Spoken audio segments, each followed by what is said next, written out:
1. Comparative dating game. In December, the wind in Shanghai is bitingly cold, and the breath you exhale is white, but there are still many girls on the streets showing off their long white legs, demonstrating their charm. In a bourgeois coffee shop, Suemo was going on his first blind date in his life.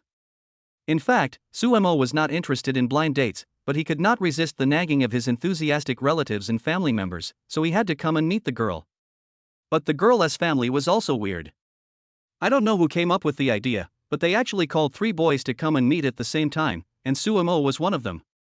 The 3 boys are obviously competitors, but at this moment they are sitting side by side, giving a feeling of appearance together but spirit apart. The girl and her mother are sitting opposite them. How can a blind date be this good? It's like picking cabbage at the vegetable market. Suemo frowned slightly, complaining about the woman's strange arrangement, but he didn't leave. He wanted to see what the scene would be like when 2 men competed for 1 woman. The matchmaker hasn't introduced you in detail before, so please introduce yourselves first. The girl's mother has an ordinary appearance. Her slightly upturned eyes and eyebrows give her a sarcastic feeling. She speaks in a rhythmic manner, and it is obvious that she is not an easy person to deal with and is definitely not easy to get along with. My name is Wang Jijia, I'm a programmer, and my current monthly income is just over 30,000 yuan. My name is Shui Peiliang. I'm currently working in the financial industry. My income is not fixed, but on average I make tens of thousands of yuan a month. The 2 boys introduced their own financial conditions respectively. The girl was stirring her coffee absent-mindedly, her cheeks supported by her small hands. She showed little interest in the 2 boys, but from time to time she would steal a glance at Suemo, sending him a wink. The girl's mother nodded with satisfaction. Shanghai is a first-tier city and the income is high, but only a small number of people can earn over 10,000 yuan a month. Most people only earn a few thousand a month. She is very satisfied with the salary of Wang Jijia and Shui Peiliang. What about you? Then it was Sumo's turn. The girl looked at him with anticipation and took the initiative to ask. Suemo, a Didi driver, earns a few thousand yuan a month.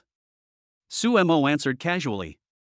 The blind date girl has pretty looks, a slim figure, and skin as white and pure as a peeled pearl. She is a pretty girl of average appearance. It can be seen that the other 2 boys have a special liking for her, but Suemo can't muster the slightest interest in her. Blind dates, like class reunions, are a game of comparison, and he just wants it to end quickly. It's useless for a man to just be good looking. How can you support a wife and children with just a few $1,000s a month? If you don't work hard to make money, you won't even be able to get married in the future.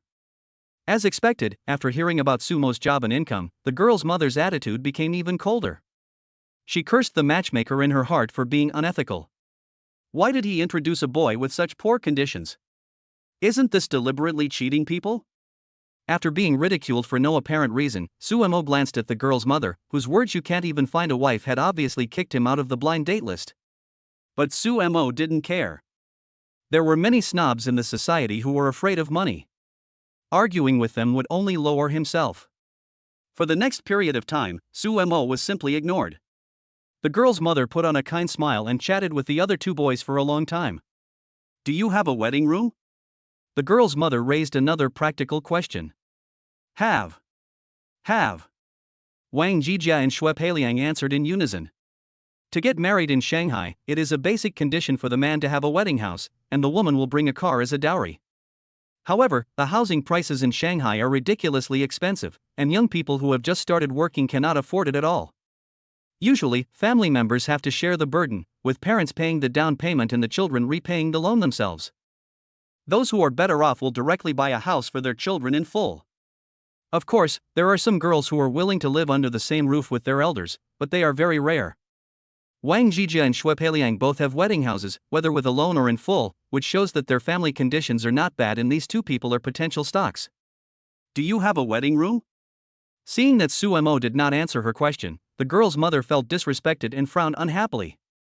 She completely forgot that she was the one who ignored Suemo first. No, I live with my parents. Suemo blurted out. You don't even have a wedding room? Then why are you here for a blind date? Isn't this just nonsense? Hearing the girl's mother's rude words, Suemo almost laughed out loud. Going on blind dates with 3 men at once, and he didn't know who was the one making trouble. How funny. As if she had thought of something, the girl's mother said, "If I remember correctly, you are from the suburbs, right? The suburbs are all rural areas, and the houses are not worth much. You are not worthy of this. What's wrong with suburbanites?" Sumo's face darkened. A clayman could still have 3 fires. It didn't matter to him that he was despised, but his parents were also from the suburbs. The moment this woman opened her mouth, she also looked down on his parents. He couldn't stand it. "I just forgot to say that." Sumo leaned against the sofa. "I don't have a wedding house, but my family has 3 residential plots near the terminus of Metro Line 11. They are already being demolished, so I should be able to get 7 or 8 houses." "What? 7 or 8 houses?" Hearing this, the girl's mother widened her eyes. Wang Jijia and Shui Peiliang, who thought they had a sure win, also choked on the water and started coughing. The demolition policies in various districts and towns in Shanghai are different, but a family in the suburbs can usually get 2 new houses, one large and one small. A family with a large farmhouse can even get 3 or more. The area of the small demolished house is about 60 to 70 square meters. Considering the cheap price of 30,000 yuan per square meter, a small apartment is worth about 2 million yuan. Houses in the suburbs are not as valuable as those in the city, but quantitative changes lead to qualitative changes. Even if all 7 or 8 houses are small, they are still worth tens of millions. If half of them are medium or large ones, they will be even more valuable. Different from the urban area, suburban demolition has a characteristic, that is, it is all arranged nearby. That is to say, the new houses that Sumo's family will get in the future are all around subway stations. They have excellent geographical locations, and there are many people scrambling to rent them out. The monthly rent can easily exceed 5 figures. If you sell 1 or 2 houses, you will have millions in your hands, and you can live a carefree and happy life in the future without having to worry about your livelihood. The girl's mother suddenly realized. No wonder Sumo makes driving his profession, it turns out he is just killing time. No wonder Sumo could remain confident after hearing about the income of the other 2. It turns out that he is the one with the richest family background. You just said that suburban houses are not worth much. What are you going to say next?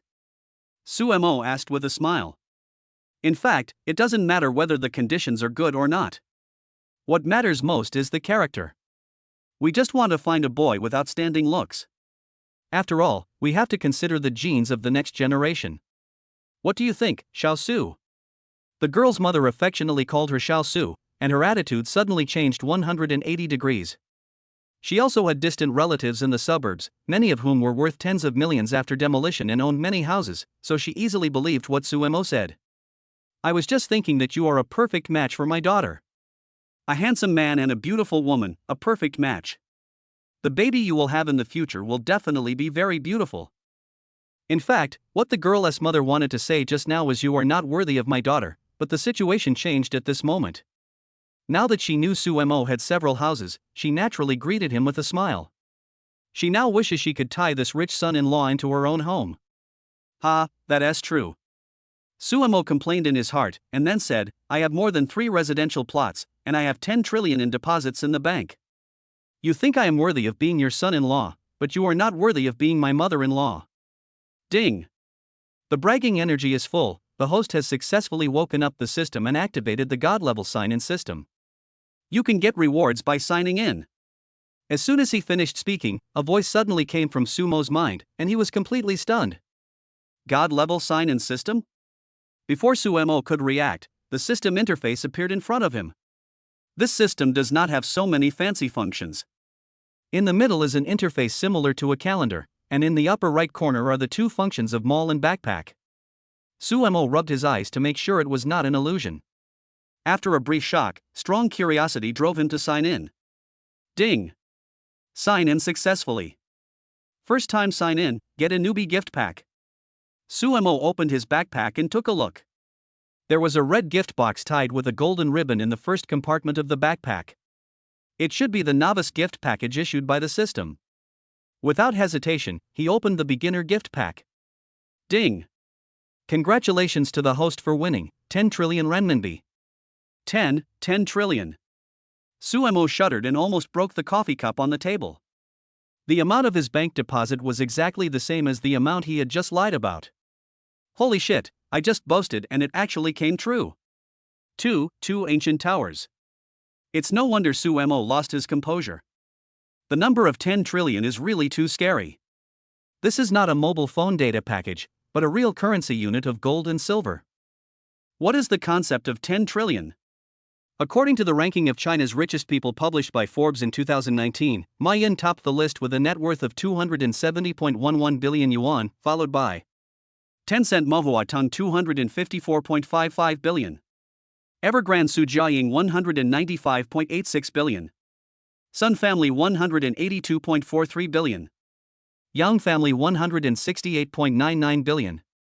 The money Suemo has now is much more than the total of these 5 people. The key is that most of these people's net worth is assets, while Sumo's money is all liquid capital. Are these people awesome? Very awesome. But now Suemo is more awesome than them. In the past, Suemo could only look at the big guys on the rich list through the internet and didn't even have the qualifications to look up to them. But now, compared to him, they are all a bunch of stinky brothers. Ahem, I feel a little dizzy. Every man has a dream of becoming rich, and Suemo is no exception. But unlike most people, Sumo's ridiculous dream came true. Suemo was not stunned by the pie falling from the sky. He always felt that everything was too unreal. Well, whether it was true or not, he would know by trying the mall function. In the mall, you can directly purchase land, stocks, real estate, luxury cars, listed companies, etc. Everything that can be bought and sold can be bought there, and the value of the goods ranges from millions to trillions. As long as you can afford it, you can buy it. Suemo touched his chin. He was just an ordinary citizen who didn't understand many things, but he knew that real estate was undoubtedly the most profitable thing at the moment, especially in first-tier cities. House prices were basically in a stable upward trend from low to high, so he would definitely not lose money if he bought it. After thinking about the purchase direction, Suemo began to select the target. System recommendation: it is recommended that the host purchase a pyramid. Recommendation reason: it is one of the 8 wonders of the world, contains a profound historical culture, and is also a very popular cultural landscape. Every year, countless tourists come here to visit, which is a good tourism development project. Get lost. Suemo rolled his eyes in annoyance and simply ignored the system's recommendation. What's the meaning? Are you afraid that I will squander my money and die, so you find a grave for me in advance? There are many different theories about the purpose of the pyramids. Some say that the pyramids are observatories for stargazing, while others say they are granaries, but the most widely known use is for storing mummies. To put it bluntly, it's an oversized cemetery. Chinese people are particularly taboo about the word death. They only visit graves and pay homage to their ancestors on special days. On other days, they stay away from places like graves, trying to stay as far away from them as possible and even take a detour when passing by them at night. People working in the funeral industry cannot find a partner unless they are married. Suemo is only 25 years old now, young and strong. He bought the pyramid only because his head was caught in the door. He never thought of choosing a tomb for himself in advance, and he didn't want his neighbor after death to be a bandaged man with profound magical powers by the Nile River. After careful selection, Suemo did not choose a residential area, but decided to buy a famous building in Shanghai, the 420-meter Linglong Ancient Tower. It is said that it was built by a wealthy man who returned from overseas in Duncheng district at that time in order to build his hometown. He founded a company and funded the construction. Linglong Ancient Tower has wireless TV transmission services, covering an area with a radius of 40 kilometers. It is also the second batch of National 5 scenic spots. It is the world's first ancient building. From now on, if you don't like someone, just turn off his TV. The decision is yours. Buy it. Linglong Ancient Building was completed in 1998 at a cost of 1 billion. The system directly deducted the money from the account, and an extra certificate appeared in the backpack. I can actually buy it at the original price. Suemo was slightly startled. With the current land price in Magic City, Linglong Ancient Building was worth far more than 1 billion. Being able to purchase it at the original price was an unexpected surprise. You are deliberately playing tricks on us. Suemo was studying the system when he was interrupted by a discordant voice. Looking up, he saw the girl's mother glaring at him with anger.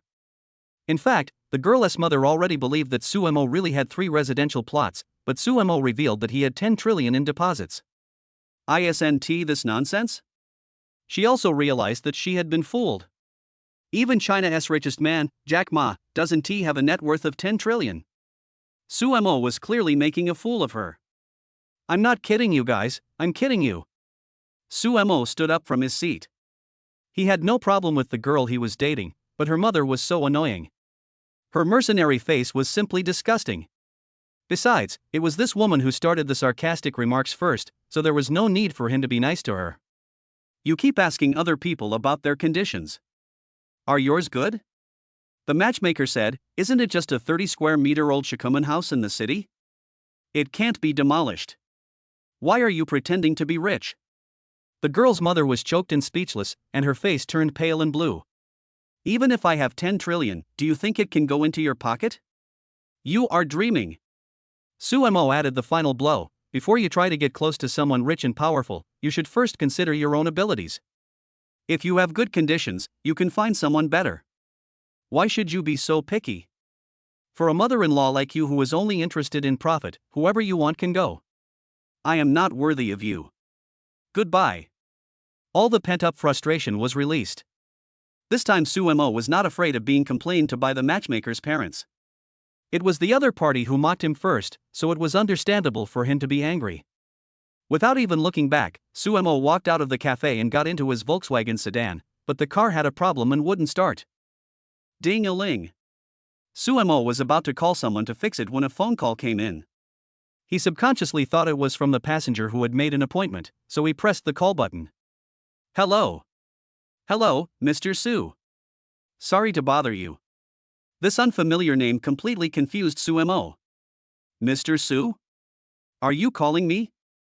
I'm Dong Qingmiao, the general manager's secretary of Linglong Management Company, Limited. You can call me Xiao Dong.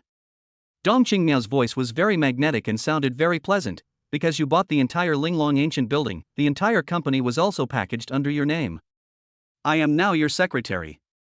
You can ask me to do anything in the future. Sumo's eyes lit up. It seemed that the system really worked.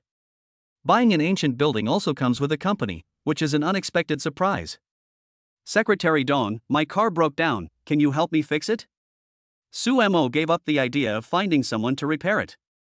He also wanted to experience the feeling of being a big boss and commanding troops. Okay, Mr. Su, where are you now? I'm at the entrance of a cafe opposite Jiaotong University. Okay, please wait a moment, I'll send a car to pick you up right away. After hanging up the phone, Suemo had nothing to do, so he opened a shooting mobile game called Pit Elite. Being a man, he should not be timid. He directly chose to jump into SB port for a gunfight at the beginning. 1 minute later, a human figure drawn with bullets appeared on the wall of the warehouse. Suemo left a box but did not take a cloud with him. 3. I'm not going to pretend anymore. I'm going to reveal my cards. Compared to Sumo's self-entertainment, the atmosphere in the coffee shop was a bit awkward. Mom! You went too far just now. You didn't even show me a good face. The girl on the blind date felt sorry for Suemo. It was so rare for her to meet a blind date partner that she was satisfied with, but he was driven away by his greedy and vain mother. How could she not be angry? I'm overdoing it? The girl's mother was panting heavily, and was obviously very angry with Suemo. Didn't you see how that boy played tricks on me and insulted me just now? That's because you said he was a country bumpkin first. The girl muttered something in her heart, but she didn't dare say it out loud. Although she felt sorry for missing out on the chance to meet Suemo, this person was her mother after all, so she couldn't be too harsh on him. He drives a shabby Volkswagen and yet dares to brag that he has 10 trillion. I guess he can't even come up with a 100,000 yuan betrothal gift. I've never seen anyone so shameless. The girl's mother became angrier and angrier, so she pointed at Sumo's car outside the window and began to lecture her daughter. Open your eyes and look, what's the use of just being good looking? A man should have real talent and real work. Men like this who have no ability and talk nonsense are the worst. The girl didn't want to refute, she thought Suemo was a good person anyway. Seeing the scene, Wang Jijia and Xue Peiliang were speechless. It is natural for parents to hope that their daughters marry well, but when they hear that someone has several houses, they can't wait to give them money. After finding out it is a lie, they criticize them behind their back. They change their minds faster than turning the pages of a book. If they hadn't fallen in love with girls, Wang Jijia and Xue Peiliang would have left as well. The four people chatted for a while, and the girl's mother looked at the time. Her words and deeds hinted that she wanted to leave. In fact, she had also made an appointment for another blind date for her daughter. The other party was a small boss with a net worth of tens of millions. Such a good opportunity could not be missed. Auntie's treat today.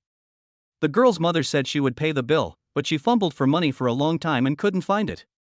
The two boys wanted to leave a good impression on the girl, so they rushed to pay the bill. At this time, Suemo also received a call from Secretary Dong. "Mr. Su, the car that's waiting for you has arrived, but the driver said he couldn't find you. Please look around to see if there's a car with the license plate number A18888. Suemo rolled down the car window and saw a car with the same license plate number parked across the road. But when he saw the car clearly, he was completely stunned. "See, it's a Rolls-Royce?" Dong Qingmiao on the other end of the phone nodded. "Yes, this Rolls-Royce Grand luggage was left by the previous owner, and now it belongs to you." "That's fine, go ahead and get busy." After hanging up the phone, Sumo's breathing became heavy. Although Rolls-Royce is not the most expensive car, leaders of many large-scale events abroad will ride in Rolls-Royce, so this brand is a symbol of identity and status in most people's minds. Only those who can sit in the back seat of this car are rich or noble. "I never thought that I would have to work hard one day." Suemo got out of the Volkswagen, and the girl's mother was leading a group of people walking out of the coffee shop, and the two groups bumped into each other. Wang Zhijia and Xue Peiliang rushed to send the mother and daughter off. One of them drove an Audi A4L and the other drove a Mercedes-Benz C-Class, both of which are the best-selling luxury brands in the country. Although they are only entry-level, their brand image is deeply rooted, far ahead of Volkswagen. Previously, because Suemo was more handsome than them, it brought a lot of pressure to Wang Zhijia and Xue Peiliang. However, Sumo's conditions were at the bottom of the social ladder in Shanghai, and he was actually competing on the same stage with them just now, making them feel like they were facing a formidable enemy. It's really funny to think about it now. Wang Zhijia and Xue Pei didn't look down on Suemo, but most people tend to have a sense of superiority of winning at the starting line when they see people who are not as well off as themselves. It is like seeing a beautiful woman you like, but then looking at your own poor appearance and empty pockets, you will feel powerless and inferior, and immediately give up on pursuing her. This kind of superiority and inferiority psychology is relatively hidden and does not contain any malice towards others. It often becomes obvious only after comparison. "Hey, you haven't left yet?" The girl's mother came over and started to mock her. "Why, you haven't got a ride yet? I'm not saying anything bad about you, but you're a private car driver, you should drive a decent car. Who would be willing to take your Volkswagen?" Suemo looked at the girl's mother like an idiot and didn't bother to pay any attention to her. It would be a waste of time to say any more words to such a person. Crossing the road directly, Suemo couldn't wait to embrace his new car. In order to avoid unexpected situations due to not knowing the new boss, Dong Qingmiao sent Sumo's photo to all employees in advance. The driver in the Rolls-Royce, who was wearing white gloves and a suit, recognized Suemo at a glance and quickly ran out of the car. "Mr. Su, I'm here to pick up your driver, Wu Xinxin." The driver bowed to Suemo, then took the initiative to open the back seat door. Wu Xinxin is of the same generation as Sumo's father, but Suemo is his boss and his breadwinner, so even though he is several generations older than him, he has to keep a low profile. "Wu credit." "No credit?" Suemo smiled and said, "Your name is quite interesting." "Ha, my parents wanted me to be a trustworthy person, but due to my limited education, they gave me such a name." "I'm sorry to make you laugh, Mr. Su." The driver was not angry. His name was indeed somewhat ambiguous. "Please rest assured, Mr. Su. I am a trustworthy person. I am loyal to the company and will never waver." A new emperor appoints new ministers. Worried that the new boss would replace him, Wu Xinxin could only swear that his current job was easy with good pay, but he did not want to be unemployed. "The name given by your parents is the best." After thinking for a while, Suemo reached out and patted Wu Xinxin on the shoulder. "You don't have to be so reserved. I'm a very casual person.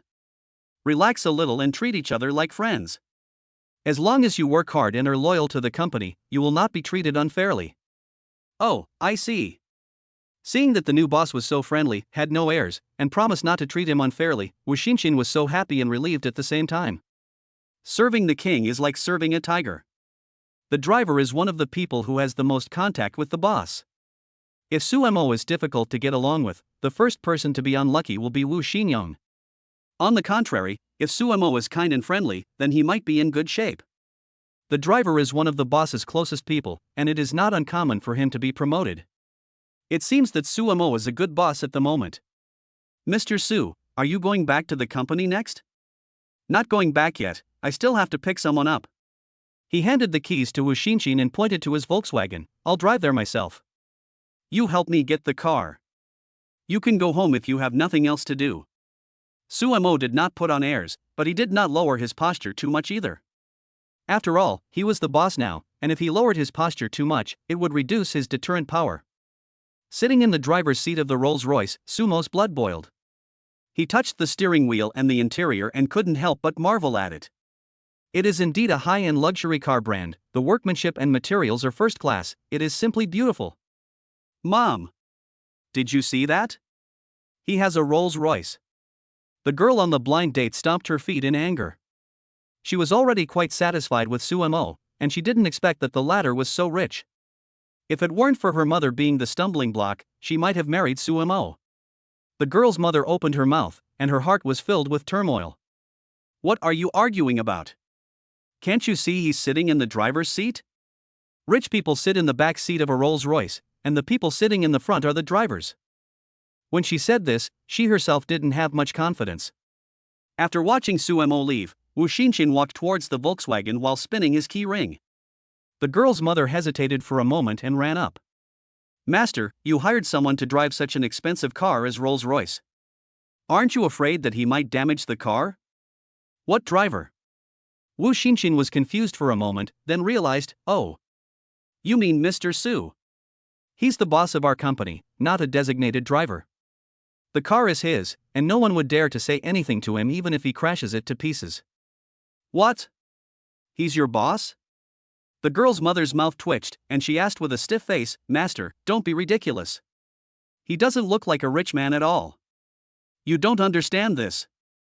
The driver started talking. Those who like to show off their wealth are called nouveau riche. The real wealthy people are very profound and well educated, and they are very low-key in life. In their words, this is called experiencing life.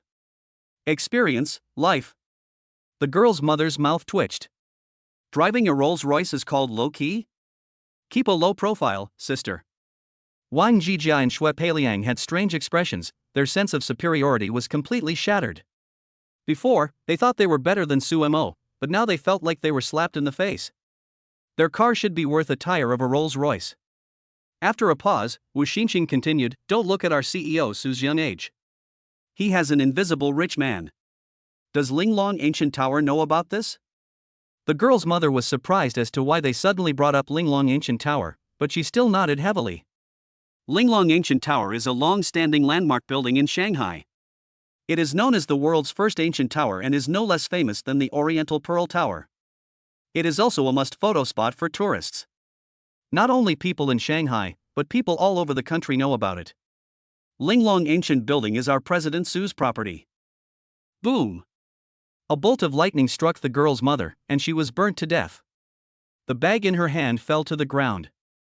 I heard from people in the company that Mr. Su's net worth is conservatively estimated to be several hundred million. Boom! This time it escalated from a lightning strike to an atomic bomb explosion. The girl's mother's mind went blank, her legs went limp, and she collapsed to the ground powerlessly. Worth tens of billions? There are only a handful of such wealthy people in the entire Magic City. What did she do just now? She actually pushed away the rich man who was delivered to her door. I regret it. Perhaps due to overstimulation, the girl's mother pointed at Wu Xinshin's nose and said, Actor. You must be an actor hired by Su. For Rolls-Royce taxi. Su Mo drove his Rolls-Royce and rushed to pick up the next passenger. If many people suddenly got 10 trillion yuan, they would definitely quit their jobs immediately. Why would they still be driving for a private car? Wouldn't it be better to go home and eat and wait for death? But Su Mo is a man of his word. The passengers behind him all had made reservations in advance, and he would not do such an unethical thing as to stand them up and make them wait in vain. Why? Walking through the brightly lit streets and looking at the people coming and going outside the window, Su Mo felt as if he was in another world. A few minutes ago, he was a pauper with little savings. Like the passers-by on the street, he was an insignificant figure in the vast crowd, struggling for a living every day. I didn't expect that they have now transformed themselves into one of the richest groups of people in the world. About a few minutes later, Su Mo arrived at the destination. After waiting for a while and still not seeing any passengers, he made a phone call. Beep. Hello, who is this? The call was connected quickly and a girl was speaking on the other end. I'm the driver of the DD special car you called. I'm already here, right at the entrance of Xingfu community. How long will it take you to get out? Oh, sorry. The girl apologized and said, I'll be out soon, master, please wait for me. It's okay, don't worry, take your time. Not long after hanging up the phone, 3 beautiful girls walked out of the community. They were dressed fashionably and exuded a youthful aura. The men passing by them couldn't help but take a few more glances at them. One of them even bumped into a telephone pole when she turned back. Didn't we talk about it? Where's the car? The girl in a hooded sweatshirt and tight jeans looked around and saw the eye-catching Rolls-Royce at a glance, but she still couldn't find the special car she called. Hey, master, where are you? Why can't I see you? Here. After receiving the call, Suemo got out of the driver's seat and waved to the 3 girls. The girls were stunned for a moment, then walked over hesitantly. Are you a tuk-tuk driver? Yes, I am the driver of the special car you booked. No. The license plate number doesn't match. The girl in jeans checked the information on her phone and said, besides, we reserved a big car, how come it became a Rolls-Royce? Are you one of those internet celebrities who drives luxury cars to pick up girls? Then we won't ride in your car. There are many unhealthy trends on the internet now, such as quick marriages and divorces, pretending to be gang bosses, shooting some stupid videos, and doing all kinds of eye-catching things to become famous. There are also some people who drive luxury cars and supercars to pick up girls, install cameras in the cars to secretly record the whole process of picking up girls, and then post them on the internet to attract attention. Under the luxury cars and sweet words, some materialistic girls will fall immediately, thinking that they have found their Prince Charming, but they don't know that they are just a tool for hype and even the other party's car is rented. So now when people see a luxury car, many people will be wary. I'm not that boring. Suemo smiled helplessly and made up an excuse, this car is not mine, it belongs to my boss. I took it out to make some extra money while my boss was away on a business trip. You are so bold to use public property for personal gain. If a guy is handsome, people will believe him even if he lies. The girls didn't doubt Sumo's words at all and got into the car happily. It was the first time for the 3 girls to drive a luxury car like a Rolls-Royce. They were extremely excited and looked around like curious babies. They took out their mobile phones to take pictures non-stop to record the peak moment of their lives. Little brother, what's your name? The girl in jeans was sitting in the passenger seat. She had a very cheerful personality. She originally thought that the driver was a middle-aged old man, but unexpectedly he was a handsome guy. She also changed her name from Master to Little Brother. My name is Suemo. Su means Su Xian, and Mo means Black Dog Mo. Black Dog Mo? Is there such a word? The girls were stunned for a moment, then realized that Suemo should have said Black Dog Mo, and couldn't help but burst out laughing. Little brother, you are really interesting. Who would introduce themselves like this? The girl in jeans covered her mouth and smiled. My name is Wei Ting, nice to meet you. After introducing herself, Wei Ting pointed to the 2 girls in the back row and said, they are my best friends. The one on the left is LV Xiaoyu, and the one on the right is Linin. I can pick up 3 beautiful ladies at once.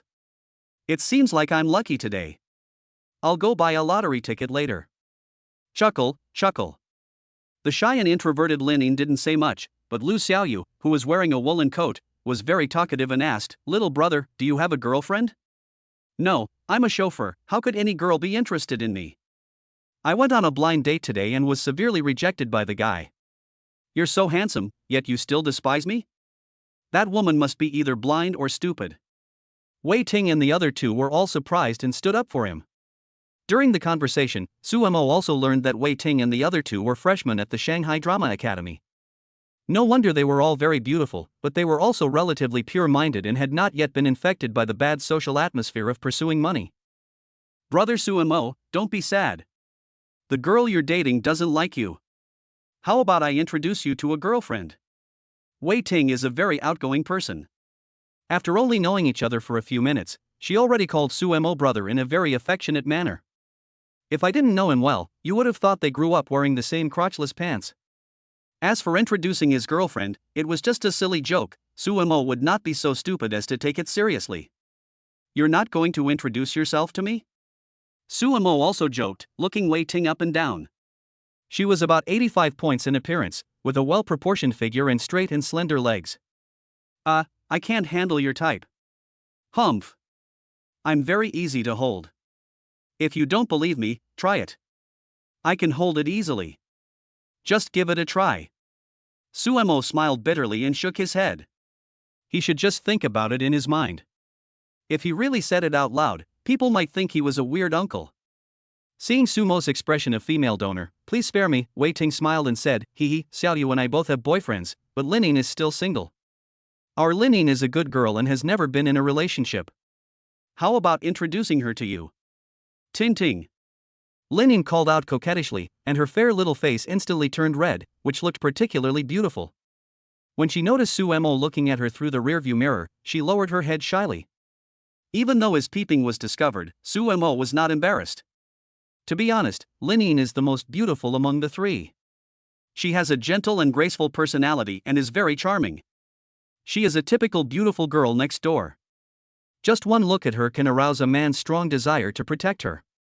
Such girls are very suitable to be wives or girlfriends.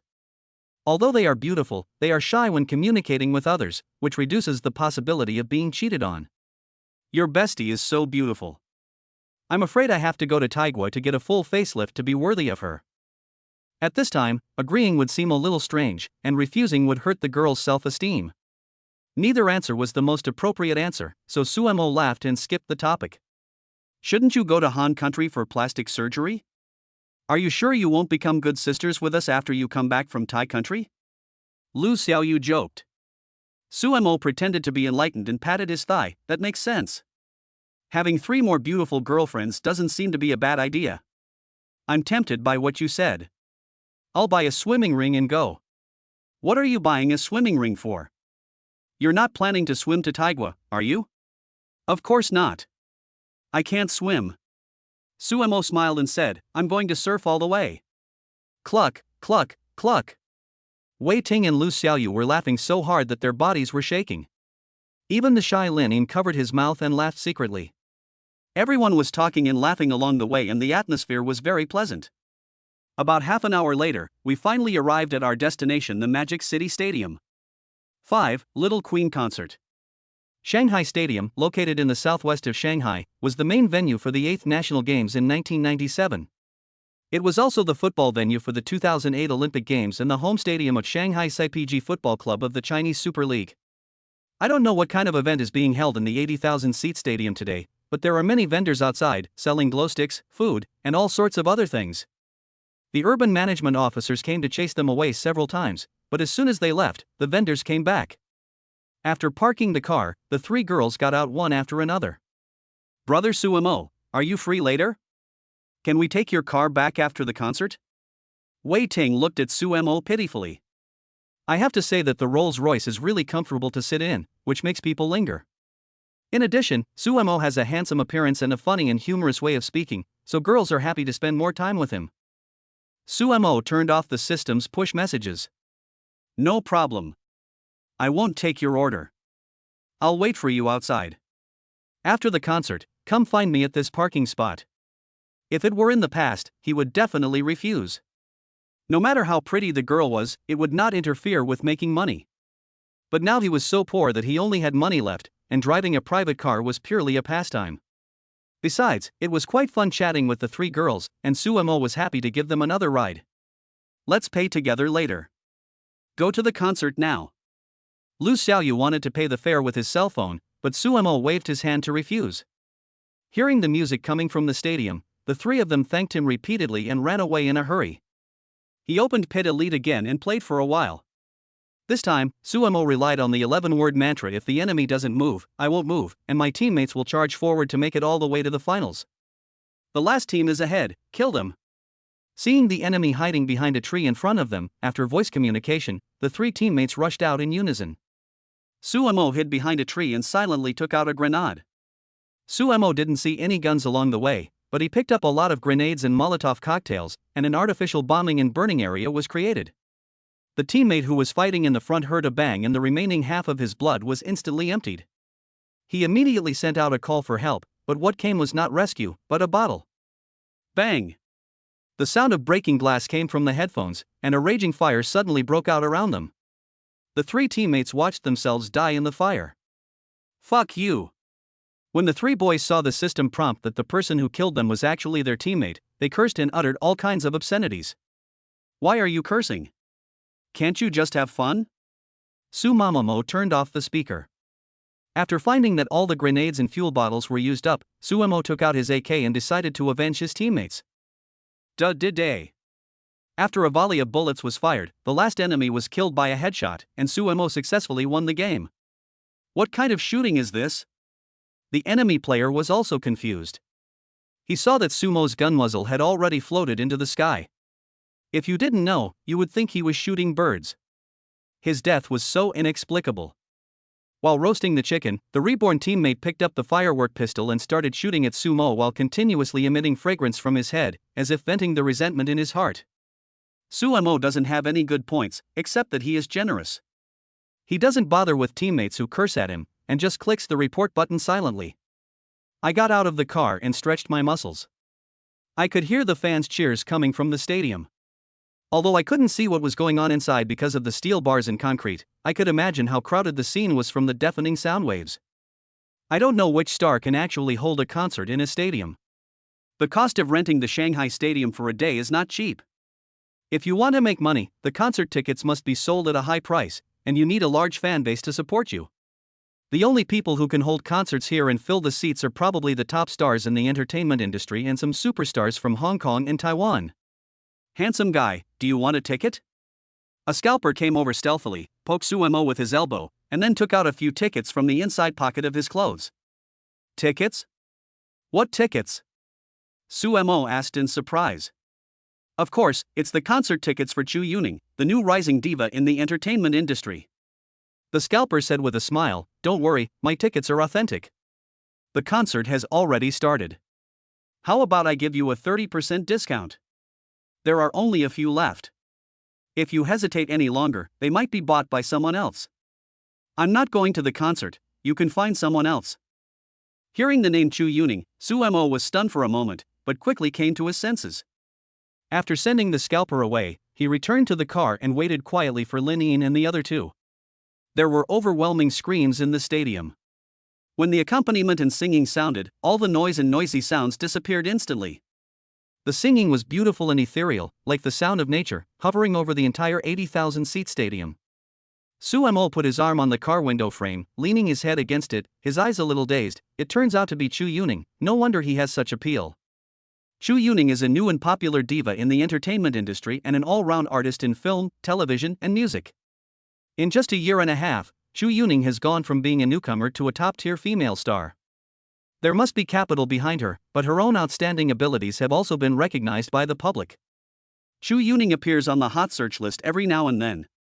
Last year, she won many awards including Newcomer Actress, Best Popular Female Singer, Best Actress, etc. The award ceremony became her one-man show, and she was in the limelight for a while. At the beginning of this year, Chu Yuning was named one of the 100 most beautiful female stars in the world by a well-known international magazine, ranking 8th, making her the highest-ranked Asian actress. No one knows that Chu Yuning, who is now very popular, was once down and out. He lived in a single rented room, ate instant noodles every day, and was even cheated of money by some shell companies for his dream. Fortunately, he discovered it in advance and avoided the danger of being defrauded. But few people know about these old stories. Staring at the stadium in a daze, Suemo felt that the building was becoming more and more magnificent, and he had an urge to buy it. So he found the stadium in the mall and didn't see how much it cost. Is there any building in the world that Su can't afford? If you have money, you can do whatever you want, no matter how much money it is. For items purchased through the system, all steps can be completed in 1 second without any mistakes. Once the money is deducted, the procedures will be automatically completed, and you will have an extra property certificate in your backpack. Looking at the 2 notebooks in the backpack, Suemo smiled knowingly. He began to understand why women were keen on shopping. The feeling of buying whatever they saw was simply amazing. Boom! Boom! Boom! About 10 minutes later, someone knocked on the car window. Suemo looked up and saw a security guard standing outside the car. The security guard pointed downwards and signaled Suemo to press the window. "Sir, this parking space is not open to the public." The security guard smiled and was very polite. With the Rolls-Royce right in front of him, how could he dare to shout at others? "I'm sorry, I didn't know this parking space is not allowed." Having money can help you enjoy a better life, but it doesn't mean you are superior to others. The security guard didn't offend Sumo, so there was no need for him to show his displeasure to him. Sumo didn't even mind asking the security guard to get in the car, and everyone chatted calmly. "Master, would you like to come up and sit for a while?" The security guard shook his head. He couldn't afford to pay for such an expensive car if it was damaged. Sumo handed the security guard a cigarette. He himself did not smoke, but he would occasionally pass cigarettes to others. Many times, a cigarette could invisibly bring people closer together and even solve many problems. This was the way of the world. "Master, I just looked around and all the parking spaces are full. There are no surveillance cameras around here. Can you please help me make some adjustments?" The security guard's brows were furrowed in embarrassment. "What's going on? Didn't I just tell you that the boss notified the stadium that the owner had changed and reserved this parking space for the new owner? Anyone can park there." The security guard was hesitating whether to turn a blind eye when he suddenly heard a discordant voice. The person who came was a man in a suit. When the security guard saw the man in the suit, his face suddenly changed. "Manager Han." The man in the suit is named Han Dongsheng.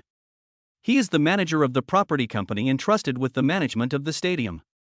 Just a few minutes after Sumo bought the stadium, Han Dongsheng received a notice from his superior that the stadium had a new owner and asked him to pick out the best location as an exclusive parking space for the new owner. Who knew that the best parking space in his mind was actually occupied by someone else? At first, when he saw it was a Rolls-Royce, Han Dongsheng didn't dare to be too presumptuous. What if it was some big boss whom he couldn't afford to offend? But when he found out there was only one driver in the car, the smile on his face disappeared instantly. "You're useless. You can't even handle a small task. Get rid of him now." Han Dongsheng believed that Sumo was just a driver, but he was driving a Rolls-Royce after all, so he did not dare to confront Sumo head-on and could only take it out on the security guard. After cursing the security guard impatiently, Han Dongsheng took out his cell phone and walked away. In fact, his leader had assigned him another special task. Since the management contract between the stadium and the property company was about to expire, the property company wanted to get a new contract, so the leader asked him to find a way to please the mysterious new boss. Under normal circumstances, Han Dongsheng would definitely be helpless. The people who can buy a stadium must be rich or noble, and he has no say in front of them. But today is Chu Yuning's concert, so it's completely different. Chu Yuning, she is the national goddess and the new rising diva in the entertainment industry. Beauty is here. This is undoubtedly a perfect opportunity to please the new boss. Sex, snobism and arrogance. Chu Yuning, a new rising star in the entertainment industry, has many halos around her, which can be summed up in 16 words: beautiful as a fairy, stunning in every way, and the apple of everyone's eye. In terms of beauty and popularity, Chu Yuning is the best in the Chinese entertainment industry. Countless wealthy men are bewitched by her, and some even spend huge sums of money just to get a glimpse of her. Han Dongsheng thought that a new man would spend his whole life pursuing money and women, and the new boss must be rich, so maybe Chu Yuning would arouse his interest. Even though Han Dongsheng is just a small manager, if he wants to hold an event in the stadium, he must contact their property. The people from the entertainment company will have to give him some face, so it is not difficult to bring the new boss to meet Chu Yuning. Who knows, the new boss might be very pleased when he sees Chu Yuning, and think that he is capable of handling things, so he recruits him under his company, and he will be able to rise to great heights in the future. Han Dongsheng became more and more excited the more he thought about it. The property company leader gave him the new boss's phone number, and he had already prepared a lot of flattery to flatter the boss. Sumo glanced at Han Dongsheng. He hated people who took advantage of their power to bully others. Just now he saw contempt and disdain in Han Dongsheng's eyes. The mistress Han Dongsheng didn't take him seriously. But this guy is not stupid. With Rolls-Royce in charge, he dare not go too far. "Handsome guy, it's not that I don't want to help you, you can see that our manager doesn't allow it." Being insulted by Han Dongsheng in front of others, the security guard's face turned pale, his chewing muscles became extremely stiff, and his teeth squeaked. Sumo saw the security guard clench his fist several times, but in the end he still swallowed his anger.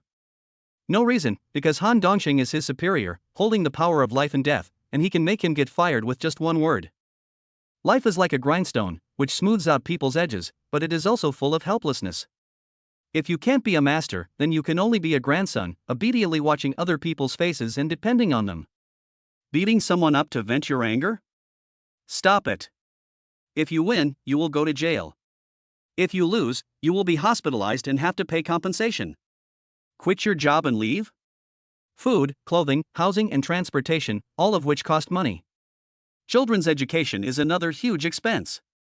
You can't survive without an income. There are cases where people just say they won't do something and give their boss a severe scolding, but most of them happen to newcomers who have just entered the workplace. They are young and energetic, have parents to support them, and don't have the worries of raising children. They don't feel the pressure of life and can do things according to their preferences and mood. But concerns will grow slowly just like people age. After working for a long time, people experience the hardships of life and making money, and they dare not do whatever they want. Therefore, many people who suffer humiliation in the workplace can only swallow their anger. Sumo was driving a luxury car, and the security guard didn't know who he was, so he could only beg, "Why don't you move the car, or Manager Han will fire me. I have parents and children to take care of, and my children are still in school. I can't lose this job. I'm sorry to trouble you. I'll leave now." Sumo didn't want to make things difficult for the security guard. It's not easy for anyone to survive in this society, and he relies on this job to support his family. He couldn't ruin his job. "Thanks." The security guard looked at Sumo with gratitude. "It's okay. Long live understanding." Sumo shrugged indifferently. Just as he was about to start the car, his cell phone rang. He picked it up and saw that it was an unfamiliar number. He answered the call and pressed the speaker button. A flattering voice came from the phone. "Hello? Hello, Mr. Su. I'm Han Dongsheng, the manager of the property management company entrusted by the stadium. You can just call me Xiaohan." Although he was facing a mobile phone instead of a real person, Han Dongsheng still hunched his back with a flattering smile on his face, just like a fawning eunuch beside the emperor. Sumo was stunned for a moment, and looked in surprise at Han Dongsheng, who was standing in the darkness in the distance, nodding and bowing to his phone. How could this guy have his number? If you have something to say it now. If you have to fart now. Private car drivers are in the service industry, and Sumo has always been very friendly to people, but Han Dongsheng's previous arrogant and insulting behavior towards the security guard made him very unhappy. After being scolded for no apparent reason, Han Dongsheng's mouth twitched slightly. The new boss must have had a bad dinner. Why was he speaking so harshly? "I'm sorry to disturb your rest, Mr. Su." At this time, Han Dongsheng and the security guard switched roles. He dared not say a word even when being scolded, and had to patiently smile. Chu Yuning is having a concert at a stadium with a capacity of 80,000 people today. I have reserved the best seat for you. Are you interested in coming to watch? I'm already at the stadium. Sumo's tone was a little impatient. You are already at the stadium? Where are you? I'll come to meet you right away. Han Dongsheng was stunned for a moment, then his brows lit up with joy. Today is Chu Yuning's concert, and the new boss just happened to show up. How could such a coincidence happen in the world? He was even more certain that Mr. Su was coming for Chu Yuning. Luckily, I reserved the tickets in advance. This flattery hit the spot. Han Dongsheng was very happy and felt that he was really smart. It is said that the new boss is only in his 20s and has a mysterious background. The only thing that is certain is that he is very rich and can buy a stadium as he pleases. Han Dongsheng can't wait to meet this young and promising mysterious upstart. No, someone wants to kick me out, and I'm ready to leave now. What? Someone wants to drive you away? Han Dongsheng's voice rose 8 octaves. Which bastard was so annoying that he actually wanted to drive the new boss away? He hadn't even flattered him yet. Wasn't this deliberately trying to hinder his promotion and wealth? Where are you? I'll take my men over right away and teach that blind fellow a lesson. After that, Han Dongsheng ran back and kicked the security guard in the calf. What are you still standing there for? Call all the security team members over here. Han Dongsheng became even more furious when he saw the security guard standing there dumbfounded and Sumo's car hadn't left yet. Here was another guy getting in the way. You bastard, I'm talking to you? Can't you hear me? Han Dongsheng yelled at the security guard, then patted Sumo's car door. Hurry up, our boss's car is coming. How dare you curse at me so casually? Sumo couldn't stand it anymore. They were all trying to make a living, so was there any need to humiliate the security guard like this? What does it have to do with you if I scold my own men? You are meddling too much. Before, Han Dongxing didn't dare to go too far for the sake of Rolls-Royce. Now he was so anxious to flatter Su that he didn't care whether he would offend Sumo. His manager Han, he is. The security guard swallowed as if waking up from a dream and looked at Sumo with awe. He tried to stop Han Dongxing, but the latter interrupted him. What is this? Hurry up and call the security team over. Han Dongxing said coldly, the new boss has arrived, and someone wants to drive him away. I must teach this blind bastard a lesson today. Thousands of words finally turned into an O. The security guard silently picked up the intercom and called the security team over. Since Han Dongxing wants to die, then just jump into the fire pit. Han Dongxing's mind was full of his new boss, and he didn't notice anything unusual. He picked up the phone again and said flatteringly, Hello, Mr. Su, where are you? I'll pick you up right away. As soon as he finished speaking, Han Dongxing was petrified on the spot. He twisted his neck stiffly, and when he looked at Sumo, his jaw almost dropped. He actually heard his own voice. 7. Society is also a food chain. Han Dongxing was standing far away just now, so he didn't hear the loudspeaker, but now he was very close. He could clearly hear his own voice coming from Sumo's mobile phone. Could this young man in front of me be Mr. Su, the new owner of the stadium? Hiss. Han Dongxing shivered as if a chill was eroding his spine, and was frightened by his own terrible thought. When faced with an unsolvable problem, people tend to have a mentality of hoping for the best. Sometimes, even when the facts are right in front of them, people will subconsciously choose to escape. Although he had a premonition that Sumo might be the Mr. Su he had been longing for, Han Dongxing still denied this possibility in his heart and comforted himself that Sumo was just a driver. How did Mr. Su's phone end up in the hands of the driver? He must have been keeping it for Mr. Su temporarily. Why is there only the driver in the car? Maybe Mr. Su has to go to the toilet urgently. Han Dongxing tried desperately to find a seemingly reasonable explanation for himself, but even he found it unconvincing. You are Mr. Su, Mr. Su? Han Dongxing asked tentatively. I'm not some Mr. Su. Sumo had a blank expression on his face, showing no signs of happiness, anger, sorrow, or joy. Ouch. After getting a negative answer, Han Dongxing immediately breathed a sigh of relief, changed his previous arrogant attitude, and put on a smile on his face. The driver is one of the boss's most trusted people, and he is so young and can be the boss's driver. Maybe he has some kind of nepotism with Mr. Su. He didn't give Sumo a good look just now. If the latter goes to Mr. Su and gossips about him, then he, Han, will be in big trouble. After a pause, Sumo continued, but if the Mr. Su you mentioned is the new owner of this stadium, then the person you are looking for is me. Han Dongxing was thinking about how to resolve the grudge with Sumo, but when he heard the second half of the sentence, the big stone in his heart that had just fallen to the ground was lifted up again. The worst still happened. He is really Mr. Su. Clang. Han Dongxing was so frightened that his phone dropped to the ground. His legs went weak and he almost fell to his knees. At this moment, his heart was full of cracks like the shattered phone screen. Do rich people breathe so heavily when they talk? Why is he pretending to be a driver when he has a comfortable back seat? Do all rich people like this kind of playing the pig and eating the tiger evil game? I'm sorry, Mr. Su. Han Dongxing's smile was uglier than crying. He kept bowing to Sumo to apologize. Apart from I'm sorry, he really couldn't think of any other words to apologize. In front of the security guards, Han Dongxing is the high and mighty grandfather, but in front of Sumo he is just a grandson. Big fish eat small fish eat shrimps, and society is also a food chain. Sumo didn't say anything, and some pretentious plots and novels that first suppressed something and then praised it emerged in his mind. At this time, the sound of orderly footsteps was heard in the distance.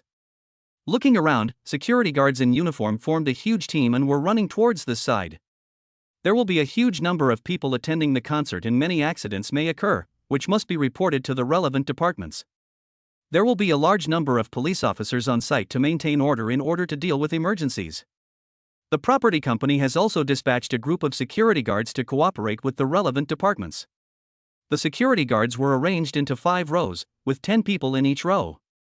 Sumo took a quick look and saw that there were exactly 50 security guards. Captain, you called us over here, did something happen? The leading security guard in the first row stood up. They had just been maintaining order in the stadium. When they received the order, they thought someone was causing trouble, so they rushed over immediately. "This is the new owner of the stadium, Mr. Su."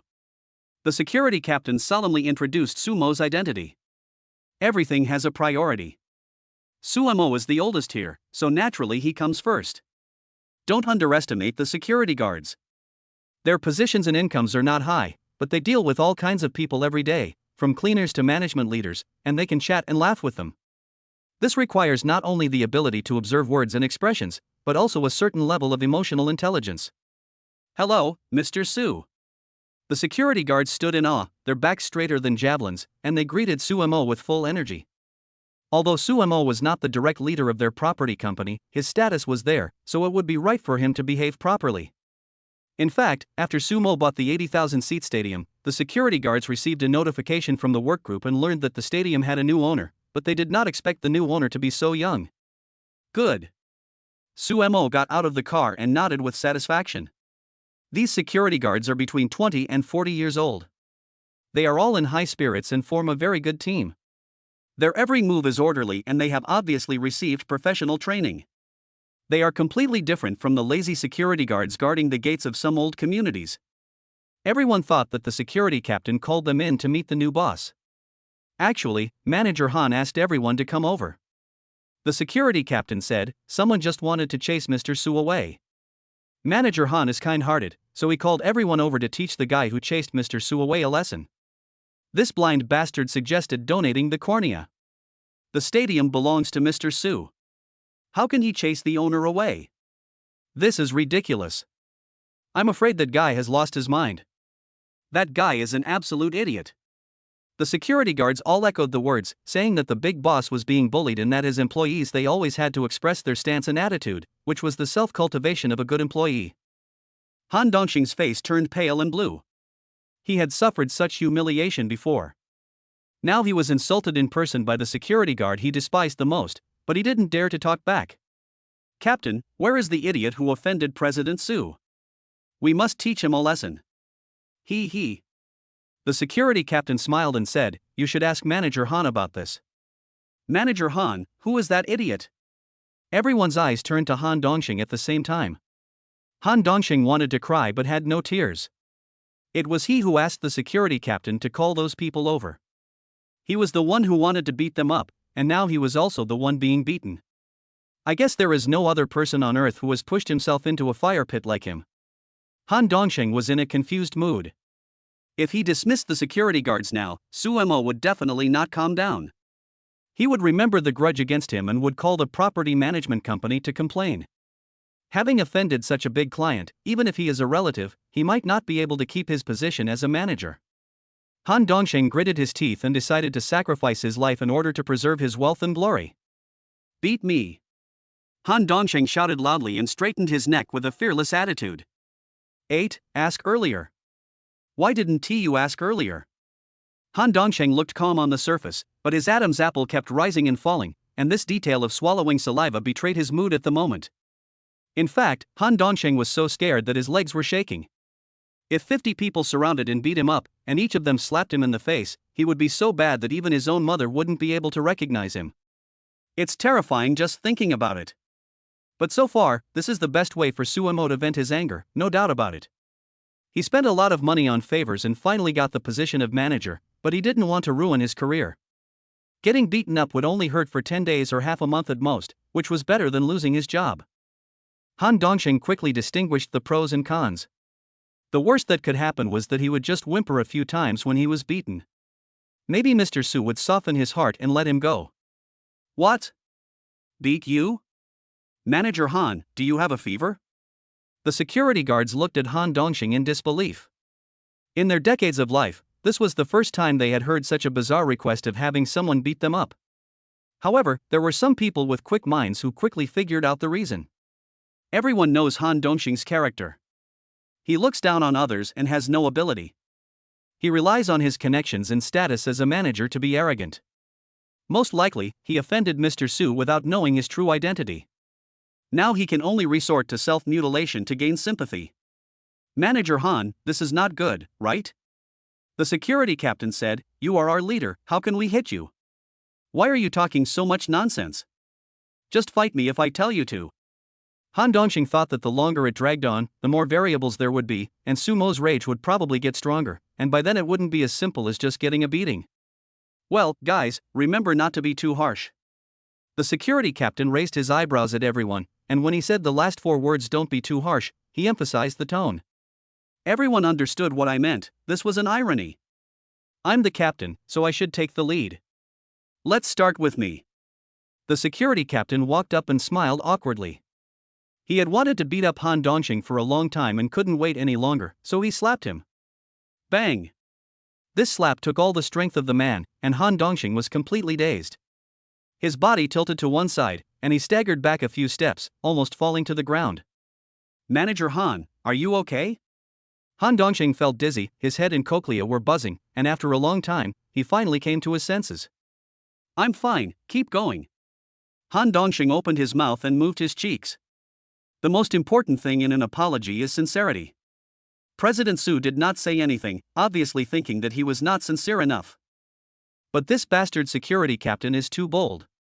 He clearly told me not to be too harsh, but he almost made the shit come out of him with that slap. After this is over, I must fire him.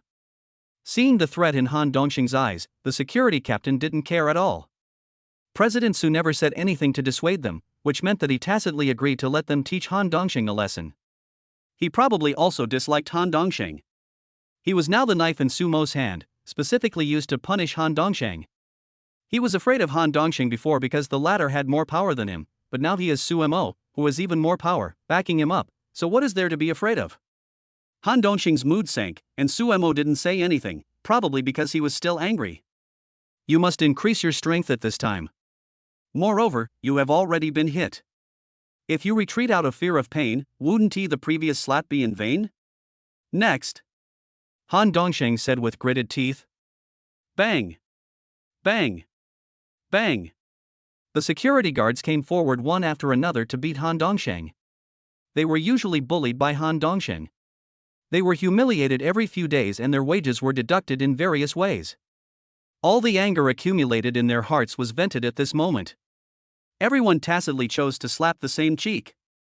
Han Dongxing also cried a few times, trying to gain sympathy, but Sumo remained indifferent.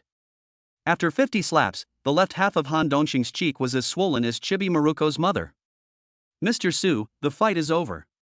The security captain stepped forward to report the work, and seeing that Sumo did not respond, he called out twice, "Mr. Su, Mr. Su." "Well? What's the fight?" Sumo woke up as if from a dream. When he saw the pig-headed Han Dongxing in front of him, he was shocked. "Oh my god. Who are you, sir?" "Mr. Su, I'm Xiao Han." Han Dongxing tried to force a smile, but his face was so swollen that there was no room for a smile. "Who beat you up like this?" Sumo was stunned. Chu Yuning's heavenly singing voice floated out from the gymnasium. He was so fascinated by it that he had no idea what had just happened. "Boss Su, it was Manager Han who asked us to beat him up." A security guard reported truthfully, and there was a loud slapping sound. "Didn't this gentleman hear it?" "Manager Han, why are you so depressed that you want to torture yourself like this?" Sumo didn't have those complicated thoughts. Although he thought Han Dongxing was annoying, he didn't take the fact that the latter drove him away to heart. So when he heard that it was Han Dongxing who took the initiative to ask for it, Sumo was very surprised. "Calling for someone to beat you up, what kind of a move is this? Could it be that Han Dongxing is a veteran player in the alphabet circle?" Han Dongxing blinked and almost vomited blood. "I had nothing better to do than to ask someone to beat me, all to appease you, Boss Su. Now you ask me why I am so desperate and abuse myself. Are you kidding me?" The security captain suddenly realized that he had misunderstood. The hints of killing with a borrowed knife and increasing the intensity were all made up by them. Sumo didn't say anything before, he was just distracted by the song. "Mr. Su, Manager Han is doing this to apologize to you." The security captain gave a reminder. "Oh, so that's how it is." Sumo suddenly realized, "Manager Han, I'm sorry, I was distracted just now." "Then Mr. Su, have you forgiven me?" Han Dongxing's heart was broken. The sound of slaps on his side was almost as loud as the beating of drums and gongs, but Sumo was distracted and didn't see it. I'm not mad at you, so why should I forgive you? You're not angry? Han Dongxing's eyes widened bigger than copper bells. A slap in the face was worth it if it could eliminate Su Mo's anger. But if Su Mo was not angry, wouldn't the 50 slaps he gave him be in vain? Yeah, you're a bit annoying, but I'm not angry. Su Mo nodded affirmatively. If a dog bites me, will I bite it back? Han Dongshang. Sorry, that metaphor is inappropriate. Su Mo thought for a moment and said, if a pig pushes me, can I push it back? That's not right. Manager Han, please don't think too much. I definitely didn't imply that you are worse than pigs and dogs. The corners of Han Dongxing's mouth twitched slightly, and he thought, yes, you didn't hint at it, but this is already made clear. Su Mo patted Han Dongxing on the shoulder and said earnestly, actually, you don't have to torture yourself. If you had asked earlier, everything would have been fine. Asked earlier? Why didn't you ask earlier? Han Dongshang looked at Su Mo in a daze, thinking, was he wrong? 9. Spend money to get angry. The parking lot episode ended with Han Dongxing turning into a pig head and going to the hospital for emergency treatment. The security guards returned to their respective posts to continue working, and the security captain stayed behind to chat with Su Mo to relieve his boredom. The two chatted about everything from family to work. The security captain felt that the new boss was very down to earth, had no airs, and was easy to get along with. During the period, the security captain also asked Su Mo if he wanted to go into the stadium to watch the concert, but Su Mo directly refused and was even a little resistant. The whole conversation process was very relaxed, and Su Mo did not hide anything, sharing his rich work experience with the security guard. After listening to Su Mo's revelations, the security captain was left with only sighs in his heart. It turns out that Mr. Su has driven a private car, delivered couriers, worked on factory assembly lines, and run sales. He has done all kinds of jobs. It really is true that a hero should not be judged by his origins. Although he is several years older than Su Mo, his career achievements are far behind. The security captain sincerely admires Su Mo. For an ordinary person with no background to become the owner of a stadium, he must have made tremendous efforts, and the ups and downs in it are insignificant to outsiders. It is very likely that there is a tear-jerking, sad story hidden behind it, falling in love with a rich family's daughter, being separated by the powerful, but refusing to bow to fate, climbing up step by step, and finally becoming successful. Of course, Su Mo didn't know that the security captain had such a wild imagination. He just casually chatted about the past, but he actually pinned the entire plot of Romeo and Juliet on him. The topic was almost finished. Su Mo drank a sip of water to moisten his throat. He saw 6 people walking towards him from the corner of his eye. They were Wei Ting and others. There were 3 people when they went there, but when they came back there were 6 people. Wei Ting walked in front, and the boy beside her kept comforting her. Linin followed Lu Xiaoyu in small steps, and there were 2 boys following behind. You guys went to the concert, why are you back so soon? Su Mo didn't have a watch, so he took out his cell phone and checked the time. The concert just started, why are they back? As for the 3 extra boys, Su Mo did not ask who they were. They were probably friends who had made an appointment to watch the concert together.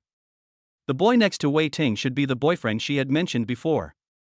Don't mention it, it's too infuriating. Wei Ting said angrily, we were just a few minutes late, and they didn't let us in. We finally managed to get tickets for Chu Yuning's concert, but now we can't watch it. There is such a rule? Can the ticket money be refunded?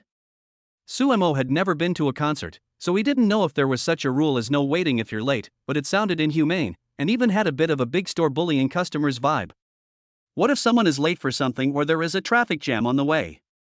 It's just that Wei Ting and a few other students are easy to deal with, but if it were someone with a bad temper, they would force their way in no time. Although I might not be able to get into the venue, there are so many vendors outside. If someone took a picture of me and posted it on WeChat Moments, it would definitely cause a commotion. Shock. Xu Yuning actually sent a few men to do this to the fans. Shock. A violent incident occurred in the stadium, and the mastermind behind it turned out to be the queen of the entertainment industry. With Xu Yuning's fame, any little thing that happens will be magnified infinitely, so a title like this will definitely become a hot search in an instant. Speaking of this makes me even more angry. Lu Xiaoyu frowned and said, it's fine that we can't get in, but they kept making excuses when we asked them to refund the money on the spot, saying they would arrange a refund after the concert. When we asked them when exactly, they just wouldn't give us a clear answer. It's like paying for a refund. Ting Ting, don't be angry. It's just a concert. We can just not watch it. It would have been fine if the boy next to Wei Ting didn't say anything, but once he opened his mouth it was like adding fuel to the fire. Wei Ting and Lu Xiaoyu glared at him with fiery eyes. How dare you talk like that? It's all your fault. Wei Ting grabbed her boyfriend Zhang Yunming's ears and said, if you three hadn't been late, would we have been stopped at the door? You have to compensate me for my idol and my concert. Zhang Yunming screamed in pain and begged for mercy. It's a bit unreasonable indeed. Suemo also felt that it was a bit too much. He took the ticket and took a look at it. There was no warning on it saying no entry after the show starts. It's like many mobile phone stores, which tell you after you buy the phone that you need to purchase a call package before they can give the phone to you. If you want a refund, you have to wait for the leader's signature, and then the leader is often not there, so you will face the problem of difficulty in getting a refund, and consumers can only choose to slip away. There is a certain deception involved. Since there is no prior explanation, consumers have the right to refuse their requests. The same goes for concert tickets. It's their own business whether to come or not. Since they have bought the ticket, they should be allowed in. It's a bit of an unfair clause to turn people away without any reason. Do you really want to watch the concert? Suemo asked. Of course. Lu Xiaoyu said with admiration, Xu Yuning is our senior and also our idol. She said before that she would reduce her concerts in the future and concentrate on the big screen. If you miss this time, I don't know when I can watch her concert again. Okay, then I'll go and reason with them.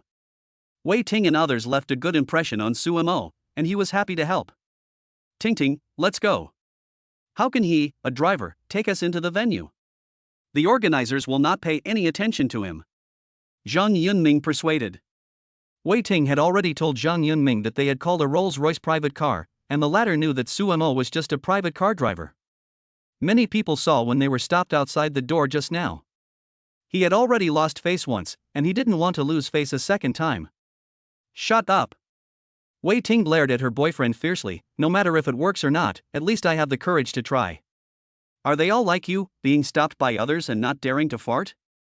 When I thought about how I was embarrassed by the people from the entertainment company just now, while my boyfriend was hiding behind me without saying a word, his timid look was so cowardly. I'm not asking you to strike out with a heavy punch, you're just arguing with reason. If you don't dare to do that, what kind of man are you? How do you know the result if you don't try? Suemo shrugged with a half smile. Cut. A boy named Wu Lei sneered, if you can take us in, I'll call you daddy. 10. Blatant backdoor. Wu Lei's family is well off. He is not a second-generation rich, but he is well off. He paid for all the tickets for tonight's concert. The main purpose of watching the concert was to admire Xu Yuning's style, but he also had another purpose, which was to get closer to Lin Yin, hoping that their relationship could be elevated from classmates to lovers. Sumo's sudden act of standing up for the girl made Wu Lei feel like he had bought firecrackers for others to set off. Moreover, his good brother was scolded by his girlfriend for this, so he naturally developed some hostility towards Suemo.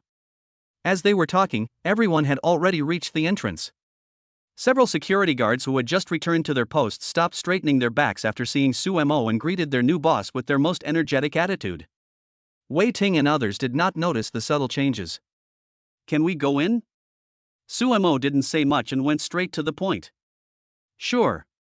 The security guards who had been blocking the entrance like door gods just a second ago consciously retreated to both sides and made a please gesture. The entire stadium is Sumo's property, and he can enter and exit it as if it were his own backyard. There is no reason and no one dares to stop him. I was asking you not to come in. Weren't you told not to come in? How come you can come in again? Wu Lei's eyes widened in shock. Just now the 6 of them were stopped outside the door, and the other party had a very tough attitude and would not let them in no matter what. Why did the situation change as soon as Suemo arrived? See, if you don't try, you'll never know the result. Suemo smiled. Wei Ting and Lu Xiaoyu were a little puzzled. The security guard agreed without asking them to show their receipts. Wasn't he afraid that they were hooligans? Forget it, being able to watch the concert is the truth, who cares about other things? Lin Yin and the other 2 are still too young to hide their thoughts, and their joy, anger, sorrow and happiness are all written on their faces. Seeing Wei Ting's thunderstorm turned into sunny weather, Zhang Yunming also breathed a sigh of relief. If he really missed the concert because of his lateness, Wei Ting would probably break up with him when he returned. Wu Lei's face looked a little ugly. Once something is said, it cannot be taken back. He had just vowed that if Suemo could bring them in, he would call Suemo dad. Should I really call him dad? Wu Lei now wanted to slap himself twice. Why was he so mean for no reason? Let's go. Suemo led the team through the test. At this time, a man with a slicked back hair and a well-ironed suit happened to pass by. When he saw Suemo and others coming in, he ran over with big strides. What are you doing? The man blocked Suemo and the others' way and said to the security guard, "What qualifications do you have to let anyone in? If something goes wrong, can you afford it?" When they saw the man with the slicked back hair, everyone had completely different expressions. Wei Ting and Lu Xiaoyu were angry, Zhang Yunming looked anxious, Wu Lei was secretly happy, and the remaining boy did not have too many emotional ups and downs. Lin walked up to Suemo, tugged at the corner of his clothes, and said in a voice as soft as a mosquito, "It was he who stopped us from entering just now." Lin is tall, about 1.67 meters. Girls have small frames, so she looks only slightly shorter than Suemo. When Suemo turned around, their eyes met, and their noses were only 3 fingers away from touching. Lin was a shy person to begin with. Feeling the hot breath coming out of Sumo's mouth, Lin took small steps back in panic, a blush of embarrassment appearing on her fair face. Suemo nodded, indicating that he understood. The security guard went to see Suemo just now. This man was definitely not from the property management.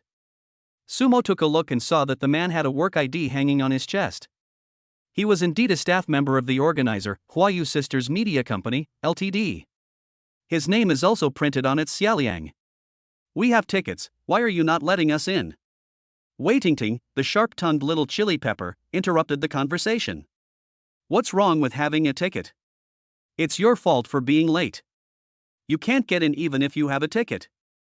Xiao Liang counterattacked without any doubt. He. Suemo took out the ticket and said, "It doesn't say that you are not allowed to enter after the show starts.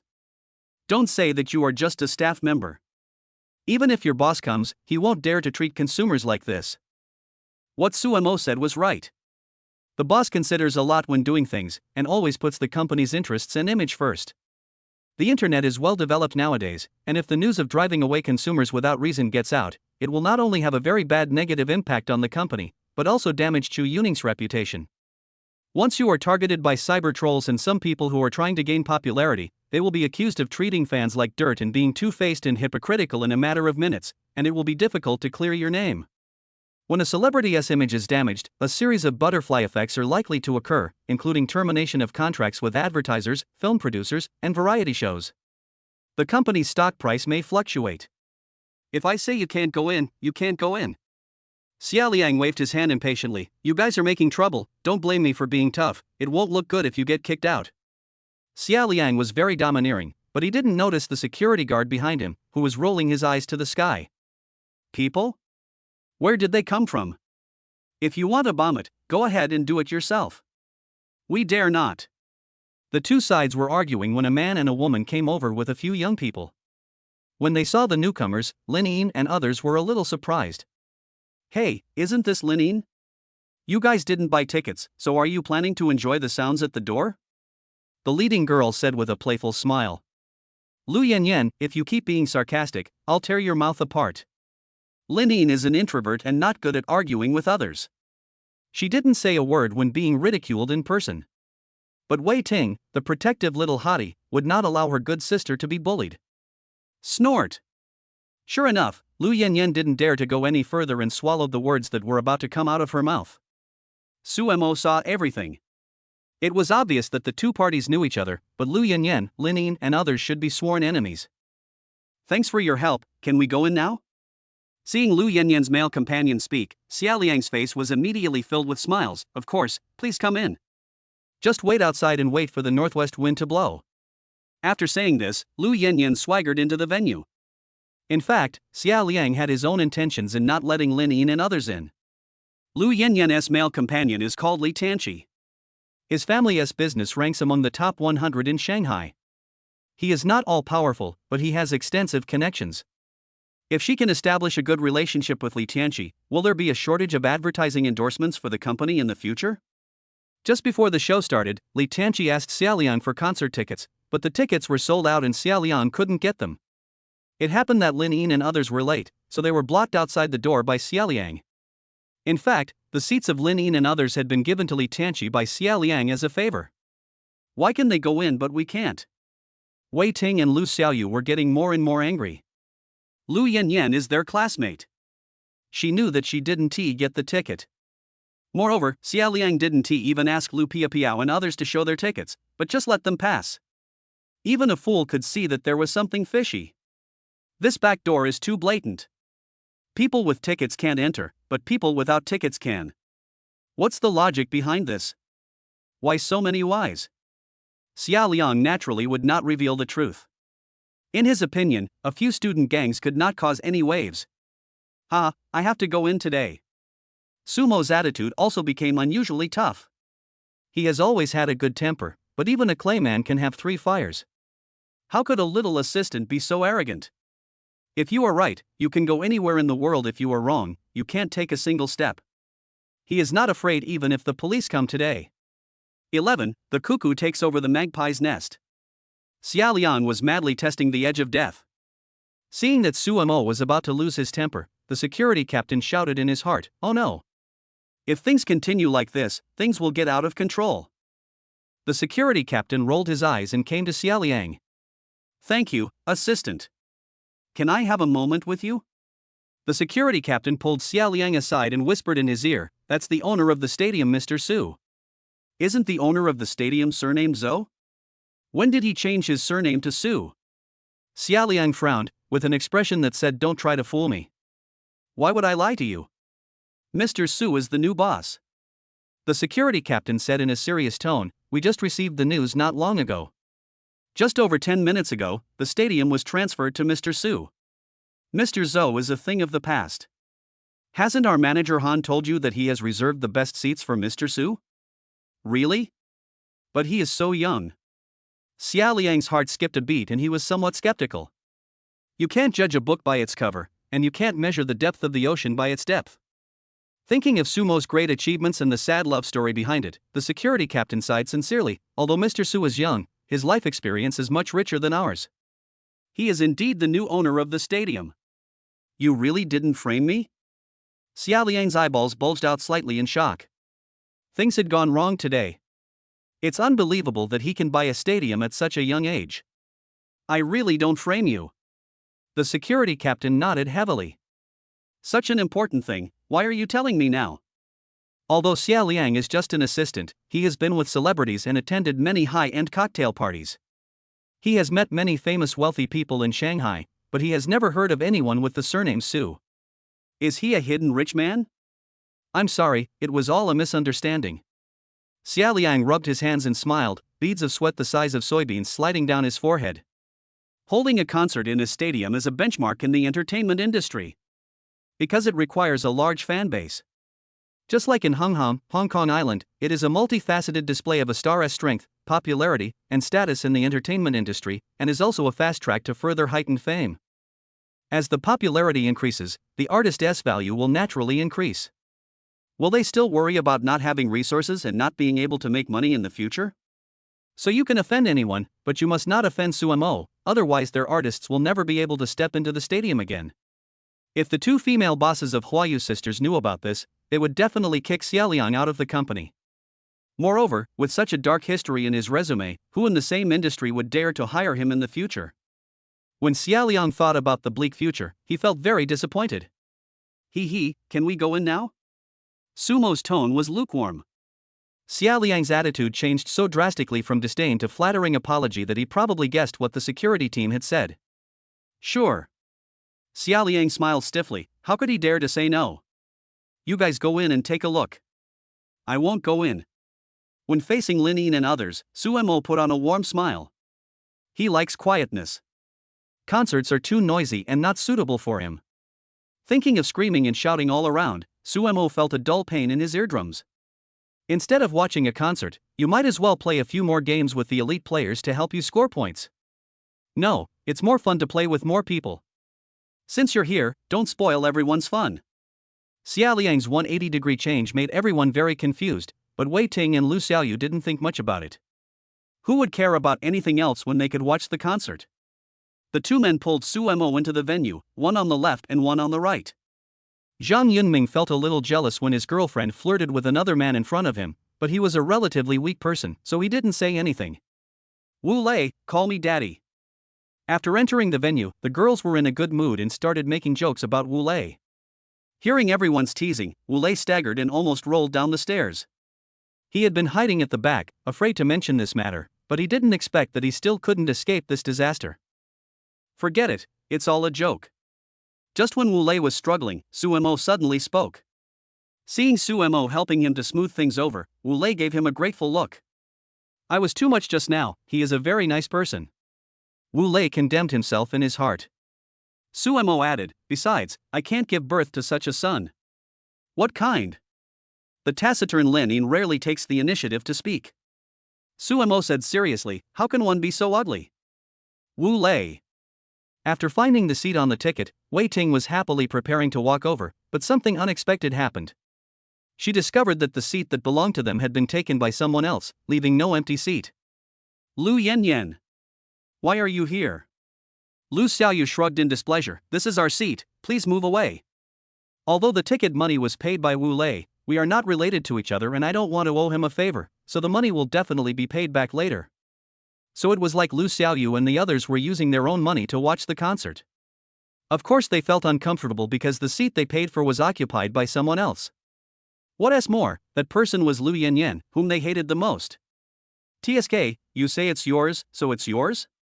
Lu Yanyan was not willing to be outdone and sneered, if you have the guts, take out the tickets. Here.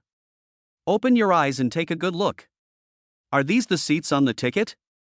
Wei Ting took out 6 tickets, and Lu Yanyan snatched them away and took a look, these are the seats. You can go now. You don't have tickets now, so you are the ones who should leave. Lu Yanyan proudly raised the ticket in her hand, then tore it into pieces. What you do? Wei Ting and others were shocked when they saw the tickets turned into confetti. They knew that Lu Yanyan was an annoying person, but they didn't expect her to be so shameless. This was blatant robbery. Lu Yanyan, I'm going to tear you apart. Wei Ting's temper flared up, and her slender fingers were about to grab Lu Yanyan's face. Seeing this, Zhang Yunming hurriedly hugged her from behind, and Lu Yanyan was frightened and took a few steps back. Don't say I didn't warn you. There are auxiliary security personnel all around.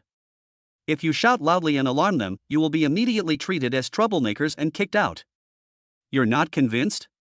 If you have the guts. Lu Yanyan had a charming look in her eyes and hooked her finger at Wei Ting provocatively, using her long-lost exclusive skill of provocation, a combination of the martial arts' unique skills of one finger zen and lion's roar. Come here. 12. Super soft seats in the first row. Wei Ting was stunned for a moment, then her anger burst out uncontrollably. This was the first time in her life that she had seen someone as shameless as Lu Yanyan. She was so angry that she was almost going crazy. Ting, calm down. Lu Xiaoyu and Lin Yin hurried forward to comfort Wei Ting. Although they were also very angry, what Lu Yanyan said was right. If Wei Ting really did something, the security personnel would rush over immediately. They had worked so hard to get in, and they didn't want to be kicked out before they even had time to sit down. Ting, forget it, let's just sit in the aisle and watch. As soon as Zhang Yunming said this, the flame that Wei Ting had finally extinguished was ignited again. The same sentence, with different tones and words, spoken by different people will have completely different effects. Wei Ting could listen to her best friend's advice, which was good advice, but when her boyfriend said that, she felt that hard words to hear, especially when Zhang Yunming spoke in such a cowardly tone. Sit in the aisle and watch? Dare you be a coward again? His girlfriend was bullied. Not only did a grown man not stand up for her, but he also turned his elbow out. He paid for the ticket, so why should he endure this humiliation? Sitting in the aisle? If you don't know, you might think we're begging for food. The more she endured, the angrier she got. The more she backed down, the more she felt at a disadvantage. Wei Ting decided to make a big deal out of it. The worst that could happen was that everyone would be kicked out together. You like to occupy seats, don't you? Then make a big fuss. At worst, we'll all be kicked out. If we can't watch it, then you can't watch it either. Wei Ting was like a raging tigress, ready to rush forward to fight with Lu Yanyan. Seeing this, Suemo stepped forward and stood in front of her. Brother Suemo, even you want to help her? Wei Ting looked at Suemo in disbelief. It's not worth it to spoil my fun for such a person. Suemo shook his head and put his hands in his pockets. The view here is not good, I will take you to a better seat. The security captain followed behind all the time. It must be said that he was very considerate. As soon as Suemo finished speaking, without even asking him where the reserved seat was, he had already walked to the front to lead the way. What's wrong with me? Explain yourself clearly. Seeing Suemo ignoring her, Lu Yanyan felt ignored and continued to taunt. Why are you so arrogant? You said there is a seat, and there is a seat. Do you think you are the richest man in China? Chu Yuning's concert was extremely popular. The venue was packed with people, and there was not even a single empty seat. If Li Tianqi hadn't opened the back door and reserved a seat, even if they could get in, there would be nowhere for them to sit. How do you know? Suemo glanced at Lu Yanyan. With his current net worth, he was undoubtedly the richest man in China. Not only do I have a seat, but it's a soft seat. Lu Yanyan curled her lips in disdain. She didn't expect that this guy with thick eyebrows and big eyes was so shameless that he didn't even blush when he boasted. Seeing Suemo walking towards him, the security captain hurriedly led the way. Wei Ting and others followed Suemo. They also felt that Suemo couldn't find a seat.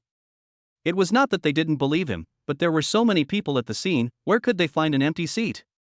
And we have to find 7 seats at once. Suemo and others walked down from the audience seats. No one paid attention at first, until the security guard opened the iron fence separating the stadium and the audience seats, and led Suemo and others to the rubber track in a dignified manner. Countless pairs of eyes focused on them instantly. What is going on? Were these 7 people invited by Sun Wukong? Can you actually go to a concert outside of the 3 realms and not be in the audience? The entertainment company and the property management had given instructions beforehand, so when they saw the security guard leading people out of the audience, the other security personnel did not step forward to stop them. Is this the seat you're talking about? Suemo was also confused. He didn't expect the security captain to take them out of the audience. On the green grass in front is the brightly lit stage. Originally, there was a rest area dedicated to the football match at the edge, but in order to present a better stage effect, the rest area was temporarily demolished. There is not even a chair around now. Do we have to sit on the floor? Mr. Su, please wait a moment.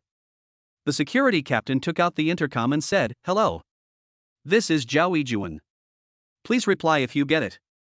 Xiao, who got it? Captain, please give me your instructions. A slightly immature voice of a young boy came from the other end of the conversation, and the security captain said, Boss Su has arrived, carry all the things out. Xiao, who got it? Suemo was still wondering what the security team was doing, but before long, he saw several security guards coming towards him carrying sofas and coffee tables and placing them neatly in front of the first row of the audience seats. Please come in, Mr. Su. Suemo walked forward to take a look. The sofa was covered with genuine leather, and there were wrinkles on it from where someone had sat. Although it was not brand new, it was obvious that the owner took great care of it and maintained it very well. If you didn't look carefully late at night, it would be no different from a new one. This sofa is definitely not for the security guards. Firstly, the property management company would not equip the security guards with such good equipment. Secondly, there are so many security guards that the sofa would have been deformed and cracked by everyone. From this, we can infer that this sofa should have been moved out of Han Dongxing's office and is usually used for meeting guests. The corner of Sumo's mouth twitched slightly. He looked at the sofa. It was indeed a soft seat, and it was higher than the first row. But why did he feel like he was being watched in a zoo instead of watching a concert? What I have been bragging about lately has come true. Do I have the physique of a koi fish? Everyone please sit wherever you want. Only after Suemo spoke did the girls gain the courage to sit down with their knees bent. The sofa was not big, just enough to accommodate 3 girls. Zhang Mingyun and others were too embarrassed to squeeze with the girls, so they could only sit cross-legged on the floor. Ting Ting, have a drink. Zhang Mingyun attentively handed the drink to Wei Ting. Go away. Wei Ting was obviously still angry and didn't look at Zhang Mingyun well. I have my own hands and feet. I can get what I want myself. You don't need to please me. After a disappointment, Zhang Mingyun returned to his seat dejectedly, squatted down, silently opened the pull ring, and drank the coke in one gulp. Suemo smiled. It was normal for young lovers to have some quarrels. Wei Ting was still angry, but she had a great time watching the concert, it wouldn't be long before the two of them would be back to normal. Did Han Dongxing prepare all these things? His eyes shifted to the security captain. Before the captain could answer, the young security guard next to him answered first. How could a stingy guy like Han Dongxing pay for these things out of his own pocket? The captain just asked me to go out and buy these things. Su Mo recognized the voice of the young security guard as Xiao Hu, who had been on the intercom just now. Shut up! The security captain sternly scolded. Did Mr. Su ask you a question? You have no respect for your parents. When is it your turn to interrupt? On the surface, the security captain was scolding, but in fact he was helping Xiao Hu. It is a big taboo to speak carelessly in front of your leader. 13. Positive and negative, good and bad. Xiao Hu just came out from the countryside to work, and he doesn't understand many of the rules and regulations. Skipping your authority is a very serious problem in the workplace. It's like a group of people are in a meeting, and the manager asks the supervisor to report on their work, but then a junior clerk jumps out to steal the show. What does this mean? This behavior will undoubtedly be a slap in the face of the supervisor and will leave a negative impression of unruly on the manager. If you offend two leaders at once, your mother will no longer have to worry about your bare feet catching cold, because you will have endless troubles. Fortunately, security team leader Zhao Yijuan is not a narrow-minded person. He is the oldest boss in the entire team. He usually treats the security guards under him as brothers and his own children, and he will help wherever he can. Because Xiao Hu was outspoken, he was almost fired by Han Dongxing several times. In the end, it was the security captain who interceded for him and helped him keep his job. Mr. Su, Xiao Hu just came from the countryside not long ago and doesn't know the rules. Please don't bother with him.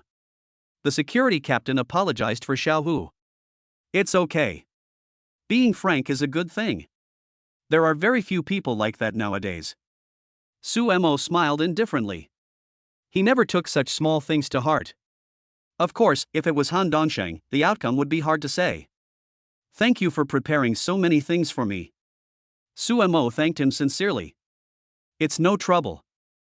I was chatting with you in the parking lot just now, and I saw that you were drinking water, so I took the initiative. After everyone left, I sent a text message to Xiao Hu and asked him to buy some drinks and snacks. The security captain was embarrassed. I am short of money and can't afford anything good. These are just rough things. Please don't despise them, Mr. Su. Don't mind, that's good. That's good. Seeing that Su Mo had no intention of blaming Xiao Hu, the security captain let out a sigh of relief. That's right. Su Mo looked at the security captain. I didn't hear you clearly just now. What's your name? Mr. Su, my name is Zhao Yijuan. You can call me Lao Zhao like everyone else. Everyone in the security team is younger than Zhao Yijuan and usually calls him Brother Zhao. Although Zhao Yijuan works for a property company and Su Mo is not their direct supervisor, Su Mo is the owner of the stadium and given his status and position, Zhao Yijuan doesn't dare let him call him Brother Zhao. Mr. Su, if there's nothing else, I'll go down to work first. I'll leave you an intercom. If you need anything, please feel free to contact me. Okay, then go get busy first. Why? Putting the walkie-talkie on the coffee table, Zhao Yijuan left with Xiao Hu and others. After walking out of the deserted place, Zhao Yijuan kicked Xiao Hu hard on the butt. You bastard, you don't want your job anymore, right? Zhao Yijuan had a look of disappointment. I've told you so many times to be careful with your words and actions in front of your boss, don't say anything nonsense, why can't you remember? If you say something wrong, I'll have you pack up and leave in a minute, and even I can't protect you. Han Dongxing wanted to fire Xiao Hu a few days ago, but his concert was approaching and he urgently needed manpower, so he didn't do it. I think Mr. Su has a good temper and didn't say anything. Xiao Hu pouted in grievance.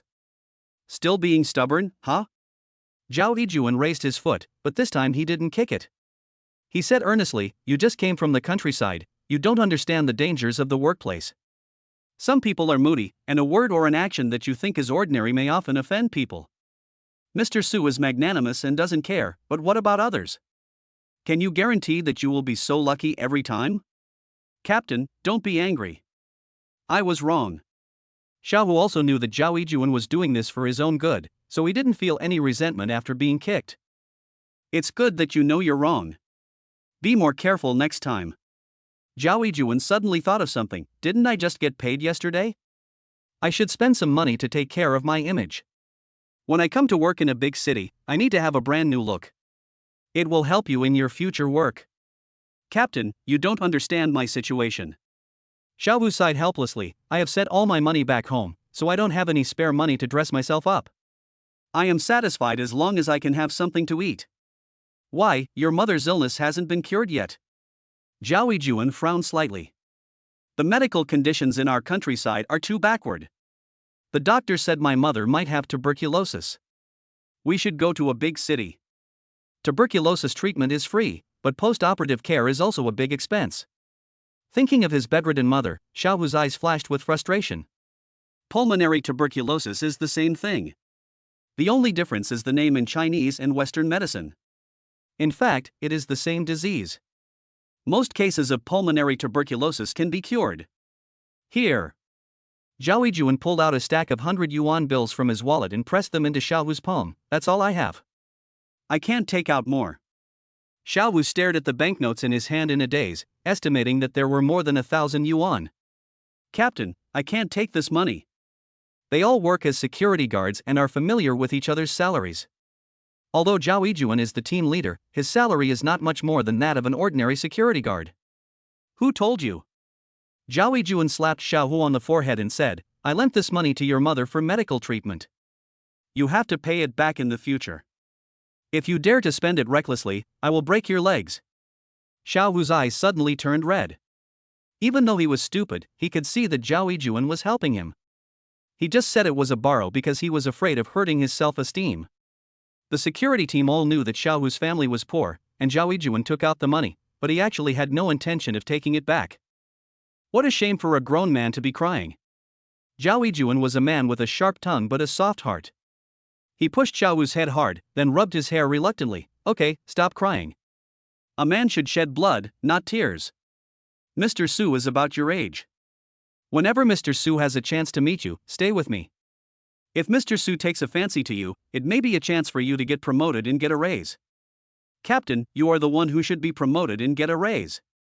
Xiaohu wiped away her tears and looked at Zhao Yijuan with gratitude in her eyes. Stop flattering me. Zhao Yijuan kicked Xiaohu's butt again. Get lost, get back to your post. I'm not happy to see you crying like this. Xiaohu raised his head and chest and saluted, then returned to his job. Looking at Xiaohu's departing back, Zhao Yijuan raised his lips slightly. I'm old, so I'll leave the opportunity to you young people. Every region has some good and bad labels. When people mention the people of Shanghai, they will think of xenophobia, stinginess. Some people even compare them to the celestial dragons in One Piece, who are high and mighty and self-righteous. But everything has two sides. The positive and negative always coexist, and we cannot generalize. People like Zhao Yijuan are very simple ordinary people, kind-hearted and helpful. No matter where you are from, as long as you can get along well, he is willing to open up to you. All in all, there are bad people everywhere, but there are still more good people. 14. Emotional entanglement. Suemo naturally didn't know that Zhao Yijuan had helped Xiaohu privately, but that didn't stop him from giving Zhao Yijuan a good evaluation. At first, the two met in the parking lot. Zhao Yijuan thought Suemo was just a driver, but his attitude was very polite. When Suemo asked Zhao Yijuan to do him a favor, the latter hesitated. If Han Dongsheng hadn't obstructed him, he believed Zhao Yijuan would have agreed readily. This can indirectly reflect that Zhao Yijuan is friendly to others. Then the entrance to the concert was blocked. Seeing the situation getting worse, Zhao Yijuan immediately jumped out to resolve the conflict. The key point was that he did not point out Sumo's identity in public, but pulled Xiaoliang aside and told him quietly. After entering the concert venue, Zhao Yijuan understood what Suemo meant and took the initiative to lead the way, without Suemo having to say anything more. This is enough to prove that Zhao Yijuan has an excellent ability to read people's expressions. Suemo really didn't want to be exposed too much, as too much money would attract thieves. He just wanted to be a quiet and handsome man who spent his time shopping, but he didn't want to be kidnapped one day. As for taking the initiative to buy drinks and food, that is even more unusual. Most people in the workplace have passive personalities and are only willing to take a step when pushed. Who would add to their workload when they have nothing to do? Wouldn't it be nice to have a little leisure time? Few people are willing to take the initiative to take over things. There are very few people like Zhao Yijuan who are proactive and capable. However, Suemo has a different definition of being polite. Some people think that giving gifts is being polite, but that is at most flattery and cannot be accepted in a refined manner. A person who is truly capable of handling things should be able to handle all aspects of work, interpersonal relationships, etc., and be able to worry about things before his leader does. It is obvious that Zhao Yijuan is this kind of person who knows how to deal with things. Zhao Yijuan may not have high academic qualifications and professionalism, but it can be seen from the fact that the security guards are very obedient to him that he is definitely good at dealing with people. How about letting him manage the stadium? This thought emerged in Sumo's mind. If there is someone like Zhao Yijuan who can command the support of his subordinates and solve the boss's problems to manage the company, wouldn't he be able to be at ease and be a hands-off boss? The position of property manager is not difficult. I believe Zhao Yijuan is capable enough for the job. At most, we can find someone to train him. However, there are still some difficulties in implementation. Because Zhao Yijuan is still an employee of the property company, it is up to the property company to decide who will be sent to manage the stadium. Sumo can also put forward suggestions, and the property company will most likely buy into them, but the trust in people who are not their own will always be limited. If he wanted Zhao Yijuan to work for him wholeheartedly and avoid the situation where he was in Chao's camp but his heart was with Han, poaching him was undoubtedly the most practical way. As for Han Dongsheng, he has been put on Sumo's blacklist. There is no distinction between high and low occupations. Han Dongsheng had previously called the security guard a bastard and did not regard him as a human being. It is okay to want to flatter the leader, but he has to use the right method. Moreover, a person with character problems should not be reused no matter how capable he is. Lu Yanyan in the audience looked at Sumo's back with resentment. She and Wei Ting and others were at odds with each other, or to be more precise, she had a conflict with Lin Yin. Li Tanqi is a well-known tall, rich and handsome man in the drama academy. Lu Yanyan fell in love with this boy on the first day of enrollment. Especially after knowing that Li Tanqi has a strong family background, she couldn't help herself and vowed to make this man her own. But Li Tanqi just likes Lin Yin. In fact, Lu Yanyan, Lin Yin and the other two were good friends at the beginning, but they could not escape the law that jealousy changes a person beyond recognition. How could Lu Yanyan not feel resentment when the boy she liked another girl? Gradually, her relationship with Lin Yin deteriorated and finally broke down. What Lu Yanyan did not expect was that Wei Ting and Lu Xiaoyu resolutely stood on Lin Yin's side. In the past, the small team of four strolling on the small path in the campus was such a beautiful scenery, but now they have parted ways unhappily, and Lu Yanyan has become a lone ranger since then. When it comes to love, there are essential differences between campus and society. After struggling in the society for a while and having played all the games, most people will choose to cultivate their character, find a stable job and make money down to earth. Usually after finding an ideal partner, they will talk about marriage if nothing unexpected happens. The admiration here does not only refer to love. Love actually only accounts for a small part of the factor. More points are on the two major test questions of financial ability and appearance. A wealthy man and a beautiful woman have become the criteria for contemporary people to choose a spouse. Of course, there are also some people who may have accidentally conceived the fruit of love after a night of drunkenness and were forced to shoulder the burden of responsibility. To put it bluntly, they accidentally got someone pregnant. There are too many temptations in this world now, and people are not as pure and honest as before. Such marriages without a solid emotional foundation will hardly escape the 7-year itch. After the passion is over, they can only rely on children to barely maintain the fragile family structure, until the day of collapse, when they go their separate ways. In addition to the above two situations, there is also a common compromise type of love. After all, only a few people are in love with each other. Finding someone you like and who also likes you is as difficult as the Chinese national football team breaking out of Asia. Many people cannot find a partner they like, and when they reach the age of marriage, they just find someone to live with. Sumo doesn't agree with this view of love. If you can tolerate it for a year or two, can you tolerate it for a lifetime? If you can, then you are awesome. Even ninjas can't be so patient. Anyway, Sumo couldn't accept marrying someone he didn't love.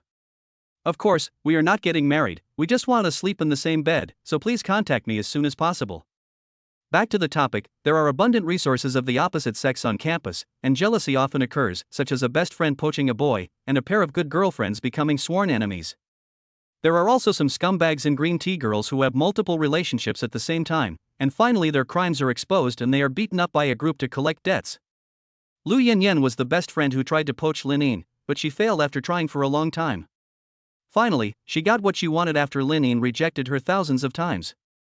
Li Tanqi had confessed his love to Lin Yin in public many times, and the whole school knew about it, but he was rejected by Lin Yin every time. Later, he got together with Lu Yanyan. Although he got the man of his dreams, Lu Yanyan always held a grudge against him. What's so good about this taciturn Lin Yin? I'm not much worse looking than her, and my figure is even better than hers. Why should I be the one to get the man she doesn't want? This fire had been suppressed in her heart for a long time, and Lu Yanyan would often make things difficult for Lin Yin to vent her anger, but she was always stopped by Wei Ting and Lu Xiaoyu, the two protectors on both sides. Until today, when Lin Yin and others entered the concert, when Lu Yanyan knew that she had occupied Lin Yin and others' seats, she was so happy that she went crazy. Finally, there is one thing where she can beat Lin Yin. TSK, sitting on the steps to watch the concert, it's embarrassing just to think about it. Lu Yanyan thought she could see Lin Yin making a fool of himself, but Su Mo jumped out and not only mocked her, but also made her get a special soft seat. When Su Mo said he had a seat, Lu Yanyan mocked him. Now she felt like she was slapped in the face and her face was burning with pain. Love is like picking up something that others don't want. Now when you go to a concert, you have to fight for seats, but others have better seats. Lin Yinxiao was waving her glow stick quietly. Not everyone could enjoy such special treatment as the first row of soft seats. Many people around her cast envious glances at her. Lu Yanyan felt that she was being outdone again, and her chest felt so stuffy that she almost couldn't breathe. 15. What is he like in the heart of the national goddess? Xu Yuning's passionate singing and dancing on the stage ignited the whole audience.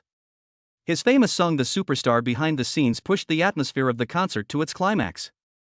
All the fans sang along with the chorus. Everyone was very excited and many were moved to tears. After the song ended, Xu Yuning bowed deeply to the audience seats around him. Screams and shouts came one after another, sweeping across the entire stadium like a tsunami. Do you have to be so exaggerated? Su Mo scratched his ears, which were ringing.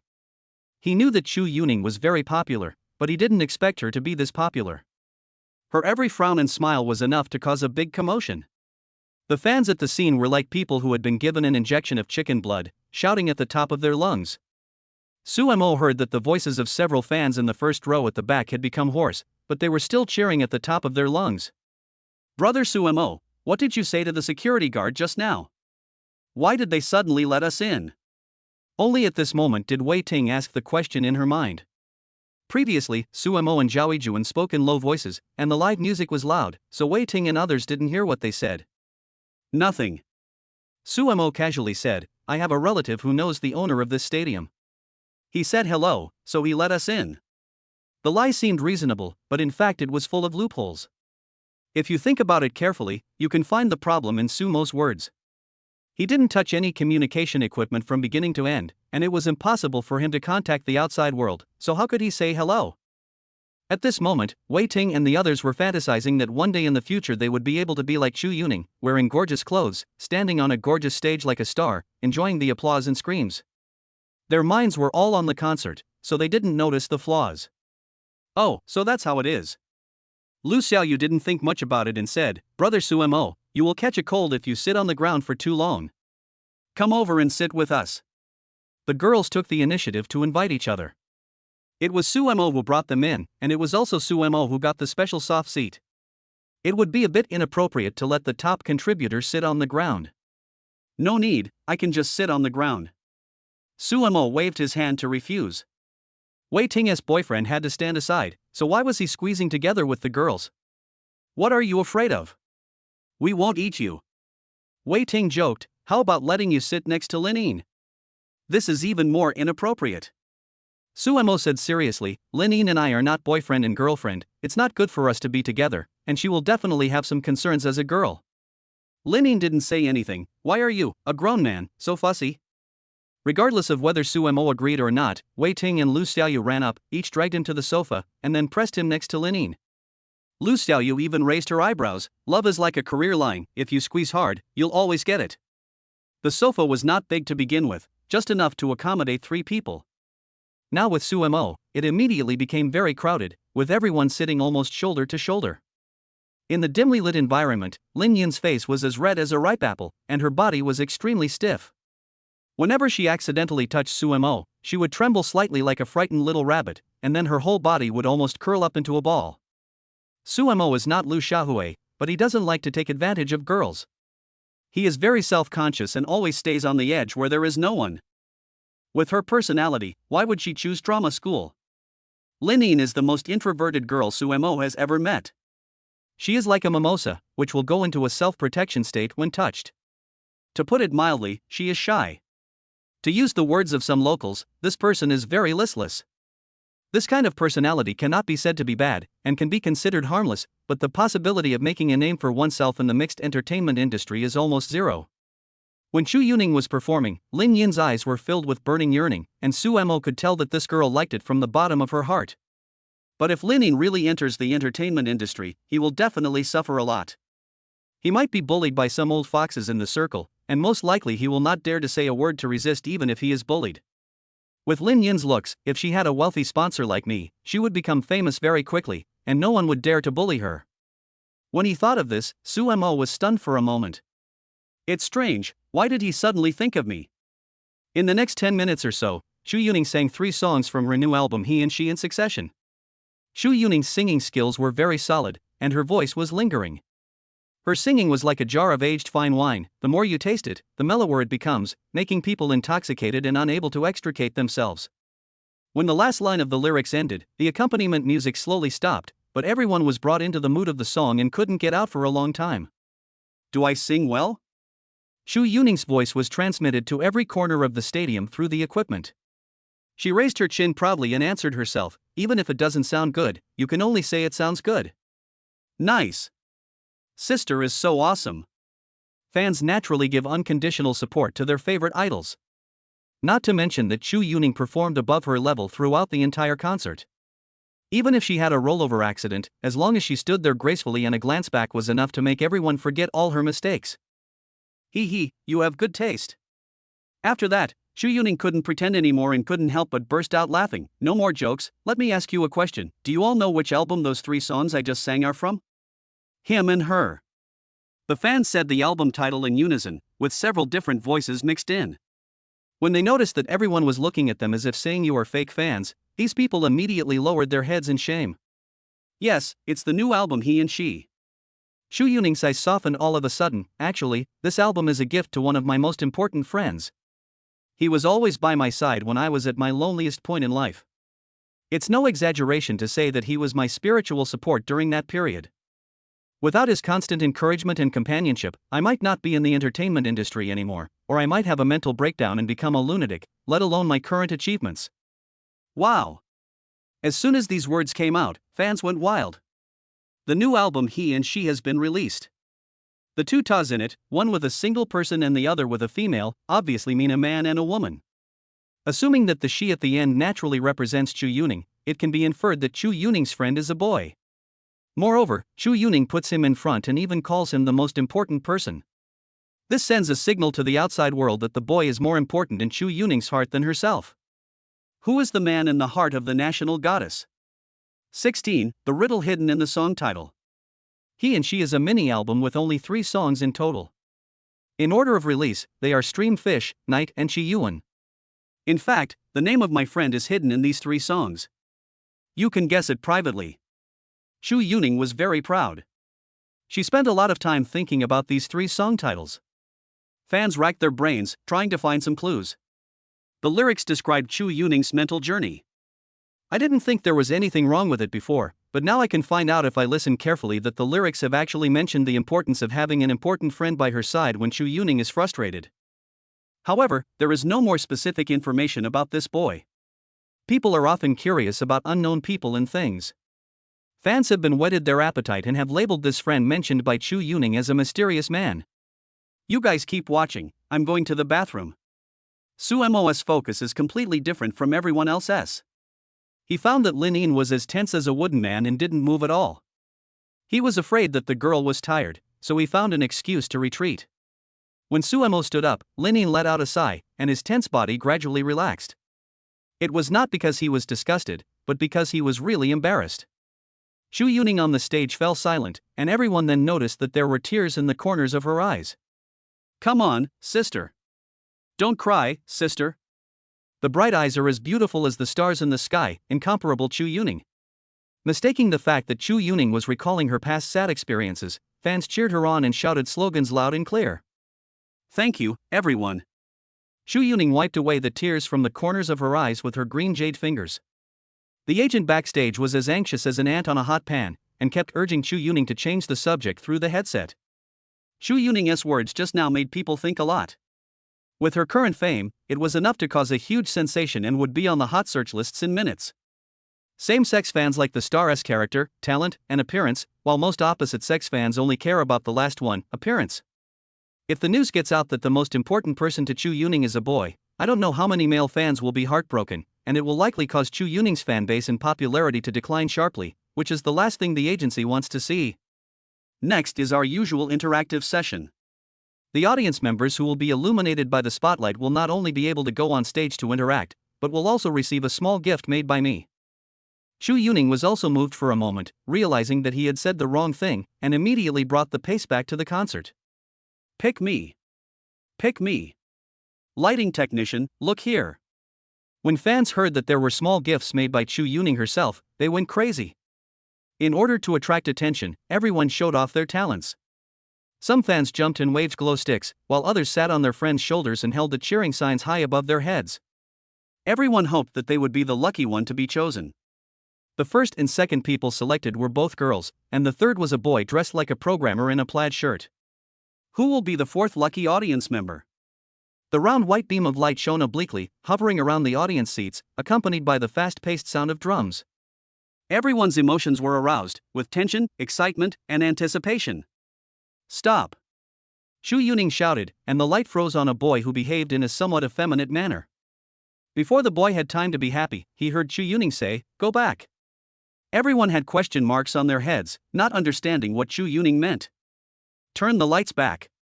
Xu Yuning repeated it again, and the lighting engineer realized that he was talking to him, and the lights immediately returned to their original path. Xu Yuning looked in the direction of the light, as if searching for something in the vast crowd, but ended up disappointed. Did I see it wrong? Xu Yuning sighed, picked up the microphone and calmed down. Sorry, please let the boy who was selected just now come on stage. The prominent special seats of Lin Yin and others attracted the attention of the lighting technician, and the last spot fell on them, and the lights illuminated three beautiful faces. Lin Yin, go quickly. Wei Ting and Lu Xiaoyu exchanged glances. In fact, they also wanted to go on stage, but in the end they gave the opportunity to Lin Yin. Lin Yin always gets the highest marks in professional courses in the class, but she is a little soft-tempered. As Lin Yin's best friends, they naturally know where her shortcomings lie, so they plan to take advantage of this golden opportunity for interaction to help Lin Yin practice her courage. No, you guys go ahead. Lin Yin instinctively wanted to step back, but Wei Ting and the others wouldn't agree and pushed her forward. Surrounded by the spotlight, with thousands of eyes staring at him, Lin Yin had no time to escape and could only bite the bullet and walk onto the stage with his head lowered. As soon as Su Mo walked out of the stadium, the security guard at the gate informed Zhao Yijuan. This time, Zhao Yijuan did not go to chat with Su Mo. He also had his own work to do, and he did not want to leave a bad impression of being eager for quick success and only flattering his new boss. As for creating opportunities for Xiao Hu, he was not in a hurry. A sharp cold wind blew out, as if a knife was scraping across his face. Su Mo shivered and got back into the car. Hiss. After returning to the car, Su Mo immediately turned on the heater. He really couldn't understand why so many people came out to watch the concert in such a cold day. Aren't they uncomfortable hiding in their beds? Waiting is the most torturous thing. Out of boredom, Su Mo registered the information of the Rolls-Royce to Daidu Taxi, and then opened Pet Elite again. I'm not targeting anyone, everyone here is a loser. If you dare, jump to SB port. Anyone who doesn't jump is a grandson. Honey, these people are so fierce. I'm so scared. As soon as I loaded into the waiting hall of the game, I heard voices of all kinds of people acting coquettishly and shouting over the public voice, including some childish voices that you could tell were from elementary school students. Su Mo turned off all and selected the team voice. Damn it. Why is number one you such a big jerk again? The team voice chatterbox heard teammates cursing. Su Mo looked at the order and frowned immediately because he was number one. He started swearing before the fight even started. What a poor character. Su Mo ignored number 2 who was cursing and invited the other two teammates to follow him for skydiving. Number 3 and number 4 both accepted his invitation. Don't follow him, he's a jerk, he can't do anything, he's the best at blowing up teammates, I was once blown to death when I was on a team with him before. Generally, except for girls, no one would deliberately remember the nicknames of players. Since player number 2 had suffered a loss at the hands of Sumo, he remembered Sumo's game nickname more clearly than his parents' birthdays. After hearing this, the other two teammates moved and followed number 2. Seeing that Sumo still chose to jump to SB port, number 2 sneered, hee, knowing what he was doing. As I expected, you jumped into SB port again. I'm going to jump into SB port with you again this time. I'm the SB. Damn, I went too far. 17. Crotch humiliation. Player number 2 had been paying attention to Sumo's movements, so when he wanted to parachute, the plane had already flown past the parachute point he had chosen. Seeing that there were no good development points around, he silently pressed the parachute button and followed Sumo's but to fly freely towards SB port. SB. SB. I have an M416 here. SB. Someone is coming from your east. The name of number 2's game is The Person Has Lost Contact in Guangdong. He forgot to turn off the team voice chat when he was talking to himself, so everyone heard it clearly, causing his teammates to call him SB throughout the whole process. Damn it! Don't call me an idiot. You are the idiots. Your whole family is an idiot. Number 2 couldn't hold it in any longer and started cursing. SB. I have an AWM here, do you want one? I want it. Where is it? I feel like we're going to get hit in the face by an airdrop. After entering the second poison circle safely, Sumo rarely turned on the voice chat to communicate with his teammates. TSK. Do you think it's so easy to get hit in the face by an airdrop? Number 2, who had a prejudice against Sumo, sneered. Sumo's idea was too naive. He had played thousands of games, and except for the time when he gave the signal to grab the airdrop, there had never been a single time when an airdrop happened to fall in front of him. Buzz. The sound of an airplane was heard in the distant sky. Everyone looked up at the same time, trying to determine the direction of the airdrop, and a surprising scene happened. When the plane flew over Sumo and others, a box with a parachute actually fell down. Oh my god! I got hit in the face! Everyone exclaimed. SB, do you want me to lick you first? Teammate number 3 joked. TSK. Even if you kill me, I, Wang, would rather die than lick it. Slurp, slurp. Although SB said no, his body was very honest. Before the airdrop had even landed on the ground, he rushed up and started licking it like a hungry dog. Damn it! The whole thing has been licked. Have you ever been on transformation? The teammates were so angry. While they were surprised that Sumo had said such a good thing, they also labeled player number 2 a dog-sucking. Sumo seemed to have a European god physique. He could pick up the best equipment wherever he went. Soon he and his teammates were fully equipped. When they encountered an airdrop, several waves of people fought to the death, but in the end, Sumo's team took advantage of the opportunity. Every time number 2 saw grenades and Molotov cocktails being picked up, he felt a little nervous. Fortunately, this time Sumo did not use his ultimate move, Thunder and Fire Escape, throwing grenades and incendiary bottles. 4 successful dogs entered the final round. Finally, there was only one enemy left. Sumo and his 4 companions were reckless and actually threw away all their weapons. They picked up the frying pan and rushed towards the only remaining enemy. The player was stunned for a moment, then shot and knocked down 2 of them. Before he could change bullets, he was beaten to death by Sumo with a frying pan. After a game is over, teammates send out invitations to form a team. Sumo looked at the time and saw that it was still early. The concert would not end for at least an hour, so he clicked OK. SB was also in the team. The 4 of them started fighting again. Sumo's mouth was like a blessing. Every time he said where there was good equipment, it would come true. The team gradually followed Sumo's lead and everyone would fight wherever he pointed. SB. Boss Ocean is surrounded by 2 teams, go save him. Master Ocean, wait for me, S. I'm here to save you. Player number 2 has subtly accepted the nickname SB and almost blurted out SB is here to save you. Fortunately, he reacted in time and did not curse himself. The happy game time is over, the concert is coming to an end. Guessing that Lin Yin and the others were about to come out, Sumo quit the game team. Seeing number 2's friend request, Sumo casually clicked to accept. Not long after, Lin Yin and others came over slowly, and the three girls were all smiling. Although there was an accident that their seats were occupied by someone, it was obvious that they had a lot of fun at the concert tonight. How was it? Did you have fun? Suemo asked knowingly. Of course I am happy. Lu Xiaoyu cheered and said, Brother Suemo, it's such a pity that you left early. I didn't see Lining come on stage and sing with Chu Yuning. The audience was stunned when she started singing. Even Chu Yuning praised her for her beautiful singing and her potential to be a singer. I don't sing that well. Lining is very humble and always has a warm smile on her face. It seems that being on the same stage with her idol will be an unforgettable experience in her life. Brother Suemo, please send Lining and Xiaoyu back first. Wei Ting stammered, my boyfriend and I want to go out for a walk, so we won't take your car home.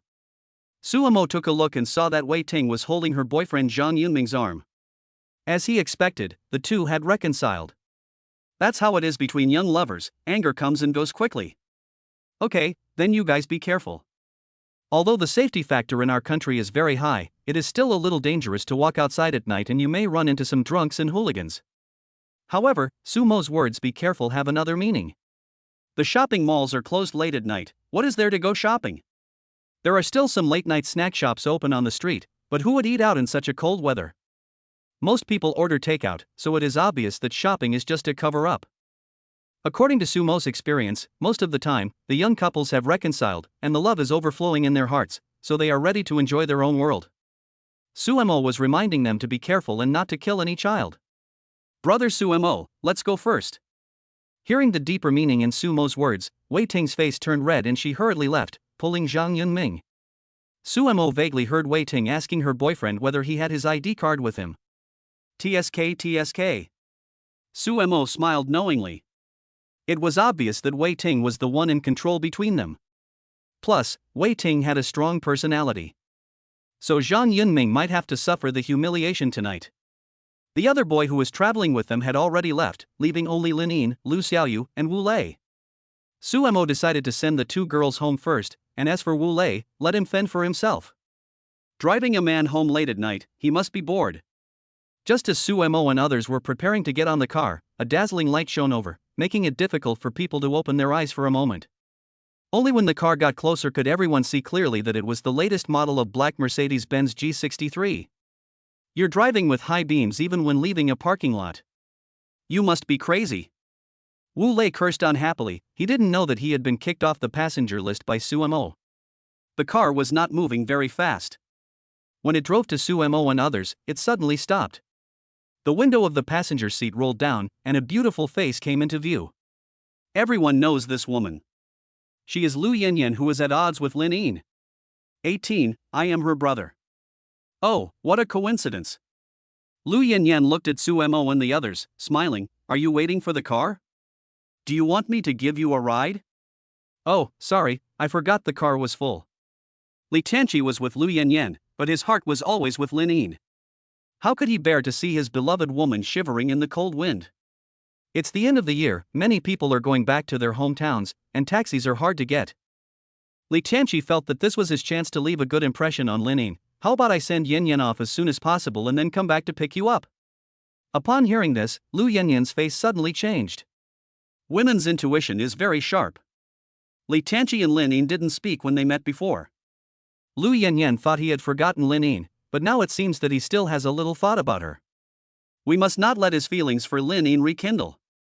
Lu Yanyan stuck close to Li Tianqi and took his arm. Lining, thank you for rejecting Tianqi before, otherwise I would not have found such a good boyfriend. After these words were spoken, everyone had different expressions. Li Tianqi frowned, Lu Yanyan's eyes flashed with cunning, Lu Xiaoyu was angry, and the person involved, Lining, bit her lips slightly. Lining also knew that Lu Yanyan was trying to put pressure on her, but she didn't regret it at all. Li Tianqi's conditions were indeed very good, but that didn't mean Lining had to like him. If you don't like it, you don't like it, no matter how rich you are. By the way, he is your boyfriend, right? Lu Yanyan looked at Suemo with a look mixed with resentment. Brother Suemo, he. Yes, I am Lin Yan's man. Wu Lei thought Lu Yanyan was talking about him, so he held his head high and took a big step forward, thinking that after waiting for the whole night, he finally had a chance to show his ability. But when Wu Lei heard Lin Yan say the name Suemo, he was stunned for a moment. So embarrassing. It turned out that he was just being overly sentimental. No one was talking about him at all. Everyone looked at Wu Lei at the same time. I'm Lin Yin's male classmate. Wu Lei was almost embarrassed to death, and after saying this, he quietly retreated back to the background board position. Everyone rolled their eyes speechlessly. What was this guy doing? Was he adding drama to himself? Don't you have any idea whether your looks are worthy of Lin Yin? Brother Sumo, can you bear to see Lin Yin being bullied by a bad woman like this? Lu Xiaoyu encouraged Sumo. If it was just Lu Yanyan alone, Lu Xiaoyu would definitely take the initiative to request a fight against Lu Yanyan 1v1, but now that she has brought out her boyfriend, she naturally has to find a man to compete with Li Tianqi. She can't let Lin Yin lose in terms of feelings. Wu Lei is definitely not suitable, as he is inferior to Li Tianqi in terms of wealth and appearance. When the time comes, he will inevitably be ridiculed by Lu Yanyan for having poor vision and choosing someone who is not as good as Li Tianqi. Sumo is different. He is good-looking and has a good temperament. He is much better than Li Tianqi, and he drives a luxury car. Although Sumo is just a driver, the Rolls-Royce is impressive enough, and no one knows much about Sumo's background. As long as those people who know the truth don't tell anyone, who would know that the car is not Sumo's? What does it have to do with me? Sumo was speechless. Is he forcing the girl on me? Lin Yin lowered her head and clutched the corners of her clothes with both hands. She was not angry that Li Tianqi was fickle, and she did not like Li Tianqi. It did not matter to her who he was with. She is mad at herself. She had clearly been tolerant in every way, so why did Lu Yanyan bite her? Why did she not dare to say a word in response to Lu Yanyan's repeated provocations? The more he thought about it, the more useless he felt, and Lin Yin's eyes began to turn red. Why? Looking at Lin Yin's pitiful appearance, Sumo felt a little sorry for this girl. After sighing helplessly, he patted Lin Yin's little hand, signaling her not to be nervous. Phew! The background board was stabbed hard in the heart. It was as if an electric current was running through his body. Lin Yin trembled and subconsciously wanted to pull his hand back. I'm not her boyfriend, I'm her brother. What advice do you have? Lin Yin was slightly stunned. She didn't expect Sumo to stand up and help her out. Lin Yin, your taste is getting worse and worse. How come you found a boyfriend like this? What, are you her boyfriend?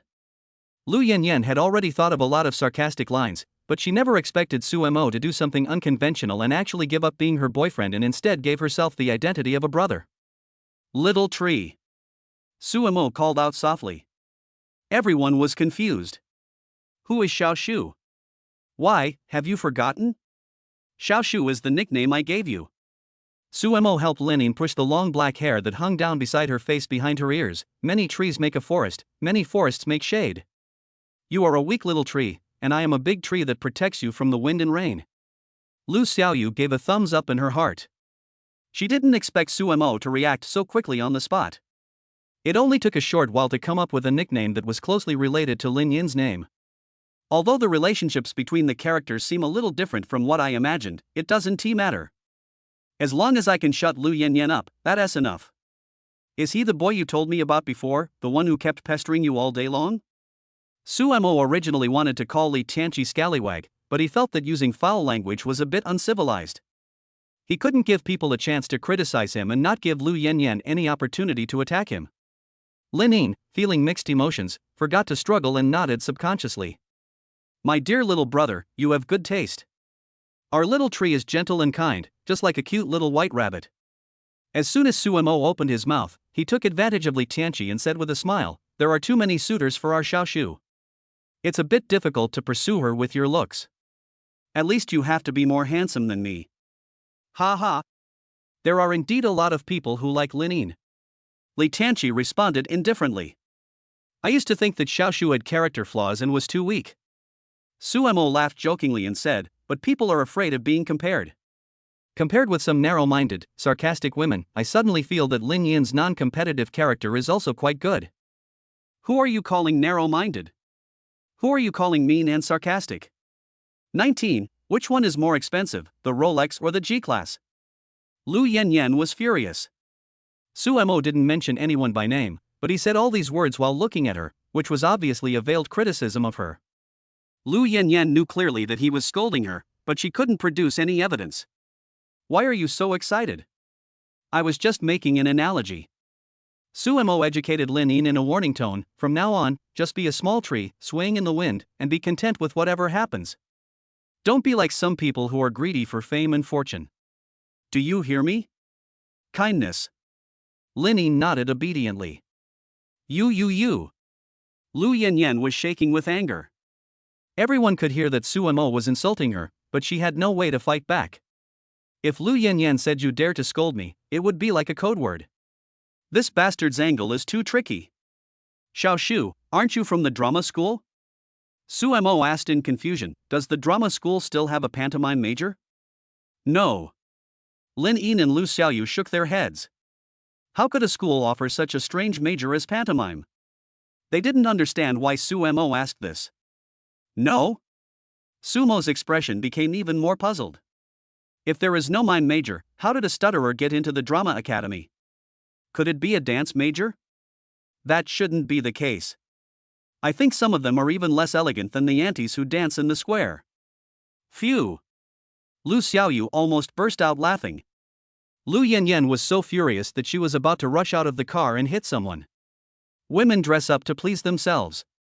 You can say a girl is stupid, but it is a great shame to defame their image.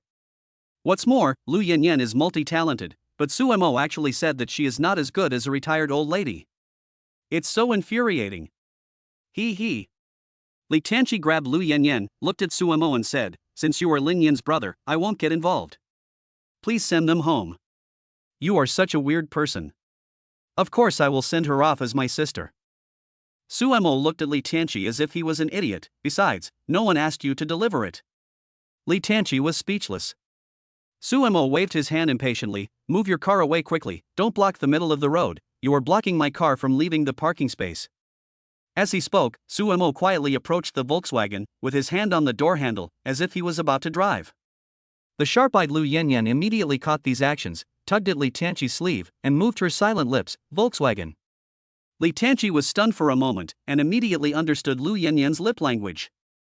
At this time, the G-Class was positioned right in the middle of the two parking spaces, blocking the entry and exit of the two cars. There was a Rolls-Royce in the left parking space and a Volkswagen Levita in the right parking space. A hint of cunning flashed across Li Tianqi's eyes. His family also has a Rolls-Royce, which is usually used to pick up and drop off important guests, but his father doesn't even let him touch it. The G-Class is a popular car model at the moment, and you have to pay a premium if you want to buy it, but the cheapest Rolls-Royce is much more expensive than the G-Class. Apart from being handsome, everything about Sumo looks ordinary. This big Laogan is obviously not his car. After a brainstorming session, Li Tianqi, with his years of experience watching Conan and Sumo's body language, already knew clearly that there was only one truth.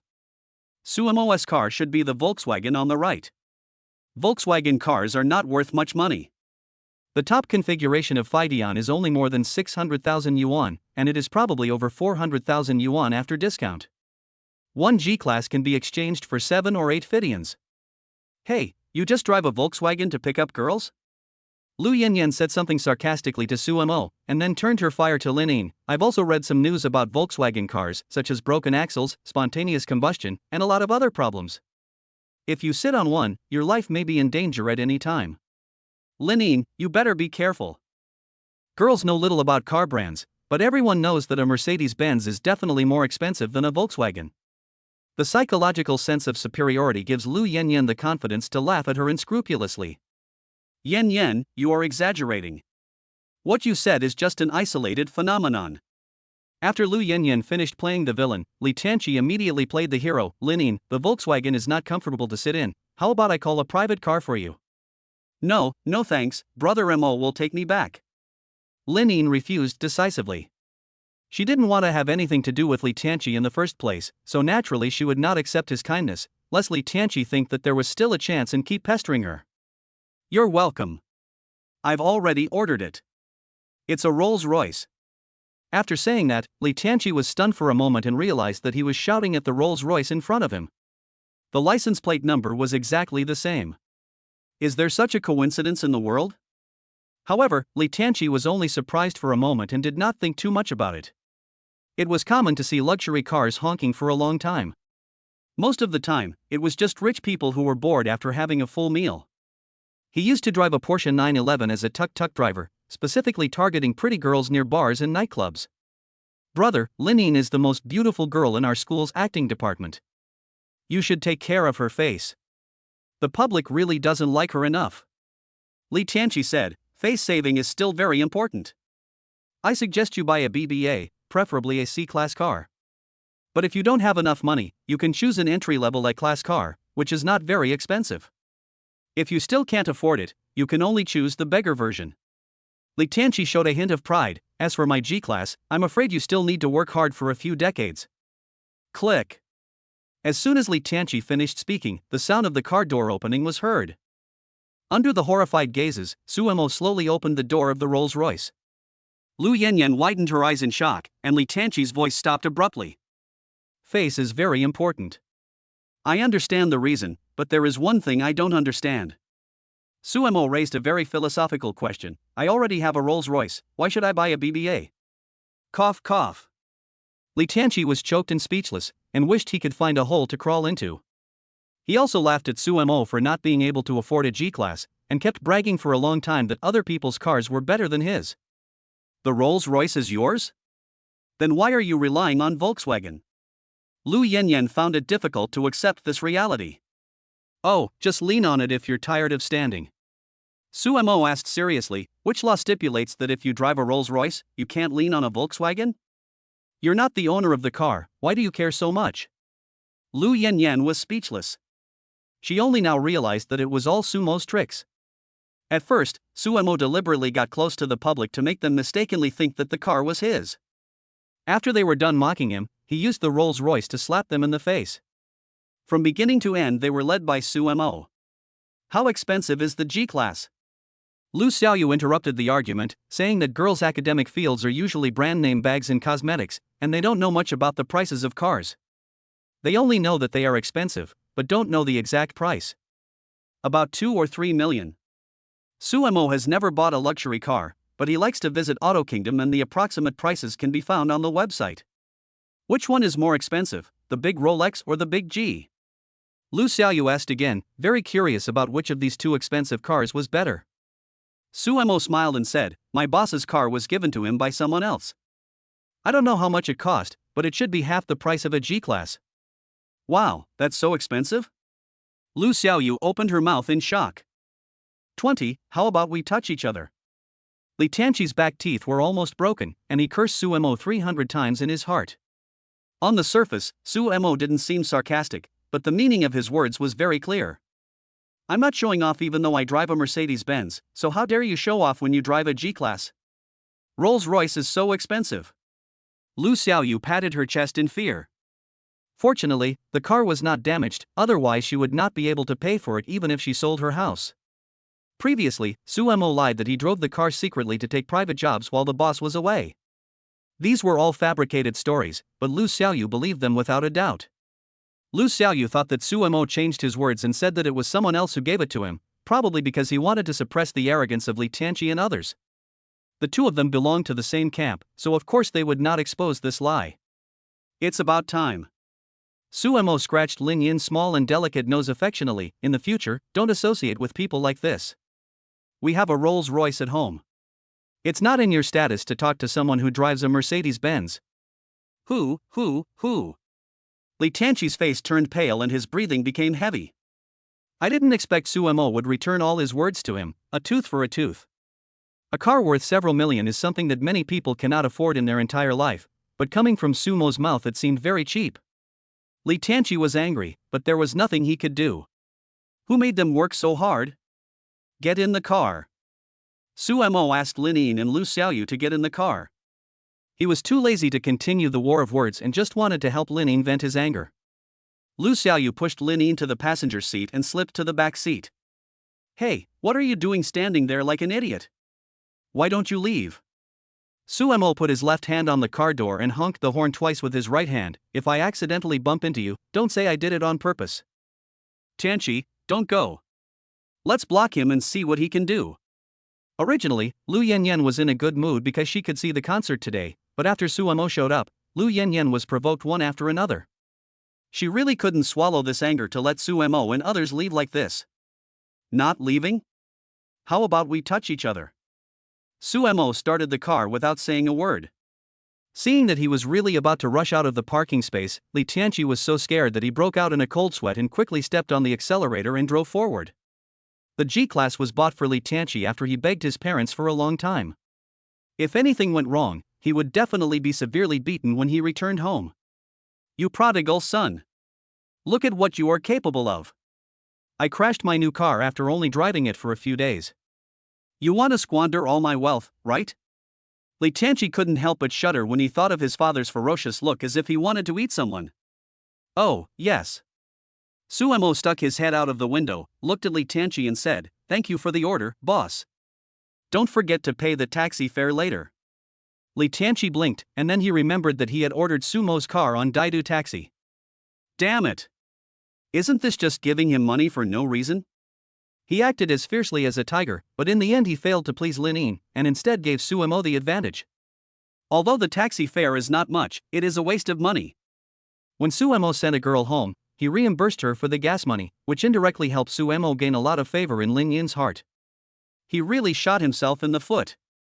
Li Tianqi felt like there was a huge stone blocking his chest, making him feel suffocated. When he arrived at the entrance, Suemo stopped the car, took out a piece of paper, wrote his WeChat account on it, and handed it to the security guard. The above is my WeChat. Give it to your Captain Zhao. If there is anything, please let him contact me. Whether it is forced or voluntary, WeChat has become the mainstream tool for daily communication among Chinese people, surpassing other social software. Seeing Suemo and his men leave in such a dignified manner, Lu Yanyan was filled with resentment. Why did you move out of the way? Lu Yanyan crossed her arms and said angrily, I don't believe he really dares to bump into us and hurt us. Let's see if he can afford to pay for it. Ha ha. You don't care about yourself, but I care about the car. Li Tianqi was not blinded by jealousy. Suemo was serious just now and he really dared to bump into him. Rich people value their lives the most. Even if they are angry, they cannot joke about their life safety. It would be best if the car was damaged, so I can pay him back. Lu Yanyan started to throw a tantrum. You only care about the car. Who is more important, me or the car? Of course the car is important. Li Tianqi rolled his eyes but didn't say anything. His favorable impression of Lu Yanyan plummeted. Smart women never force men to make choices, and Lu Yanyan never thinks before she speaks or thinks. How wealthy does a person have to be to drive a Rolls-Royce as a bumper car? Anyway, the Li family can't bear to let it go. Li Tianqi is neither a reckless man nor a playboy. Before he finds out Sumo's exact worth, he dare not offend him to death. In case the other party has some background, it would be equivalent to provoking a powerful enemy for himself. So just engaging in a verbal battle is the limit, and it cannot be taken too far. While driving, Li Tianqi recalled whether there was any wealthy man named Su in Magic City. Lu Yanyan sat nearby and kept complaining, and the other companions would also join in. Shut up. Get out of here if you keep whining. Li Tianqi glared fiercely, his brain was about to explode from the noise. Lu Yanyan's heart skipped a beat, and everyone fell silent. Usually, Li Tianqi felt that although Lu Yanyan was inferior to Lin Yin, her figure and appearance were both superior, and she was barely qualified to be his girlfriend. But today when I met Lin Yin, after comparing them, I felt that there was a big difference.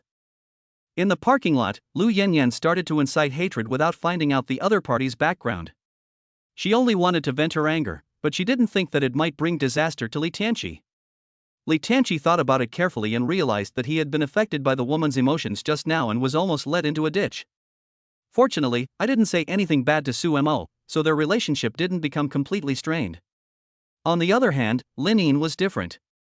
He always stood quietly beside Suemo. Although he couldn't help much, at least he didn't get into trouble.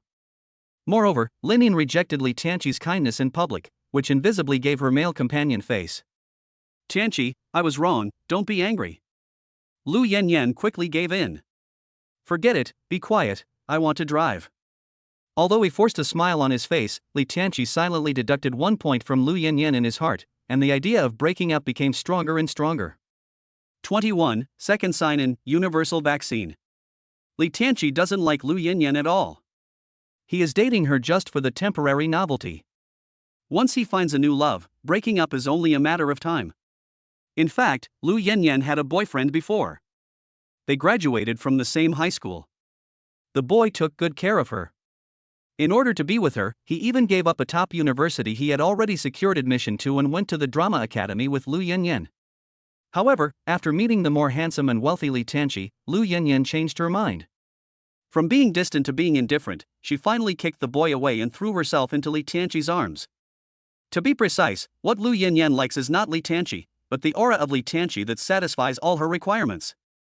I'm afraid Lu Yanyan herself didn't expect that her position in Li Tianqi's heart was just like her ex-boyfriend who was kicked away by her, just an insignificant plaything. Life is often ironic. We treat those who love us like a piece of worn-out shoes, but we are devoted to those who look down on us. Suemo was driving his car under the neon lights of the busy traffic, and a beautiful symphony floated out from the speakers. Brother Suemo, do you usually listen to symphonies? You have great taste. Lu Xiaoyu gave a thumbs up and praised. There are not many people who can appreciate symphonies, and Lu Xiaoyu doesn't understand them either. But every time she hears those foreign names that are longer than her foot bindings, she thinks they are very elegant. Suemo didn't know anything about symphonies. These pieces were all collected by the previous boss. With their wealth, they always needed accessories such as brand-name watches, custom-made suits, and niche music to improve their status. Of course, I have a firm grasp on the taste. Just as Suemo finished bragging, his cell phone suddenly rang. The loud and clear male singing voice once drowned out the symphony. What song is this? The melody sounds so familiar. Lin Yin and Lu Xiaoyu were both stunned. They felt like this place seemed familiar to them, but they just couldn't remember where. It was not until the words Invisible Wings appeared in the lyrics that I realized that it was one of Angela Chang's representative works, Invisible Wings. However, Suemo's ringtone is not the original version, but Tanger's cover version. The original ethereal and moving song has completely changed its flavor, like a magic sound that is pleasing to the ears, and it brings out the immediate feeling of man who lassos horses. You are mighty and majestic. The two women even had the illusion that they were not sitting in a car, but were riding horses on the grassland. This is a broken wing. Lu Xiaoyu complained with a look of disgust. This was the most devilish cover she had ever heard. It actually made them forget the tune of the original version. Ahem. Sensing the strange looks from the two women, Suemo awkwardly picked up his phone and cursed in his heart, who is so wicked? Why call me at this time instead of earlier or later? Hello? Who is it? Suemo pressed the call button without even looking at it, and the caller ID showed Yuzi. You're asking even though you already know the answer. The girl on the other end of the conversation spat angrily, then seemed to be in a good mood and playfully asked back, then guess who I am? Oh, it's you. I didn't check the caller ID just now. After hearing the voice, Suemo was slightly startled, and a girl's face appeared in her mind. What do you want from me? Can't I find you if nothing happens? The girl paused and asked tentatively, what are you doing now? I'm taking a customer. Male or female? Two girls. Is it pretty? Very beautiful. Are you done asking questions? Suemo asked and answered questions with the person in the conversation. Lin Yin and Lu Xiaoyu also heard that he was talking about them. There is no girl who doesn't like compliments. They felt happy when they heard Suemo praising their beauty. Then why don't you do my business? The girl snorted in dissatisfaction. You are so troublesome.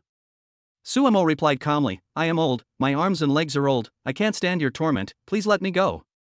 It's okay, I can buy you some Nutri Express. You should keep the Nutri Express for yourself. I'm driving. I'll hang up if you have nothing else to do. Suemo hung up the phone without giving the other party a chance to speak. Lin Yin and Lu Xiaoyu were completely confused. What kind of bullshit is this? Everyone has their own privacy. Lin Yin and Lu Xiaoyu certainly would not ask who called, so the topic naturally turned to the cell phone ringtone. Lu Xiaoyu, brother Suemo, is your cell phone ringtone Invisible Wings? Suemo, today's moon is so round. LV Xiaoyu, is it teacher Tanger who sang the cover? Suemo, the stars in the sky are so beautiful. Puff. Lin Yin covered her mouth and laughed secretly. Suemo answered irrelevantly. It was obvious that he didn't want to dwell on the cell phone ringtone anymore, but Lu Xiaoyu was the kind of person who would not stop until he got to the bottom of it. Lu Xiaoyu, I didn't ask you about the stars and the moon, I was talking about the ringtone of the cell phone. Suemo, look at that dog, does it look like Lelay? Where? Hey, it really looks a bit like it. Lu Xiaoyu saw the bull terrier on the side of the road, and then remembered something. Where is Wu Lei? We seem to have forgotten him. After sending the two girls home safely, they exchanged WeChat messages. Su Emo looked at the time and saw that it was already past 11 o'clock. After thinking about it, he decided to go home. At this time of year before, Sumo was still working hard to get orders, and he would have to work until at least 3 or 4 in the morning. But now that he is wealthy and has no pressure in life, he naturally doesn't need to work so hard. When Suemo got home, it was already past 12 o'clock and his parents had already gone to bed. For fear of waking up his parents, Suemo moved very carefully the whole time. After taking a shower and changing into clean clothes, he lay down on the bed with his arms and legs spread. Suemo was bored and browsed Weibo for a while, then he remembered that it was already the next day and he could sign in again. The first time you sign in you will receive a gift worth 10 trillion. The second time you sign in there 1 TB a bonus of the novice gift package, so I guess the reward 1 TB that good, but I'm still looking forward to seeing what will be given. Suemo estimated that the possibility of obtaining a car and a house was the greatest, and these two things were also what he needed at the moment. The Rolls-Royce is the company's car and will be used to pick up and drop off customers. It is impossible for him to use it for personal matters anytime and anywhere, which is very inconvenient. As for the house we live in now, it is too small. It would be nice to have another house to improve the living environment. It doesn't matter whether you spend money or not, the main thing is that the procedures are rather complicated.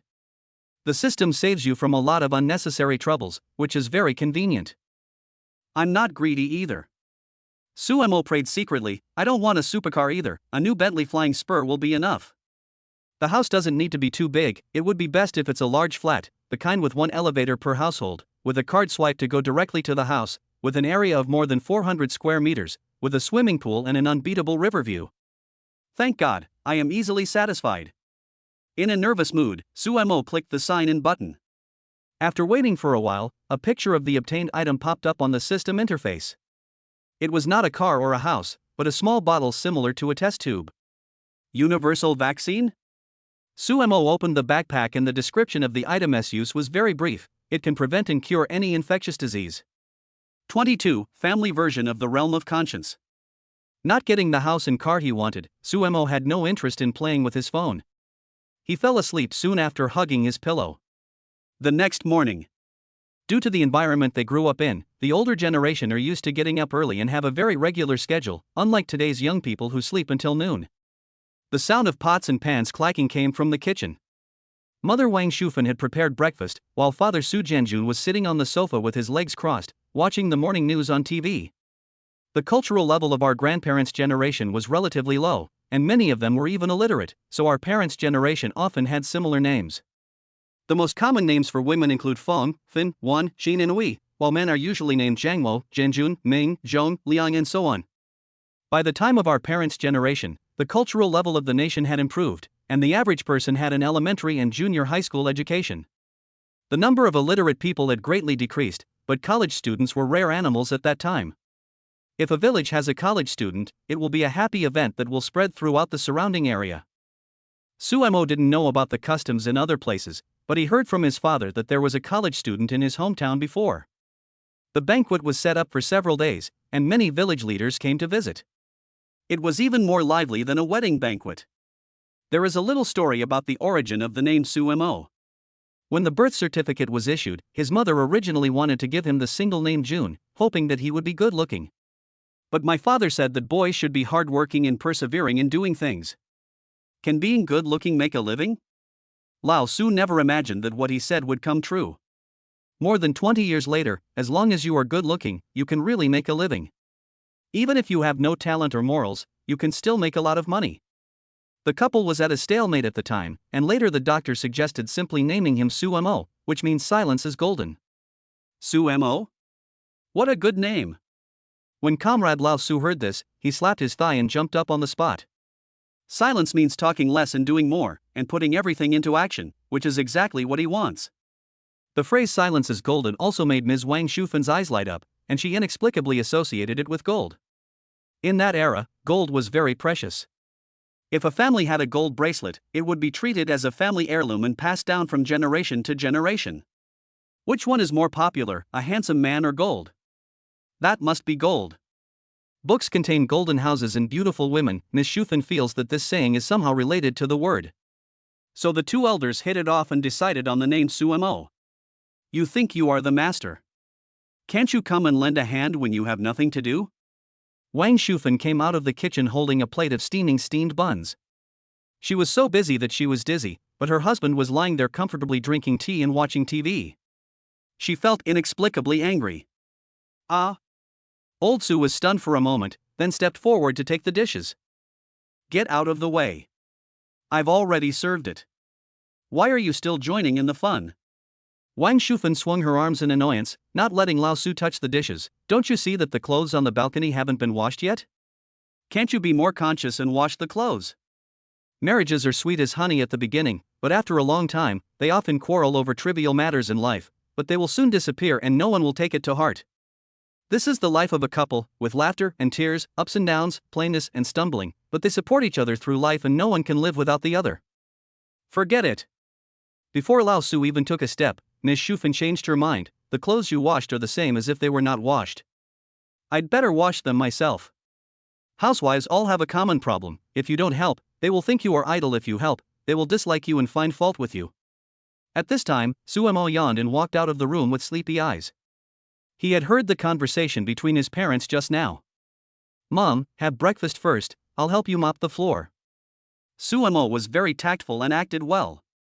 He had helped with housework several times before, but each time he was complained that he didn't do the housework cleanly enough. In the end, Ms. Shufan would clean it all over again herself. So Sumo had long understood that his mother didn't really want help, but care and equality.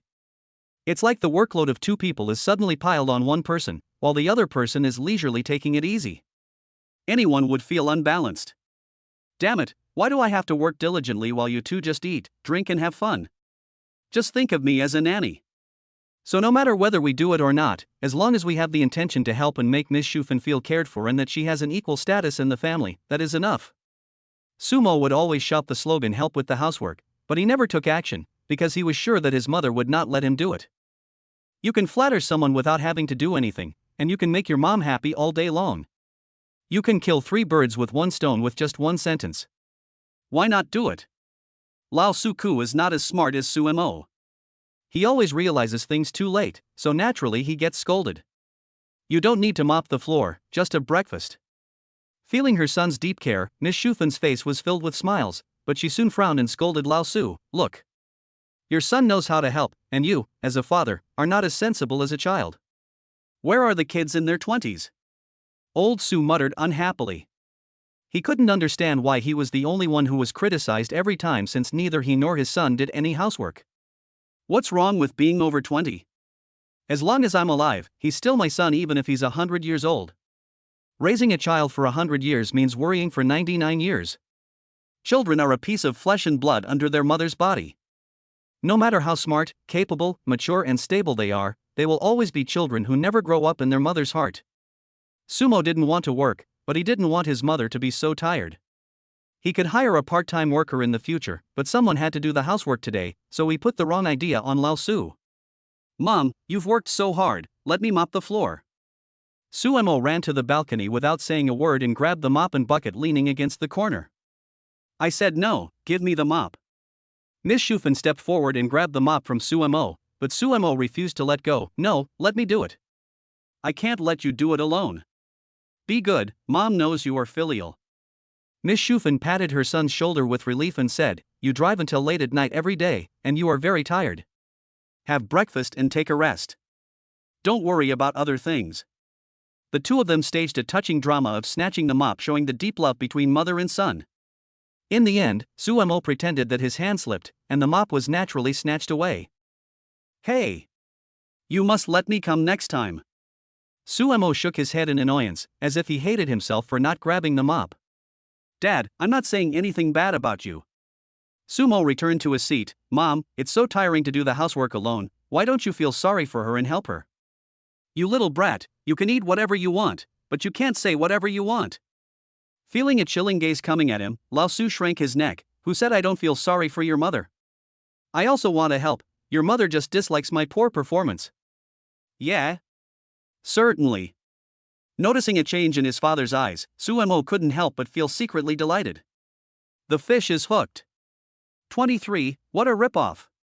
Comrade Lao Su's brain cells were burning rapidly. He finally understood that the brat was deliberately acting good to win favor, so that he would not be scolded even if he did not do housework. Since ancient times, true love cannot be retained, because there are routines to win people's hearts.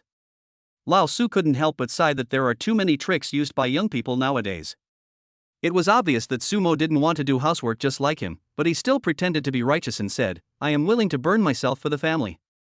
Even he, a bystander, could see that Sumo was pretending, but Miss Shufan was confused by the situation and fell for it. The most hateful thing is that after this brat had elevated his own image, he turned around and brought hatred upon me. "You can't play it this way. You little brat has said so much, if I don't show some appreciation, my wife might really think I don't care about her." Comrade Lao Su pondered for a while and said, "Oh, that brat's trick is so effective, so I'll copy it." Comrade Su felt a little unhappy after taking a look at the smug Sumo. He couldn't let that brat take all the advantage, he also wanted to have a piece of the pie. "Honey, go have breakfast and I'll mop the floor." Lao Su rarely took the initiative to stop doing housework. According to the script, Ms. Shufan would definitely be dissatisfied with his poor performance and tell him to go have breakfast. "You want to mop the floor?" Wang Shufan gave her husband a strange look, then threw the mop directly into Lao Su's hands. "Then you go ahead and mop it." Comrade Lao Su was completely dumbfounded. He had already tiptoed towards the dining table, ready to enjoy breakfast with peace of mind, but he didn't expect his wife to not follow the previous script. "You really want me to delay?" Comrade Lao Su blinked his eyes. "Didn't you want to drag it?" Miss Shufan rolled her eyes speechlessly. "I see that you are so eager to show yourself, so I will help you." "No. Aren't you afraid that I won't be able to clean it up?" Comrade Lao Su was so anxious that he almost stuttered. Why was the plot different from what he had imagined? "You can't clean it." Miss Shufan said seriously, "It's because you can't clean it that you need to exercise more. You can take your time. I'm going to have breakfast." "Then why don't you let your son do it?" Old Su widened his eyes in disbelief and pointed at Sumo, who was eating and drinking without restraint. "He's still a child." Miss Shufan's words left Lao Su speechless. He could only drain the mop in frustration.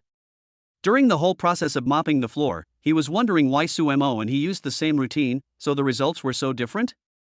What went wrong? Why was Sumo holding chopsticks in his hand, but it turned into a mop stick in my hand? The more Lao Su thought about it, the more he felt something was wrong, but he couldn't tell what was strange. He always felt like an invisible hand pushed him into the pit. "Mom, the meat buns you made are really delicious. Try one too." As soon as Miss Shufan sat down, Sumo, very sensible, picked out a steaming meat bun, put it in his mother's bowl, and carefully reminded her, "Be careful with the soup. Sons are the best. They are not like your father who has no sympathy for others." Miss Shufan's mouth corners slightly raised. Her son was rushing to do housework and bringing her food. Although it was winter now, she felt her heart was warmed. "What a mess! What a mess!" Huff Lao Su, who was mopping the floor, gritted his teeth. His wife was being bewitched by that brat. First, Sumo didn't mop the floor, and second, the meat buns were not made by Sumo. He just raised his hand and put the buns into the bowl. Anyone can do this kind of thing, so what's so good about it? Sumo took a meat bun, ran to Lao Su, and took a bite out of it. The rich meat aroma wafted out from inside, and the meat filling and gravy that were visible to the naked eye made people salivate. Hoo! Sumo blew some hot air, and the aroma of meat went into Lao Su's nose like a loach. Seeing Sumo handing over the meat bun, Lao Su opened his mouth involuntarily. Just as he was about to bite the meat bun, Sumo's hand suddenly retracted.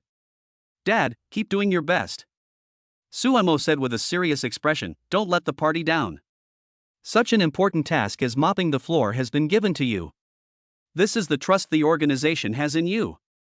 Just imagine that you are in a battlefield without the smoke of gunpowder. The meat buns are the sugar-coated bullets of capitalist imperialism. Then you won't feel hungry. Let me bear all these damn sugar-coated bullets alone. I'll eat it first as a sign of respect."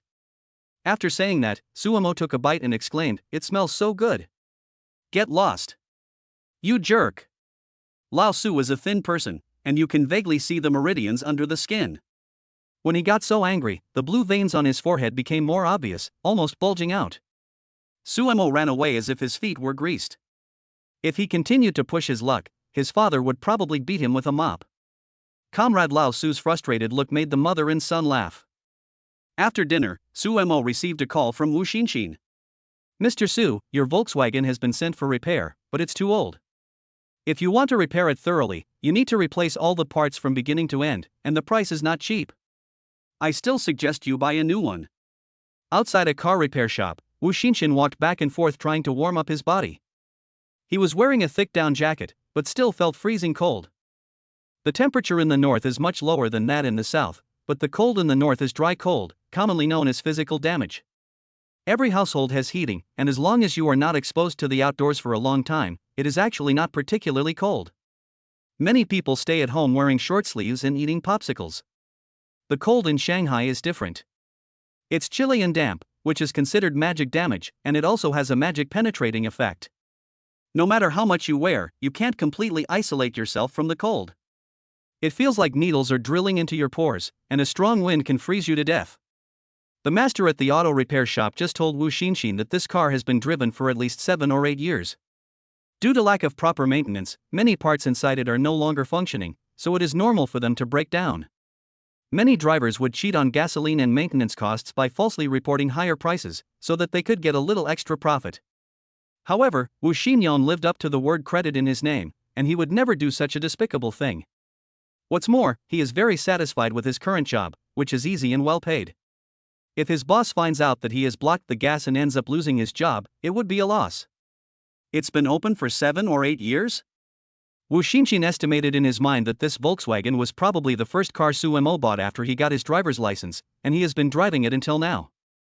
24. The love-hate relationship between father and son. If it were someone else, they would have bought a good car long ago if they had the money. However, Suemo is now worth a lot of money, but he still drives his old car, which is enough to prove that Suemo is a nostalgic person. It's good to be nostalgic. People like this are very sentimental. If there are any mistakes in work in the future, it will be easier to keep the job if they beg for mercy and admit their mistakes. It is easy to go from frugality to extravagance, but it is difficult to go from extravagance to frug. Wu Xinyan suddenly felt deeply moved. If his identities were swapped with Sumo's, he would have probably floated to the sky long ago. Why would he still drive a Volkswagen when he is so rich? You must have $1 million luxury car when going out. But Suemo is different. He has always maintained this simple and frugal style, and it has remained unchanged for many years, which makes Wu Xinxin sincerely admire him. It is said that a man has 2 wives, one is a tigress who likes to dress up at home, and the other is a greasy tiger who eats oil. Most men love cars very much and will cherish them as if they were their own children. Even if they have a good relationship with them, they will never allow others to get involved. My wife and car will never be lent out. This is not just talk. It reflects the status of a car in a man's mind.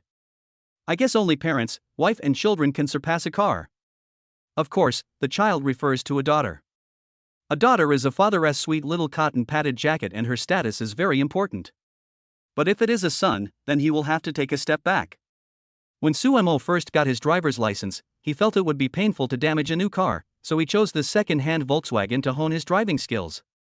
He has only been driving it for 2 years. Because it is a second-hand car, I don't have the same strong sense of ownership as a new car. I always feel that this car is someone else's leftover and does not completely belong to me. Therefore, I am not so careful and take good care of it when driving it, and I don't have a strong desire to repair it now. I see. Suemo paused for a moment and said, "Well, then I won't repair it. You can deal with it as you see fit." In fact, Suemo had thought about changing his car a long time ago, but the car could only be driven normally, and he had no spare money, so it was not what Wu Xinxin imagined. Simple and frugal? Sorry, I'm really not that kind of person. Understood. After hanging up the phone, Wu Xinxin sighed. He had been driving his beloved car for many years and had developed feelings for it, but now he had to say goodbye to it like this. Mr. Su must be feeling very sad now. Suemo cleaned up the breakfast in no time. Miss Shufan showed a satisfied smile of an old mother, and kept reminding him to eat slowly, don't choke. There is no way to slow down when it comes to such a happy thing as buying a car. Suemo can't wait any longer. After taking off his clothes on the floor, Lao Su wiped the sweat off his face and prepared to comfort his stomach, but he found that the table was empty and the big bowl of porridge had been licked clean, just like a new one. "Where's my breakfast?" When Suemo returned to the room, he heard Comrade Lao Su's angry roar like a dragon coming from the living room, and couldn't help rubbing his bulging belly. Bang! "You little bastard, did you eat my breakfast?" The door was pushed open and Lao Su stood at the door with a stern face, and started to question the master. "It's unfair." Suemo seemed to have been wrongly accused, and started to yell, "How dare I eat your breakfast? Maybe you ate it and forgot about it?" Hiccup. "Bullshit. Do you think I have Alzheimer's?"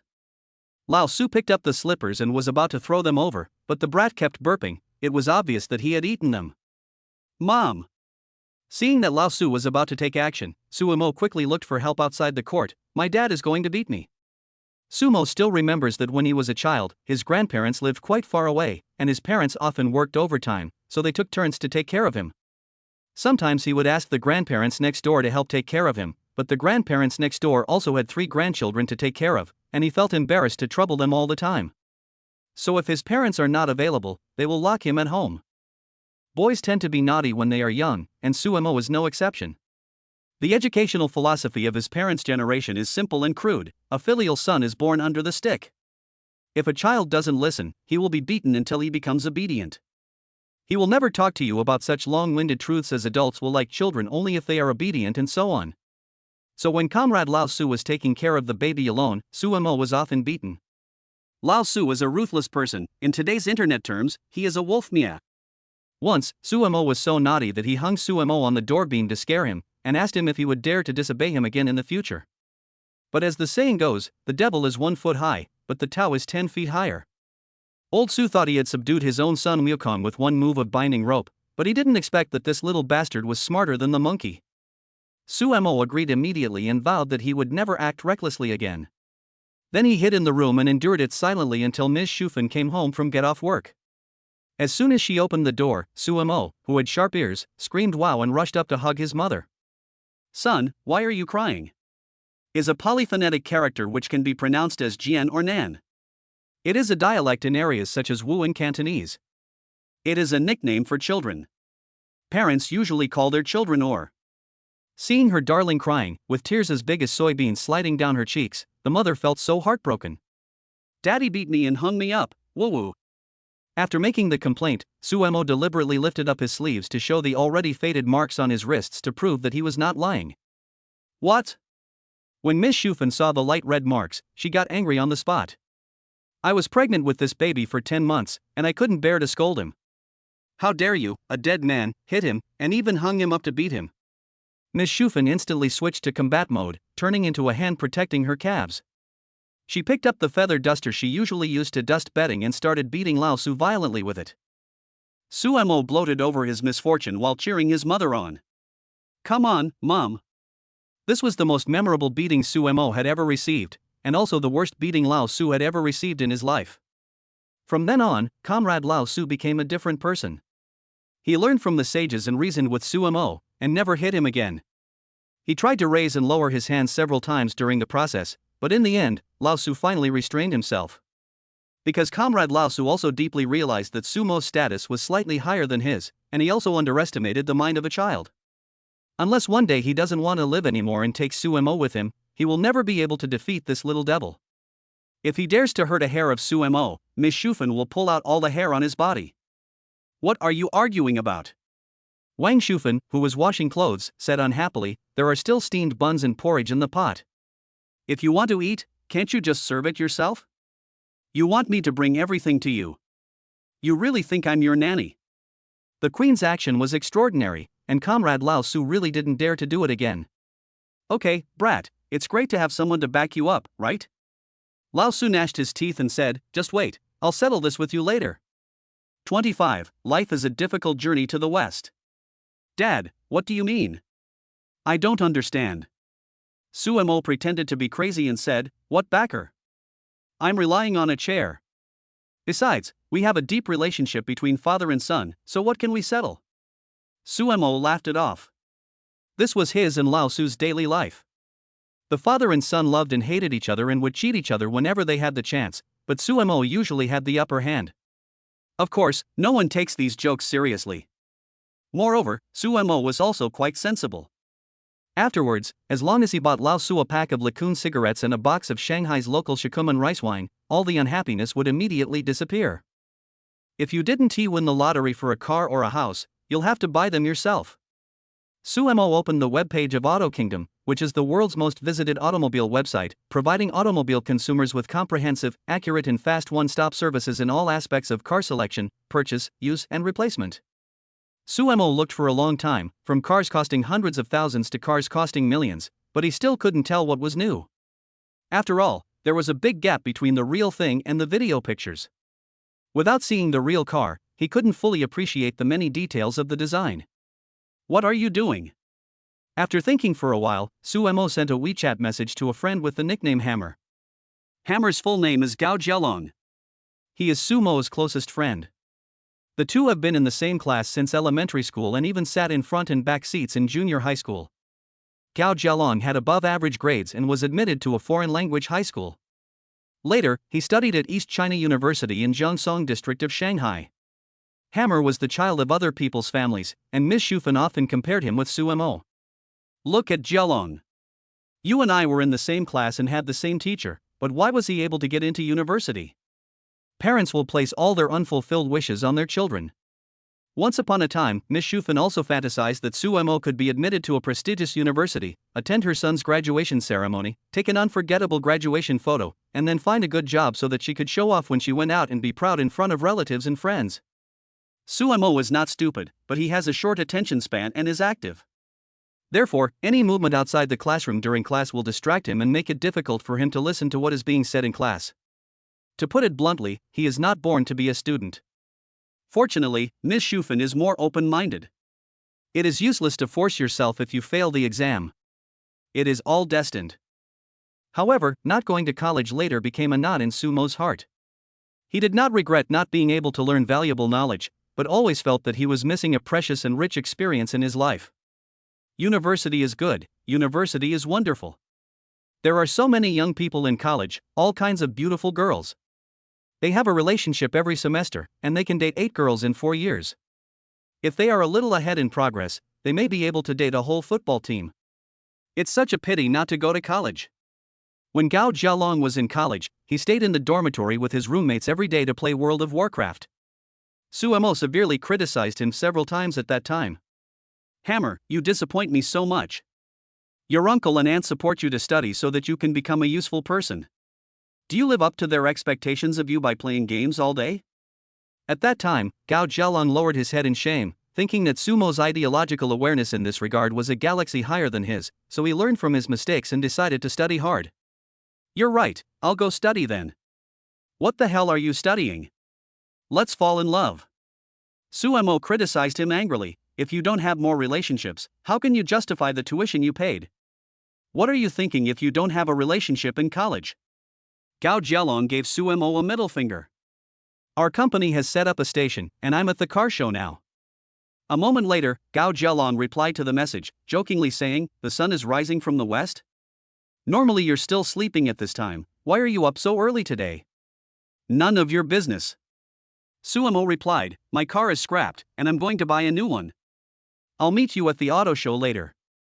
Okay, call me when you get there. Gao Jialong sent a voice message, "I won't talk to you anymore. I have to go get busy first." After quickly ending the chat, Sumo turned off the computer and changed into going out clothes.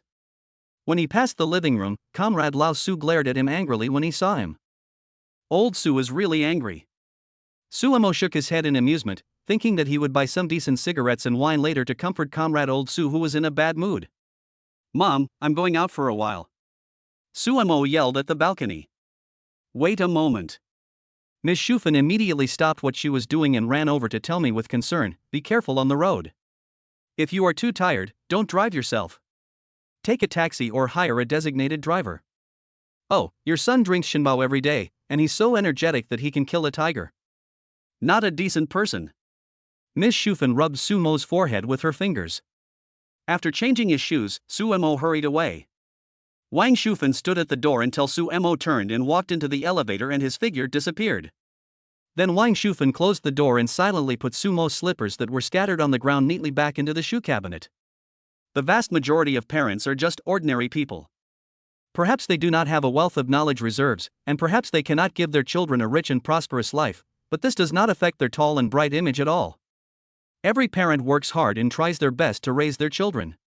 They are always a strong backing, silently taking care of everything behind their children, worrying about their children, sharing their worries, so that their children can move forward without worries. This kind of silent and selfless dedication of parents is usually difficult to notice, or we have become accustomed to it, so we think they are unimportant little things and no big deal. But once you have experienced ups and downs, you will find that when you look back, your beloved lover and best friend will not be behind you. The only people who will guard you are your parents, and the only people who are willing to help you unconditionally are also your parents. Life is difficult for people. It is difficult to make money, buy a house, get married, and have children, and to get food, oil, salt, sauce, vinegar, and tea. It is no easier than obtaining Buddhist scriptures from the West. But being a parent is even more difficult because they have all these worries. Moreover, raising a hungry child to adulthood is like another journey to the West. Once you get married and start a family, you will understand how difficult it is. No matter what, cherish every moment you have. Oops. Wang Shufan slapped her forehead and then remembered that she had something to say to Sumo. What's wrong? Old Su looked at his wife in confusion. I forgot to tell my son just now that there's a Rolls-Royce parked at the corner of the exit. I don't know whose car it is, but they can afford such an expensive car. Be sure not to hit it. Don't worry about it. Old Su patted Ms. Shufan on the back and said, my son is also an experienced driver. His driving skills are very good. It's not so easy for him to hit other people's cars. Kindness. Ms. Shufan nodded subconsciously, then immediately realized what was happening and stared at Comrade Lao Su with an unfriendly look. Have you finished your breakfast? 26. Childhood friends. I'm done. Old Su, who was always slow to react, finally had a keen sense of smell and vaguely caught a chance to flatter. My wife's cooking skills are amazing. The food she makes tastes better than that made by chefs in 5-star hotels. Lao Su was secretly pleased with himself, thinking that even if he wasn't praised for giving him such a big compliment, he wouldn't be scolded at all. You're done eating, right? Ms. Shufan took a deep breath, then yelled at the top of her lungs, why don't you wash the dishes after you finish eating? Why are you leaving them on the table? Are you waiting for me to clean them up? Can't you learn from your son and be more proactive in doing housework? Forehead. Lao Su didn't dare to say anything or ask anything. He could only silently pick up the dishes on the table and flee into the kitchen in shame. Sumo's hometown, Tuanqing District, was named after Tuanqing Township of Kunshan County during the Sui and Tang dynasties. It was also called Tuantong. It was later established as a county in 1217, the 10th year of Jiaotong in the Southern Song dynasty. In 1958, it was transferred from Jiangsu province to Motu City. Dunqing District is a place of outstanding people and beautiful scenery, and there is a Confucius temple there. In ancient times, many literati and scholars emerged here, including 3 top scholars in the imperial examinations, namely Qin Deshang, Wang Jingming, and Sui. The 3 ancestors were collectively known as the 3 top scholars of Dunqing. In recent years, Dunqing has been built into an auto city by the government. Many brands, such as Volkswagen, Volvo, and NIO, have established factories here and also built an F1 racing track. In 2006, Michael Schumacher and the Ferrari team participated in the race and set the fastest lap record, 1 minute 32.238 seconds. Sumo was still in junior high school at that time. In order to respond to the call, various schools organized tours, but all of them were grassroots tickets because the regular grandstand tickets were too expensive. One F1 car after another whizzed past in front of him like a white horse passing by. It was Sumo's first time to come into contact with an F1 car, and also the last time. Apart from racing enthusiasts, who would have the spare time to spend so much money to watch racing? In 2004, Qianlong, known as the big brother of the entertainment industry, held the Qianlong Cup charity racing competition at the Shanghai F1 circuit, which was also the one with the best response. At that time, the stars were shining and there were many beauties, which caused quite a sensation. Taiwan's S-sisters, mermaid Christy Chung, and sexy singing queen Mo Onewei all attended the event.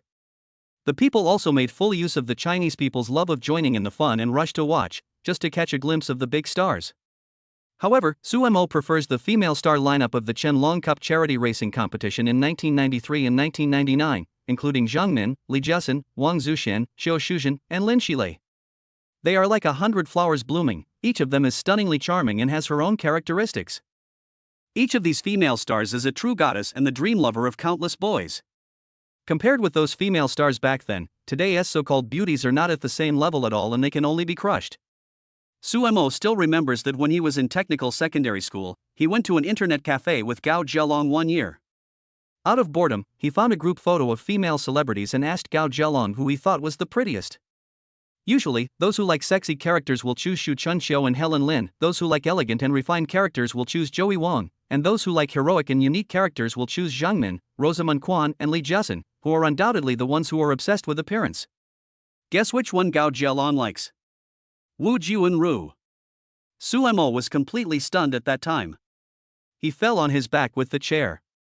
After getting up, he gave Gao Jialong a thumbs up and said, "Young man, I didn't realize you have such a strong taste and like to eat hard dishes." Tuanqing district is known as the auto city, so holding auto shows is commonplace. Ziding town often holds auto shows, and each time it is held in the same place, so the locals are already familiar with it. I have to say that the Rolls-Royce was very dazzling and attracted a lot of attention along the way. Su Mo was simply the most handsome guy on the road. Arrive at your destination and park your car. I'm here, where are you? Sumo contacted Gao Jialong on WeChat, but the other party might be busy with work and did not reply in time. After waiting for a while and still no news, Suemo decided to go for a walk by himself. As you enter the auto show, you'll see beautiful cars and beautiful women.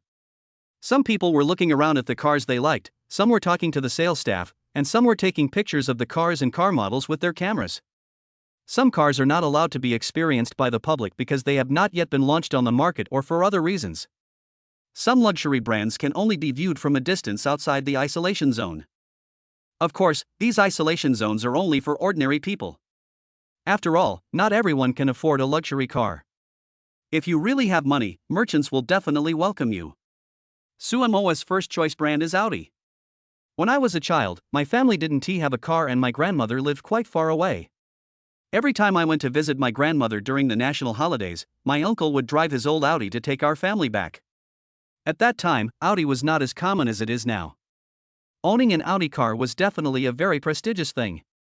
Strangely enough, Suemo suffers from severe motion sickness. People who suffer from motion sickness don't feel anything when they are driving, but will have a strong feeling of nausea when riding in a car. The only thing he has never vomited is when riding in his uncle's Audi, so Suemo has had a special feeling for Audi since he was a child. Suemo found the Audi booth, where there were a wide variety of cars of different models, but the most attractive one was undoubtedly the Audi R8 in the center of the booth. The price range was around 2 million, depending on the configuration. The new Audi A4L is good. I took a look at the price and the top configuration costs about 400,000.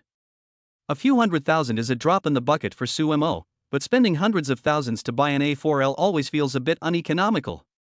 Why not spend a little more money to buy an A6L?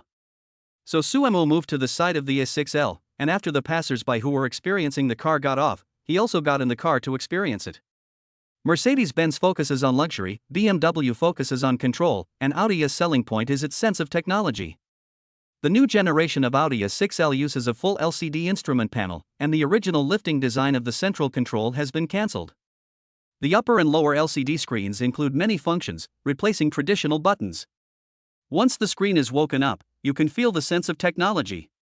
There may be many car enthusiasts who can point out the shortcomings of the car, but Suemo is also a car novice, so he can't find any faults anyway. How about buying this one? Suemo was a little hesitant after getting out of the car. Now that he had money, since he had bought the Audi A6L, why not spend a little more money and buy an imported Mercedes-Benz E-Class? Suemo did not buy it immediately and decided to go to the Mercedes-Benz booth to take a look. If you've already bought a Mercedes, why not spend a little more and get a Porsche? The Porsche is good, but I think we can go up a level and buy a Bentley. Aston Martin is also very handsome. 27, only children choose, adults want both. After an hour of wandering around, Suemo had visited the booths of all luxury brands including Ferrari, McLaren, Lamborghini, and Aston Martin. He himself was a little confused. He added a little bit more each time, and unknowingly, the price broke through the bottom line again and again. It has soared from hundreds of thousands to millions. Didn't we agree to buy an Audi A4L? Why are you here to see luxury cars and supercars? Alas, it's because of too much money. Suemo has only two criteria for buying a car: appearance and practicality. The words supercar and practical have nothing in common, so Suemo gave up decisively. The Rolls-Royce is majestic, combining both good looks and practicality, but the company already has one, so there is nothing new about it. After some screening, Suemo temporarily decided on Lamborghini Urus and Bentley's new Flying Spur. These two cars can fully meet daily use needs and are good looking, but they have two completely different styles. The Lamborghini Urus is more sporty, with a fighting atmosphere. The new Flying Spur is a business car, and its overall design style focuses more on luxury business. Which one should I choose? Suemo scratched his hair. At this moment, his feelings for Audi had long been forgotten. Feelings? Damn his feelings. If sentimentality is useful, why design so many beautiful luxury cars and supercars? In the end, Suemo decided to take down both cars together. We don't need a few million to eat now. Only children will choose. I am an adult and I want both. Suemo first came to the Lamborghini booth. This was his first time buying such a high-end brand. Hello. Suemo found the nearest male salesperson. Hello. The male salesperson was stunned for a moment, then smiled. He had good professional ethics and would not look down on someone just because of his simple dress. Besides, who knows if the other party is a rich person? A few years ago, there was an old lady who came to buy a car at the auto show. Because of her simple dress, the salesperson at the time ridiculed her and said, "Auntie, you can't afford this car even if you sell everything you have." Later, the old lady got so angry that she threw the red and blue woven bag out. Inside was a bag full of cash. Those who made fun of the old lady were so ashamed that their faces were almost bleeding. They were so embarrassed that they wanted to find a hole to crawl into. "Sir, how can I help you?" the male salesperson asked politely. "I want to buy an Urus." Suemo directly stated the purpose of his visit. In the past, he often heard that Mercedes-Benz salesmen were very arrogant, looked down on people and had a very poor service attitude. So Suemo, like most people, would presume that salespeople from higher-end brands might have a worse attitude. But the opposite is true. Lamborghini sales were very friendly, which greatly improved Sumo's favorability towards the brand. "You want to buy a Urus?" the male salesperson patiently said. "This car is very popular. You may have to wait for a few months. If you really like it, you can make a decision and sign a contract first." "Does it take that long?" Suemo thought for a moment and said, "Okay, let's wait. I'm not in a hurry anyway." "You're buying it now? Don't you want to think about it again? Or don't you want to ask some other questions?" The male salesperson looked at Suemo in surprise. Those who can afford a Lamborghini are all rich people, so there is no bargaining. It is good enough if many popular models do not have a price increase, but it is still several million after all, so even the rich will think carefully. But Suemo didn't ask anything and finalized the deal in less than half a minute. It was the first time for the male salesperson to meet such a straightforward customer in his career. "Don't think about it. I like this car." "Well, okay, this way please." Suemo chose the top-of-the-line model without a second thought. The salesperson became more respectful after making sure Suemo wasn't messing around. After signing the contract and paying the deposit and completing all the procedures, Suemo and the male salesperson added each other on WeChat. All he had to do next was wait. The salesperson will notify you when the car arrives. After buying the car he wanted, Suemo felt very happy. This was the first luxury car in his life that truly belonged to him. The male salesperson also smiled happily. He would get a lot of commission if he closed this deal. In the male salesperson's heart, Suemo was like the god of wealth, and he was escorted all the way out of the booth. The male salesperson didn't return to his post until Suemo disappeared into the crowd. Then, Suemo went to the Bentley booth. The sales staff also demonstrated professionalism that was consistent with the brand positioning, and some even served tea and water. Even though there are so many people gathered outside luxury brands, most of them are there to take pictures, and very few people can actually afford to buy. After all, most people who come to the auto show intend to buy a family car, and very few come for luxury brands. It's rare to have a generous customer like Suemo, so the salesperson will of course serve him attentively. There were no unexpected events and the contract was signed very smoothly. Suemo got a top-of-the-line new Mercedes-Benz, but he will also have to wait a few months before he can get the car. The purpose of this trip was achieved. When Suemo was bored, he took a walk around the auto show. Since he was here, he had to meet his good brother. Buzz. Feeling the phone in his pocket vibrate a few times, Suemo took it out and took a look. It turned out that Yuzi and Hammer had sent him messages. Suemo opened the chat box of Yuzi, and voice messages were arranged in a square shape one after another. He clicked on the first voice message, and a very attractive female voice came into his ears. Suhaigu, what are you doing? Speak. Speak. Speak. I have nothing to do now. I'm so bored. Come and talk to me. Suemo did not reply. He returned to the WeChat main page and opened Gao Jialong's chat box. Gao Jialong, I'm done, where are you? I'm at Cadillac in Area C. After taking a look at the surroundings, Suemo typed a reply on the keyboard. Gao Jialong, okay, I'll be right there. After a while, a young man was seen running towards them in a hurry. Gao Jialong is an employee of the organizer of the auto show. He was dressed very formally today, in a black suit and trousers, dark brown calfskin shoes, and a work ID hanging on his chest. Why did you suddenly think of buying a car? Gao Jialong took a breath and said jokingly, could it be that he is hooked up with a rich woman? Suemo and Gao Jialong have a very good relationship and often make fun of each other, so no one would get angry at some harmless jokes. You guessed it right. It's a 300-pound tiger tank. Suemo raised his eyebrows. That rich woman has many wealthy female friends, and the average weight per person starts at 300 kilograms. Do you want me to introduce one to you? You can save decades of hard work. 28. Meet old classmates. But what? Seeing Sumo's mysterious look, Gao Jialong was intrigued. But you're too thin. Suemo punched Gao Jialong in the chest. With your thin arms and waist, if a tiger tank were to hit you, even if your kidneys weren't crushed, at least 5 or 6 ribs would be broken. Get lost, why didn't you tell me that my pelvis was comminuted and fractured? Gao Jialong smiled and said, how about it, have you decided which car to buy? I know the salespeople of most brands and can help you get a good price. Gao Jialong is a staff member of the organizer.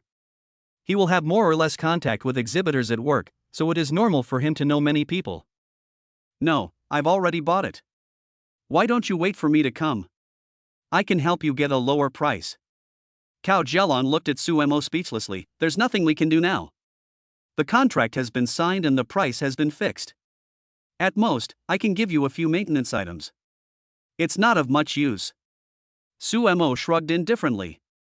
He was now numb to spending money and didn't feel any pain at all when spending a few $100s.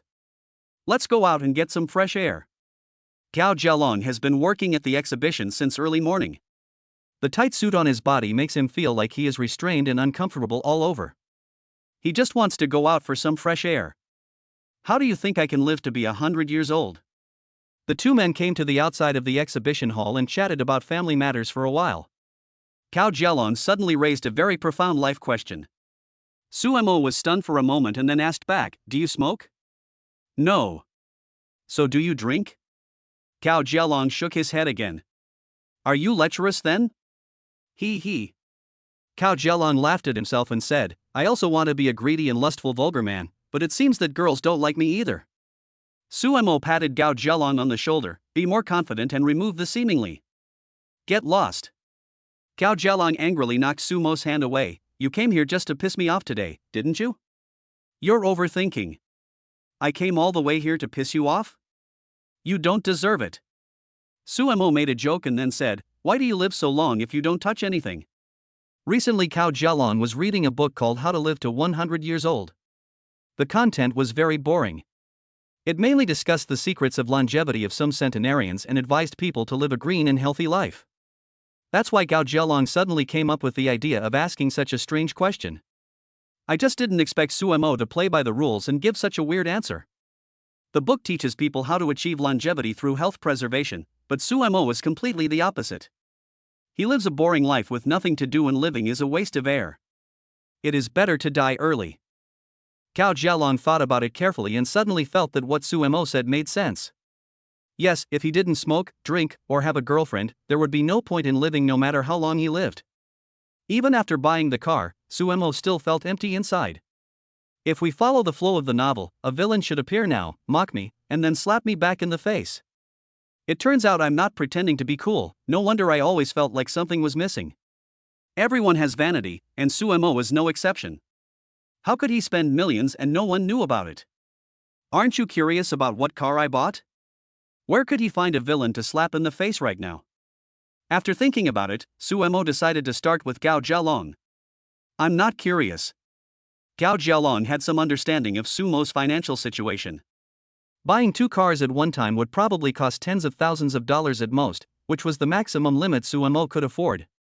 Take a guess. Gao Jialong didn't respond, which made Suemo very depressed. When he was about to blow up his luxury car, 2 figures suddenly appeared and interrupted their communication. Ha! Suemo, Jialang. Hearing someone calling their names, Suemo and the other man looked up at the same time, only to see a young man and woman walking towards them hand in hand. Unexpectedly, they turned out to be an acquaintance. Da Peng? Da Peng's full name is Su Pengfei. He was a junior high school classmate of Suemo and Gao Jialong. They had a very good relationship at that time and often played together after school. However, their relationship was not as close as that between Suemo and Gao Jialong. Moreover, Su Feiping's home is relatively far away, unlike Suemo and Gao Jialong, whose homes are separated by a street and they can meet each other just a few steps out of the community gate. Later, everyone went their separate ways and got admitted to different schools. We completely lost contact with each other and the connection was severed. However, even if there is contact, it is not necessarily possible to get along as well as before. People change over time. After coming into contact with different groups, many people's personalities will change to varying degrees.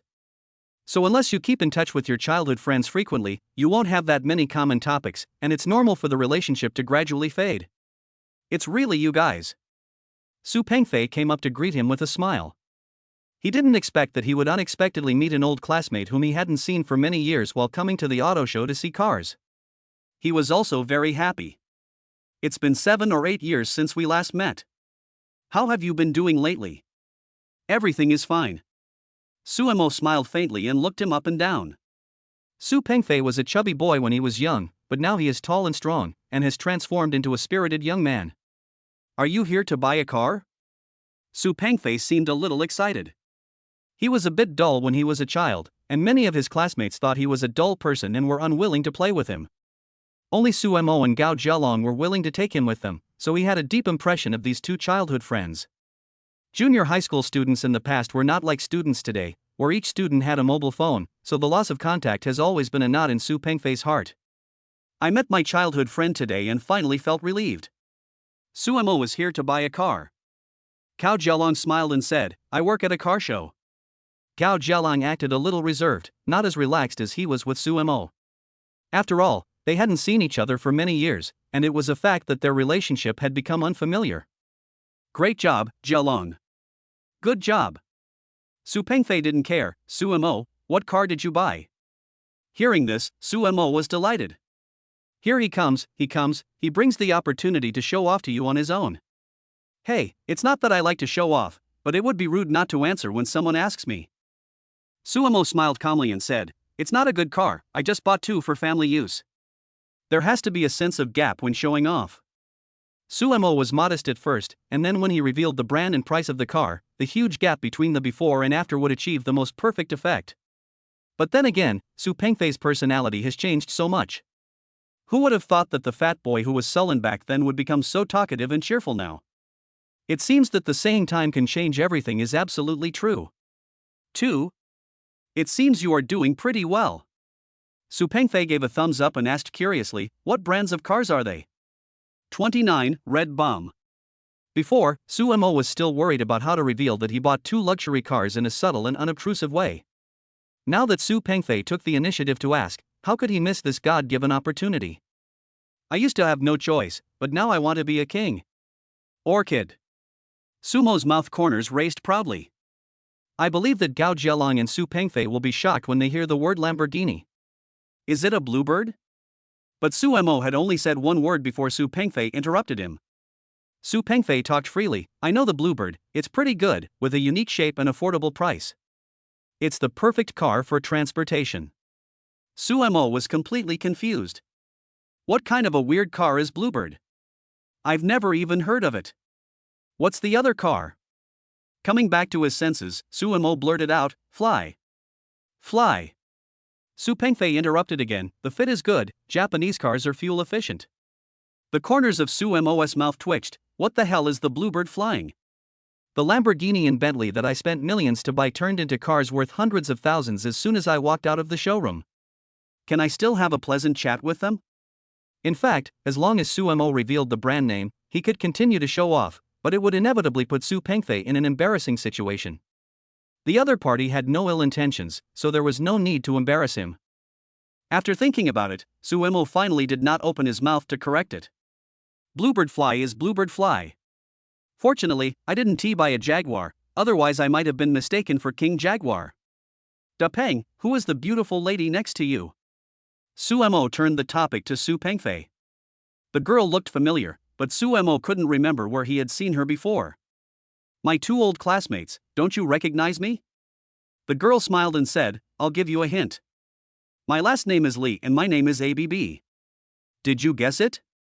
Lee CC? A familiar yet unfamiliar name flashed through Sumo's mind. If he guessed correctly, this girl was also their classmate in junior high school. She did look somewhat similar, but the image was slightly different from the female classmate in Sumo's impression. What? You're a little bucktooth. Gao Jialong opened his mouth in surprise. Suemo kicked Gao Jialong on the calf. Who would call a girl by her former nickname in front of her? No wonder no girls like this guy. It makes sense. Student Gao Jialong, you are going too far. I don't have buck teeth anymore. Li Sisi showed her neatly arranged white teeth. She had a generous personality and was not a petty person. She would not get angry with Gao Jialong on the spot because of his careless words. I'm sorry. I'm sorry. Realizing that he had said the wrong thing, Gao Jialong quickly apologized, then changed his tone and began to praise. Are you really Li Sisi? Girls change a lot when they grow up, and they become more and more beautiful. You are absolutely right. If Suemo hadn't reminded me, I almost didn't recognize you. Since you praised me for being pretty, I won't bother with you. Li Sisi smiled. Thank you, Miss Li, for sparing my life. Gao Jialong clasped his fists, making Li Sisi giggle. He looked the two intimate people up and down and asked tentatively, Are you a couple now? No.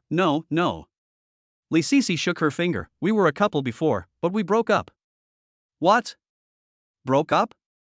Gao Jialong's eyes were wider than those of his peers. Su Pengfei and Li Sisi were clearly holding hands, sticking together like conjoined twins. How could they look like they were breaking up? Are young people having so much fun nowadays? Even if they are not a couple, they can be so close? Gao Jialong subconsciously looked at Suemo. It seemed that Suemo had this type of female friends around him before. They were obviously not lovers, but they could have any intimate interactions between couples. This kind of relationship is extremely special. It is less than lovers but more than friends. In today's terms, it is a male best friend, but there is a tendency for it to develop into bedmates at any time. Thinking about it this way, it doesn't seem impossible. Look at me doing something stupid. Suemo rolled his eyes in annoyance, feeling ashamed that he didn't know Gao Jialong's thoughts, otherwise he would have used the window of the Rolls-Royce to hit this guy on the head. Sisi was just joking with you guys. Su Pengfei's face was filled with a happy smile. We just got the marriage certificate a few days ago, and now we are a formal couple. We will hold a wedding banquet next month. That's great. I didn't expect you to have a family and career already. Gao Jialong patted Su Pengfei's arm. Although they hadn't seen each other for many years and felt a little unfamiliar, the foundation of their childhood friendship was still there, and they quickly became familiar with each other. He was sincerely happy that his good friends were getting married. Congratulations, lovers finally get married. Suemo also sent his blessings. When we were in school, you said you liked Sisi. I didn't expect that you two would really get together after graduation. In Shanghai, weddings usually require the man to provide a house and the woman to provide a new car. Suemo thought that the couple came to the auto show today to choose a car as a dowry. Actually it was a coincidence that we got together. Su Pengfei began to tell the story between him and Li Sisi. He had fallen in love with Li Sisi when he was in junior high school and had once told this little secret to Suemo. However, Su Pengfei, who was dull and introverted, did not have the courage to confess his feelings until graduation. I originally thought that the two people were like two parallel lives and would not have any communication with each other. Maybe it was fate that destined them to meet by coincidence. The young boy has transformed into a talkative workplace elite, and the first love girl who once made his heart beat fast has not only become more beautiful, but also more feminine. Su Pengfei did not retreat like he did in junior high school. This time he chose to move forward bravely. Later, as the two of them got to know each other more, their feelings for each other grew stronger and they naturally became lovers. This relationship also came to fruition before the end of this year. We haven't seen each other for so many years, and as soon as we met, he gave us a red bomb. Suemo joked, then laughed, "If you like someone, you should pursue them boldly and don't leave any regrets in your life." Yes, if I hadn't taken the initiative at the beginning, I would have missed out on a lifetime of opportunities. I would have regretted it for the rest of my life. Now when I think back on it, I'm still a little scared. Su Pengfei looked at Suemo seriously and said, "In fact, we can be together, we should thank you, you are the real hero." Thank me? Suemo was confused, he didn't do anything. Of course I have to thank you. Su Pengfei said meaningfully, "Do you still remember what you said to me at the farewell dinner on the day of graduation? It was because of your words that I mustered up the courage. 30. Don't leave any blank space in your life, just love." Suemo was slightly startled and lost in reminiscing about the past. A group of students who were still childish raised their glasses to say goodbye, shouting slogans like "We'll meet again in the future." Some of them had red eyes from crying, some were drunk. It was clearly just graduation, but they acted like it was a farewell between life and death. At the same time, a burly little fat man sat dejectedly in the corner. "Da Peng, what are you doing?" When Suemo walked forward and took a look, he saw the little fat boy dipped his chubby fingers in water and wrote the 3 words Li Sisi on the ground. Sisi went abroad. I thought I could see her for the last time tonight. The little fat boy couldn't stop his tears from flowing down, and he cried and said, "Suemo, I really want to tell her that I like her. I have liked her for 3 years. What the hell? Everyone's gone, what's the point of you crying? You're just acting like a Qiongniao drama." Suemo pressed the back of Su Pengfei's head and said, "Remember this in the future. If you meet someone you like, confess your feelings boldly. It will be too late to regret it after the person leaves." "But I'm so fat, will any girl like me?" The little fat boy looked at Suemo blankly. "It doesn't matter whether the other person likes you or not. What matters is that you like her. If she pursues you, there might be a 0.1% chance of you getting her back. If you don't, you will never have a chance. You want girls to chase you? Sorry, that's a privilege only I have." Ha 2a. The fat boy really wanted to spit at him at that time. Was this damn narcissist trying to comfort himself, or did he come over to make fun of him on purpose? "You are the only one who has this privilege?" Is that what a human being would say? Doesn't the fat boy deserve love? Doesn't he deserve to be pursued by girls? It's so fucking infuriating. If you think you are not perfect, then make yourself perfect. Even if they ignore you today, one day you will be out of their reach. Suemo sat next to the little fat man. "Remember this, life is full of blanks, and when you die, you hang yourself upside down. If you love someone, just say it out loud. At worst, you'll get slapped in the face by a gangster. What's there to be afraid of?" It was probably these crude remarks that left a deep impression on Su Pengfei, and gave him the courage to face the challenge when he met the girl of his choice again. As if they had thought of the same thing, Suemo and Su Pengfei looked at each other and smiled knowingly. "Why can't I understand what you mean?" Li Sisi curiously tugged at Su Pengfei's sleeve. "What did Suemo say to you before?" "Ha ha. A secret between men." Su Pengfei made a riddle. Although Sumo's words were meant to encourage him, the words he chose were a little impolite. It might be okay for boys to say it in private, but if he said it in front of girls, he might really be considered vulgar. But girls may be rougher than boys in private. "I've been wanting to find you guys, and I've contacted a lot of my former classmates, but none of them had your contact information. I didn't expect to run into you at the auto show today." Su Pengfei thought of something serious. "I'm going to have a wedding next month, you must come." "No problem, I'll be there. Even if you don't invite us, we will shamelessly go and eat for free." Suemo and Gao Jialong readily accepted this red bomb. It was a very meaningful thing to witness 2 old classmates walking into the wedding hall hand in hand and moving from one stage of life to another. There was no reason to refuse. You guys are here to buy a car too, right? Have you bought one yet? After they added each other on WeChat, Gao Jialong realized that hosting a wedding banquet would cost a large sum of money, and since they were all old classmates, they would naturally help out wherever they could. He could also help get more discounts on buying a car. We just arrived and haven't gone in yet. Su Pengfei said bluntly, actually, we want to buy a new BMW 3 Series, which has good handling and a stylish appearance. My wife and I can drive it. Oh, you keep calling me wife, are you trying to make me jealous to death? Gao Jialong hooked his arm around Su Pengfei's shoulder and said, come on, the BMW salesperson is my friend. I'll help you get a 20% discount. 80% off? Su Pengfei and Li Sisi opened their mouths in surprise. The prices at the auto show are much cheaper than those in 4S stores, but most discounts are good at 20% off, not to mention that the discounts for new models when they are first launched will not be particularly large.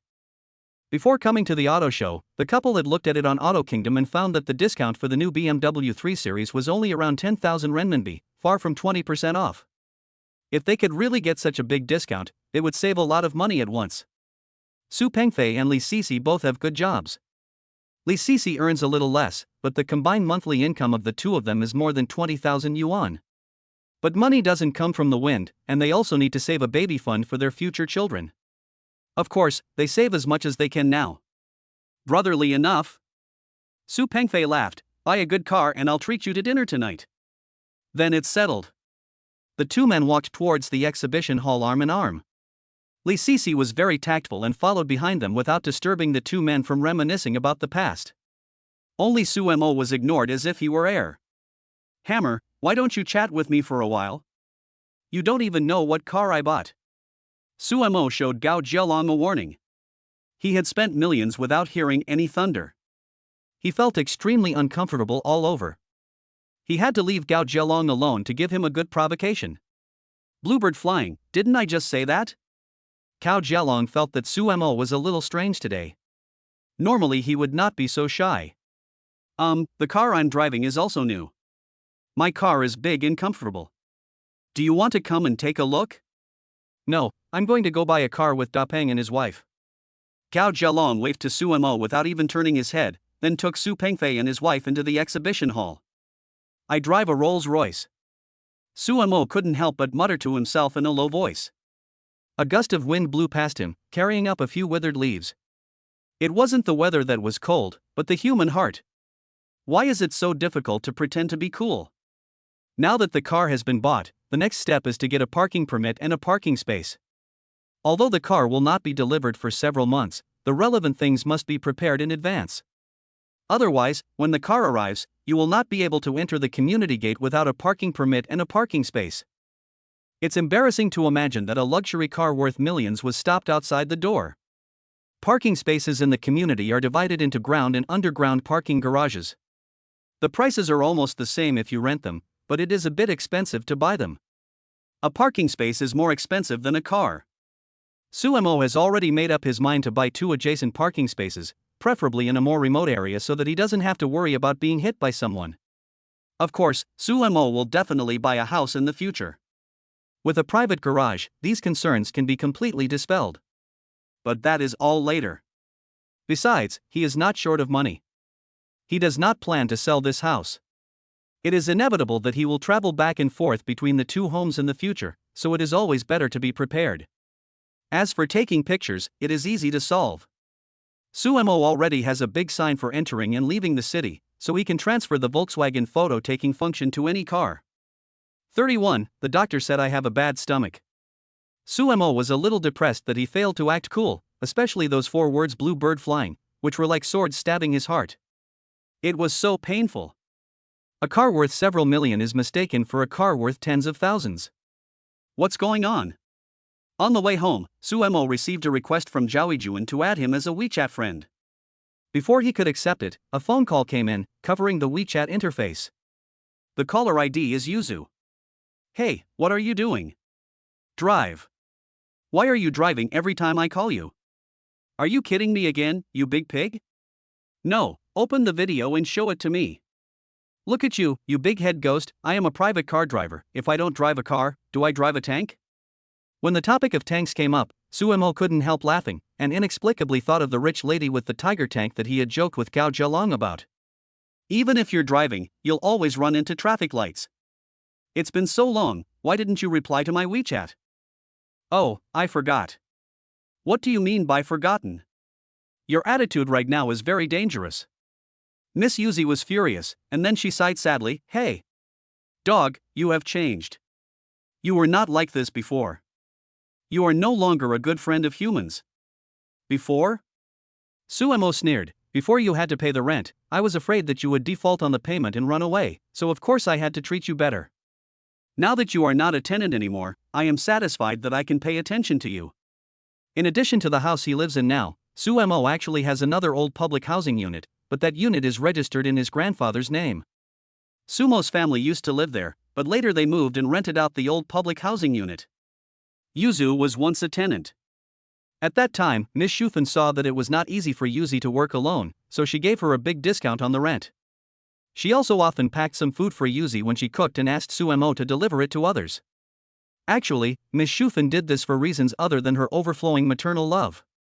Although Yuzi is older than Suemo, a girl 3 years older than her husband is more likely to bring wealth. Moreover, Yuzi is very pretty, and the baby she will give birth to in the future will surely be as delicate and cute as a porcelain doll. It would be perfect if she could become the daughter-in-law of the Su family. Unfortunately, Yuzi moved away not long after that, and Miss Shufan's dream of being the first to get the moon by being close to the water was shattered. However, the family still kept in touch with Yuzi. Su Haigu. You are so real. Yuzu was very angry. Talking about money hurts feelings, can't we talk about feelings? He. Suemo retorted without hesitation, talking about feelings costs money, let's talk about money. Su Haigu. Yuzu was panting angrily, so many people wanted to talk to me, but I ignored them. You are so ungrateful. If you don't cherish me, you will easily lose this lovely person. Really? Goodbye, phone calls are expensive. Ah. Yuzi's frantic screams could be heard from the other end of the line, and Suemo could vaguely hear the sound of 2 feet stomping on the ground frantically. Anything all right? For safety reasons, Suemo found a roadside parking space and parked temporarily. I'll hang up if it's okay. Are you trying to kill me and inherit my Ant Forest by making a phone call while driving? I have something to say, please don't hang up. When she heard Suemo was about to hang up, Yuzi finally realized the purpose of looking for him. It's tiring for you to drive a private car. Staying up late every day is not good for your health. Why don't you be my full-time driver? Hey, Sister Yusu is going to support me? Yeah, what's wrong with supporting you? Sister, I'm rich now, can't I support you? Yuzi snorted proudly, how about I give you a monthly salary of 15,000, and you just need to pick me up and drop me off every day? You can do whatever you want when I'm working, but when I stop working you have to stay by my side to chat with me, eat with me, and keep mosquitoes away when I sleep. TSK. Suemo said playfully, this is not just a simple driver, it's also a 3-companion nature. I, Su, have received higher education and would never do such dirty things. Then I'll give you 20,000 a month. What's the big deal about a mere 20,000 yuan? Even if I agree against my conscience, Maya's Hang and Honglingjian at home won't agree. Yuzi raised the price again, then 25,000 a month? Ha, you can get my body, but not my heart. Suemo paused, then uttered 3 words, you have to pay more. You hungry, scurvy dog. Yuzi spat, stop talking nonsense, the price is 30,000, do it if you want. Am I the kind of person who would sell his dignity for money? Suemo suddenly changed the subject, hey, you are really good at judging people. When can I start working? Yuzi said contemptuously, you are too shameless. You can't sell your dignity for 25,000 yuan, so 30,000 yuan is enough? Do you dare to raise your bottom line a little higher? Oh, look at what you said. No matter how high the price is, you have to be willing to pay. Suemo joked, actually, money is not important.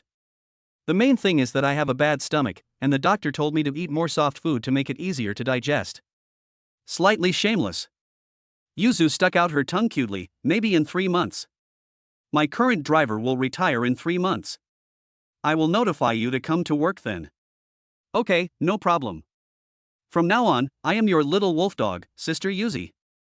If you tell me to go east, I will never dare to go west. TSK, you're so smooth talking. Yuzu muttered, men who can be little wolf dogs are all very handsome. Do you think your looks are up to par? You don't know this. When my mother gave birth to me, the doctor said something when he saw me. Can you guess what he said? Yuzu thought for a while. Normally, the first thing a doctor would say to a pregnant woman is, "Congratulations, it's a boy?" No. Is the child healthy? No. What did you say? Tell me now. Yuzu's appetite was whetted. The doctor said. Suemo deliberately prolonged his tone, fuck. So handsome. Hey. I've never seen someone as shameless as you. You brag without thinking. You were just born, how could you possibly understand what the doctor said? My mother told me, didn't she? Sumo's face didn't even turn red when he lied. Little wolfhounds are very obedient. Just call me good sister and let me hear it. Yuzi on the other end of the phone smiled sweetly. She and Suemo were very familiar with each other, so they could joke around as much as they wanted. Good sister. Beautiful sister. Sumo's shameless behavior made Yuzi laugh out loud. 32, father and son fighting together 1. Suemo had some understanding of Yuzi. This girl was very busy at work. She would chat with him from time to time, but she would not call him easily because she was too busy and no one knew when she would suddenly have to go back to work. She would only call when she was very depressed and tired, hoping to relieve stress by chatting with Suemo. At this time, Suemo would fulfill his duty as a friend, tease her and help her clear the haze in her heart. Puff. As expected, Yuzi on the other end of the phone was laughing so hard that her body was shaking. When Suemo was mad at people, it could really make her chest hurt, but he was also very good at making people happy. Every time she talked to Suemo on the phone, she could forget all her worries. Yuzi's evaluation of Suemo is just a cigarette. We know that smoking too much is bad for our health, but we still can't stop doing it. How come you actually screamed? You have no shame.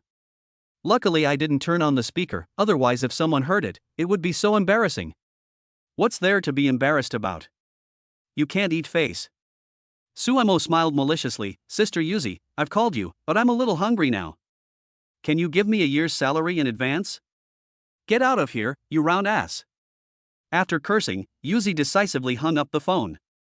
She is not a fool.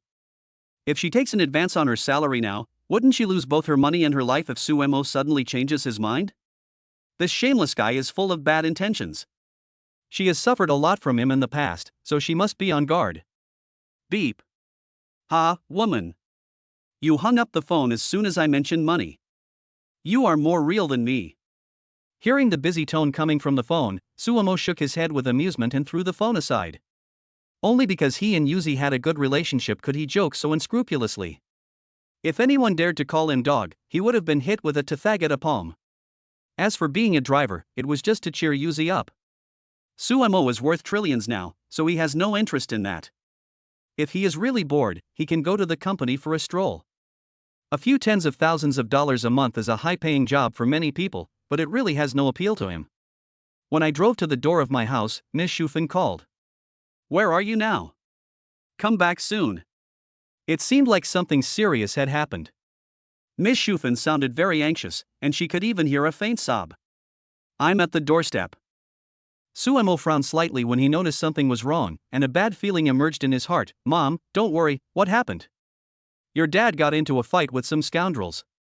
I'll be there right away. After saying that, Suemo hung up the phone. As soon as the barrier was raised, he stepped on the accelerator and rushed over.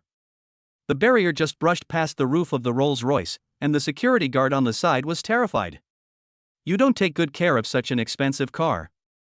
Aren't you afraid of scratching the roof? His dad was fighting with someone, so Suemo didn't have time to care about it. He didn't have time to slowly look for a parking space, so he just found a side that was not blocked by traffic and parked his car. As soon as Suemo got off the car, he saw several people fighting downstairs of his house. Comrade Lao Su was fighting 5 ruffian youths single-handedly. People of the previous generation grew up doing farm work. They can carry loads on their shoulders and rice on their backs. Although Comrade Lao Su was thin, he used to carry cardboard in a food factory when he was young. He did physical work and his strength was gained through real-life training. Suemo had arm wrestled with Lao Su many times before, but he was always beaten badly in the end. Although Comrade Lao Su is still as vigorous as he was in his youth, he is ultimately no match for 4 people. This is not a TV drama, and people will not wait for you to beat someone down before rushing over to kill them. Several scoundrels rushed forward, attacking with fists and feet from all directions. Comrade Lao Su blocked half of the blows, but the other half hit him hard, and he staggered back several steps. Behind Comrade Lao Su, Ms. Shufan was protecting another middle-aged woman, while that middle-aged woman was protecting a young man who was lying on the ground with a bruised face and nose. Seeing that his father was at a disadvantage, Suemo didn't care about anything else and directly took out the umbrella that came with the Rolls-Royce. "Oh my god!" Suemo roared and rushed forward. The handle of the Rolls-Royce umbrella was silver. No one knew what material it was made of, but it felt heavy when squeezed. Suemo held the tip of the umbrella and used the hard handle to hit the head of a scoundrel who had his back to him. Bang! The scoundrel screamed after being hit on the head, staggered and fell into the flower bed on the roadside. The other scoundrels saw that their teammate was ambushed and immediately gave up attacking Comrade Lao Su. "Dad! Are you okay?" Suemo did not chase after him, but ran straight towards his father.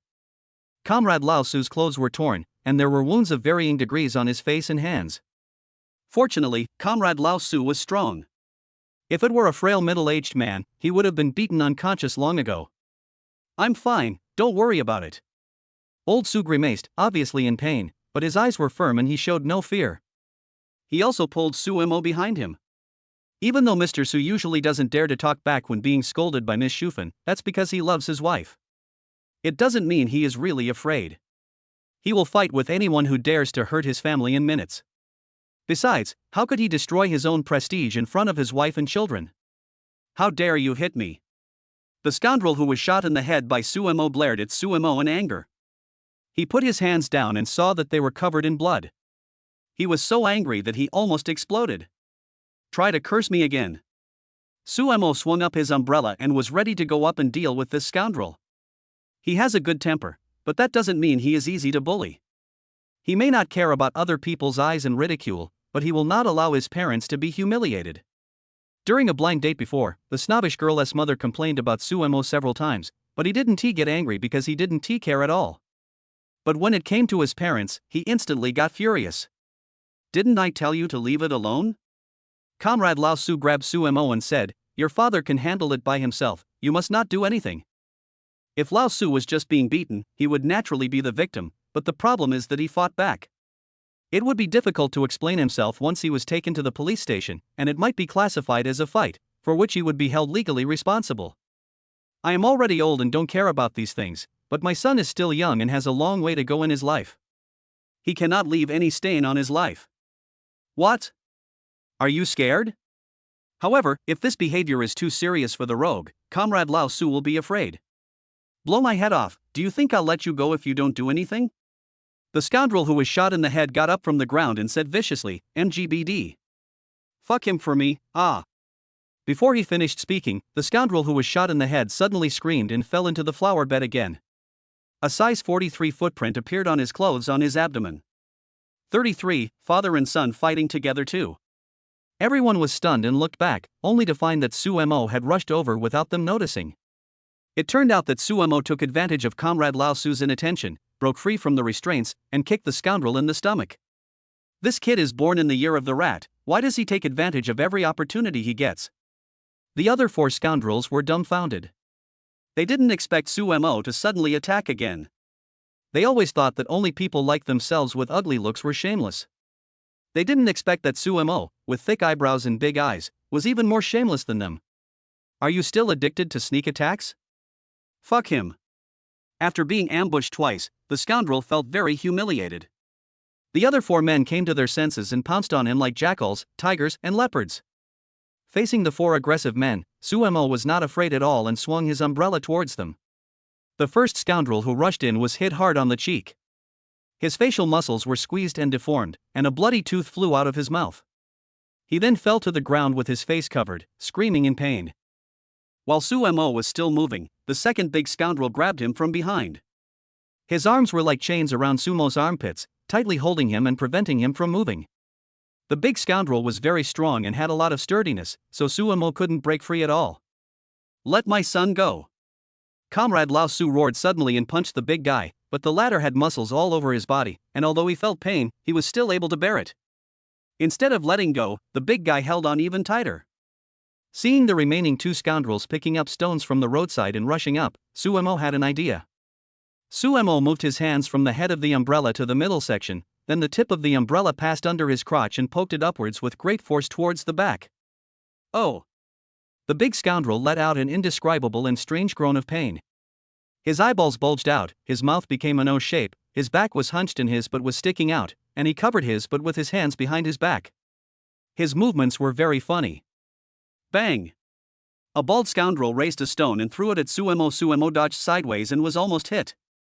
As a result, when he dodged, the bald guy didn't have time to retract his strength, and the sandbag-sized stone hit the big scoundrel's forehead directly, and his head was bleeding instantly. You bastard, are you blind? How dare you hit your own people? The big scoundrel cursed loudly, covering his upper body with his left hand and his lower body with his right hand. Now his head and buttocks were hurting. The only thing to be thankful for is that there was no third injury, otherwise I wouldn't have enough hands. However, the big guy forgot that there was someone behind him. Just as he finished feeling relieved, Comrade Lao Su kicked him in the buttocks with his big foot, making the area that was already painful and bleeding even worse. Lao Su's rage is a serious matter. Old man!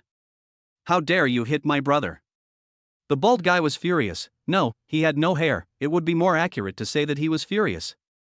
He raised his fist and was about to swing at Comrade Lao Su. Of course Suemo on the side couldn't agree.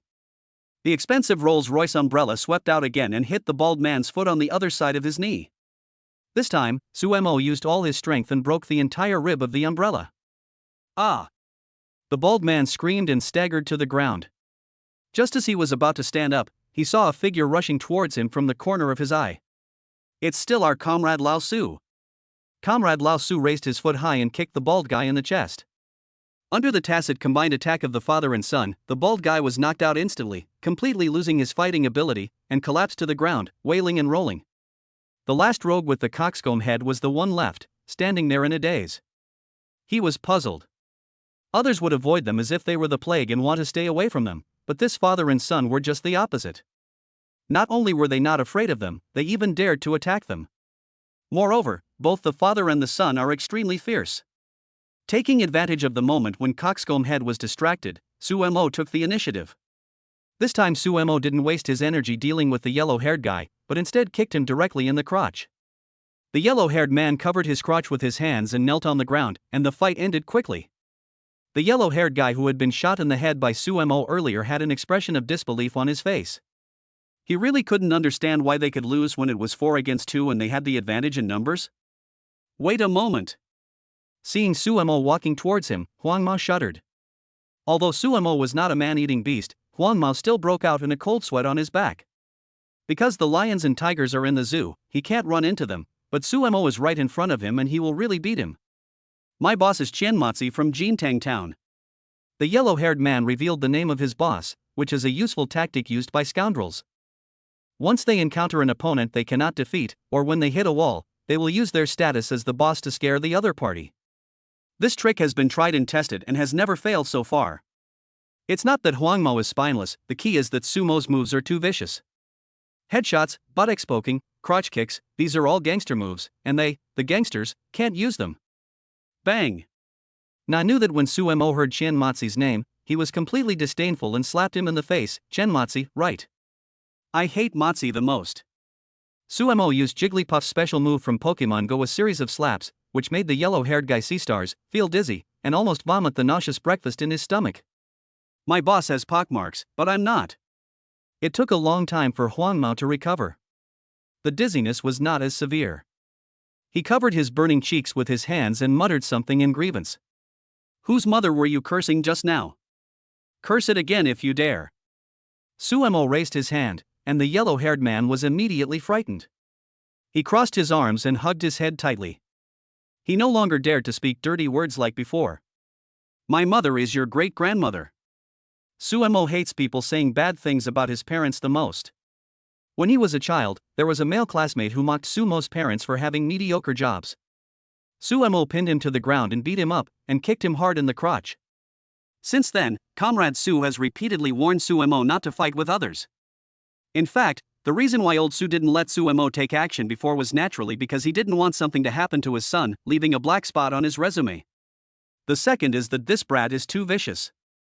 He specializes in attacking people's vital parts, using the foot technique of cutting off descendants, the Qian Kunai piercing finger, the scorpion butt hooking kick, and whatever vicious tricks he uses. Sumo's bad behavior was so bad that even Comrade Su suspected that he had picked up the wrong child in the hospital. How could he, an honest and decent person, give birth to such a despicable son? Yes, it's my great-grandmother. Huang Mao repeated it timidly and couldn't help but start to doubt his life. This was the first time that after he brought up the name of the boss Qianmozi, the other party was not afraid but beat him even harder. Aren't you even afraid of Qianmozi? Who is this person?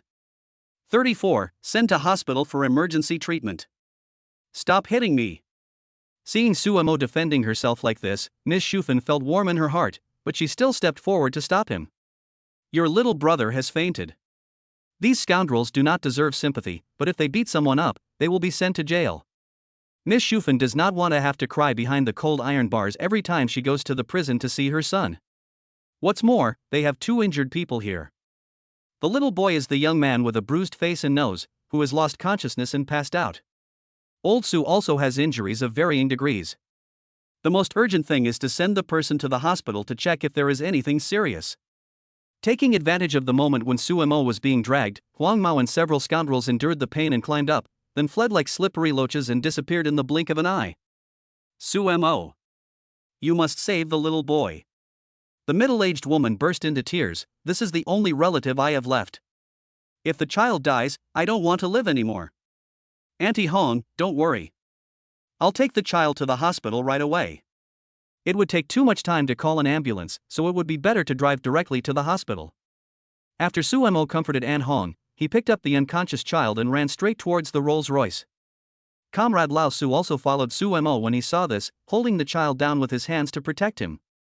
In case Suemo ran out of strength, he would not drop the child to the ground. Wang Shufan stayed beside Aunt Hong, comforting her as she ran. Hong, it's okay, don't worry, Xiaodong's father will bless him in heaven. Although she said comforting words, Wang Shufan knew in her heart that the effect would be minimal. She is also a mother and can understand how Aunt Hong feels now. How can a mother not worry when her child is injured? If the person with a bloody head and unconscious was Suemo, she would have fainted from crying long ago. Where is your car parked? Comrade Lao Su looked around and didn't see the Volkswagen. He thought it was parked in the garage below.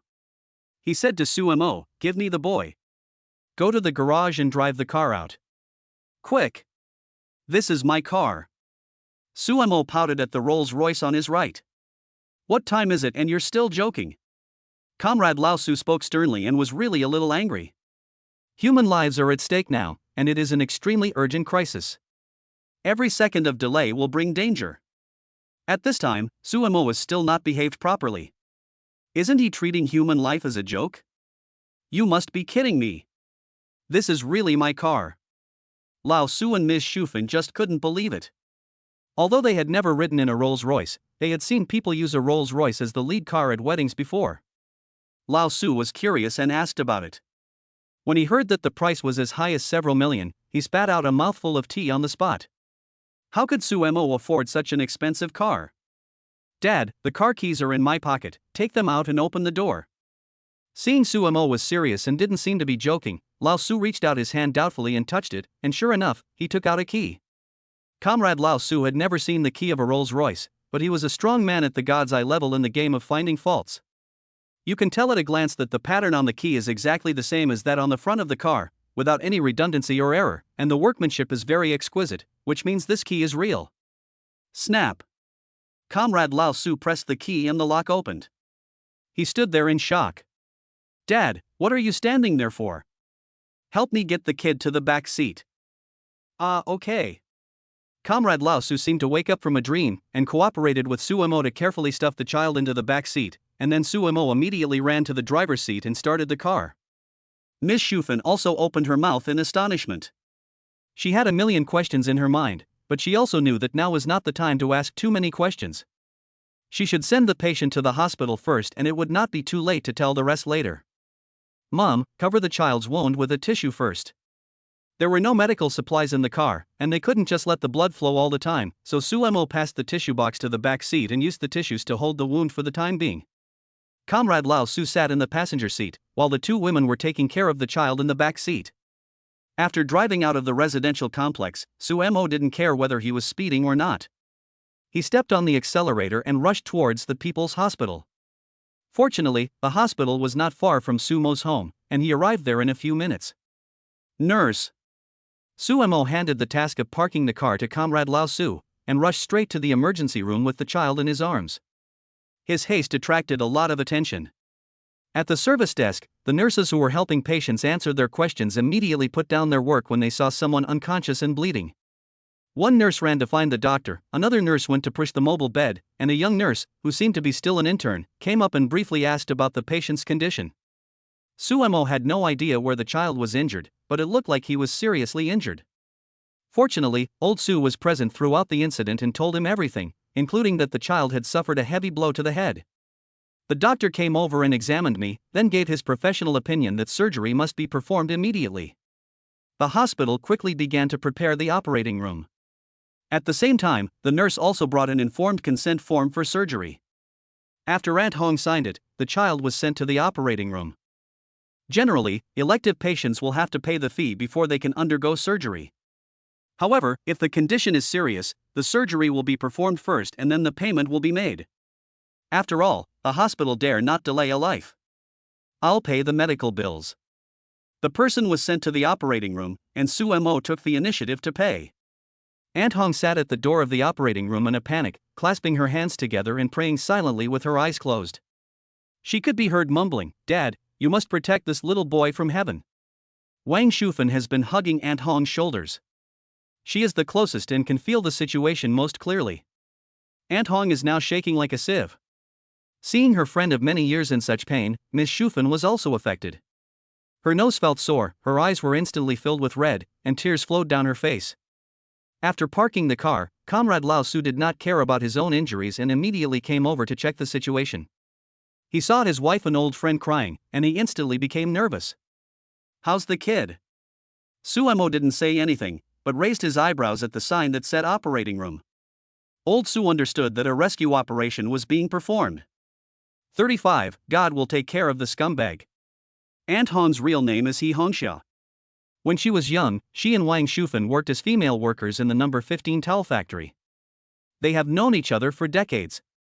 In fact, Aunt Hong is also a miserable person.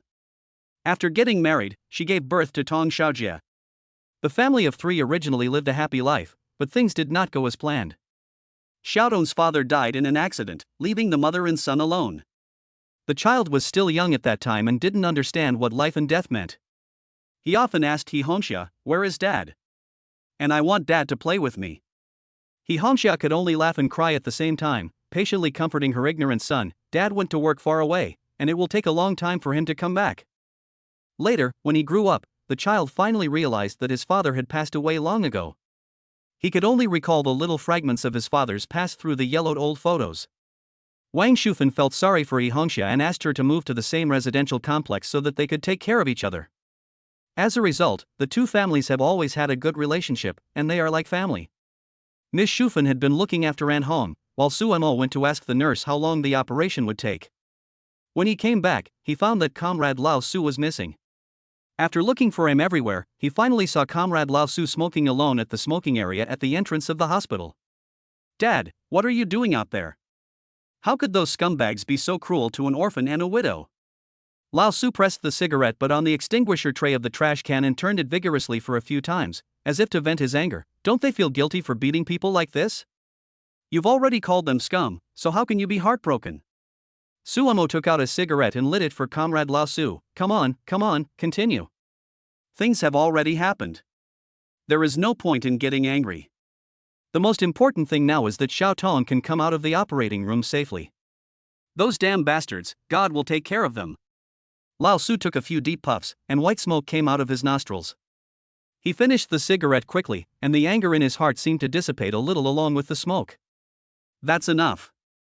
Smoking too much is bad for your health." Suemo stopped Comrade Old Su who wanted to smoke. Mom and Aunt Hong are still guarding inside. You go and keep them company. The operation won't be completed in a short while. I'll go buy some food first. Time passed by little, and the flow of people coming and going in the hospital never decreased. There were many people sitting outside the operating room. Like He Hongxia, they were praying for their relatives who were undergoing surgery. I don't know how long I waited, but it was already dark. The child's surgery is over. Suemo saw on the big screen that Tong Xiaojia's surgery was complete and he was waking up. Then the door of the operating room opened and the doctor who had performed the surgery on the child came out. Doctor, how is my son? He Hongxia rushed forward immediately. She was in a tense state and had consumed a lot of energy. When she stood up, her legs were weak and she almost fell. Fortunately, Ms. Shufan supported her. Your son's operation was successful. Don't worry. He is in the recovery room now. When the anesthesia wears off, medical staff will take him out. The doctor needs to be highly concentrated during the entire surgical process, especially when it lasts for several hours, which is extremely physically demanding. The moisture on the doctor's face is visible to the naked eye. Thank you, doctor. He Hongxia was so excited that she wanted to kneel down in front of the doctor. Her husband died, and her son was the spiritual support that kept her alive for so many years. If even her son died, she really didn't want to live anymore. No. You don't have to do this. This is my job. The doctor hurried forward to help. There are other patients waiting for me. You just wait here. Someone will be sent out later. I will go and get busy first. Oh, thank you, doctor. Thank you. Not knowing how to express her gratitude, He Hongxia bowed several times. You're welcome. This is what I should do. The doctor smiled faintly and left behind a hurried and majestic figure. After a while, medical staff pushed out Tong Xiaojie, who was still under anesthesia. Everyone escorted him to the ward. After taking care of some things, the nurse also hurried away. Why is it a single room? Looking at the quiet environment, He Hongxia asked a little worriedly. The hospital's wards are divided into single rooms, double rooms and large rooms for multiple people. The fewer people there are in a ward, the higher the price. I heard that a single room costs several thousand yuan a day. He Hongxia's salary is not high. Even if the medical insurance can reimburse part of the cost, the surgery plus hospitalization is still a considerable expense for her, making the already poor family even worse. Auntie Hong, don't worry about the money. Suemo smiled and said, I have already prepaid the hospital fees. When I am discharged, I will pay more or less. It doesn't cost much. The child needs to rest well. The crowd ward is too noisy. Living in a single room will help him recover. We cannot save this money. Miss Shufan also chimed in, your current task is to take good care of the child. Don't worry about money. We will take care of the rest for you. Sister Shufan, thank you. Thank you and your whole family for helping me. He Hongxia's eyes were filled with tears. If it weren't for you, Xiaotong might have gone with his father.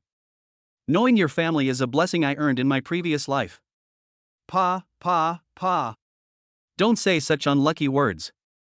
Isn't the little boy fine now? Miss Shufan gave He Hongxia a reproachful look. Auntie Hong, if you want to thank someone, just thank my parents. You don't have to bring me along.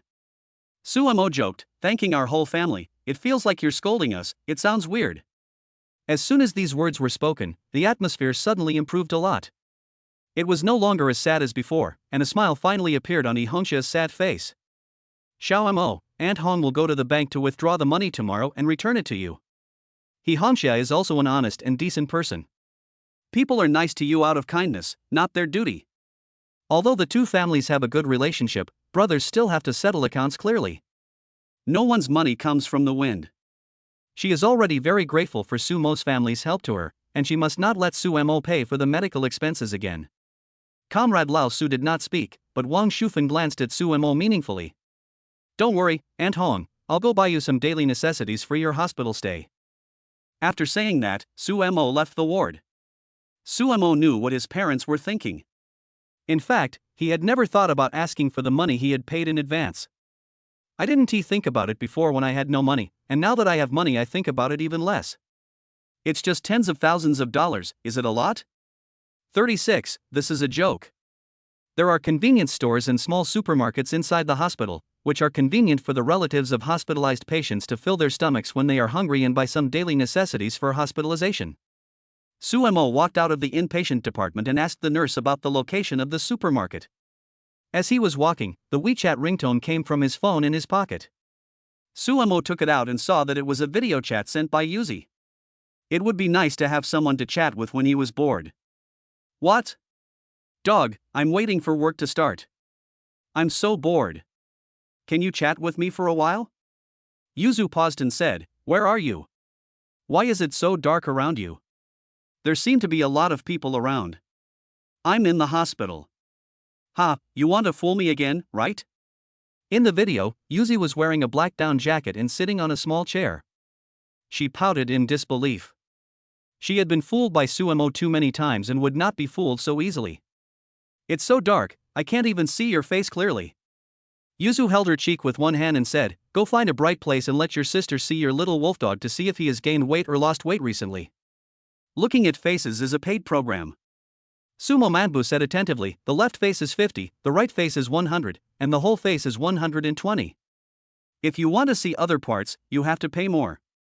Your math was taught by the security guard, right? Yuzu rolled her eyes speechlessly, the left cheek is 50, how come the right cheek is 100? My right face is more handsome than my left, so of course it's more expensive. Suemo said as if it was a matter of course. Then why is it only 120 for a full face? Shouldn't it be 150? Is it because you think I'm pretty that you're giving me a discount? Can you stop being so conceited? Suemo gave a straight man answer, charging you 30 less is purely to stimulate consumption. If I don't let you feel that you are getting a bargain, how can I continue my business? Humph. Can't you just coax me and say that I'm so cheap because I'm pretty?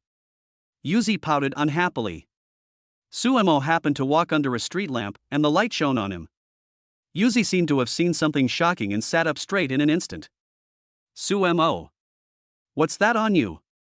What is it? Suemo was slightly startled, stopped and looked around, and found that he had nothing on him. Sister, please don't scare me at night, it's terrible to scare people. Who scared you? Yuzu pointed at the screen and asked, What's that big red spot on your clothes? Suemo looked down and saw that his originally white sweater was now stained red with blood. The blood was not Sumo's, but was accidentally stained when he was holding the child just now. He himself did not notice it.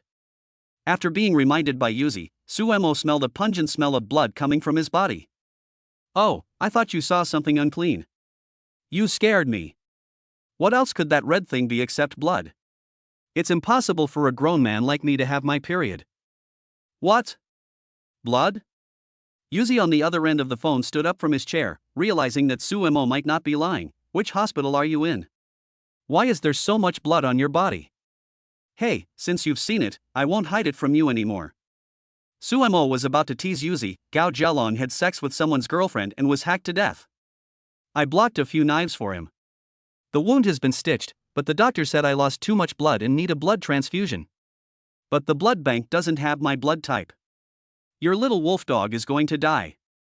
After saying that, Suemo pretended to suck in air with a hissing sound, and it sounded like he was in real pain. Upon hearing that Suemo was injured, Yuzi immediately panicked. The down jacket she was wearing slipped down her shoulders, and she almost dropped her cell phone on the ground. Which hospital are you in? I'll come find you right now.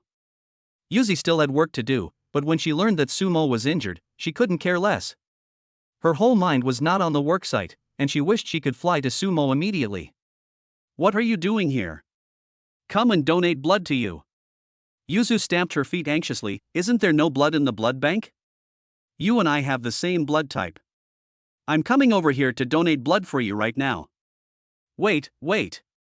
Seeing that Yuzi believed it and was so anxious that she started to cry, Suemo knew that he had joked too much and hurriedly explained, I was just kidding you, I'm fine, don't take it seriously. Su! Yuzu screamed hysterically, then forced herself to calm down. I'm warning you, I'm not in the mood to play around with you right now. Tell me which hospital. Yuzi thought Suemo was afraid that she would be careful, so he used the excuse of joking. Her clothes were soaked in blood, how could it be fake? Calm down, I was just kidding you. In order to prove what he said, Suemo jumped up and down. Seeing that Yuzi still didn't believe him, he simply lifted up his clothes and said, Look, I don't have any wounds on my body. This blood belongs to a friend of mine. I accidentally got it on him when I brought him to the hospital. If I were really injured, I wouldn't be able to stand and video chat with you. Are you really okay? Yuzu had calmed down a little at this point, but tears were still lingering in her eyes. I'm really fine. Suemo was also a little depressed. No matter what he said before, Yuzi would never believe it, so he wanted to tease Yuzi a little, but who knew that this girl believed the lie? Only at this moment did he realize that he had overlooked 4 words: worry too much and you will be confused. Then the story about Gao Jialong being hacked to death was also fake? This could be true. Ha! The fact that Suemo was still in the mood to tease Gao Jialong meant that he was really fine. Yuzi then breathed a sigh of relief. She slumped in the chair, as if she had used up all her strength, hugging her knees with her arms and burying her head in them. The video screen was shaking slightly, which meant that Yuzi's hands were shaking. Although the sound was very subtle, Suemo could hear Yuzi sobbing. Hello, dear sister Yuzu, are you still there? I was wrong. I shouldn't have played such a childish joke on you. Please don't be angry, okay? How about I cook for you next time to make amends? Just pay attention to me.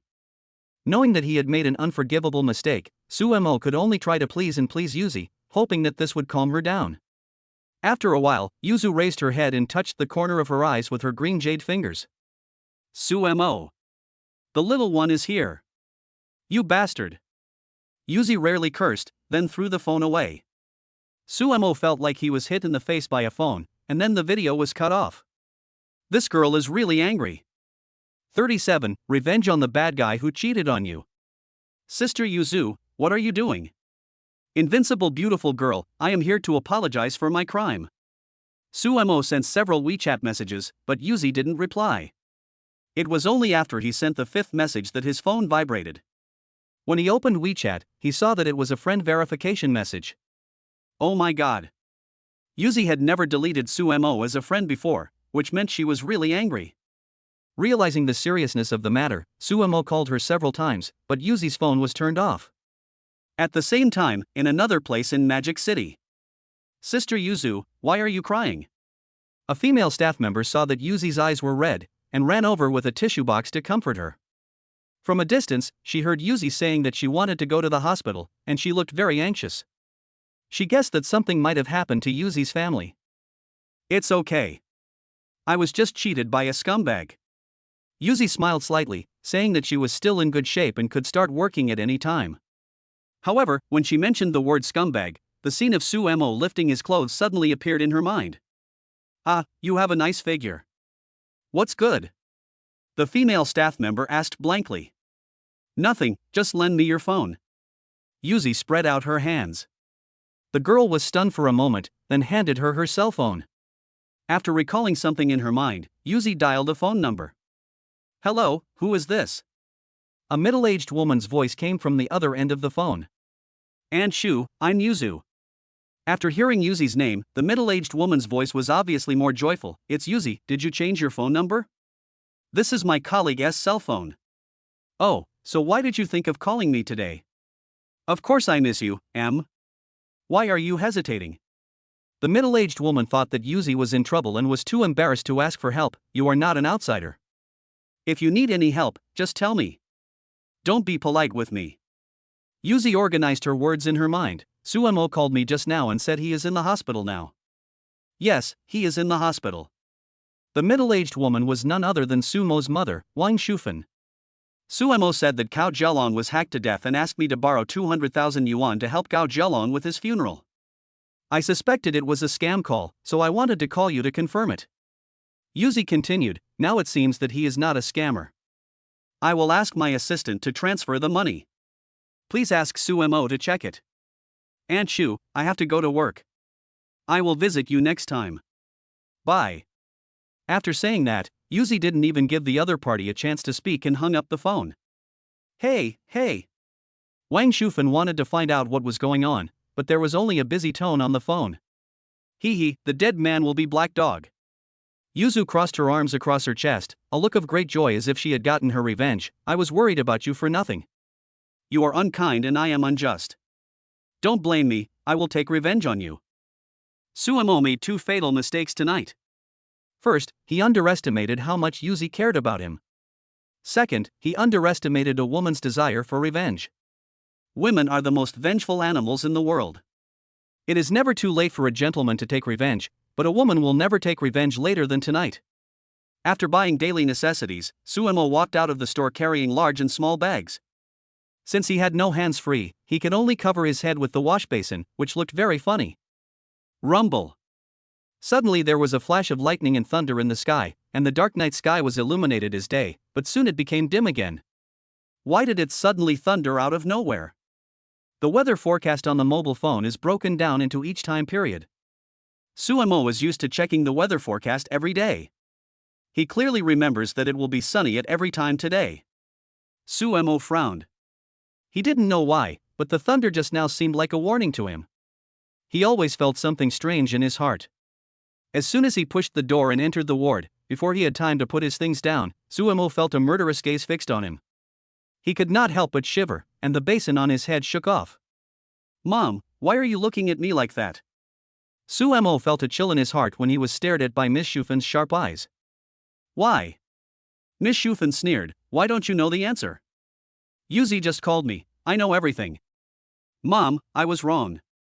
I shouldn't have lied to Yuzi." Hiss. "You know it's wrong but you still lie." Before Sumo could explain, Miss Shufen grabbed his ear and said, "Yuzi is a girl working hard in another place. It's not easy for her to live.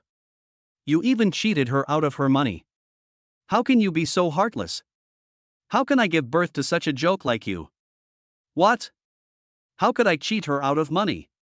Miss Shufen increased the strength of her hands, which made Sumo's expression twisted in pain. "Mom, please let go, my ears are going to fall off. Yuzi was lying to you." "Why would she lie to me for no reason?" Miss Shufen was furious. "It's fine if you said Jialong was hacked to death, but how could he cheat Yuzi out of her money? It's unfair." "I only said Jialong was hacked to death, I didn't say he was hacked to death." Suemo tilted his head and tried to explain, but the more he explained, the worse it got. When Miss Shufen heard this, it coincided with Yuzi's confession, which meant that Suemo indirectly admitted his guilt. "Ahem, this is a hospital, you two should be quiet." Comrade Old Su, who had been silent, finally spoke. Suemo looked at his old father with gratitude. At the critical moment, it was still the male compatriots who helped each other. But before Suemo could be moved for more than 3 seconds, Comrade Lao Su changed the subject. "But lying is wrong." Comrade Lao Su took off his belt and said in a righteous tone, "Wife, give this brat a good beating to teach him a lesson." "Oh my god. I didn't expect you to be this kind of Lao Su." Suemo gave Comrade Lao Su a thumbs up. He had just fought with his father today, and their revolutionary friendship should have been sublimated. He never expected that when his life was at stake, the person who kicked him into the abyss would be his own father. "Am I a biological child?" "Fight." Comrade Lao Su was actually laughing. Suemo simply gave up resisting. He knew that no matter how he explained, it would be useless because Miss Shufen was a Yuzi party and treated Yuzi better than him, her biological son. As for Comrade Lao Su, he and Suemo are on the enemy team. He has been cheated by Suemo many times in the past. Now he has finally got a chance to take revenge. He should be thankful that he does not add insult to injury. Don't expect him to come out and plead for Suemo. Suemo closed his eyes and remembered a saying, "If you don't seek death, you won't die." 38. Not expensive, just a grocery cart, please collect and recommend. All daily necessities are ready. Miss Shufen decided to come to the hospital whenever she is free every day. Hongxia's energy is always limited. It is easy to exhaust her body if she takes care of the patient day and night. Naturally, as a good sister for many years, she should help as much as possible. "Xiaomo, I'm so sorry for dirtying your car. Your car must be very expensive." Hongxia glanced at Suemo embarrassedly. In order to save enough money for her child's future education, she worked hard all year round and received very little information from the outside world. Therefore, she only knew some common car brands, and had no idea about top luxury cars. Although her knowledge is relatively limited, it does not prevent Hongxia from judging the price of a Rolls-Royce. From its unique design, high-end materials and exquisite workmanship, it can be seen that this car is very expensive. I felt sorry for Suemo just thinking about how I had left such an expensive car covered in blood. "Oh, it's just a small matter, Aunt Hong, don't take it to heart." Su Mo shrugged indifferently, that car is not expensive at all, it's just a grocery shopping cart. Grocery cart? The three elders looked at Su Mo straight. He Hongxiao was wondering why such a nice car didn't look like a grocery shopping car, while Lao Su and Miss Shufan were shocked. Driving a Rolls-Royce to buy groceries, the little brat was getting carried away. Auntie Hong, do you want me to call the police for you? Su Mo didn't dwell on the issue of the car and immediately changed the subject. Many people would ask, why don't you call the police when you are in trouble? Let the police arrest those scoundrels.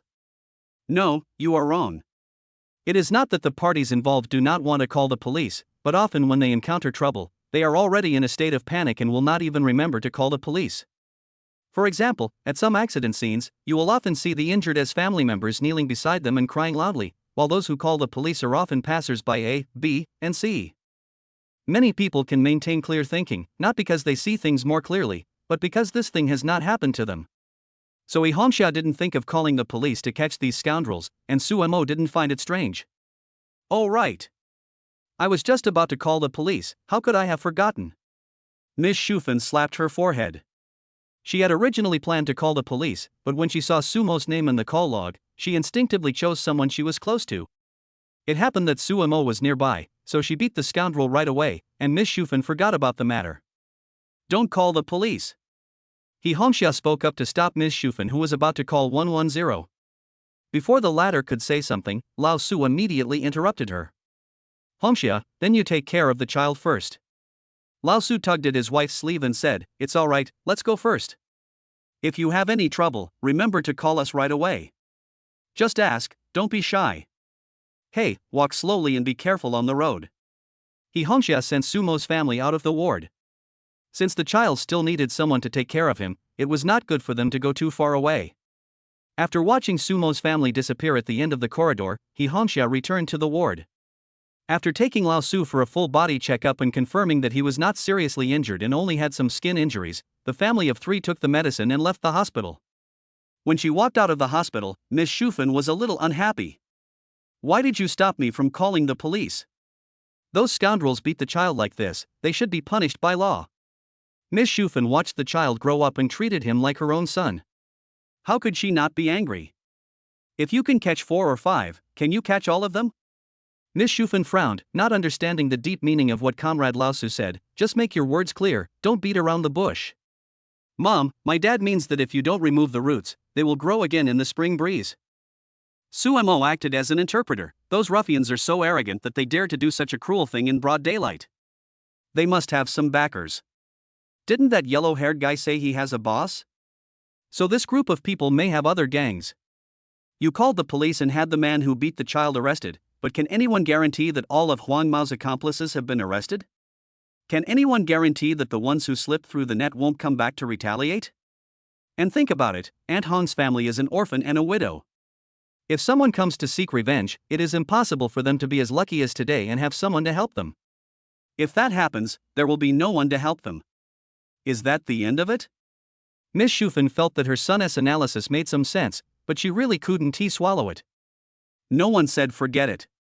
Su Mo patted his mother on the back and comforted her. This revenge must be taken, but now is not the time. Either don't take action, or kill her when you take action. This is the only way to prevent future troubles. Okay, I have an old classmate whose family is a police officer. Leave this matter to me and don't worry about it.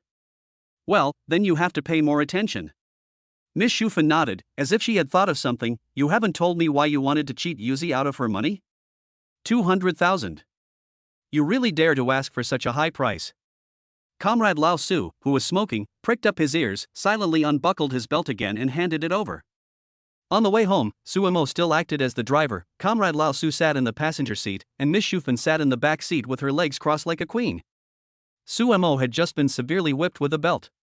Now half of his butt was hanging in the air, and it hurt so much whenever it touched the seat. Comrade Lao Su was leaning against the window with half of his buttocks raised. He felt even more uncomfortable than Su Mo. He was also beaten several times by Miss Shufan. The reason for the beating was very simple and brutal. It is the father's fault if the son is not well educated. As his son learned bad habits and cheated girls' money, Lao Su, as a father, had a great deal of responsibility, so Miss Shufan launched a series of AoE attacks, and both the father and son were injured. Remember, give the money back to Yuzu. Miss Shufan kept nagging and asked Suemo to pay back the money several times. Of course, Suemo would never admit that he had cheated Yuzi of his money, but every time he was beaten mercilessly with a belt. Mom, I really didn't. A real man should be of strong character. If he says he is not lying, then he is not lying. Don't think that you can force a confession under torture. Even if you beat me to death, I will not admit to these trumped-up charges. Whoosh! Whoosh!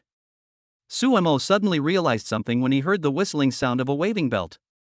Hey, I'll give the money back to Yuzu when we get home. Seeing that he would be beaten to death if he continued to be stubborn, Suemo immediately changed his statement. It's just 200,000 yuan, I will give you 100 million yuan. 100 million? Miss Shufan was stunned for a moment and said, 100 million is too much. Besides, our family doesn't have that much money. No, we have it at home. Suemo smiled without saying anything, with a meaningful arc on the corner of his mouth. Our family has more than 100 million, 100 trillion. But who said that the 100 million returned to Yuzi is money? 39. Blind date result feedback. Miss Shufan asked Suemo where he got the Rolls Royce. Suemo told a white lie, saying that he used the money he saved from driving a private car to invest in a business with friends, and was lucky enough to make his first pot of gold, so he bought a luxury car to reward himself. Miss Shufan certainly did not believe this outrageous explanation, but after Sumo's solemn assurance and promise to take her to the company on another day, Miss Shufan temporarily half believed it. After returning home, Sumo-chan first added Yuzi as his WeChat friend, and attached a verification message, "You are great." After taking a shower, Suemo lay on the bed, opened WeChat, and took a look. Yuzi had not passed the verification yet, so he was probably working all night again. After organizing his thoughts, Suemo decided to go back to the company tomorrow.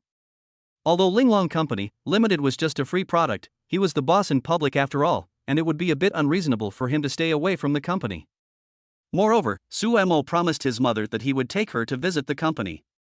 If the company did not perform well, he would have no excuse to hide the source of his money. Suemo knew nothing about managing a company, so he set himself a small goal to pick a suitable person to help him manage the company so that he could be a hands-off boss.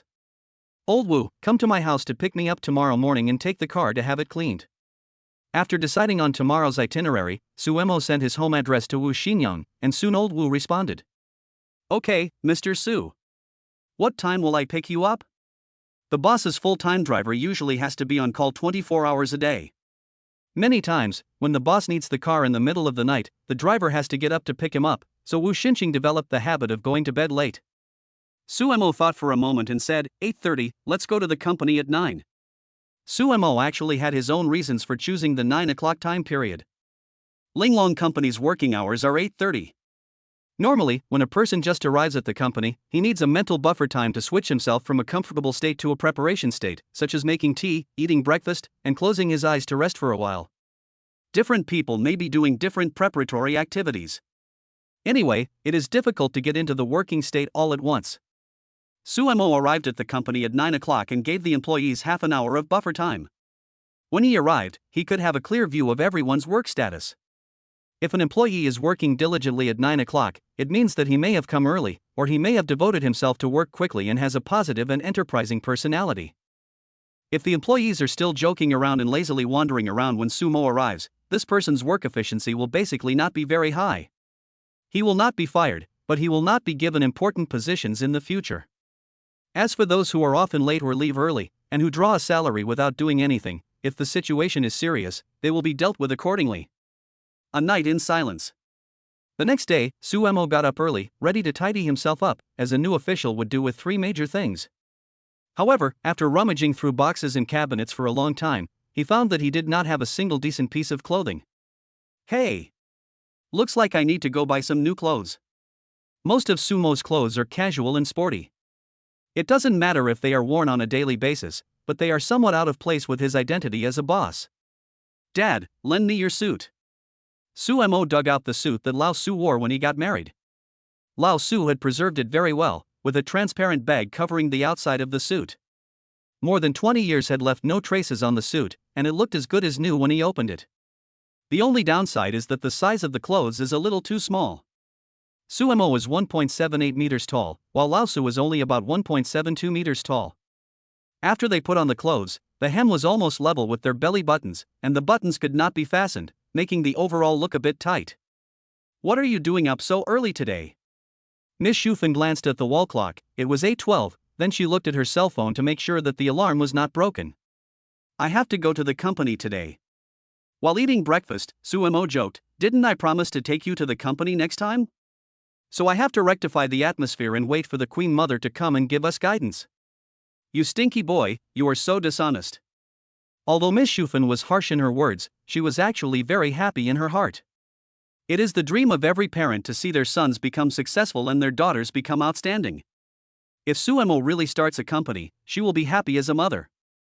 It doesn't matter whether he makes a lot of money or not, what matters is that his son's career has taken off. "No more talking, I'm leaving." It was almost time. Suemo changed his shoes and prepared to go out. Miss Schufen came forward to help Suemo straighten his collar. Looking at her son in a suit and tie, she seemed to see the young old Su, and felt as if she was in another world. "Wait a moment." Miss Schufen ran back to the bedroom and came out holding a belt. The lesson of last night was still vivid in Sumo's mind. When he saw the belt, he felt a chill. He just came out of the bathroom and silently shrank back, locking the door. "Mom!" Sumo's heart skipped a beat. "I'll return the money to Yuzi later." "Don't hit me." "If you want to hit me, I'll wait until noon. Sooner or later, something bad will happen." "Who said I was going to whip you?" Miss Schufen rolled her eyes at him unhappily and said, "A suit without a belt doesn't look good. Put it on." "Oh, just don't hit me." Suemo finally breathed a sigh of relief. "Oh, right. Matchmaker Zhang called me this morning." Hearing this, Suemo paused as he fastened his belt. Matchmaker Zhang was the one who introduced him to the blind date. Without revealing any expression, he asked, "What did Matchmaker Zhang say?" "Just say that the girl you went on a blind date with last time was very satisfied with you."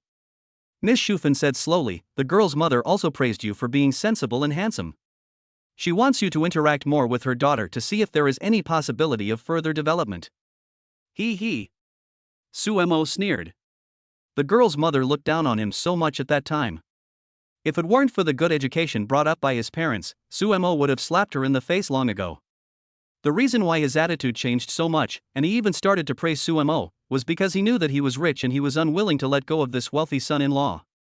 Suemo was sure that if he was still a poor boy with no money, the girl's mother would never praise him, but would scold him instead.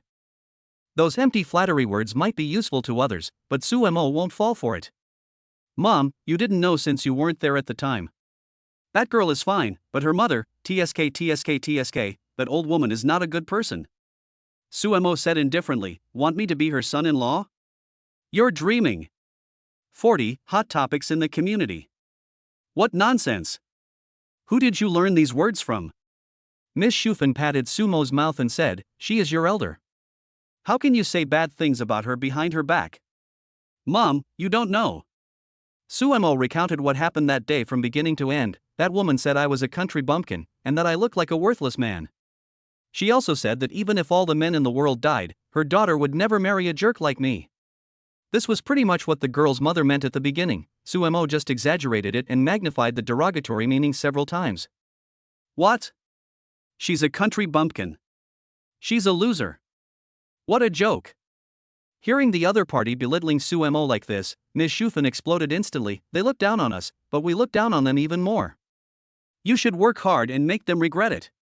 It is human nature to protect one's shortcomings. Even if Suemo has many shortcomings, his parents can criticize him, but it is not the turn of outsiders to point fingers." Suemo raised the corner of his mouth. "No need, they are regretting it now." It has to be said that the grand and luxurious shape of the Rolls-Royce is extremely eye-catching, and Suemo parked at the corner of the gate, so that residents coming in and out could see him. At this moment, many elderly men and women who were doing morning exercises sat on the stone steps and held a tea party to evaluate Sumo's car. "I heard from my son yesterday that this car is called a Rolls-Royce, and the cheapest one costs several million." "So expensive?" "It's almost as expensive as a big house." "I've never seen this before, and I don't know who owns such an expensive car." The news that a luxury car suddenly appeared in the community spread to every household in an instant and has become a hot topic in the entire community. Not only are the elderly discussing it offline, but online property owners groups are also talking about it. There are also rumors that the winner of the previous lottery is a resident of this community. Suemo took in all of this, cleared his throat with a dry cough, and then, under the gazes of countless eyes, he walked to the side of the car and reached into his trouser pocket. What follows is the most glorious moment of his life. Damn, I forgot to take the key. After searching up and down for a long time, Suemo found that his pockets were empty. Then he remembered that when he was about to take the key, he was scared by Miss Schufen's belt, and as a result, he left the key at home. Dear uncles and aunts, please don't leave. I'll be back soon. Suemo ran home in a hurry to get the keys. The uncles and aunts looked at each other in confusion. This seemed to be the son of the Su family. He came and went in a hurry. What kind of drama was this? Why is your butt swaying while running? Is you in a hurry to go home and have a bowel movement? But the problem is that he is pooping, so what are we waiting for him to do? It's over, let's go home. I also want to go back to take care of my grandchildren. Oops, I almost forgot that I'm still cooking tremella soup at home. I have to go back and turn off the fire. The old men and women all dispersed, and when Suemo came back with the key held high, there was no one else at the scene except a few stray cats basking in the sun. Hey! Why is it so difficult to show off your wealth? Suemo leaned against the car door and sighed, feeling quite lonely as if he had wealth but was not able to find it. Hiss! As soon as his butt touched the car door, he felt a burning pain. Miss Schufen had been too harsh on him yesterday. Sumo's butt still ached slightly, and his eyes turned a little red from the pain. At this time, Wu Xinqing just walked into the community. When Wu Xinqing saw Suemo's attire, he froze in place. Although the suit Suemo was wearing looked like new, its design and style showed that it was an old piece of clothing, at least 10 years old. Such a wealthy boss would not wear any luxury items, and even his suit was old. This made Wu Xinqing couldn't help but admire. Mr. Su is such a simple person. As for the changes in Sumo's expression, old Wu also saw them all. Old Wu drew an imperfect but reasonable storyline in his mind. Mr. Su looks depressed and his eyes are red. It seems that the old car is scrapped and he is very upset. I must comfort Mr. Su. Mr. Su, I'm sorry, I'm late. Old Wu walked quickly to Suemo. He didn't know how to express his admiration for Suemo, so he bowed deeply twice. A bow. 2 bows. When old Wu was about to make his third bow, Suemo forcibly stopped him. What a shame, if he had to do such a big bow so early in the morning. If he bowed again, old Su and Miss Schufen would be called down as family members to return the greeting. You're not late, I'm early. Suemo is a casual person. Other bosses may strictly require their employees not to arrive earlier than themselves, but he doesn't care about this. The only thing he needs to do is not to be overtime. Mr. Su, are you okay? Suemo was stunned for a moment. I'm fine. Mr. Su, if you feel uncomfortable, you can tell me. I am willing to listen. If you keep things in your heart, it will easily damage your health. No, I'm not feeling uncomfortable. Suemo smiled awkwardly and thought to himself, my butt hurts, how can I tell you about this? Okay, you must take care of yourself. Old Wu labeled Suemo as strong in his heart. Although he was in a gloomy mood, he still went to inspect the company. What a strong psychological quality. No wonder Mr. Su is so successful in his career at such a young age. There is a reason for it. Old Wu, let's go to the car wash first. Suemo got in the car and opened the window. I took an injured friend to the hospital yesterday. There is still a faint smell of blood and bloodstains in the car. Let's go clean the car first. Okay. Wu's eyes lit up, and he added 4 more words to his evaluation of Suemo, loyal and righteous. Mr. Su. Old Wu said in a solemn tone, I admire your simplicity, affection, and righteousness. I, Old Wu, will never betray you in this life. Well, I know you are loyal to the company. Go ahead and drive. Suemo just said something perfunctorily, thinking that Old Wu was just trying to flatter him and show his loyalty. Little did he know that Old Wu's imagination was bigger than a black hole. While washing the car, Suemo received 2 calls. The first call was from the property management company, which expressed a strong desire to renew the contract. The stadium is a big piece of fat meat, and many companies are eyeing it. Hello, Mr. Su. I am the general manager of Xingrong Real Estate. My last name is Sun. After a brief self-introduction, the other party got to the point. The entrusted management contract between our company and you is about to expire, so I would like to visit you and discuss the renewal of the contract. May I ask if you are free in the near future, Mr. Su? I'm sorry, Manager Sun, I don't plan to renew my contract with your company. 41. Why is this? Manager Sun on the other end of the phone was calmly sipping the fine Longjing tea. When he heard that Su Mo did not plan to renew the contract, he instantly jumped up from his seat and spilled the tea all over the table. Is there something we did wrong? Manager Sun said carefully, if you are not satisfied with anything, please feel free to give us your suggestions, Mr. Su. We will definitely make corrections actively. I hope you will give our company a chance. I'm just going to have my own company manage the stadium. Su Mo was not at ease leaving the business to others to manage, but if he handed it over to his own company, at least the cost accounts would be clear and he wouldn't have to worry about too many tricks. Manager Sun, there is one more thing. Mr. Su, please tell me. The manager Han you appointed to manage the stadium is quite good. Su Mo emphasized his tone, he is really very good, very good, very good. With such talents, your company's performance will surely flourish. Mr. Su, did Xiao Han offend you?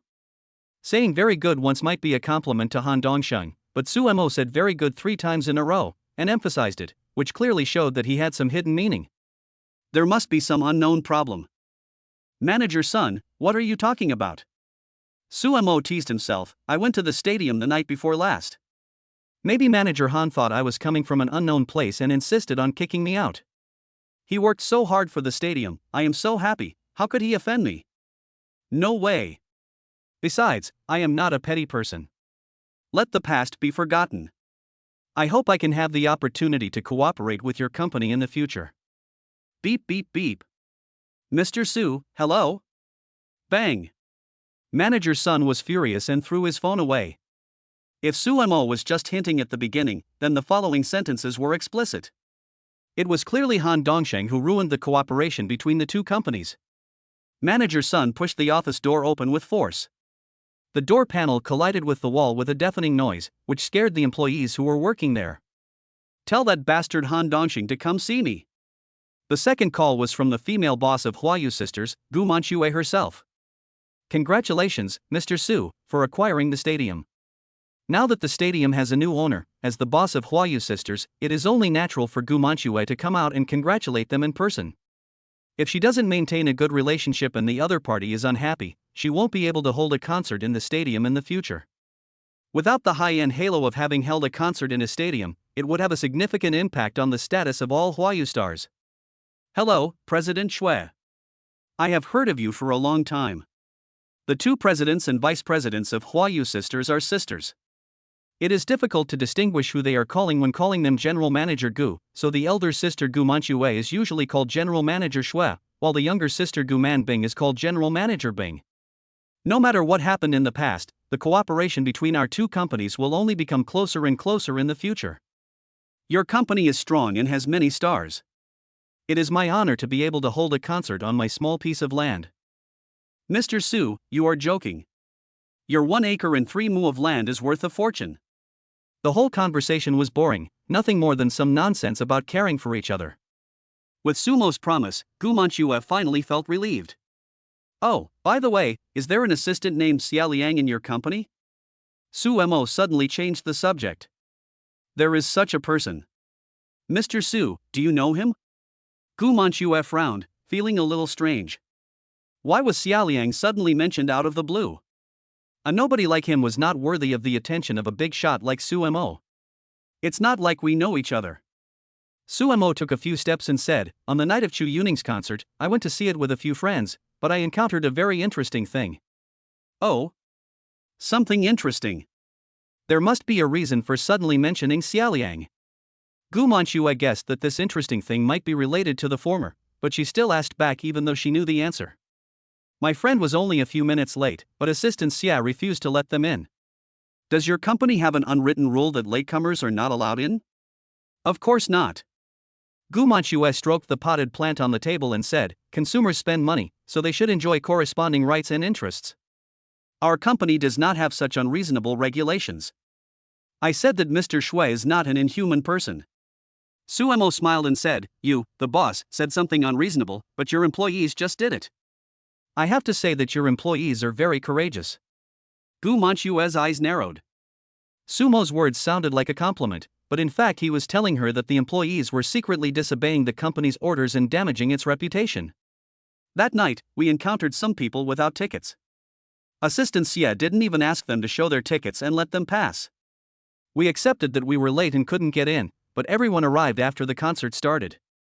People with tickets were stopped at the door, but people without tickets were allowed in without any obstruction. Don't you think it's interesting? Haha, that's interesting. Gu Manchue smiled and stopped talking.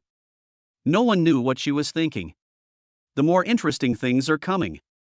Suemo said, "Later, my friend and I entered the stadium.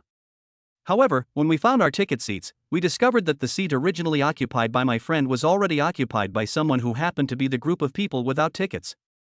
One wave of votes, two waves of people watching. How do you tell the difference between the real Li Kuei and the fake one? Boss Shui, let's stop here today." Suemo suddenly braked. "I wish your company a bright future. With talents like Assistant Xie who can save resources and open up flows, I believe your company will be able to find more powerful partners in the future. Thank you, Mr. Su, for taking the time out of your busy schedule to call me. I believe that our two companies will become the closest partners in the future." After hanging up the phone, Gu Manchue leaned back in her chair. Sumo's last sentence revealed a strong threat and questioning, and the meaning was very clear. "Xia Liang is from your company, and I have no control over how you deal with him. But if this guy continues to stay in Huayu Sisters, then Huayu Sisters will have to find other companies to cooperate with, and the stars under its company will never be able to step into the stadium for any big events in the future." "Sister, what's wrong? Is this Mr. Su very troublesome?" While the call was going on, Vice President Gu Manbing was sitting opposite me and didn't say a word from beginning to end. "Did Mr. Su make some excessive demands?" "No, he didn't ask for anything." Gu Manchue fiddled with the ring on her hand, but this person's words are full of hidden meanings. Every word he says is implicit. How did he say that? Yes, an old hermaphrodite. Puff. Gu Manbing laughed and said, "Will his butt get rotten?" 42. It is well known that Su never bears grudges. The two sisters smiled at each other. They could only say this in private, but not in front of a third person.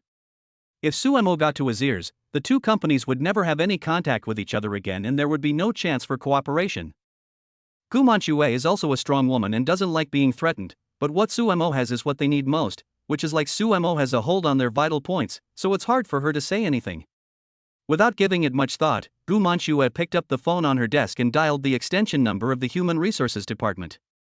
Let Xia Liang go to the Finance Department to settle the salary. Reason for dismissal: lip service, disobeying the instructions of superiors, and damaging the company's image. This person must be removed from our company building before 12 noon today. The HR department was very efficient.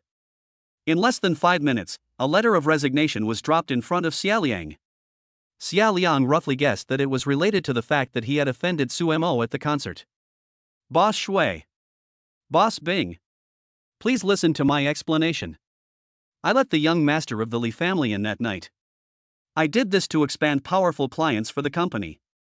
I have absolutely no selfish motives. I begged the two CEOs to show some leniency and give me a chance to atone for my sins.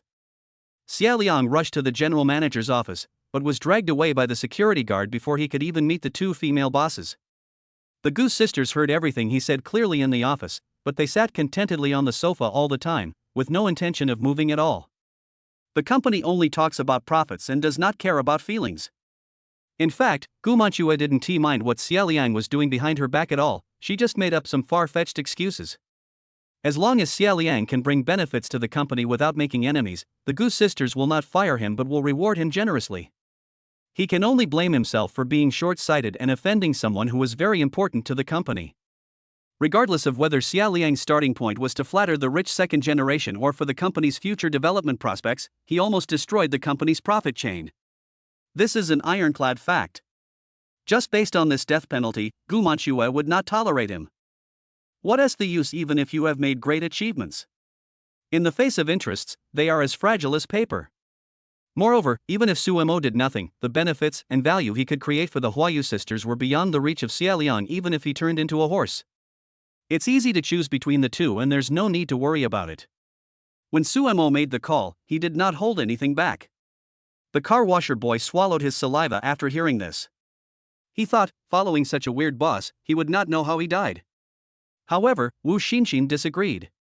He didn't even need Suemo to brainwash him, as he had already constructed a main storyline of being targeted but not holding grudges and a tall and majestic personality for Suemo in his mind. When he looked at Suemo again, the admiration in his eyes was even stronger. At this moment, Wu Xinyang suddenly felt a little sorry for Suemo. If he and Suemo had swapped positions, he would have beaten them back. Why should a big boss like me endure the bullying of those scum? But Suemo did not go to settle the matter. He waited until the other party's boss called before telling him all these things. The key point was that Mr. Su kept saying blessings. Mr. Su is so kind. Why is your butt itching? Suemo scratched the injured side of his butt. It won't bleed, will it?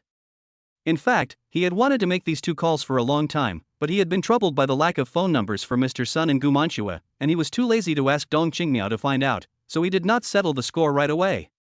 He didn't expect that the two companies would come together today, so don't blame him for being rude. He must praise Han Dongxing and Xia Liang for their work performance. One is a dog who looks down on others, the other one uses chicken feathers as a token of authority, both of them are top-notch. Even if they were fired, Suemo would not sympathize with them. This was all their fault. People like this should be taught a lesson. Do they really think that if there is no tiger in the mountain, the monkey can be king? Mr. Su, I admire your broad-mindedness.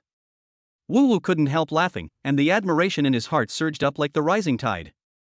Pectoral muscles? Why is a grown man staring at my pectoral muscles? Suemo frowned, but soon realized that he had misheard, so he waved his hand modestly. It is well known that I, Su, never bear grudges. When the car washer boy heard the conversation between the two, he rolled his eyes and almost got drunk. Come on, you guys continue with your commercial nonsense. I'll stay away from you, or I'll vomit my breakfast.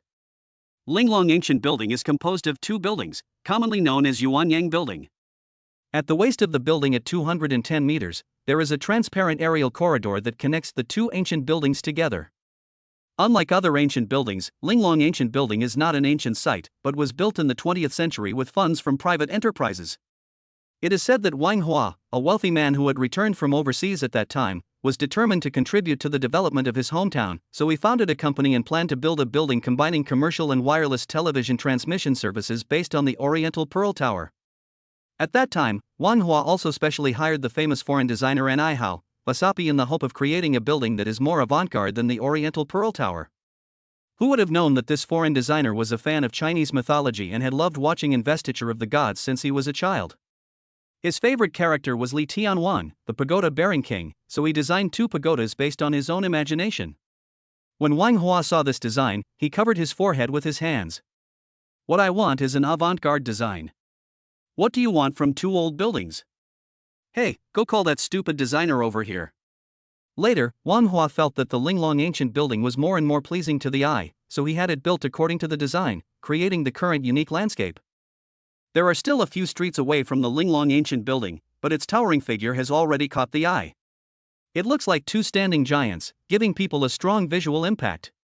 The exterior of Linglong Ancient Building is in ancient style, but its interior is still modern. For example, elevators and other things are also present. Otherwise, it would be tantamount to murder and robbery for people to climb up to the height of several hundred meters on foot. It's a building hundreds of stories high. If you walk to the company, you can probably just turn around and go home from get off work. On the walls of the first floor lobby of the two ancient buildings, there is a silver plaque with the names of the companies on each floor listed. The ancient building has a total of 200 floors, and floors below 190 are rented out. The East Building is mainly used for business offices, while the West Building is mainly used for tourism, catering and entertainment. The only difference is that floors 191 to 200 of the East Building are all owned by Linglong Management Company, Limited, while the same floors of the West Building are used by the Duncheng District TV station. Not Ongwu was still parking the car, so Suemo came to the East Building alone. 9 o'clock was the morning rush hour, and the crowd was flowing. Sumo did not rush with the office workers, and waited for several groups before finally getting on the elevator. Suemo wanted to go directly to the top floor, but found that the elevator only went to the 191st floor. He thought there might be an internal elevator or something. The elevator door slowly opened, and the first thing that caught my eye was the company's shining sign. Next to the door was a marble reception desk, in which sat a pretty girl with long hair. Beauty. Suemo walked to the front desk. He seldom contacted others on his own initiative, and he came for a surprise inspection, so he wanted the most authentic appearance. Therefore, he did not contact Dongqing Miao either. Who are you looking for? The lady at the front desk was very polite and used the respectful title you. She subconsciously looked up at Suemo and was petrified on the spot. You are Mr. Su? 43. Mr. Su's incognito visit. The company previously hired a new employee. Because he didn't know the management, he had an argument in the elevator over some things and was eventually fired.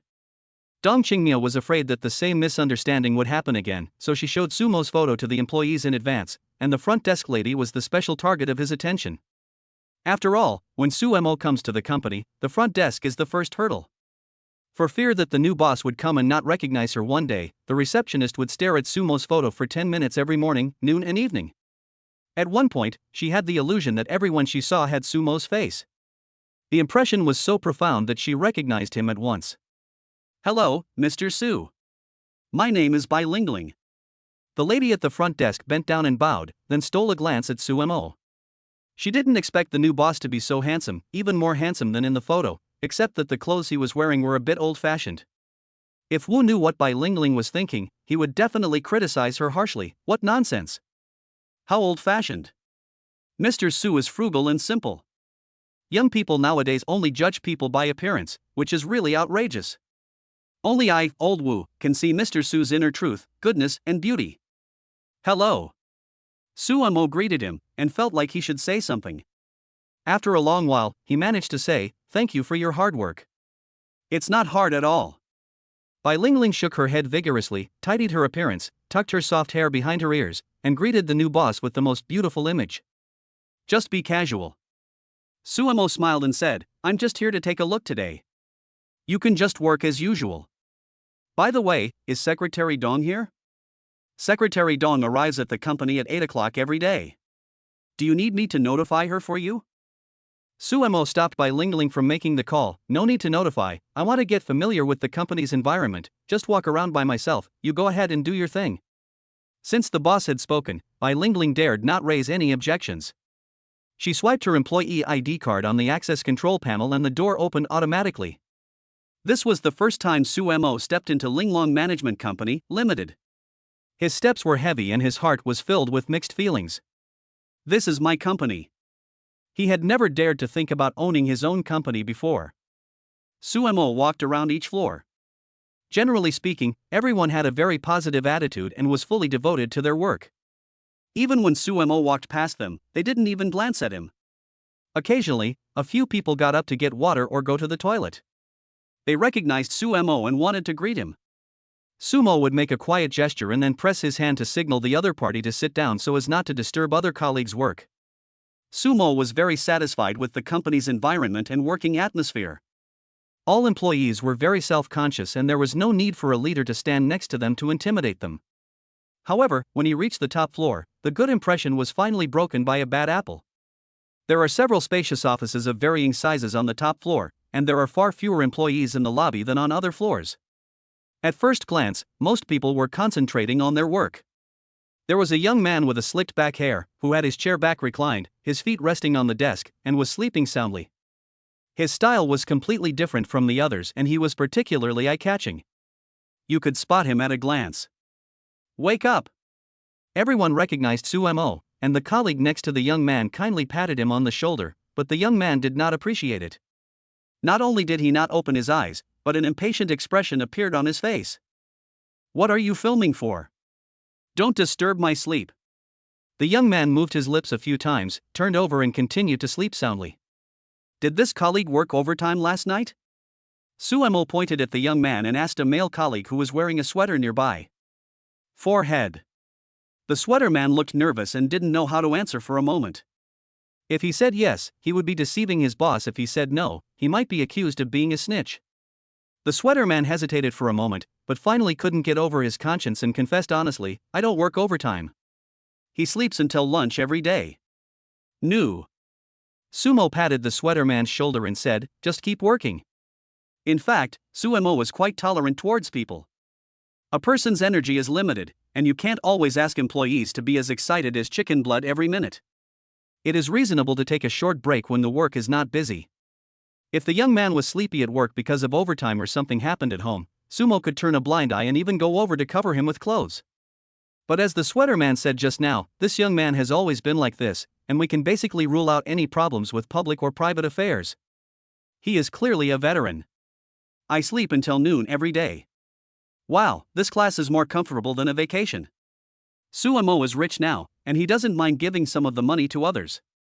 He is also prepared to improve the welfare of employees. Now that the money is in place, everyone is in high spirits at work, and it will generate higher profits and a win-win situation. Why not do it? But he would never allow anyone to draw a salary without doing anything.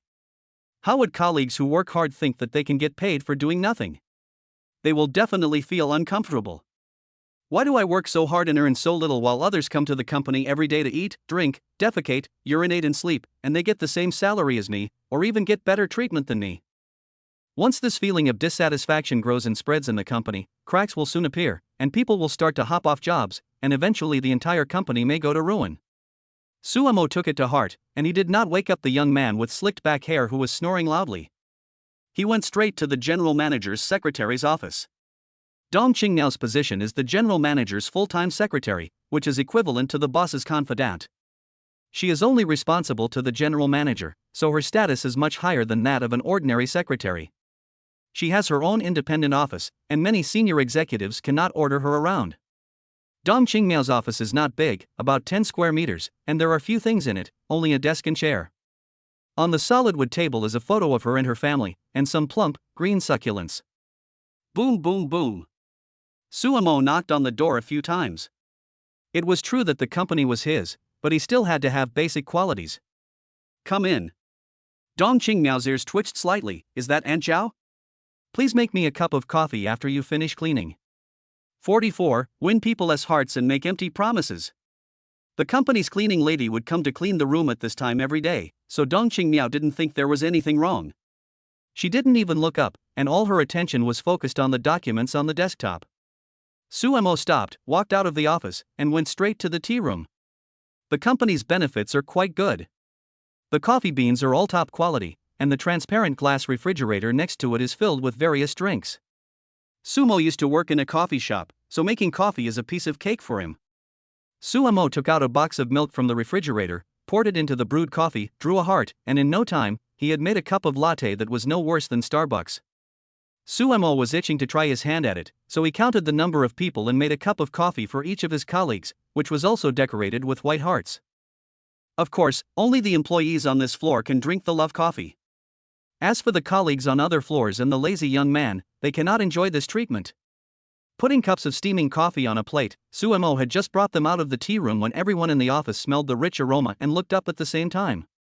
Everyone come and get it yourself. When the employees saw that the person holding the coffee was the boss, they could no longer sit still and jumped up from their seats.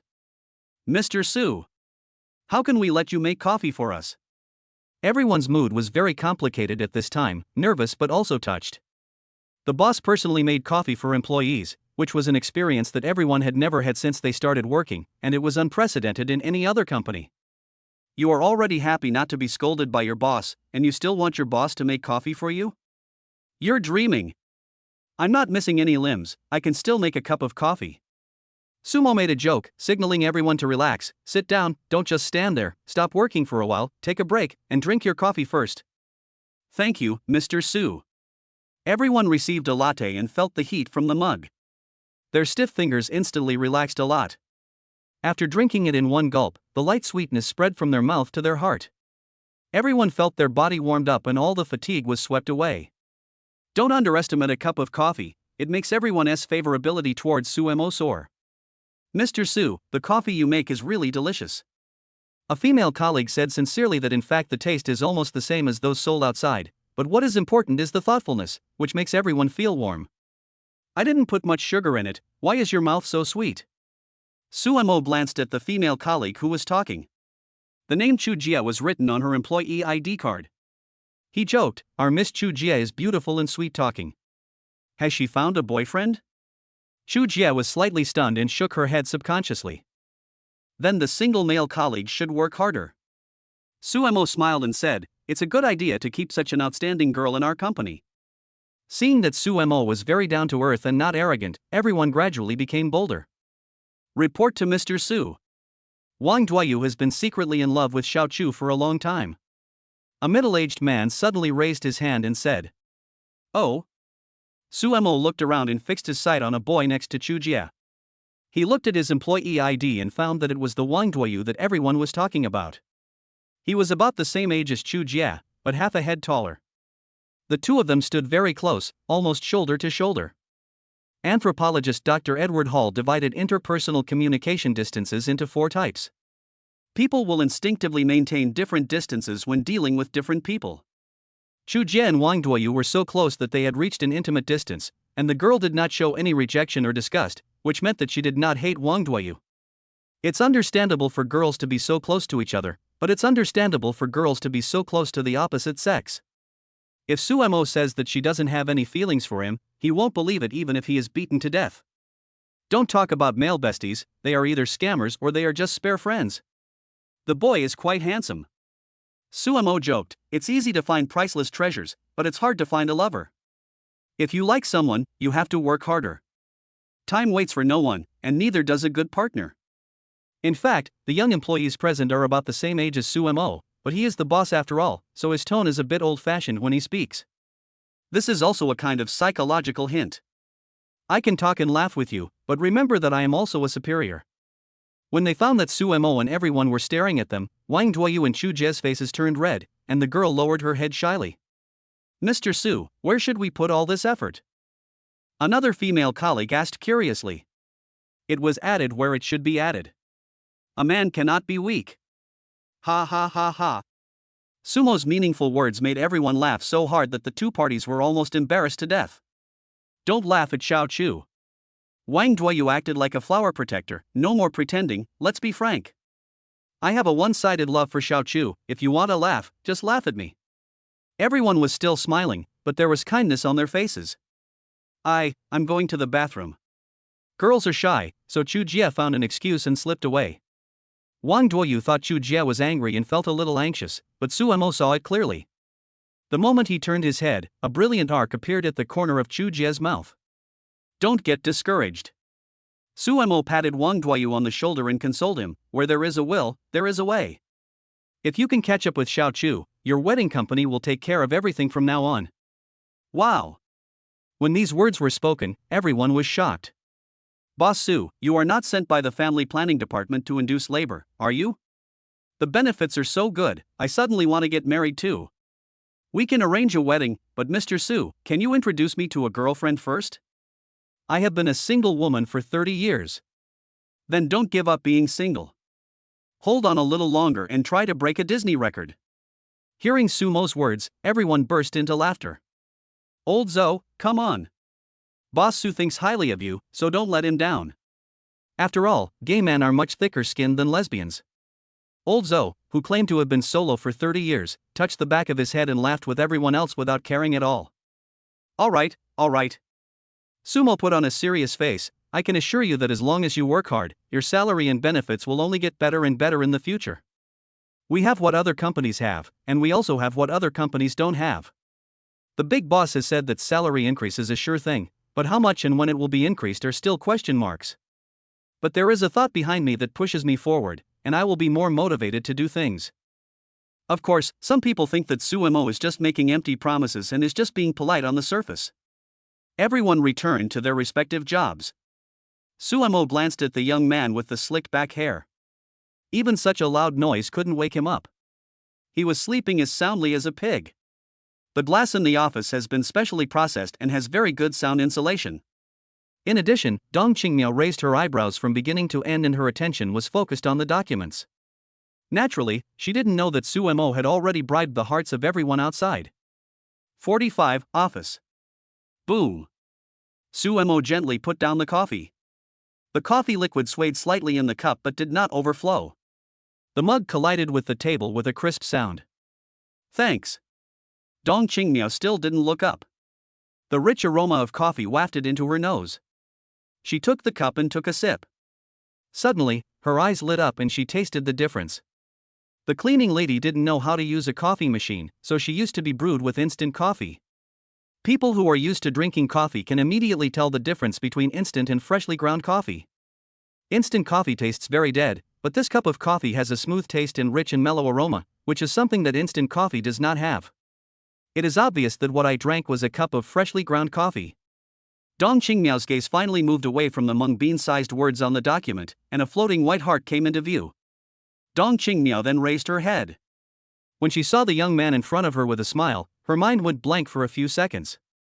Then she stood up all of a sudden, and the chair bounced back half a meter. Mr. Su. Dong Qingmiao looked at Su Mo in surprise. When did you arrive? We've been here for a while, and you said you wanted some coffee. I happen to know how to make it, so I went and made you a cup. Hearing this, Dong Qingmiao suddenly realized that the person who knocked on the door before was not the cleaning lady, but Su Mo. She was just too focused on her work and didn't notice it. Drink slowly. I'll wait for you in the general manager's office next door. Come find me when you're done. Su Mo put his hands behind his back and returned to his office. The general manager's office is countless times larger than the secretary's office. The desk, boss chair, coffee table, sofa, everything is of the highest grade and luxurious to the naked eye. There are floor-to-ceiling windows behind it, and standing by the window, you can take in the prosperous scenery of the Tuanqing district. Why is there another door? Su Mo discovered that there was another door on the right wall. The color of the door was exactly the same as that of the wall. If it weren't for the handle, it would be hard to tell what it was. Is there still a dark room? So Su Mo walked over with a strong curiosity. He gently turned the oval door handle and the door lock opened at once. Su Mo couldn't help but imagine the scenes in horror movies. Will some dirty thing rush out soon? Su Mo stuck his head out and took a look. It was dark inside and the curtains were not drawn tightly.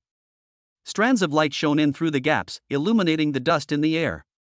Su Mo felt around and found the light on the wall and turned it on. Click.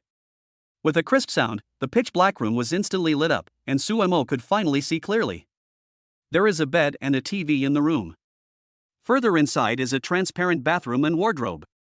There are 2 sets of white bathrobes hanging in the wardrobe. Although it is small, it has everything. However, the lighting in this room is very strange, neither dark nor bright, exuding an ambiguous and hazy feeling. Feeling something unusual on his hand, Su Mo took a closer look and discovered that the wall of this room seemed to have been thickened, 2 or 3 times the thickness of an ordinary wall. What a strange room! Su Mo slammed the door of the room, not thinking too much about it. He just thought it was a place for the previous boss to rest during his free time. But if you want to rest, just rest.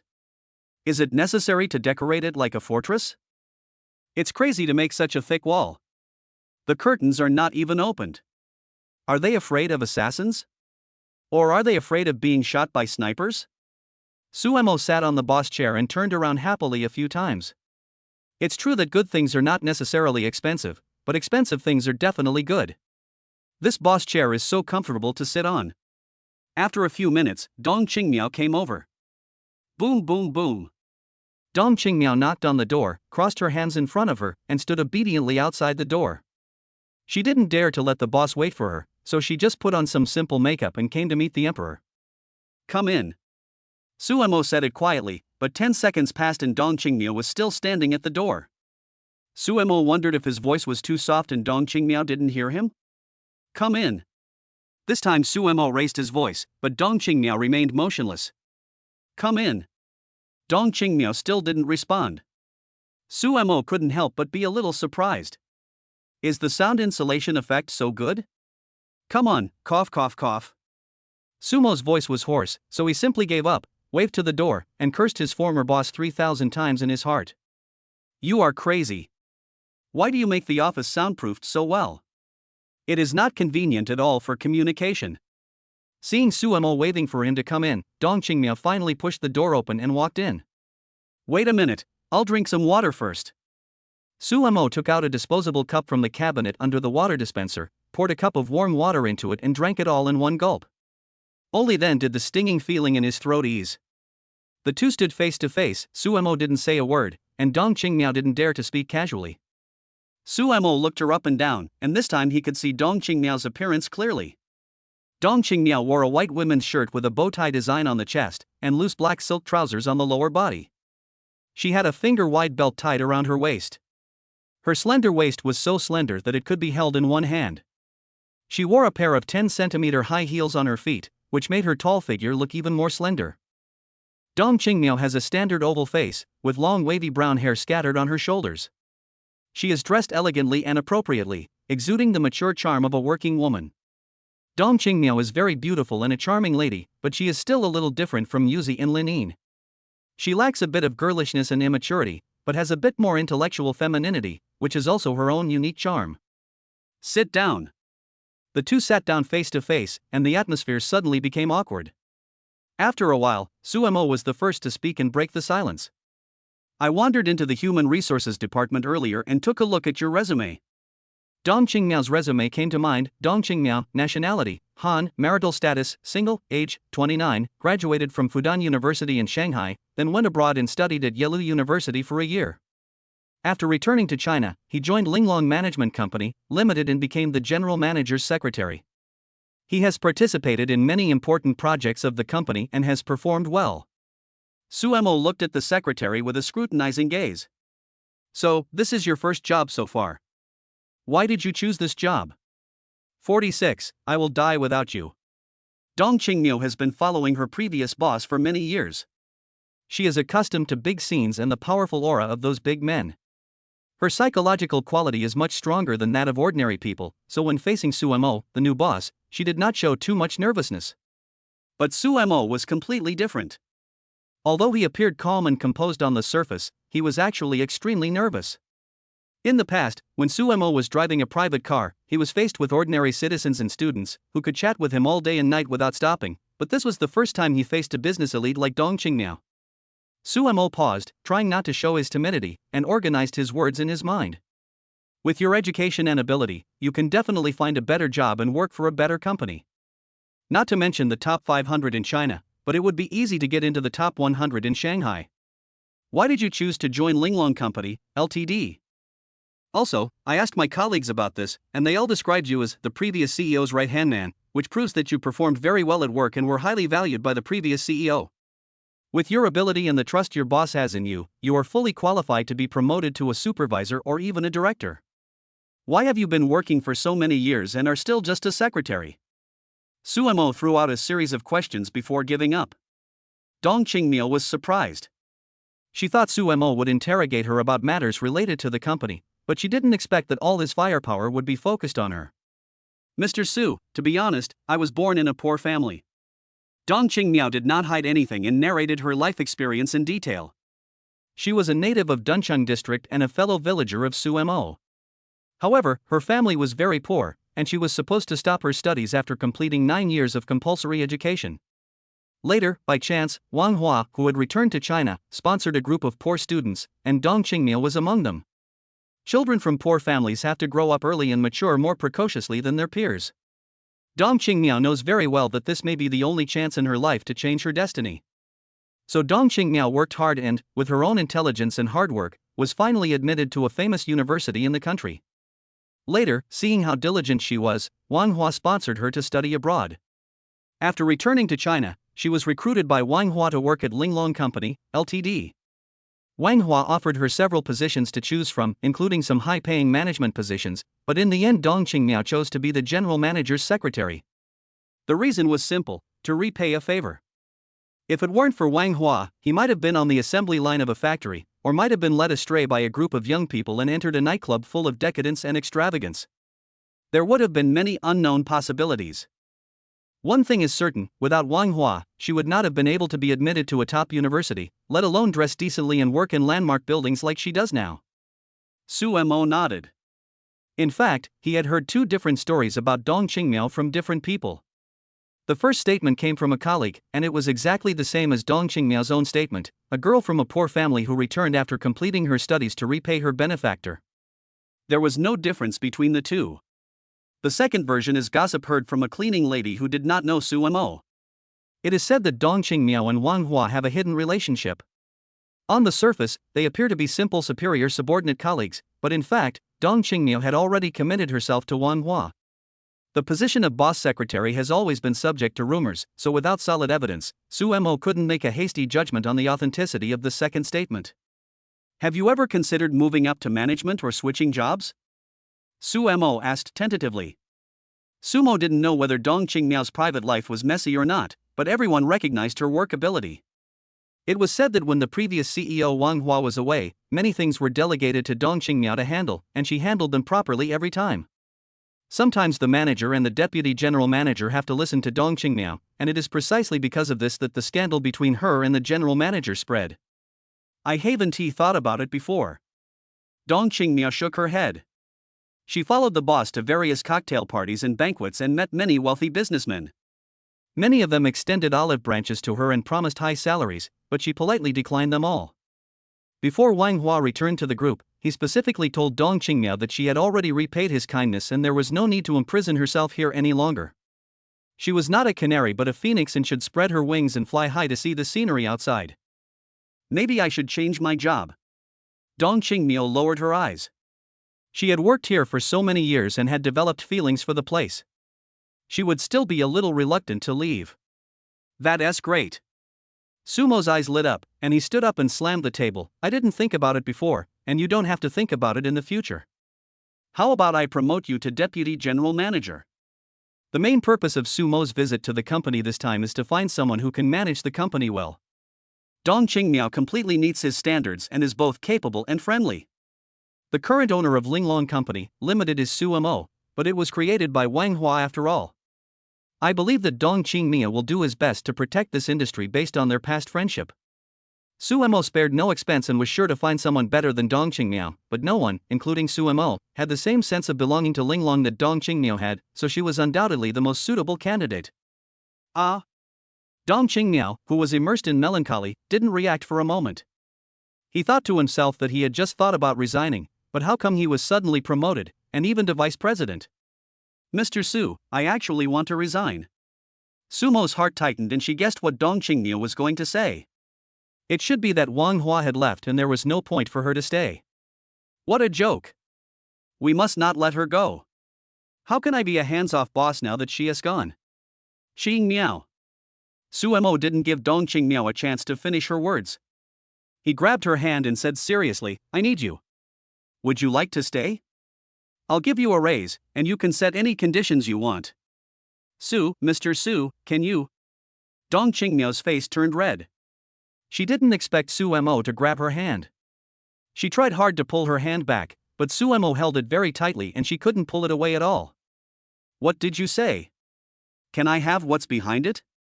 Su Mo moved closer and smelled the faint fragrance coming from Dong Qingmiao. Can you please let me go first? Sorry, I was too emotional. Please don't mind it. Su Mo apologized, but he had no intention of letting go. Qingmiao, just stay here. Linglong Company and I will die without you. Su Mo was telling the truth. How could he, a layman, know how to manage a company? Without Dong Qing's help, Linglong Company would probably be destroyed by him in a few days. When Miss Shufan comes to inspect, she will say, oh my god, a company that was open not long ago has gone bankrupt. Then she will take out the ancestral belt and beat his other butt as well.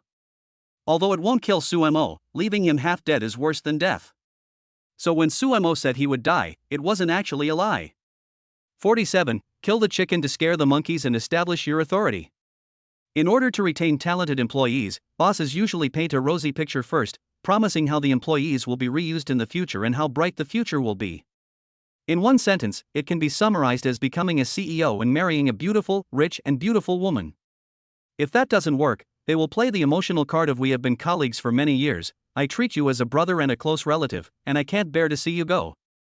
If the employee is still determined to leave, but this person is very important, the boss will increase his salary appropriately. But this was the first time Dong Qingmiao had seen someone like Su Mo come up and take action directly. Okay, I promise you, please let me go first. After saying this, Dong Qingmiao herself was stunned. Didn't you agree to resign and go see the vast blue sky and white clouds outside? Why did you agree to stay without a clear mind? Just stay.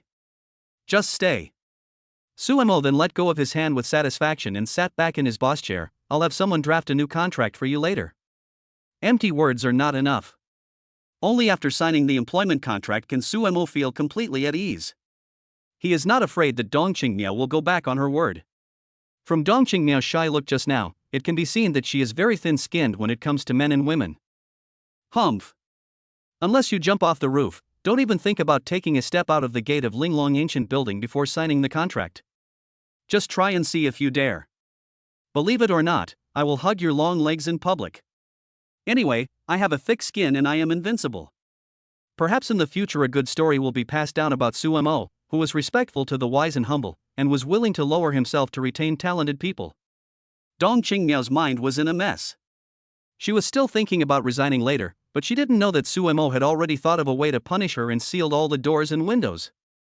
Next, the two of them started a series of topics around work. Let's go eat first and talk in the afternoon. In the blink of an eye, it was lunchtime. If Suemo hadn't been so hungry, he wouldn't have noticed that time passed so quickly. If he had studied so hard back then, he would have enjoyed 4 years of happy life in college. Suemo felt extremely upset when he thought about his college dream that he had missed forever. The colleagues outside the office had not left yet, and they could only endure the hunger. After getting to know each other, everyone felt that Sumo was approachable, but after all, it was the new boss's first visit to inspect the work, and it was not good to leave a negative impression. The boss was still discussing things in the office, while all the employees ran away. How embarrassing. Okay, I'll go and reserve the revolving restaurant in the West Building for you. Dong Qingmiao's secretary attribute is triggered, and she starts to serve him actively. A revolving restaurant? There is a Linglong revolving restaurant in the Linglong West Building, which is directly operated by Linglong Company, Limited. It is the second tallest revolving restaurant in Shanghai and is slightly smaller than the one in the Oriental Pearl Tower. The food in Linglong revolving restaurant is delicious and has been featured on many TV stations and magazines.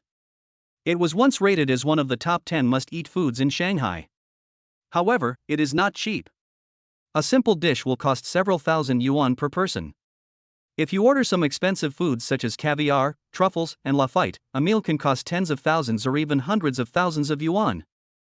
When Suemo was a child, Ms. Shufan took him to eat there once. They had the Children's Day parent-child set meal.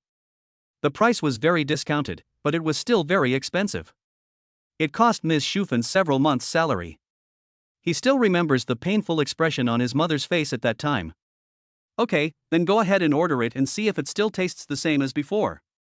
Suemo took a look at the employees outside and said, call all the colleagues in the company. I'll treat everyone to lunch. Okay, I'll notify the chef to prepare it immediately. Oh, there's one more thing. Suemo stopped Dong Qingmiao, who was about to go out, and pointed outside. What's the name of that guy who's sleeping like a pig? His name is Shui Kai, and he is the nephew of business manager Shui Bing. A keen sense of touch is a must for a secretary. Dong Qingmiao immediately realized that Suemo was dissatisfied with Shui Kai. Shui Bing was a capable general under the previous general manager Wang Hua. He had very good relationships with most of the company's customers and held an important position. So at that time, a special case was made to let Shui Kai come in to do a job and get a salary for free. General Manager Wang also turned a blind eye to it. Suemo didn't find it strange. Just like every factory always has one or two people with abnormal thinking, every company always has one or two people with connections. Mr. Su, do you need me to wake him up to see you? No. Suemo smiled and said, it's almost Chinese New Year. I heard that people in Northeast China always eat a pig-killing dish during Chinese New Year. Have you ever eaten it? I kind of want to eat this dish today. After saying that, Suemo walked out of the office. The hungry employees immediately stopped straightening their backs and showed their most energetic spirits. Clap, clap, clap. Sumo clapped his hands a few times to attract everyone's attention. Thank you all for your hard work. I will treat you all to dinner at the revolving restaurant today. After a brief silence, deafening cheers broke out. Long live President Su. I want to eat Linglong Restaurant's signature dish, spicy roasted rabbit head. You are so cruel. You ate the rabbit. The rabbit's family will be worried about it. Well, I will be a good person and eat its whole family. Everyone started discussing with great interest. The food in Linglong Revolving Restaurant is famous for its deliciousness, but it is also famous for its high price. Usually, everyone can only stare at the building opposite and smell the odor through the air. Only during birthdays and New Year's, people will go there in groups for a meal to experience a well-off life, which can also be regarded as a way to comfort themselves after a whole year of hard work. Well, have you eaten? Hearing about food, Shui Kai woke up from hibernation, wiped the saliva from the corner of his mouth, and found that everyone had left, so he immediately chased after them. Suemo was like a leader, leading the large group through the aerial corridor, chatting and laughing with his colleagues along the way. Dong Qingmiao followed behind, staring at his back. Dong Qingmiao is not a fool. The pig-killing dish that Suemo mentioned just now was not really referring to the dish, but to the person. A new official has 3 things to do when he takes office. It seems that Suemo is killing a chicken to scare the monkeys and establish his authority, and Shui Kai is undoubtedly the chicken that needs to be gutted. Moreover, when Suemo said the word today, he emphasized it in his tone, and the meaning was self-evident. He is going to use Shui Kai to sacrifice to the heavens today. 48. Eat well before hitting the road. The secretary was right. Suemo was indeed thinking about how to deal with Shui Kai. With his status as the boss, he can kick Shui Kai and Shui Bing out of the company with just a decree, but Shui Bing is a veteran of the company and has made contributions even without any merit. If Suemo is too tough, the other employees will panic and develop resistance, so he has to think of a gentler method. Linglong Company has several hundred employees who all rushed into the revolving restaurant at once. The pressure in the kitchen doubled. The whole kitchen was filled with the fast-paced did sound of chopping wood. The stove was burning fiercely, raising the energy temperature by more than 10 degrees. Everyone listened carefully. The chef, who was over 50 years old, wore a tall hat and put his hands behind his back, looking like a general dispatching troops on the battlefield. Today is the first day that our new boss, Mr. Su, will come to inspect our work. Everyone, give us 100% of your effort. If anyone's dishes are not up to standard, we will deduct 1 month's salary. Yes. The chefs responded in unison, and the action of stirring the woks on their hands never stopped for even a second. One delicious dish after another came out of the oven with great color, aroma, and taste. Master, Mr. Su has ordered the dishes. A middle-aged chef ran over with the receipt and almost slipped in excitement. What did Mr. Su order? The chef rolled up his sleeves, mentally prepared for Suemo to order his signature dish, a dish that only he could make, as the other chefs were not yet skilled enough. Moreover, the new boss was not confident in letting others cook his food. Mr. Su ordered a children's meal. Oh, a children's set. What? A children's set? Is that a mistake? The chef snatched the menu and looked at it several times before he was sure that he was not seeing things. It really was a children's meal. That's all? Nothing more? The contents of the children's meal are very simple, including 3 mini beef burgers, a chopper steak, a serving of French fries, a portion of pasta and a specially prepared juice. It is the cheapest item in the restaurant and they are all foods that children like to eat, but adults rarely order them. Oh, Mr. Su said that simple is best, and he is not used to eating raw food, so the steak must be well done. As for other instructions, there are no more. The chef was still wondering why Suemo ordered the children's meal, but when he heard the word simple is best, he slapped his forehead. I understand what Mr. Su means. The chef suddenly realized, it's the same reason why many gourmets will order a simple egg fried rice when testing the quality of a restaurant. For the simplest things, to bring out the original flavor of the ingredients, the heat, ingredients, etc. must be perfect. Not a little more or less will do. This is the biggest test of the chef's skills. Mr. Su is really an expert. If Suemo heard this comment, he would definitely be full of question marks. What do you mean by expert or outsider? I just want to recall the taste of my childhood. Master, let me make the set meal. The middle-aged chef volunteered. He started learning cooking at the age of 15 and worked as a cutting and preparing apprentice for 3 years. Later, by chance, he became the apprentice of the head chef and inherited his skills. Now he is 35 years old. 20 years have made his cooking skills more and more superb. There are few people in the whole Magic City who can compare with him. With his cooking skills, making a children's meal is a piece of cake. Your skills are not good enough yet. The chef laughed and said, give me my knife. I want to fight this battle myself today. Linglong Restaurant has a buffet area, which is equally delicious, but buffet food is not as delicious as freshly cooked dishes. Everyone was afraid that they would be too full to eat the main course later, so they held it back. Soon, the dishes were served. I have to say that the waiters in Linglong restaurant are also good looking, with handsome men and beautiful women, which is pleasing to the eye. Unlike some hotels and restaurants, the waiters are all old ladies. When serving the dishes, they even stick half a finger into the dishes. It's good enough if you don't vomit. How can you have an appetite to eat? Mr. Su, your set meal. The restaurant manager, wearing a black uniform and with her long hair tied into a ball at the back of her head, personally served Sumo's order to the table. In order not to put pressure on employees, Sumo sat alone at a table, and the employees tried to keep some distance from him. Only the secretary dared to sit next to him. Sumo tasted the food.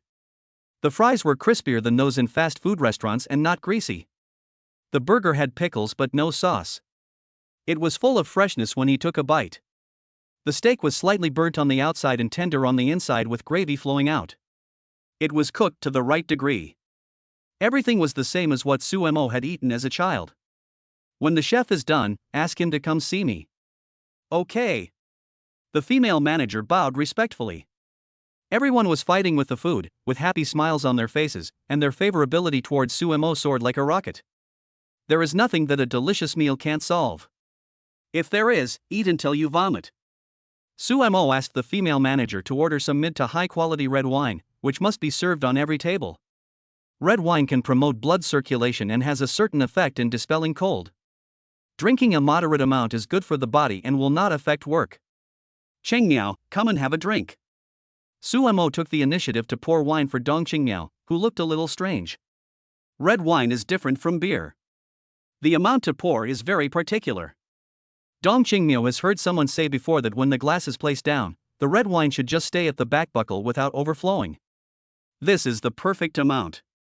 But Sumo was so good that he poured her a full cup, which was almost spilled. Mr. Su, why do I always feel like you want to get me drunk? Ha, that's impossible. Sumo smiled and said, Chengmiao, you are very busy, so you should drink more. Someone come over here and get Secretary Dong a bigger wine glass, the biggest one. After Sumo changed the glass several times, the female manager of the restaurant took out a wine glass bigger than her face and used several bottles of wine to finally fill it up. Sumo was afraid that it would be inconvenient for Dong Chengmiao to drink, so he carefully asked for a big glass for her. Damn it, you think I'm a wet kid? The corners of Dong Chengmiao's eyes twitched slightly, and she cursed in her heart, there's so much red wine, enough to wash my face, and you still say you don't want to get me drunk. Everyone can order whatever they want to eat, don't be shy. Sumo went to each table to express his condolences to his colleagues. Everyone agreed verbally, but no one dared to order anything.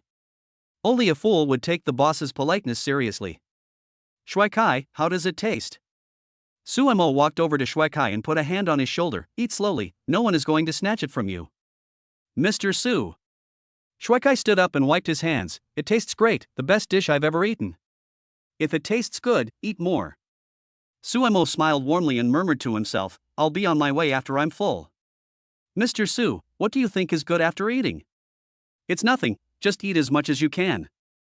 Don't be polite to me. The more you eat, the happier I am. Sumo picked up the menu. Here, how about I order 10 abalones for you? And 1 serving of bluefin tuna. 1 serving of king crab is good too. And 1 serving of fried squid. Shuaikai stared at Sumo in a daze, his eyes red with emotion. Where can you find such a good boss who cares about his employees? Shuaikai never expected that when he was moved, he was being cut like a leek by Sumo. He would really cry soon. 49. The cancer clearing operation begins. Sumo's evaluation of Shuaikai can be summed up in 3 words: human-shaped pig.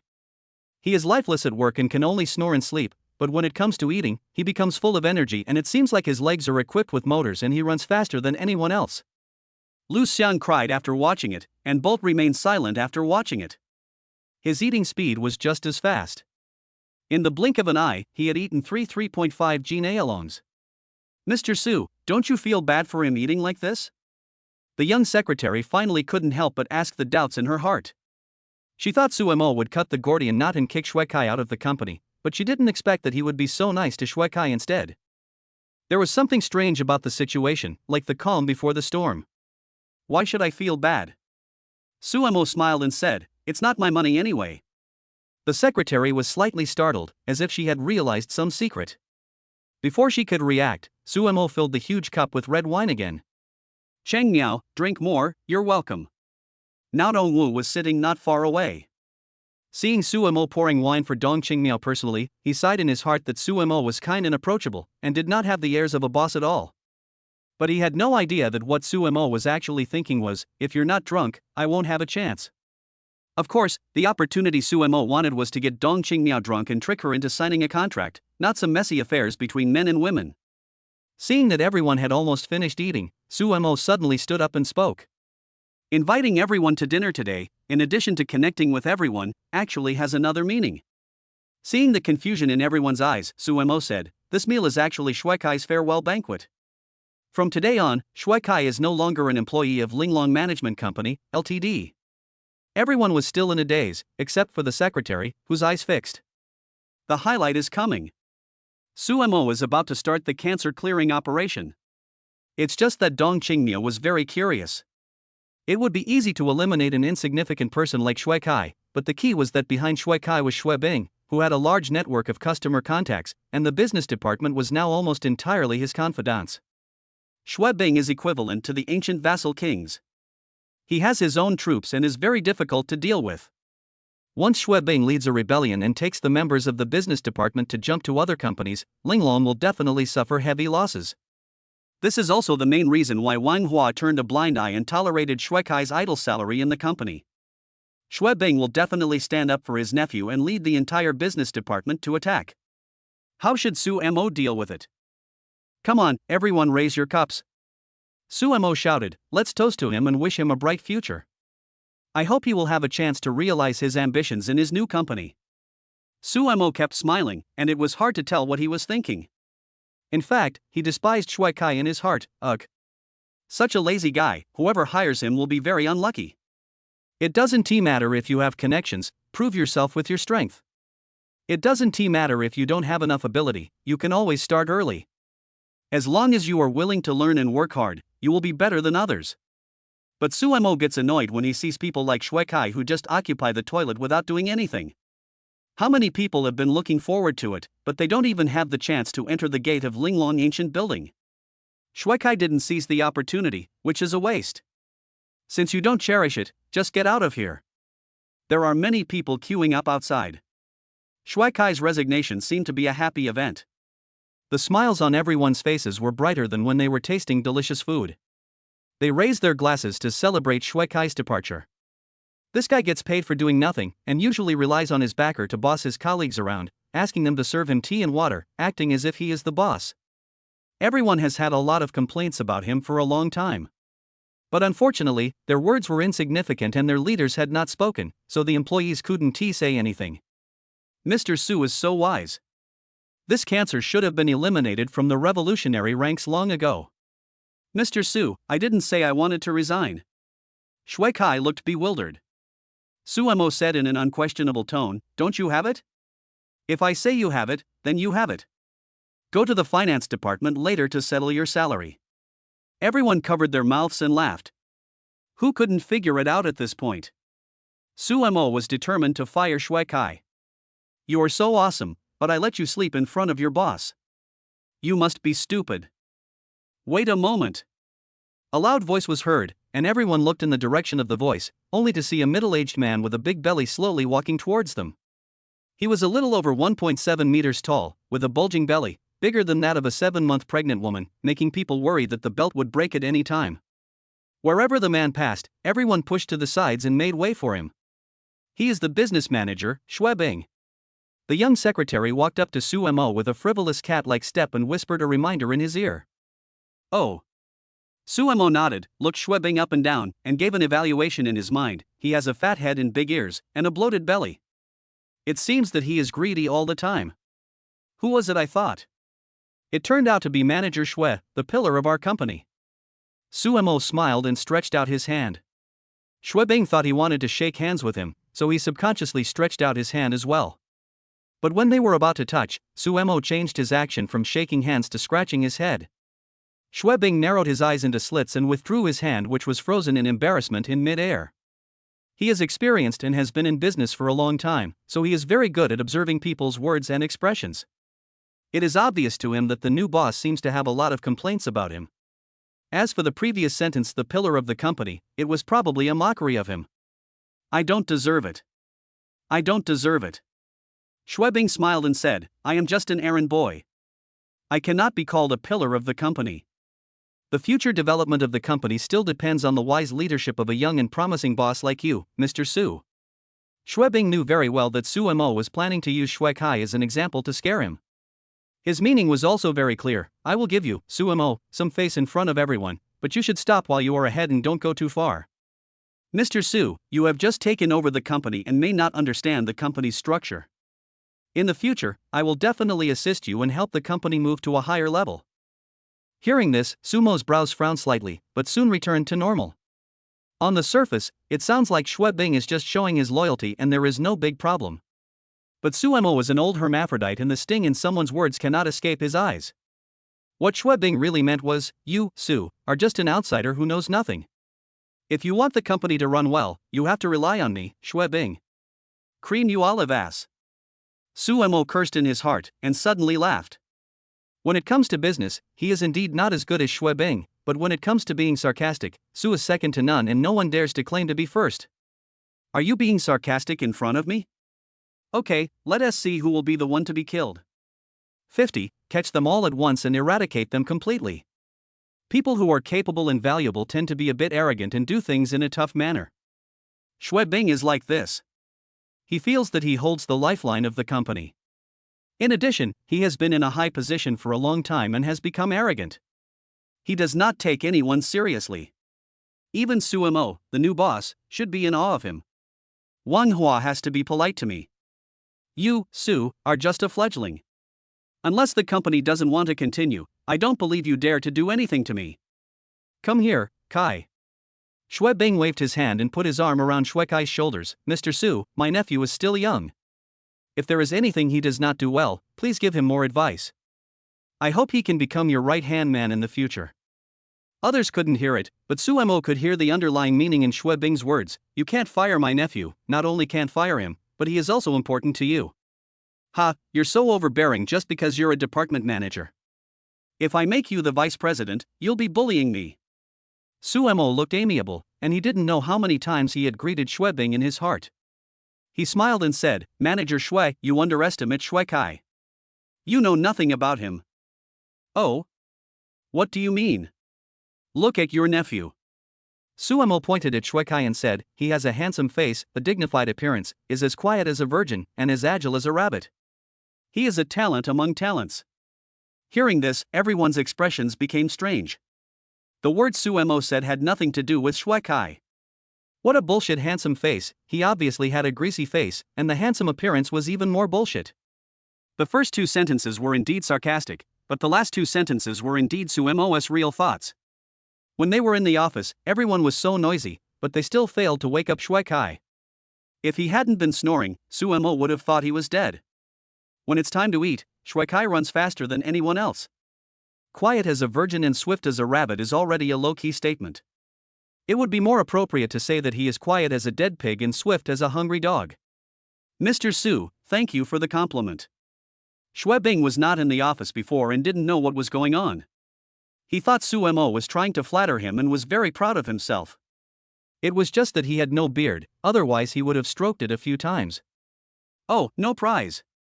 Suemo said seriously, a talent like your nephew can definitely join one of the top 100 companies in the world. It's really a shame for him to stay in Linglong. Ha ha ha. Schwebing didn't know whether the words were good or bad, and he started to laugh triumphantly. Just when he was about to speak, Suemo suddenly changed the subject and interrupted him. Manager Shui, our Linglong temple is too small to accommodate talents like you, Shui Kai. Schwebing frowned, finally realizing something was wrong. Mr. Su, you are too modest. Linglong is one of the best companies in our Tuanqing district. It is a blessing for Shui Kai to work here. No. Shui Kai is a talent, a fly, he should soar into the sky. How can he be kept in captivity? He should be let out to spread his wings and fly high. Mr. Su, you are too kind. Shui Kai is not worthy of being called a goshawk. No, he's a fly. Schwebing thought Suemo was talking about a goshawk, but it was actually a fly. The two were not talking about the same species at all. It's decided. Xue Bing wanted to say something else, but Su Mo interrupted him with a wave of his hand. Let Xue Kai go and handle the resignation procedures later. Don't worry, your salary will not be reduced by a penny. Ha ha. Mr. Su is determined to kick my nephew out of the company. Xue Bing's face darkened instantly. He had already given Su Mo enough face in public and thought Su Mo would let it go.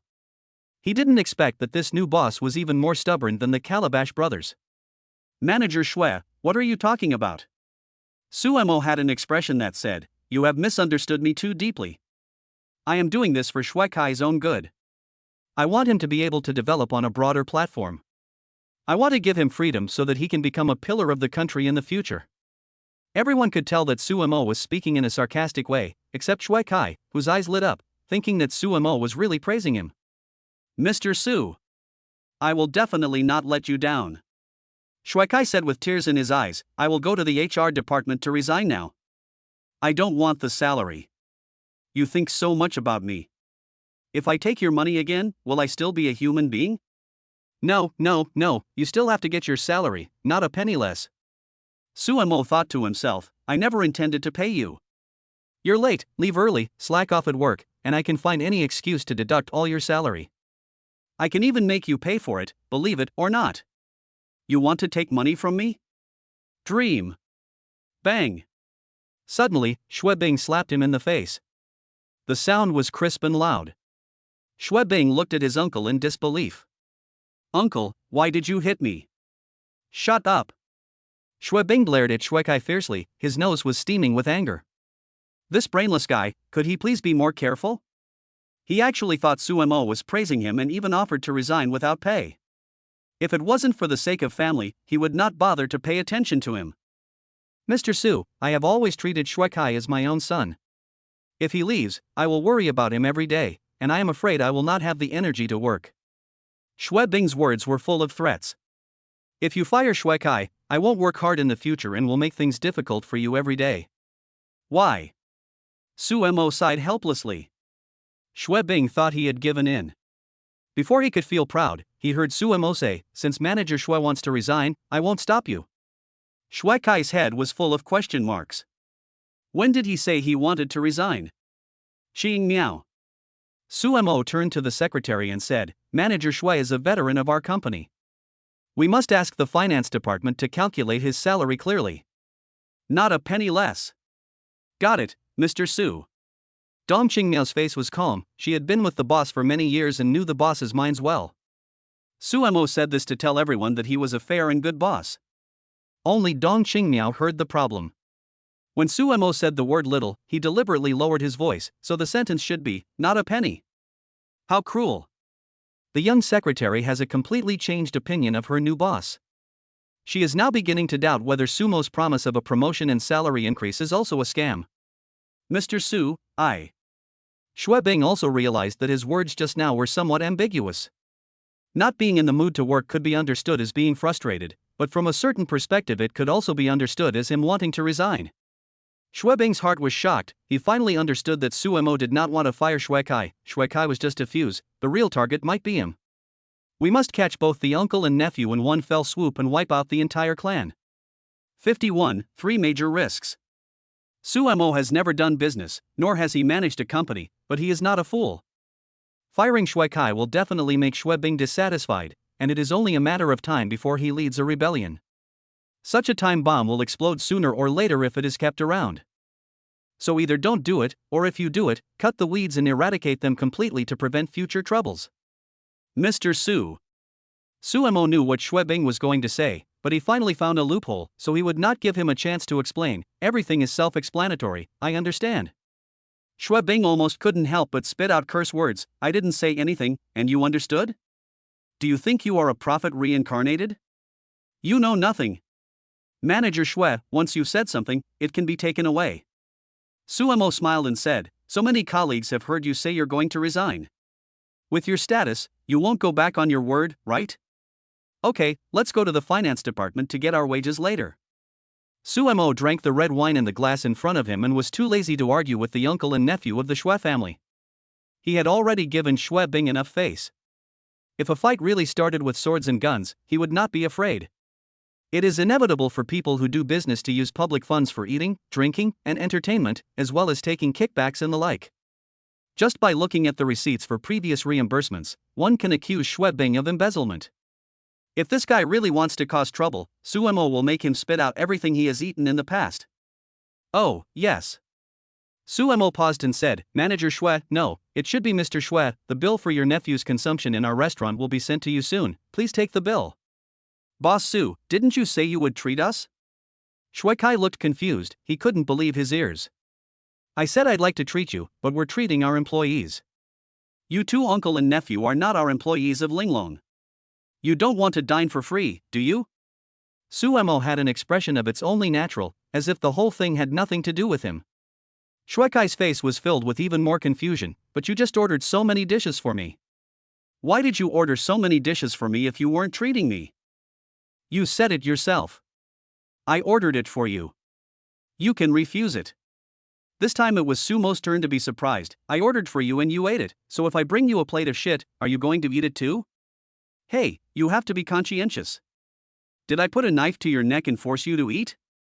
Did I pry open your mouth and force food in? I was enthusiastically recommending you some delicious food because of your uncle's hard work. If you don't want to pay after eating, that's fine, but why are you blaming me? You. Even if Shuekai was not very smart, he could see that he had fallen into Sumo's trap.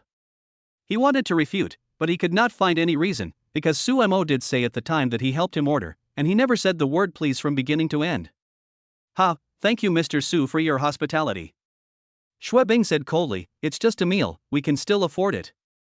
The business department relies on business, and the basic salary has always been lower than that of other departments. Although Shuebing is a manager, his basic salary is not high. However, he has the blessing of commission. He gets a considerable commission for every business he closes, and his financial strength is also strong. Although the consumption at Linglong restaurant is high, it is just a drop in the bucket for him. Suemo smiled and said nothing. The female manager of the restaurant saw Suemo winking at her and immediately gave the bill to Shuebing. It's just a meal, how can it be so expensive? 90,000, 98,000. What the hell did you eat? Even eating gold is not that expensive. When Shuebing saw the amount on the bill, he was stunned at first, and then his face suddenly turned gloomy and as dark as if he had been beaten up. Mr. Shue, 98,000 is just the food and beverage fee. We will also charge a 10% service fee. The female manager at the side gave a weak reminder, looking at Shuebing with eyes full of sympathy. A new emperor chooses new ministers, and Shuebing's downfall is a foregone conclusion. Puff. It would have been fine if the female manager didn't say anything, but as soon as she did, Shuebing felt like a knife was stabbing his heart. It hurt so much that he couldn't breathe. When he went out to discuss business, a meal would cost at most 10,000 or 20,000 yuan. The key point was that the company had reimbursed all his previous entertainment expenses, so he didn't have to squander the money. And this more than 100,000 yuan actually has to come out of his pocket. Your nephew really eats gold. Everything he eats is decorated with gold foil, but the most expensive thing is a bottle of 1982 Lafite. Don't ask why there is only one famous wine, Lafite 1982, in the novel. Just like the Swiss bank draft warning in Hong Kong dramas, this is a heritage of the pretentious culture. Suemo gave a thumbs up and praised, your nephew really knows how to eat. I asked someone to show him the wine list and he asked for 1982 Lafite without even looking at it.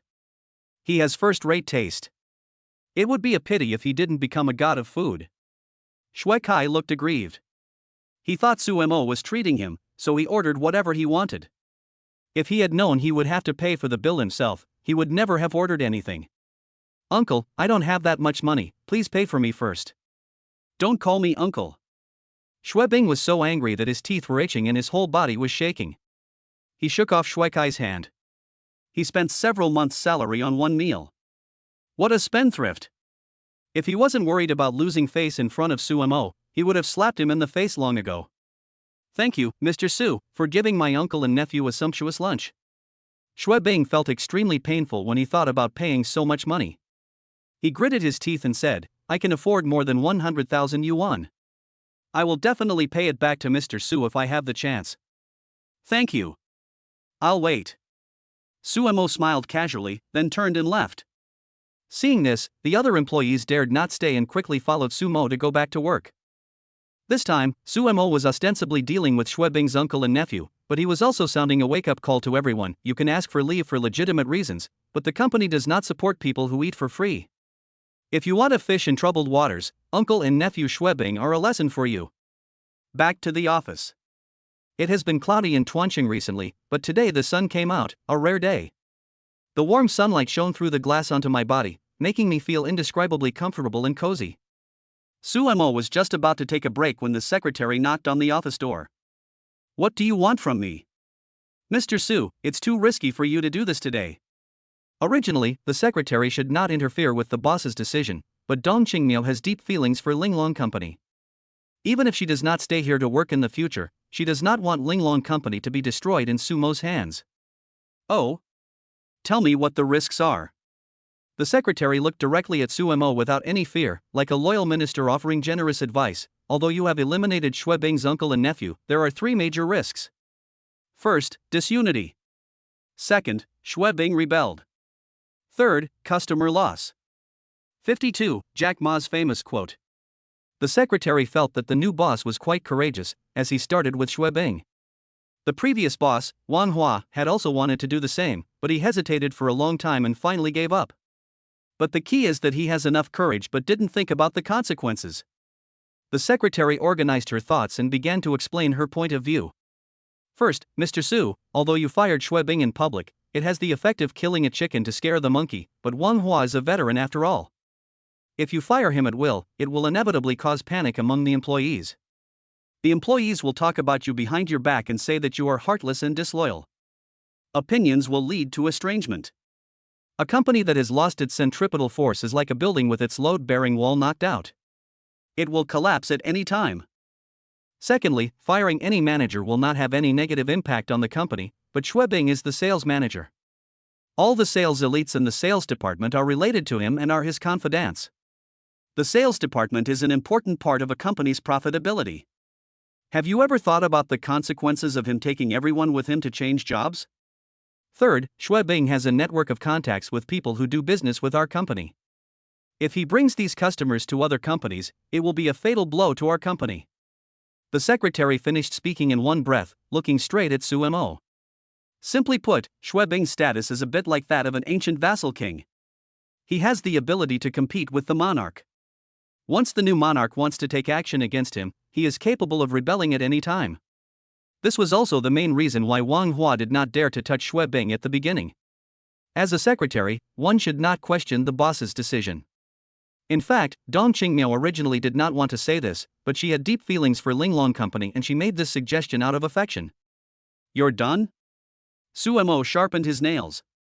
After listening to the secretary's analysis, he did not feel nervous at all. "Do you know why I didn't take tough measures and directly expel Xue and his nephew, but instead played along with them for a long time?" Dong Qingmiao shook her head. She also felt strange. Suemo wanted to expel Xue anyway, so he could just issue an imperial edict to drive Xue and his nephew out directly. There was no need to go to so much trouble to find an excuse for the inconsistency in Xue words. "I didn't fall out with them, not because I was afraid of them." Suemo also put on a serious expression. "If the means are too tough, other employees will have some resistance in their hearts. Even if everyone doesn't like Xue and his nephew, it is inevitable that everyone will be in danger. Just like you said, a boss who is heartless and disloyal will not be supported and loved by employees. You will send out a notice later." Suemo still didn't have the habit of sending secretaries around. He stood up and poured himself a glass of water. "At 4:30 this afternoon, call everyone to the conference room for a staff meeting. I will make new adjustments to employee benefits and salaries." "Mr. Su, are you planning to give everyone a raise?" The secretary's eyes lit up. Giving a raise was undoubtedly one of the most effective ways to win people's hearts. It seemed that the first problem could be easily solved. Suemo nodded. He was not a fool. He understood the principle of giving a slap in the face and then giving a candy. Being too rigid will easily break. If you keep demonstrating, people will appear to be in awe but they may not be convinced in their hearts, so you have to give some sweet treats appropriately. As for your second point, there is even less need to worry. Suemo talked freely. Why do people become salesmen? It's because they are attracted by the generous commission rewards. I can increase the commission rate. I don't believe that no one will be tempted. If they don't want to continue, then they can all get out. There will always be fierce men under a big reward. If they don't do it, there are plenty of people who will do it. Schwebing's business team is not the only one in the world. And once Schwebing leaves, his position will be vacant. Can you guarantee that no one will want to take his place? Human hearts are as deep as the sea, but friendship is as thin as paper. Suemo looked at the scenery outside the window. It was true that the business department was led by Schwebing. There were even some distant relatives of Schwebing. On the surface, they seemed to be of the same blood, but that was based on the premise that there was no conflict of interest. Schwebing is not the salesman's parent. In a first-tier city like Shanghai, money is the foundation of life. Who would have a problem with money? As long as Suemo throws out an irresistible bait, the business department will be defeated without even having to make a move. Then how do we solve the third hidden danger? The secretary frowned. The business world is like a battlefield. There is no guarantee that Schwebing will bear a grudge and use the customer resources at hand to do something that would betray Linglong and harm the company. You said Schwebing has a wide network of contacts. Is that useful? Suemo did not answer but asked instead. The secretary immediately retorted, "Of course it will work. Schwebing can persuade those important customers to defect and switch to other companies." You are wrong. You need to first clarify the subject, predicate and object. Suemo leaned back in his chair and said, "It was Linglong that came first, then the clients, and finally the current sales manager Schwebing. It was not him who created the company and the clients." Schwebing thought he was in control of the overall situation, but in fact he was just a small fry at the bottom of the food chain. There is a big boss named Jack Ma who once said, "The most unreliable things in the world are connections and relationships." There are no permanent enemies or friends in the business world. Once Schwebing fails to bring ideal returns to customers, he will soon be abandoned. Moreover, businessmen are profit-oriented. They will cooperate with whoever can give them more benefits. I may not be good at other things, but I can hurt others with my own strength. Schwebing had better not jump, otherwise I can spend money to make him have no foothold in the industry. So the three problems you mentioned are actually the same problem: money. Money is a problem for others, but for me, the problems that can be solved with money are all trivial matters. Other wealthy people have many ways to play pranks on others, making those who oppose them suffer a fate worse than death, but Suemo and Schwebing do not have a blood feud, and he has never thought of killing Schwebing. He just wants to kick him out of the company, so he has no interest in knowing what methods other wealthy people use to force their opponents to submit, and he has no interest in imitating them.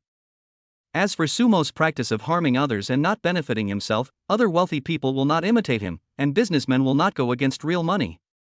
Mr. Su, I understand what you mean, but your approach is inappropriate. The company will definitely make less money, or even lose money. Dong Qingmiu was quick-witted and quickly understood Sumo's intention. He wanted to increase welfare to stabilize the internal situation, reduce profits to win over customers, and suppress Schwebing at the same time. This method is indeed simple and crude, but also the most effective. But on the one hand, it increases welfare, while on the other hand, it reduces profits. It hurts the enemy by 1,000 while hurts itself by 800. With this kind of increase and decrease, how can the company continue to operate for a long time? Hey, Xing Miao. Suemo sighed and shook his head. You have no idea how much your boss is worth. What is money? Money is a bastard. You also said that I just made less money. Besides, I never thought about making money from the beginning to the end.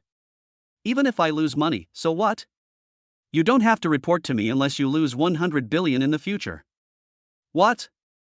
100 billion? Dong Qingmiao widened her eyes, wondering if her boss had drunk too much at noon, or had not learned math well. She was too embarrassed to tell Suemo that the market value of Linglong Company was only a few billion. 53, Staff Meeting. While Suemo and Dong Qingmiao were discussing business matters, the business department was also extremely lively. All the salesmen surrounded Schwebing, with indignation on their faces. Manager Schwe, don't worry, we are thinking of you. You dare to touch me? I think the new boss really overestimates his own abilities. Su likes to play, so let's play bigger with him. You want to fire us, right? Then let's resign collectively and see who will generate income for him. The business department was united and had a strong will. They felt that Suemo was a big devil who had done something against the will of heaven and earth, and they, the righteous martial arts masters, had to join forces to suppress him. Good. He forced me to rebel. Shuebing slapped the table and said, "Don't worry, as long as you follow me, I will not let you go hungry. There are already companies that are negotiating with me about switching jobs. When the time comes, I will take you all with me and guarantee that the salary and benefits will only be higher, not lower." In fact, Shuebing had long been in Chao's camp, but his heart was with Han. There were companies trying to recruit him secretly, but he thought the salary offered was too low and did not meet his ideal salary, so he kept dragging his feet and did not change jobs. Of course, with the support of Linglong Company, he also has the capital to negotiate with others. But now Suemo has kicked him out, and his capital is gone. If the news gets out, the people who recruited him will still recruit him, but he will not have a say in the treatment. A little bit of rice is a favor, a big bit of rice is a grudge. There are many people who are grateful, but Shuebing is not one of them. Shuebing never thought that it was Linglong Company that cultivated him, and that was the reason why he had the glory of being called Manager Shue when he walked outside today. He felt that all this should have belonged to him, and even the whole company should be renamed after him. It was Suemo who robbed his precious property. Ha ha. Mr. Su, aren't you going to hold a staff meeting? Then I'll go meet you and let you know how stupid your actions are. A hint of resentment flashed across Shuebing's eyes. We'll see. The notice of the staff meeting was sent to every employee via email. When they saw that the theme of the meeting was adjustment of employees' salaries and benefits, everyone began to panic. Shuebing's uncle and nephew are very annoying, but Shuebing is an old employee after all. The new boss can fire him without any regard for their relationship. Who knows when it will be his turn? I'm afraid that after this meeting, everyone's overall income level will drop a level. It wasn't even 4:30 yet, but the spacious conference hall was already filled with people.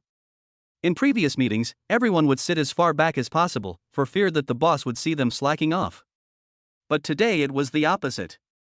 Everyone was scrambling to get forward, for fear that the boss wouldn't see them. Two middle-level managers even started arguing over a position. Fortunately, both of them were from Shanghai and would never resort to violence if they could only force each other. If someone hadn't held me back, I would have beaten you to a pulp.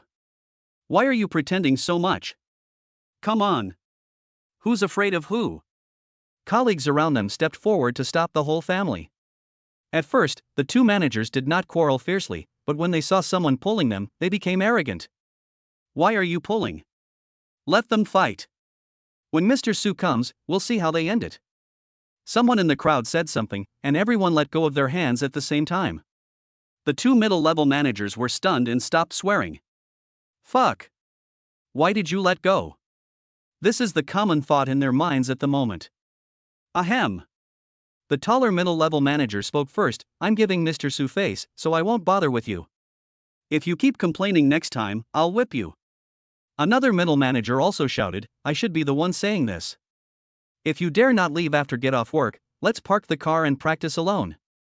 Okay. Who's afraid of who? Although the two of them were arguing fiercely, neither of them had any intention of fighting. In the end, they returned to their seats silently, with the same thought in their minds, I must run away early after get off work. If we really come to a fight, I won't be able to beat him.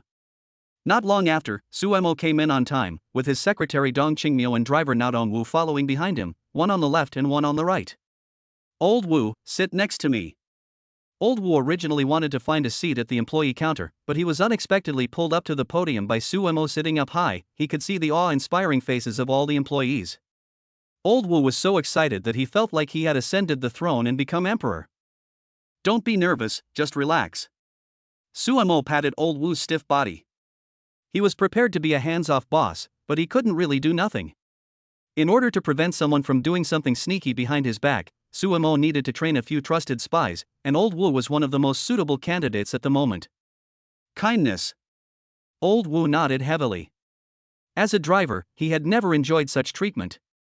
He saw that all the manager-level bosses had to sit below. Mr. Su was really too good to him. Old Wu once again swore in his heart that he would be loyal to Suemo forever. The main reason why we are urging you all to come here today is to make a series of adjustments to the salaries and benefits of our employees. Suemo opened the scene and then threw the words to the secretary, Secretary Dong, please tell everyone about the results of the adjustment. Bang! Bang! Bang! The atmosphere in the conference room was not tense, but everyone's heartbeat began to accelerate involuntarily. They had already prepared for the worst-case scenario of being demoted or having their salary reduced. Kindness. Dong Qingmiao leaned closer to the microphone on the table and said, according to Mr. Su's decision, our company will make the following 5 major adjustments to employee benefits in the future. First, the total income of employees will be increased by 10% to 15% according to their different levels. There will be an internal assessment every year, and those who pass the assessment will have the opportunity to be promoted. Wow! As soon as Dong Qingmiao finished his words, the conference hall exploded. Everyone thought it was a demotion and a pay cut, but it turned out to be the exact opposite. A huge one-time pay increase, and not just a simple increase in base salary, but total income, that is to say, year-end bonus, performance bonus, half-year bonus, holiday allowance, everything will increase. For example, for an employee with an annual income of 100,000 yuan, his income will increase by at least 10,000 yuan, which is equivalent to giving away 1 month's salary for free on top of the original benefits. Where can you find such a pie in the sky? If you calculate it this way, 10% is not a small amount. Compared with the increase in total income, the most exciting thing is the establishment of internal assessment. In the past, most promotions were directly appointed by leaders, so you had to have a good relationship with the leaders. Some people with connections and those who can flatter are always the first people considered by the boss, while some capable employees who are not good at flattery will stay at the bottom for 100 years. The internal assessment regulation established today will undoubtedly avoid nepotism, where ordinary employees also have slim chances of promotion, and give many capable employees hope. The first point of the change in welfare and promotion regulations alone is exciting. 54. Super benefits that will make you jealous. The bigger the gap between imagination and reality, the greater the sense of disappointment. Everyone thought that their salary would be deducted, but Sumo did not deduct it but increased it instead. The huge psychological gap made everyone ecstatic. The first adjustment alone is so generous that people can't help but look forward to the next 4 adjustments. Quiet. As soon as the young secretary opened her mouth, everyone shut up immediately.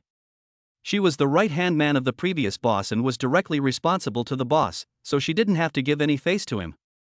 Therefore, the young secretary still had some authority in the company, and some managers were a little afraid of her. Sumo saw everything and became more certain of letting the young secretary be the deputy general manager. Dong Qingmiao's deterrent power was very strong. From now on, the young secretary would play the villain and he would play the hero. It was perfect. The next step is the second adjustment to employee benefits. Hearing this, the employees below pricked up their ears. According to Mr. Su's work policy of combining work and rest, our company will issue a series of additional rewards such as movie cards, food coupons, supermarket shopping cards, etc. every quarter in the future. The secretary looked at the document and said, the current tentative amount is 800 yuan per person per quarter. This is a new benefit and is not included in the first benefit. Some employees immediately started calculating in their minds. 800 yuan per quarter, that is 3,200 yuan for 4 quarters, which is also a considerable amount. In the future, you won't have to pay for your daily necessities. With a movie card, you can also take your wife, children or partner to the movies, which in turn reduces the expenses of some extracurricular activities. Everyone's reaction was not as excited as the first time, but the smiles on everyone's faces were brighter. In fact, these shopping cards and the like are just small favors, but a little bit of money is still money, and no one would complain about having too many benefits, especially after the first substantial salary increase. These small favors serve as icing on the cake and make everyone happier. The third item is a transportation subsidy for employees' travel.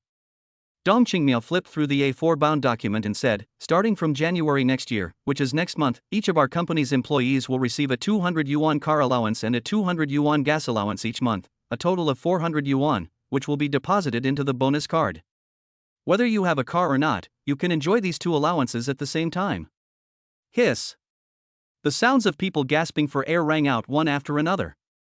Many companies have car stickers and fuel stickers, but you can only enjoy one of them. Enjoying both is a benefit only for civil servants and those within the system. 400 yuan a month is nearly 5,000 yuan a year. Your income has risen to a higher level invisibly. And the key is that whether you have a car or not, you can enjoy it, there is no distinction. Some people were dancing with excitement, while others were so excited that they felt hot all over. The first 3 benefits added together amount to an increase of nearly 20,000 yuan, which was unthinkable in the past. Now people are already very moved to have a base salary increase of 400 to 500 yuan a year. The fourth welfare adjustment. In the future, our company will develop in a diversified way and will create a private school belonging to Linglong, which will be a one-stop upgrade from kindergarten to junior high school. By then, we will recruit the best teaching team.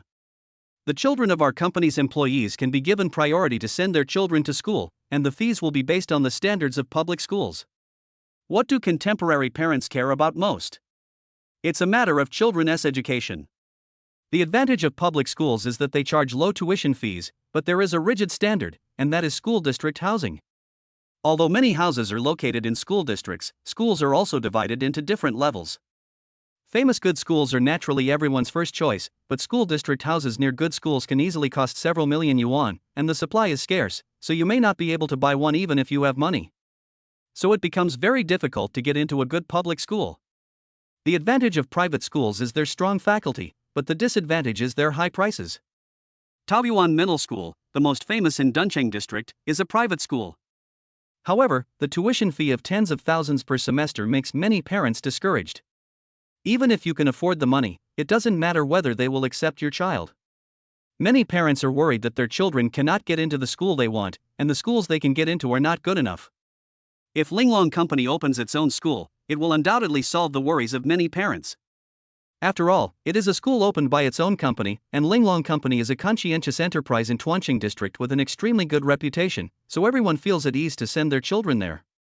Besides, the employee benefits are so good, Mr. Su will definitely invest a lot in education.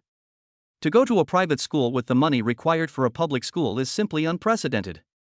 It's the first time since I was born that I heard of such a huge piece of pie falling from the sky. It almost made me dizzy.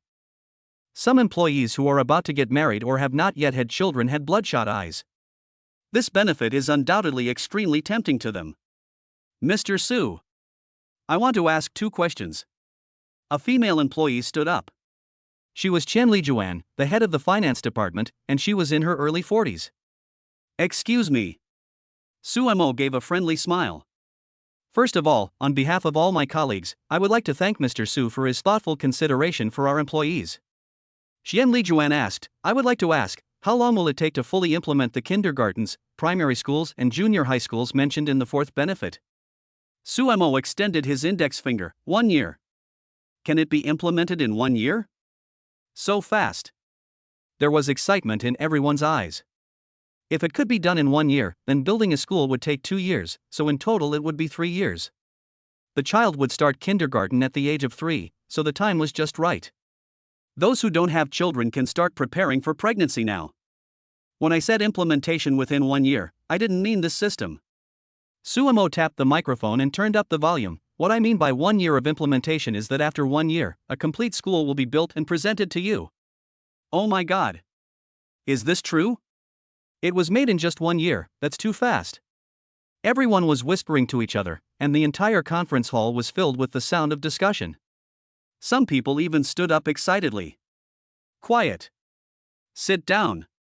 The secretary stepped in again and calmed down the noisy employees. In fact, the secretary was encouraging and opposing Su Mo's practice of increasing employee benefits, which was already against the interests of the company. However, Su Mo's words "I didn't start a company to make money" directly shut the secretary up. Well, if the boss doesn't feel sorry for her, why should a secretary like me feel sorry for her? Manager Qian, you can ask the second question now. There are hundreds of people in Linglong Company, and it is impossible for Su Mo to remember all of them, but he had memorized the names and faces of the middle and senior level employees before the meeting, so he recognized Qian Lijuan. Qian Lijuan was stunned. The huge welfare benefits made her mind go blank for a moment. She even forgot what she was going to say, and it took her a long time to come back to her senses. Mr. Su, I believe everyone is very excited about the fourth benefit you offered. As soon as Qian Lijuan finished speaking, everyone nodded in agreement. They were indeed tempted. In a country where education is the top priority, I'm afraid no one can resist such temptation. Such benefits are far ahead of those of major companies. I wonder how many people will be jealous if I tell them about it. 55. Rebellion in the business department. Let me ask Mr. Su. Qian Lijuan took a breath and asked, for those of us who are married and have children, or whose children are older than junior high school age, can we enjoy the company's education bonus? Why not? Su Mo smiled calmly and said, once our Linglong school is built, the children of our company's employees can transfer here at any time without any conditions. If your children are already in high school, as long as they work in the company for one day, your grandchildren will also be able to attend the school founded by Linglong. I know some people may worry that when they retire, their grandchildren may not be able to continue studying at Linglong School. I can assure you that this worry is unnecessary. After your children graduate from college, they can come to Linglong to apply for jobs. Those with ability will be given priority in admission. In this way, your grandchildren will naturally be able to study in Linglong School until they graduate from junior high school. And they enjoy the same private school, public school fees standards, and students with good academic performance who bring honor to the school can also receive scholarships. Both my parents are Linglong employees, so they can get tuition and miscellaneous fees waived. Of course, this benefit is limited to direct relatives, and collateral relatives are no longer considered. After explaining, Suemo did not forget to ease the atmosphere with a joke, but let me be frank, you have to pay for the children's meals, otherwise I will lose a lot of money. Ha ha ha. The employees burst into laughter instantly. Partly because of the humor of Sumo's words, but more importantly, they were in a good mood. The whole conference room was filled with laughter. As for Sumo's vulgar words, no one cared about it anymore. What's wrong with the boss swearing? Anyone who dares to say anything bad about Mr. Su is my enemy. In fact, no one cares whether tuition fees are reduced or not. The public school tuition fees are low to begin with, and a few small changes one T make a difference. As long as the problem of children's education can be solved, we will be satisfied. Children of employees can have priority in working at Linglong, which is also an additional super benefit. After all, employment is another big worry in life. This benefit of Suemo directly solves all future worries of employees. Manager Qian, do you have any other questions? No more, thank you Mr. Su. Qian Lijuan shook her head and bowed deeply before sitting down. This thank you came from the bottom of her heart. There is probably no other boss in the world who can put himself in the shoes of his employees like this. Many people are determined and have decided not to leave Linglong in this life. If one person plants trees, his descendants will benefit from it. Where can you find such a good thing? Only a fool would resign. He doesn't really intend to lose money to gain publicity, does he? The secretary felt a little headache. To his employees, Suemo is indeed a good boss. He is generous, down to earth, and simply perfect and impeccable. But from the perspective of a profitable company, Sumo's approach of not considering interests makes him an incompetent boss. Fortunately, Linglong Company's annual rental income is very considerable, and the above four benefits alone will not ruin the family's fortune. At most, it will just result in a little less profit. Dong Qingmiao took a sip of water to moisten his throat and prepared to announce the last welfare adjustment. All employees were also looking forward to it, wondering if it would be another huge surprise. Crunch! At this time, the door of the conference hall was slowly pushed open, and everyone's attention was attracted. A dozen figures walked in. Xue Bing. Why is he here? He was fired, so why is he still coming to the meeting with such a flattering face?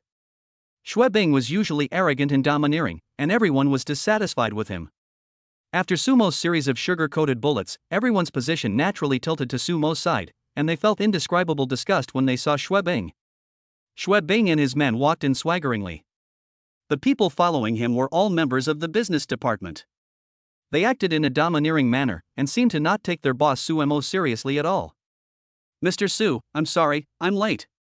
Xue Bing tugged at his collar and said, I haven't completed the resignation process yet. I'm still an employee of Linglong. I should be qualified to hold this meeting, right? The people following Xue Bing are all members of the business department. Since we're here, let's just find a place to do it. Suemo looked indifferent. He really didn't care. People's hearts were on him. Xue Bing couldn't cause any trouble. At best, he could lead the people in the business department to rebel. He had already thought of how to counter it. Moreover, even if all the people in the property department ran away, Sumo's emotions wouldn't fluctuate at all. He led people to find an empty seat and sat down. The salesmen were talking and laughing, and did not even say hello to Suemo. Their arrogance was outrageous. What the hell? Why are you so proud? Ha Tue. The employees present couldn't stand it anymore. If Suemo hadn't been there to hold them in check, many male employees would have rushed up to teach these arrogant guys a lesson. The secretary frowned slightly. The thing she was most worried about happened. The business department did not attend the staff meeting at the first time, but came with Xue Bing. In fact, this is already taking sides, indicating that they stand on Xue Bing's side. Judging from the current situation, the people in the business department have been completely won over by Xue Bing, and they will probably cause trouble later. Wu, the brainy guy sitting on Sumo's left, was gritting his teeth. Mr. Su is such a good person. Even if he doesn't make money, he still increases employee benefits and even considers the employees' families. But these bastards don't even take Mr. Su seriously. It's so infuriating. Hey, Mr. Su, you make me so sad. As soon as Xue Bing sat down, he couldn't wait to start the attack. Oh? What do you mean? I don't like men, so how can it hurt you? Sumo was puzzled at first, then he suddenly realized, could it be that Manager Xue is jealous of my body because I am handsome and suave? Then I have to disappoint you, my sexual orientation is normal. Puff. Everyone was an adult, so they knew what Sumo meant. The male employees were holding back their laughter, while the female employees looked around embarrassedly. Ha, Mr. Su, don't pretend to be ignorant when you know the truth. Xue Bing's eyes turned cold, and he was ready to start using his power. I am an old official after all. Even if I have no merits, I have worked hard.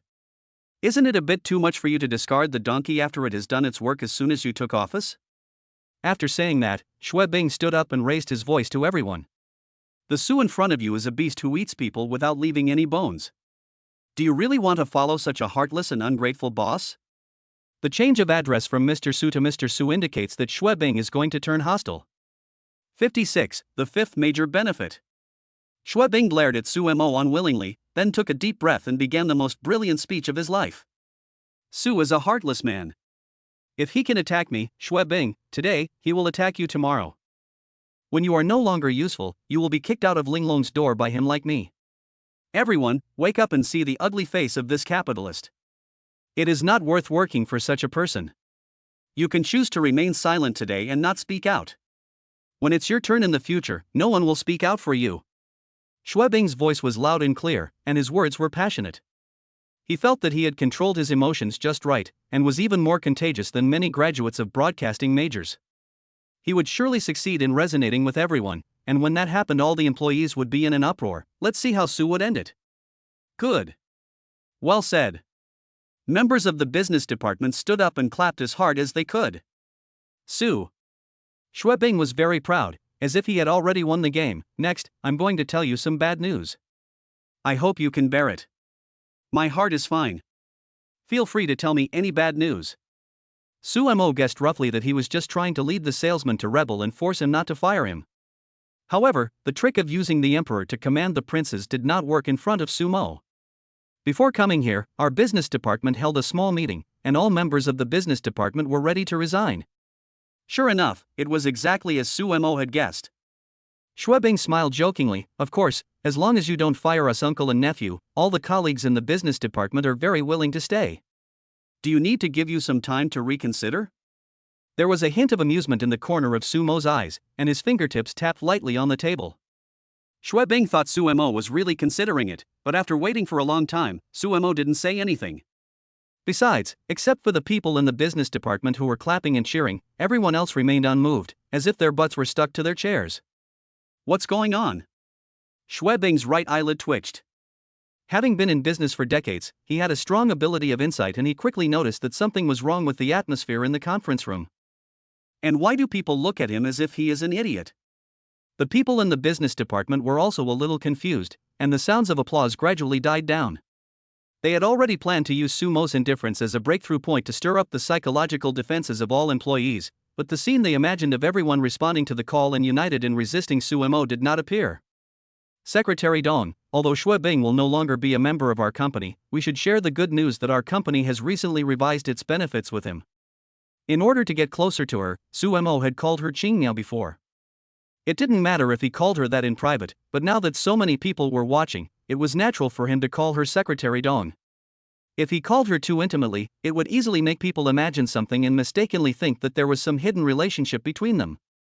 It doesn't matter to Sumo, a grown man, but Dong Qingmiao, a girl, may not be able to withstand the attack of rumors. Dong Qingmiao stood up. She understood what Sumo meant.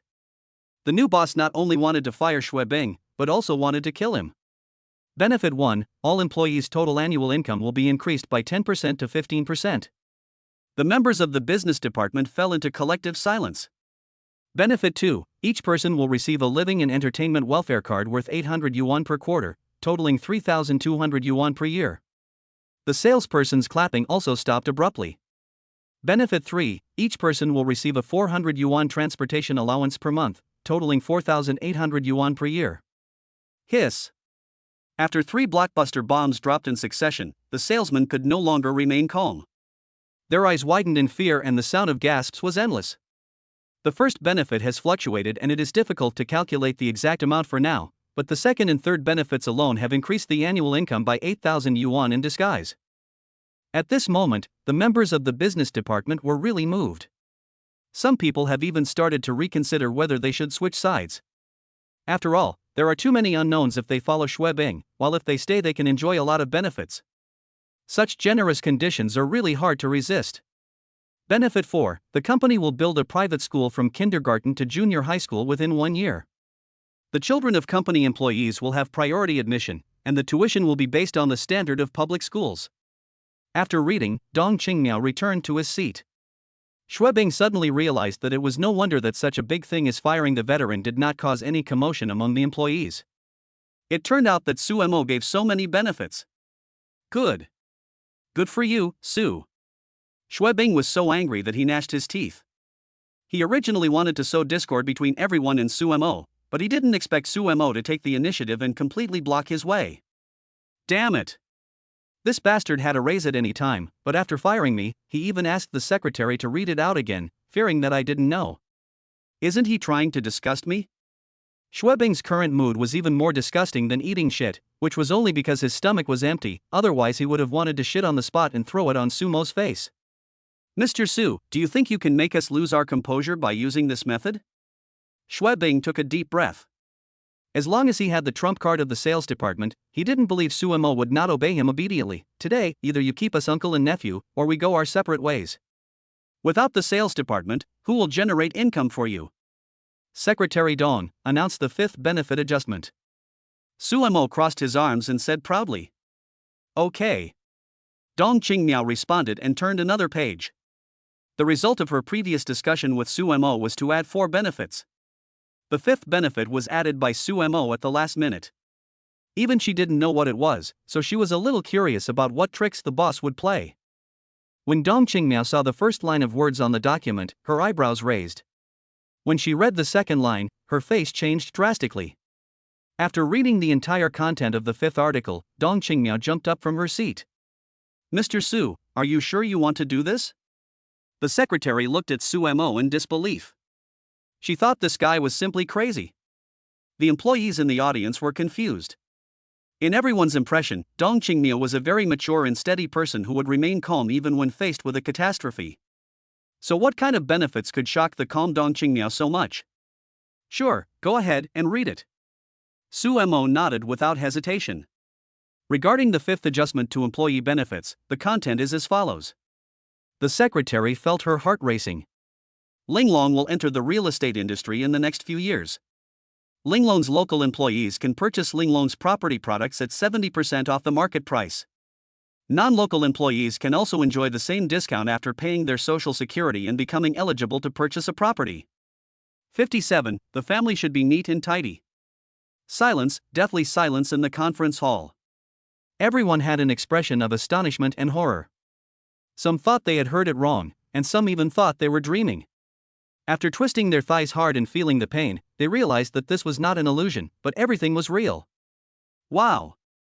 After a brief silence, the scene erupted with exclamations like waves. Linglong is a local enterprise in Tuanqing district and has a certain degree of popularity. If it wants to enter the real estate industry in the future, Tuanqing district will definitely be its primary target. Duncheng is located outside the outer ring road, and its geographical location is certainly not as good as the urban area, but the average house price is also above 30,000. Some in XC area exceed 40,000. As for some towns close to the urban area, the house prices have exceeded 50,000. Not to mention those far away, the real estate communities being built now, as long as they are not close to other places, even if the geographical location is a little remote. The selling price is around 35,000. For a 100 square meter house, excluding taxes, soft and hard decoration, high-rise fees and other miscellaneous expenses, the pure housing price is 3.5 million. How many people work hard all their lives and still cannot earn this amount? Many families even have to take out loans for several generations just to be able to buy a house they need. What does a 30% discount mean? That is 2.45 million. It's more than 1 million cheaper. This is no longer a discount, it's a huge price cut. The secretary was stunned, all the employees were stunned, even the people in the business department headed by Schwebing were all stunned. This benefit was too shocking. He. Schwebing moved his face to make his expression look less stiff. To be honest, he was also moved, but the arrow has been shot and there is no turning back. As a rebel leader, even if he knelt in front of Suemo and cried and wailed, he probably would not be forgiven. The only way out is to break out of the encirclement built by Suemo with gold bricks. Luckily I won over the people in the sales department beforehand, otherwise I would have no bargaining chips. Schwebing secretly congratulated himself for having foresight, but he was soon dumbfounded, because out of the corner of his eye he could not see that there was no one standing next to him. Swish! Schwebing turned his head vigorously and found that his colleagues in the business department, who had been cheering for him before, had suddenly sat down obediently without even looking at him. You! Schwebing was completely stunned. How could he not see that these guys had all turned against him and wanted to cut off ties with him? Their turning against him was even faster than Dongqing Miao flipping through documents. Xiao Mao, I'm not surprised that they turned against us, but we are relatives. Schwebing looked at a young man with grief. I didn't expect you would betray me like them. The young man's name is Xue Maomao, and he is a distant relative of Schwebing. When Xue Maomao first came to Shanghai from the countryside, he was unfamiliar with the place. Schwebing took him in because of their kinship and brought him into Linglong Company, which enabled Xue Maomao to gain a foothold in Shanghai. Schwebing usually takes good care of Xue Maomao.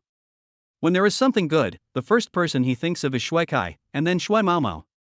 I didn't expect that when disaster struck, Xue Maomao would show no mercy at all. Schwebing, stop talking nonsense. Xue Maomao jumped up and scolded him, then explained to Suemo, Boss Su, don't listen to Schwebing's nonsense. He and I are from the same village, and we are relatives who are inseparable. This rebellion was his idea alone, and it has nothing to do with us. Yes. It was all Schwebing's idea. The other members of the business department nodded in agreement and put all the blame on Schwebing. The conditions offered by Suemo were too tempting. Not even a fool would quit Linglong Company, so they had no choice but to sell out Schwebing against their conscience. You guys, ha ha ha. Schwebing was speechless for a moment, then he raised his head and laughed. He thought everything was under control, but now he realized that he was wrong. It turned out that he was the one who could not see the reality clearly. You guys aren't going to quit? Suemo asked calmly. I'm not resigning. I'm not resigning. We never told Schwebing, the HR guy, that he wanted to resign. Mr. Su is so good to his employees.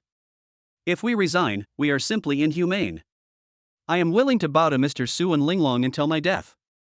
The salesman swore allegiance to Suemo and Linglong, as if they were not the ones who rebelled against Schwebing just now. Even Suemo was a little surprised. It turned out that there were people who were more shameless than him. You're not going to quit, right? But I want to quit you now.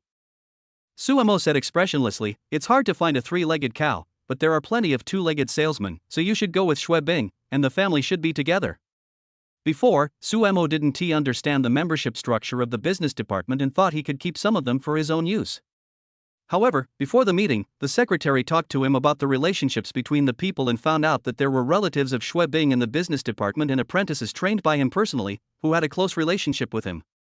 This group of people would always be a nuisance if they stayed around, so Suemo gave up the idea of keeping them and just moved the entire business department out.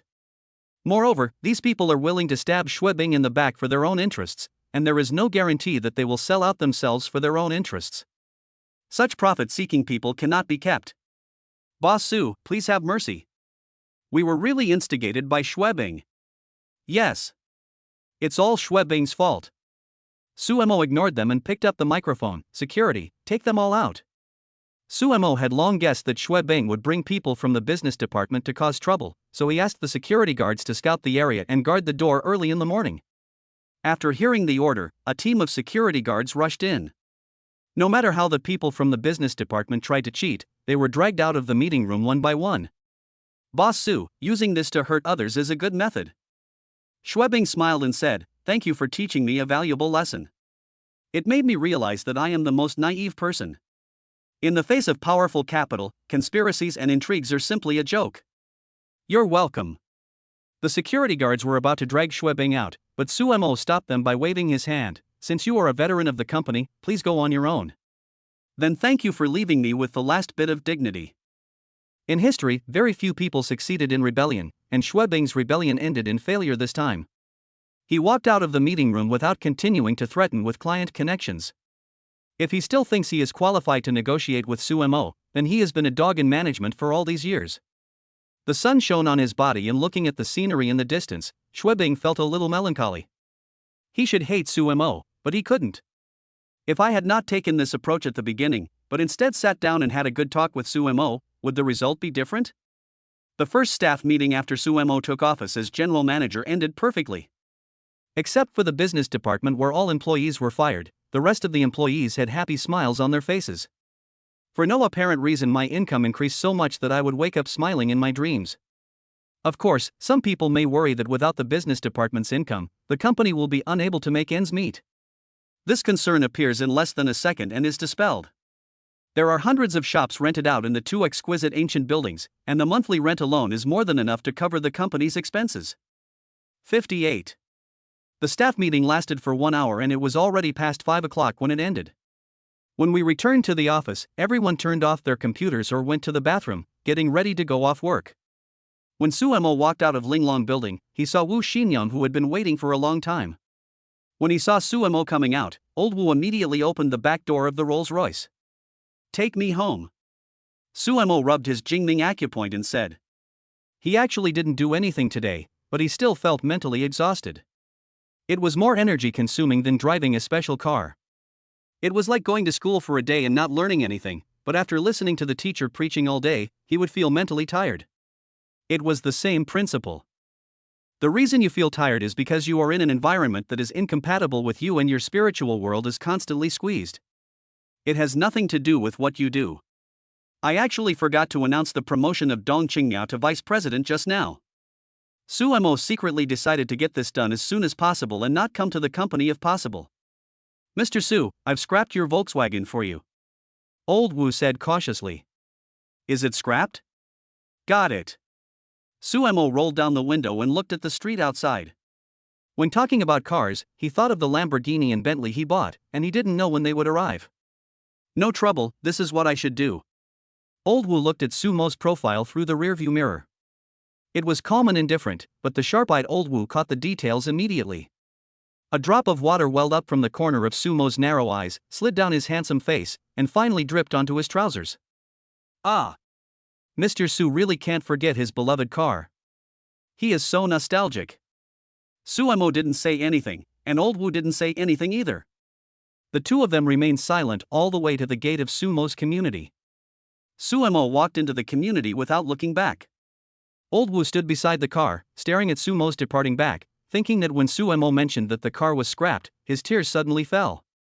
It was probably that Volkswagen was the first car that Mr. Su bought in the early days of his business, so he had such a deep affection for it.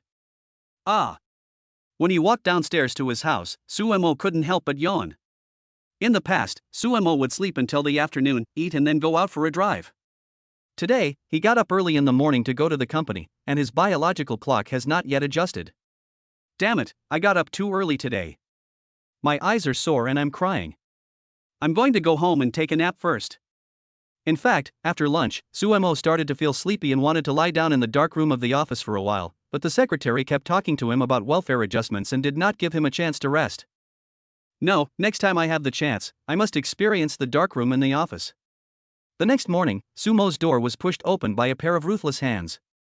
When Miss Shufin came in, she first pulled the curtains, then lifted the quilt, and kept nagging Sumo to get up quickly and go to work. "Mom! I'm still sleepy, let me sleep for a while." Sumo's eyelids were stuck together as if they were coated with 502 glue. Even though he could feel that the bedroom was much brighter through his eyelids, he reached out and pulled the quilt, using the edge of the quilt to wrap around his neck, leaving only his dog head outside, to prevent himself from suffocating. Why are you sleeping? The sun is shining on your butt. Miss Shufen and Su Mo started a quilt tug of war competition. The two of them pulled each other and the game was very tense. It was difficult to tell the winner for a while. Miss Shufen said angrily, "You have started a company now, you should be responsible. How can you be a boss like you? You are still sleeping in at this time. Hurry up and get to work. I'm the boss. I can go to work whenever I want. I don't have to go at all," Suemo said stubbornly while hiding under the quilt. "Okay. You can't get up, right?" Seeing that the cup was about to be broken, Miss Shufen simply let go and looked around. Finally, her eyes were fixed on a pair of pants piled in the closet. There was a belt tied around the pants. Miss Shufen walked over in 2 steps, pulled out the belt from the pants, folded it in half, and waved it in the air a few times. "Ha ha! I'll ask you one last time, can you get up?" Hearing the whistling sound, Suemo sat up suddenly and ran to the bathroom to wash up without being urged. While brushing his teeth, he was still humming, "There is only one good mother in the world, and children with mothers want a treasure. You bastard, you won't listen unless I take action." Miss Shufen scolded with a smile, put the belt back in place, and went to prepare breakfast. But after waiting for a long time, Suemo did not come out of the room, so she went in again to take a look. "It doesn't matter if you don't look at it, but once you do, you'll get furious." This bastard actually hid back in his bed. Sensing a cold murderous intent, Suemo opened his eyes and saw that Miss Shufen had been standing beside him at some point, looking down at him with a murderous look on her face. This time, Miss Shufen did not take the belt, and her equipment was directly upgraded to a +18 enhanced feather duster. "Ha, Mom, how come you are like my former class teacher in school, walking without making any sound?" "Let me explain, it was the bed that moved first, ah." Miss Shufen is not a fool, so she would not listen to Sumo's nonsense. She slapped Sumo's butt with a duster. Sumo's butt had not healed to begin with, and this slap made the pain even worse. "Is it not okay for me to get up? Stop spanking me, or my butt will rot." In the living room, Lao Su, who was eating breakfast, heard the screams like a pig being slaughtered coming from the bedroom. His ears immediately pricked up and the corners of his mouth rose unconsciously. The father was so happy when he saw his son being hit. "You bastard, you always drag me into trouble, and now you're finally getting your comeuppance. Justice may be late, but it will never be absent. I'm taking a day off today, take me to your company." During breakfast, Miss Shufen suggested going to Sumo's company to take a look. She said that words were not enough, and Suemo had lied to her many times before, so before seeing the company with her own eyes, she remained skeptical about Sumo's words. "And if I don't go to see it in person, I'm always worried that Suemo is doing something stupid outside." "Okay." Suemo agreed readily. Miss Shufen had just calmed down her anger, and he must not make her angry again, otherwise the other half of his butt would be in trouble. "I'll ask the driver to pick us up." After taking a few mouthfuls of porridge, Suemo said, "Let's go to the mall to buy some clothes first, and then go directly to the company." "Why buy clothes? Don't you have any clothes for you to wear at home?" Miss Shufen asked with a frown. "Dad's suit is too tacky. Besides, I am a different son now. I am a big boss. I must have some decent clothes. I can't be as careless as before." Miss Shufen nodded without refuting. 59. The name of the national goddess sweetheart has been revealed. After breakfast, Comrade Lao Su took out his fishing gear. He is the type of person who is content with what he has. He does not have high demands on life. He does not have any particular favorite food. He is content with having cigarettes and alcohol. He does not have many hobbies. When he is on vacation, he will invite a few neighbors to play mahjong, and occasionally go fishing nearby in the morning. Comrade Lao Su is absolutely an honest man who abides by the rules and regulations. Of course, he turns over all his salary. Under the intimidation of Miss Shufen, he does not have the ability and dares not to have any bad intentions. "Honey, I'm going fishing," Comrade Lao Su habitually reported before going out. "Return." Miss Shufen came out of the bedroom and changed into clothes that she usually didn't want to wear. "Don't you see all the bowls in the sink? You are not allowed to leave until you wash the dishes." Shuadu means trough, which is the local dialect in Duncheon district. Comrade Lao Su shrank his neck and reluctantly put the shoes in his hand back to their original place. He rolled up his sleeves and silently ran to the kitchen to wash the dishes. He felt so miserable in his heart. If he had known earlier, he would have sneaked away. He was also a greedy person. Why was he shouting for nothing after having nothing to do? When Su Mo and Ms. Shufan walked out of the community gate, they saw Wu Xinyang waiting for them. "Old Wu, this is my mother, Wang Shufan." After introducing Ms. Shufan, Su Mo introduced old Wu to his mother. "Mom, this is the driver of my company, his name is Wu Xinyang." "Hello, Mr. Wu." Ms. Shufan is not well educated, but she understands that there is no distinction between high and low occupations. Besides, she is just a female worker, so she did not get angry with Lao Wu just because he is a driver. "Ms. Wang, you can just call me Old Wu." Wu Xinqing was extremely nervous. He had received many wealthy people's families, some of whom were gentle and elegant, while others were arrogant and domineering. But even the most elegant ones would always have a bit of aloofness in their bones. This was the first time he had met someone as kind as Ms. Shufan. It turns out that he has such an approachable mother. No wonder Mr. Su is so down to earth. It seems that Ms. Wang has put a lot of effort into educating Mr. Su. On the way, Su Mo opened Weibo out of boredom. The hot topics were all gossips about the national goddess Chu Yuning, and the top 10 hot searches were all reporting on Chu Yuning's concert incident. Chu Yuning likes him. The secret that man and Chu Yuning had to tell. He and she. The name of the national goddess sweetheart has been revealed. Titles like these dominate the hot search list. During Chu Yuning's previous concert, she once said that her new album He and She was written for a boy who had always been by her side during a low point in her life. She also alluded to the boy's name in the titles of 3 songs in the new album, Stream Fish, Night, and Chiyuan. At first, the economic company suppressed the news, but many audience members at the concert took photos of this scene and forwarded it to their friends' circle, and it quickly spread from 1 to 10, and from 10 to 100. Various netizens turned into Sherlock Holmes and tried to crack the code of the song title. Soon someone discovered that the connected pronunciation of Streamfish is Su, and it is placed at the first poem, so it should be the pinyin pronunciation of the boy's surname, so it must be Su or Su. Following the same logic, the second song Night may be a homonym, which may be one of the words yi, etc.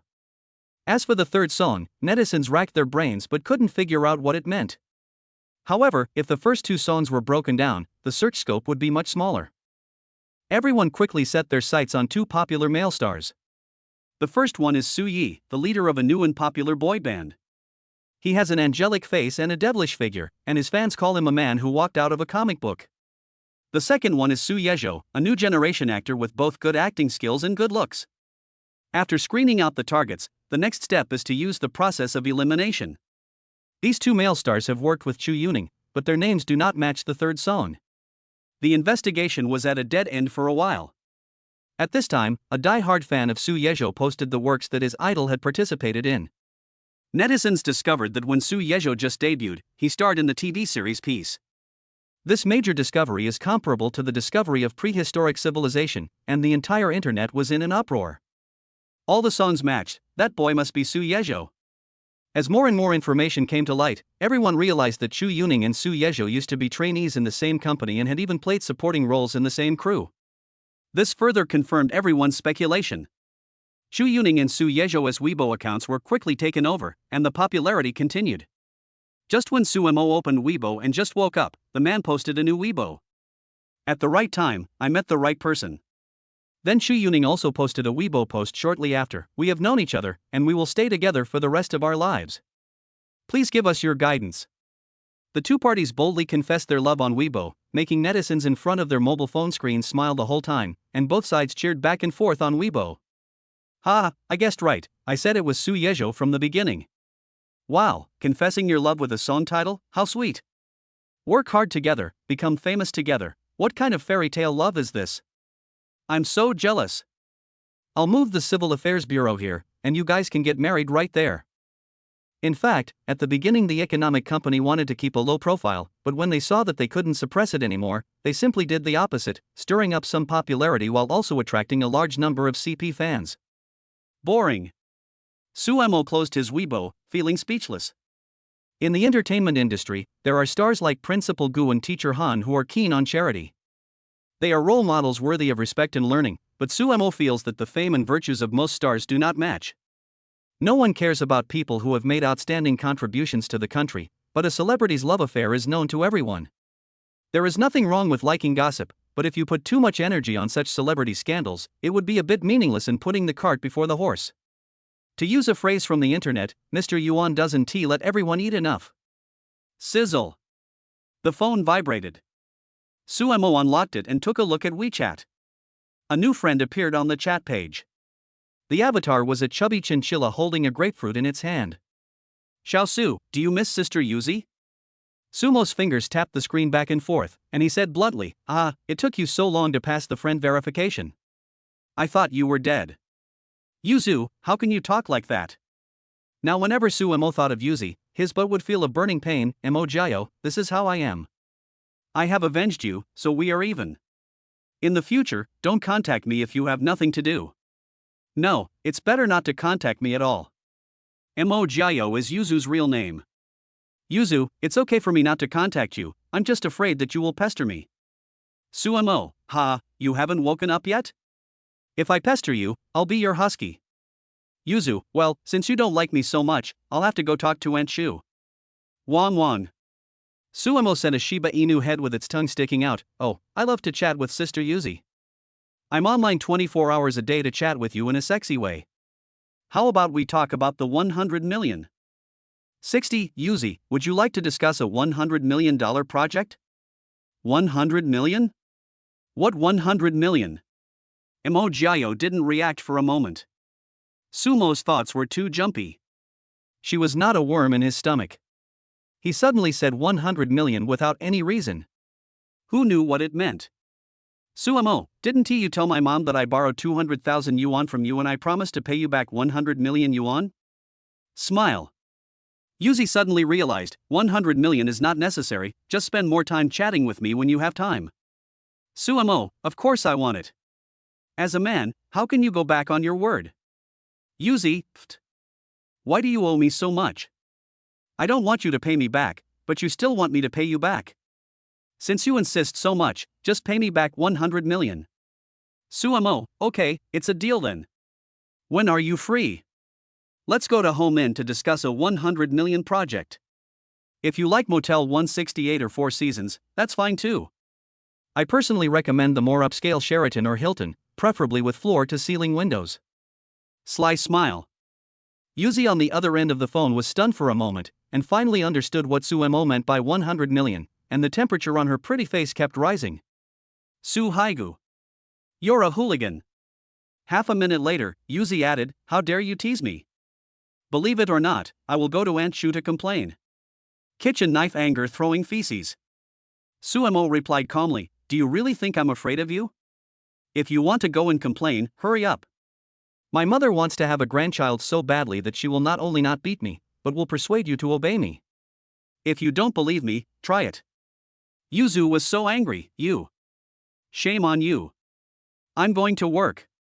Sumo's words revealed pride, don't go, are we still going to discuss the 100 million project? We haven't decided which hotel to go to yet, how about I get a room and wait for you? Yuzu, get lost. One flying kick. The chat came to an end. I don't know what Yuzi felt at the moment, but Suemo felt very happy. He finally avenged his butt. 10 minutes later, Suemo and Wang Shufan arrived at Linglong Ancient Building. After getting out of the car and looking at the two ancient buildings towering into the sky in front of her, Wang Shufan's brain was a little overwhelmed for a moment. Your company is located above Linglong Ancient Building? After a while, Miss Shufan finally asked. Miss Shufan brought Suemo, a child, to have a meal here. She still remembers the luxurious prices vividly. She also heard from her friends that the rent of Linglong Ancient Building is extremely expensive, and companies without strong financial strength dare not set up shop here. Didn't your son just start his own company? Has it become this awesome? Yes, the company is located here. Suemo put his arm around his mother's shoulders and gestured towards the two ancient buildings. These two buildings are now our family's property. Do you remember the revolving restaurant on top? You brought me here to eat when I was a child. I will take you to a big meal later, and I guarantee that you will come out with a big belly. What nonsense! Miss Shufan tapped Sumo's temple. Why don't you take me to visit your company? Twitter. Suemo shook his sleeves twice, hunched over, and held one hand in the air to serve as an armrest. Little Mosey pays his respects to the Empress Dowager. Please come in, Empress Dowager. You little brat, you're so dishonest. Miss Shufen scolded with a smile, but she still put her hand on him, cleared her throat and said, Xiaomozi, you talk too much. Do you believe that I will slap you in the mouth? Hurry up and lead the way. It was nearly 10 o'clock at this time, and the morning rush hour had passed. There were not many people coming and going, otherwise Miss Shufen would definitely not be able to relax and play with Sumo. The mother and son took the elevator directly to the floor where Linglong Company was located. The moment they opened the door, Miss Shufen saw the same scene as when Sumo first came. There was a big sign that read Linglong Management Company, Limited, and a beautiful, dignified young lady was sitting at the front desk at the door. Linglong Management Company, Ltd. Miss Shufen was stunned for a moment, then said in astonishment, No, that's not right. I've heard of Linglong Management Company, Limited. Isn't this the company that Linglong Ancient Building belongs to? Why did you bring me here? Linglong was the only company on this floor, and Miss Shufen thought Sumo had taken the wrong path. Yes, that's it. Sumo led Miss Shufen out of the elevator and said, The industries related to Linglong have been acquired by your son. The hundreds of people working there are now all employees of your son. So these two ancient buildings are yours? Miss Shufen looked at Sumo in amazement. Yes, didn't I tell you just now downstairs? Do you think I'm kidding you? Mom, I'm not bragging, wherever you look, it's my world. Sumo was so excited, he finally had the chance to show off. Is that yours too? Miss Shufen pointed to the end of the corridor. Certainly. Sumo raised his chin proudly. Is that yours too? Certainly. Where? When? The second word came to his lips, but Sumo swallowed it back because he saw Miss Shufen pointing outside the window at a development zone in the distance. Ahem, that place has nothing to do with me for now. Phew. When the receptionist by Lingling saw this scene, she couldn't help laughing out loud. Mr. Su had Shui Bing under his thumb yesterday, but she didn't expect that he would also be humiliated. Sumo blared at Bai Lingling in a fierce manner. Comrade Bai Lingling, you seem to be very relaxed. Do you want me to increase your workload? I'm sorry, Mr. Su. I was wrong. Bai Lingling stood up nervously and bowed deeply. You didn't do anything wrong, why are you apologizing? Sumo laughed heartily and said, It doesn't matter if you are wrong. As everyone knows, I, Su, never bear grudges. The company sign is a little dirty. You can wipe it 100 times later. 100 times. Mr. Su, can you do it a little less? Bai Lingling looked at Sumo pitifully. She was the only daughter in the family and had never touched women before. After wiping the signboard 100 times, the skin on her hands became wrinkled. Why are you bullying a girl? Sumo wanted to tease Bai Lingling, but Miss Shufen stood up to defend him. You boasted so much that it got broken, and you don't allow others to laugh at you? I told you to brag. Why don't you brag anymore? Before coming, Miss Shufen was still skeptical about Sumo, until Sumo stood at the door of the company and boasted that it was his own property. Bai Lingling did not show any disgust and even called Sumo Mr. Su. Only then did Miss Shufen finally completely believe that the company belonged to her son. Although Miss Shufen didn't praise it out loud, she was extremely excited and gratified in her heart. My son has finally achieved success in his career and is in charge of such a large company. He has finally made it. Mom, this is a company, give me some face. Sumo curled his lips and said to Bai Lingling, Take my mother around for a tour. After visiting the East Building, go to the West Building. Visit every corner. I still have some official business to deal with. Miss Shufen was unhappy. It was her first time to visit her son's company, but she didn't take her mother to visit in person. However, when she heard that Sumo was going to take care of work, she didn't say anything. Looking at Sumo, who left in a hurry, Miss Shufen smiled. It turned out that her son had matured so much without her noticing and now knew that his career was the most important thing. Sumo ran all the way to the general manager's office, walked straight to the window, opened the door of the darkroom, and jumped onto the bed. That's right, the business he was talking about was sleeping. Otherwise, why did Bai Lingling take Miss Shufen to visit both buildings? It was just to buy time so that she could take a nap. 61. The bed in the dark room was very comfortable, with the right amount of softness and hardness, and it exuded a refreshing fragrance. Sumo lay down on it, rolled a few times, and fell asleep. Not knowing how long he had slept, Sumo heard a rustling sound in a daze. He opened his eyes sleepily and wiped the saliva from the corner of his mouth. The light in the bedroom was dim and the vision was blurry at first. Sumo only saw a person standing in front of the bed with his back to him. He blinked hard a few times, and the person's outline gradually became clear. She had long hair, a tall figure, and was wearing a formal mid-length skirt. It was obviously a girl. The girl seemed to notice that Sumo had woken up, so she turned around. "Mr. Su, please wake up." The voice sounded familiar. Sumo rubbed his eyes. It turned out that the girl was the secretary Dong Qingmiao. "Why are you here? Did you know there is a dark room in the office? This bedroom has been there since Linglong ancient building was built. I have been a secretary for so many years, how could I not know about it?" Dong Qingmiao said as a matter of course. "Mr. Su, do you want me to help you wash some dates?" "What?" "Take a shower." This sentence was like a bucket of cold water poured down from the top of his head, and Sumo suddenly woke up. "I want to take a bath right after I wake up. What kind of a trick is this? Could it be that the secretary is jealous of my body and wants to be promoted from a slave to a concubine? It's not good if someone sees you bathing me." Sumo asked tentatively, his brain cells burning rapidly at the same time.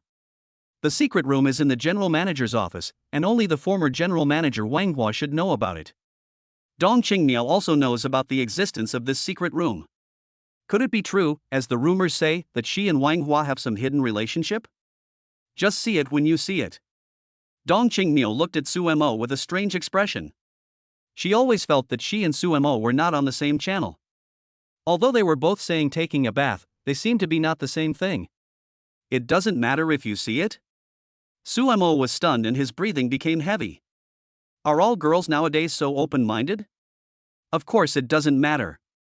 It's not something shameful. The secretary thought for a moment and said, "Mr. Su, if you don't like me to help you wash the dates, then I'll ask other colleagues to help you wash the dates." "What? Can someone else wash the dishes? Is this the culture in our company?" Sumo's lips were trembling, thinking how awkward it would be to call a man in. Dong Qingmiao was pretty good, with fair skin, beautiful face, and long legs. "Then you can help me wash dates?" "You mean white dates?" Sumo jumped up and prepared to take a bath and change clothes. Suddenly, his peripheral vision caught a glimpse of a basin of large white dates on the table. Only then did he realize that he had made a mistake. It was still a bath, but these dates were not a bath. Why else would you wash the dates? The secretary was also a little confused. Could it be that Mr. Su was confused in his sleep? He had said "Shizao" so many times, but he only reacted now? His nerve arc was too long. Thinking of a possibility, the little secretary suddenly realized that Sumo had misunderstood. Su, the previous CEO Wang Hua, had severe insomnia. In order to make it easier for him to rest when he was tired from work, special soundproofing materials were used when building the office in this lounge. "This bedroom is for resting, not what you think." I didn't think of anything." Sumo avoided Dong Qingmiao's gaze guiltily, it was so embarrassing. Even if he was thick-skinned, his face couldn't help but blush after causing such a big misunderstanding. Fortunately, the light in the bedroom was dim and he couldn't see his embarrassment clearly. The same pronunciation has completely different meanings. Sumo was impressed that Chinese is so profound. "I know there are some rumors about me in the company, so you may have misunderstood, Mr. Su." The secretary picked up a large white date, rinsed it and handed it to Sumo. "Mr. Wang is a good man. He loves his wife and family very much. He will not be willing to sacrifice his own happiness for any other woman. Since you have nothing to do with Wang Hua, why don't you explain it clearly?" Sumo took the date and took a bite. The sweetness mixed with the subtle fragrance of Dong Qingmiao flowed into his throat. The most important thing for a man is financial strength, while the most important thing for a woman is her reputation. Few men can accept a woman with a bad reputation. He didn't quite understand why Dong Qingmiao could tolerate people pointing fingers at her behind her back. Why should I explain? The mouth is on other people's body, they can say whatever they want. Dong Qingmiao smiled sweetly, looking free and easy, confident, yet also a little helpless. Ever since she joined the company as a secretary, she has been surrounded by many gossips, saying that her desire to repay a favor was fake and that she actually wanted to seduce Wang Hua. She had tried to explain it before, but it was of no use. Until now, some people still say that she relied on selling her body to get to the top. Later, after a long time, Dong Qingmiao understood a truth. a person of integrity is innocent and a person of integrity has nothing to fear. No matter what others say bad about her, as long as she knows that she has not done anything wrong, it's fine. Mr. Su, if you have nothing else to do, I will go out to work first.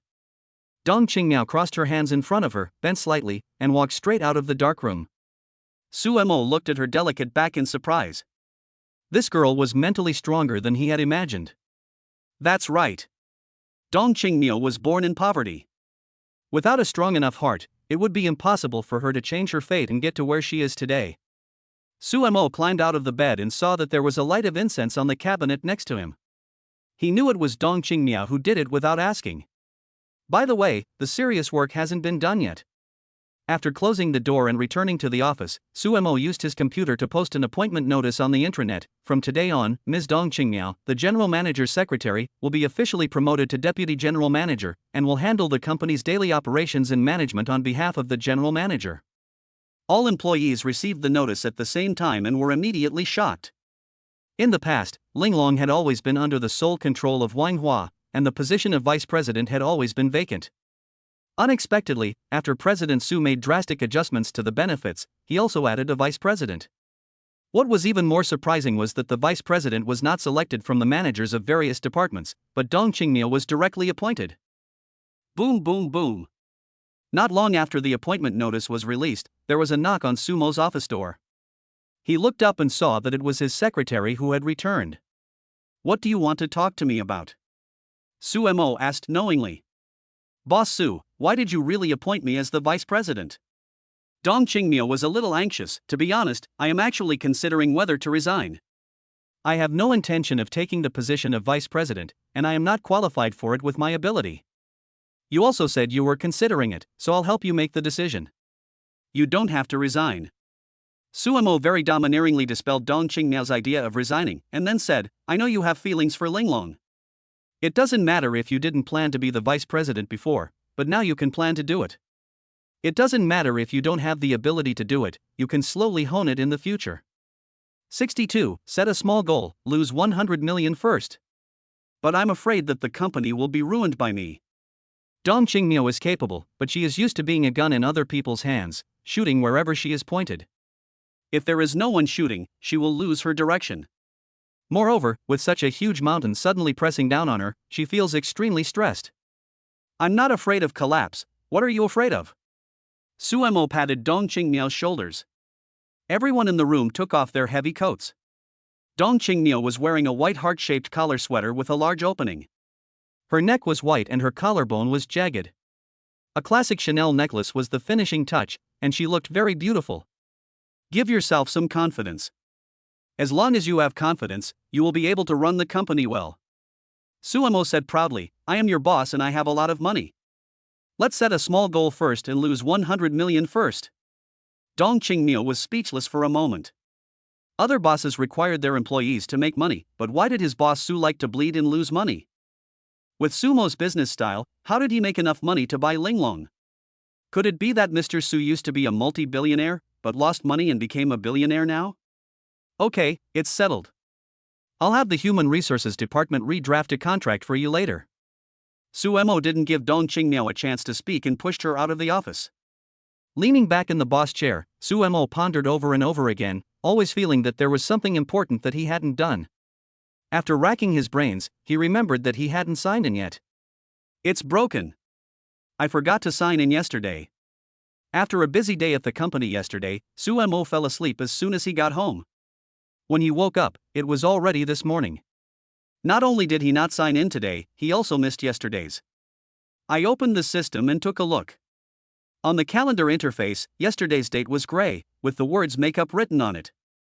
Su Mo clicked on the re-signing button, and the system prompted that it would cost 100 million yuan. Only a fool would spend this kind of money. It would be a huge loss if he spent 100 million yuan to sign for just a bottle of medicine. So Su Mo skipped the makeup sign and wanted to sign in for today, but found out that he couldn't continue signing in without making up the sign. Unless he made up the sign, the system would be useless. Damn it, isn't this obviously a scam? Su Mo reluctantly spent 100 million to sign the supplementary application, and the system immediately popped up a reward reminder, ding. Sign-in successful, congratulations to the host, you have obtained the treasure chest of destiny. The treasure chest is made of wood and has the slogan "This is Fate" engraved on it. Destiny treasure box? What's the use of this thing? Sumo clicked on the treasure chest of destiny, and the lid opened upwards, emitting a burst of destructive light. After the light faded, a card appeared in front of Sumo. There was a demon on the card, with the two big characters "Bad Luck" written vertically in the lower right corner. Ding! Congratulations to the host, you have obtained the God of Misfortune card, and your total assets will be deducted by 1 trillion. Plop! Sumo rolled off the chair. What the hell? 1 trillion assets were deducted for no apparent reason. It would be better not to sign the contract again. The system in the novel only has rewards, why does my system also have punishments? Damn it! I just boasted about how rich I am and you deducted my money. Are you trying to make things difficult for me? Shit, this is broken. Sumo cursed angrily, then thought of something and rushed to Dong Qingmiao's secretary office. Dong Qingmiao stared at the computer screen in a daze, trying to calm down. Since Mr. Su thinks so highly of me, I might as well stay and give it a try. Dong Qingmiao's eyes suddenly became firm, and she murmured to herself, Boss Su is not afraid of losing money, so why should I be timid? There is such a good platform for me to show my talents. Many people can't ask for such an opportunity, and even if I really lose 100 million, Boss Su doesn't seem to feel bad. With this thought in mind, Dong Qingmiao signed her name on the new contract that had just been delivered to her. She looked at the contract and smiled. From this moment on, she was Linglong's deputy general manager. Bang! At this time, the office door was knocked open, and Dong Qingmiao was pulled back to reality from her joy. Mr. Su? I have already signed the contract. Thank you for your respect for me. I know you value money like dirt, but I will do my best to make the company profitable. If it loses money, I will work for you forever. Ahem. Sumo coughed awkwardly a few times. Changmiao, your idea is very dangerous. Ah? Dong Qingmiao was confused. My thoughts were completely in line with Mr. Su's, so how come I was in danger all of a sudden? Why start a company? To make money, of course. Sumo said in an educational tone, if you don't make money but think about losing money, it means you are not making progress and you are irresponsible to your employees. This is wrong. I will set a new small goal for you. Make 1 trillion first. What? 1 trillion? Dong Qingmiao widened her eyes and almost bit her tongue. People should have ideals. Companies that don't aim to make money are all rogues. Sumo spoke righteously, as if the person who said I have money, don't worry about losing money just now was not him. Mr. Su, that's not what you just said. The secretary once suspected that Sumo's ancestral home was in Shu, otherwise how could he learn Sichuan opera face changing so well? This is a different time. I just wanted to encourage you. You have to know one thing, the business world is like a battlefield, and the situation changes rapidly. Sumo was talking about big principles, but he was thinking that he had nearly 10 trillion yuan, so losing money certainly didn't matter. But now 1 trillion has evaporated out of thin air. Who knows if the system will deduct money again in the future and let you cause the company to lose money again? I will become a pauper again in a minute. If I had the talent to run a company, I would have done it myself.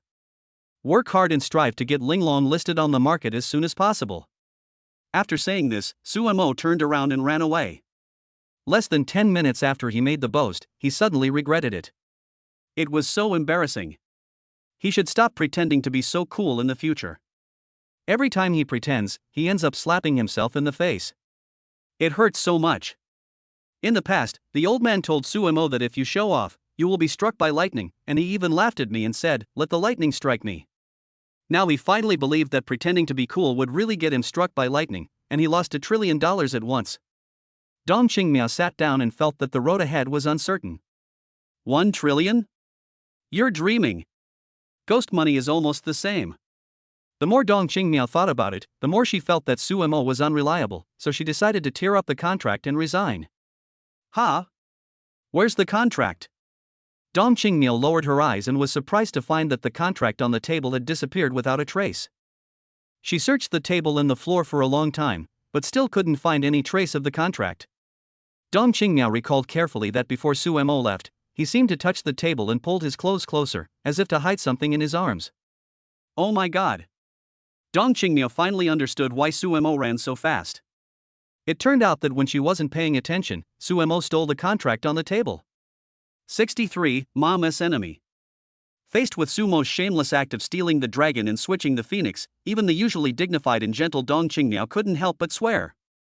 At this moment, she suddenly felt like she was on a pirate ship. Dealing with a boss like this whose methods are more professional than those of a thief, I don't know whether to cry or laugh. Suemo slumped in the boss chair in a trance. The critical hit and money reducing effect of the bad luck card made him so depressed that he almost vomited blood. He could only comfort himself in his heart that the 1 trillion was just to wipe his ass. Shit. My butt is so rotten that I can't finish wiping it. Suemo tried his best not to think about the $1 trillion. The second time he signed in, he received a large bag of loose diamonds, each of which was 5 carats, for a total of 100 diamonds.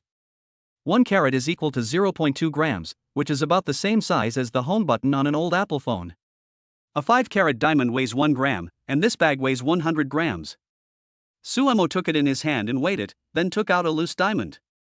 It was gorgeous and shiny, especially dazzling in the sun. Suemo looked at it for a long time but didn't think it was beautiful. These diamonds were hyped up, and their original prices were too high. The advertising slogan "Love is forever, and one heart will last forever" can only fool women. For men, small yellow croaker is more tempting. Diamonds in prosperous times, gold in troubled times. Firstly, gold is a good way to preserve its value. Secondly, gold can also be used as currency during special periods. Thirdly, it's fun to watch gold building blocks with little yellow croaker. I'm not a woman, what the hell with diamonds? Suemo was still a little dissatisfied. If he exchanged the diamond for little yellow croaker, his wounded heart might be healed a lot. Suemo lost interest after playing with the diamonds for a while and threw them back into the system backpack. He didn't know how much this bag of diamonds was worth, but it was definitely not worth 1 trillion. Half an hour later, Miss Shufen came to the general manager's office panting. Bai Lingling implemented Sumo's work policy of visiting every corner, which almost made Miss Shufen tired to death. Finally, she couldn't walk anymore and took the elevator back. "Oh, Mom, you're back. Come on, sit down." Suemo took the initiative to give up his boss chair. Having cheated his mother, he felt a little guilty, so he decided to use some of the diamonds to make a set of diamond jewelry for Miss Shufen as an atonement. "Have you finished your work?" Miss Shufen was tired physically but happy in her heart. Her son's company was so big that she couldn't contain her joy. Moreover, whenever she arrived at a place, the employees would stand up in unison to greet her. She almost lost herself in the sounds of "Hello, Mr. Su's mother." Miss Shufen's mouth was almost split by laughter. She had never enjoyed such honorable treatment before. She really felt like she was the Empress Dowager on tour. If she was really too tired to walk, she would have wanted to visit both buildings. Work? What kind of work?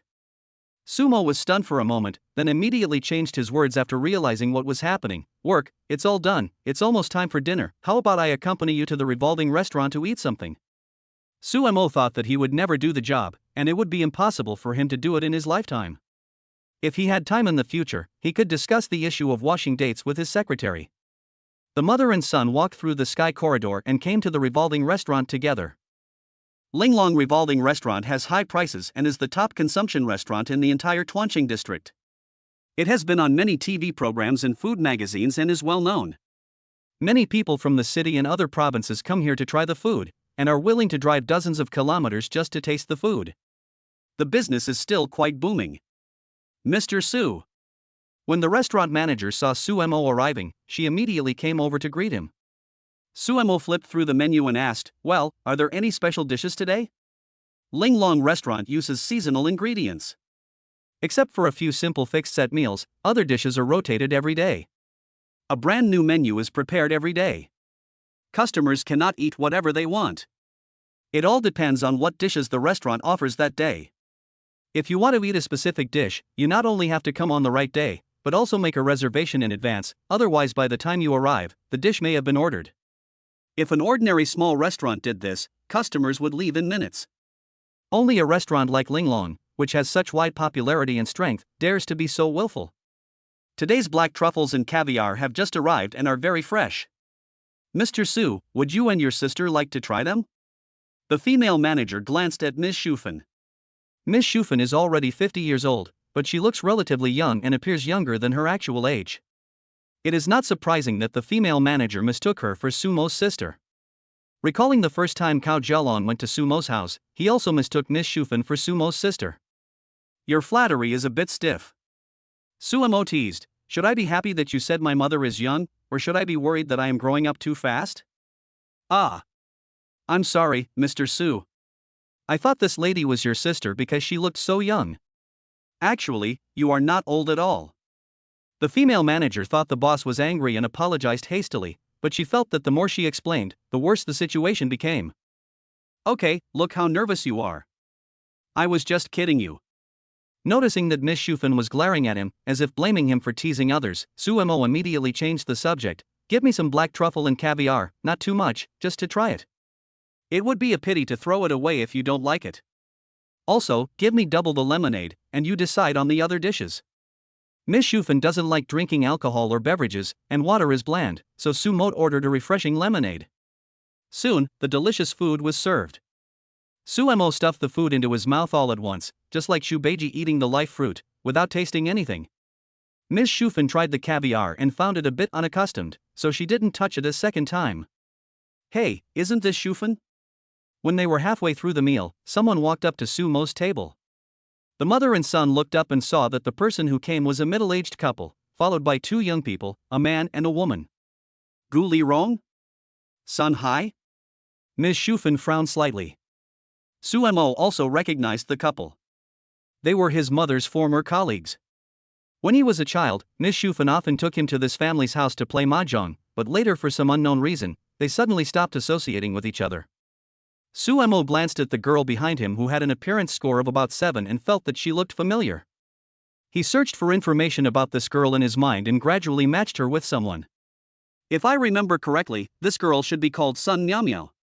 She is the daughter of a middle-aged couple.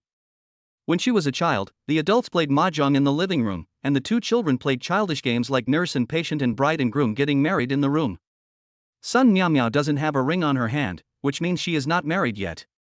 The boy next to her should be her current boyfriend. Moreover, she has met her parents, so it probably won't be long before they get married. When old friends meet, they always ask about each other's well-being, but Miss Shufan was not enthusiastic at all. She and Gouli Rong even had some grudges and it seemed like they disliked each other. 64. The origin of weirdness.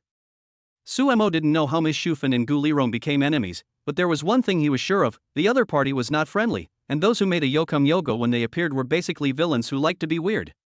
Don't ask Sumo how he knows that hermaphrodites like to greet each other with strange voices like yo, because he does so himself.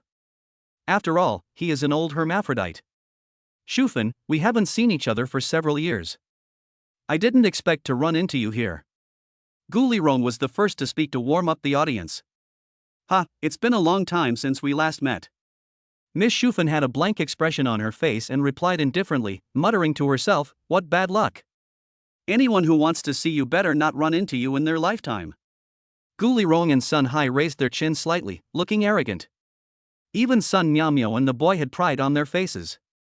When they looked at Sumo and his mother, there was a hint of arrogance and contempt in their eyes. Miao, why don't you call anyone? Sun Miao had no intention of greeting Wang Shufan. She turned her head to the side, as if saying any more words to Sumo and her daughter would lower her status. I really spoil you. Gouli Rong seemed to be blaming, but there was not much anger in her. Shufan, I'm sorry, the child is immature. Gouli Rong smiled and said, the cost of eating at Linglong restaurant is not cheap. Your monthly salary is only 3,000 to 4,000 yuan. You are really willing to spend a lot of money. One meal will cost you half a year's salary. This statement clearly means that Miss Shufan has a low income and this kind of high-end restaurant is not a place for her to go. Sumo was also a little puzzled. After all, they were colleagues. Even if they couldn't be friends, there was no need to mock each other as soon as they met. Since the other party had already started firing, Sumo didn't intend to keep quiet. Is this Xiao Mo? Seeing that Miss Shufan ignored her, Gouli Rong escalated her firepower again and aimed at Sumo. You have grown into a big boy, don't you remember me? Aunt Gu, of course I remember. Sumo said with a smile, you used to play mahjong with my mom every week, and every time you lost you would refuse to pay part of the money. How could I forget someone as special as you? When it comes to sarcasm, Suemo is the originator, and Gouli is a little bit better than him. When did your aunt owe your mother money? You must have remembered the wrong person. Gouli smiled and decided to continue to act like a rogue. These were all things that happened in the past. There was no IOU or receipt, and no evidence to prove that she owed the money. As long as she denied it, there would be nothing she could do. Auntie Gu, I have a very clear memory about money matters. You still owe my mom 10,000 yuan for mahjong. You don't plan to keep refusing to pay me until the end of time, do you? Suemo hates to see people bullying his parents the most. Miss Shufan is more generous and doesn't like to argue with others. He must give this woman a shocking lesson. Nonsense, how can there be so much as 10,000 yuan? I only owe your mother 1,800. When Gouli found Suemo looking at her with a half smile, she realized that she had been fooled. This guy was deliberately trying to trick her. 1,800, it seems I remembered it wrongly. Auntie, please tell me for sure how long you plan to delay the payment. If I can't receive it, I will let my son collect it later. Ahem, now I remember, that's what happened. Gouli coughed awkwardly. She loved money more than anything else, and she cared more about her face. With so many people watching, she had already confessed herself. If she was still shameless and didn't return the money, she would be despised.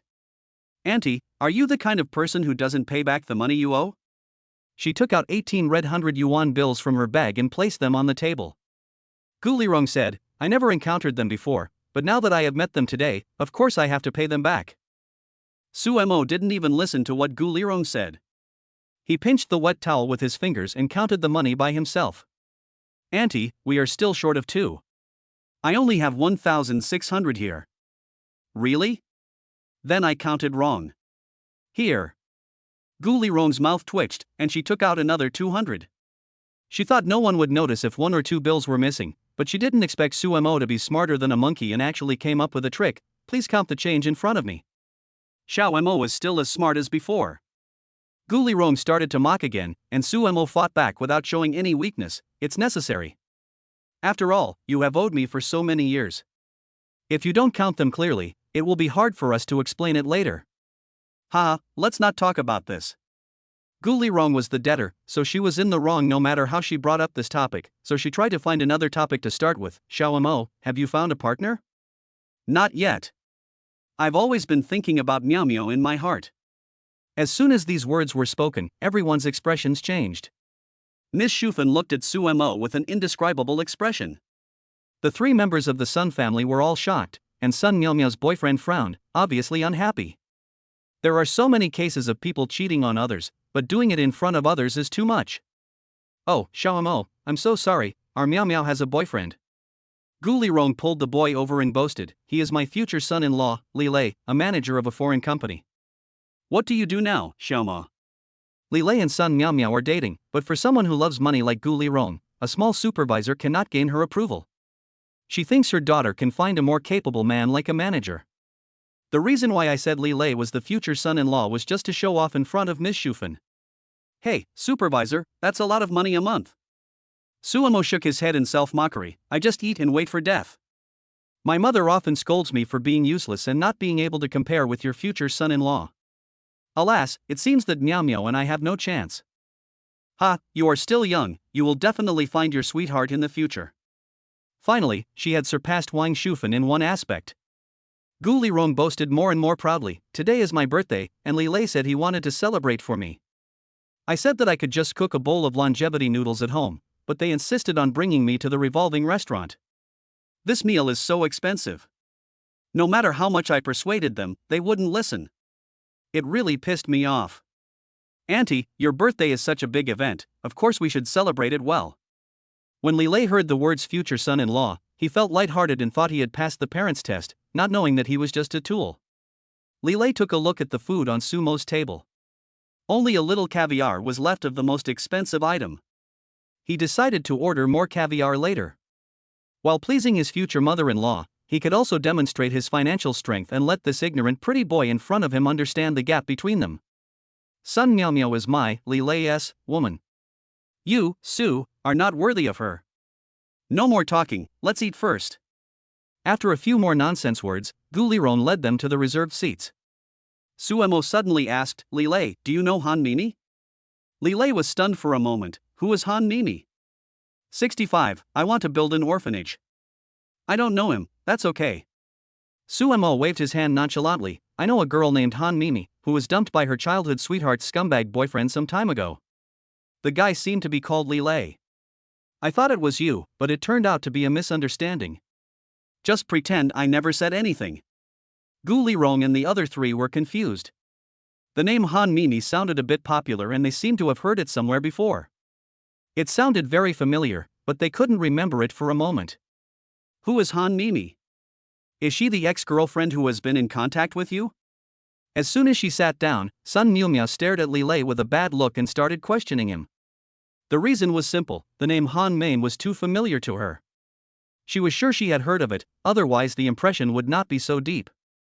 What a mess! Lelay rolled his eyes speechlessly. How should I know who Han Mimi is? My ex-girlfriend's last name is Zhang Feier, not Han Mimi at all. Lelay just wanted to explain it clearly and had no other intention. However, when these words fell into the ears of a girl, especially a jealous girl, the meaning immediately changed. Answering like this is undoubtedly asking for death. As expected, after hearing Lelay reveal his ex-girlfriend's name, Sun Miumia became even angrier. Ha, you remember your ex-girlfriend's name so clearly, do you still want to rekindle your relationship with her? Where did you go? You asked first, so I answered. Lelay cried out that he was wronged. He and Sun Miumia had never had any quarrel since they started dating, but he didn't expect that their first quarrel would be over a stranger, Han Mimi. You mean it's my fault? I shouldn't have asked? I didn't say you were wrong. Sun Miumia was spoiled by her parents and would nitpick over trivial matters. Seeing that the two younger generations were becoming more and more aggressive, Gouli and her husband came out to mediate and barely suppressed the imminent fight. You don't really like their daughter, do you? As if afraid of being heard by others, Ms. Shufen lowered her voice deliberately. She actually believed that Suemo had never found a girlfriend. Mom, I am a little nearsighted and have astigmatism, but you can't insult me by saying I'm blind. Suemo said seriously, I was just teasing them. Isn't Yuzi prettier than Sun Miumia? Isn't she richer than her? Even if my brain was thrown off the Linglong ancient building and smashed into pieces, I still knew that it was good to pursue Yuzi. Oh, so you also know that grapefruit is good. I thought you were really blind and couldn't see it. Ms. Shufen has learned bad things and started to act weird. The corner of Sumo's mouth twitched. It seemed that he had inherited Ms. Shufen's gene to like being sarcastic. Under Sumo's questioning, Wang Shufen told some things about the past. She and Gu Liron used to work in the same factory. They had a good relationship and several colleagues would get together to play mahjong on weekends. Gu Liron is a person who loves to take advantage of small opportunities. Every time she plays mahjong, she likes to cheat out a dozen or 20 yuan. Considering that they are colleagues, everyone is too embarrassed to argue with her. Later, Gu Liron's husband Sun Hai started a business with his friends and made a little money. Gu Liron became arrogant and thought she came from a wealthy family. She looked down on people in the factory and had an arrogant attitude of I'm ashamed to be associated with you. As a result, she offended many co-workers and even talked about her superiors behind their backs. Some people couldn't stand Gu Liron's arrogance and reported her bad things about the leader. Finally, the leader got furious and fired her. When Gu Liron was called to the office, she happened to meet Wang Shufen who had asked for leave from her leader. So she insisted that it was Ms. Shufen who reported her. Before leaving, she did not forget to severely discredit Ms. Shufen. Fortunately, the co-workers were all smart and did not believe Gu Liron's slander. The two of them had a grudge from that time and never had any contact again. There were a few times when they met on the street, and Gu Liron would come over and be sarcastic to her. Someone with a more explosive temper would have slapped her in the face. It was only Ms. Shufen who was magnanimous and did not argue with her. So that is how it is. Suemo suddenly realized. After being reminded by Ms. Shufen, he recalled something. Once, when Ms. Shufen was on vacation, she took Suemo to stroll around Zhouqiao Old Street in Duncheng District. At that time, there was a famous wonton shop in the Old Street. Ms. Shufen took Suemo to eat a bowl of shepherd's purse and meat wontons, which also contained seaweed and egg skin. It tasted very delicious. When they were halfway through the meal, Gu Liron came in with Sun Miumia. After taking a look at the shepherd's purse and meat wontons that Suemo was eating, she ordered 2 large servings of meat wontons. Sun Miao Miao also said at the time that shepherd's purse and meat were what she wanted to eat. Suemo still remembered what Gouli said at the time, why eat shepherd's purse and meat? Our family is rich, so if we want to eat, we should eat fresh meat. Only those who have no money eat shepherd's purse and meat. Fresh meat is indeed several dollars more expensive than vegetable meat. Suemo was still young at the time and did not understand that Gouli was actually referring to Ms. Shufan, nor did he know that there was a conflict between Ms. Shufan and Gouli. Looking back now, it is obvious that he was deliberately trying to disgust Ms. Shufan. No wonder his mother's face turned pale at the time. You like to compare, don't you? Then I'll compare you to death. Sumo's eyes narrowed into a line, and he had already started to plan to avenge his mother. In fact, Nyamyo was a good kid before, but she was led astray by Gouli. Parents are the mirror of their children. Sun Nyamyo was a lively, cute, and kind little girl when she was young. But since her family had some money, Gouli implemented the money-first education on her, and her thinking was gradually led astray by Gouli. Wang Shufan sighed regretfully. Sun Nyamyo grew up under her care. It was a pity that such a good girl was raised to be so arrogant. Ms. Shufan warned Suemo, "You have some money now, but we should not be complacent. If you have the opportunity, do some good deeds within your ability to accumulate blessings and virtues for yourself." "Yes, madam." Suemo saluted and said, "Actually, I also have the idea of doing charity." "Mom, what do you think about setting up an orphanage to help some lonely children?" "That's a good idea." Ms. Shufan's eyes lit up. The orphanage was indeed very meaningful. "I've even thought of a name for the orphanage." Ms. Shufan also became interested and asked curiously, "What's your name?" "Children are like a ship that has just set sail. Their lives have just begun and there is still a long way to go. So the name of the orphanage should be Starting Point. A new beginning, a fresh start, a brand new journey in life." Chidian Orphanage? Ms. Shufan savored it carefully and praised it highly. "This name is good, meaningful, let's call it Chidian." 66. Start making trouble. Linglong's food tasted first rate. Even Ms. Shufan, who usually had a small appetite, ate quite a lot. The female manager was always on standby. The whole dining process made people feel at home. The only thing that spoiled the mood was meeting Gouli family, which made the good mood disappear. "Let's go." Ms. Shufan wiped her mouth. Women, no matter their age, pay great attention to their image. "Don't worry, let's sit for a while." Suemo sat there motionless, not only showing no intention of leaving, but also crossing his legs. "Why don't you leave after eating?" Ms. Shufan couldn't understand what her son was up to.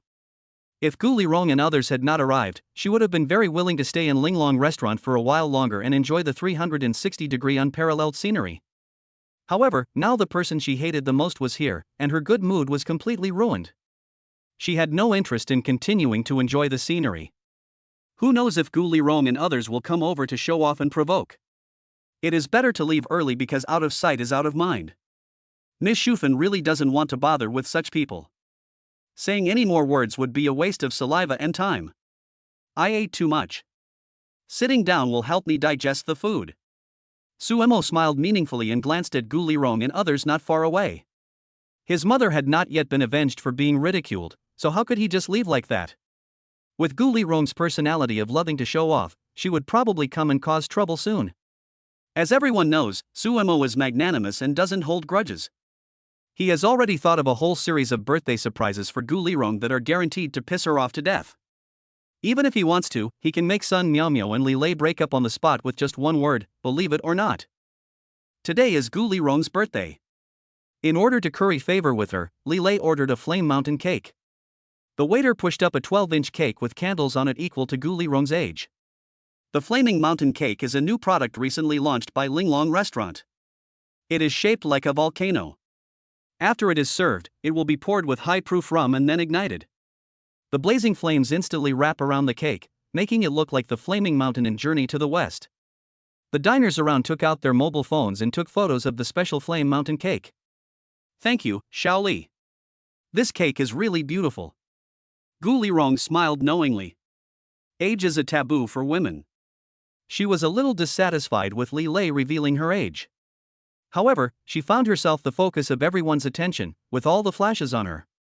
Gouli felt like a big star. Her vanity was satisfied like never before. She was so happy in her heart that the slight dissatisfaction disappeared in an instant. "Mom, what do you think of that cake?" Sumo asked abruptly. "It's pretty, with strawberry jam on top. It looks like a real volcano erupting lava. This is the first time I've seen such a delicate cake." Miss Shufen has always been objective.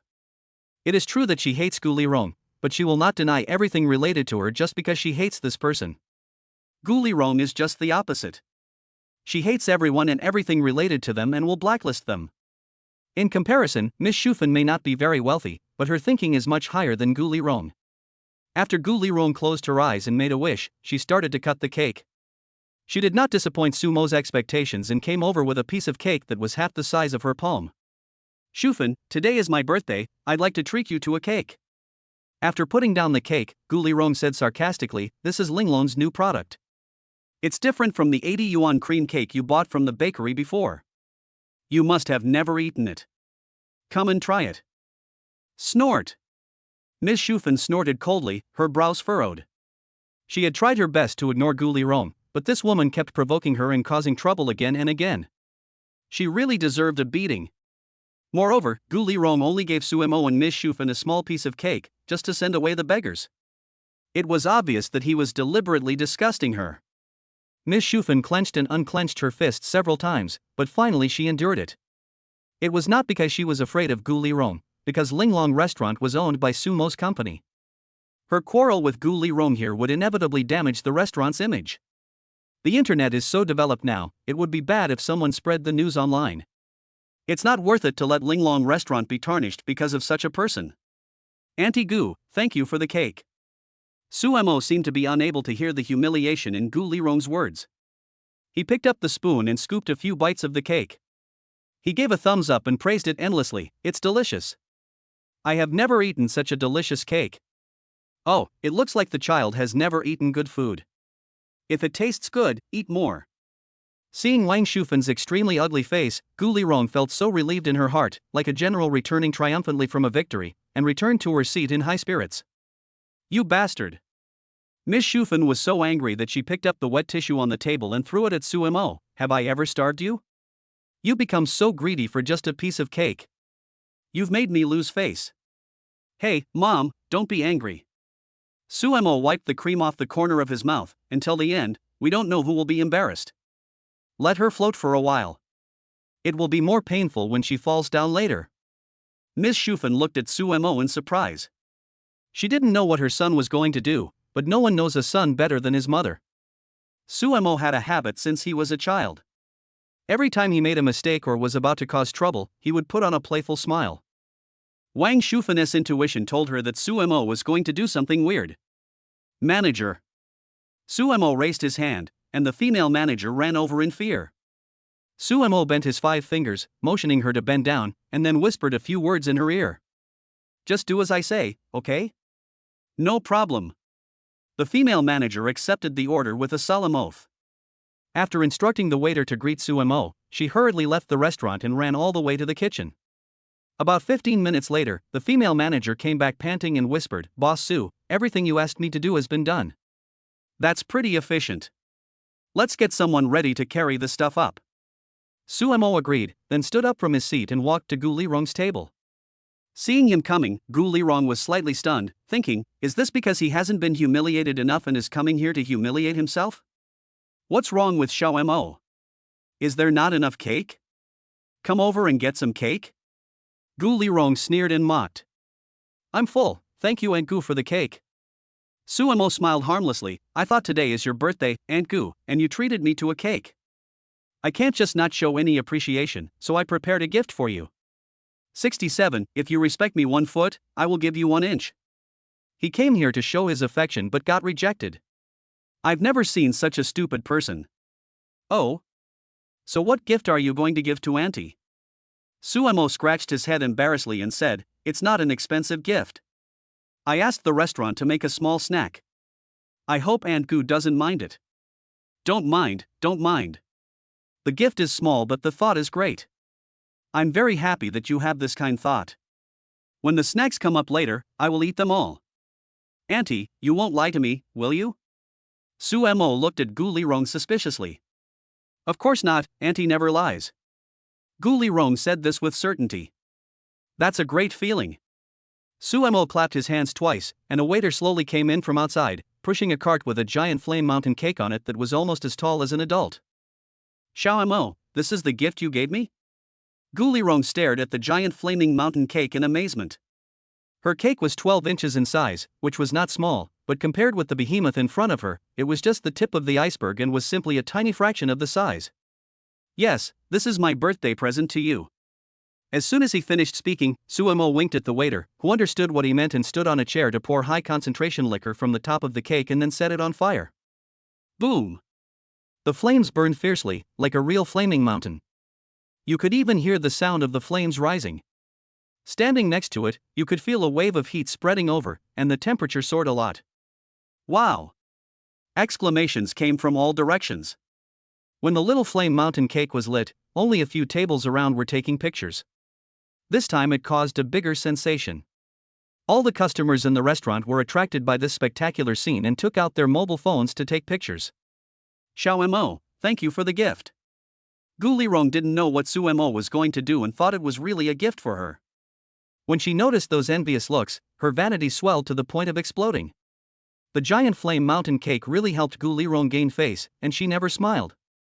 The only drawback was that the fire was too big, which made people a little scared. If it fell over, it would be like setting oneself on fire, and it was too hot to stand next to it. It was winter, but Gouli Rong was sweating profusely from the heat of the cake. To save face, she had to grit her teeth and persevere, fanning herself by the collar. He's good-looking, simple and honest. He's a good choice as a son-in-law. Gouli Rong couldn't help but look at Suemo's son Miamia had told her before that Lelay had prepared a special cake for her, which cost thousands of yuan. A 12-inch cake would cost thousands of yuan. So this giant cake as big as a person would cost at least tens of thousands. The fact that Suemo was able to buy this cake proved that he was very financially powerful, at least richer than Lelay. Gouli Rong sighed with regret in her heart. She actually looked down on Lelay. In comparison, the rich and handsome Suemo was more in line with her standards for choosing a son-in-law. If she hadn't been at odds with Wang Shufan, she would have been more willing to bring Suemo and son Miamia together. You're welcome. This is what we young people should do. A hint of teasing flashed across Sumo's eyes. Aunt Gu, the fire is out, you should cut the cake. When Gouli Rong was comparing Suemo and Lelay, the flame on the cake had gone out. After coming to her senses, Gouli Rong happily picked up the cake knife, ready to cut the biggest cake of her life in front of everyone's envy. Wait a moment. Just as the knife was about to touch the cake, Suemo suddenly spoke up to stop it.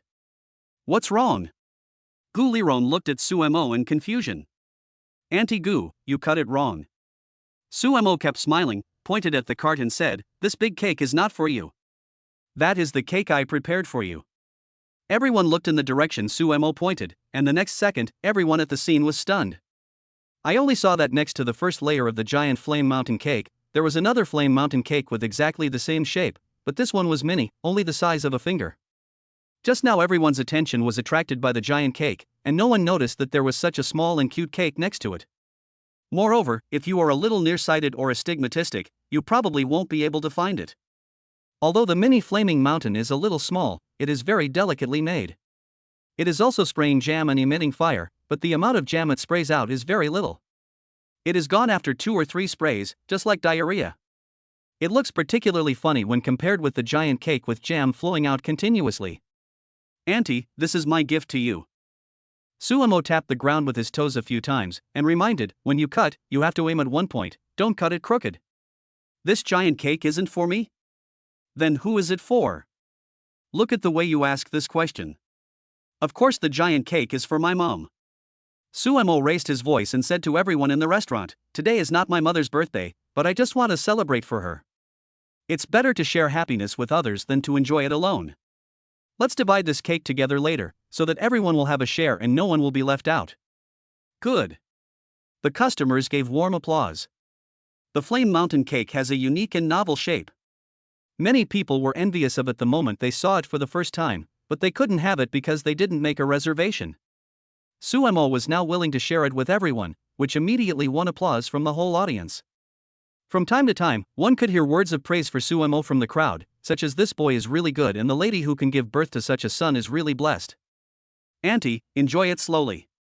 Suemo used chopsticks to pick up the mini flaming mountain cake and put it on Gouli plate, then pushed the cart to Miss Shufen. Mom, make a wish and cut the cake quickly, everyone is waiting to share the cake.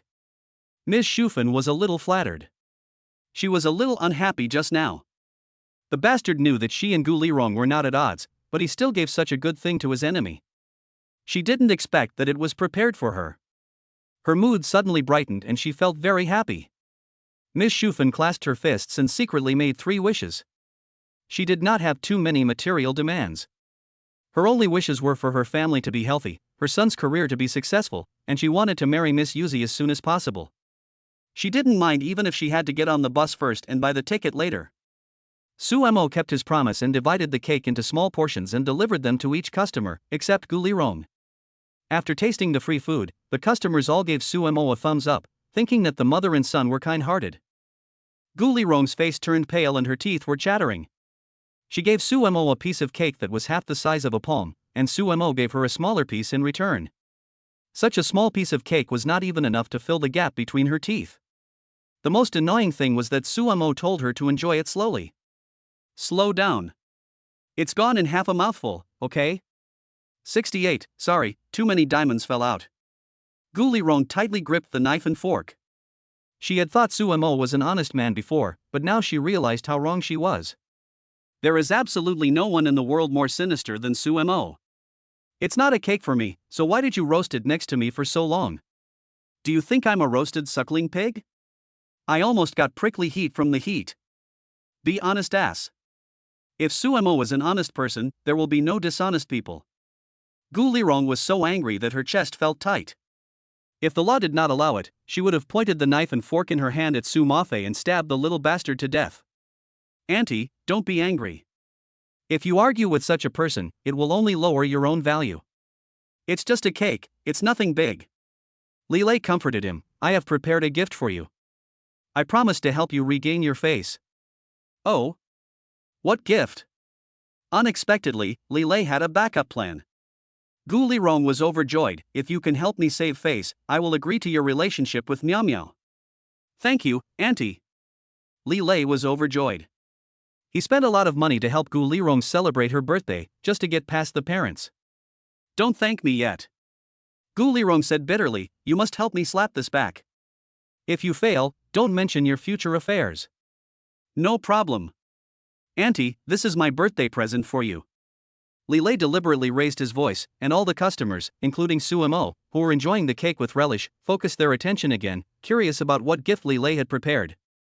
Lelay started his performance only when he was sure that all eyes were focused on him. Lelay brought the bag to the front and took out a rectangular box from it. There were 2 Cs crossed back to back on the box, and the English word Chanel was printed under the pattern. It's Chanel. A box this long should be a necklace or bracelet or something like that. Those who dare to consume at Linglong restaurant are all well-off families with a certain level of economic strength, and they know a lot about some internationally renowned luxury goods. The moment the box was exposed, someone immediately recognized that it was Chanel's item. What is this?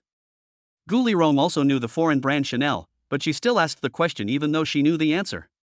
The two of them were acting as the funny man and the supporting man, just like they were performing a crosstalk. It's a Chanel necklace. After Lelay finished speaking, he gave Suemo a slightly challenging look. Auntie, open it and see if you like it. Gouli opened the box, and inside lay a rose gold necklace. It was a classic Chanel flower-shaped necklace. The pendant was made into a blooming flower, and a diamond was inlaid on the pistil in the middle. It was elegant and luxurious, and even the entire chain was made of rose gold. Ouch! It's a diamond necklace. Gouli asked in surprise, this chain should be very expensive, right? It's okay, it's only 20,000 yuan. After all, it's a birthday present, so I have to give something decent. Just giving a cake is a bit stingy. After saying that, Lelay did not forget to raise his chin towards Suemo in a proud manner, and said, look what I gave you, and then look at what you gave me? No matter how good the cake is, it will still make a pile of poop when you eat it, but a diamond necklace can be kept forever. Now you know the gap between our abilities and tastes. Although Lelay did not mention any names, everyone could tell that he was mocking Suemo. Auntie, this necklace matches your temperament very well, try it on and have a try. Gouli Rong asked Sun Hai to help her put on the necklace, fearing that others would not be able to see the diamond on the pendant. She also deliberately pulled her neckline down a little, constantly flirting with her beauty. Why? Su Mo sighed helplessly. He had already planned to leave, but some people just didn't know what was good for them and wanted to put their faces close to him to give him a slap. It would be embarrassing if he didn't hit them. Let's go and ignore them. Miss Shufan packed her things and thought to herself that her son was rich now and it would be easy for him to buy a 20,000 yuan necklace, but there was no need to waste the money just to prove himself. Wouldn't it be better to save the 20,000 yuan and buy some pork ribs? Mom! Su Mo held down Miss Shufan's hand and said seriously, people fight for a breath of air, just like Buddhas fight for a stick of incense. I have no shame to begin with, so it's okay to mock me, but no one can lose your face. Su Mo glanced at Gouli Rong coldly. It's a colorful gold necklace, right? It's inlaid with diamonds, right? Don't be embarrassed later. Ding ding dong. Gouli Rong was feeling very proud and thought that Miss Shufan and Su Mo had slipped away in shame, when suddenly, she heard the sound of a hard object falling. Hiss. It's so huge. No, my eyes are almost blinded. Before Gouli Rong looked in the direction of the sound, she heard the crowd exclaiming in surprise. Gouli Rong turned her head in confusion, but the dazzling light made it difficult for her to open her eyes. It took her a long time to adapt. After she saw the scene clearly, she was petrified on the spot, with an expression of disbelief on her face. It's a diamond. There were huge, sparkling diamonds scattered on the ground, each one as big as the home button of a mobile phone. Everyone heard the sound of the diamond falling, except Su Mo, who seemed to be deaf and did not react at all. The female manager Ginghai came over, bent down quickly to help pick it up and handed it to Su Mo. What was the noise? It turned out that too many diamonds fell out. Su Mo laughed at himself, successfully attracting everyone's attention. Mom, I wanted to give you these diamonds on your birthday, but I didn't expect the diamonds to fall out by themselves. After that, Su Mo slowly divided the 10 diamonds into 5 pairs and placed them in front of Miss Shufan. Mom, these 2 will make you a pair of diamond earrings. These 2 will make you 2 diamond necklaces. I'll make 2 bracelets for you with these 2. You bought a new pair of high heels, and these 2 are inlaid on the shoes. Looking at the last 2 diamonds, Su Mo was a little troubled. Finally, he said casually, I will buy some platinum for you later, and the remaining 2 will be made into wedding anniversary rings for you and my dad. Fearing that he could not kill Gouli Rong with one blow, Su Mo stabbed her in the heart again. What, you want bonus? The gold content of bonus is too low, only 75%. We have money, so let's buy platinum. Miss Shufan looked confused. I didn't even move my mouth, so when did I mention bonus? Phew. Gouli Rong almost vomited blood. She now felt as if someone had hit her on the head with a mace. She felt dizzy, her head was buzzing, and her body staggered and hit the edge of the table. Mom! Aunt! Wife! Sun Miao Miao, her daughter, and Lelay hurried forward to support her. At this time, Gouli Rong was pale, her eyes were dazed and her body was shaking. Come to think of it, you finally thought you had won and boasted in public for a long time, but then the other person took out something more valuable and your face was almost swollen from being hit. Anyone would be depressed to death. The fact that she didn't just stick her head out shows that Gouli Rong has a strong mental strength. It took Gouli Rong a long while to come to her senses. She looked at the diamond the size of her booger, and then looked at the diamond on Sumo's table that was big enough to play marbles. The two looked like grandfather and grandson in comparison. Gouli Rong couldn't hold back her tears and they flowed down. Su Mo, is that a diamond? It is obviously the ancestor of diamonds. It's so bullying. 69. Relive the happy moments of your childhood? Of course the diamond couldn't have appeared by itself, but it was dropped by Su Mo accidentally. When the 10 5-carat loose diamonds appeared before their eyes, not only Gouli Rong's family were stunned, but everyone present, including Miss Shufan, felt a storm in their hearts. A 5-carat diamond is already a bit exaggerated in size, and 10 of them combined would probably be bigger than a pigeon egg. Where did you get so many diamonds? Miss Shufan asked in shock. She had never seen such big diamonds before and she doubted whether these 10 toys were made of glass.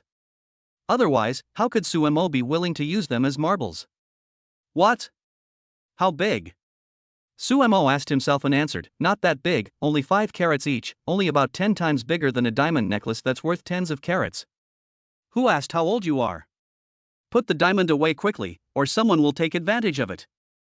Miss Shufen gave Sumo a displeased look. Such a big diamond, if real, would be worth a lot of money. If it were anyone else, they would have hidden it carefully, fearing that others would know that they were carrying a treasure and covet it. But Sumo was different. He wanted to use a loudspeaker to shout everywhere to let the whole world know that he had a diamond. What? How much? Sumo said with a troubled look on his face, I don't know how much it is worth, but it should be more expensive than some brand-name diamond necklaces. Every word Sumo said was directed at Gouli. Why? Miss Shufen sighed, swallowed the words that were about to come out of her mouth, and closed her mouth consciously. She could see that Sumo had entered a signal-blocking state and every sentence he spoke was irrelevant. She could only pray silently that Gouli's heart was okay and that she wasn't angry to death. Mom, I'm going to the bathroom. Keep these diamonds. Sumo just threw the diamond on the table, stood up and left. Seeing this, Miss Shufen quickly took the diamond into her palm, stuffed it into the zippered compartment of her purse, and then held the whole bag tightly in her arms. Sumo couldn't help laughing when he saw this scene. Looking at Miss Shufen's nervous look, anyone could guess that there must be valuables in her bag. Sumo was not worried at all that the diamonds would be exposed and spied on by people with ulterior motives. The system marked that these diamonds could not be traded and could only be kept for his own use. Moreover, he could store the diamonds into the system backpack at any time. Even if they were stolen, he could recover them at any time in the world. There was no point in thinking about it. As for Miss Shufen's safety, there is no need to worry about it. There are a circle of waiters around her. Unless the other party is carrying a gun, no one can get within 10 meters of her. The bathroom of Linglong restaurant is bright and clean, filled with a faint fragrance. In order to avoid embarrassment, music is played continuously to cover up the strange sounds made by defecating. After coming out of the toilet, Sumo was washing his hands when a beautiful figure suddenly appeared beside him. Sumo. Sumo looked up and saw that the person coming was Sun Miao. She was extremely angry and looked like she wanted to swallow Sumo alive. What? Sumo shook off the water droplets on his hands, thinking that he and this woman seemed to have nothing to talk about. She suddenly ran over to him. Could it be that she was attracted by my beauty that was unrivaled in all respects? Can you please stop pissing my mom off on purpose? Sun Miao said angrily, today is her birthday, and you want to make her unhappy, right? Funny. Sumo sneered. It was you who wanted to compete in the first place. So you compete now.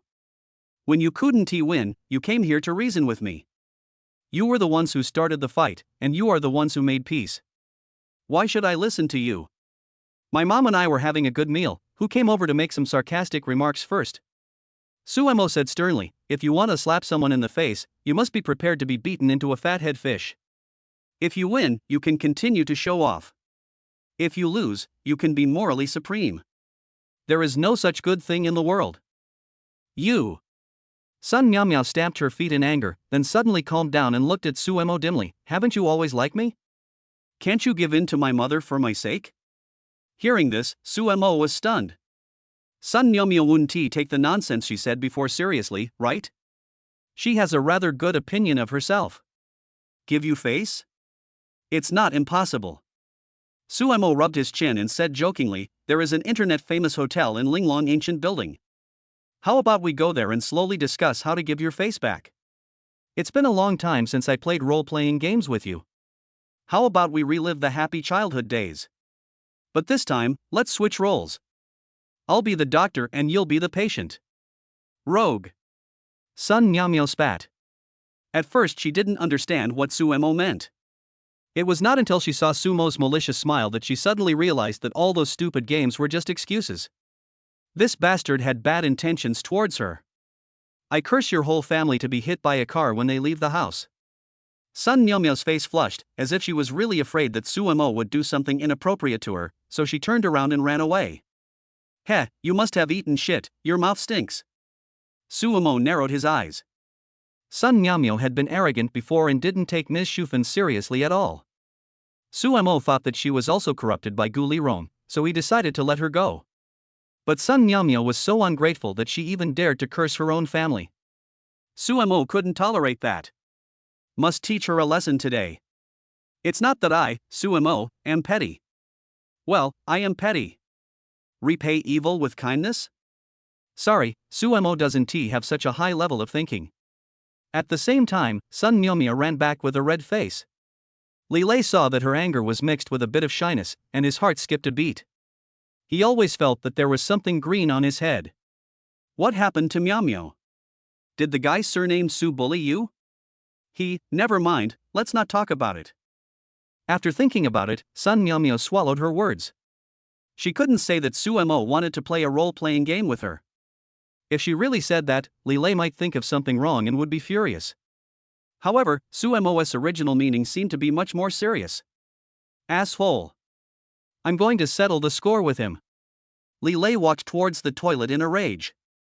Sun Myomya wanted to stop him, but when she saw that Lelay didn't bring anything, she gave up the idea. It would be better to teach Su a lesson to prevent her from having any improper thoughts about her. Su. Lelay grabbed Sumo's collar as soon as he came up, and asked with green eyes, "What did you say and do to Myomya just now?" "The shirt costs 50,000 yuan. Just grab it hard. If you damage it, you can just pay for it." When Lelay heard that the clothes cost 50,000 yuan each, he immediately wilted and hurriedly let go of his hand. His momentum suddenly dropped by half. If Sumo hadn't taken out the diamond, he would definitely not believe that an ordinary piece of clothing could cost 50,000 yuan. But now he is really not sure. His monthly salary is only 7,000 to 8,000 yuan, and 50,000 is more than his salary for half a year. "Did Myomya tell you everything?" Sumo smoothed his collar, seemingly not taking seriously the furious lion in front of him who came for the mating rights. "Say what?" Lelay was slightly stunned. Sun Myomya didn't say anything to him. Sumo said mysteriously, "Forget it if she didn't say it. If she doesn't want to mention it, then I won't say it either." 70. One type of person you should never offend. Please collect and recommend. If Sumo had said something directly, Lelay would not have made such a fuss, but Sumo was hesitant to speak, which made Lelay very anxious and almost depressed him to death. "What did you and Myomya just say? Don't even think about leaving if you don't tell me." Lelay spread his arms and blocked Sumo's way. He was blinded by anger just now, and now that he is calmed down, he no longer has the courage to attack. "Nothing, just some things from the past." Sumo seemed to be lost in reminiscence, as if he had thought of something, and suddenly said, "Myomya has a birthmark on her buttocks, which is not very nice. You can't dislike her for this in the future." "Oh, look at this chatterbox, how can you say all these things that shouldn't be said? Don't take it to heart." Lelay blinked his eyes, his brain buzzing. "God damn, don't take it personally. Having said all that, if you still haven't noticed the problem, how big of a heart do you have? I wish you and Myomya a long and happy life together. Come on." Sumo glanced at the empty tissue box, then patted Lelay's shoulder with his wet hands, then passed by him, returned to the restaurant, and left with Ms. Shufan. When passing by Sun Myomya, Sumo didn't forget to say, "It's a pity that Singles Day has passed, otherwise you would have had more holidays to celebrate." Sun Myomya frowned and didn't try to figure out what Sumo meant. She just thought that Sumo was scolded by Lelay and ran away in fear. Lelay walked out of the bathroom in a daze and bumped into a waiter who was serving drinks. His white clothes were instantly soaked. The waiter bowed and apologized, and wanted to use a towel to wipe Lelay, but Lelay was like a walking corpse, without any feeling, and just kept moving forward. "Lelay, why are your clothes wet?" Sun Myomya picked up a towel to help Lelay wipe it. Lelay's eyes flickered for a moment, and he looked at Sun Myomya and asked abruptly, "Do you have a birthmark on your butt?" Lelay and Sun Myomya have been dating for more than half a year, and they often have normal intimate interactions between lovers, but they are limited to first and second base, and things like undressing have never happened, so Lelay doesn't know whether what Sumo said is true or false. "There's no birthmark on my butt." "Who told you that?" Sun Myomya was a little puzzled. She herself didn't know what was on her body. Not to mention birthmarks, she didn't even have many moles. "No? Then I'll open a room for you to show me later." Lelay grabbed Sun Myomya's wrist. At first he only felt something green above his head, but after listening to Sumo's ambiguous words, he felt as if he was on the HLB prairie, surrounded by a green ocean, and the advertising slogan of legendary game kept echoing in his ears. "Cuckold. Cuckold. Lelay is cheated. What the hell is wrong with you? Let go, you're hurting me." Sun Myomya struggled a few times in pain. "Why don't you dare show me your birthmark? You are clearly guilty." Lelay has now completely lost the ability to think and is in a stubborn state. If he can't figure out the birthmark issue today, he will never be able to get over this hurdle in his heart. I didn't lie to you. Didn't we agree that we would do that after we got married? Sun Miao begged, please don't force me. In fact, there was a reason why Sun Miao had never taken the final step with Lelay. She had always lied to Lelay that she was a virgin, but in fact she had long ceased to be one. Don't get me wrong, this has nothing to do with Sumo. When she was in school, Sun Miao gave herself to her first love. She was afraid that Lelay would dislike her, so she kept the truth hidden, wanting to wait until they got married to tell him everything, and then Lelay would probably accept it with pleasure. I force you? Did you and the guy surnamed Su do something unspeakable? Lelay's eyes turned red. He was usually very good to Sun Miao, providing her with good food, drinks and other things, and buying her whatever she liked. He really couldn't accept the thought that he had never seen his girlfriends, but it was seen by other men. It felt like raising a pig with great effort, and when you were ready to slaughter it, you found out that the pig had been eaten by the neighbor next door, without even a bone left. What nonsense are you talking about? I have nothing to do with the Su guy. Even though he had lowered his posture so much, Lelay still refused to give in. Sun Miao also became angry. I haven't even asked you yet, but you're already complaining. Tell me clearly who Han Mimi is. QNMD Han Mimi. Let's talk about your birthmark first. The more Sun Miao refused to prove it to her, the more Lelay suspected that she was running away. Are you deaf? I've told you I don't have a birthmark. How many times do I have to tell you before you believe me? Why are you afraid to show me if you don't have one? Gouli and her husband quickly jumped out to try to stop the fight, but they were both very angry and neither of them would give in and would not listen to anything the other said. Look at you, you deadhead, you don't believe me, right? Yes, I just don't believe it. Sun Miao's lifestyle was also very problematic. She usually lingered in nightclubs and liked to go out drinking with friends. Several times she got so drunk that she couldn't even make contact with anyone. Lelay had always been suspicious of her and thought that Sun Miao was having affairs with other men and women outside, but he had no evidence and comforted himself in his heart not to think too much about it. So Lelay has always had a knot in his heart. He was not so angry entirely because of Sumo's insinuations. Sumo was just a fuse that detonated the bomb. Sun Miao breathed heavily. Okay. Now you don't believe me. You always go out to play until midnight, and sometimes men answer your phone and say you are drunk. How can I trust you? How many times have I told you that he's my best male friend, we're just friends? Sun Miao said unyieldingly, yes. I smoke, I have tattoos, I go to nightclubs, I drink, but I am a good girl. How can you not even trust your own girlfriend? Puff. A male customer who was drinking water at a nearby table couldn't help but spit out a mouthful of water. Although it is understandable if Sun Miao has something to do with one or two of these things, but she has something to do with everything. Any man would be suspicious. How can she still say that she is a good girl? Then, a girl who has nothing to do with any of these things, wouldn't she be a fairy who was untainted by the mud? Fuck you. Lelay cursed. He only knew that Sun Miao liked going to nightclubs and drinking, but he didn't expect that she also concealed her smoking and tattoos. Only then did he realize that after dating for more than half a year, he didn't know Sun Miao at all. What made Lelay most excited was the phrase male best friend. Is there only pure friendship between men and women? Of course there is. But with the term male bestie, the true relationship is questionable. Male best friend? Only a fool would believe that. 71. Father and son set traps for each other on a daily basis. Since you don't believe me, there's no point in us continuing to be together. Let's just break up. Sun Miao was spoiled at home and developed an arrogant personality. Lowering her posture once was already her bottom line, and it was impossible for her to coax Lelay again.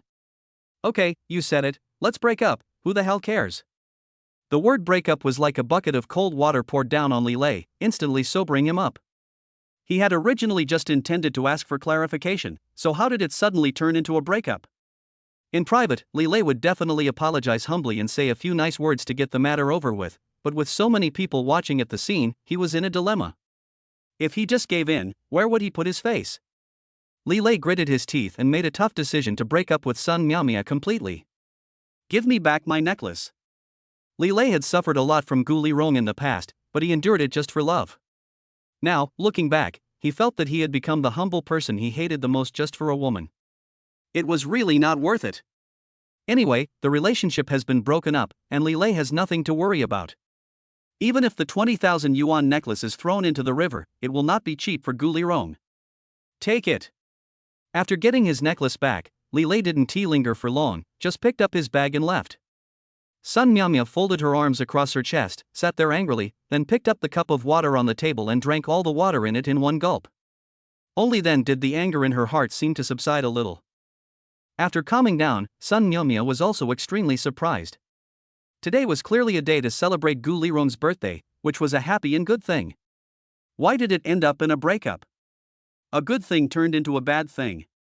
I should check the almanac before going out today. Suddenly, Sun Miaomia recalled a sentence Su Mo had said before: "It's a pity that Singles Day has passed, otherwise you would have had more holidays to celebrate." Although Sun Miaomia was a little arrogant, she was actually quite smart. She immediately thought of the relationship with Su Mo. She thought that this bastard must have said something in front of Lelay, which led to the breakup between them. Asshole. Asshole. Asshole. Sun Miaomia picked up the fork and stabbed the steak on the plate as if it was Su Mo's face. The good relationship ended just like that. If she met Su Mo again next time, she would bite this bastard to death.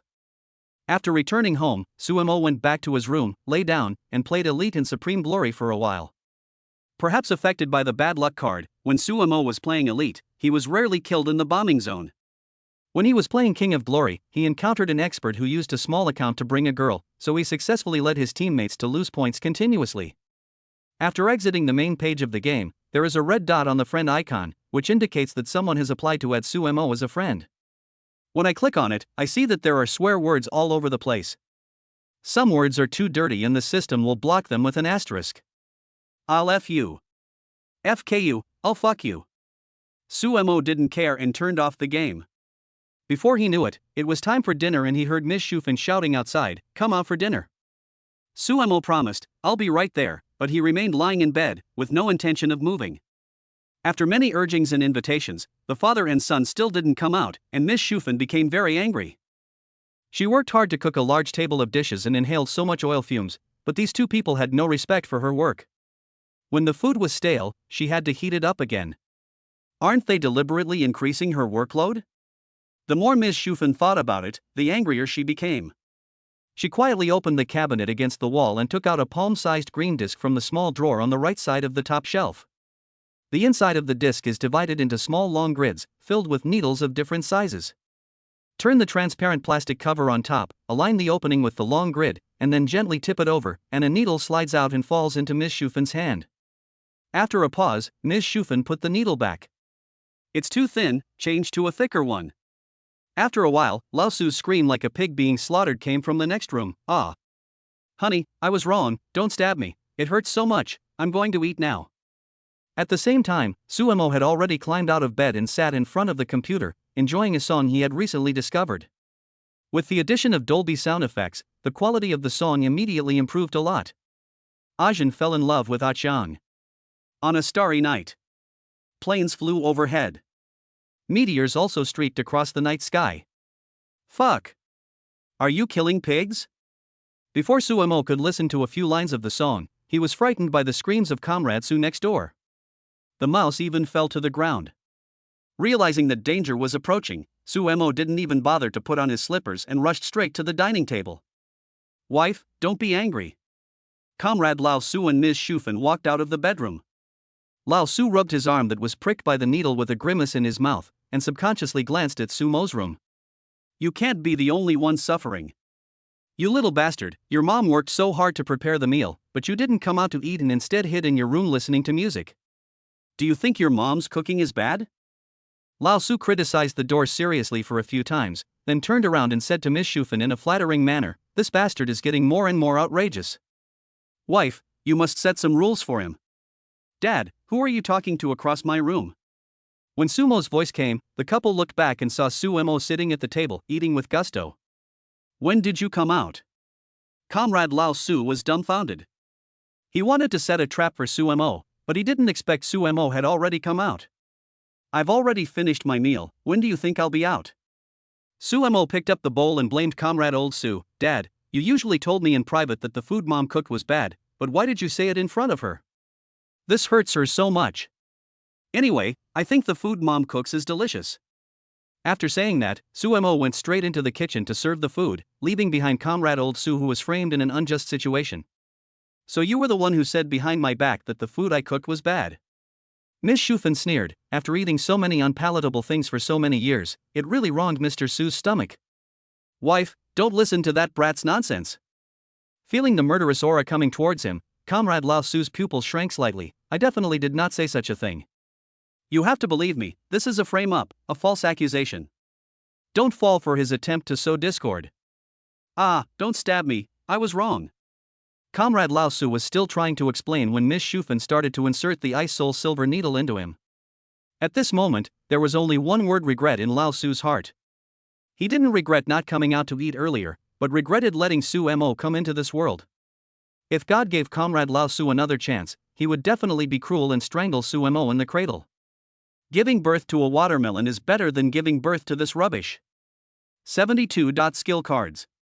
In the next few days, Sumo's life returned to its former peace. In addition to signing in regularly every day, he would occasionally call Dong Qingmiao, who was promoted to vice president, to discuss work matters. However, every time Dong Qingmiao asked Sumo when he would return to the company to take charge, Sumo's signal would suddenly become poor and the call would be disconnected. When Dong Qingmiao called again, it would become sorry, the user you dialed is turned off. Comrade Lao Su is fighting wits and courage with Sumo every day, thinking about how to get back at him, but in the end he always fails. Sumo himself can't stand it anymore and feels deeply worried for his father. Don't wait until Comrade Lao Su fails to trick him before you have a mental breakdown. So Sumo bought a few packs of cigarettes and a few boxes of rice wine to comfort Comrade Lao Su's unbalanced heart.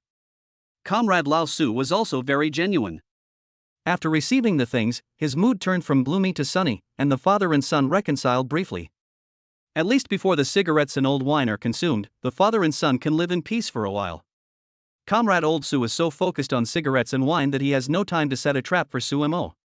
As for Miss Shufan, she is very busy.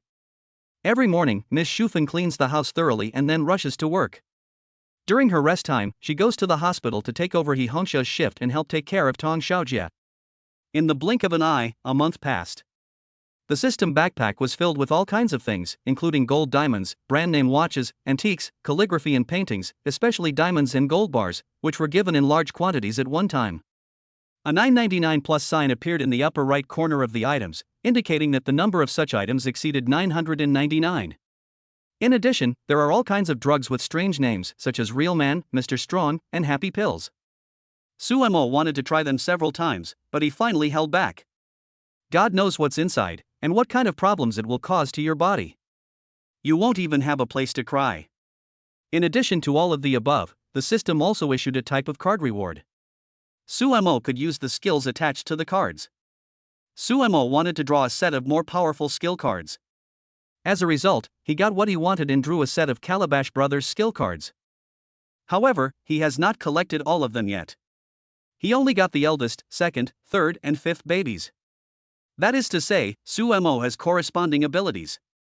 The eldest baby has infinite strength and can grow bigger or smaller, the second baby has clairvoyance and superhearing, the third baby has a head of steel and arms and an invulnerable body, and the fifth baby can swallow water and has an amazing alcohol tolerance. The abilities of the eldest and third child are combined and given the girl killer combo skills by the system. Those who understand will understand, and those who don't understand don't need to understand. The Calabash Brothers cartoon was the first domestic animation that Sumo came into contact with, and it was full of childhood memories. In Sumo's memory, the water baby could only swallow and spit out water. It was not until he saw the system marking that he realized that the water baby could also spit out lightning from his mouth to produce a rainfall effect, which corresponded to the thunder of the fire baby.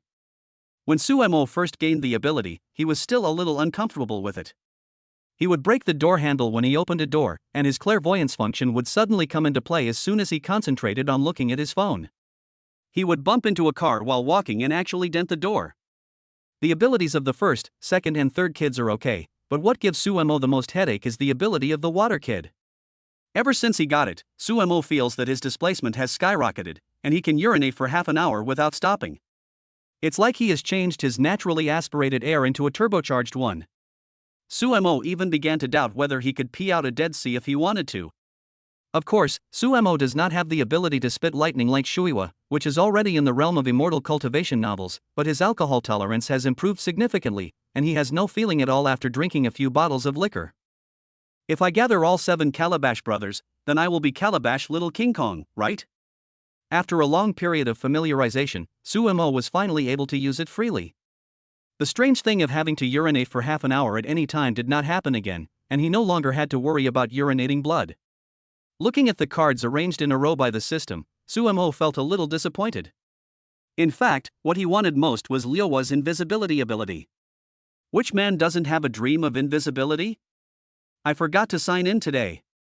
Suemo signed in as usual, and the system popped up an item image, which was a Pagani Huayra sports car. Fuck. You didn't give me a car when I didn't have one, and now that I've bought one, what are you doing to me? Suemo said something malicious, but his heart was honest. He opened the backpack and took a look. The Pagani Huayra looked handsome and was priced at an astronomical figure of 29 million.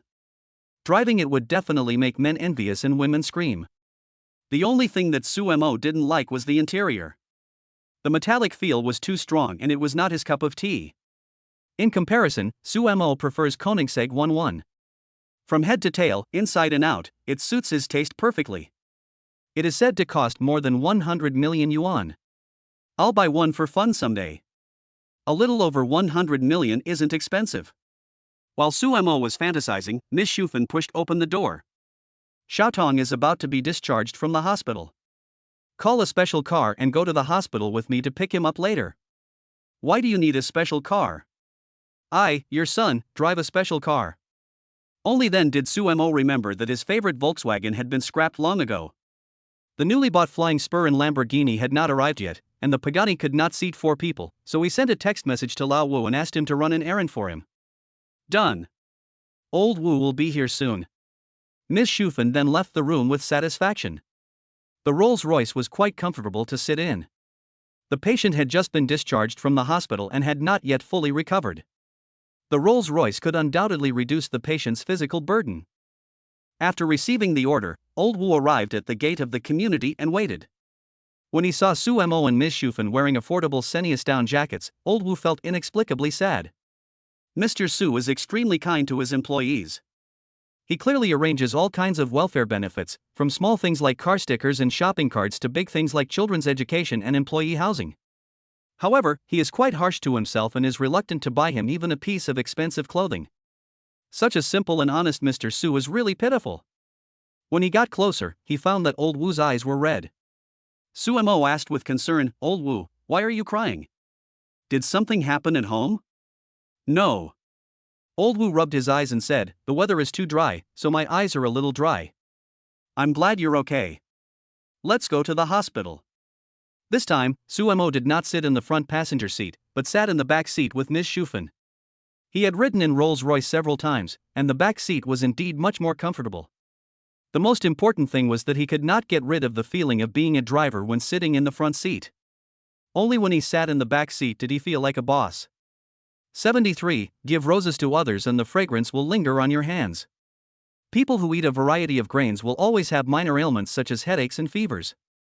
There is an endless stream of people coming and going to hospitals every day. The traffic of a hospital is enough to surpass that of several shopping malls combined. Suemo strolled along the way and saw different scenery. Some people sat quietly in the waiting area waiting for their numbers to be called, some were supported forward with painful looks on their faces, some were running up and down the stairs, some were paying for medicine, and some were running around in a panic because they could not afford the medical expenses. How should I spend so much money? Suemo fell into deep thought, asking himself this profound question. There are many ways to spend money, such as buying buildings and land, investing and starting a company, buying a car and picking up girls. He has thought about it, but every time after spending the money, he never feels happy, as if the money was not spent wisely. A strange ripple arose in Sumo's heart. Perhaps God gave him a huge fortune not to let him enjoy himself, but to hint that he should do something more meaningful. It seems like it would be a good idea to open a hospital. Shanghai is a first-tier city and its medical facilities are second to none in the country, but the increasing influx of population, coupled with the local population, has meant that resources are still very tight. Young people can make appointments online, but what about the elderly who can't? They can only go to the hospital early in the morning to queue up. Some people who have something to do may have to wait in line for most of the day if they arrive a little later. This will make it difficult to see a doctor, which is time-consuming and laborious. Sumo has a deep understanding of this. He clearly remembered that it was an ordinary day in winter. He had a persistent fever, so Ms. Shufan took him to the hospital for treatment. The whole process, from registration to seeing the doctor, took more than 4 hours. That day Sumo wore a thick coat and was sweating profusely, and the autumn clothes lining inside were soaked with sweat. By the time Sumo was called, his enthusiasm had already subsided. Of course, compared to the long queues abroad where the person may have already been cremated, the medical conditions in China are still quite excellent. But if there are more hospitals to provide patients with choices, it can save everyone's time on seeing a doctor. Why not do it if he has the ability to do so? When you give someone a rose, the fragrance lingers on your hands. If a hospital is really opened, it will indeed be of great help to people's livelihood. Sumo never thought that he was a kind person. What did the life or death of passers-by A, B, and C have to do with him? But from another perspective, building a hospital is not so much about helping others as it is about helping himself, creating a better environment for his relatives and close friends around him. Sumo has many relatives and friends around him. They do not have as many strange abilities as he does to keep themselves healthy and safe. If an accident unfortunately happens one day, the hospital he founded may become a life-saving straw. Everyone wants to spend money, but shouldn't they spend it on useful things? There is more to life than just the present, there are many more meaningful things to do. A grand blueprint was constructed in Sumo's mind. Brother Mo. When the little boy saw Sumo appear in the ward, he came up to him excitedly. In addition to the head injury, his leg was also broken by the scoundrels named Huang Mao. His foot was wrapped in a heavy plaster cast and he walked with a limp. Seeing the little boy stumbling, Sumo quickly supported him and prevented Tong Xiaojie from falling to the ground. You're just getting better, walk slowly. Sumo looked him up and down and said with a smile, young people have a strong ability to recover. If you go home and recuperate for a while, you will be full of energy again. Brother Mo, thank you for saving me.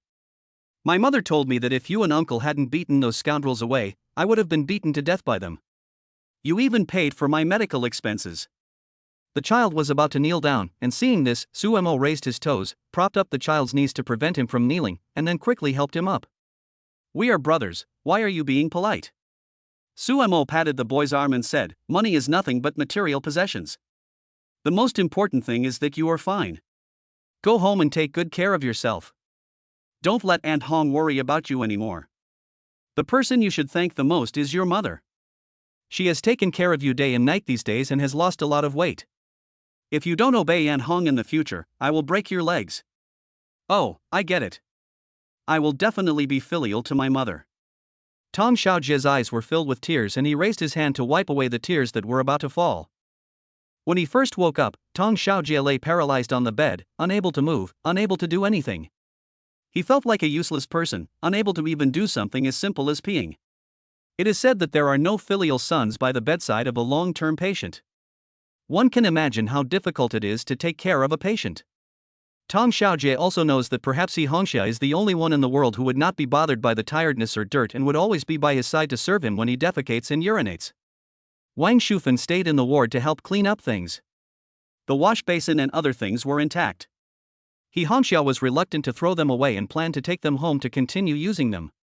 Sumo went to complete the discharge procedures and paid the medical expenses and hospitalization fees at the same time. In fact, Sumo felt that the child should stay in the hospital for a few more days. There were professional nurses and doctors looking after him in the hospital, and if any sequelae occurred, timely treatment could be given. However, hospital beds are very limited. Countless patients need to be hospitalized for surgery every day. It is impossible for one person to occupy a bed all the time. Usually, when the patient has almost recovered, the doctor will take the initiative to ask to discharge the patient. He Hongxia also inquired about it and found out that the price of a single room was ridiculously expensive. If there was a special nursing room, it would be even more expensive. She was afraid that if she continued to stay there, she would go bankrupt. Besides, the doctor said I could be discharged from the hospital, so there must be nothing wrong and there was no need to waste money. After completing all the formalities, Sumo also bought a pair of crutches and a wheelchair. The child is now inconvenient to move, and it is a bit difficult for He Hongxia, a woman, to take care of him. It would be much more convenient to get some auxiliary tools. Su Mo pushed the child and Ms. Shufen helped share the luggage. Brother Mo, is this your car? When the child saw the Rolls Royce, his eyes lit up and he couldn't help wanting to touch it, but he stopped halfway through his hand. If you want to touch it, just touch it. Don't worry too much.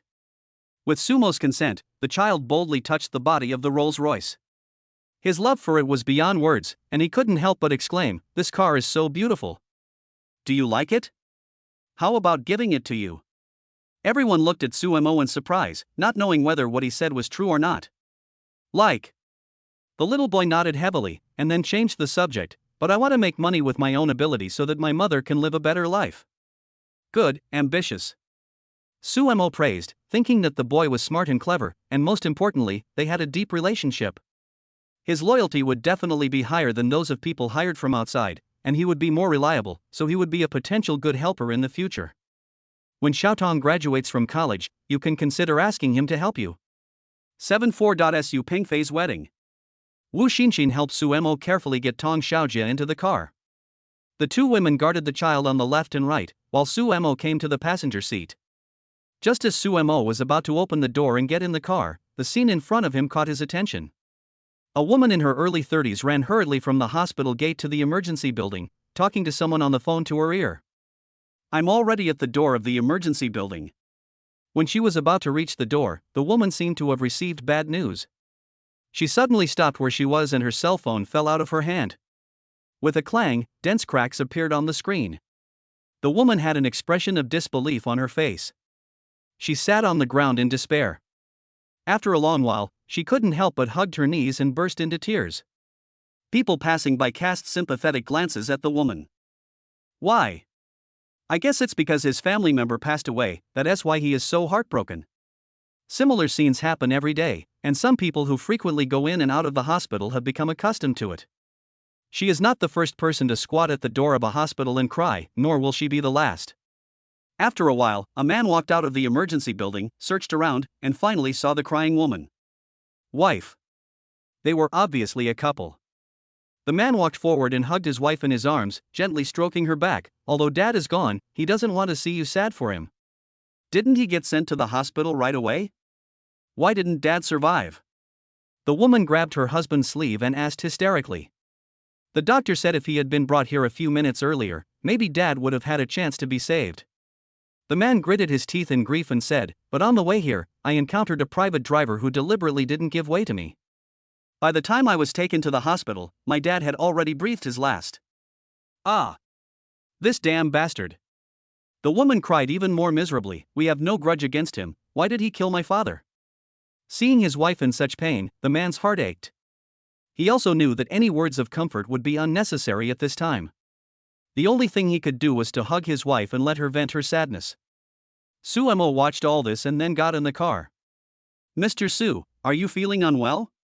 Having served his boss for many years, Wu Naodong was very observant and soon discovered that there was something wrong with Su Mo's expression. "Nothing." Looking at the woman being rescued in a nearby building, Su Mo muttered to himself, "Maybe I should really do something meaningful. If there was a hospital closer, there wouldn't be any malicious drivers who wouldn't give way, and perhaps what I saw would not happen." Su Mo put himself into the womaness role and thought, what would happen if he encountered the same thing? As soon as this thought came to mind, Su Mo immediately dismissed it. Because he didn't even dare to think about it. This unexpected episode also made Su Mo more determined to build a hospital. After sending Xiaotong and He Hongxia home, Su Mo and Miss Shufen also returned to their own homes. Comrade Su had to go to work today and would not be home until after 5 o'clock. Su Mo lay on the bed with his legs crossed and his hands resting on his head, looking at the ceiling and lost in thought. With his current net worth, opening a few hospitals is no problem for him, and the system has the function of purchasing land directly, which can save a lot of unnecessary trouble and procedures. As long as Su Mo is willing to invest money, with the nickname of China's infrastructure maniac, he will definitely be able to build brand new hospital buildings on the vast wasteland in a short period of time. However, the location of the hospital is very important, as well as the charging system after it is built. How can we give the people the greatest benefits while keeping the hospital operating normally? No step can be taken lightly. The most important point is that Su Mo did not dare to invest too much money, as it would easily cause inflation, which would have very serious consequences. So we still need to take a long-term view. Don't be impatient. Don't be impatient. Sumo stayed in the room for the entire day, occasionally getting up to go to the bathroom. During this time, he received a call from Su Pengfei. Hey, Sumo, what are you doing? Are you daydreaming? Do you want to talk to me about something? On the day of the auto show, Sumo and Su Pengfei exchanged WeChat and mobile phone numbers, so it was not surprising that Su Pengfei was able to contact Sumo. I have something I would like to ask you for help with. Oh? Whatever it is, I will help if I can. Sumo did not refuse, nor did he take on everything at once. Before confirming the specific matters, Sumo did not dare to make any rash promises. What if the help Su Pengfei asked him to do was beyond his ability? It's not a big deal. Su Pengfei sorted out his thoughts. Do you remember that when we met at the auto show last month, I told you that I would hold a banquet this month? Of course I remember. What's wrong? Can't you make a reservation at the restaurant? Sumo sat up from the bed. There are two types of wedding customs in Shanghai, which are quite different in the suburbs and the city. People in the city only have one meal at a wedding. When holding a wedding, they care about face and class. Usually they choose a nice big hotel and set up a banquet equal to the number of guests. Suburban people are commonly known as locals. Although they live in the same city, their customs are completely different. The locals pay more attention to the atmosphere. When holding weddings, they will find some outsourced restaurants, hire a team of chefs themselves, and let the chefs purchase the ingredients needed for the banquet. In addition to the different locations, the time is also completely different. The locals will entertain the guests for 3 days. On the first day, close relatives came to help, and then we all had dinner together. The next day is the wedding day, with 2 meals, lunch and dinner, when everyone is present and the newlyweds toast. If there is still a lot of food left on the third day, we will invite everyone to eat up some of the remaining food that has not been touched. This is also a traditional virtue of not wasting food. The reason why locals don't choose hotels is also related to the custom of 3-day banquets. A meal in a hotel costs tens of thousands of yuan per table, while the price per table for a wedding banquet in a restaurant is cheaper, and you can have a very good meal for about 1,000 yuan. However, the number of guests at the banquet is greater than in the city, including distant relatives who you don't contact on a regular basis, villagers from the same village, colleagues and friends, old classmates, etc., and the number of tables often starts from 50 or 60. When there are more people, consumption will naturally go up. Moreover, in the city, only 1 pack of cigarettes is given on the table, while in the suburbs, each person has a pack of cigarettes at each meal. Cigarettes and alcohol are the biggest expenses at wedding banquets. In fact, all in all, the total cost for 3 days is just as much as a meal in a big hotel. Who can stand staying in a big hotel for 3 days? No matter how rich you are, you will eventually go bankrupt. 75. A very serious question: are the bridesmaids pretty? It is precisely because of this 3-day custom that the locals will choose restaurants, causing everyone to crowd into the restaurants and take up all the good days, making it difficult to make restaurant reservations. This is a worry for many newlyweds. So usually when getting married, people will book a restaurant about a year in advance. If you only think about it when you are about to get married, then be prepared to get divorced on the spot. Because there is no downtime at all. If Su Pengfei was unable to book a restaurant, Sumo could help him. By letting Su Pengfei hold the wedding banquet at Linglong Restaurant, the problem would be solved. He charged a friendly price, gave some discounts, and allowed people to bring their own drinks and ingredients. Sumo only provided a venue and some staff, and the price was quickly lowered. Renting Linglong Restaurant to Su Pengfei for 3 days would not result in much loss. Besides, the chef has to go to work every day, so the cost is almost negligible for Sumo. And he wasn't going to take any money, just treating it as a wedding gift for an old friend. No, I have already booked the restaurant in advance, so you don't need to worry about that. Su Pengfei stated the purpose of the call: I just want to ask you and Jialong to be my best men, okay? I won't force you. If you don't like it, I can find someone else. Although we met again after many years, there was a long gap in between. However, in Su Pengfei's heart, Sumo and Gao Jialong are his true friends deep in his heart. Everyone used to dislike him, but only Sumo and Gao Jialong took him out to play, and he always remembers this friendship. While in college and working, Su Pengfei also met a lot of new friends. It's not that he couldn't find best men, but he preferred Sumo and Gao Jialong to be his best men. Witness the most important moment in his life as he moves from one stage to another. I thought it was something else, but it turns out they wanted me to be their best man. Suemo readily agreed, no problem, if you can help me save money, I will be so happy, I will definitely be the best man. Suemo didn't know what the customs were like in other places, but when local people in Tuancheng district got married, the best man and bridesmaid didn't need to give any money. The newlyweds will also give each of the best man and bridesmaid a gift. Suemo had been a best man once before, and he clearly remembered the gift box the other party gave him, which contained cigarettes, red wine, and a box of Okamoto.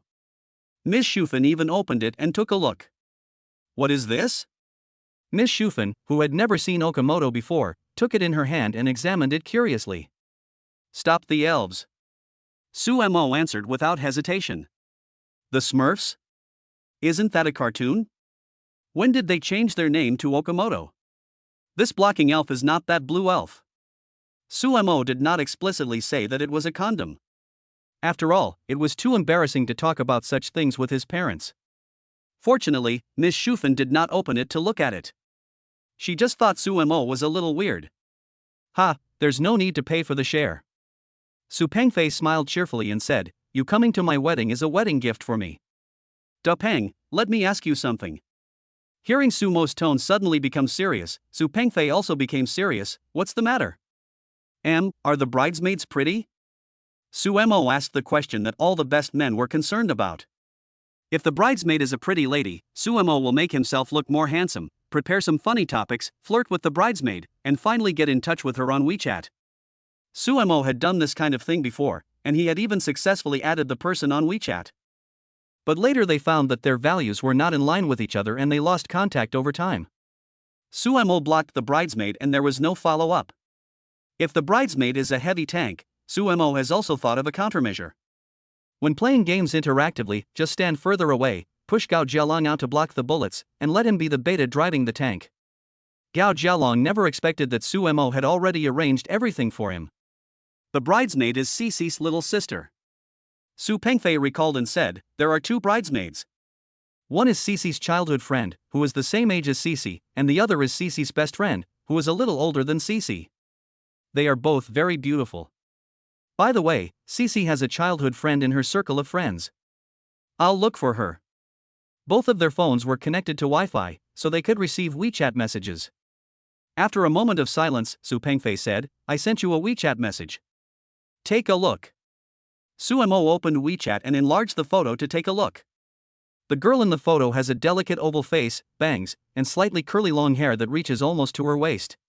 She is wearing a pair of denim shorts and a shirt with the two corners tied into a knot, revealing a belly without a trace of fat. Lively, cute, and sunny. Moreover, this girl has a baby-like face. If Su Pengfei hadn't told her in advance, he wouldn't have been able to tell her actual age and would have thought she was a college student. How is it? It looks good, right? Su Pengfei asked with a smile. Men all understand each other. Some things can be understood without being said. After buying the car on the day of the auto show, Su Pengfei invited Gao Jialong to dinner to celebrate the discount he got for him, and they chatted for several hours. So Su Pengfei also knew that Suemo and Gao Jialong were both single. Suemo and Gao Jialong are his best friends, and the two bridesmaids are also Li Cici's best friends. Su Pengfei is very happy to bring these four people together. If it is really successful, it can be regarded as a good story. From then on, the relationship between them became closer. Good. Sumo's tone was a little flat, and then he said, I just received news from the hospital that Gao Jialong was hit by a car and flew several hundred meters away. He is now lying in the intensive care unit of the hospital. I can be the best man alone. Why? Don't blame your brothers for not being human. It's just because the bridesmaids are so charming. Ah? Jialong was in a car accident? Su Pengfei was shocked. No way, I called him last night. When did the incident happen? Ahem, I was hit this morning. This is a big deal. I have to go to the hospital to visit him. The best man thing is settled. I'll let you know when the time is confirmed. Bye. Su Pengfei thought that something really happened to Gao Jialong, and hung up the phone in a hurry. Not long after the silence, Sumo's cell phone rang again. As expected, it was a call from Gao Jialong, the professional in intensive care unit sex scenes. Suemo, what grudge do I have against you? You bastard, you actually told Da Peng that I was in a car accident and flew hundreds of meters away. Why don't you exaggerate and say that I was hit into the sky and turned into a meteor? Da Peng is not a fool. Suemo curled his lips. It's too exaggerated, he doesn't believe it. Oh my god, do I still need to praise him? He even drafts when he brags? Gao Jialong said angrily, don't think I don't know that you want to take the bridesmaid for yourself. Today I'm going to put it out there, and anyone who sees it will get a share. Suemo. 76. A spoils sharing transaction. Don't think I don't know. Yuzu told me everything. Hearing this, Suemo asked tentatively, what did the devil say to you? Captain, the Japanese asked me to bring you a message, asking you to surrender your weapons. Bah, I almost got led into a ditch by you, and you're acting a skit with me from across here. Cao Jialong spat and said, last time you lied to Yuzi, saying that I was hacked to death and blood flowed like a river, and asked her to borrow money to help me with my funeral, right? You are such a mean bastard, I was gone twice for no apparent reason. Damn, this girl is too vengeful. She even went to tell tales on you?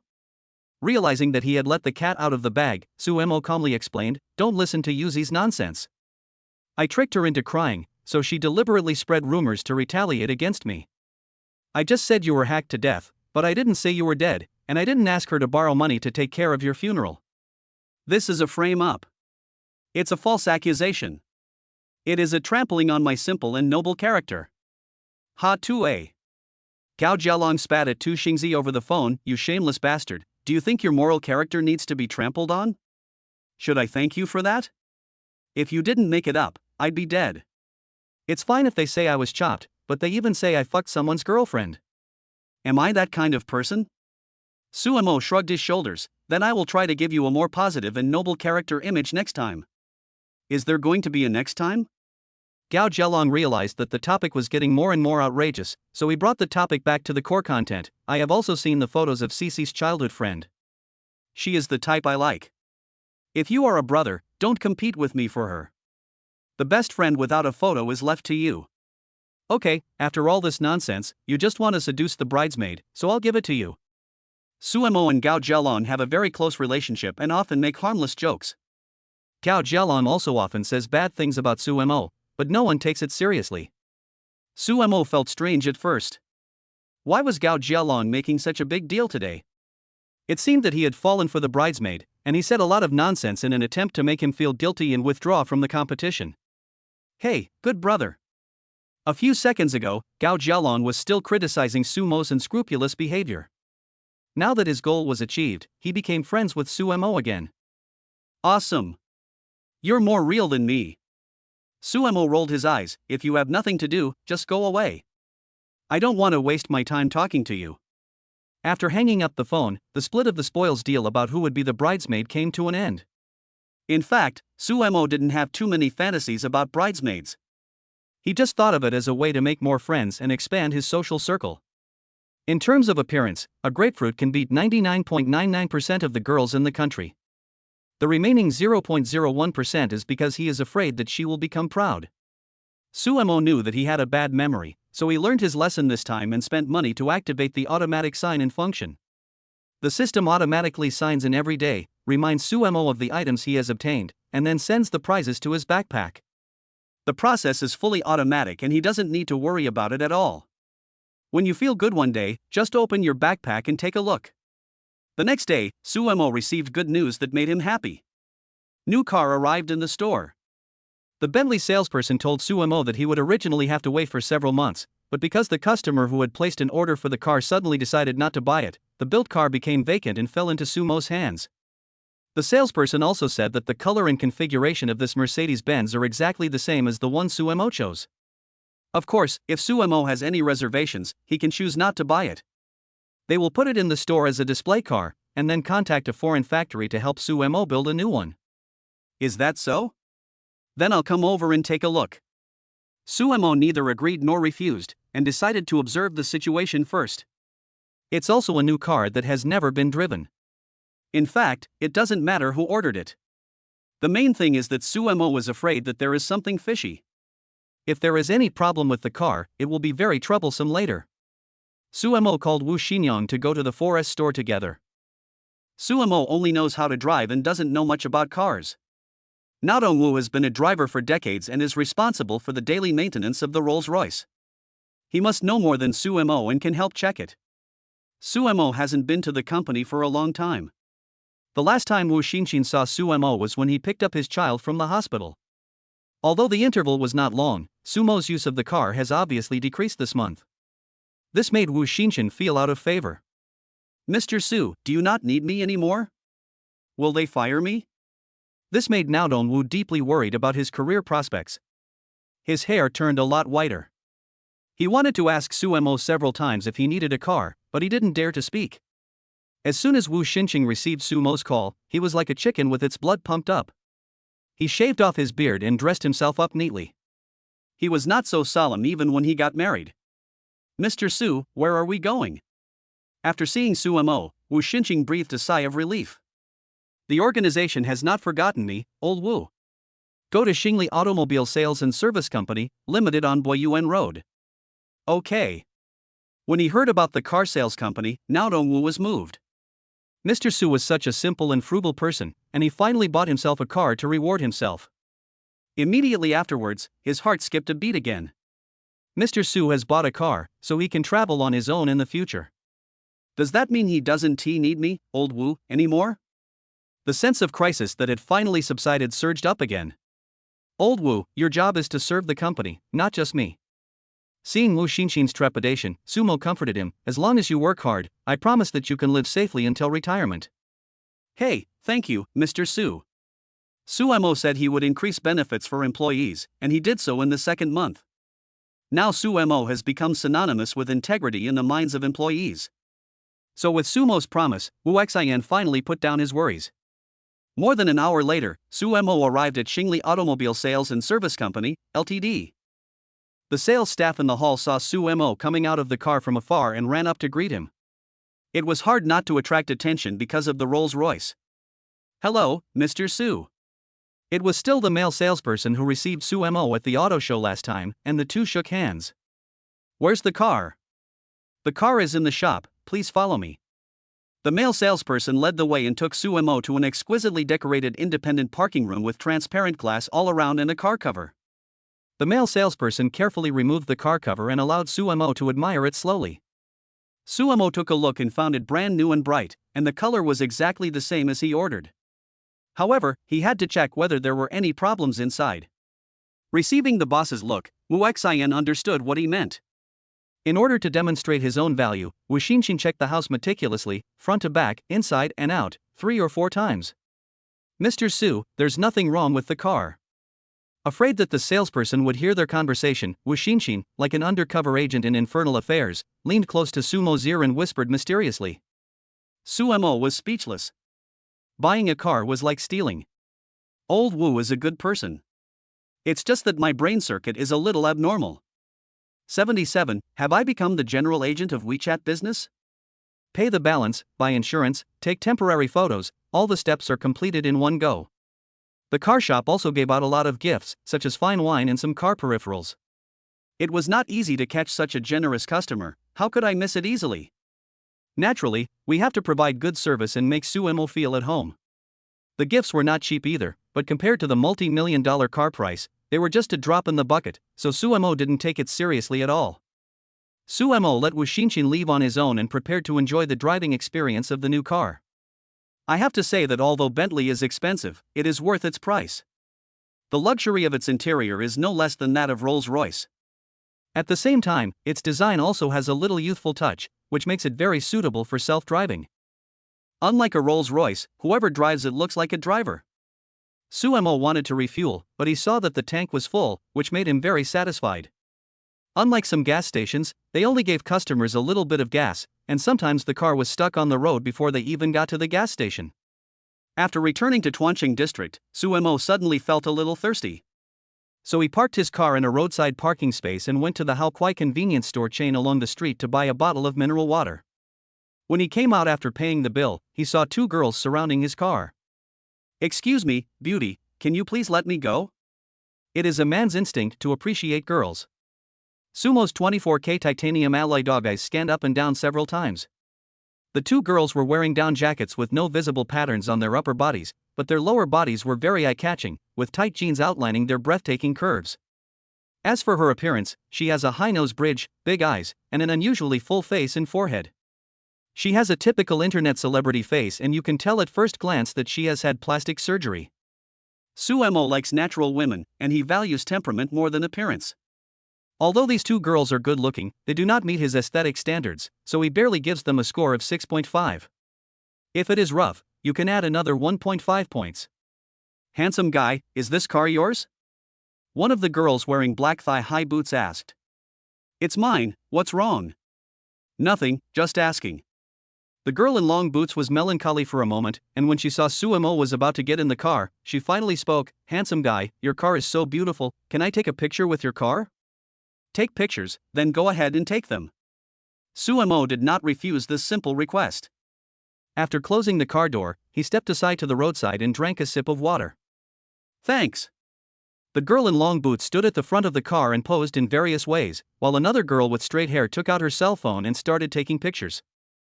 After the filming, the two girls were still discussing the film in front of their phones. I don't know what the straight-haired girl whispered in her ear, but the girl in long boots' eyes suddenly lit up. Handsome guy, let's take a photo together. Oh well. Suemo thought to himself that he should take a picture and post it on his moments later to show off and let everyone know that he bought a Bentley.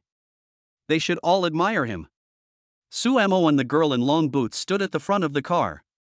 The girl took a photo with her phone first, and then Suemo also took a photo with his phone. After taking the photos, the girl said hello and left. Without thinking too much, Suemo got in the car and posted the photo to his circle of friends, along with a piece of toxic chicken soup. No pain, no gain. I can finally afford the things I like. Opportunities always come to those who are prepared. You may not be as successful as me if you work hard, but you will never succeed if you don't work hard. After sending it, Suemo didn't look at it. He started the car and continued on his way. Hey, Suemo, you're famous. Just after arriving home and putting down the keys, and before having time to change clothes, Suemo received a call from Gao Jialong, whose tone contained a hint of gloating. What am I famous for? What are you talking about? Suemo was confused. Did you take a photo with a woman in front of a Bentley today? Gao Jialong suppressed his laughter and said, Isn't that woman wearing a down jacket and jeans, with a pair of black boots on her feet? How do you know? Did you see it while passing by? Put. That person is really you. Gao Jialong laughed and said, I know it all without you having to pass by. Not only me, but all my former classmates know it too. Now the class group is going crazy. Do you know who is in the photo with you? Who is it? Is he famous? Suemo asked back in surprise. That girl is an internet celebrity. She is indeed quite famous and has millions of fans. Suemo curled his lips speechlessly. I was so surprised. I thought I met some international celebrity, but it's just an internet celebrity. She is not an ordinary internet celebrity.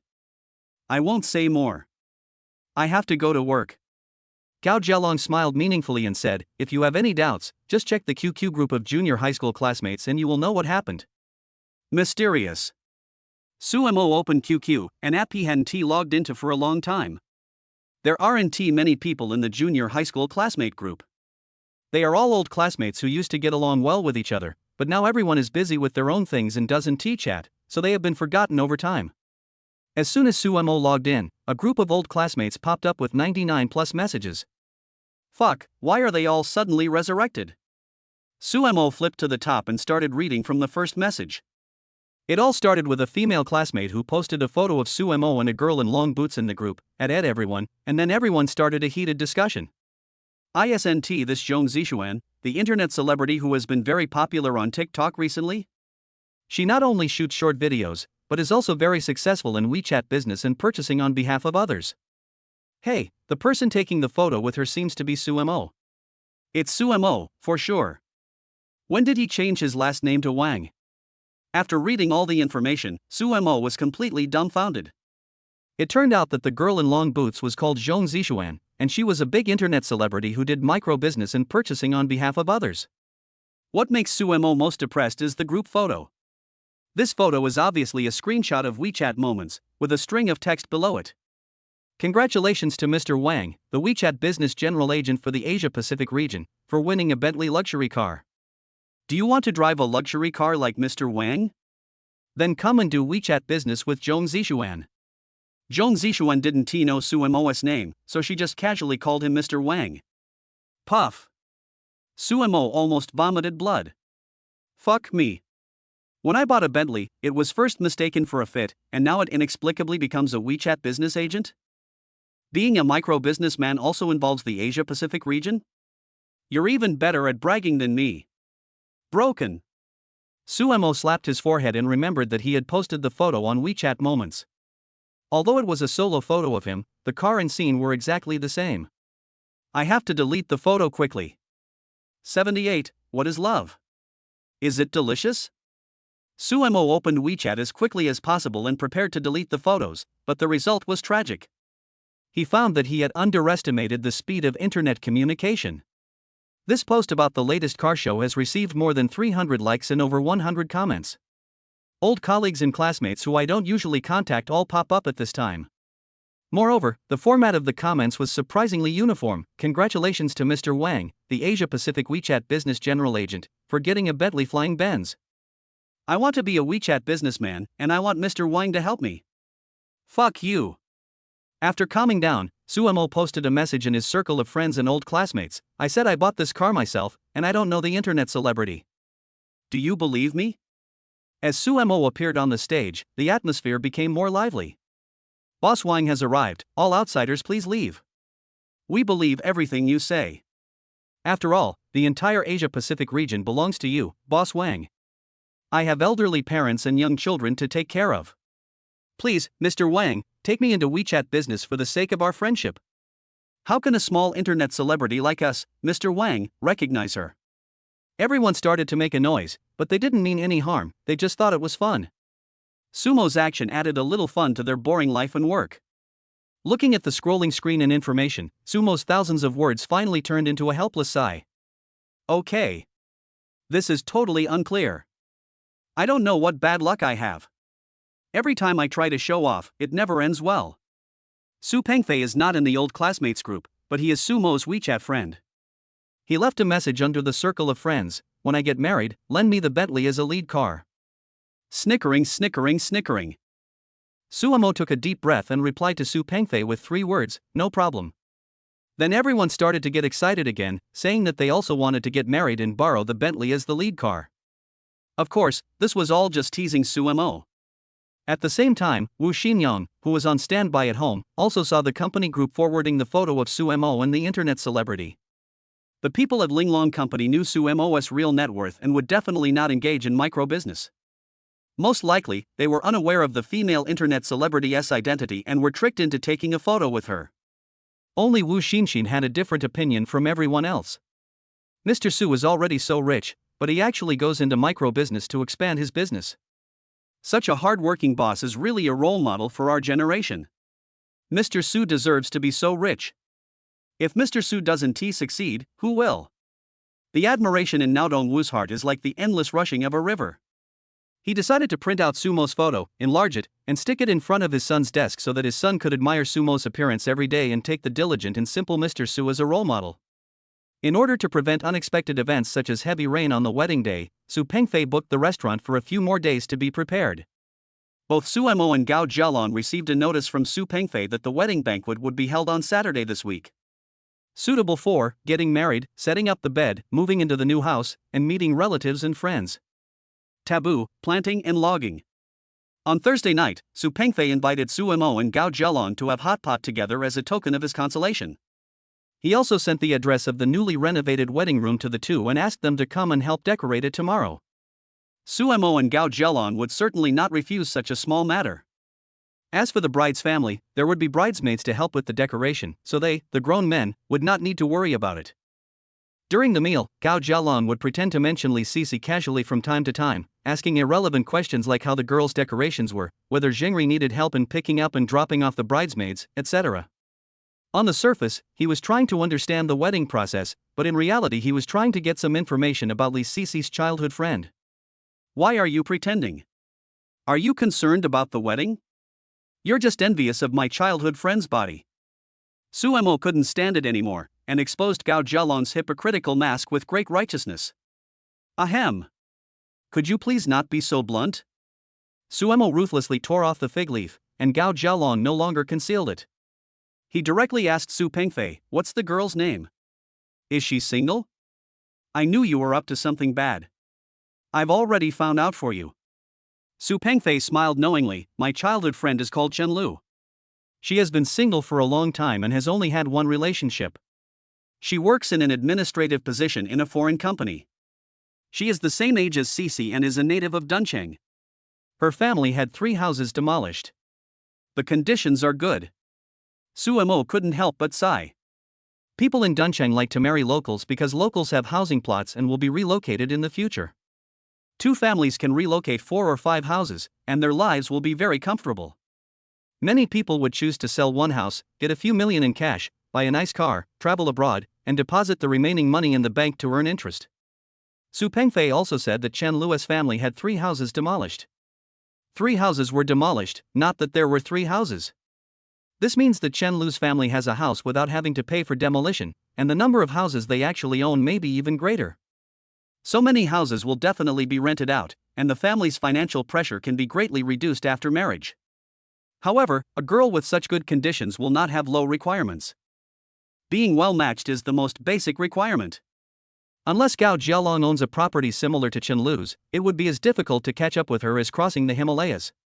Su Mo was very clear about Gao Jialong's conditions.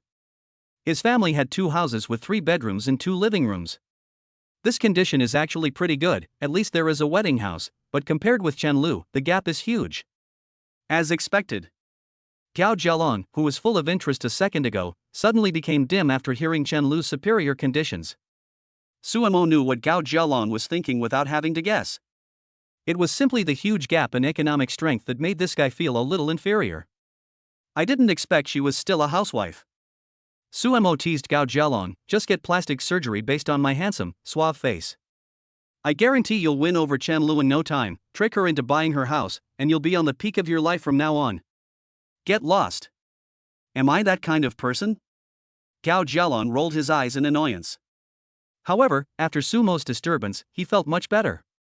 "Mosey, you are experienced, teach me how to chase girls." Gao Jialong decided to learn from Su Mo. Su Mo has the most experience in relationships among the people he knows. He finally met a girl who is attractive to him and has good qualities in all aspects. He doesn't intend to give up easily. If you don't try, no one knows what the outcome will be. You can eat whatever you want, but you can't say whatever you want. Su Mo picked up a piece of black tripe and said, "Everyone in Tuancheng district knows that I, Su, am pure and innocent, the most virile man in Tuancheng, and I am still a virgin. What is love? This is the first time I've heard of it. Is it delicious?" Gao Jialong had the urge to press Su Mo's head into the soup, and even Su Pengfei rolled his eyes. "Listen, is this human language? So fucking shameless." 79, single night before wedding. Early on Friday morning, Gao Jialong drove to pick up Su Mo to Su Pengfei's newly renovated wedding room to help decorate the new house. Gao Jialong drives an Audi A4L, which costs 300,000 yuan. He bought it with his 20,000 yuan savings accumulated over the years, plus 280,000 yuan from his parents. "Mr. Wang, where is your Bentley?" After meeting, Gao Jialong did not forget to make a joke. "It's parked in the garage. Do you want to take it?" Su Mo hasn't bought a parking space yet, so he has rented a temporary one. Because it is a demolished community, the rent is not expensive, only a few hundred yuan per month. "No, I don't dare take such an expensive car." Gao Jialong thought that Su Mo was just being stubborn for the sake of face. He didn't believe that Su Mo really had a car as expensive as a Bentley. Su Mo could see that Gao Jialong didn't believe it, but he didn't say anything.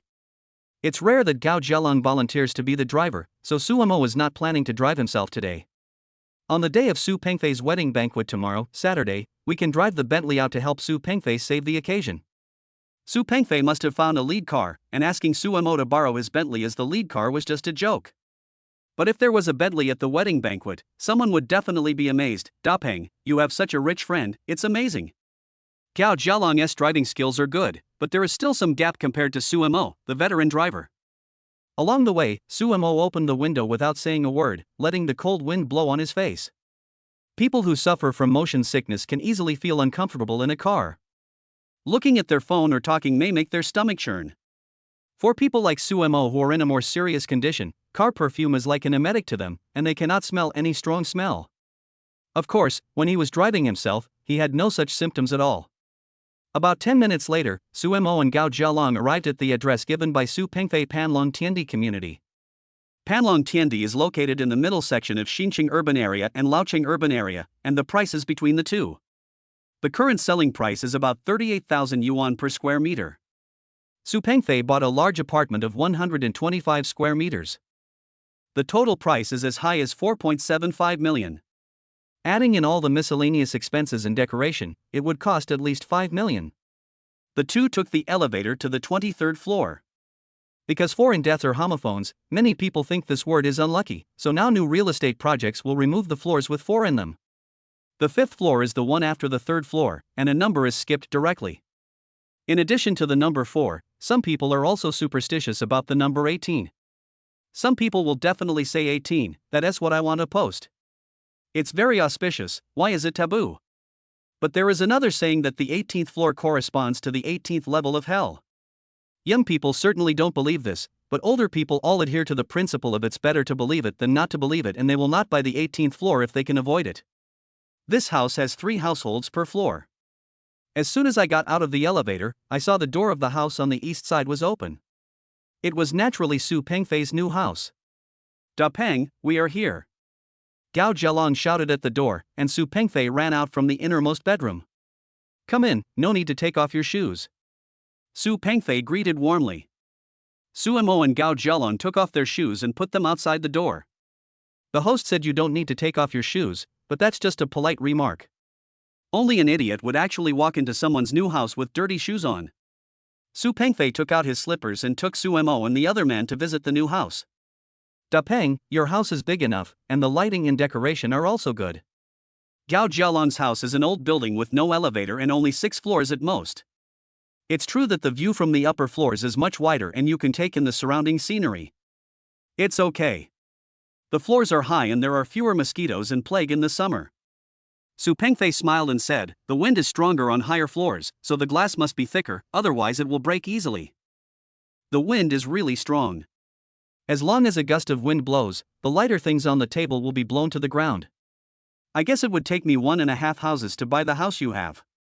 Gao Jialong couldn't help but admire that the housing prices in his community were only around 30,000 yuan, which was indeed a big gap. It's not that exaggerated.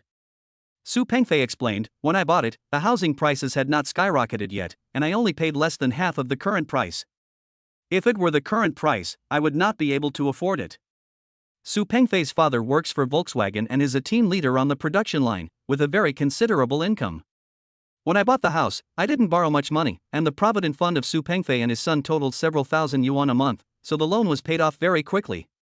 After drinking a cup of tea and taking a short rest, the 3 boys started to get busy. Sumo was responsible for inflating the balloons, Gao Jialong was pulling the ribbons, and Su Pengfei was responsible for sticking the balloons with the golden words I love you on them to the wall above the head of the bed. Don't underestimate inflating balloons, it's a technical job. When you buy balloons, a bag of clips will be included. The normal procedure is to inflate the balloon and then clip the tail onto the clip. However, Sumo soon discovered the problem. The clip was not secure at all, causing the balloon to leak frequently. So Sumo changed his strategy. After each fight, he would pull the balloon's tail and then tie a knot around his finger so that the air could not escape. If you pull the tail of the balloon too hard with your butt, the balloon will easily burst. If you don't pull enough force, it will be difficult to tie a knot, which really tests your hand flexibility. When the balloon was halfway inflated, something terrible happened. The air pump is broken. Sumo could only blow balloons with his mouth. After blowing dozens of balloons, his cheeks felt swollen and sore. It seems that I have great potential to practice toad kung fu. Sumo rubbed his cheeks and said self-deprecatingly.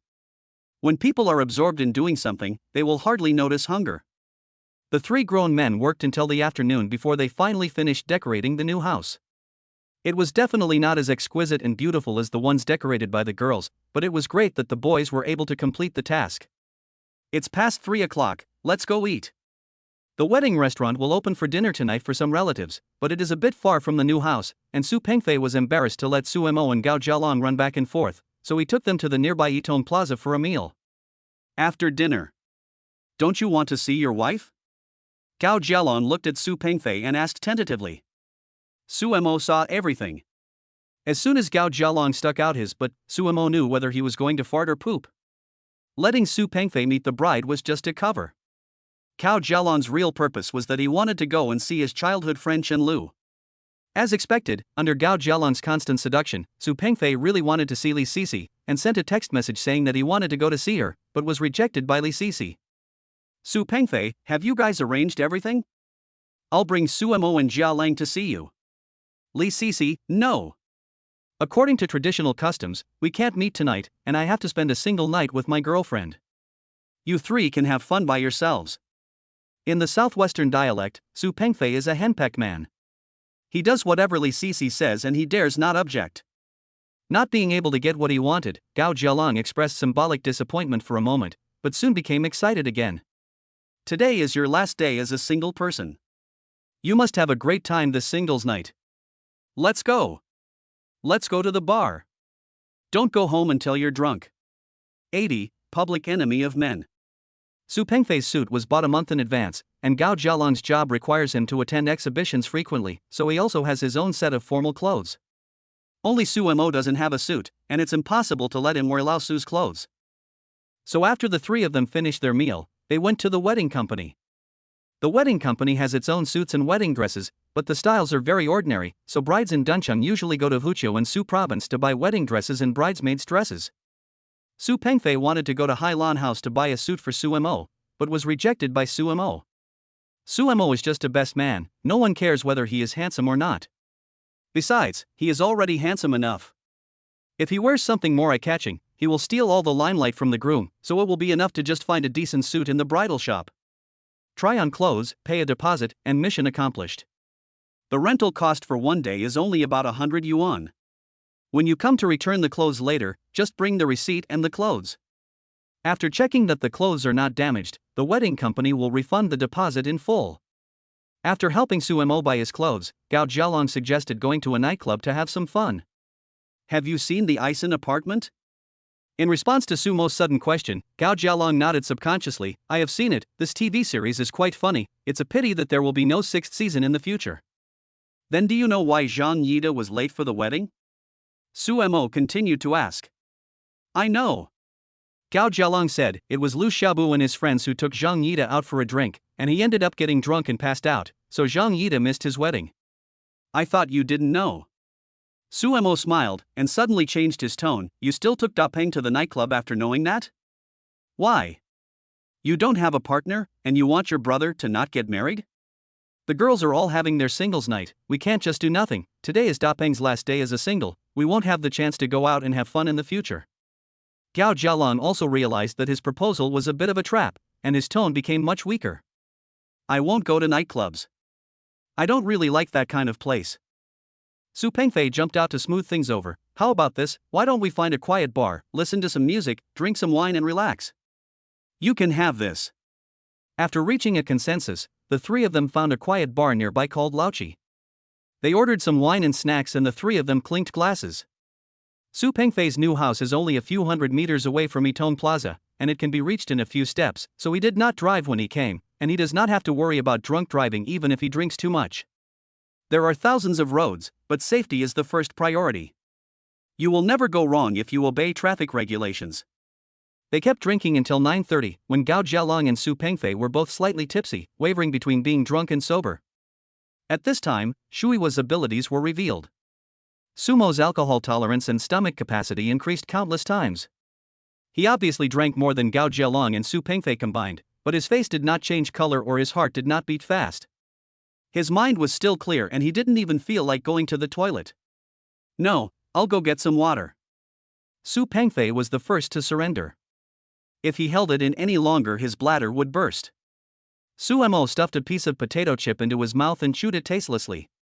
According to the plot in the novel, at this time there should be a few fashionably dressed and beautiful girls being teased by drunkards, and then they bravely stand up and drive the drunkards away. Or maybe there were a few playboys who, relying on their family's wealth, were being inappropriate towards girls they didn't know, and then Suemo would smash their heads with 100 gold bars. Finally, he said something ruthless, as if he was worth 2.5 million. You want to compete with me for money? I have more money than all your ancestors combined. Get out. Don't let me see you in Tuancheng again. Otherwise, I'll beat you up every time I see you. After a lot of pretense, the next part is a plot that is not suitable for children. The girl fell in love with him and fell under his charm. Then, under the influence of alcohol, the two of them had an indescribable love affair, and the next day when they put on pants, they didn't recognize each other. But there is nothing.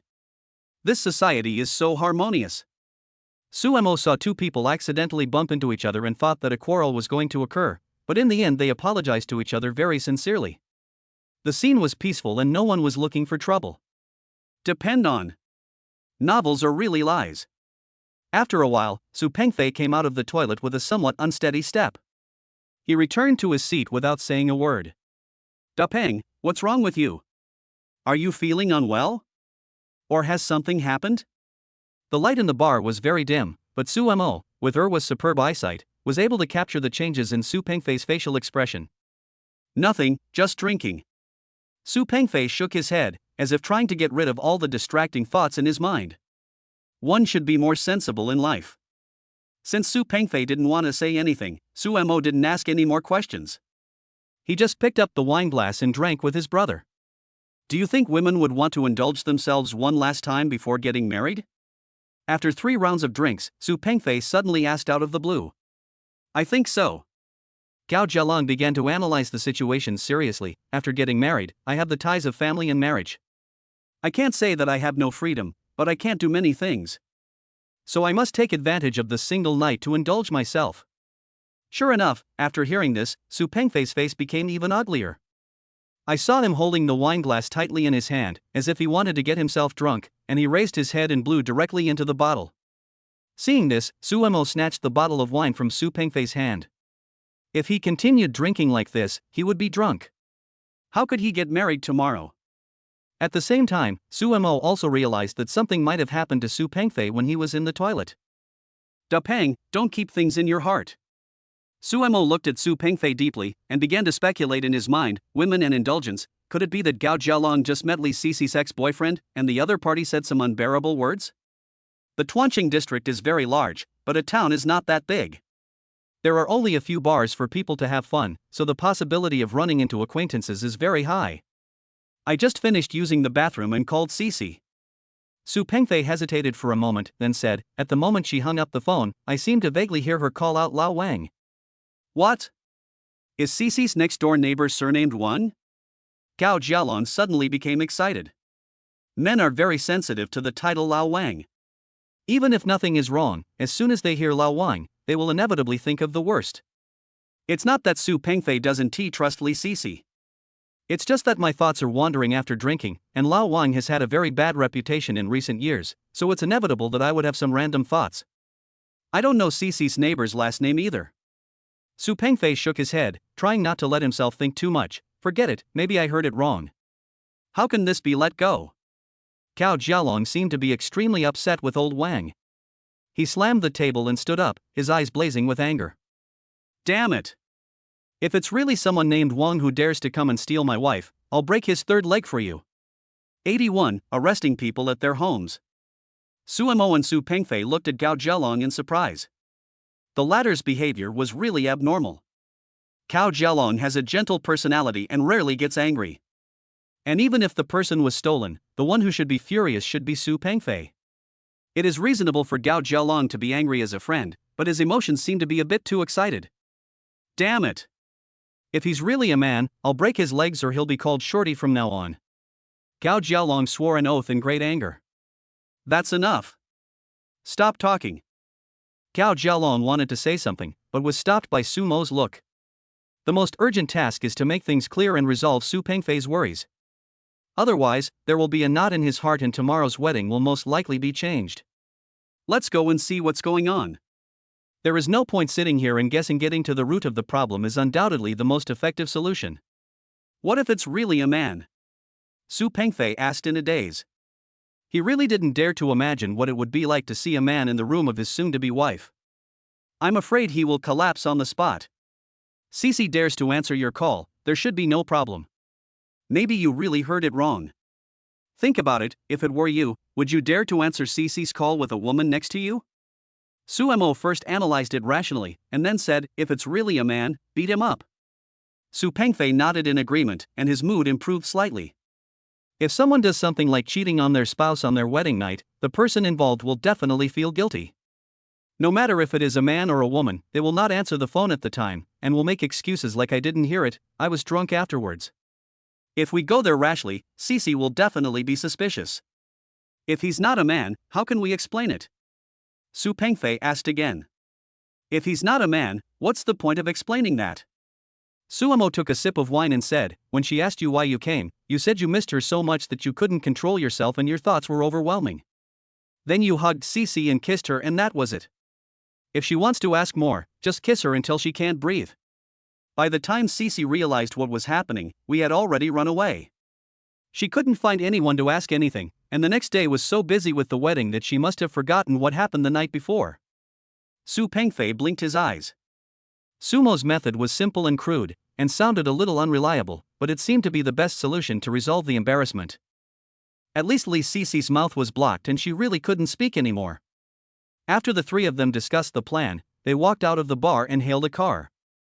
Suemo glanced at Gao Zhelong. This guy actually secretly brought out a bottle of wine. He probably wanted to blow Lao Wang's head off. What hatred and grudge.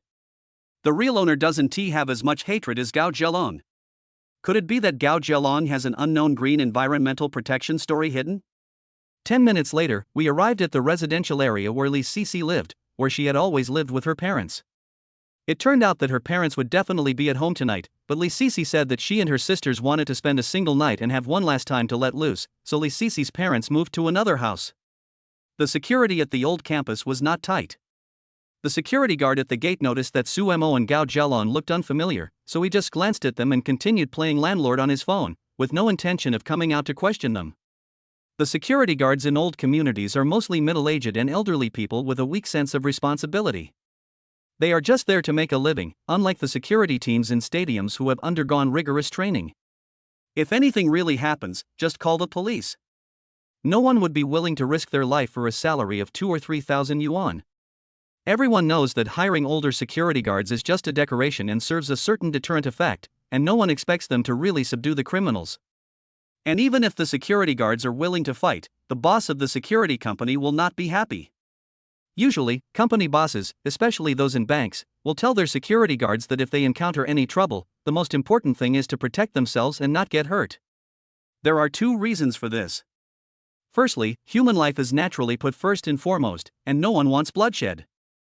Secondly, if the security guard really has an accident, it would be considered as death in the line of duty, and the company would have to pay a large sum of money. Suemo and the other two ran upstairs excitedly. Some time ago, Li Cece took her parents out for a trip and left the house to Su Pengfei. Plus, they were both about to get married, so it was not surprising that he had the key to Li Cece's house. Su Pengfei took out the key, his hands were shaking, and he didn't dare to insert the key. For the first time, he felt fear, afraid that after opening the door he would see the scene he least wanted to see. At this moment, he actually had the idea of backing out. Since you're here, go in and take a look to give yourself some peace of mind. Suemo took the key from his hand, turned it gently, and the door lock opened with a click. The three of them walked in side by side. The bedroom door was open, and cheerful music and Li Cece's bell-like laughter came from inside.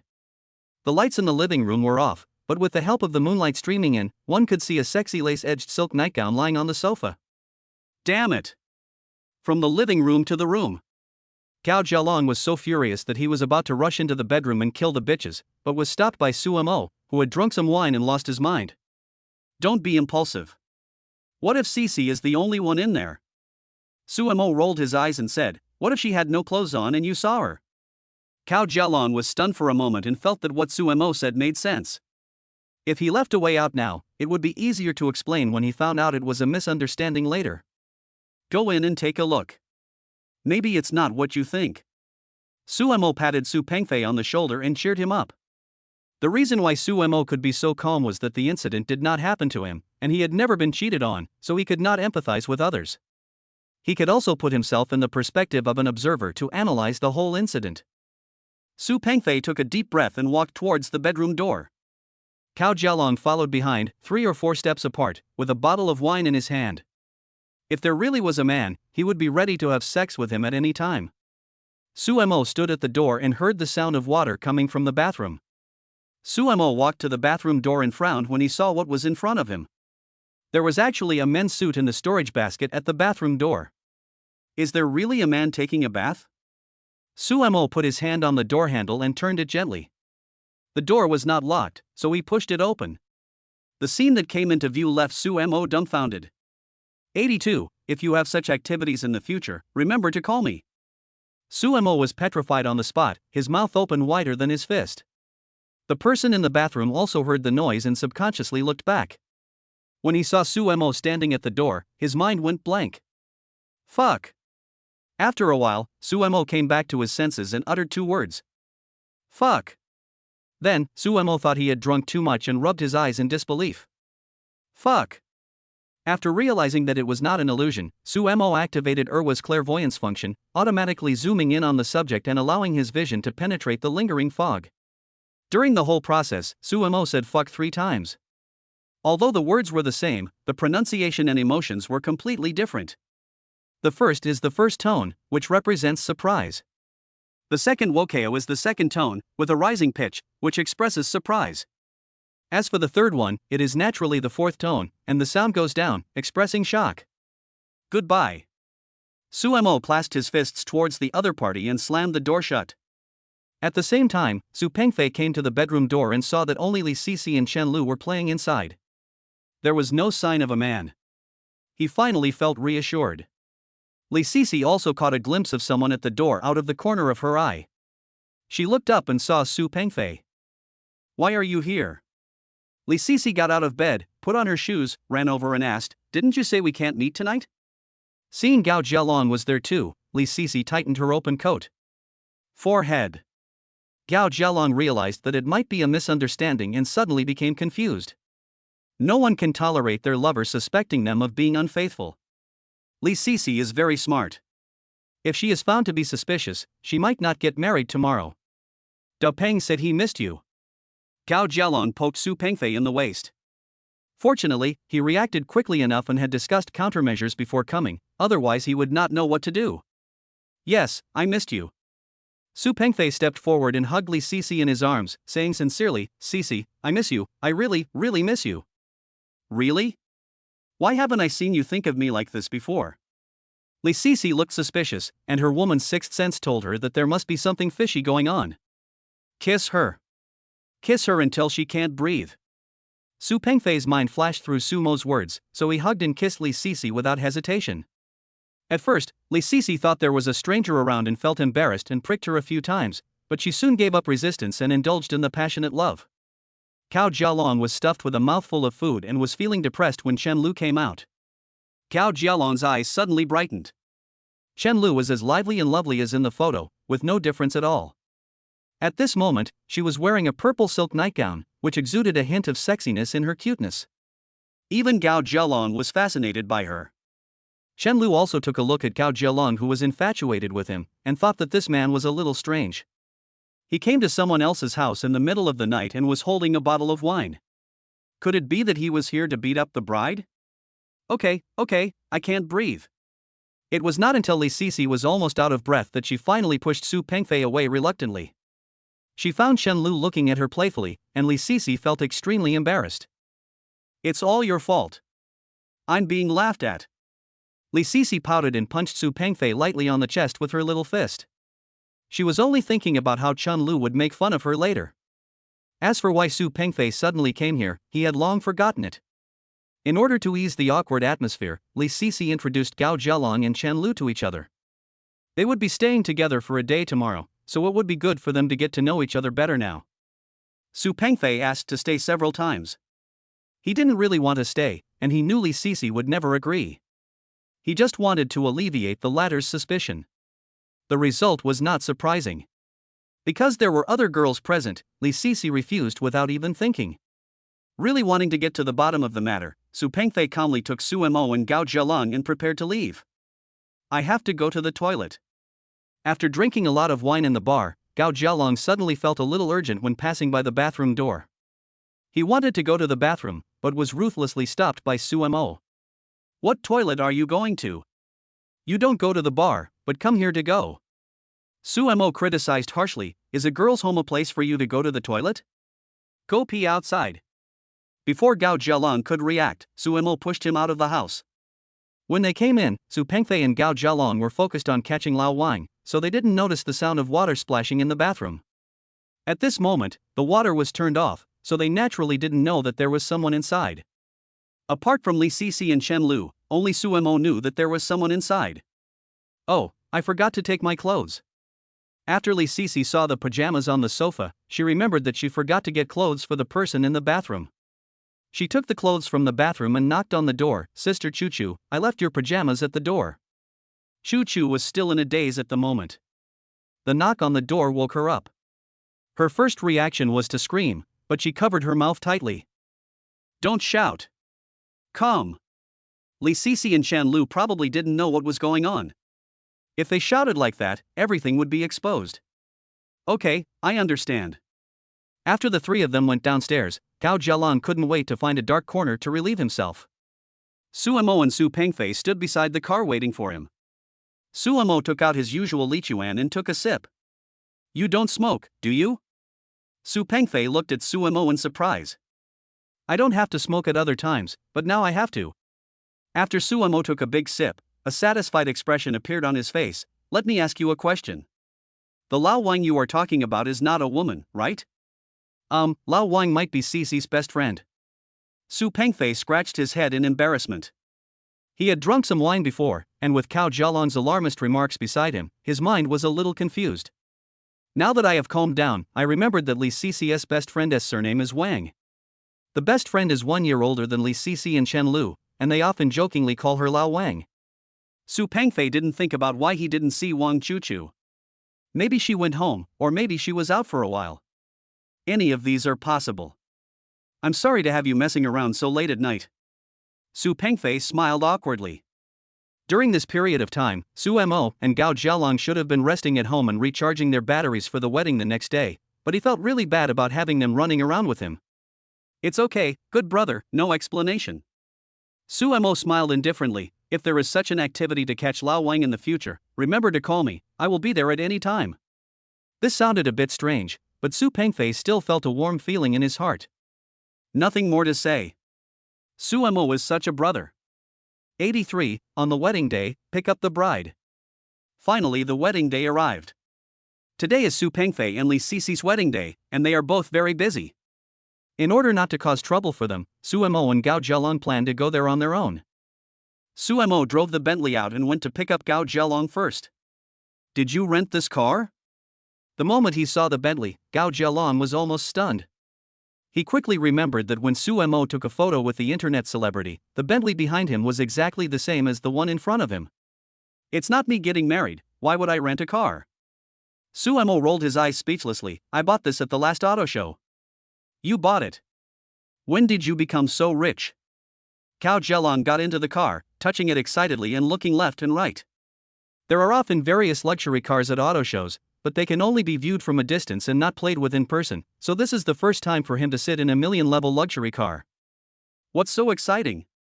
Su Mo curled his lips. It's just a Bentley. Is a Bentley expensive? Just a few million. There is also a Pagani worth tens of millions in the system backpack. It was impossible for Su Mo to say that he had obtained the system, and the first thing he did every day when he opened his eyes was to count money, so he repeated the reason why he had deceived Wang Shufan. After making money through investment with friends, I bought a Bentley for fun and now I have started a company. So the last time you were at the auto show, you bought a Bluebird and a Fit? Gao Zhelang asked curiously. What is the other car? Both Feiqi and Fitus start with the same word. Last time, Su Mo only said the word Fei, and it was misinterpreted by Su Pengfei. Su Mo did not explain, so everyone thought he bought Bluebird in Fidu. Since the Bentley has been bought, the other one must not be a Bluebird. Don't fight with me, Bluebird flying. If you ever mention it again, I'll be in trouble. Sumo looked at the road ahead and said, "There's another Lamborghini SUV. Is it the Lamborghini Urus?" Gao Jialong often goes to auto shows and knows the names of luxury cars by heart. Lamborghini currently only has this one SUV, so it immediately came to his mind. Sumo nodded. Fuck, it turns out that micro-business is so profitable. Gao Jialong smiled and pretended to be flattering. As expected of you, you are the Asia-Pacific General Agent, Mr. Wang. Your business covers all over Asia. You can make some money by bringing your younger brothers along. Get lost. Sumo spat, I'm doing a serious business. I didn't really know that internet celebrity last time. I just met him on the street. Don't know him? Gao Jialong was also joking. After listening to the explanation, he said, then you better be careful. If that internet celebrity uses your photo to cheat people, you will be the one who will be in trouble. She dares. Sumo snorted coldly. The internet celebrity doesn't know his identity now and posted the photos just to make others believe that micro-businesses can make money. This is still within Sumo's tolerance range and he can turn a blind eye to it. But if that female internet celebrity knew that he was the boss of Linglong Company and used words like Linglong boss in her promotions, then don't blame Sumo for being rude. He will sue the internet celebrity directly in court for defamation. Let the female internet celebrity lose all her pants. Today's schedule is full, and the first stop is the new house. Sumo and Gao Jialong first met up with Su Pengfei to entertain the man's relatives. At the same time, the woman was also visiting relatives and friends, and then they took a motorcade to the woman's house to pick up the bride and bridesmaids. After picking up the bride, the second stop is the man's ancestral home in the countryside. To see the old man, and at the same time to comfort the ancestors in heaven that their descendant Su Pengfei is getting married, and to ask them to bless the young couple in heaven with peace, happiness, and hope that they will have a son soon. It is usually noon when we come out of the man's ancestral home, and everyone will go straight to the restaurant for lunch. After dinner, the bride will be taken back to the bridal chamber, where everyone will drink tea and chat, and the girls will take photos with the bride as a souvenir. Decorating the wedding venue in advance may cause it to be destroyed by some naughty children, so the wedding company will decorate the venue completely in the afternoon. If you have extra time in the afternoon, you can go to the woman's ancestral home. When it was time for dinner, everyone went to the restaurant together. The evening is the most lively time, when all the guests will be present and the newlyweds will toast at each table. When the security guard saw Sumo and Gao Jialong wearing suits, he knew which family was getting married that day. He didn't ask any questions and just opened the gate to let them pass. As soon as you enter the community, you can see a long convoy. The cars were all Audi, with an Audi A8 leading the way and the rest all Audi A4 LS. There were big characters pasted on the cars, and the fiery red color made them look particularly festive. When ordinary families get married, they basically choose Audi and Mercedes-Benz as wedding cars, as BMW is not grand enough. As for the more expensive top-of-the-line luxury cars, they are basically not within the consideration of most families, because the rental cost is tens of thousands a day, which is enough money for the honeymoon trip, so there is no need to waste it. Of course, there are also some people who love face and think that this is the only major event in life, so they will grit their teeth and spend tens of thousands of dollars to rent a luxury car worth millions. Sumo and Gao Jialong had been here once and were familiar with the place, so they parked the car and headed straight for the new house. Su Pengfei and his parents were greeting relatives and friends, and gave Sumo and Gao Jialong each a boutonniere, but the color was different from Su Pengfei's, so that passers-by could tell who was the groom at a glance. "Da Peng, what's wrong?" Seeing Su Pengfei frowning and squinting, as if he was uncomfortable, Gao Jialong asked with concern. "Nothing, maybe I'm too nervous, my right eyelid keeps twitching." Su Pengfei asked with a worried look on his face, "Do you think there will be any accidents? Don't let your imagination run wild. Today you are in great luck and are immune to all evil." Gao Jialong said comfortingly. "Come on, stick it on." Sumo tore off a corner of the tissue and stuck it on the corner of Su Pengfei's eye. The older generation said that the sticker could suppress bad luck when the eyelids were twitching. Sure enough, his eyelids were not twitching as violently as before, but Su Pengfei still had a bad feeling in his heart. The time is almost up, and the wedding party is ready to set off. Su Pengfei meant for Sumo and Gao Jialong to ride in the wedding car, but Sumo felt sick to his stomach at the thought of riding in a car. He really didn't dare to ride in someone else's car, so he said he would drive and follow the convoy, and Su Pengfei didn't force him. The huge convoy arrived at Li Cici's house. Su Pengfei was in the front car and Sumo was in the back. After arriving at the destination, Su Mo saw that the roads in the community were a bit crowded, so he parked the car outside the community. So from beginning to end, Su Pengfei had no idea what kind of car Su Mo was driving. Besides, his mind is now on picking up the bride, and he won't care about these unimportant things. Everyone rushed upstairs, and the red carpet stretched from the floor where Li Sisi lived all the way to the main entrance on the ground floor. Bang bang bang! Su Pengfei knocked on the door and shouted, "Wife, I'm here, open the door." 84. Bridesmaids difficulties. The marriage process in Tuanqing district is much simpler and more rustic than in many other places. The two families will discuss how much the betrothal gift should be and how much the compensation should be at the dinner table before the wedding, and there is basically no chance of going back on their word or raising the price. At least Su Mo had attended so many weddings and had never seen a bride refusing to get out of the car and asking for extra money.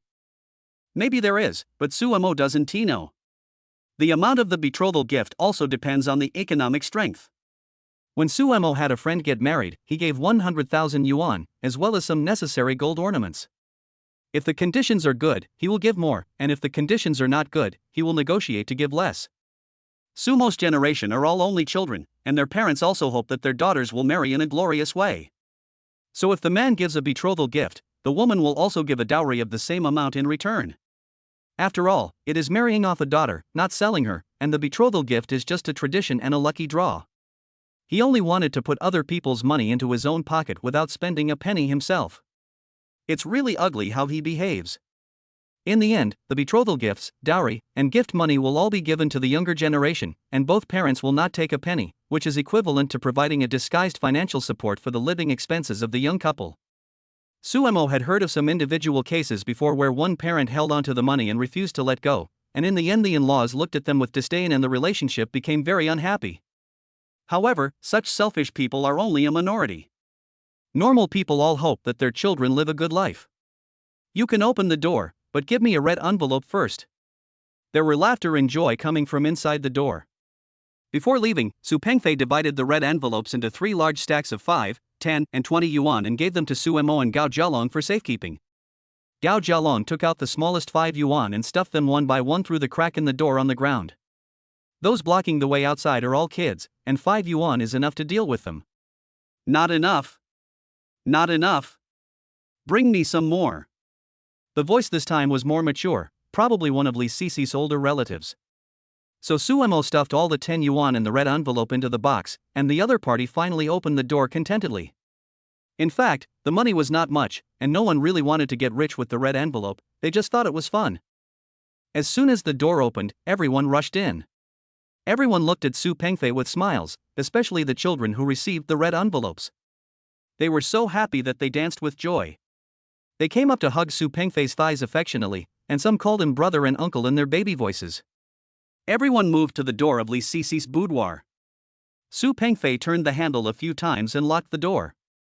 "Wife, I'm here to pick you up, open the door." Su Pengfei called out to his bride, and Li Sisi smiled and said, "It's not that I don't want to open it, it's Lulu and Sister Chuchu who won't let me open it. You have to get past them first." In addition to Li Sisi, Chen Lu, and Wang Chuchu, there were several cousins of similar age to Li Sisi in the room, all of them girls. If you want to open the door, give a big red envelope of 88,888 first. I couldn't tell whose voice it was, but it wasn't Li Sisi. "Oh my god, it's so expensive, you are robbing me."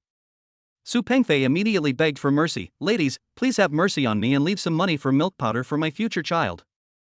"Okay, I'll give you a discount for Sisi's sake.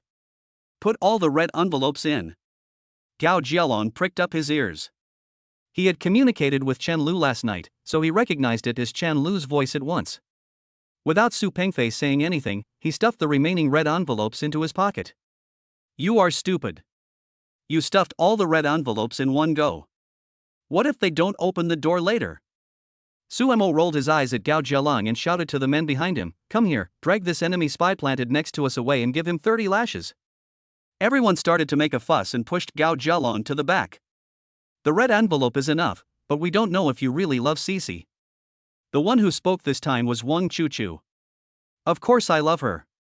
I've liked her since I was in school." Words are not enough. Wang Chuchu stuck to the door, eavesdropping on the noise outside, and said, "How about this, you do 520 frog jumps first, then do 13-14 sit-ups, which means you will love Cece for the rest of your life. How can we get married when we are exhausted after doing so many things? The male compatriots all came to Su Pengfei's aid and stood up for him. No matter what, if you can't finish it, it means you don't love Cece enough. Wang Chuchu gave Cao Jialong some advice. There are so many of you, and there are two best men, so you can let the guy named Su do it instead of you. Fuck. Su Mo cursed in his heart. Cao Jialong had already told him that the person who spoke was Comrade Lao Wang. You also mentioned two best men, why did you only mention me? What grudge do I have against you? Then I'll do it first, and everyone can help me count. Su Pengfei was more honest, and he actually squatted down and started dancing hard. Li Cece's parents stood by and watched everything with a smile, and when they got interested they actually started counting with everyone. 1. 2. After doing dozens of frog jumps, Su Pengfei was exhausted. This thing was really too energy-consuming. Cao Jialong took over next. When he had done more than 100, his legs became weak and he sat down on the ground. He couldn't even stand up, let alone jump. When it's Sumo's turn, he won't be as honest as the previous two idiots. I'll count for myself. Su Mo didn't even squat, he stomped hard on the floor to create the illusion that he was dancing, shouting, 1, 10, 100, 1000, I'm done. Contemptuous looks were cast all around. Not only did he fake a jump, but he even counted while jumping. He was really a scoundrel who was just filling in the numbers. Your math was taught by the security guard. How can you count like this? Chen Lu protested, it doesn't count, you have to skip it again and start from zero. Su Pengfei looked at his father-in-law and mother-in-law for help. The two elders looked radiant and in very good condition today, as if they were a dozen years younger. Seeing Su Pengfei looking at them, the two elders smiled and shrugged their shoulders to indicate that they could do nothing to help. You young people can have your fun, we old men and women 1T get involved. Jia Lang, Su Mo, what should we do? Su Pengfei was a little worried. If I really did the whole set of frog jumps and sit-ups as the bridesmaids suggested, I would probably have to go to the wedding in a wheelchair. Besides, he needs to save his energy for the wedding night. Cao Jialong suddenly had an idea and thought of some tricks in online short videos to trick bridesmaids into opening the door, so he slapped his thigh hard and said angrily, Su Mo, why did you hit me? After receiving the signal, Su Mo understood what he meant and started to act with Cao Jialong. I told you to stuff all the red envelopes in your pocket and delay Dapeng's wedding. If I don't beat you, who else should I beat? After saying that, Su Mo also pretended to pat his thigh, and then stomped his feet a few times to add a little drama. Su Pengfei didn't understand at first, but after he realized what was happening, he immediately pretended to stop the fight. Stop it, stop fighting. Today is my big day, give me some face. We give you face, so why don't we give you face? Do you think you have eaten the fruit of face? If it weren't for you, we wouldn't have taken action. Su Mo and Gao Jialong said in unison, you are the one who deserves to be beaten the most. Take my punch. Ouch. Su Pengfei screamed. 8501, Lao Wang, the social king, opened the door. Su Mo and the other two were performing hard outside, and the relatives and friends around them were amused. They covered their mouths and laughed secretly. The bride and others in the boudoir also pricked up their ears. They're not really going to fight, are they? Li Cece, who was sitting cross-legged on the Simmons mattress, became a little anxious and wanted to get out of bed to take a look, but was stopped by Chen Lu and several cousins. Look how anxious you are. Chen Li was full of wisdom and analyzed everything clearly. If a fight really breaks out, the people outside will definitely stop it. It's impossible for it to be so quiet. They must be acting. Men are all pigs and very bad. You must not believe them. One of Li Cece's cousins also advised, Sister Chen Lu is right. We can't let Su Pengfei marry you so easily. Men who are too easy to get will not be cherished. We must create some twists and turns for him. Li Cece sat down again, but there was still some anxiety and anticipation in her eyes. Listen, men outside, stop acting. Chen Lu seemed to have seen through everything and said, these childish tricks of yours have been spread all over the internet. Only a fool would believe them. If you don't finish frog jumps and sit-ups today, don't even think about seeing the bride. This is just talk. When the auspicious time comes, the bride will definitely set off. What should I do? They won't be fooled. Su Pengfei was as anxious as an ant on a hot pan. He couldn't wait to see Li Cece. How about some more red envelopes? Gao Jialong came up with an idea. Why give me a red envelope? Just look at my words and ask the bridesmaid to open the door.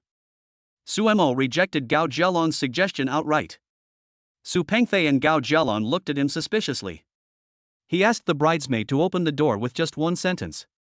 Why don't we believe it? Aha! Aha! Suemo cleared his throat and shouted, Wang, La Wang, the social king. Wang Chuchu, listen to me. You have 10 seconds to open the door, or don't blame me for exposing our affairs. When Wang Chuchu heard Sumo's voice, her forehead was full of black lines. Wang, Lao Wang, the social king? What a mess of names these are, so ugly. It's fine to call her Lao Wang, as Li Sisi and Chen Lu usually call her that and they are used to it. But what the hell is a Wang? It sounds similar to a Huang, and it feels like calling a dog. The social king is even more unfashionable. Wang Chuchu wanted to refute, but after hearing the second half of Sumo's words, her nerves suddenly tensed up, and she stammered, You don't talk nonsense. My mouth is on my body, I can say whatever I want to say, if you have the guts come out and cover my mouth. Suemo shouted through the door, Everyone listen carefully, I saw Wang Chuchu taking a shower last night. Wang Chuchu had been eavesdropping, and when she saw Suemo was really going to tell her what happened last night, her heart skipped a beat. She no longer had the heart to play best man, and she ran out immediately. Don't talk nonsense. Wang Chuchu rushed out and pushed Suemo against the wall. Her white and tender hands exuded a faint fragrance. They overlapped and covered Sumo's mouth tightly. Suemo took a deep breath and his eyes lit up. Ha! It smells so good. Sister Chuchu, why did you betray me? Wang Chuchu suddenly changed sides and caught the girls in the boudoir off guard. Without the obstruction of the door lock, the human wall formed by Chenlu and several other girls could not withstand the impact of the men and collapsed instantly. When Gao Jialong saw Chenlu fall, he hurried forward to help her. Thanks. Chenlu thanked him, and then said to Su Pengfei, You have seen the bride, but if I want to take her away, I have to see your sincerity. You just answer whatever I ask. Chenlu, who will do the housework in the future? Su Pengfei answered without hesitation, I will do it. Chenlu, who will be the boss of the family from now on? Su Pengfei, Sisi makes the decision. Chenlu asked some common questions, and Su Pengfei answered them fluently. Then came the small game session, in which the groom had to find the bride's shoes before he could take them away.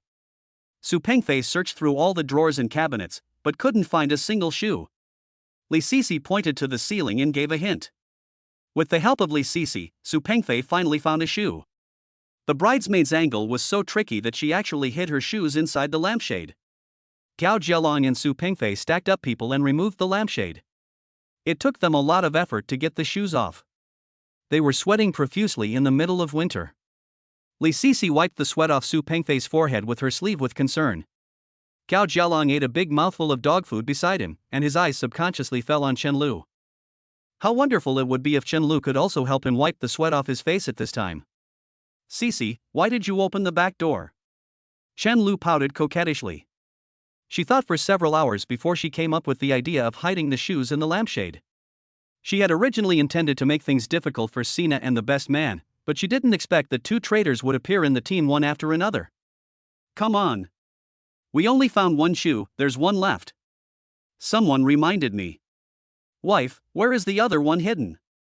Su Pengfei looked for help, but Li Sisi shook her head and said, The other one was hidden by Lulu and Sister Chuchu without my knowledge. I don't know where it is. Su Pengfei and Gao Jialong conducted another carpet search, searching under the bed and between the curtains, but they didn't find the other shoe. Will you hang it on the security window with a rope? Upon hearing this, Su Pengfei immediately opened the window and took a look, but was disappointed to see nothing outside. Hello. Su Pengfei and Gao Jialong were desperately looking for shoes. Suemo walked over to Wang Chuchu and said, Social King, please take out the shoes quickly. Don't delay my buddy's wedding. Snort. When Wang Chuchu thought about what happened last night, she got angry and turned her head away and ignored Suemo. Oh, you're quite arrogant. Suemo lowered his voice and said, Don't think I don't know. The shoes are tied to your legs. Take them out quickly. Don't force me to do it. How do you know? Wang Chuchu looked at Suemo in surprise. You just pushed me against the wall, both above and below me. You. Wang Chuchu was so angry that she could only tie the shoes on her legs. As for where the top was, everyone knew it as adults. Stop you me. Suemo said playfully, if you don't take it out, I'll lift your skirt. After all, Tuancheng is backed by the first-tier city of Shanghai, unlike some places where there are vulgar wedding pranks such as teasing bridesmaids. Usually when the shoes cannot be found, the groom and best man will flatter the bridesmaids and ask them to perform a few tricks and then take out the shoes. Wang Chuchu had been a bridesmaid 3 or 4 times, but this was the first time she met a scoundrel like Suemo who threatened to lift her skirt right from the start, but she had no way to deal with it. You won't give it to me, right? Then I'll kick you out. 86, Heartbeat Game. Wang Chuchu had no idea what Suemo was thinking. She thought he was really going to do something to her. She was immediately frightened and squatted down in panic, holding down the hem of her skirt with both hands. Wait a moment. Wang Chuchu looked aggrieved and said, I'll just take it out. After groping for a while, Wang Chuchu took out the other shoe. Suemo smiled with satisfaction, took the shoe and passed it to Su Pengfei, then bent down again. I've given you the shoes, what else do you want to do? Wang Chuchu hugged her skirt tightly and stared at Suemo vigilantly. Why are you so nervous? I'm just picking up trash. Suemo picked up the scraps of paper on the ground, crumpled them into a ball and stuffed them into his pocket, then pouted and said to himself, TSK. It's not like I haven't seen it before. Shameless. Sumo's voice was very soft, but Wang Chuchu was very close to him and could hear it clearly. Typical of someone who takes advantage of others. She was filled with hatred. My silver teeth are almost broken. If Wang Chuchu hadn't considered that today was Li Sisi's wedding and she didn't want to make things too embarrassing, she would have rushed up and bit off Sumo's ears and nose. Next up is the second game. Chenlu took out a wooden pole and a rope, tied one end of the rope to the wooden pole and a small cherry to the other end, hanging between Su Pengfei and Li Sisi. Whoever eats the cherries will be in charge of the money from now on. Start. At the command, Li Sisi stood up. Su Pengfei symbolically grabbed the cherry, and in the end, the cherry fell into Li Sisi's mouth as expected. Nowadays, many men hand over their wages to their parents, and it is not a shameful thing. The third game is to pass the tissue paper with the mouth. Each time you pass it to the next person, the second person has to tear off a part of the tissue paper with his mouth. Whoever the tissue paper cannot be passed to will be punished and give red envelopes to relatives and friends present. Starting with Su Pengfei, he passed it down with a tissue in his mouth. Li Sisi, who was standing in the second place, bit the other side of the tissue, turned her head and tore it into 2 halves, then passed it to Chenlu. Chenlu also tore off half of it. The square of paper towel suddenly shrank to 1/4 of its original size. Here you need to adjust the time to 1 minute before the game starts. At first, Suemo was standing in the 4th position, and he was supposed to take over from Chenlu. Gao Jialong thought this was a good opportunity to get closer to Chenlu, so he asked Suemo to change positions.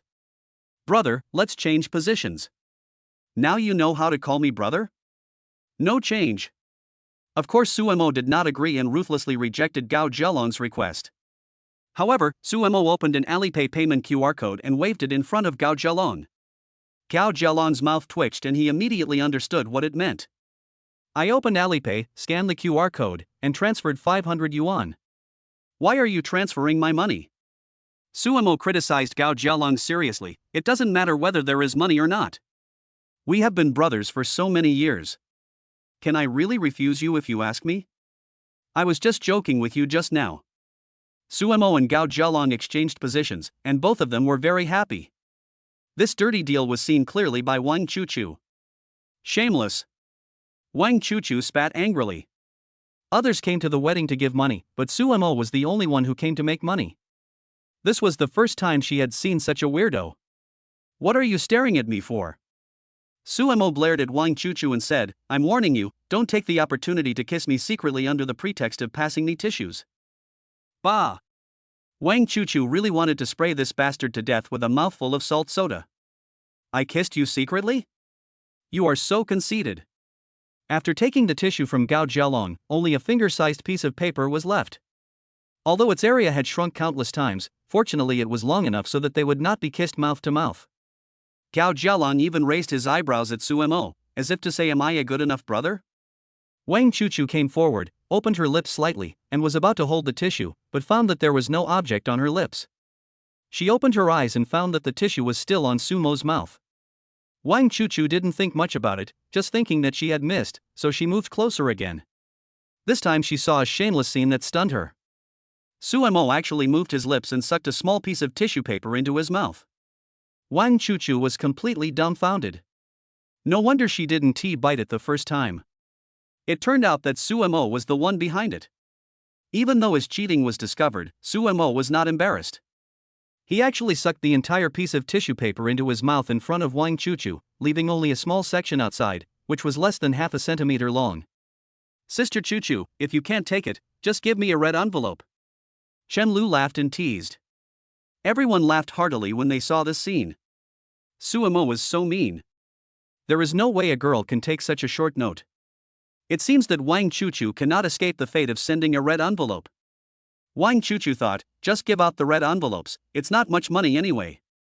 But when she saw Sumo's smug face, and thought about how she had been dominated by Su Mo since they met, a fighting spirit that refused to admit defeat suddenly burned in her heart. "Isn't it that you are sure that I dare not take it? Who is afraid of whom? Don't move." Wang Chuchu didn't know where she got the courage from. She pressed Sumo's cheeks with her hands to prevent him from moving, then took a deep breath, closed her eyes and moved closer. At this moment, Wang Chuchu's heart was beating wildly. "Wow, Sister Chuchu is so fierce." Chen Lu's eyes widened in amazement. If it were her, she would have definitely surrendered. Su Pengfei, Li Sisi, and everyone in the room stretched their necks, as if waiting to see a good show. When she was halfway close, Wang Chuchu suddenly found herself unable to move forward. She opened her eyes and saw that it was Su Mo who was holding her forehead with his hand. "Ha, you still say you don't want to kiss me?" Su Mo sighed, "Women are too superficial. They can't control themselves when they see handsome guys." Slapping Wang Chuchu's hand away, Su Mo shrugged and surrendered, "I lost. I'm sending out red envelopes. Everyone, get ready to grab the Alipay password red envelopes. There are only 30 of them. Be quick or you'll miss out." Everyone took out their mobile phones. It didn't matter how much money they had, the main thing was to join in the fun. "I got 20. I got 36 too." Everyone was very excited. Gao Jialong said with a smile, "Su Mo, I got 5 yuan. Thank you." "Don't thank me, thank yourself. This is the money you just transferred to me." Hearing this, Gao Jialong was stunned for a moment, and his joy disappeared. 500 for $5? In and out, it seems that everyone made a lot of money, but he was the only one who lost a lot. After taking a look at the 5 yuan displayed on the phone screen, Gao Jialong suddenly felt that this red envelope was not so attractive. 87. Straight man. The mini-game session came to an end, and the next step was to serve tea. Su Pengfei officially changed the address from uncle and aunt to mom and dad, and the two elders gave each of the younger generations a red envelope with a big smile on their faces. Li Sisi's father also reminded her, "You are already married, you must be sensible, you can't just act like a child like before, you must be filial and take care of your parents-in-law, understand?" "No." Li Sisi listened to her father's teachings and was so moved that she couldn't help but burst into tears. Li Sisi's mother felt a lump in her nose and her eyes turned red. She took a few tissues to wipe the tears from the corners of her eyes, then got up and went to the kitchen to bring out the sugar water that had been prepared in advance. "Okay, it's almost time, let's eat something and get ready to go." The sugar water is made by boiling fermented rice wine and adding peeled raw eggs.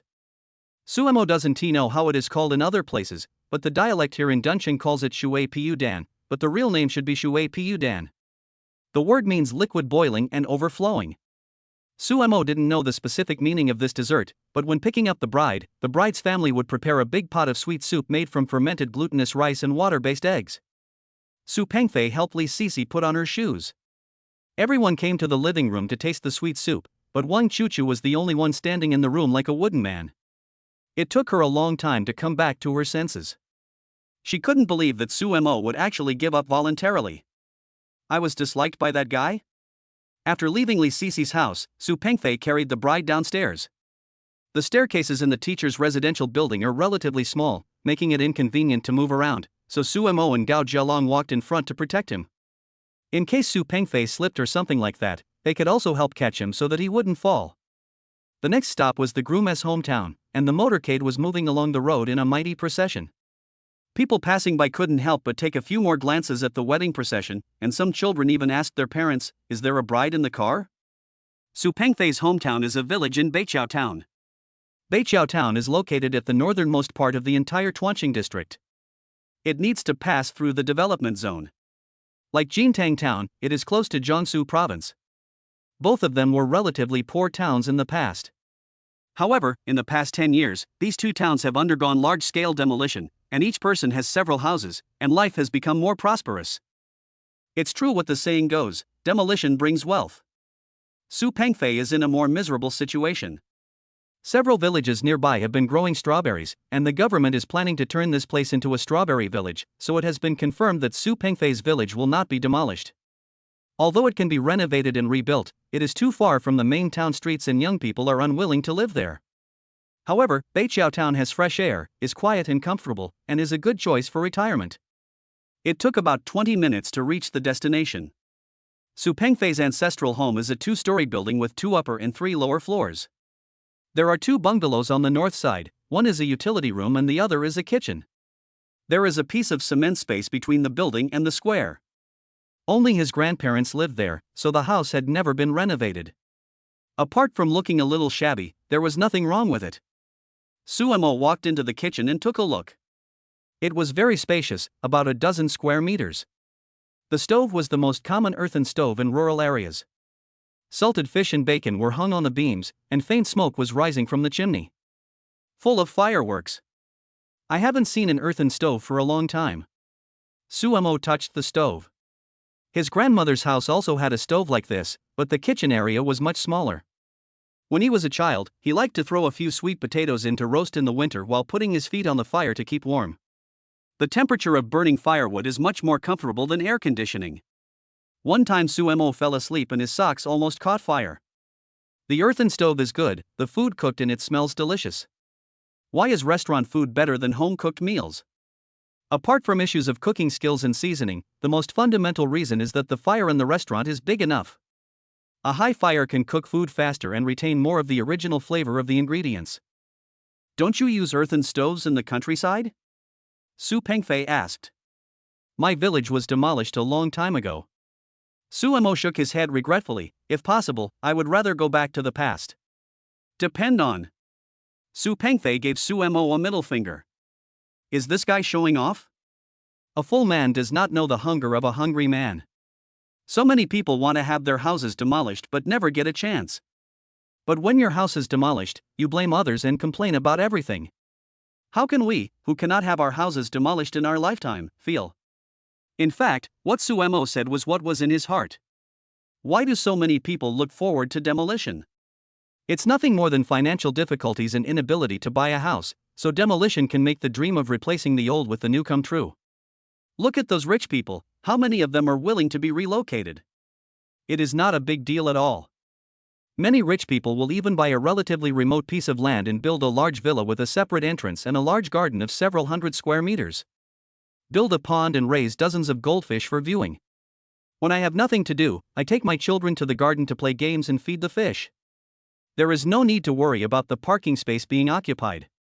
Isn't this better than demolition? An idea suddenly came to Sumo's mind. After Su Pengfei's wedding, he could buy a piece of land and build the manor of his dreams. Li Sisi changed out of her wedding dress and put on a set of traditional clothes. She and Su Pengfei worshipped their ancestors in the hall on the first floor, while Suemo and others were waiting outside. Today is a cloudless and sunny day, but the temperature is still only a few degrees. The cold wind blowing on the body makes one's hair stand on end. The best man still had a suit jacket, so he could hold on for a while, but the bridesmaids were in a terrible situation. They all wore suspender dresses, and their arms and shoulders were completely exposed to the air. Chen Lu and Wang Chuchu clasped their arms over their chests, shivering in the cold wind. When Gao Jialong, the suck-up, saw this, he immediately came forward to ask about Chen Lu's well-being, then took off his coat and put it on Chen Lu. You gave me your coat, aren't you cold? Chen Lu looked at Gao Jialong in surprise. I'm not cold, you can put it on. Although Gao Jialong looked nonchalant, his teeth were actually chattering from the cold. However, the clothes had already been given away, and it would be embarrassing to ask for them back. Thanks. Chen Lu felt a little touched. Suemo, why don't you give your coat to Wang Chuchu? Gao Jialong was shivering all over and could only lean on Suemo for some warmth. If he had not been worried about violating moral standards in public, he would have hugged Suemo long ago. Hearing the conversation between the two, Wang Chuchu pricked up her ears. If Suemo really took off his coat and gave it to her, then she could consider forgiving this guy for his disrespectful behavior that had offended her many times. You want to date Shenlu, but I don't want to date Wang Chuchu. Suemo rolled his eyes and said, It's so cold. Take off your coat and give it to her. What if I catch a cold? Do you think I'm stupid? 88. What did you see that night?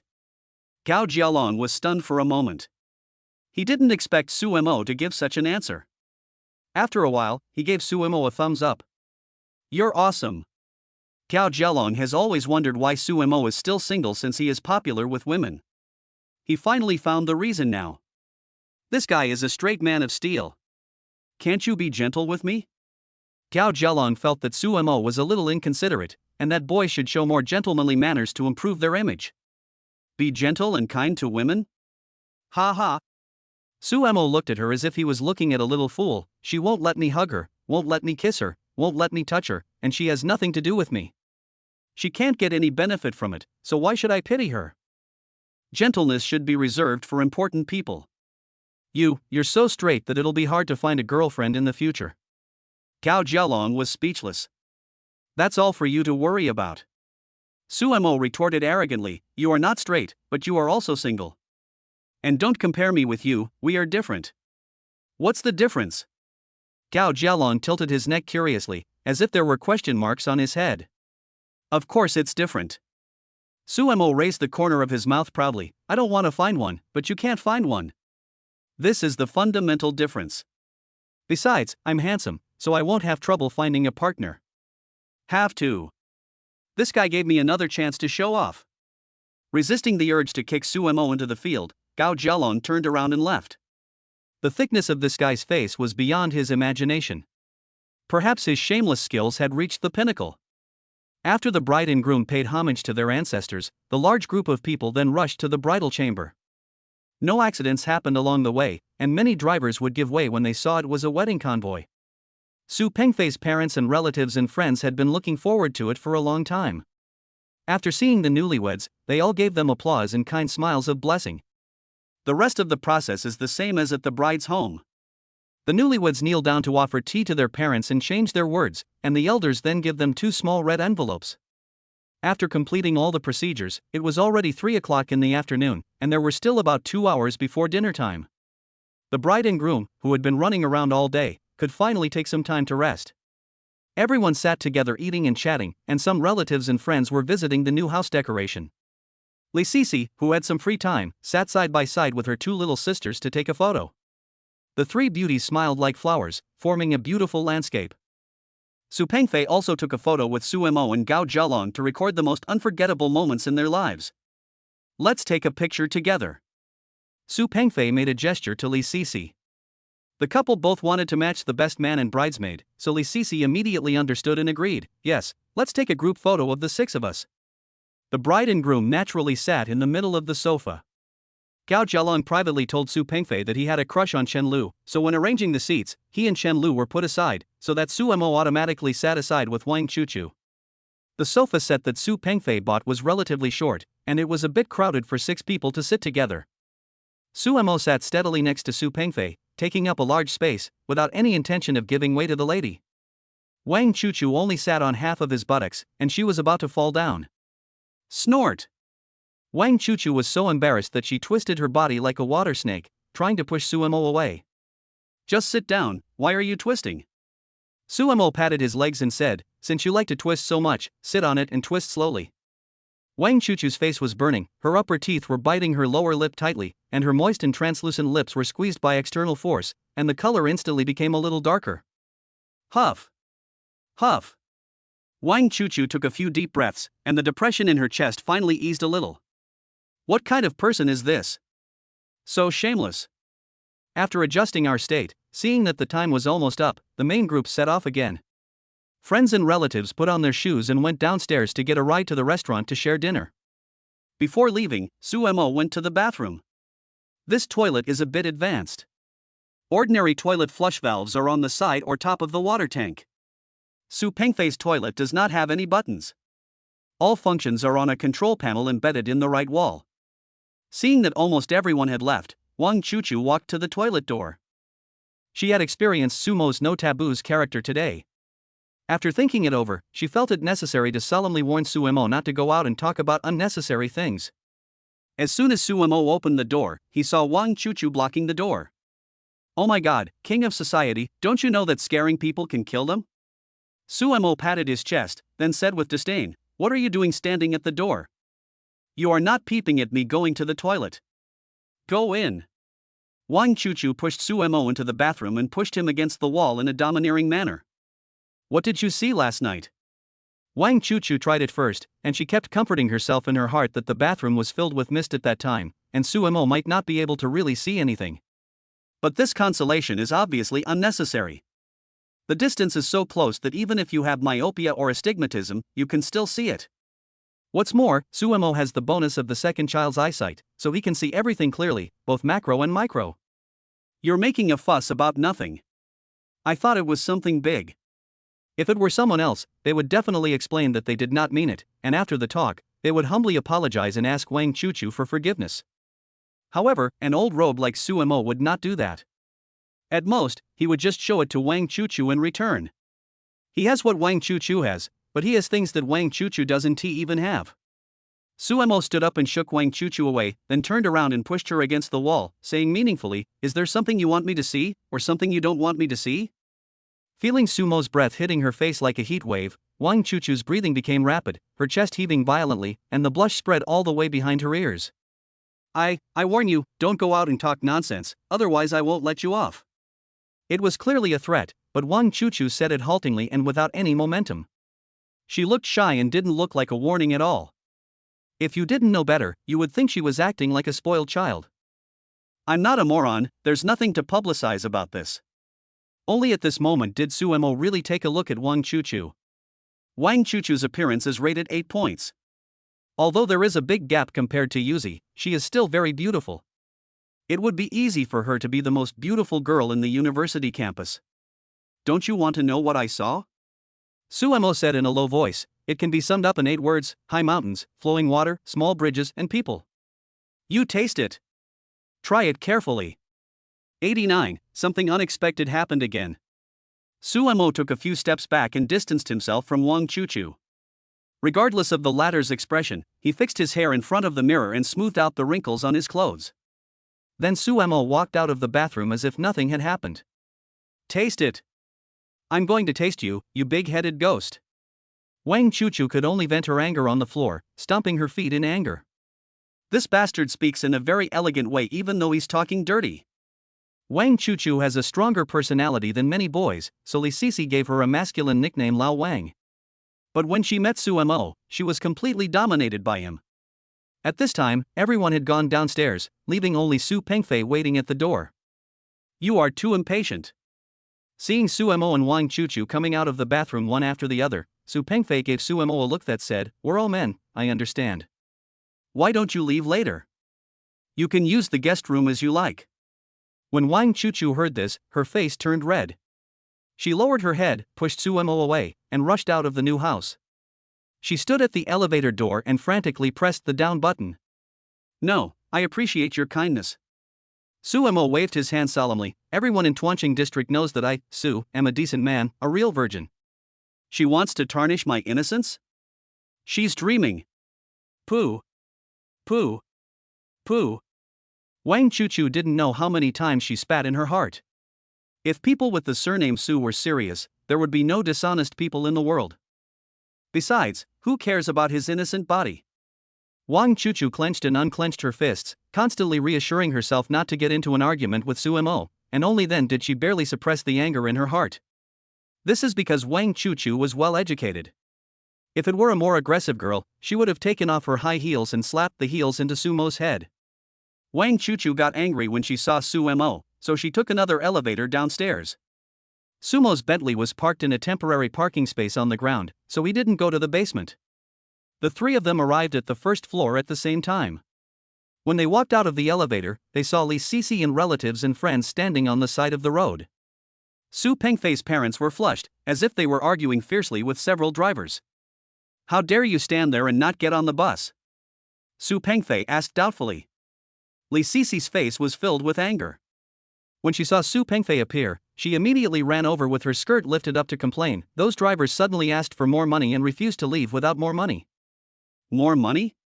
Su Pengfei frowned into a shape. The wedding fleet was rented with the help of the wedding company. When renting the car, it was agreed to rent it for a whole day, and the money was also paid based on a daily rental. How could they change their mind and ask for extra money in the middle of the trip?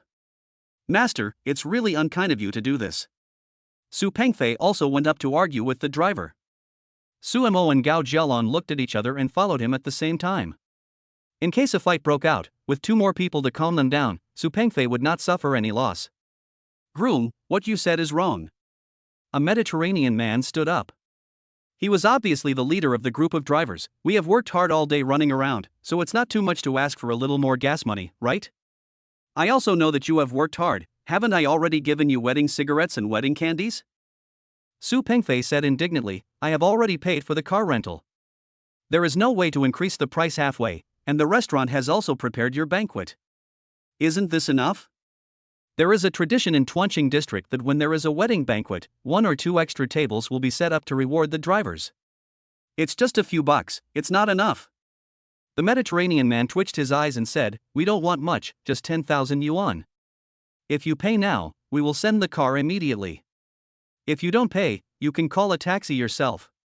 Su Pengfei was furious. Who uses a taxi to send the bride to a wedding?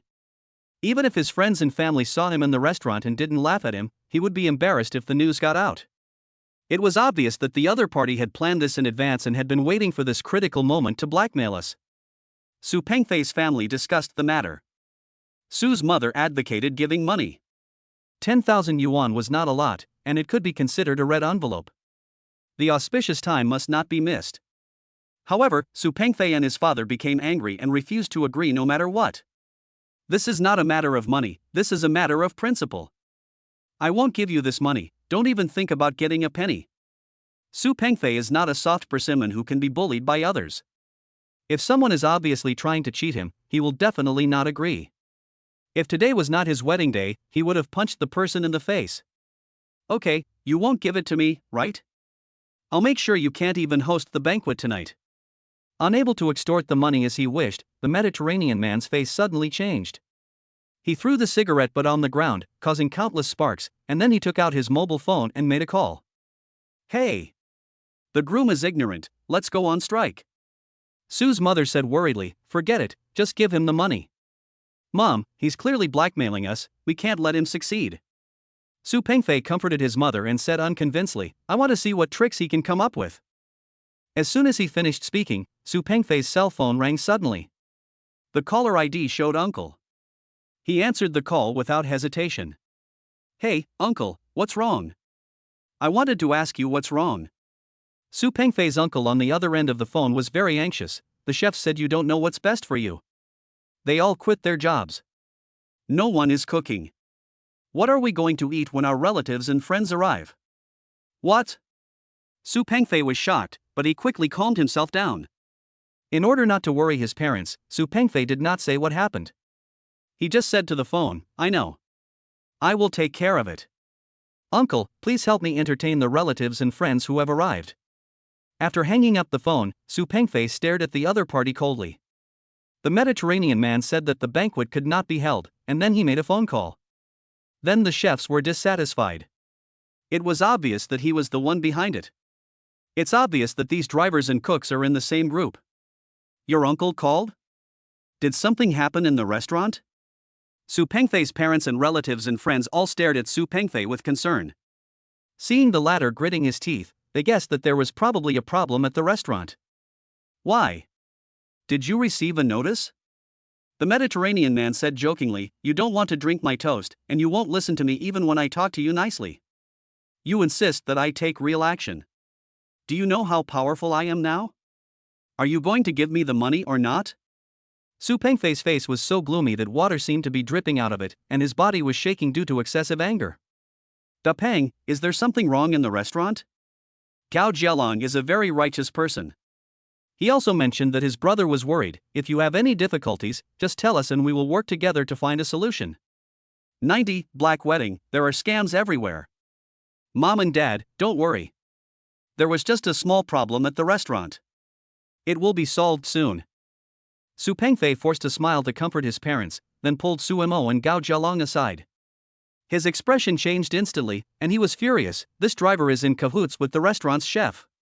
If I don't pay him, the chef will quit. Su Mo and Gao Jialong looked at each other. They didn't expect to encounter such a bad thing.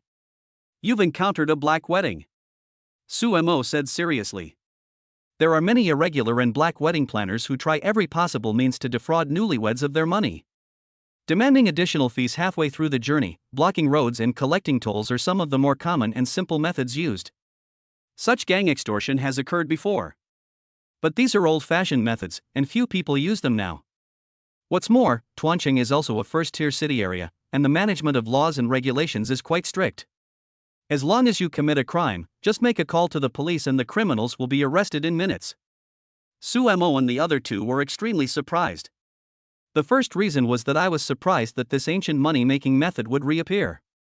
The second reason was that I was surprised that someone would dare to do such evil things so blatantly in Duncheng. Black wedding? This wedding company was introduced by an acquaintance. Su Pengfei found it a little unbelievable. It's easier to kill someone you know. Su Mo asked back, how come the chef team knows these drivers? Didn't you find them yourself? No. Su Pengfei shook his head and said regretfully, at that time, the wedding company said they could provide chefs and we could enjoy discounts. My family didn't know any local chefs who could prepare wedding banquets, so we wanted to save some trouble and contracted everything to the wedding company. I didn't expect this result. Damn it, aren't they afraid of ruining their reputation by doing this? Gao Jialong was so angry that he couldn't speak. We don't plan to become famous, so it doesn't matter if the sign is smelly or not. Su Mo's eyes darkened. In fact, it is the same routine as some beauty salons, barbershops, and gyms. They first coax customers into signing up for memberships, then go bankrupt in less than 2 or 3 months. They renovate and change their names, and then they become a clean new store. Shoot and move to another place. When someone comes to ask for money back, he says that the boss has changed and refuses to admit it. What can you do with him? When one place becomes untenable, move on to another and start over. If the police came to their door, they would pretend to make up some high-sounding excuses and politely refuse the money. However, only a small number of people would report the matter to the police and pursue it to the end. Most of the time, nothing is done. If one is not born into a government career, few people would be willing to go to court. What's more, we are getting married now. Unless you meet someone with a bad temper, most people would choose to spend money to avoid disaster. After all, money is a small matter, but marriage is an important matter that cannot be delayed even for a minute, and it will be embarrassing if the news gets out. Of course, many people have thought about giving the money now and then settling the score after the wedding. But many times, when you are still immersed in joy, the other party has already slipped away, and by the time you react, you can't even find their shadow. When we went to settle the accounts with the wedding company, they either acted as if they had nothing to do with us, or had already left the place. Defending your rights is really a time-consuming, labor-intensive and troublesome matter. The Mediterranean man and others dared to do this because they must have succeeded before, and more than once or twice. After tasting the sweetness, they became more courageous. Some people have no bottom line for money and would even cheat an elderly person out of their coffin money, let alone such trivial matters. Let's call the police and let them take care of these bastards.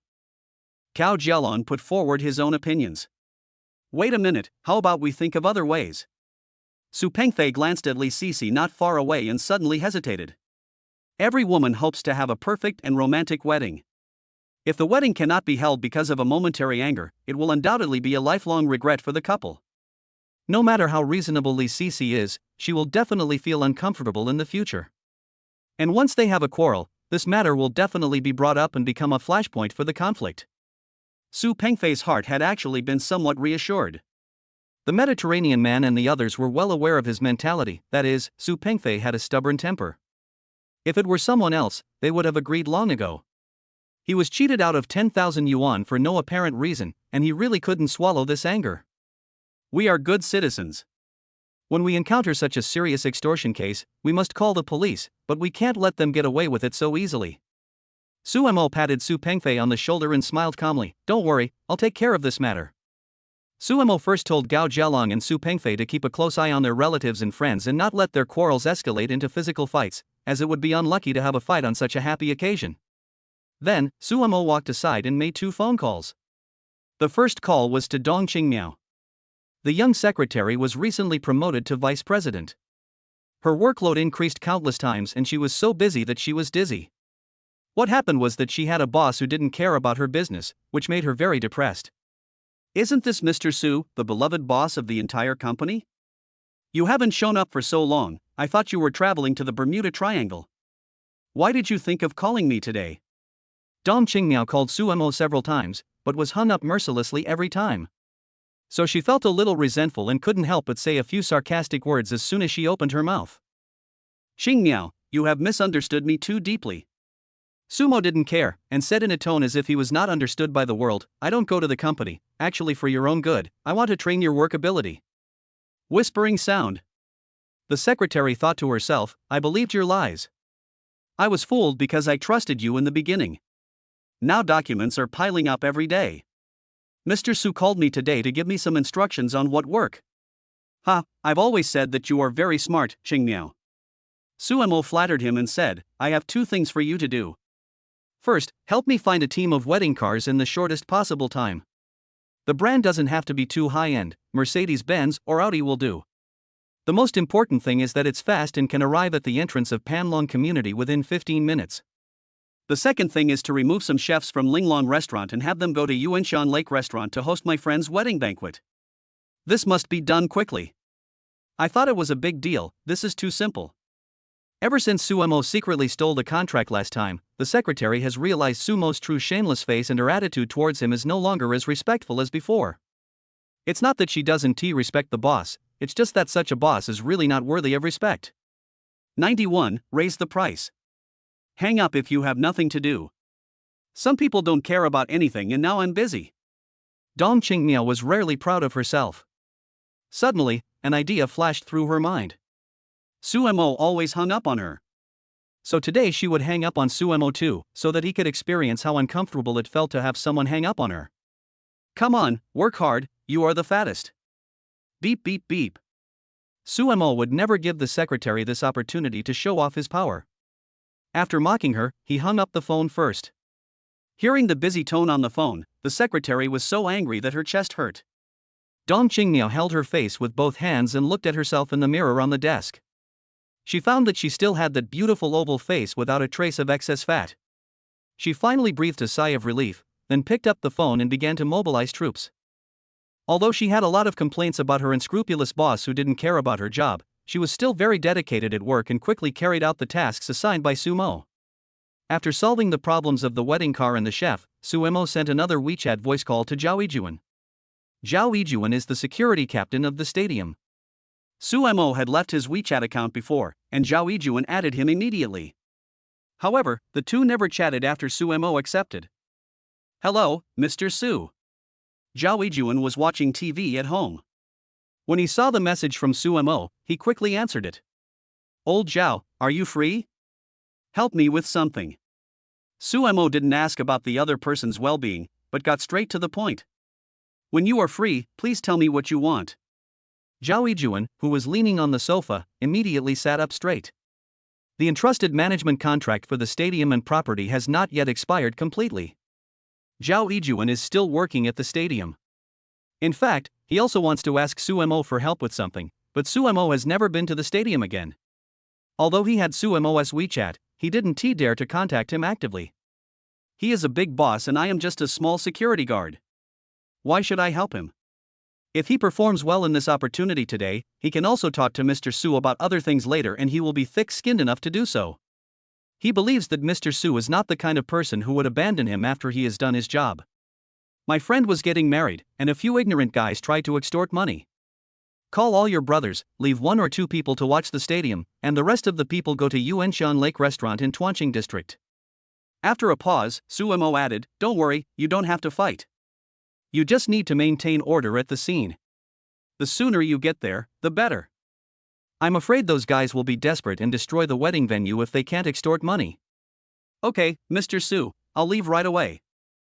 After explaining everything, Suemo walked back, looked at the time displayed on his phone, and gave Su Pengfei a reassuring look. Don't worry, we still have plenty of time. I will make sure to send you to the wedding venue on time. After that, Suemo threw the car keys to Gao Jielon. Hammer, go drive the car over here. Looking at the key in his hand, Gao Jielon's eyes suddenly lit up. He then remembered that Suemo was rich now, and solving this little trouble should be easy. He threw his worries behind his head and ran happily towards the direction of the Bentley. Su Pengfei looked at Suemo in a daze. When they were in school, Suemo had fulfilled all the promises he had made to him, so he had an instinctive trust in Suemo. I firmly believe that Suemo can solve today's troubles. While waiting, Su Pengfei was not idle either. He comforted everyone. Fortunately, Li Sisi was quite reasonable and did not lose her temper with Su Pengfei because of the accident. Li Sisi was even more resolute than Su Pengfei. She supported Su Pengfei's decision unconditionally and refused to give him a penny. Even if the marriage could not take place today, she could not tolerate the arrogance of the criminals. Su Pengfei felt warm in his heart. What more could a husband ask for to have such a supportive wife? Time is running out and we are about to miss the auspicious time. If we delay any further, the wedding will be cancelled. Su's mother was the first one who couldn't stand the pressure. Ignoring the dissuasion of her husband and Su Pengfei, Su's mother took out a stack of $100 bills from her bag, counted them, and handed them to the Mediterranean man with both hands. Mom! You can't give me this money. Su Pengfei was a little hesitant before, but now that he got the support of Li Sisi, his attitude immediately became firm. Shut up! Mother Su glared at her son and lowered her voice and said, "It doesn't matter if our family has shame or not, but Sisi is a girl, do you want her to miss her wedding?" Sisi said she supports my decision. Su Pengfei retorted. Sisi has a good heart, she doesn't mind, but you also have to consider your father-in-law and mother-in-law's face. Su's mother poked Su Pengfei's temple with her finger. We have to think about others too. There are so many relatives and friends waiting. Do you really want to take Sisi to the restaurant in a taxi? When others see it, they will say that you married your daughter off so shabby. Do you want to make Sisi's parents look bad? Su Pengfei clenched his fists, and the veins on the back of his hands bulged. He understands the truth, but he just won't accept it. Master, here is 10,000 yuan. Mother Su held the money in front of the Mediterranean man with both hands and said, Masters, you have worked hard today. Take this money and have tea. You can count it, okay? The drivers were standing aside, puffing away. The Mediterranean man glanced at Su's mother and the money in her hand, but did not reach out to take it. 10,000? You're treating beggars like that. The Mediterranean man said disdainfully, with so many of us, it will take at least 20,000. This is a tactic they often use. The first step is to offer a lower price so that people can accept it easily. After the other party's attitude softens, they gradually raise the price. This can reduce the gap between the previous and subsequent amounts. If you ask for 50,000 people at once, they will definitely not agree. But if you ask for 10,000 first and then gradually add to the amount, you will develop the mentality of it doesn't matter if I give you a little more after I've already given you 10,000. As for how much the final price will be, the Mediterranean man will decide based on the other party's attitude. Anyway, it's just the beginning, and the current price is still not their ultimate goal. There is still a lot of room for improvement. What? Didn't we just agree on 10,000? Su's mother was shocked and almost dropped the money in her hand. It had only been a short time and the price had inexplicably increased by 10,000. The speed of the price increase was faster than a rocket. 20,000? You won't get a dime. Su Pengfei's anger was instantly ignited. I'll punch your eyeballs into holes. You can't even get 20,000 doors, go to hell. 92.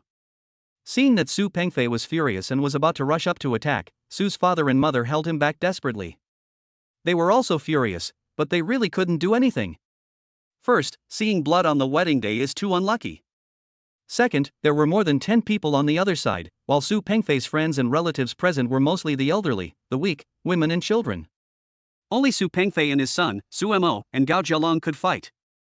If they really fought, they would definitely suffer.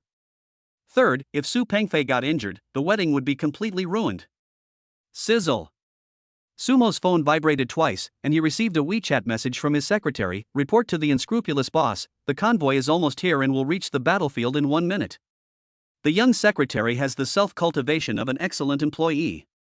Her responsibility is to complete the instructions given by the boss and she will not ask what Suemo wants the wedding car for. Sumo put away his phone, stepped forward and put his hand on Su Pengfei's shoulder. For some reason, it seemed as if there was a magical power that suppressed Su Pengfei's anger. A good dog doesn't block the road. You can go away now. Sumo looked at the Mediterranean man expressionlessly. Haha, you want us to get out? Why do you do that? The Mediterranean man pointed at Sumo arrogantly. It was impossible to find a car in such a short time, so he was sure that Su Pengfei's family would surrender in the end. Crunch! Suddenly, a series of rapid brake sounds were heard, attracting everyone's attention, and then a team of Mercedes-Benz cars appeared outside the community gate. There is a big character on each car, and all the models have vertical logos. The appearance looks more grand and luxurious than Audi. Mr. Su. The cars were all borrowed by Dongqingmiao from a long-term leasing company, but the drivers were all Linglong employees. When they saw Sumo, they immediately came forward to say hello. Sumo nodded, then walked up to the Mediterranean man, grabbed his index finger, twisted it back, and glared at him fiercely. Now you know why I do this? To catch a thief, you must first catch the leader. Sumo was too lazy to take the trouble to attack them one by one, so he just captured the leader directly. Ouch! Let go, my fingers are going to break. The 10 fingers are connected to the heart, and the folded fingers are like hitting the snake's vital point. The Mediterranean man groaned in pain. The severe pain made him lose the ability to resist instantly. His body leaned back with his knees bent. He was like a deflated ball and could not exert any strength at all. The other drivers instantly became nervous, threw their cigarette butts on the ground, and stared at Sumo as if they were facing a great enemy.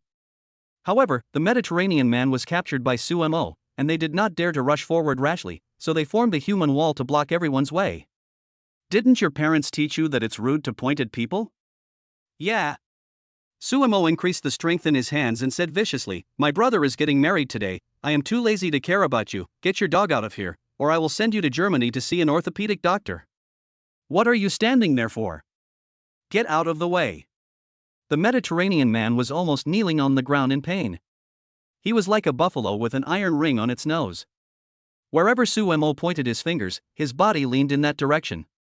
He had all his strength in vain but could not use it. The drivers looked at each other, hesitated for a moment, and then stepped aside. At this time, Gao Jialong also drove back in a Bentley and parked the car next to Su Pengfei and Sumo. I asked you to drive, why did you take so long to come back? Don't tell me you took a shit on the way. Gao Jialong walked to Sumo sheepishly and whispered, I just got lost and walked around the community for a long time before I found it. Chen Lu is watching, please give me some face. Sumo rolled his eyes in annoyance. Gao Jialong has had the problem of getting lost since he was a child, but he is not always lost. Instead, his attacks are intermittent, just like epilepsy. Is this car really yours? Su Pengfei was surprised. The moment he saw the car, he remembered that the car that Sumo took a photo with the internet celebrity was a Bentley. He couldn't remember the license plate number, and it seemed that there was no license plate. Anyway, he clearly remembered that the color and appearance were exactly the same. Before, Su Pengfei had been sitting in the front car, his mind was on the bride, while Sumo drove at the end of the convoy. When the convoy stopped, in order not to disrupt the overall sense of coordination, Sumo would park his car away from the convoy. Due to various reasons, Su Pengfei didn't pay any attention to what car Sumo was looking at. It was not until the Bentley appeared in front of him that he realized that Sumo was driving a luxury car worth millions. Didn't I promise to lend you my car as a lead vehicle? The main reason why Sumo drove himself was because he was afraid of getting car sickness. Secondly, driving to the restaurant would also help Su Pengfei to save face. He never thought that he would really be of use. I've also asked someone to take care of the chef issue at the restaurant. Please ask your relatives and friends to get on the bus quickly. It's still not too late to leave now. Good. All problems were solved, Su Pengfei was in a good mood, and Su's father and mother also arranged for everyone to get on the bus. The Mediterranean man's accomplices watched everyone get into other people's cars. They felt like the duck at their mouth was snatched away by someone else, and they wanted to tear Sumo to pieces alive. But the Mediterranean man was in Sumo's hands, so they had to be cautious. Depeng, wait a moment. Sumo suddenly stopped Su Pengfei and Li Sisi, who were about to get in the car. Although the bride's feet have already touched the ground, the traditional rules still need to be followed. You carry Sisi in the car. Hug 1. Hug 1. Cao Jialong and Shan Lu started to make a fuss. Su Pengfei felt that what Su Mo said made sense, so he picked up Li Sisi like a princess. Li Sisi's face flushed, and she felt embarrassed to be stared at by her good friends, so she snuggled shyly in Su Pengfei's arms. Is your mouth for eating shit? You can't say something auspicious, right? Su Mo blared at the Mediterranean man with a frown. Cao Jialong was also very angry and said indignantly, Su Mo, let this son of a bitch sing conquer. If he doesn't sing, I'll break his dog paws. Why sing about conquering? Such cliched plots are no longer popular in novels nowadays. Su Mo complained with disdain, and said to the Mediterranean man with a sidelong glance, my brother is getting married, and you are crying and looking sad. Are you trying to bring bad luck to him? Sing congratulations to me with a smile. Ah, can you not sing it, or change it? The Mediterranean man's eyes were full of pleading. Brother, I am here to blackmail you, can you please respect my profession? Could you please give me some face? Change a song? You act like you're ordering songs at a KTV. Su Mo pried the Mediterranean man's fingers hard and asked with a frown, sing or not? Hiss. Sing, sing, sing. I'll sing. Brother, be gentle. The Mediterranean man immediately admitted his mistake. Su Mo spitted at him and said, Hatue. Who is your brother? How dare a jerk like you call me brother? 93, Technician Xiao Su, at your service. Oh. You are going to die. A sharp scream came into their ears, and everyone looked back, only to see Wang Chuchu standing not far from Su Mo, staring at Su Mo with anger in her almond-shaped eyes, her whole body shaking. What's wrong with you? Are you having a seizure? Do you want me to find something to cover your mouth? Su Mo felt a little confused by the stare. Wang Chuchu gnashed her teeth and said word by word, you spit on my skirt. Everyone looked around and saw a pool of saliva on Wang Chuchu's skirt. Who else could it be except Su Mo's saliva? I thought it was no big deal. You almost made me deaf. Su Mo was stunned for a moment. He didn't expect that he was so accurate. Then he said, I didn't mean it. There is a small room in the restaurant. At worst, when we get there, you can take off your skirt and I will help you wash it. Take it off, you big head. Wang Chuchu's face turned red. She only had 2 pieces of underwear on, and when they were taken off she was as naked as a loach. Feeling the heat coming from her face, Wang Chuchu herself couldn't count how many times she had blushed today. It seemed that after meeting Su Mo, her face had always been as red as Guangdong's, and it never lasted more than a minute. Wang Chuchu really couldn't do anything about Su Mo's stubborn character. Next up is the concert of Mediterranean Man, the lead singer of the Blackmail Driver Band. The first stop of the tour will be Panlong Community in Dancheng district of Mo City. The main song is, Congratulations. Congratulations, congratulations to you. Congratulations, congratulations to you. Congratulations, congratulations to you. Congratulations, congratulations to you. The Mediterranean man grimaced in pain and forced a smile. He felt extremely aggrieved. He had extorted countless people since his debut, but this was the only time his dignity was lost. Not only did he not get a penny, but he also had to sing and smile for money. No way. Who asked someone to hold your weak spot in the palm of your hand? If you dare to say no, I will break his fingers. Su Mo asked everyone to get in the car first, and he counted the Mediterranean man's fingers. The latter followed him wherever he went, looking like he was walking a dog. Except for the last car, the rest were full of people. Su Mo opened the door and saw that the person sitting inside was Wang Chuchu. He was stunned at first, but didn't take it seriously and sat in sideways. Your singing is so fucking awful. Get out. Su Mo mocked the Mediterranean man, then kicked him in the chest. The Mediterranean man was caught off guard and fell flat on his back. Su Mo then slammed the door shut. By the time the other drivers stepped forward to help the Mediterranean man, the car had already driven away. Boss, what should we do next? A driver inquired. Call me, call the restaurant. The Mediterranean man's fingers were aching slightly as he said angrily, let the chefs go on strike and let the wedding planners take down all the wedding decorations. I want them not to get married. Along the way, Su Mo and Wang Chuchu didn't communicate much, just glanced at her. To be honest, this girl has a good appearance and figure. Although there is still a big gap compared with Yuzi, Wang Chuchu has a pair of extremely lethal legs. The skin is so slender, fair, tender and smooth that it is translucent, even more exaggerated than the beauty level 10. What are you looking at? Wang Chuchu blared at Su Mo. Other boys would steal glances at girls, but Su Mo, the shameless guy, was not shy at all. He stared at her straight, as if he was afraid that she didn't know. And after being discovered, Su Mo didn't feel embarrassed at all. He had such a matter-of-fact expression on his face, as if it was an honor for others to be seen by him. I will only look at you if you are pretty, I won't look at you if you are ugly. Su Mo said perfunctorily. Women dress up to please themselves, and there is no girl who doesn't like to be praised for her beauty. Wang Chuchu's mood immediately improved a lot.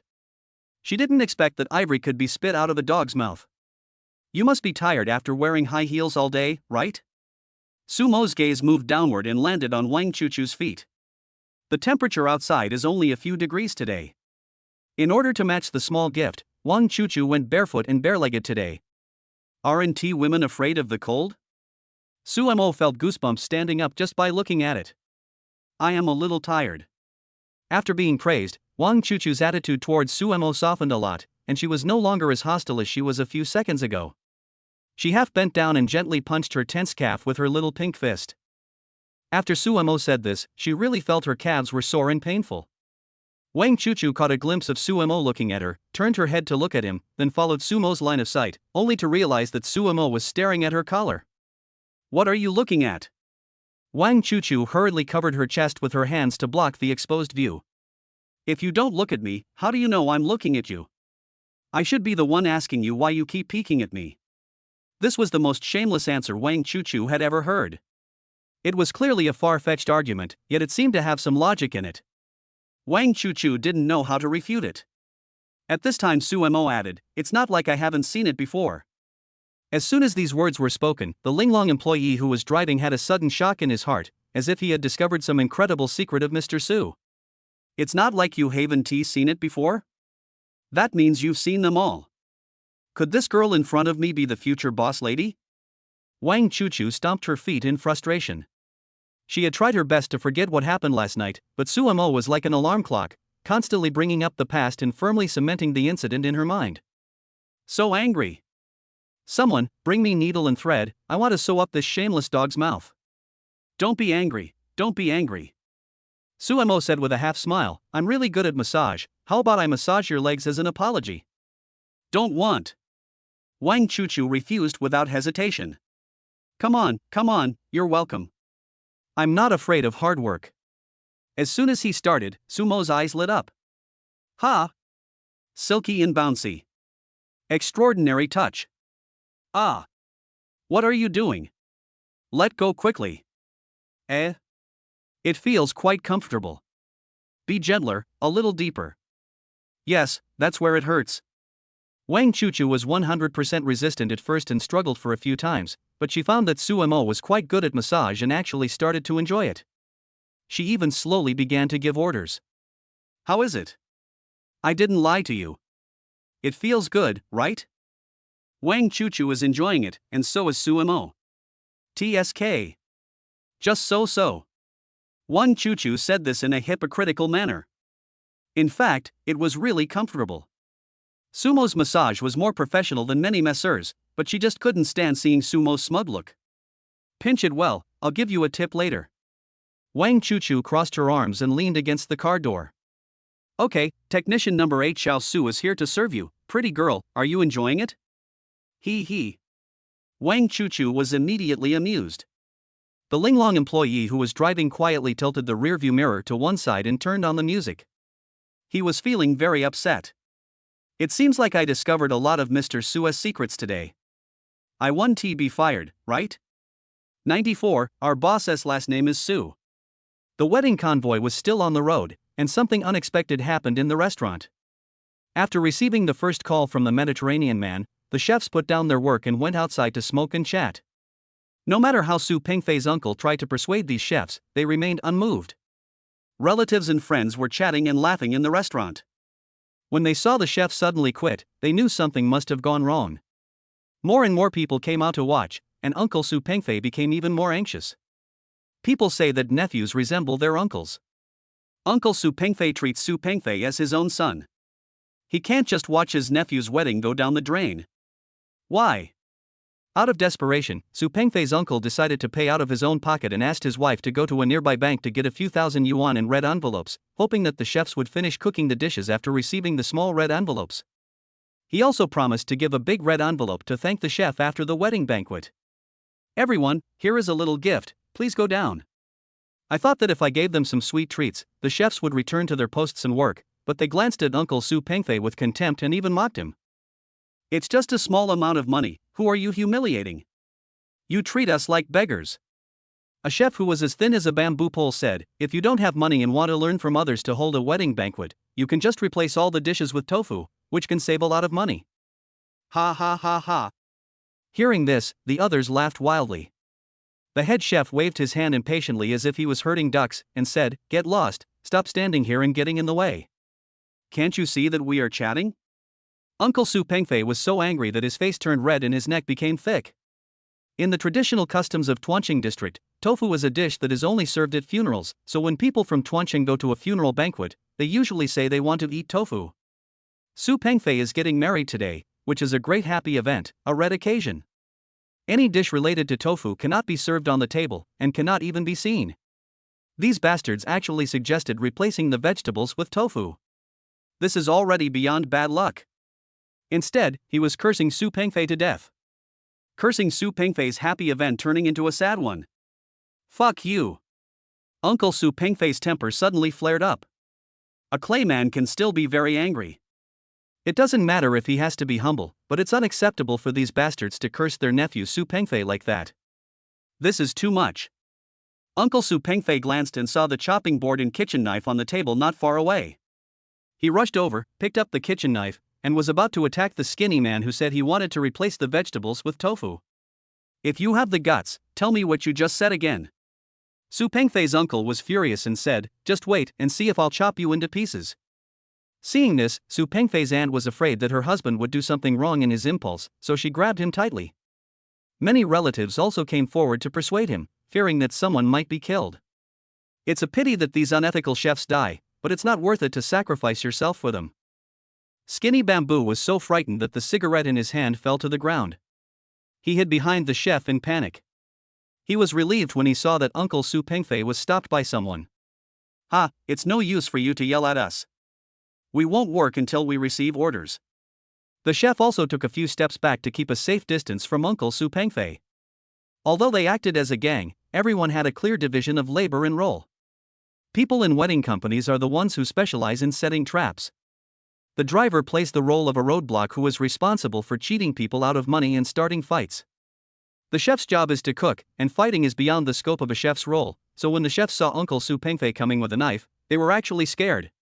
Even though they are good at killing chickens and ducks with their knives, they don't have the courage to actually chop people with a knife. Besides, the crime of intentional injury is much more serious than extortion. "Excuse me, is this the Su family's wedding banquet?" Just as the two sides were arguing, a group of people walked in from outside the restaurant, and everyone's eyes were focused on them. These people have outstanding temperament, thick eyebrows, well-proportioned bodies, and palms that are wider than those of ordinary people. Although they do not look strong, their entire arms exude a sense of strength. If they weren't wearing chef's coats, no one would be able to tell they were chefs. On the contrary, it is more the senior executives of some companies. Yes, who are you?" Cousin Su Pengfei looked at the newcomers curiously. He felt that the middle-aged chef with a tall hat in the lead looked familiar, but he couldn't remember where he had seen him for a moment. "The groom's name is Su Pengfei, and the bride's name is Li Sisi, right?" The head chef confirmed again. "Yes. That's right." Su Pengfei's cousin said, "The bride and groom are my cousin and his wife." "That's right." The head chef extended his hand in a friendly manner, and seeing this, cousin Su Pengfei also reached out and shook hands with the other party. "Our boss asked us to cook for the wedding banquet." Su Pengfei's cousin asked, "Excuse me, who is your boss?" "Our boss's surname is Su, and his given name is Mo. Su Mo. I know, he's my cousin's good friend." Cousin Su Pengfei used to go to the same school as Su Mo and others, but he was 2 grades higher than Su Mo. When they were in school, they often went to the game room together to play Romance of the Three Kingdoms and Metal Slug. What's more, Su Mo was the best man today, how could he not know? Your boss is my cousin's best man today. Surprised that Su Mo was actually the boss's colleague, cousin Su Pengfei also said politely, so we are all family. The masters have arrived just in time. Please come in. All the ingredients are ready. Uncle Su Pengfei also put down his knife and ran over, saying politely, it will take some time before the banquet ends, how about you masters take a rest first? This team of chefs was like a god sent down from heaven. They arrived just in time and solved the urgent problem. No need, the company car brought us here, it's not tiring. The lead chef smiled and said, the wedding banquet is important, so let's go finish the work first. When working in a high-end restaurant, some customers will ask to see the chef who cooks the dishes, and communication is inevitable, so in addition to ability, the ability to observe words and expressions is also very important. It was obvious that Su Mo had a special relationship with this family, so the chefs lowered their slightly arrogant attitude even more, not daring to delay the progress of the wedding banquet. Okay, thank you all for your help. Su Pengfei made a gesture of invitation. The lead chef nodded with a smile and prepared to lead the team into the kitchen. Seeing his job being snatched away, the head chef of the original group of chefs could no longer sit still and jumped out to block the way. Who are you?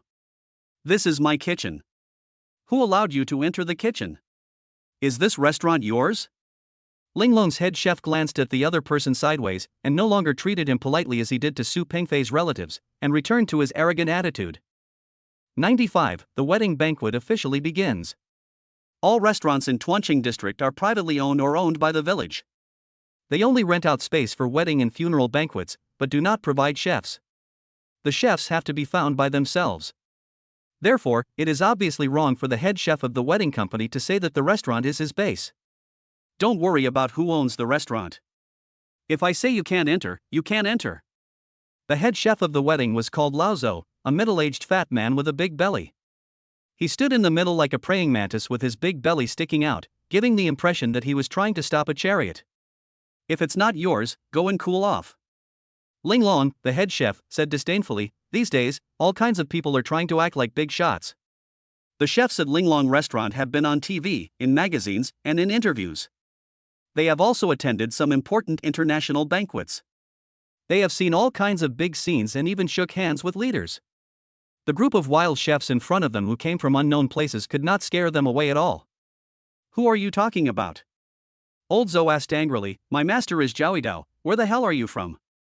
The profession of chef, like martial artists, is divided into different schools, and the skills and dishes passed down by different schools are also different.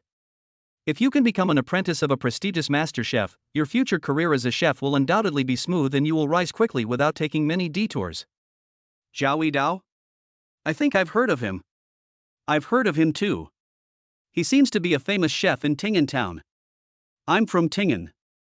Jiaoidao is quite famous in our area. Many chefs who prepare banquets are trained by him. Hearing the exclamations, a look of pride appeared on old Zhou's face. Jiaoidao?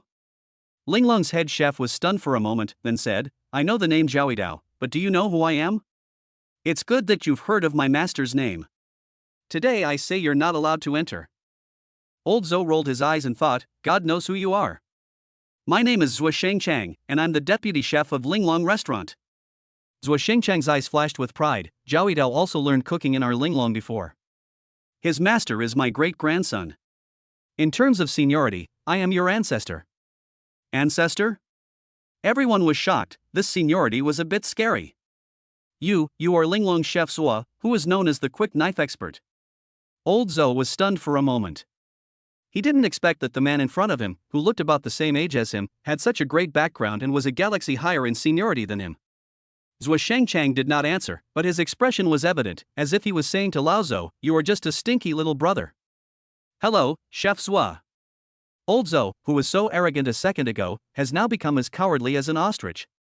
As a chef himself, Old Zhou naturally knew some famous chefs well. Zhou Shengchang was a well-known chef in Tuanqing district, with an incredibly wide network of contacts.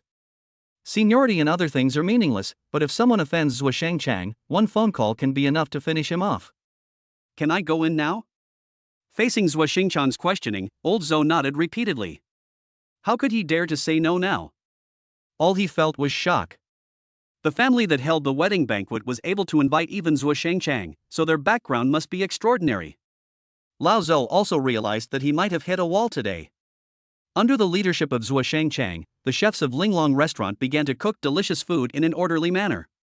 The tempting aroma wafted from the kitchen, making people salivate just by smelling it. As expected of a chef from a big hotel, his cooking skills are amazing. A meal at Linglong would cost tens of thousands of yuan, and we didn't expect that we would be lucky enough to taste the delicious food from Linglong today. This is still taking advantage of old Su.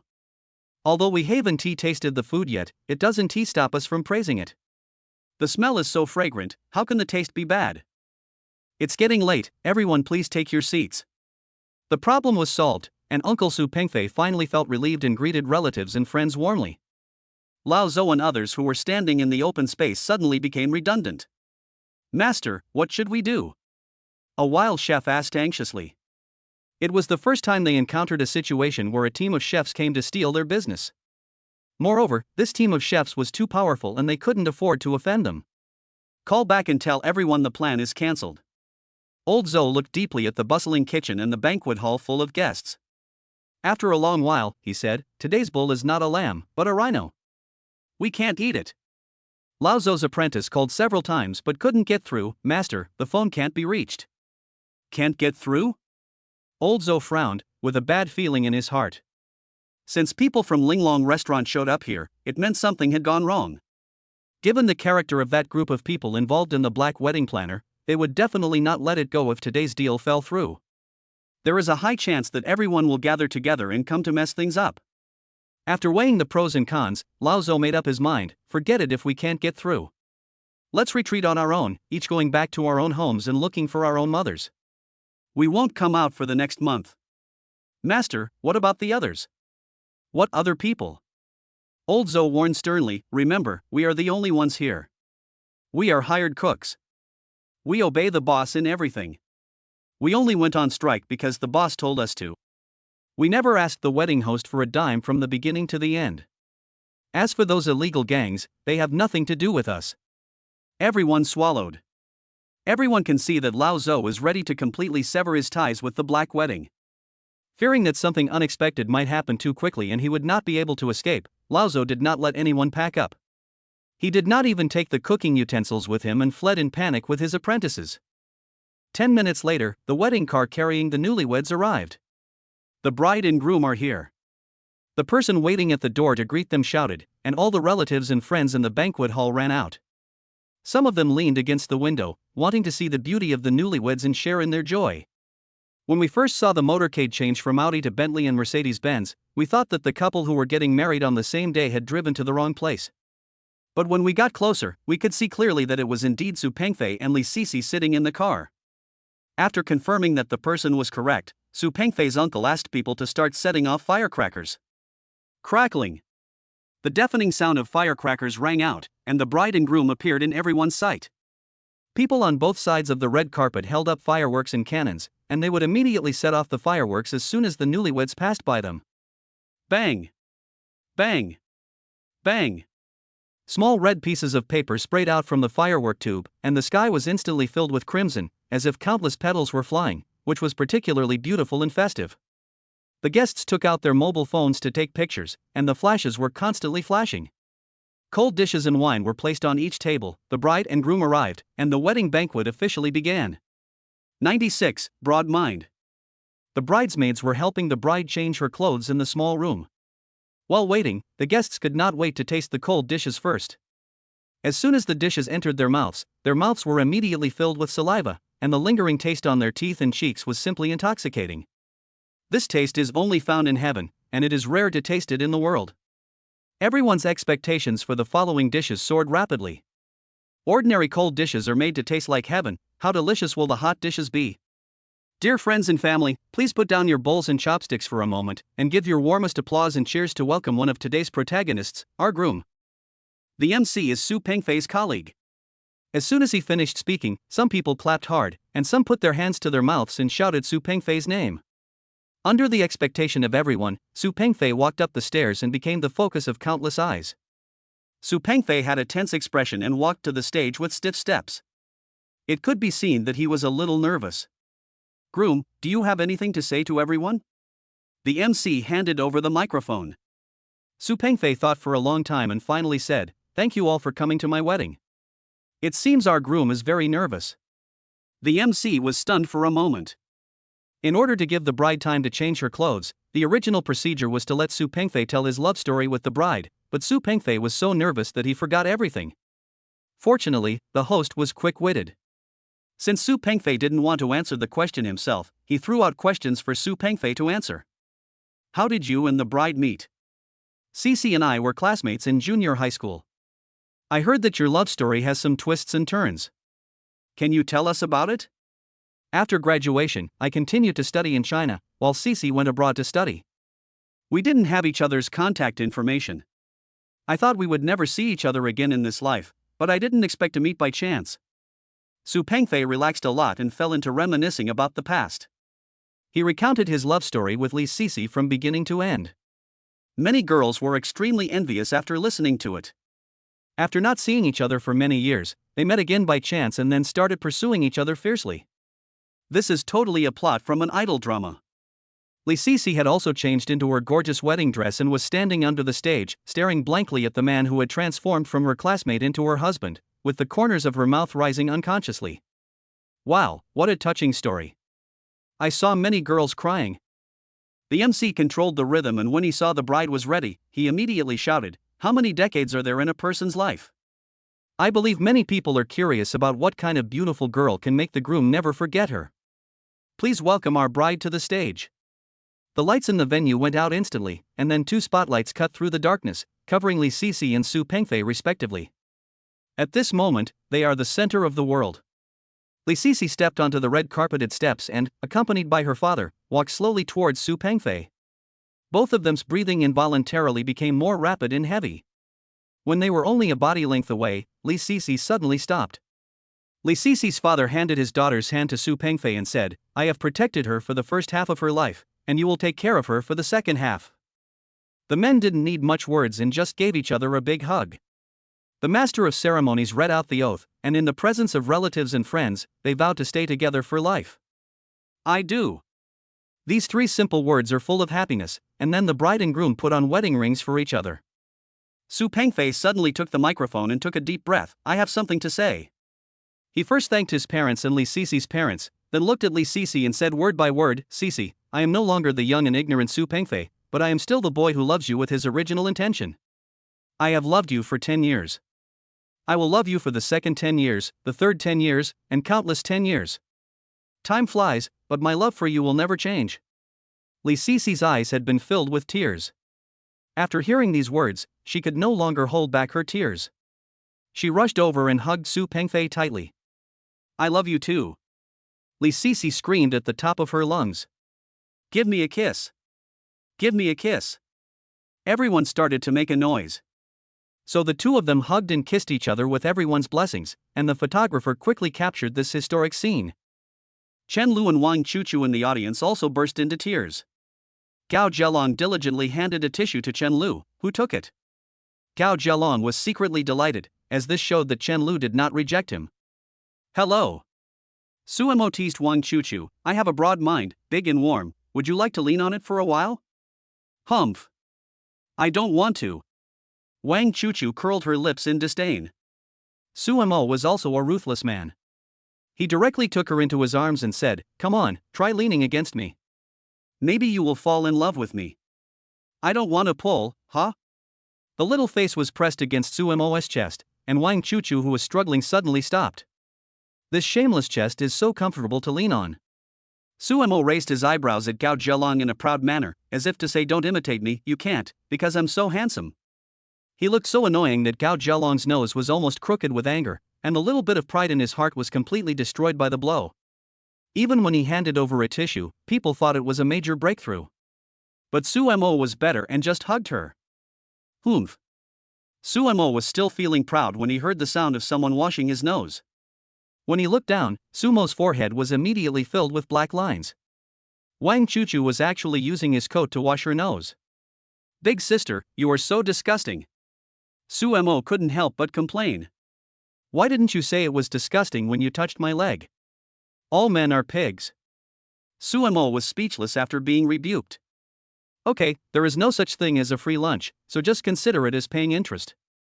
The next steps are to cut the cake, pour the champagne tower, and toast each table. The whole process was harmonious and joyful. Su Pengfei and Li Sisi didn't know many of the relatives who were not related to them at all. Fortunately, the elders reminded them that this one was their cousin's husband and that one was their aunt. There are some relatives who are obviously younger than Su Pengfei, but their seniority is so high that Su Pengfei actually has to call them cousin. Relatives and friends smiled and gave their gift money. I was able to share in the festive atmosphere and taste the famous exquisite delicacies. The money spent today was well worth it. As for how much to give as a share, it depends on the closeness of the relationship. For example, the brothers and sisters of Su Pengfei's parents, these close relatives would give more, some thousands or even tens of thousands, while some distant relatives would only give a few hundred yuan as a token of their appreciation. 97. Turn on sage mode. During the entire toasting process, the best man and bridesmaid stayed beside the newlyweds. Their task was simple, which was to serve different drinks to people with different needs. The boys were also responsible for helping Su Pengfei block the wine. After the wedding banquet, there are 2 large-scale physical activities waiting for him when he returns home, the bridal chamber and counting money, so Su Pengfei cannot get drunk. After toasting everyone, I finally had time to rest for a while. Everyone returned to the main table. The food on the table was cold, but still tasted delicious. Li Sisi collapsed in the chair exhausted, complaining, "It turns out that being married is so tiring," while Su Pengfei considerately picked up some food and fed it to her. Can you please stop showing off your affection and consider the feelings of us singles? The clever Chen Lu stuck out her tongue, looking like she was about to vomit. I won't. I'll torture you. I'll torture you. Li Sisi kept showing her affection and kissed Su Pengfei's cheek like a chick pecking at rice. Okay, you are awesome, young lady. I'll eat this dog food. Chen Lu giggled. Cao Jialong's eyes lit up, and he thought that Chen Lu must be very tired too. If he helped her pick up some food at this time, he would definitely leave a good impression of a warm man. Such a good performance opportunity cannot be missed. So Gao Jialong picked a piece of lobster meat and wanted to put it in Chen Lu's bowl, but he suddenly hesitated, worried that Chen Lu would dislike that his chopsticks were covered with saliva.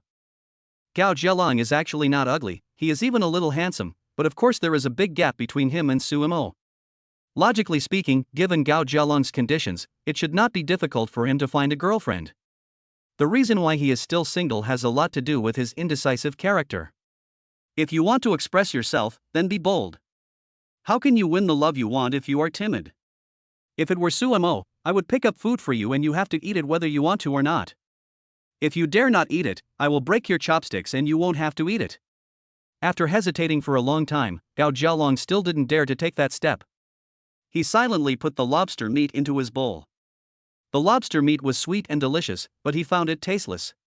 Wang Chuchu felt envious when she saw the loving relationship between Su Pengfei and Li Sisi. When does a woman need a man the most? A time to spend money, feel empty and tired. After a whole day of wedding procedures, the bridesmaid was much more tired than the bride. Wang Chuchu now really wanted to have a considerate boyfriend by her side so that she could lean on his shoulder. You can put your feet on your boyfriend's legs and ask him to help rub your sore calves. Her boyfriend would also considerately bring delicious food to her mouth. Wang Chuchu's character is tougher than that of an ordinary girl, but who isn't a little princess? Who wants to crawl on their own when they have someone to rely on? Wang Chuchu, who was distracted, suddenly saw a hand and chopsticks passing by, as if something was picked up and put into her bowl. Wang Chuchu looked at Su Mo in a daze. She didn't expect that the latter would help her pick up food. This shameless guy still has some humanity. Wang Chuchu's sad heart was suddenly warmed by this inconspicuous gesture. She picked up her chopsticks, not minding that Su Mo's chopsticks were wet with saliva, and prepared to put the food in the bowl into her mouth. But when Wang Chuchu saw what was in the bowl, she was completely stunned. What a big piece of fish, bones. You're going to die. Wang Chuchu glared at Su Mo angrily and said, "Do you think I'm a cat? Why did you put fish bones in my bowl?" Wang Chuchu's facial features are all natural. Fortunately, she has not had plastic surgery, otherwise her facial features would have been distorted by anger. It turns out that everything Su Mo does is inhumane. I was really touched in vain. What a damn warmth that disappeared in an instant. Favorability has plummeted to the bottom. Ah. Su Mo said confidently, "If you want to eat more, just tell me earlier. I saw you didn't move your chopsticks, so I thought you were full and didn't want to eat anymore." Wang Chuchu's eyes were almost rolled up to the sky. She hadn't eaten much, so how could she be full? She really wanted to break the fishbone and beat Suemo severely. You pick up a piece of fish for me. Wang Chuchu pointed angrily at the only piece of fish left on the plate. Fish was her favorite food, and the reason she asked Suemo to pick it up was because she wanted to experience the feeling of being taken care of. Suemo was stunned for a moment, then picked up the last piece of fish. Wang Chuchu picked up the chopsticks and looked forward to it. The fish flew straight towards her. She subconsciously raised the small bowl to catch it, but the fish suddenly made a graceful turn and passed by her. Baji, Baji.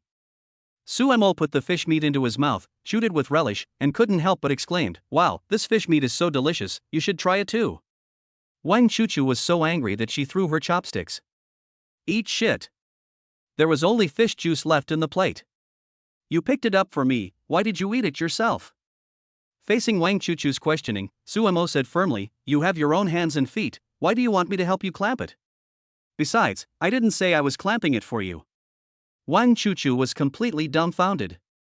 Is this still the warm-hearted Suemo who diligently massaged her legs and took the initiative to hug her and comfort her when she cried? His attitude before and after is completely different.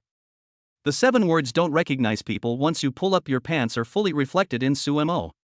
Sumo's sudden change from hot to cold attitude aroused Wang Chuchu's competitive spirit. After all, she was very beautiful and had many suitors. How could she be willing to be repeatedly humiliated by Suemo? "Help me massage my legs." Wang Chuchu ignored other people's gazes and put her legs on Sumo's thighs. She is aware of her advantages. Many girls may be better looking than her, but her legs are absolutely unrivaled and are the most deadly weapon for men. Seeing this scene, Li Sisi also put her legs on Su Pengfei. She didn't even need to say anything, Su Pengfei consciously helped her massage. The young couple winked at Suemo, as if to say, "We'll set an example for you." Gao Zhelong was extremely envious, as if he was surrounded by countless lemon trees. He was almost jealous to death. It would be great if Chen Lu could put her legs on him. Everyone looked at Suemo in amazement, wondering if he would learn from Su Pengfei. "Female donor, please respect yourself." After a while, Suemo put down the chopsticks in his hand, grabbed Wang Chuchu's ankles, put her feet on the table, and then closed his eyes, as if confessing. All I could hear was him repeating, "Form is not different from emptiness, emptiness is not different from form. Form is emptiness, emptiness is form." The same is true of feeling, perception, mental formation, and consciousness. Joke. Who is Suemo? Like the Saint Seiya, he has a passive skill that makes him immune to the same move. I've pinched it before in the car, so it's no longer new to me. At this time, Suemo has already turned on the sage mode, and any temptation is useless. Of course, if Wang Chuchu used some more aggressive tactics, that would be a different matter. 98. Eat and drink your fill, then go fight. What are you pretending to be? Seeing Sumo's wiping mouth clean after eating look, Wang Chuchu felt angry. Even if she is laughed at by her bestie today, she will risk it all to expose the hypocritical mask of this Su. I don't know who was squeezing my legs so hard when we were in the car. Everyone caught the scent of gossip and looked at Suemo at the same time. When they came, Suemo and Wang Chuchu were in the same car. It seemed that some unknown story happened in the car. "Donor lady, why do you say that?" Suemo said in surprise, "Everyone knows that I am pure and innocent, so how could I touch you? Don't talk nonsense. If you ruin my reputation, how can I find a girlfriend in the future?" "Suemo, you are born in the year of the dog." Wang Chuchu said in disbelief, "If he is a man, don't deny it." "Of course I am a man, but what does Suemo have to do with me, Su Haigu?" Suemo was planning to be a rogue to the end. Anyway, there were only 3 people in the car, him, Wang Chuchu and the driver. The driver was an employee of Linglong and he definitely wouldn't dare to spread the news. As long as he refuses to admit it, no one will know the truth. Depend on. Everyone gave Suemo the middle finger in unison. This guy is so shameless, there is no one like him before or after him. Su Pengfei and Li Sisi's parents were still entertaining guests, carrying large and small gift bags.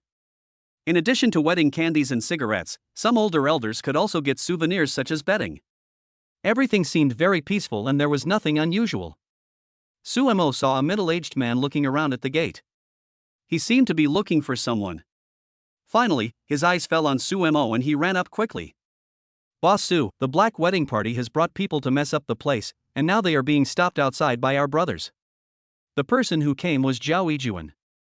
In fact, the security guards had arrived long ago, but they were just guarding the door until the people from the black wedding showed up in a menacing manner, and then Zhao Yijuan ran in to report the situation. Nu. Suemo nodded. Tell the brothers to drive those guys away, don't scare the guests, and don't let them run away. I will deal with them myself later. It's too dangerous for you to go in person. Zhao Yijuan said worriedly. Why don't we let the brothers deal with those guys? Why, are you afraid that they will press me to the ground and rub me? Suemo made a joke and said, don't worry, I can still handle these rotten fish and shrimp. I said you don't have to do it. You only have one task, don't let anyone go. Oh, I see. Zhao Yijuan stood up and left, then walked out of the restaurant. At this time, the security guards and the black wedding gang were in a standoff, as if there was a river of separation between them, and the two sides were clearly divided. Brothers, drive these guys to the open space next to them. The security guards under Zhao Yijuan have all undergone military training. They are all agile and full of vigor. At his command, the security guards drew the leather rollers at their waists and assumed offensive postures. Drink! The roar was deafening, like the roar of a group of wild beasts. Faced with the powerful security team, the black wedding group immediately wilted. The security guards were fewer in number than the black wedding gang, but they had an overwhelming advantage in momentum. The security guards quickly surrounded the black wedding gang. The latter were fine with bullying innocent people, but they had never seen such a scene before and were so frightened that they didn't know what to do for a moment.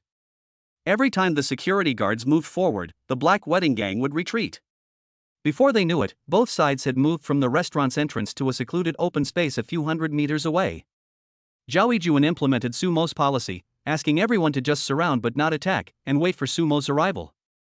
After eating and drinking, Suemo glanced at Gao Jialong, pointed at the door of the restaurant, then stood up and walked out. Gao Jialong and Suemo had known each other for many years, so they had some tacit understanding. He immediately understood that he was being called out. Gao Jialong quickly followed and saw Suemo take out a few wine bottles from the empty wine box at the door and handed them to him. Why give me an empty bottle? There is a big question mark on Gao Jialong's big head. We don't have to give any money. We can't eat Da Peng's meal for free. Now that we're full, let's go exercise. Suemo weighed the beer bottle and felt it was too light, so he put it back and found a few more Wolianya bottles. Only then was he satisfied. What are you doing with bottles of wine at events? Gao Jialong was slightly stunned, and seemed to realize something. You want to fight? What else? Suemo paused and said, the people from the black wedding are outside now. Su Pengfei is getting married today, which should have been a happy and wonderful thing, but these bastards caused them a lot of trouble along the way and almost prevented the wedding banquet from being held. Suemo just learned from a relative of Su Pengfei that the people who decorated the wedding scene were originally going to remove all the decorations, but fortunately they were stopped by Su Pengfei's relatives and friends. Otherwise, when the bride and groom arrive, the entire banquet hall will be bare and there will be no wedding atmosphere at all. Suemo has been holding this anger in for a whole day. If he wasn't afraid of ruining the wedding, he would have done it long ago. Now that the wedding banquet is almost coming to an end, there are not so many concerns. If he doesn't teach these bastards a lesson today, he will change his name to Su Xian in the future and will not touch women but only play with snakes. Fuck, why didn't you say so earlier? Gao Jialong showed disgust on his face. Like Suemo, he had been enduring people slandering his wedding for the entire day. Gao Jialong lifted up his sleeves, loosened his belt, and inserted the thinner end of the bottle into his waistband, making a full circle from his front abdomen to his back waist. I'll blow the head off whoever makes me unhappy. Especially the driver of the wedding car. Why are you standing at the door instead of going in? Su Pengfei appeared behind him quietly. Seeing Suemo and Gao Jialong both holding wine bottles, he was stunned for a moment. What are you doing with so many wine bottles? Nothing. Suemo and I were competing to see who could hold more bottles. Gao Jialong made up an excuse to get away with it. Just leave us alone and go greet our relatives and friends. We can just have some fun if we are bored. Suemo pushed Su Pengfei into the door, and then he and Gao Jialong walked out the door arm in arm. It was already 7:30 in the evening and the sky was darker than ink. Looking at his two friends disappearing at the end of the darkness, Su Pengfei's heart was shocked and he seemed to have thought of some possibility. Honey, I'm going to go out for a while and we'll be back soon. Without waiting for Li Sisi to ask any questions, Su Pengfei took off his coat and threw it on the nearest chair. Then, he chased after him with big strides, holding a wine bottle in each hand. "Where are you going?" By the time Li Sisi reacted, the three men had disappeared without a trace. 99. Fight for the kill, the loser will get a midnight snack. The security guards formed a circular encirclement, surrounding the Black Wedding Gang in the center. As soon as anyone tried to break through the encirclement, they would immediately raise the leather rollers high. The Black Wedding Gangs are only out for money, so they don't carry any weapons with them. Faced with the well-equipped security team, they did not dare to act rashly. The leather roller was much more painful than the wooden stick. If they were hit once, they would feel uncomfortable from inside to outside for several days, and their bones would feel like they were broken. "Hey! Who are you? We have no grudges against each other, why are you stopping us from leaving?" The Black Wedding Planner questioned them several times, but the security team ignored them at all. It was very embarrassing. The two gangs just stood there like wooden men, not moving a muscle. Whispering sound. Zhao Yijuan glanced coldly at the Black Wedding Gang and sneered disdainfully, thinking to himself, "You didn't offend us, but you did offend Mr. Su. What a bunch of blind people, they don't even light up the cover. It is so stupid to think that you can do whatever you want just by gathering a group of accomplices. In the face of real hard power, having more people is just giving away heads." The sound of footsteps broke the eerie silence. Everyone looked in the direction of the sound and immediately saw Su Mo and Gao Jialong slowly approaching. "Boss Su, all the people from the Black Wedding Planner are here, but the chef team got away," Zhao Yijuan reported truthfully. "It doesn't matter. The chef team is just a bunch of small fish and shrimp. As long as the real boss is here, it's fine." Su Mo waved his hand and said, then he glanced at the surrounded Black Wedding Gang. The driver team headed by the Mediterranean man were all here, and there were many unfamiliar faces. Among them, 5 or 6 were tall and strong, and it was obvious at first glance that they worked as thugs in this gang. "Tell everyone to spread out a bit." Su Mo stretched his arms and legs. "My buddy and I eat too much, so let's use them to exercise." "Yes. Disperse." At this time, it can be seen that the security team is well trained. The security guards quickly dispersed and formed a human wall to block the Black Wedding Gang's retreat.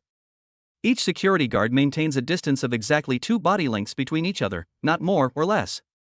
The advantage of doing this is that while expanding the range of the defense line, it can also coordinate faster and return to defense without any loopholes.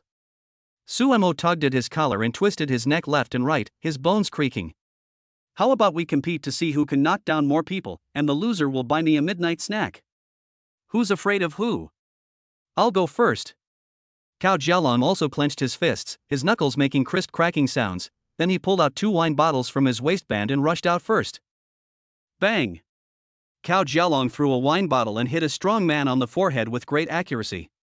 The sturdy man felt dizzy for a moment, and when he came to his senses, Cao Jialong had already rushed in front of him and hit him on the head with another bottle. In an instant, glass shards flew everywhere.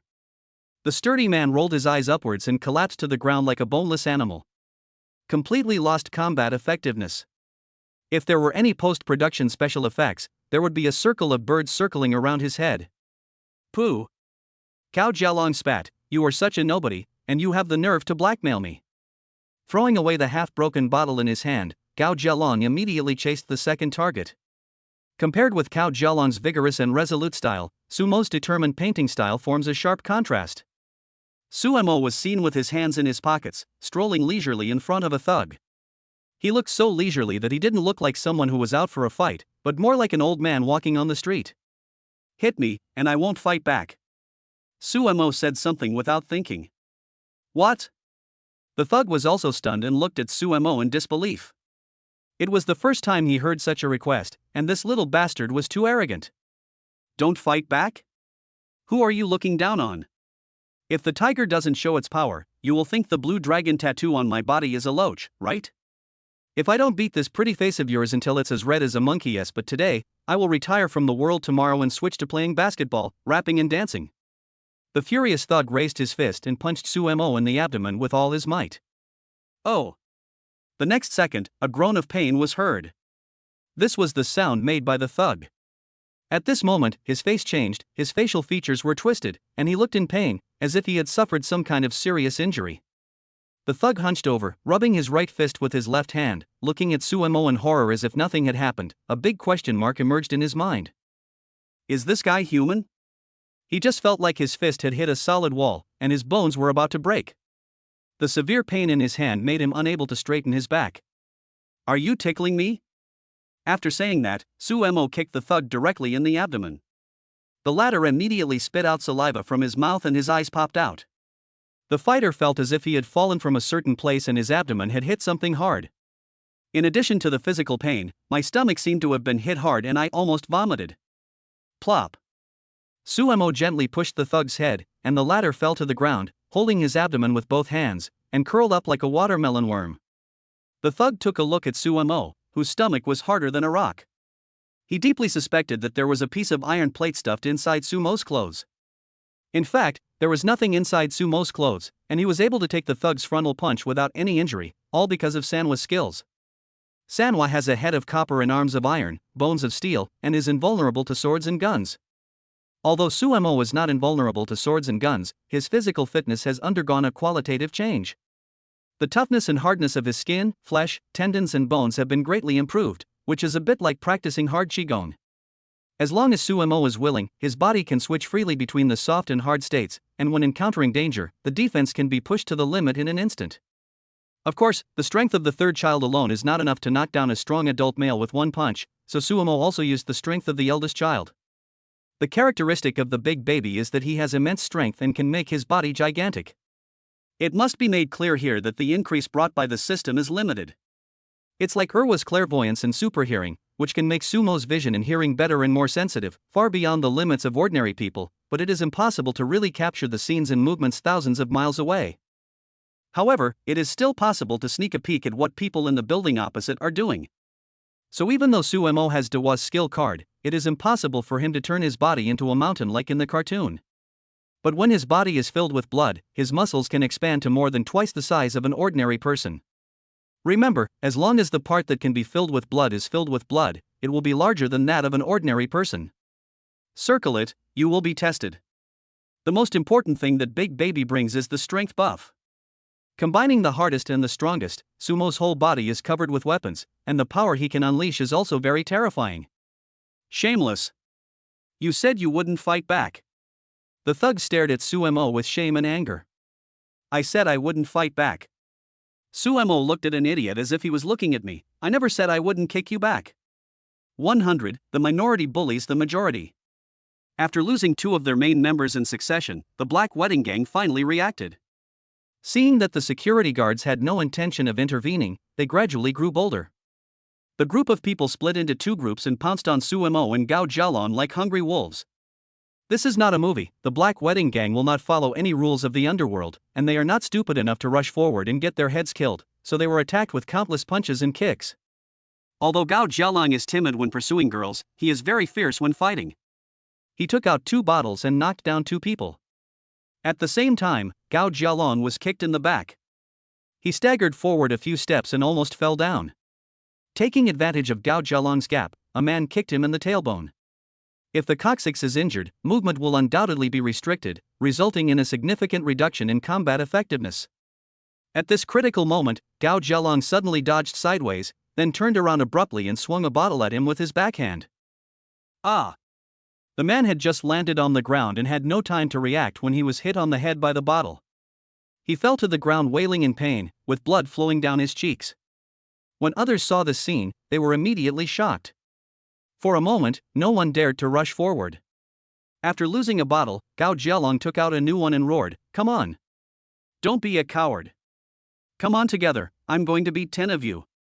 The corners of the Black Wedding Gang members' mouths twitched, and no one dared to get up even when Gao Jialong was riding on their faces. Is this guy Doraemon? Is there a treasure bag leading to another dimension hidden in the crotch? Why are the wine bottles being taken out one after another, endlessly? Forget it, let's go and take down the other one first. The people besieging Gao Jialong shifted their target to Suemo, but before they took a step, they saw a scene that they would never forget. In stark contrast to Gao Jialong's bloody battle, Sumina's painting style can be described as weird. Come on, hit me, I won't fight back. Bang! A man was kicked to the ground by Suemo. Don't be afraid. I'm not a good person. At worst, I won't even use my fists or feet this time. Bang! Another person was knocked down by Sumo. This time he didn't use his hands and feet, but his head. Sumo headbutted the opponent, breaking his nose and causing blood to spurt out like a fountain. Damn it! Everyone was stunned, swearing in their minds. Cao Jialang at least used weapons, but Sumo was really unarmed and he killed them one by one. The Black Wedding Gang could only watch their partners being treated like monsters by Sumo. Could this be the legendary Shaolin Temple's unique martial art? Iron Head Kung Fu and Diamond Kung Fu? Don't run, come and hit me. The people who besieged Sumo fled in a panic. What's the point of beating this guy with a head of steel and legs? I'm beating them while they're standing and my hands seem to hurt. Go to hell. The Mediterranean man suddenly appeared behind Sumo, and he picked up an orange rectangular brick from somewhere. He aimed at the back of Sumo's head and slapped him. Bang! There was a muffled sound, and then everyone's eyes widened. Sumo was standing there unharmed, while the brick in the Mediterranean man's hand broke into two pieces. Looking at Sumo, who seemed fine, and then looking at the cracked half brick in his hand, the Mediterranean man's jaw almost dropped to the ground. Not only were the Black Wedding Gang stunned, but even the security team who were about to rush to the rescue were also stunned. Mr. Su was not wearing 6 pieces of magical equipment, right? This defense is terrifyingly high. Sumo turned around as if nothing had happened and brushed off the dust and debris stuck to his hair. Plop! The Mediterranean man was so frightened that his legs went weak and he fell to his knees. Brother, I was wrong. I didn't do anything, why are you afraid? Sumo snatched the half brick from the Mediterranean man and said with a smile, I have a small wish, I just want to be beaten to death by you, or beat you to death. Sumo slammed him with a brick. Don't be fooled by the Mediterranean man's big head. The key point is that he is not as stubborn as Sumo. His head burst into blood in an instant. Mediterranean Brain held his head with his hands and rolled on the ground, howling like a wounded dog. The people who were besieging Cao Jialang swallowed and instantly gave up the idea of attacking Sumo. Forget it, let us just continue to fight Bottle Brother. Although Bottle Brother has endless bottles of wine, he at least looks like a human being. As for the other guy, he is simply a monster. But soon, they made the tragic discovery that Cao Jialang's bottles seemed to be endless. What a ripoff!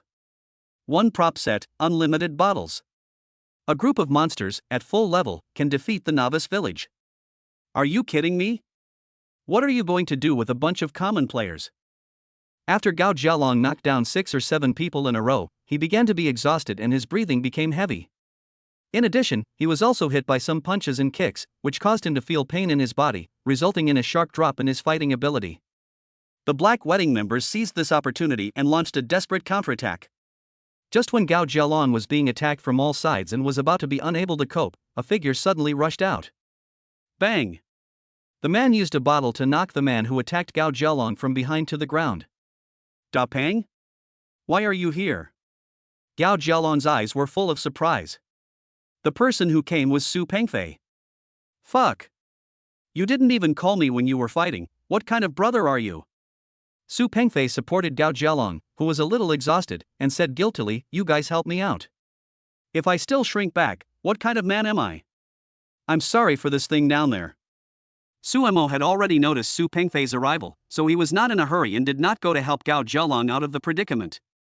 You are good at bragging, but can you fight? Cao Jialang made a joke. Don't underestimate me, okay? Su Pengfei grinned, do you think I'm still the stupid fat boy in junior high school? I'm now a Sanda master with the Golden Tiger 6th Dan rank. When Su Pengfei was a child, he was obese and was often laughed at by his classmates as a pig. He even had a painful experience of being bullied at school. Later, he started playing with Sumo and Cao Jialang, and no one bullied him anymore. Before graduation, Su Pengfei was worried that he would be bullied in high school without the protection of his 2 good friends. So he specifically asked Sumo how to avoid being bullied. Sumo gave a simple and crude answer, go and exercise to lose weight. Build your fat into muscles. If someone punches you, you can knock out one of his teeth. Then no one will dare to bully you. Ah? Doesn't that make me a bully? What's the difference between doing this and bullying me? Su Pengfei has a kind character and would rather be bullied than hurt others. Becoming strong is to have the ability to protect yourself when you are in danger and avoid getting hurt, not to bully those who are weaker than you. I won't offend others unless they offend me. I don't encourage you to bully others, but you can't let yourself be bullied either. 101. Recalling the past. When I was young, I did not know the taste of sorrow. Suemo also regarded Su Pengfei as a friend, so he naturally didn't want him to be bullied in the future, which would lead to some tragedy, so he gave his most sincere advice. But hitting someone is not a good idea. The fat boy Su Pengfei was a little confused. In order to comfort Su Pengfei, Suemo said something very philosophical at the time: your fist is a weapon that can intimidate the enemy. Having a weapon but not using it and having no weapon are two different concepts. As long as you have the weapon in your hands, no one will dare to bully you. As for how to control and use this weapon correctly, it depends on your own judgment. Su Pengfei was deeply inspired by this and embarked on a path of self-improvement. When he first entered high school, he was often bullied because of his honesty. He remembered Sumo's words very well, so he started to lose weight desperately and even learned Sanda. As Su Pengfei's hands became more and more agile, those who had bullied him in the past gradually kept their distance from him. Some people even worried that Su Pengfei would retaliate against them, so they would take a detour every time they saw him. Probably in the second half of the second year of high school, no one dared to bully Su Pengfei anymore.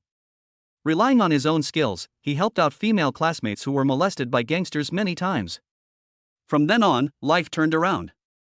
The fat boy who was disliked by everyone turned into a handsome young man with extraordinary skills, and won the hearts of countless young girls.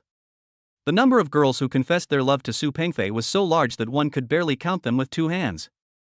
Every time it is Valentine's Day, Chinese Valentine's Day, or Christmas, Su Pengfei would receive small gifts such as chocolates with exquisite postcards. He had so many that he could set up a street stall. However, Su Pengfei's focus at that time was on his studies, and he only had Li Sisi in his heart, so he didn't think about love matters, and he rejected all these beautiful women. Suemo did not expect that the two words he casually said would change Su Pengfei's life. The first sentence made Su Pengfei completely transformed and become a brand new person. The second sentence allowed Su Pengfei to pursue the love of his life and finally get married to his beloved girl. It sounds like they are similar. How about we compare them? After a short rest, Gao Jialong recovered and said, Suemo and I are competing. Whoever gets fewer kills will treat us to a midnight snack. There aren't many people left. If you don't hurry up, you'll have to wait for the money to come out. Hey, let's compete. Who will treat us to midnight snacks is still unknown. This battle of the few against the many ended with Sumo's side winning as expected. The Black Wedding Gang members were lying on the ground wailing with blood all over their heads, but fortunately no one was killed. These guys will hide away and lick their wounds, and Suemo and the others don't need to worry about their lives. Moreover, Suemo was not afraid that the Black Wedding planner would call the police.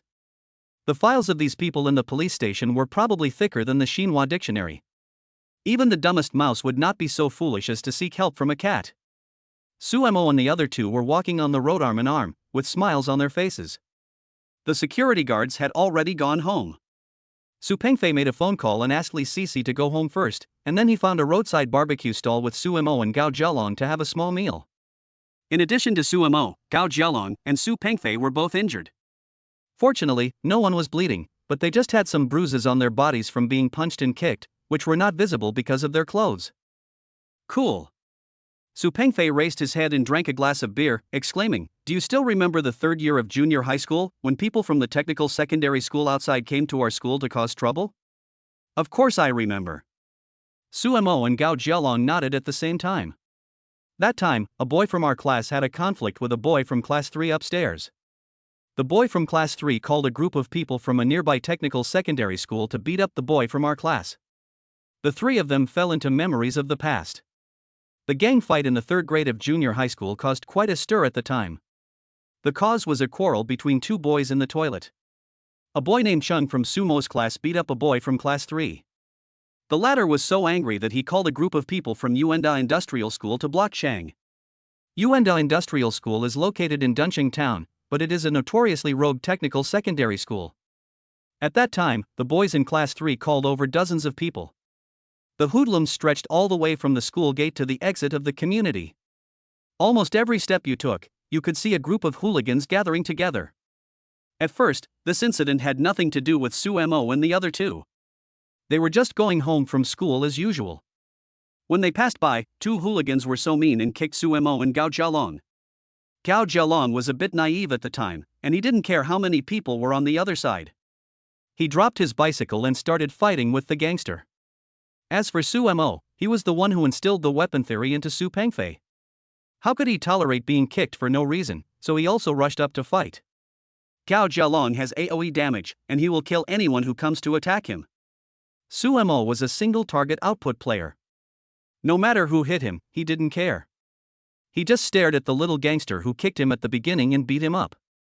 The little gangster ran away with his head in his hands, but was finally pinned to the ground and beaten by Sumo until he started crying. The little hooligans got wind of the news and rushed over, surrounding Sumo and Gao Jialong. Sumo and Gao Jialong are only junior high school students, while most of the opponents are technical secondary school students who are close to adulthood. There is an obvious gap in strength, and the other side also has an absolute advantage in numbers. In the end, Sumo and Gao Jialong were outnumbered. The fat boy Su Pengfei who was passing by saw this and without thinking rushed up to fight side by side with Sumo. All the students who were watching were stunned because in their impression, Su Pengfei was weak and could be bullied. I didn't expect that the little fat boy would be so loyal at the critical moment. The boy named Chang, who was originally going to be beaten, also gathered a group of buddies. When he saw Sumo and the other two starting a fight with the other side, he thought Sumo was helping him and was touched. My dear brother Sumo. Everyone, beat up those people from other schools. The situation of the battle suddenly turned around, from 3 against many to a group fight. Without the obstruction of others, Sumo went after the boy who kicked him again. Sumo knocked out 2 of the boy's front teeth and he cried for mercy and called for his dad. Later, the police rushed to the scene after receiving the alarm call and took both parties to the police station to understand the situation. The boy from class 3 was also frightened at the time. He didn't expect that the case would end up in the police station. In a daze, he pushed out some of the escaped students from Yuanda Industrial School. People helped him fight, but he pushed them out. With such a show, you will definitely not escape being bitten and beaten. A few days later, people from Yuanda Industry blocked the school gate again. This time their target was the boy from class 3. He was pushed into a small corner and beaten severely. Not only that, but on weekends, this boy was beaten up by a boy named Chang. From then on, he never dared to show off again and became a good boy who studied hard. The 3 of them smiled at each other. The situation today was quite similar to that of that year. The only difference is that everyone is grown up now. Su Pengfei has also started a family and a career, and everyone has their own troubles. He is no longer the ignorant boy who did not know the taste of worry. 102. If you can't find a new house you like, buy land and build it yourself. Su Pengfei's wedding came to an end, and Sumo's life returned to peace for a while, but he was not idle. Every now and then he would check to see what treasures were added to the system backpack. Today, he took the initiative to contact his secretary, which was rare. Hey, isn't this the busy Mr. Su? Dong Qingmiao put down the work at hand and said sarcastically, why do you have the leisure to call me today? Do you have another difficult task to tell me? In the past, Dong Qingmiao only had to handle secretarial work, but now she has to take on the responsibilities of the boss for Sumo. She worries about the company every day and is overwhelmed by various social engagements and meetings. As soon as she opens her eyes, she sees a full schedule. He often got home late at night, and his face looked much more haggard after a few months. Oh, look at what you said. Am I the kind of person who only thinks of you when something happens? Sumo started to fool around again. I just miss our beautiful and generous vice president, so I called to show my concern. Am I not the fattest? The words beautiful and generous seem to have nothing to do with me. Before hanging up the phone last time, Sumo said, come on, you are the fattest. The secretary didn't forget it and still holds a grudge in her heart. Who said you were fat? You blinded his eyes. Sumo first shamelessly cursed himself, then flattered him, you have the best figure in the entire Tuanqing district. It's a pity that you didn't participate in the Miss World beauty pageant. Otherwise, you would have won the championship before the competition even started. Tisk. The secretary's lips curled up, she felt happy, but she remained vigilant. She now had a certain understanding of Sumo's character. Her comment on unscrupulous bosses is, no one comes to you for no reason. And whenever Sumo said something nice, he must have something for her to do. What do you want me to do this time? The secretary is no longer the naive and easy-to-foolery girl. No one knows me better than Chang Miao. Su Mo also became serious. I want to buy a piece of land in Tuancheng district to build a residential area and a school. Recently Su Mo had the idea of buying a house. He looked at properties of all sizes, but none of the existing ones satisfied his taste. Most of the large houses in the suburbs are located in remote areas with incomplete surrounding supporting facilities. They are the kind that have nothing you need. They are okay to go there occasionally to relax and have some peace and quiet, but are not suitable for long-term residence.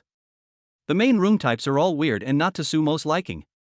Some luxury real estate projects in the city, such as Tangshan, Kofco, and China Resources Bund, are quite good, with prices ranging from tens of millions to hundreds of millions, which are not too expensive and Su Mo can afford them. But Su Mo has a strong sense of belonging to Duncheng and still hopes to settle down in Duncheng district. The suburbs of Shanghai were divided from Jiangsu province to Shanghai in the last century, which has led to some suburban residents not having a strong sense of belonging to either Shanghai or Jiangsu province. Su Mo didn't know about other suburbs, but many people in Duncheng who went to the city would say they were going to Shanghai. It was only in Su Mo's generation that his sense of belonging was strengthened a lot.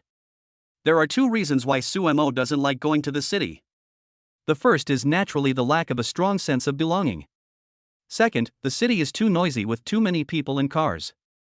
So Su Mo made up his mind. Since he couldn't find a house he liked, he might as well buy a piece of land and build a real estate project, and make it whatever he wanted. Moreover, he had promised to build a school to provide convenience for employees' children to go to school, so buying the land was a matter of time. Su Mo just put this matter on the agenda earlier. Want to buy land? The secretary also became interested. Mr. Su, do you have a goal? I've taken a fancy to a piece of land in the North Development Zone, just northeast of the intersection of Qingzhou Road and Beicheng Road. During this period of time, Su Mo has been studying which piece of land to buy, and the location of this piece of land on Qingzhou Road is currently the most suitable for him. It is only 1.3 kilometers away from the subway terminal, and there is a bus hub next to the subway station. A few hundred meters further south is the Greater Central Hospital, where you can conveniently see a doctor if you have a headache or fever. It only takes 10 minutes to walk from the Central Hospital to the Laocheng District Business District, or 2 bus stops away. This piece of land is quiet in a bustling city, and is perfect for both school and residential use.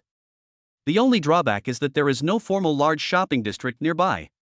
Originally, a commercial plaza was being built next to the subway terminal, but for some unknown reason, the construction was suddenly stopped when it was almost completed, and the plaza was left unfinished. If you want to shop, you can either go to the town of Duncheng or the further Xinqing district. Green Bamboo Road? The secretary found Qingzhou Road on the map, then turned on the panoramic mode and took a look. What caught her eye was a large piece of empty land with a few dilapidated houses standing on it. Mr. Su, are you sure you want to buy that piece of land? The secretary had a strange expression on her face. Sure, any questions? I have a female friend whose hometown is in the countryside on this piece of land. I've heard her mention it before. She said it's close to a subway station and the development zone is planning to develop it vigorously, but a few stubborn households are demanding high compensation. The town government of the development zone and the households being relocated have not been able to reach an agreement, so it's been shelved until now. The secretary pondered for a moment and said, it's been about 7 or 8 years now. 99% of the houses have been demolished, but we still haven't reached an agreement with the few stubborn households. They are just stubborn residents. I have plenty of ways to deal with them. Su Mo shrugged indifferently. He is determined to get this piece of land. There is nothing that money can't solve. If there is, just give more. However, the so-called giving more must also be within a reasonable range. If the stubborn owner asks for an exorbitant amount of money, don't blame Su Mo for using some despicable tactics. He is a hooligan and he is not afraid of anyone. Go talk to the town government and tell them that our company wants to buy this land for development. I will find a way to solve the problem of the nail households when the time comes. Su Mo added, by the way, publish an announcement within the company, saying that the company has begun to purchase land to build schools and real estate projects. Update the announcement immediately whenever there is progress. Okay. The secretary agreed. She was used to Su Mo giving the general direction and then carrying out the details herself. As for Su Mo asking her to issue the announcement, it was to let all employees know that the company's welfare reform was not just talk, but had actually begun to be implemented. Okay, that's fine. Keep working hard. You're still the fattest. Beep beep beep. The secretary was still planning how to develop the business after buying the land. When she reacted, Suemo had already hung up the phone. She angrily slammed the phone on the table. Hateful. What a totally unscrupulous boss. When you need someone to do something, you praise them to the sky, but when you are done with them, you discard them. Any woman who follows Suemo must have had many immoral deeds by her ancestors. Although she had some complaints about the unscrupulous boss, the young secretary was conscientious and efficient in her work. As soon as Suemo gave the task, she immediately contacted the town government. As soon as there is new progress, he will report it to Suemo immediately. Suemo was remotely controlling the system at home, enjoying the fun of being the fountain commander. When the song ends, people will disperse. Good and evil will be rewarded. Good days will also come to an end one day. One afternoon, Sumo's peaceful life was disrupted by a phone call from Miss Yuzi. Su Haigu. Where are you? Why don't you come to report to me? Did you go out to pick up girls again? 103, picking up girls 1. Going to your place to report? Yuzi started to question Suemo without any context, and asked him a bunch of questions that confused him. When did you change your career to become the king of hell? You are the king of hell. Yuzi spat and said, Su Haigu, don't pretend to have amnesia. I'm not pretending, I really have amnesia. Suemo had several question marks on his head. He and Yuzi had been in daily contact. After thinking about it carefully, it seemed that he had not offended this woman recently. Pretend. Keep pretending. Are you playing the game of birth of an actor with me? Yuzi was furious, and I could imagine her angry expression even through the phone. I'm really not pretending. If you have something to say, just say it directly. Don't be sarcastic like me. I feel offended. Suemo changed his sitting position and said, What on earth did I do to make you so angry? Did I sleep with you, or did I sleep with you, or did I sleep with you? Don't worry, I'm not the responsible person. If I get pregnant, I'll run away right now. You're pregnant. Yuzi knew Suemo was joking, but a blush still appeared on her delicate oval face. She shook her head hard to get her thoughts back on track. A few months ago, which dog said he wanted to be my driver? Oh, what are you talking about? Suemo collapsed comfortably on the sofa and brushed off the dust from his fingernails. Are you kidding me? I make around 100 million per minute, and you want me to be your driver? 1 minute? Yuzu was stunned for a moment.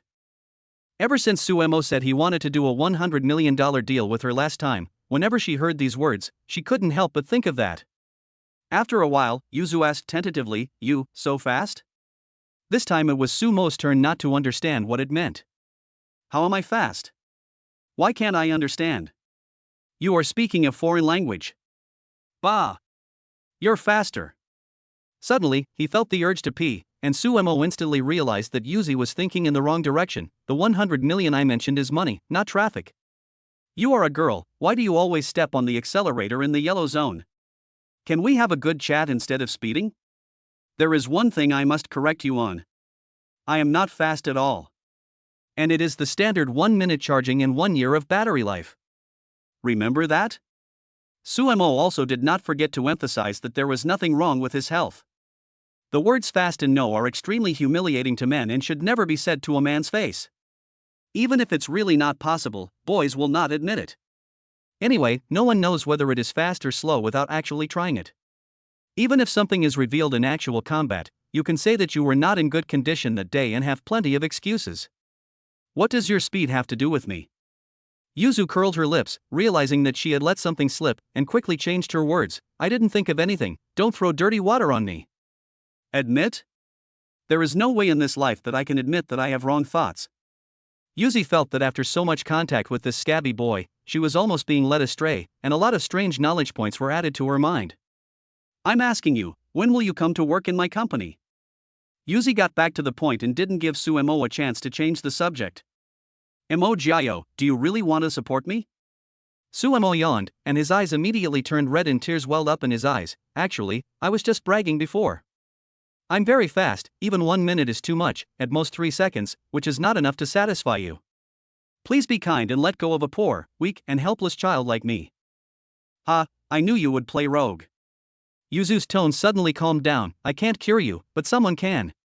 Humph, when the time comes, don't hold my thighs and cry and beg me. I beg you?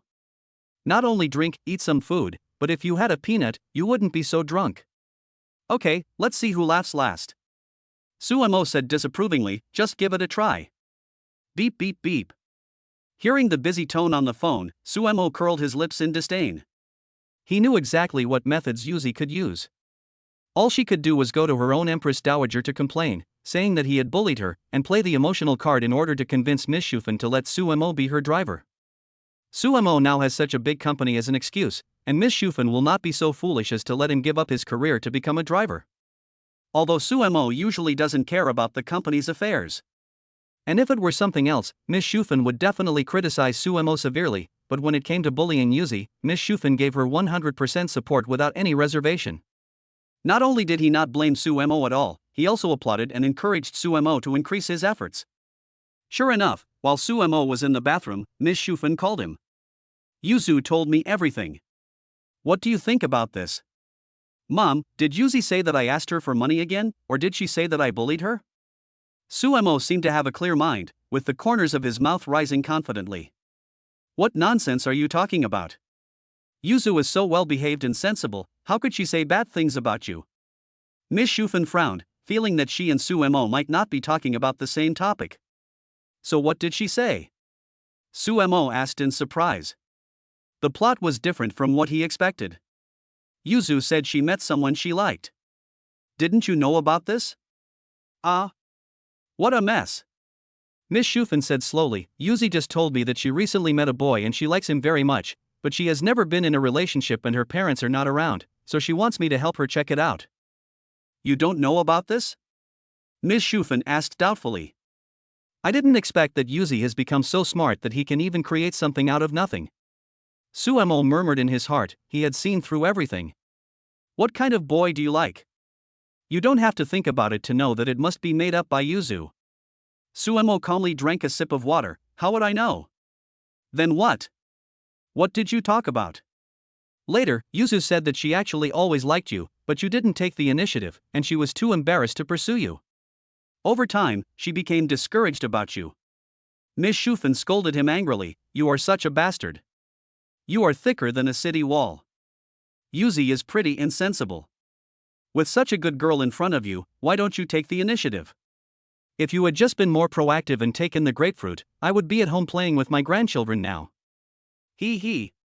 Suemo sneered, Mom, a man should focus on his career. Love without bread is just a fairy tale on paper. Do I still worry about not being able to find a wife now that I have money? After a few words, Suemo had already figured out Yuzi's routine. Yuzi first used a trick of making something out of nothing to make Miss Shufen feel a sense of crisis, and then revealed his affection for Suemo, so that Miss Shufen would feel that her son had a great chance of winning the beauty. I really underestimated you. 104, picking up girls too. Miss Shufen has always liked Yuzi and is considered the first candidate for daughter-in-law. When Yuzi moved out, Miss Shufen tried her best to keep her, but she left anyway in the end, which made Miss Shufen very disappointed. She often complained to Suemo for not helping to keep Yuzi. Fortunately, the family has not lost contact with Yuzu and their relationship remains close. Suemo also knew what Miss Shufen was thinking. She just wanted him to marry Yuzi and start a family as soon as possible, but he had no intention of stepping into the grave of love so far. Isn't it exciting to go out and have fun in a supercar? Isn't it great to spend money on games? Suemo still has a lot of things he hasn't experienced.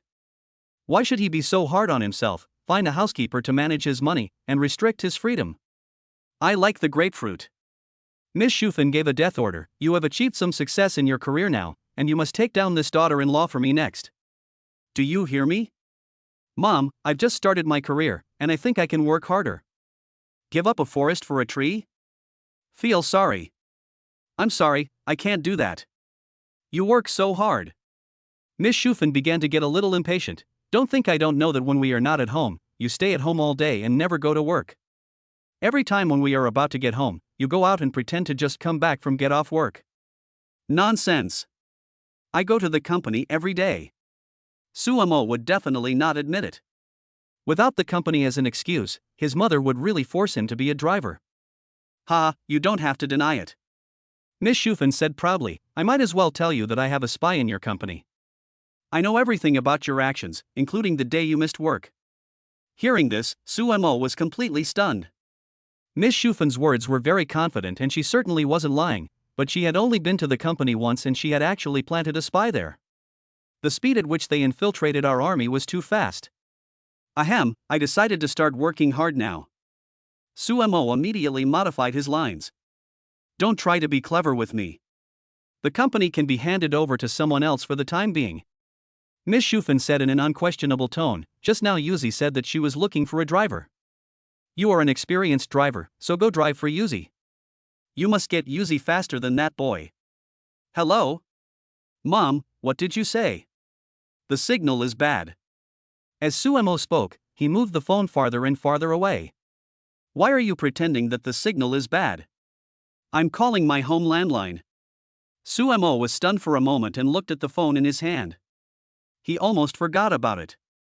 I'm making this clear today. If you don't become Yuzi's driver, don't even think about entering my house. After issuing the ultimatum, Miss Shufan hung up the phone. Sumo lay back on the sofa and rubbed the stubble on his chin. Yuzi's previous 2 steps of making friends out of nothing and retreating to advance were just preparations. The last step was the key, in which he inadvertently revealed the matter of finding a driver. Miss Shufan knew that Yuzi was looking for a driver, and there was also a boy who was very close to Yuzi, so Miss Shufan would naturally be anxious. Then she came up with the idea that whoever is close to the water would get the moon first, so she ordered Sumo to be Yuzi's driver. What a chain of traps! I didn't expect that Yuzu not only has big breasts, but also has a smart brain. The little fox has grown up and become smarter. It's hard to deal with him now. Sumo smiled, then got up and went back to the bedroom to change his clothes. He took the Bentley keys and went out for a ride. No one could force him to do something he didn't want to do. You won't let me into the house? Ridiculous. With the key to the house in hand, I can enter whenever I want. A few hours later, Sumo came back from his drive. After parking his car, he took the elevator from the underground garage directly to his home floor. The keys were taken out of his pocket, making a jingling sound. Sumo found the key to the front door and inserted it into the keyhole. He couldn't help feeling a little proud. They said they wouldn't let me into the house, but I can come and go freely. Shit. The next second, Sumo's smile froze. He was surprised to find that the key was inserted, but it wouldn't turn. There were 2 similar keys in Sumo's key box. He subconsciously thought that he had taken the wrong one, so he tried with another key, but it still didn't work. Who is it? Hearing Miss Shufan's voice and footsteps, Sumo was slightly stunned. Miss Shufan didn't get home until 5 o'clock. Why did she get home early today? Mom, our door lock is broken. I can't open it no matter how hard I try. Can you help me open the door? Miss Shufan looked through the peephole and said, Yes, the lock is not broken, I just changed the heart lock. Do you think I'm kidding you? If you don't take the pomelo down, don't even think about entering the house. Am I your biological son? Miss Shufan said nonchalantly, Yes, he is my biological child. I would not be willing to give up an adopted child. The corner of Sumo's mouth twitched. The identification is complete, she is undoubtedly the biological mother. Just when Sumo was racking his brains, the sound of the elevator door opening was heard. Looking back, he saw that it was Comrade Lao Su who was going home after get-off work. Why, the lock has been changed and I can't get in. When Comrade Lao Su was at the unit, Miss Shufan called him and told him that the door lock had been changed, so Comrade Lao Su was not surprised at all when he saw Sumo being turned away. Not only did he not feel sorry for his son, but he was in a good mood and even the air he breathed felt extremely sweet. The little bastard finally got defeated. Dad, do you have the key? Comrade Lao Su smiled without saying anything, and took out a shiny new key from his pocket. Miss Shufan left a key for Lao Su in the mailbox, so it was convenient for him to pick it up when going upstairs. Oh. Dad, your family still has a high status. Sumo smiled and raised his thumb, just like a fawning dog trader, and the address was also elevated from you to you. Of course. Now you know who is the head of the family? Feeling Sumo's admiring gaze, Comrade Lao Su raised his chin proudly and boasted, Usually I let your mother do everything. I have to give my approval to all matters at home. Without my consent, your mother dares to make her own decision. Arrogant. Awesome. Suemo flattered, I have long seen that you, Dad, are the soul of this family. You just don't have the same opinion as a woman like my mom. Keep a low profile. Some things are better left unsaid. Give your mother some face. Anyway, didn't your mother give you a new key? Don't mention it, my mom forced me to go after Yuzu, saying that if I couldn't get Yuzu, she wouldn't let me into the house. Nonsense. Comrade Lao Su said seriously, it's the 21st century now, why is your mother still doing arranged marriages? I will definitely criticize her seriously later. Suemo felt a warm feeling in his heart. At the critical moment, men still helped each other. Yes, we must talk about her. Suemo now looked like a shameless lackey, and agreed with a smile, Dad, I've been chatting with you for so long, can you open the door first? 105, the Waterloo of a pretentious career. Why are you in such a hurry? You young people are just too impatient. Comrade Lao Su boasted, look at me, your father. I am so calm. I remain calm even when the sky is falling. This is the steadiness that only mature men have. You should learn from me. Yes, Dad, you taught me a lesson. I will definitely learn more from you when I have time, but can you open the door first? Suemo was almost speechless. Today, Comrade Lao Su finally gave me a chance to show off. Look how proud he is. Good job. Even if bragging is tax-free, you can't keep bragging endlessly. Comrade Lao Su smiled faintly and turned the key calmly. He did not forget to add a line of second-year dialogue, watch out, the next moment is the moment to witness a miracle, magic. The father and son stared at the key eagerly, but soon they were stunned. The click sound of the door lock opening as they imagined it did not come. Dad, can you do this? Suemo looked at Comrade Lao Su, his eyes full of suspicion. Ahem, the new key isn't easy to use, it needs to be run in for a while, I'll try again. Comrade Lao Su pretended to find the feeling, then repeated, the next moment is to witness the miracle, magic. Magic. May. Why can't it be opened? Maya is Cantonese, which means what in Mandarin? Comrade Lao Su has been obsessed with Hong Kong dramas recently. He couldn't open the door lock no matter what he did, and in desperation he even spoke in Cantonese. However, at this moment, the translation of what the hell should be more in line with Comrade Lao Su's current mood. Dad, you are really good. Suemo said with disdain, you came up here and showed off, you're so good at showing off, but in the end you got locked out like me. Suemo was as real as ever. When he had the key, he would say you first, you second. But now that the lock cannot be opened, his way of addressing Comrade Lao Su immediately dropped to you. Comrade Lao Su was extremely embarrassed. The slap in the face came so quickly that he was caught off guard. He. Miss Shufan's cold laugh came from inside the house, which frightened Comrade Lao Su. His eyes widened a few points wider than Lychee's, and he asked in a low voice, why is your mother at home? Miss Shufan goes to work later than Comrade Lao Su, and every time after get off work, Comrade Lao Su gets home first. So Comrade Lao Su thought the lock was changed in the morning and didn't know there was someone at home. It was not until he heard Miss Shufan's voice that he realized his wife had returned home early today. My mom came home early today, otherwise I wouldn't have been locked out. Suemo looked at Comrade Lao Su with interest and said, before you came back, I was talking to my mother. She was standing at the door the whole time. Broken. Upon hearing this, Comrade Lao Su's face changed drastically. Standing at the door all the time? Didn't Miss Shufan hear all the pretentious words he just said? Comrade Lao Su then realized that he had been tricked by Suemo again. Suemo knew that Miss Shufan was at home, but he never told her.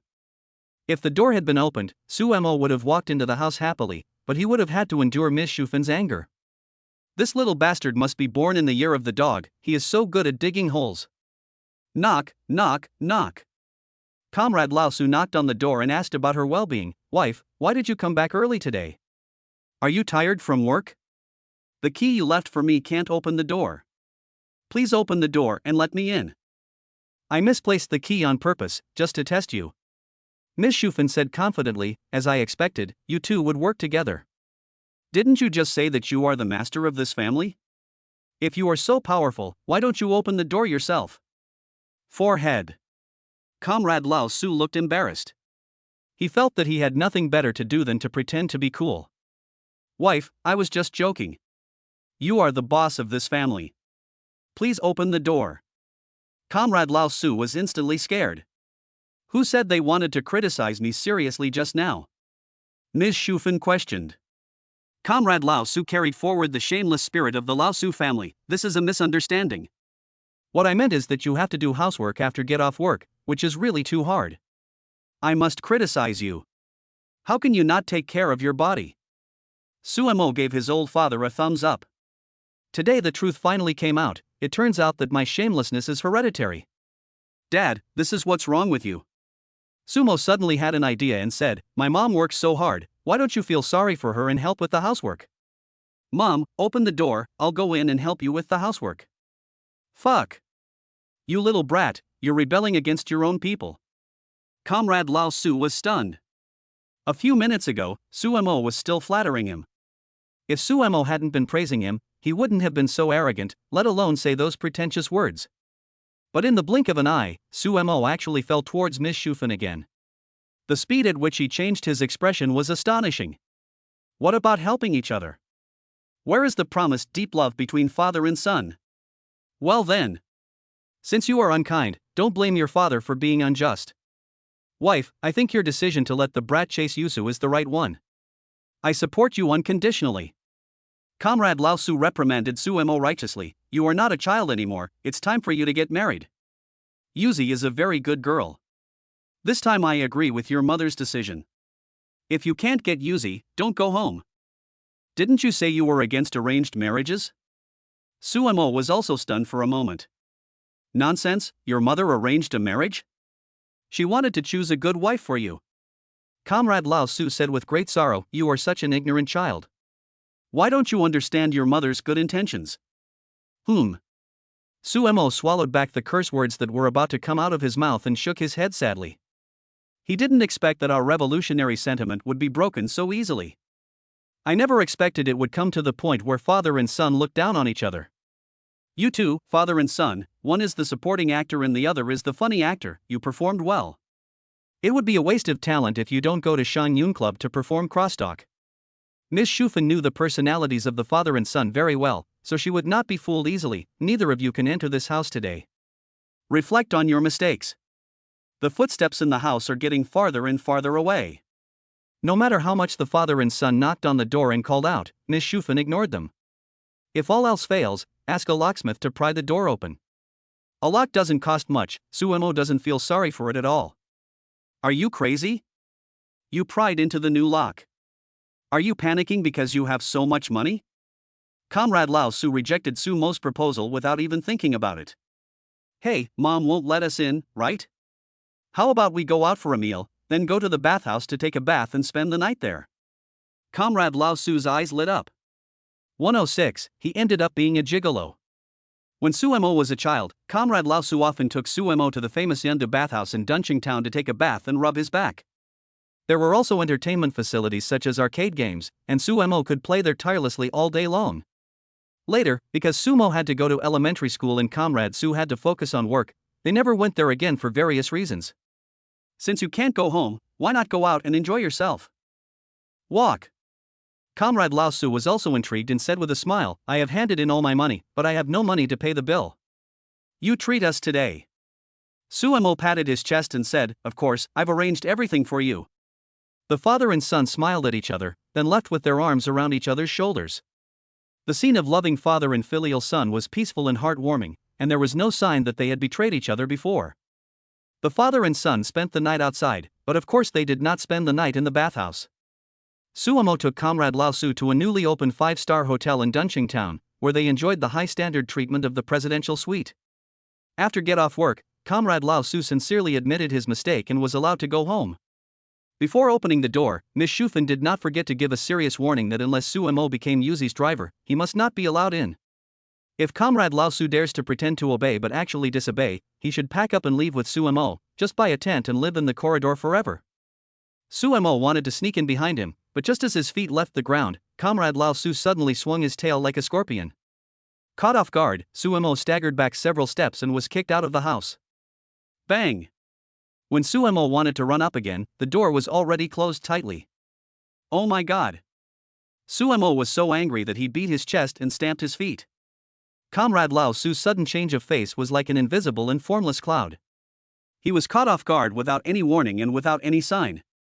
I really regret not taking a photo of Comrade Lao Su going to the bathhouse.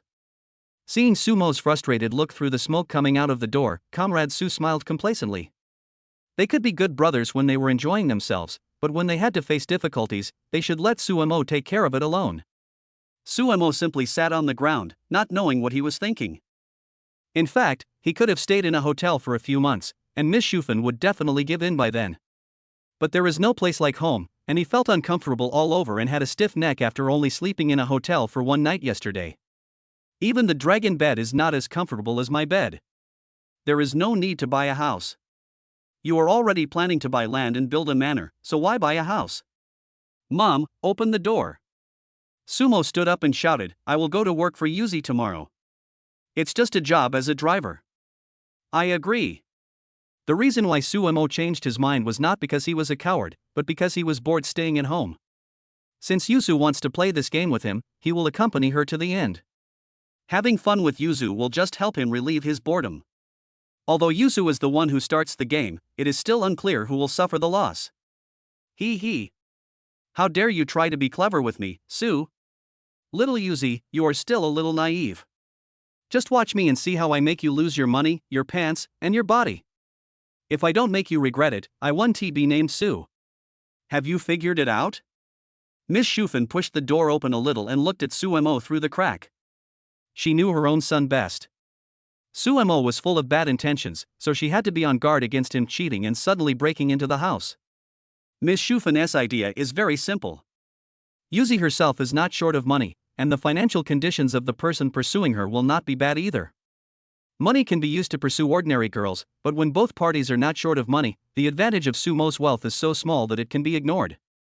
If you want to win the heart of a beautiful woman, you have to spend time with her day and night and slowly cultivate feelings. Only by being together every day can Yuzi's affection for Sumo hidden in her heart be aroused and develop into love. Otherwise, Miss Shufan would not have let Sumo leave the company and forced him to be Yuzi's driver. I've figured it out. Sumo said with a smile, isn't it just that you asked me to soak grapefruit? Don't worry, this day next year will be the day you become a grandmother. Are you satisfied with this? Satisfied as hell. Miss Shufan rolled her eyes, even if you get Yuzi today, you can't get pregnant so quickly. If I become a grandmother this time next year, will this child still belong to our Su family? Well, that's what I mean. Just wait till you have your grandchildren. Su Moli issued a military order, but as for what he was up to, only he knew. That's more like it. With Sumo's promise, Miss Shufan was in a good mood and finally let him in. I never thought that Su, who was handsome, suave, well-educated, and popular with thousands of girls, would end up being reduced to being a gigolo. Sumo was filled with emotion. Miss Shufan gave him a slap on the face. What nonsense are you talking about? I asked you to pursue Yuzi, not to live off her for money. As soon as he returned home, Sumo felt as if a heavy burden had been lifted from his shoulders, and he felt a lot more relaxed. Comrade Lao Su was sitting on the sofa playing Bingguo Lian Lu and glanced at Sumo. He felt a little uncomfortable. He wished he could lock the brat outside for a few more days. Sumo naturally walked to the corner near the balcony, secretly took out a small rectangular card, and stuffed it into the pocket of a leather jacket hanging on the hanger without anyone noticing. Dad, you just sold out your friend for fame, that's not fair. Sumo complained about Comrade Lao Su. Same here. Comrade Lao Su said proudly, Dad is teaching you a truth. It is difficult to draw the bones of a dragon or a tiger.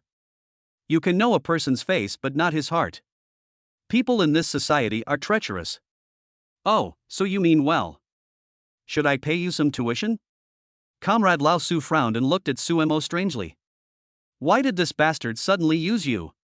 I always feel there is a hint of conspiracy. The tuition fee is not required. The relationship between father and son is hurt in advance. It was a rare opportunity to trick Sumo. Comrade Su was in a good mood and did not think too much about it. Dad, you taught me a lesson, so I have to return the favor. Sumo smiled meaningfully and said, I will also teach you a lesson. The title is Zhu Beiji looks in the mirror and is neither human nor ordinary. What's the mess?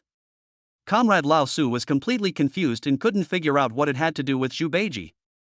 By the way, where did you stay last night? At this time, Miss Shufan came out from the kitchen and interrupted the father and son's rivalry. She was holding a pair of freshly baked steamed buns in her hands. In fact, Miss Schufen still felt sorry for her son. Hiss. Upon hearing this question, Comrade Lao Su took a deep breath. With Sumo's personality, there is a 99% chance that he will take this opportunity to retaliate against him. I didn't go anywhere.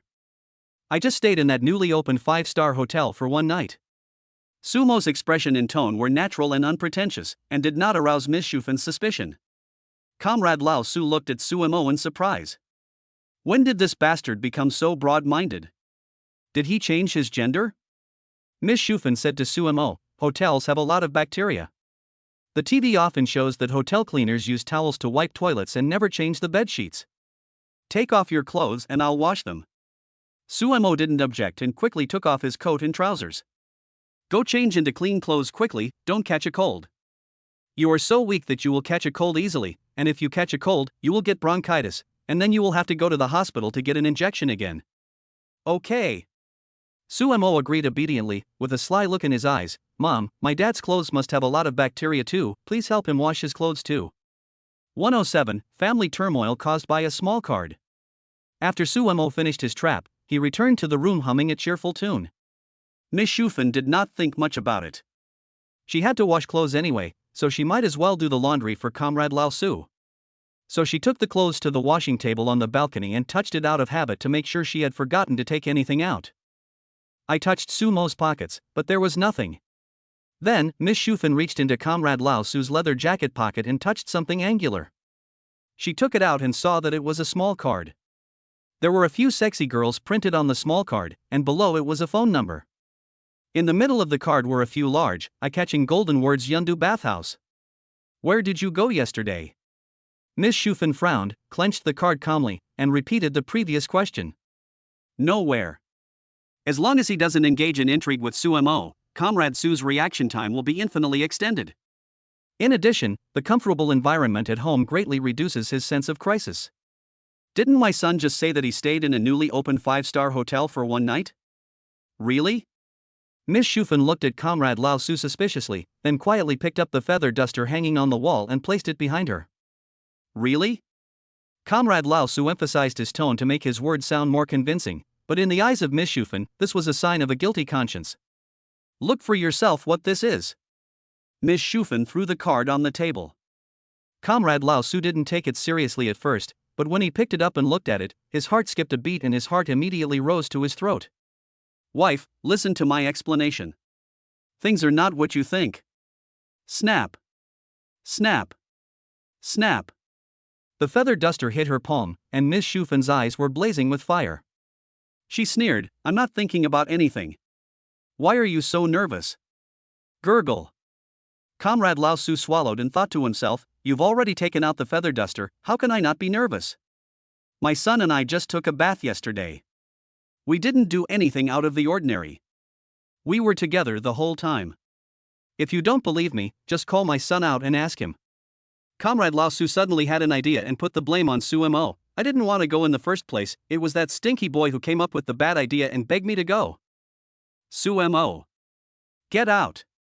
Miss Schufen was not the kind of person who did not know right from wrong, so she decided to call Sumo out for a confrontation. Mom, what's wrong? Sumo trotted out and asked with a confused look on his face. Look what this is. Where did you go yesterday? Miss Schufen pointed to the small card on the table. I slept in a hotel last night. Sumo seemed to know nothing. He picked up the small card, took a look at it, and said with a smile, Mom, did you sneak out to take a bath yesterday when we were not at home? I'm rubbing your head. I took this out of your dad's pocket. Miss Schufen looked at Sumo deeply, and the latter seemed to be really unaware of the situation. You and your father stayed together all night yesterday? Yeah, what's wrong? Sumo said naturally. Comrade Lao Su breathed a sigh of relief. Sumo was finally a human being. He thought that the small card must have accidentally fallen into his pocket when he was taking a bath yesterday. Wrong. Sumo suddenly changed the subject and the couple stared at him. What's wrong? Tell me. Miss Schufen raised the feather duster in her hand, as if she would use force and actions to force a confession out of Sumo if he did not confess. Dad, don't blame me, I'm just telling the truth. Sumo shrank his neck in fear and said, I was with my dad the whole time in the first half of the night, but I went to bed very early yesterday. When I got up at around 11 o'clock to drink water, I found that my dad was gone. I thought he was in the bathroom, so there wasn't much, and I went back to sleep. Sumo described it vividly, saying, until this morning, I heard the rustling of the doorman, and vaguely saw my father taking off his clothes. It seemed that he had just returned. I don't know anything else. He. Ms. Shufen was furious. Did she want to continue? Sumo has made it clear enough. Comrade Lao Su took advantage of Sumo's sleep to run out and fool around, and stayed out all night and did not return to the hotel until dawn, with the purpose of creating evidence of his presence. Mom, is there anything else? If not, I'll go back to my room. I'm still chatting with Yuzu. It's okay, you can go back. Ms. Shufen specifically reminded him, close the door tightly. Sumo put his hands behind his back and looked at Comrade Lao Su with sympathy. Suddenly, a sentence popped up in his mind, every action has its consequences. I am your retribution. Wife, listen to my explanation. Comrade Lao Su was so scared that he picked up a pillow to block his body and said, my son and I went to the bathhouse yesterday, but we just took a bath and went back to the hotel to rest. I actually took a shit in the toilet last night, and I went out to buy breakfast this morning. Comrade Lao Su did not suspect that Sumo was framing him, because everything Sumo said was true. He was in the bathroom at midnight. He did go out early in the morning and come back again. As for why Sumo concealed the fact that he went to the bathhouse, it is easy to understand. He was afraid of getting beaten. Buying breakfast? You're not being honest. Ms. Shufen said angrily, the newly opened 5-star hotel is holding an event and providing free breakfast for guests who check in. Do you need to go out and buy breakfast? I think you are itching for trouble and you are not going to give in until you are beaten. Even though there was a door and a corridor between them, Sumo could still hear Comrade Lao Su's pleading for mercy coming from the living room. I've never stayed in a hotel before, so how do I know they provide breakfast? Comrade Lao Su felt extremely aggrieved. Sumo had been hiding behind the door and peeking. When he saw Ms. Shufen was about to take action, he ran out to smooth things over. He said that it would be enough to scare Comrade Su, because if he really hit her, it would hurt their feelings. Mom, I remembered something. Sumo pretended to recall something. When I got up in the morning, I saw some pancakes and fried dough sticks on the table. My dad might have gone out to buy breakfast. Really? You're not lying to me? Ms. Shufen felt that Sumo was covering up for Comrade Lao Su. Real. Sumo nodded with certainty, my dad only goes to one store to buy breakfast, the boss must remember his face. If you don't believe it, just go and ask and you will know whether it is true or not. Yes. Mr. Shin from the breakfast shop must recognize me. Comrade Lao Su looked at Sumo with gratitude, and suddenly felt that Sumo was quite filial.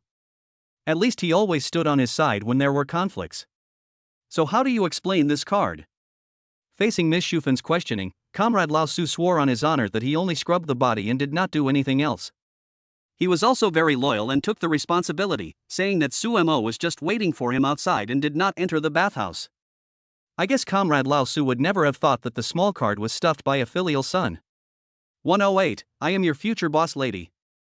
After ending the battle of wits and courage with Comrade Lao Su, Sumo kept his promise and became Yuzi's full-time driver. When Mo Jiao first arrived in Shanghai, she worked as an office clerk in the city. After a while, she felt that the 9-to-5 job was not suitable for her, so she resigned and chose to start her own business. After several moves, Mo Jiao moved to the suburbs to develop, and by chance, he rented the old public housing unit of Sumo's family. At the beginning, Mo Jiao rented a stall in the small commodity market in the old street to sell clothes. At that time, she had no supply channels. In order to reduce costs, she went to the clothing wholesale market on Xiupu Road in the city every day to purchase goods. Then they would carry the bags and take the subway back to the suburbs, where they would sell them at the stalls. Seeing how hard it was for a girl like Mo Jiao, who had to get up early and go to bed late every day, Ms. Shufen felt a little sorry for her, so she took the initiative to reduce the rent to 600 yuan a month. Even though the old public housing is older than Sumos, it is located in the city center, with complete business and living facilities in the surrounding area, and there are many national tourist attractions. The location can be said to be quite good. Sumo's old public housing unit is only 39 square meters, not even 40 square meters. However, houses of the same size in the same area rent for around 2,000 yuan, and they are shabby and dirty. A clean and bright house like Sumo's can be rented out for at least 2,500 yuan. If it is rented out individually, the rent earned in a month will be even higher. Miss Shufan only charged Mo Jiao a fraction of the rent, which was enough to show how much she liked Mo Jiao. If Mo Jiao had not insisted on not living there for free, Miss Shufan would have waived her rent. At first, the clothing business was pretty good. Later, when the stall owner saw that Mo Jiao was making money, he increased the rent several times. Of course, Mo Jiao didn't agree. Firstly, the clothes she sold were relatively cheap, and her business seemed to be booming, but she only earned a good reputation and popularity in the early stages, and the net profit was not as much as she had imagined, so she could not afford the high rent at all. Secondly, she is also a strong-willed and stubborn person who doesn't like to be strangled by fate's neck. So we changed locations several times, but business couldn't recover and we stopped selling clothes. Later, Mo Jiao used the money she earned to open a milk tea shop called Yu Milk Tea. After countless experiments, she developed a unique secret recipe. The big discounts in the early stages, coupled with the unique and delicious milk tea, made the Yu Milk Tea business explode.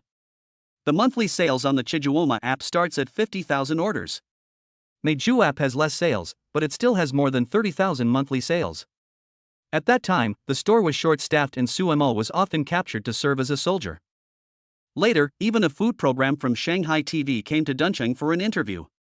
Once the business was exposed by the TV station, especially since the proprietress was so beautiful and generous, the business became so popular that it could only be described as explosive. Word of the news spread from 1 person to 10 people, and from 10 to 100 people, and Yu Milk Tea became famous on WeChat moments and many social software.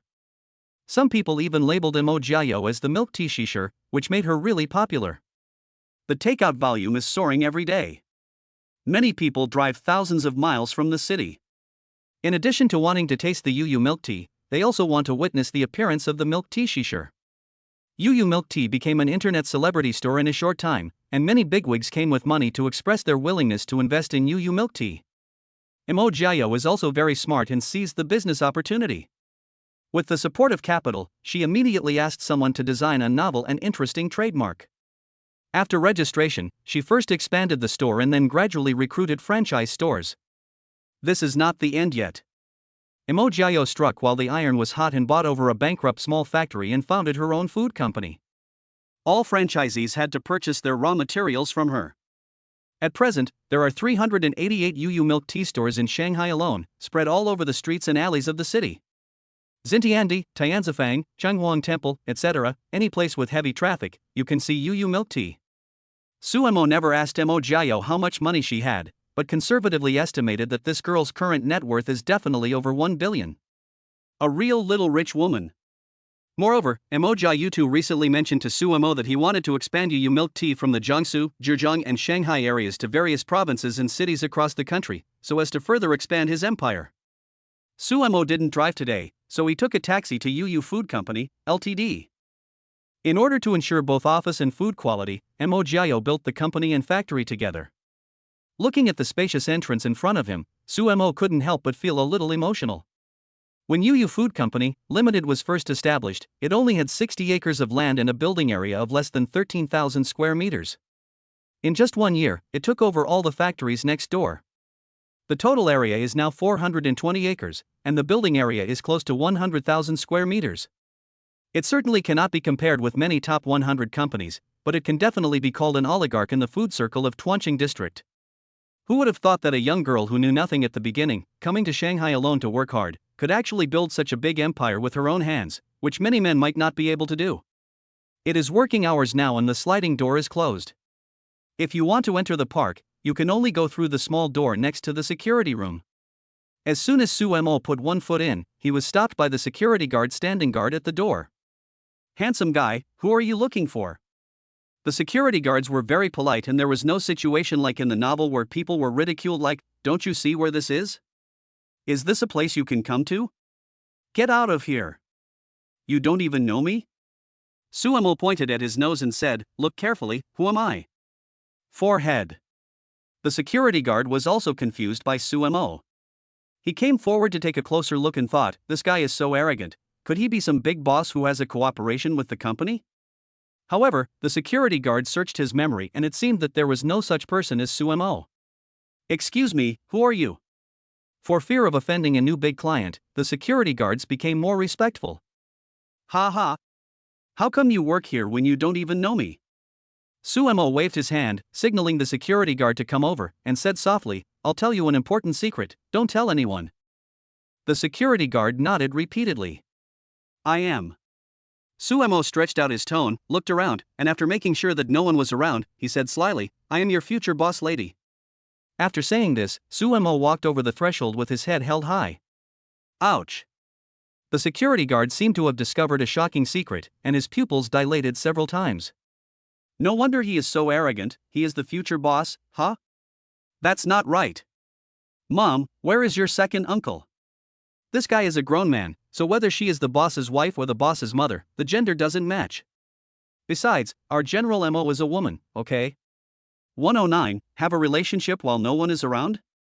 The security guard felt that his IQ was insulted. Suemo was not a big and strong man, but he was tall and spoke with a strong voice. The word sissy was not related to him at all.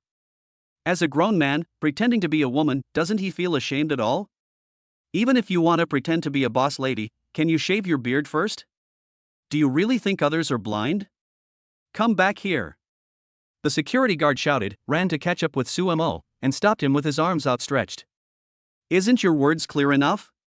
Why are you still stopping me? You take me for a fool. The security guard rolled his eyes. He was almost fooled by Suemo just now. Our company's regulations do not allow visitors without an appointment to enter. Please leave. Wait a minute, I'll make a call.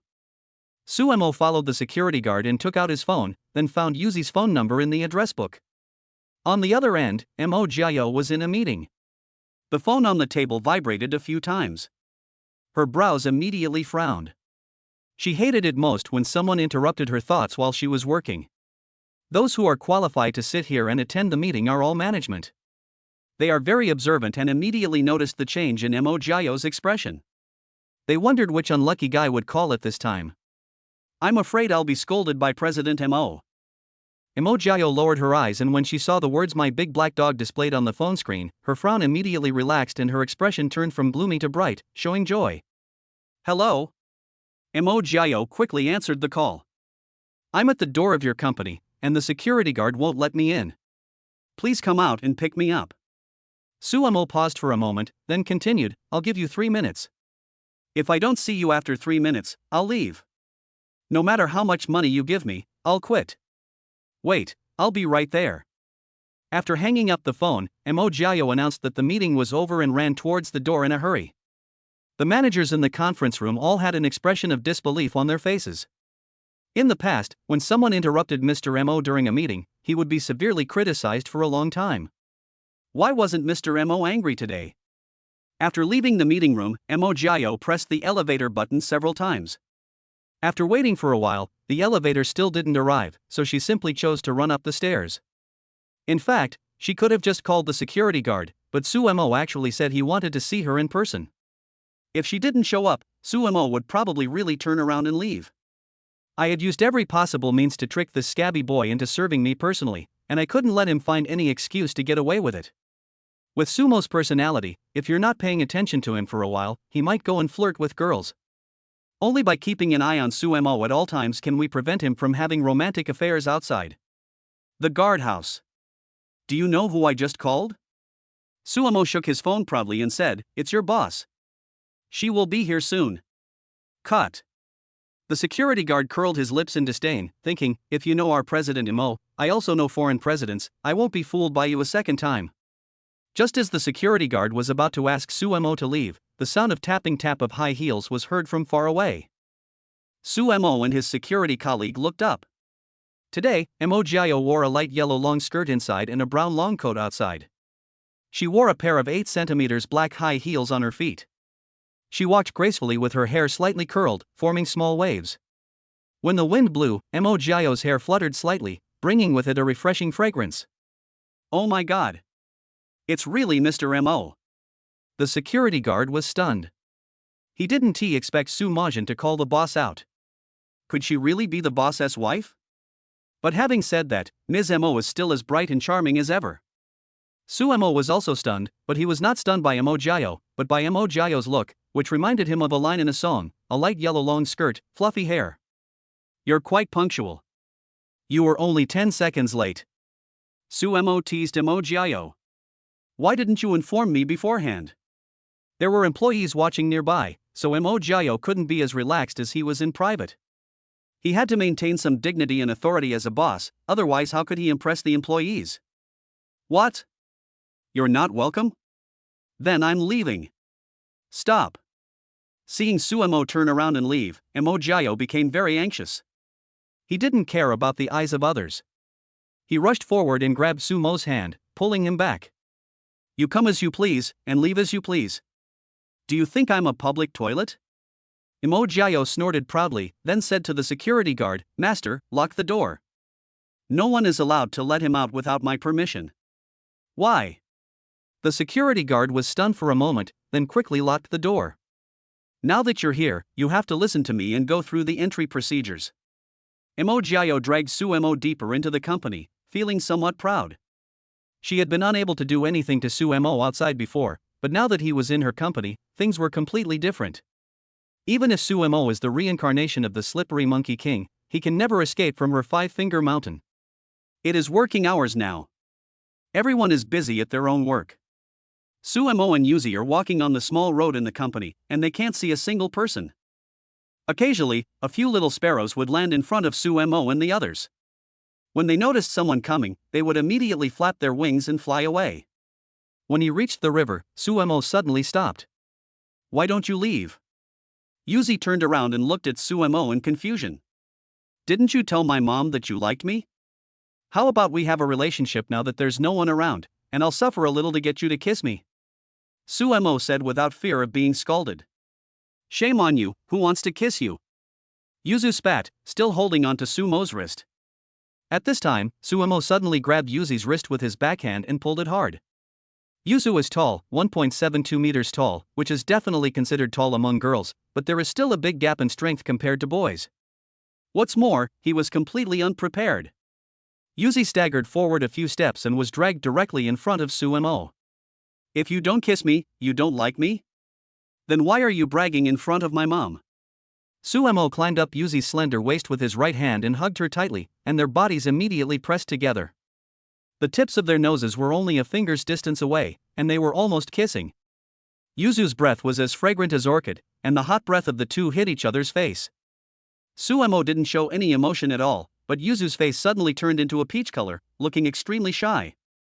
Their bodies were pressed together, and Suemo could feel Yuzi's heartbeat speeding up. Let me go. This is the company. It would be bad if someone saw us. 110, Mr. MOS little lover. Yuzi wanted to push away Sumo's hand that was around her waist. After several unsuccessful attempts, she raised her little pink fist and wanted to hit Sumo's head a few times. Suemo was also extremely shameless. He had no intention of hiding at all. Instead, he put his head forward, as if to say, hit me to death if you can. Yuzi raised her hand, but in the end she felt too heartbroken to do it, so she could only stomp her feet coquettishly and give up helplessly. Are you embarrassed now? You are the one who said that you like me. You also made up an imaginary enemy and encouraged Miss Shufan to let me pursue you. Isn't everything your masterpiece? Suemo said playfully, how come you gave up so soon when the game just started? Seeing Sumo's head moving closer, Yuzi thought Suemo was really going to kiss her, so she immediately turned her head to the side, pursed her lips and closed her eyes, and her delicate hands firmly grasped Sumo's shoulders. The breath was getting closer and closer, and the sound of breathing became clearer. Yuzu's heartbeat was getting faster and faster, and her body was trembling a little bit. Seeing that it was so close that he could touch it just by pouting his lips, Sumo's movements suddenly stopped. He did this not because he really wanted to kiss Yuzu, but to test whether what Yuzu said was true or false, and whether he really had feelings for her as a boyfriend or girlfriend. After some experimentation, the answer became clear. Yuzi's body language has betrayed her true feelings for Suemo. Under normal circumstances, if a girl sees a boy she doesn't like approaching her, she will instinctively run away. If I were caught or hugged like I am now and couldn't escape, I would lean back to avoid it and try to keep a distance from the boy. Of course, there will be some special situations, such as being pushed against a wall with no way to retreat. But there was nothing behind Yuzi now. She could have leaned back to prevent Suemo from succeeding, but she didn't do that. She just glanced away, closed her eyes and faced Suemo with her side face. This is very clear. Closing her eyes and grabbing Sumo's clothes meant that Yuzi was very nervous and her heart was beating fast. Giving a side face means that kissing on the mouth is not allowed, but kissing on the cheek is allowed. And vaguely, Yuzi took the initiative to move her face closer, implying that if Suemo wanted to kiss her, he should do it quickly and not hesitate. After all, this is the company, and her image as a domineering female CEO will be ruined if someone sees it. This girl really likes me? Suemo was stunned for a moment. The test results were already out. It seems that Yuzi did not completely lie to Miss Shufan. It was fake that there was a boy who liked her, but it was true that she liked herself. What are you doing with your eyes closed? Suemo retracted his neck and scratched Yuzi's small nose. You don't really think I want to kiss you? You wish. My first kiss is still here, unless you give me a price that satisfies me. You still have your first kiss? Yuzi stared at Suemo with suspicion and said, why don't I believe it? As if realizing something, Yuzi immediately shook her body a few times and defended herself. Who asked you to kiss me, you bastard? Let me go. You can kiss whoever you want, I don't care. Suemo let go of his hand and shrugged indifferently. Women's mouths are deceiving. Now she says she doesn't care in a boastful manner, but then she can go and flirt with the girls in the company herself to see if Yuzi really doesn't care. After taking a look at Yuzi's graceful figure, Suemo set 3 small goals for himself before coming. 1. Cheat all the money from Yuzi. 2. Let her lose her pants. 3. Lose your body completely.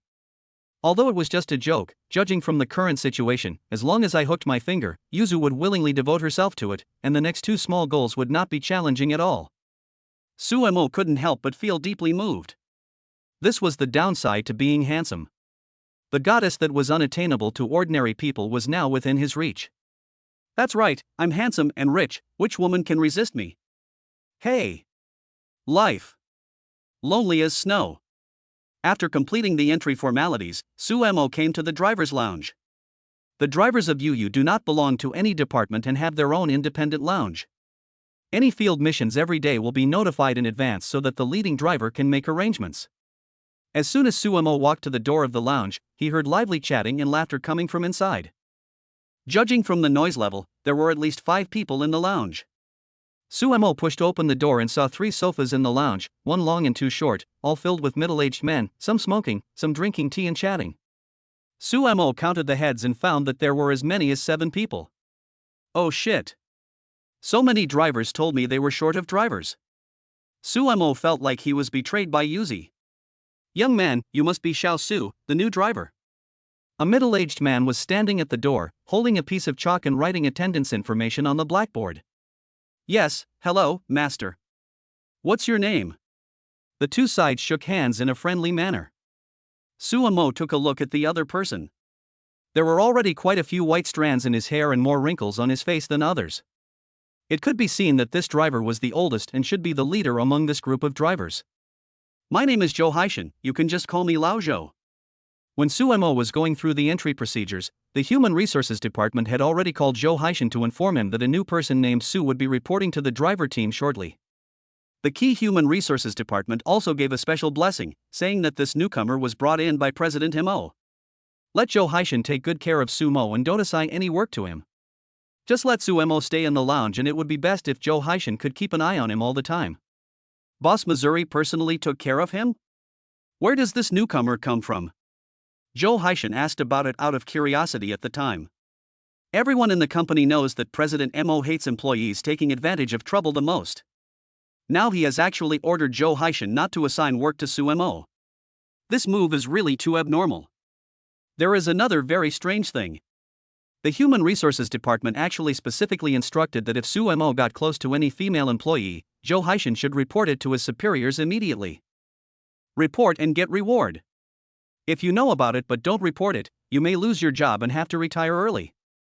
I don't know either, and I don't dare to ask. It could be one of Mr. Mo's relatives. Anyway, you can be sure to take good care of this newcomer. The HR department's vague answer made Zhou Haishan more interested in Suemo. Now that he had seen the real person, Zhou Haishan's doubts were immediately resolved. Considering this handsome young man, combined with President Mo's strange order not to allow Suemo to have any contact with female employees, the answer is already obvious. There is only one truth. Sumo should not be Mr. Mo's relative, he may be his lover. 111, you're the only one called Saipan. Sumo did not have the talent to manage a company, but he was good at socializing with people. After handing out a few rounds of cigarettes, he quickly became friends with these old drivers. When there are no field missions, the drivers are usually very relaxed. They all sit with their legs crossed and chat. During lunch break, some people take a nap to recharge their energy, while a few people gather together to play landlord. At about 12:30, someone from the Human Resources Department came to the driver's lounge, handed Sumo his employee ID, and carefully reminded him that he needed to use the employee ID to clock in and out. If you are absent or late or leave early, your salary will be deducted.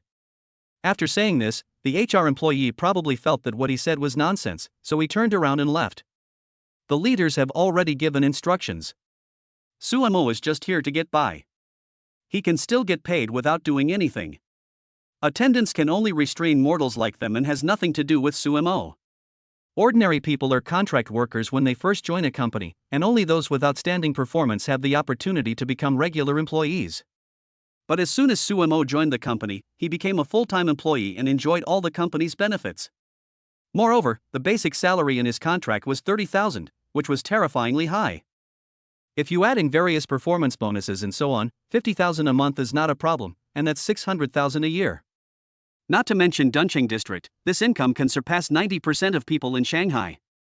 When the employees in the Human Resources Department saw Sumo's contract, they all turned into jealous people and were almost dying of jealousy. Unfortunately, they can only feel envy, jealousy, and hatred. There's nothing I can do. Who can blame him for having a big boss behind him? Thank you. Sumo took the brand new employee ID card with a downcast look. Even with just a photo, it was hard to describe how handsome he was. He was much better than the popular young stars in the entertainment industry. TSK, in terms of looks, I'm afraid only young Takeshi Kaneshiro, Edison Chen, and Leonardo DiCaprio can compare with me. Other handsome guys have to step back a little bit. Sumo rubbed his chin with satisfaction and boasted to himself. However, this good mood did not last long. When Sumo saw the name column on the employee ID card, he was stunned for a moment, and his expression was stiffer than if he had been painted with 502 and watered. The name in the name column is not Sumo. But it's Su Saipan. Fuck. What the hell is Su Saipan? Joe Haishin came back from dinner and pushed the door open. Seeing Sumo standing there in a daze, he came over curiously to take a look and said with a smile, Xiao Su, so your full name is Su Saipan. When the Human Resources Department notified Joe Haishin, they only told him that the new employee's surname was Su, but did not tell him his full name. What the hell? Xiao Su's name is Saipan? Show me now. So you're the only one called Saipan. The sleepers also woke up. The old drivers, who were over 40 years old, were looking at Sumo's employee ID like curious babies. After confirming that it was really Su Saipan, everyone burst into laughter. What are you laughing at? Sumo was confused. Is there something wrong with the name Saipan? Xiao Su, don't you watch Trembling? Joe Haishin asked in surprise. Young people should all know the Saipan joke. I don't want to see it. Sumo shook his head. He usually just played mobile games, read online novels, and watched some movies and TV series.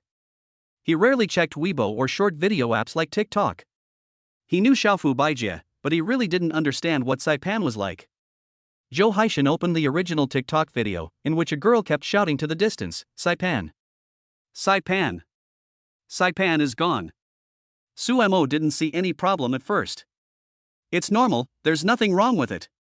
It was not until Joe Haishin explained what species the Saipan was that Sumo's face suddenly fell, and his color became several shades darker than Bao Zhang and Zhang Fei. Good job. It turns out Saipan is a dog's name. Mo Jiao, you are so cruel. He doesn't even use any dirty words when swearing. I don't know who the shameless person was that taught him that. In the afternoon, the other drivers were out on missions. Joe Haishin was busy as a whirlwind, and Sumo didn't even have anyone to chat with. He was so bored that he just wandered around. When passing by the office building, Sumo's eyes were like a dog's nose, and he caught sight of the beautiful young lady at the front desk of the lobby from a long distance. Sumo thought for a moment and walked forward, and the automatic door slowly opened. The lady at the front desk thought it was a visitor and stood up from her seat instinctively. When she saw that the visitor was Sumo, her tense body relaxed. In the morning, Sumo passed through the lobby when he was going through the entry procedures, so the receptionist had already met Sumo and had an impression of this handsome young man. What's more, it was Imo Jayo who took me there personally, so it would be hard to forget.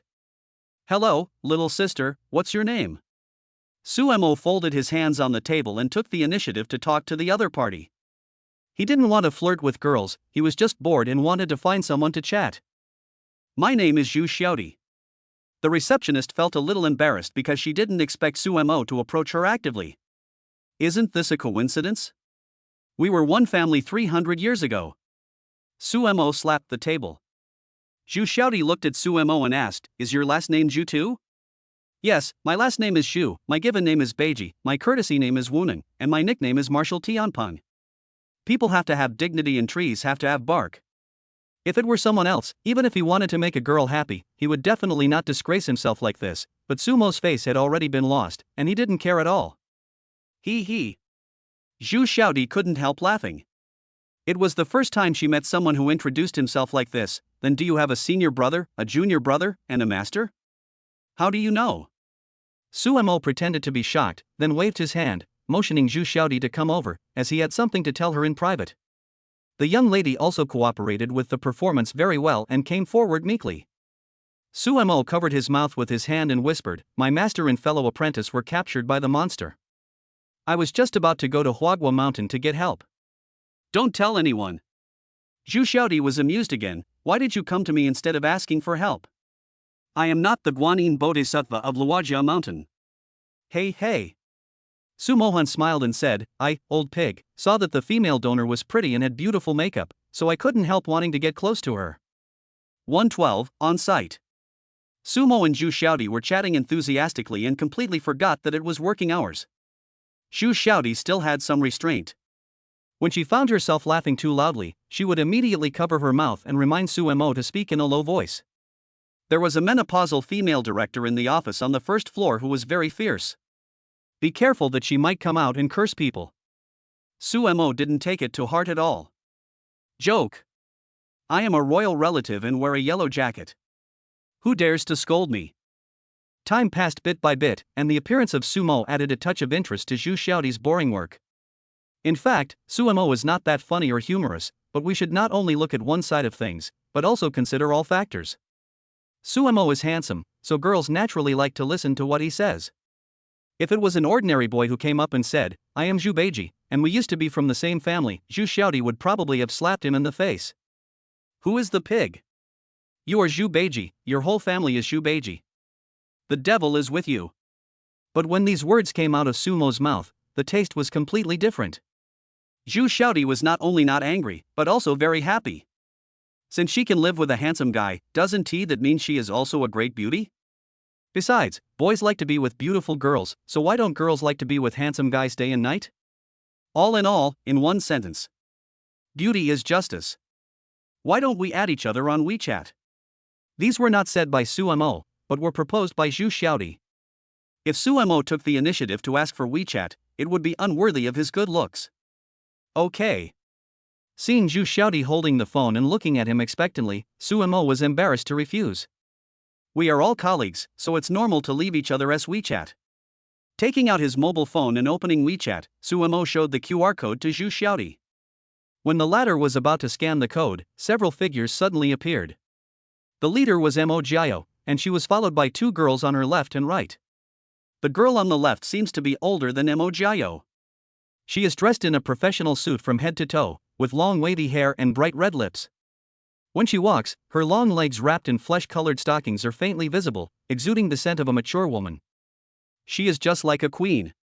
The girl on the right is relatively young, full of youth and vigor. It's obvious that she has just started working. Even her dressing style seems to be deliberately imitating Mo Jiao. These two girls are both top-notch in terms of looks, but of course there is still some gap between them and Mo Jiao. The three girls standing together formed a beautiful landscape that you would never get tired of looking at all day long. The female employees in this company are quite good-looking. Sumo decided that when his company recruits female employees in the future, those with good looks will be given priority if their abilities, education background, and work experience are the same. Girls are pleasing to the eye, and maybe it can even motivate boys to work more actively. At this time, Mo Jiao also saw Su Mo and was stunned for a moment, obviously not expecting Su Mo to appear in the office building. Then he looked at Zhu Xiaodi and immediately understood what was going on. "You dead man Su Haigu." Mo Jiao spat in his heart and glared at Su Mo fiercely. She was so busy that she didn't see anyone for most of the day. Su Mo didn't even send a message to show his concern, but was chatting and laughing with the front desk. She was so angry. Facing Mo Jiao's fierce attack, Su Mo dodged and looked away, scratching his ear as if nothing had happened. He didn't know why, he didn't do anything, but he just felt uneasy. It was like, yes, like being caught cheating outside. "Hello, Mr. Mo."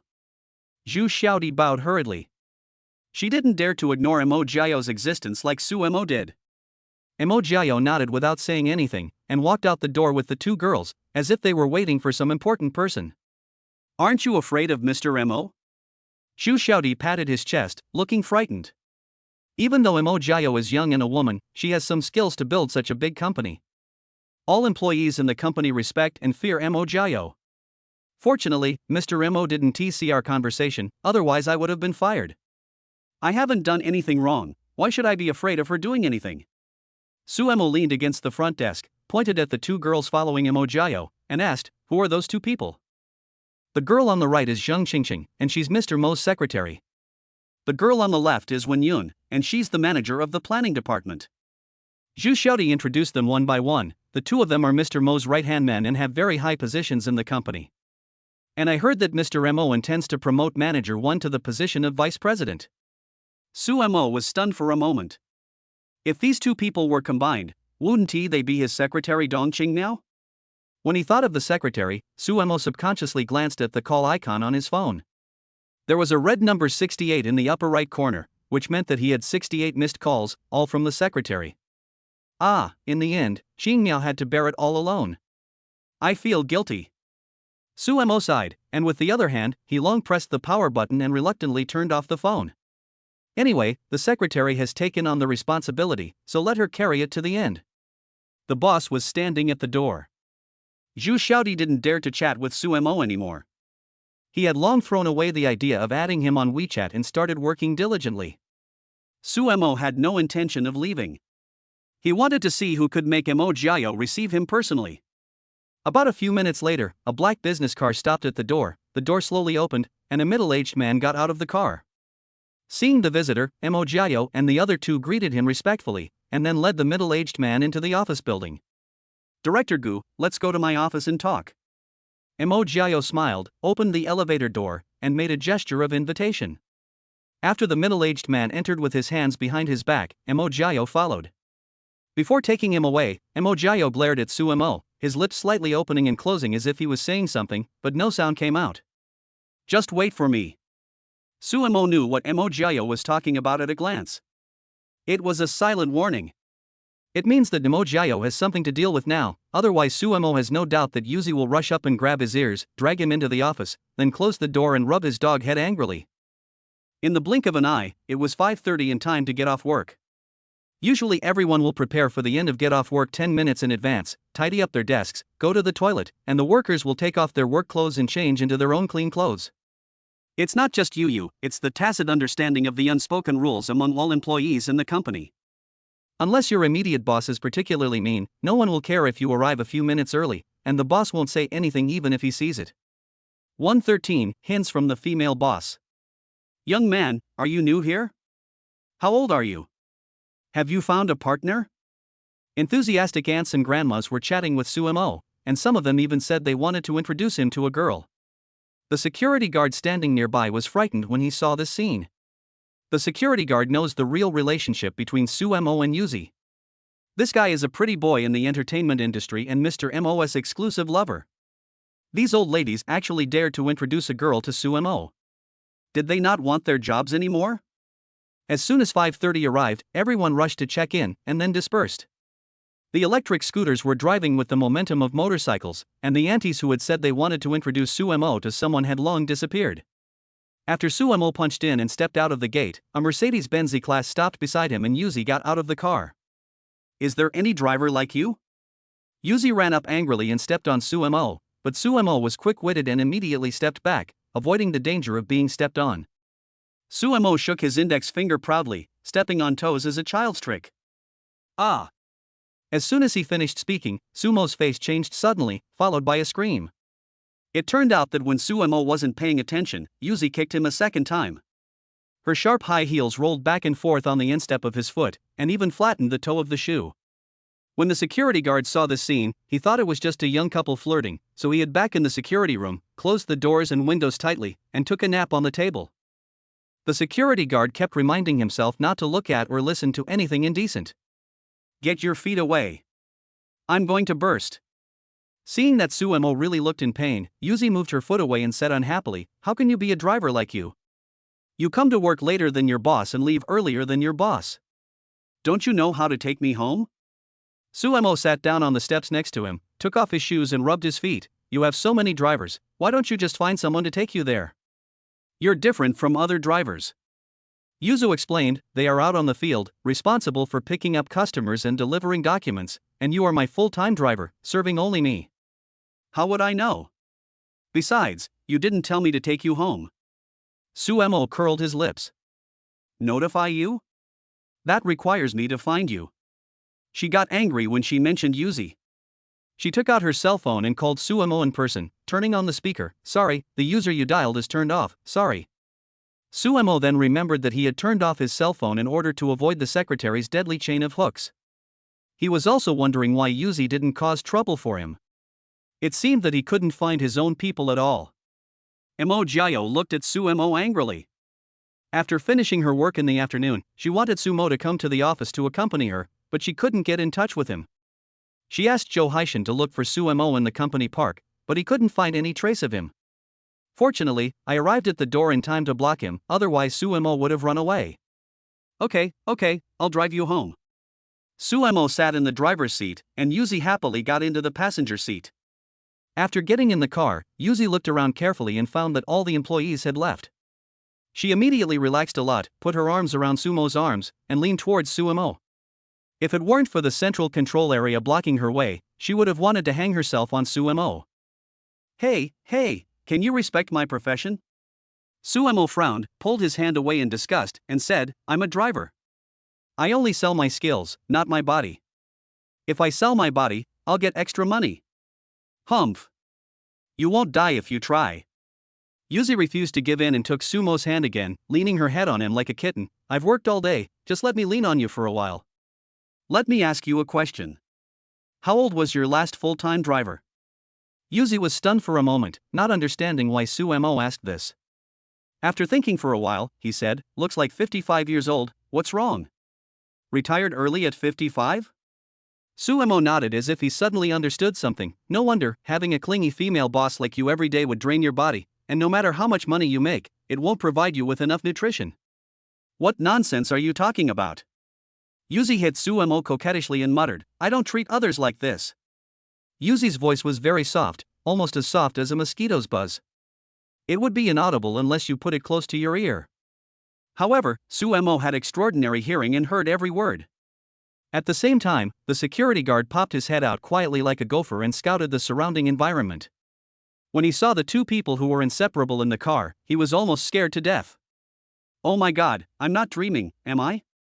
President Mo actually acted like a little woman and thought that it was Sumo's body? Is this still the domineering female CEO who calls the shots?" The security guard was so shocked that he covered his mouth with one hand and thought to himself, "Oh my god. It seems that Suemo's identity as the future boss lady is a fact that has been set in stone." Seeing Mo Jiao turn around to fasten his seatbelt, the security guard was startled and quickly lowered his head. Because he used too much force, his forehead came into close contact with the table. Bang! The security guard endured the pain and dared not look up. If Mr. Mo knew that he had seen something he shouldn't have seen, he would make him pack up and leave tomorrow. After hearing the sound of the car driving away, the security guard looked up, rubbed his forehead, and breathed a sigh of relief. The baby was really scared to death just now. "Are you satisfied with the new name I gave you?" Now is the time when Yuzi is most relaxed. She doesn't need to disguise herself deliberately or maintain her coolness and dignity. She took off her shoes, curled her legs on the chair, and always kept leaning on Sumo's arm. "Thank you." Suemo gave Yuzi a flying eye roll, You were the only one who knew that I was a dog, now everyone in the company knows that I am a dog. Thank you, Mr. Imo, for the name. Puff. Yuzu covered her mouth and snickered, then argued, who said Saipan was a dog? This is a misunderstanding. The girl in question has already clarified that Saipan is a human being and her boyfriend. He. Suemo smiled but said nothing. He didn't know whether Saipan was a human or a dog, but Mo Jiao was definitely calling him a dog. Suemo didn't intend to dwell on this topic any further. Suddenly, his eyes lit up and he grasped a key point in Mo Jiao's words. My boyfriend's name is Saipan, why did you give me this name? The traffic light turned red, Suemo stepped on the brakes and stopped, teasing, are you hinting that I should be your boyfriend? Listing comments. After much anticipation, it is finally going to be on the shelves. Actually, I don't know what to say, but I'll just say a few simple words as per convention. The author has been writing books for several years, but has not achieved any results. The only reason he keeps going is because of his interest. I am not a big shot, I do not have a deep and vivid writing ability, and I am not a talented writer who can earn tens of thousands or hundreds of thousands of royalties in just a few months. I am a complete fool. This should be the best one, but there are still many shortcomings. The logic and plot are not very good, and there are even many brainless places in the beginning. Here I would like to thank the readers who collected this book and kept voting and reading it. Thank you for your tolerance and support. I would also like to thank the editor for giving me strong support and recommendations even when my results were not ideal. In the end, I was unable to write an excellent result purely because of my personal lack of ability and level. I don't plan to change the previous plot. Just witness the mental journey of growth step by step. After that, I will humbly accept everyone's opinions, work hard to improve myself, and live up to everyone's support. As for the update issue, I need to say that the update has been slow in the past few days. It seems that it has never been slow. The main reason is that I was not feeling well and suddenly had abdominal pain, waist and leg pain. After going to the hospital for examination, they said that I had a lump. After going to the emergency room yesterday, the situation improved a little, but it relapsed this morning. I plan to go to the outpatient clinic again in the afternoon. It is no exaggeration to say that I wrote the first chapter and the remarks before the book was published in the morning with great pain and sweat. I will update after I come back from the hospital this afternoon, and ensure that I will update continuously. I will try to write more and update more when I am not in pain. Finally, thousands of words are reduced to one sentence, dads. Please subscribe. Let me return some medical expenses TT. I'm off. I'm going to the hospital to register. Everyone, take care of your health and remember to drink more water to detoxify. 114, I can pursue you and marry you, just pay more. Yuzi was slightly startled, as if her thoughts were seen through, and a hint of shame appeared on her face. With her proud personality, hinting was already her limit, and she would never admit it in person. No, stop being so sentimental. I don't care about you. After denying it stubbornly, Yuzi said proudly, the people chasing me are lined up from the east gate to the west gate. One more or one less won't make a difference. Mo Jiao was not exaggerating. She was now a standard fair, wealthy and beautiful woman with many suitors, but she just didn't like any of them. So what should I do if I want to pursue you? Suemo started the car again while chatting with Yuzi.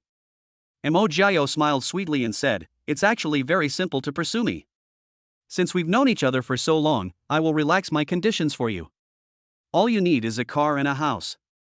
Most marriages in Shanghai now require the man to have a car and a house. If a man who wants to work but doesn't have one makes such a request, most people will sneer at it. You don't even have a job, and you still have the nerve to ask for this and that? But Yuzi's own conditions are already outstanding enough, and she can buy a house worth tens of millions if she wants, so it is not excessive to make such a request. Trading a house for a beautiful, rich woman worth hundreds of millions is a sure win, and it can even be said to be a pie in the sky. Most men would not refuse it. Forget it, I don't have a car or a house, I'm not worthy of pursuing you. Suemo looked straight ahead. Although he was talking to Yuzi, his attention was focused on the road. Humph. How can you give up so easily? Yuzi patted Sumo's thigh gently, blinked her bright eyes, and her long and curled eyelashes curved into a beautiful arc. She said, don't you have an old public housing unit at home? You can use it as a wedding room. Although the house is a little old and small, I don't think girls will mind. Realizing that she almost let the cat out of the bag, Yuzu quickly spoke. The old house? It was sold a long time ago. Suemo said nonsense in a serious tone. Sold it? Yuzu sat up straight in surprise. Why are you selling it? When did you sell it? Why didn't you notify me? When Yuzi first came to Shanghai, she lived in Sumo's old public housing unit, which held too many memories for her, all the ups and downs, happy and unhappy moments, all spent there. If she had known Suemo was going to sell it, she would definitely have bought it. Just sold. Suemo said seriously, it was sold just now when you said you wanted a house when you were looking for a partner. Emo Jiao then realized that Suemo was fooling her. Yuzi pouted unhappily and said, it's okay if you don't have a house. I can afford it myself, but you should at least have a car to show your appreciation, right? Car? Sorry, it's scrapped. Su Haigu, are you trying to piss me off?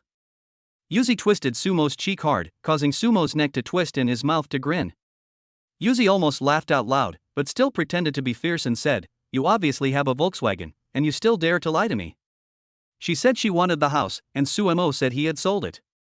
She said she wanted the car, and Suemo said it was scrapped. It's obvious that he is deliberately going against her. It hurts. Let go. The house hasn't been sold and the Volkswagen is really scrapped. Only after the truth was forced out of her through words and actions did Yuzi let go with satisfaction. She had already summed up her experience. To deal with a man like Suemo, reasoning with him is like talking to a cow.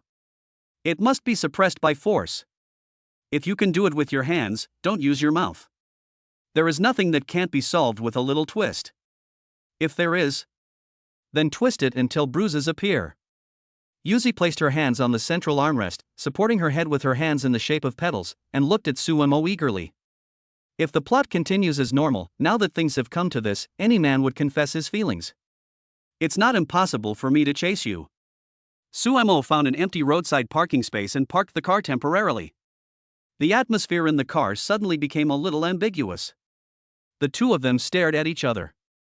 Yuzu felt like a deer was running around in her heart, and her heart was beating wildly. Go on, why don't you continue? Suemo suddenly stopped talking, which made Yuzi anxious, and she kept urging him.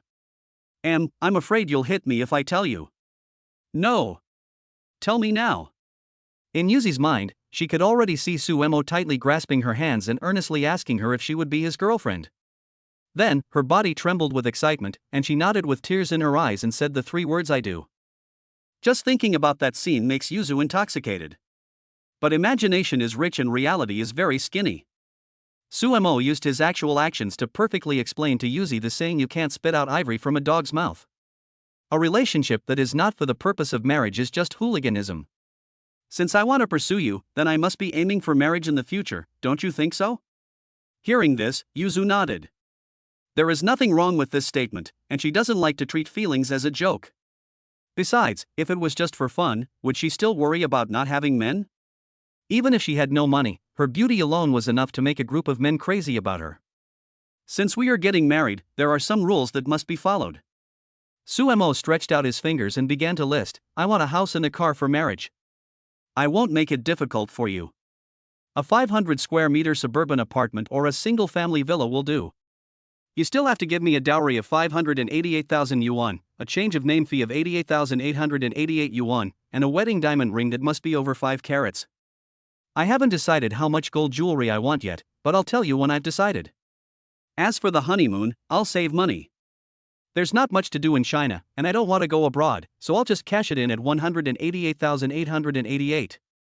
Also, I won't marry into the family, so the child must take my surname. We also need to make an agreement. If we get divorced due to a disagreement, I must give you half of your house, car, and company. Not even one less.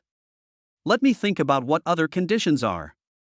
Emo Jiao was completely dumbfounded. This was completely different from the confession she had imagined. Not only was it not romantic, it was also full of the smell of money.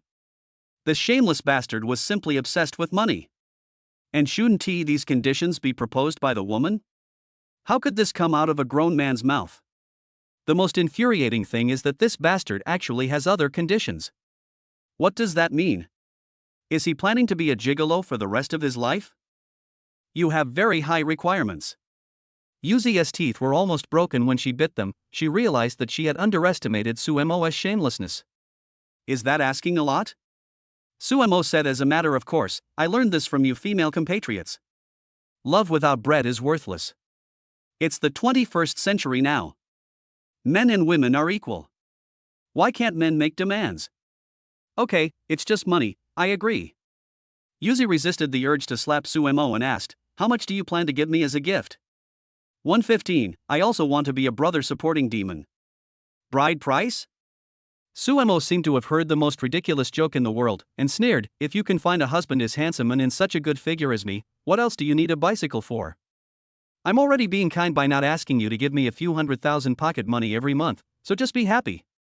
Yuzu's body was shaking, and her palms were pale from being squeezed by her nails.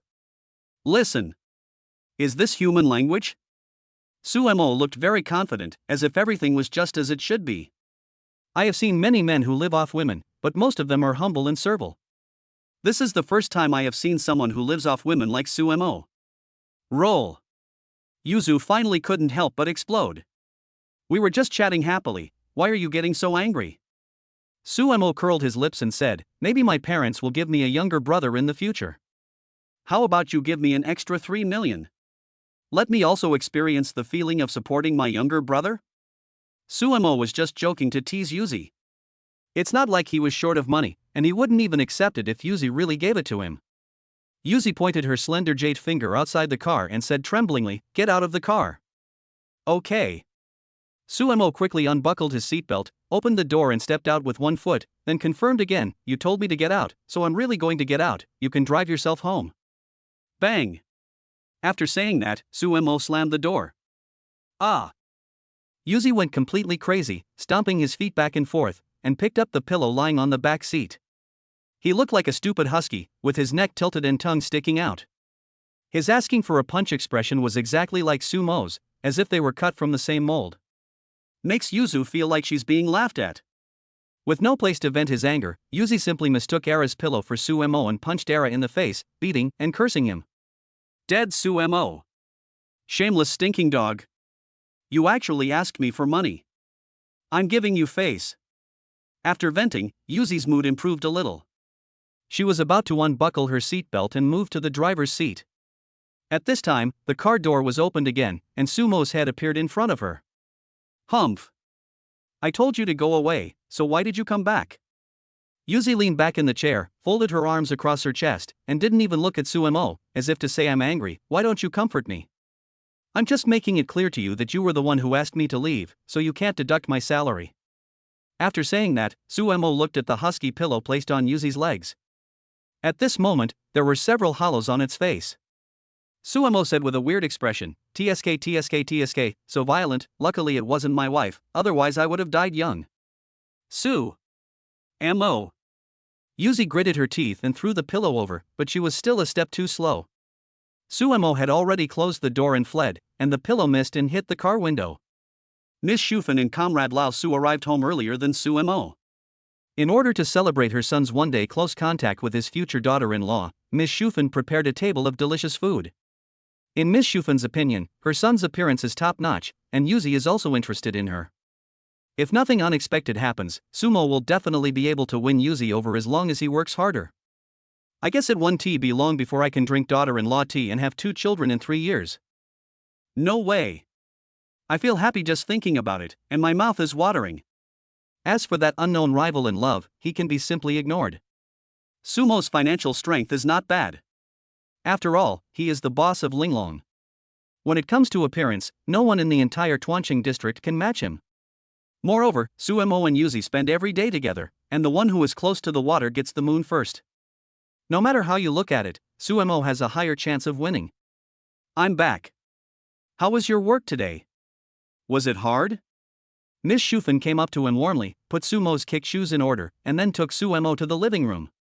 Miss Shufan also took the initiative to take the coat that Suemo took off. Suemo was a little flattered. In the past, whenever he kicked his shoes randomly, he would be scolded by his mother, but today was too abnormal. Her enthusiasm made him a little scared. It's not hard. I didn't do anything. The family of 3 sat around the table, eating and chatting. Miss Shufan kept putting food into Sumo's bowl. Did you see Yuzi today? Did you two talk to each other? Yes. Suemo took a big bite of the braised pork with rice. Shanghainese people always add some sugar to any dish, especially braised dishes. If they use less soy sauce and sugar, they can't say it's braised.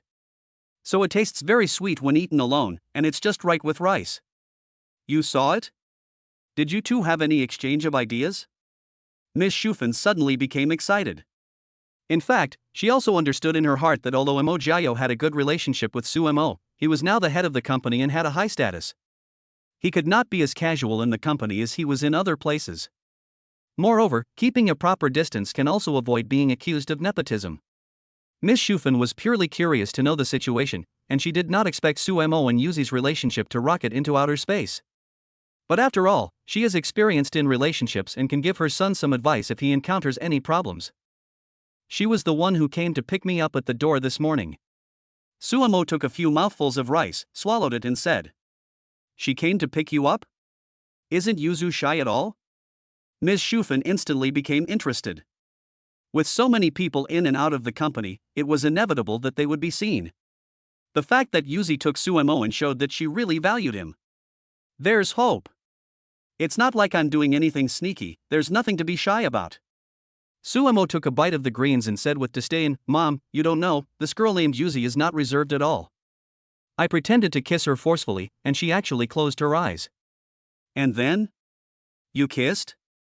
Miss Shufan excitedly slapped Comrade Lao Su on the thigh, which scared him so much that the meat he had just picked up fell onto the table.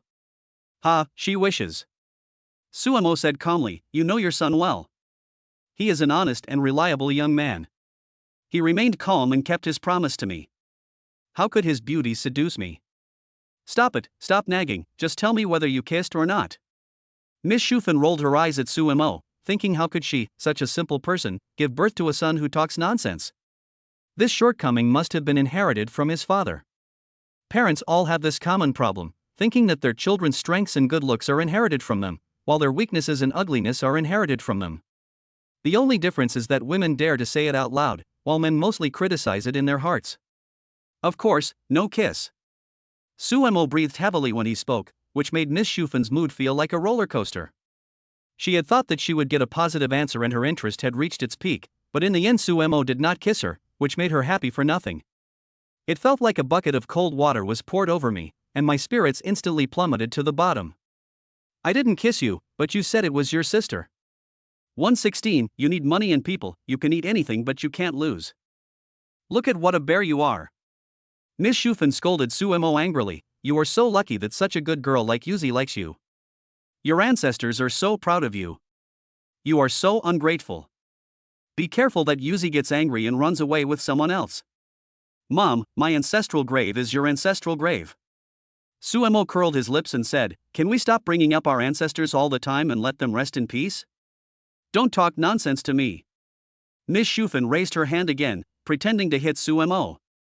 Comrade Lao Su, who was standing by, rubbed his aching thigh and gnashed his teeth as he cheered for Miss Shufan. "Beat him. Beat him. He made me get beaten for no reason. Beat him. Wait a moment." Seeing that Miss Shufan was about to take action, Suemo quickly said, "Don't rush to do it. There is still a follow-up to be said." Hearing this, Miss Shufan was stunned for a moment, and after a few seconds she put her hands on the table. She didn't mind spending a little more time listening to Suemo finish his story before slapping him. "Explain." "After get off work, I took Yuzi home and she hinted that I should be her boyfriend." Suemo spoke eloquently, his tail almost lifted to the sky with pride. "I'm not bragging, it's not difficult to chase Yuzi. Mom, with your son's looks, no girl can resist my charm when I stand there. Dealing with a small grapefruit is a piece of cake. Okay, let's get down to business. What happened next?" Miss Shufan slammed the table in annoyance and couldn't help but glare at Comrade Lao Su, blaming Sumo's bad habit of bragging on inheriting the latter. Comrade Lao Su naturally had no idea what Miss Shufan was thinking. He was about to put a head of cauliflower into his mouth when he noticed that Miss Shufan was glaring at him hatefully, so he obediently put down his chopsticks. At this time, Comrade Lao Su also had a lot of question marks in his mind and felt a little confused. "I didn't do anything, why are you glaring at me? Does my wife want to eat cauliflower too?" Then we discussed the topic of dating in depth. Suemo cleared his throat and said, "Mom, you also like me to pursue Yuzi and take her seriously, right?" Miss Shufan nodded seriously. Mom, you also want me to get married to Yuzu, right? Sumo asked again. Ms. Shufan agreed. That's right. I told Yuzu clearly in the car that I can pursue her and marry her. When Miss Shufan heard the word marriage, her eyes suddenly lit up and she said happily, "Hey, have you guys talked about marriage? Did you come to any conclusion? Of course there are results." Sumo tapped the edge of the table with his index finger a few times and said, "I made it clear to Yuzi right on the spot that a car, a house, money, and gold are all necessary for the wedding. Our Su family is also a respectable family, so the wedding must be grand." Yes.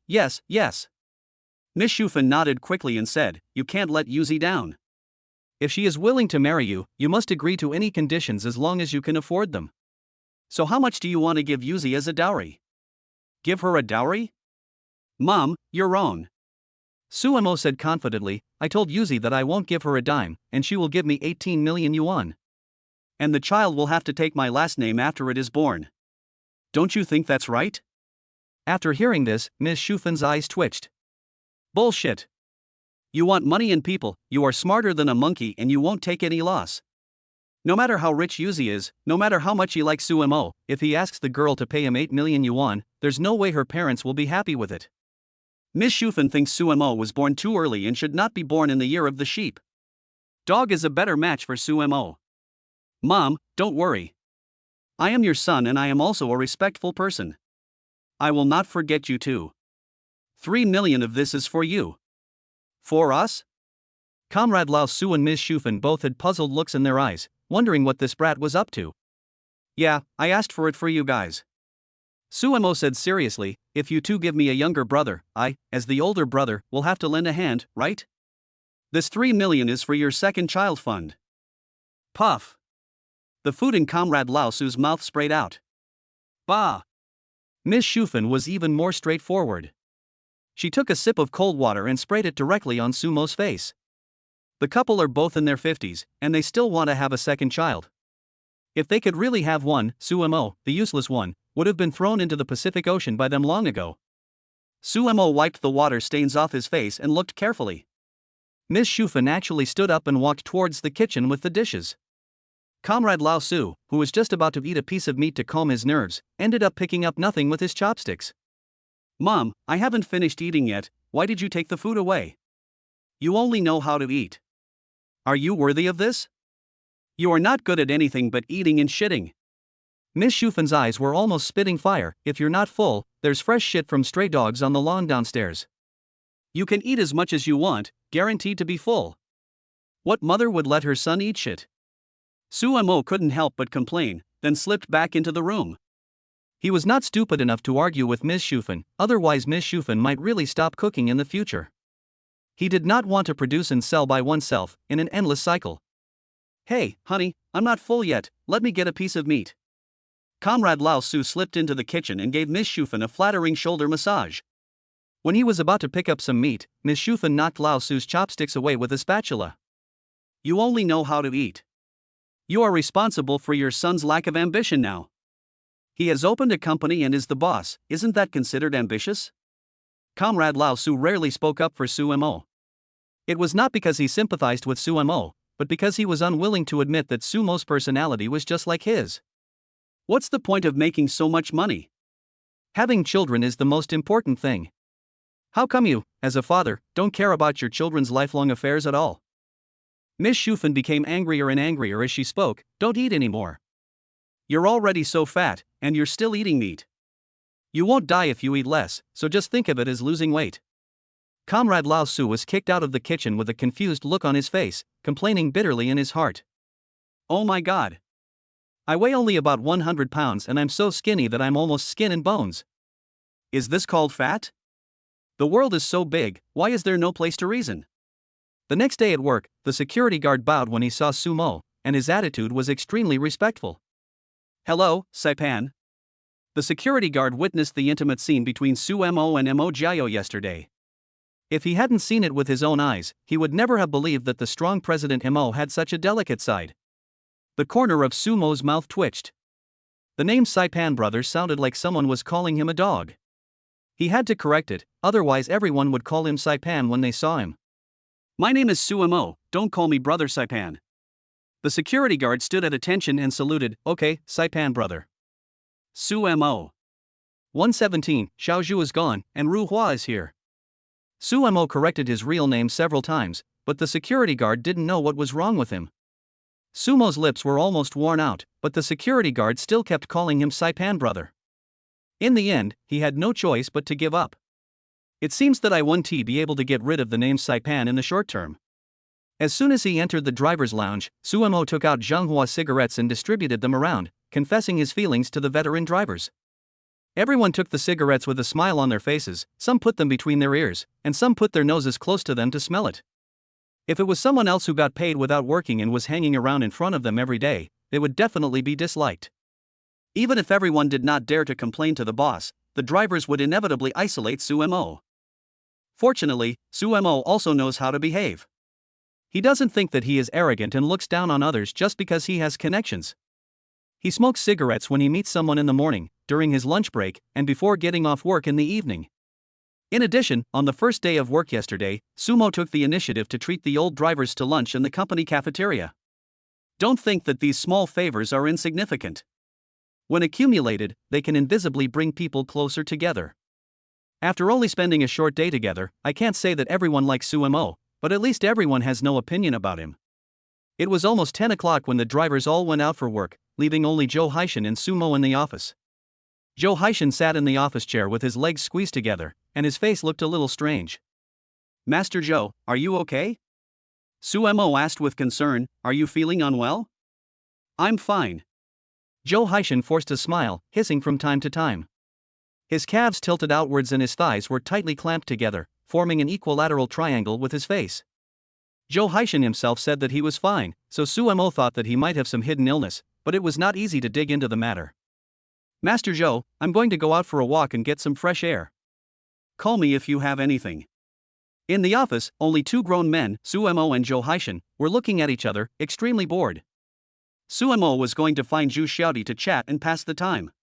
Xiao Su, where are you going? Seeing Sumo was about to leave, Joe Haishin ran over quickly, stood in front of the door, and said with a forced smile, what's there to see in the company park? If you're really bored, I can chat with you, or you can use my computer to play online games. Sumo was stunned for a moment, then he understood what was going on.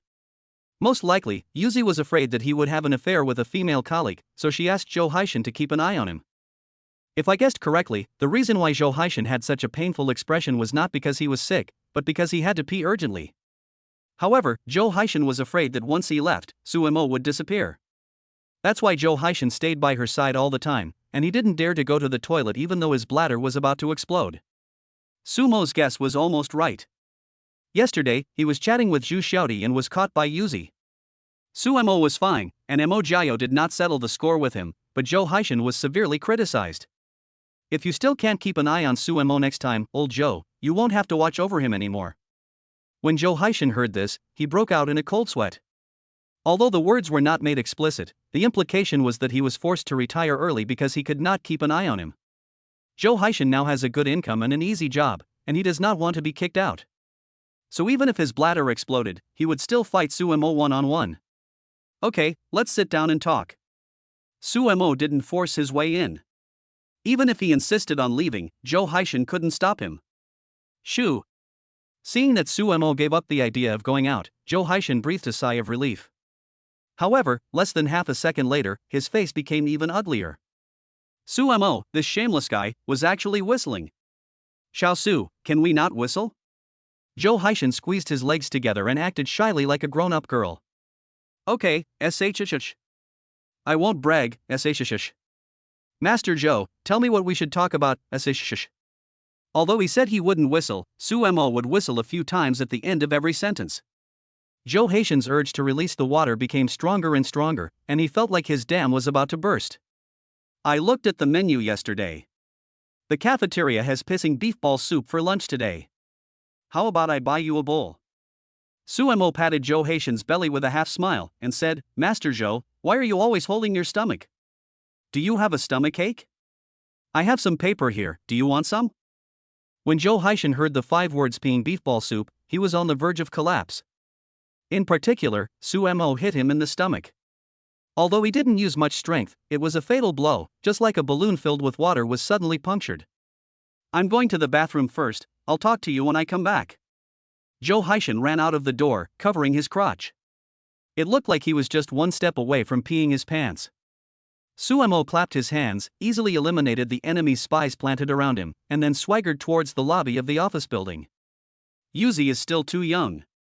Does Joe Haishin alone think he can keep an eye on her? Daydreaming. Suemo didn't notice that on the top floor of the office building, there was a pair of eyes, no, a pair of telescopes watching his every move. I knew Joe Haishin couldn't keep an eye on him. A confident smile appeared on Yuzi's lips, as if Suemo could escape Joe Haishin's surveillance.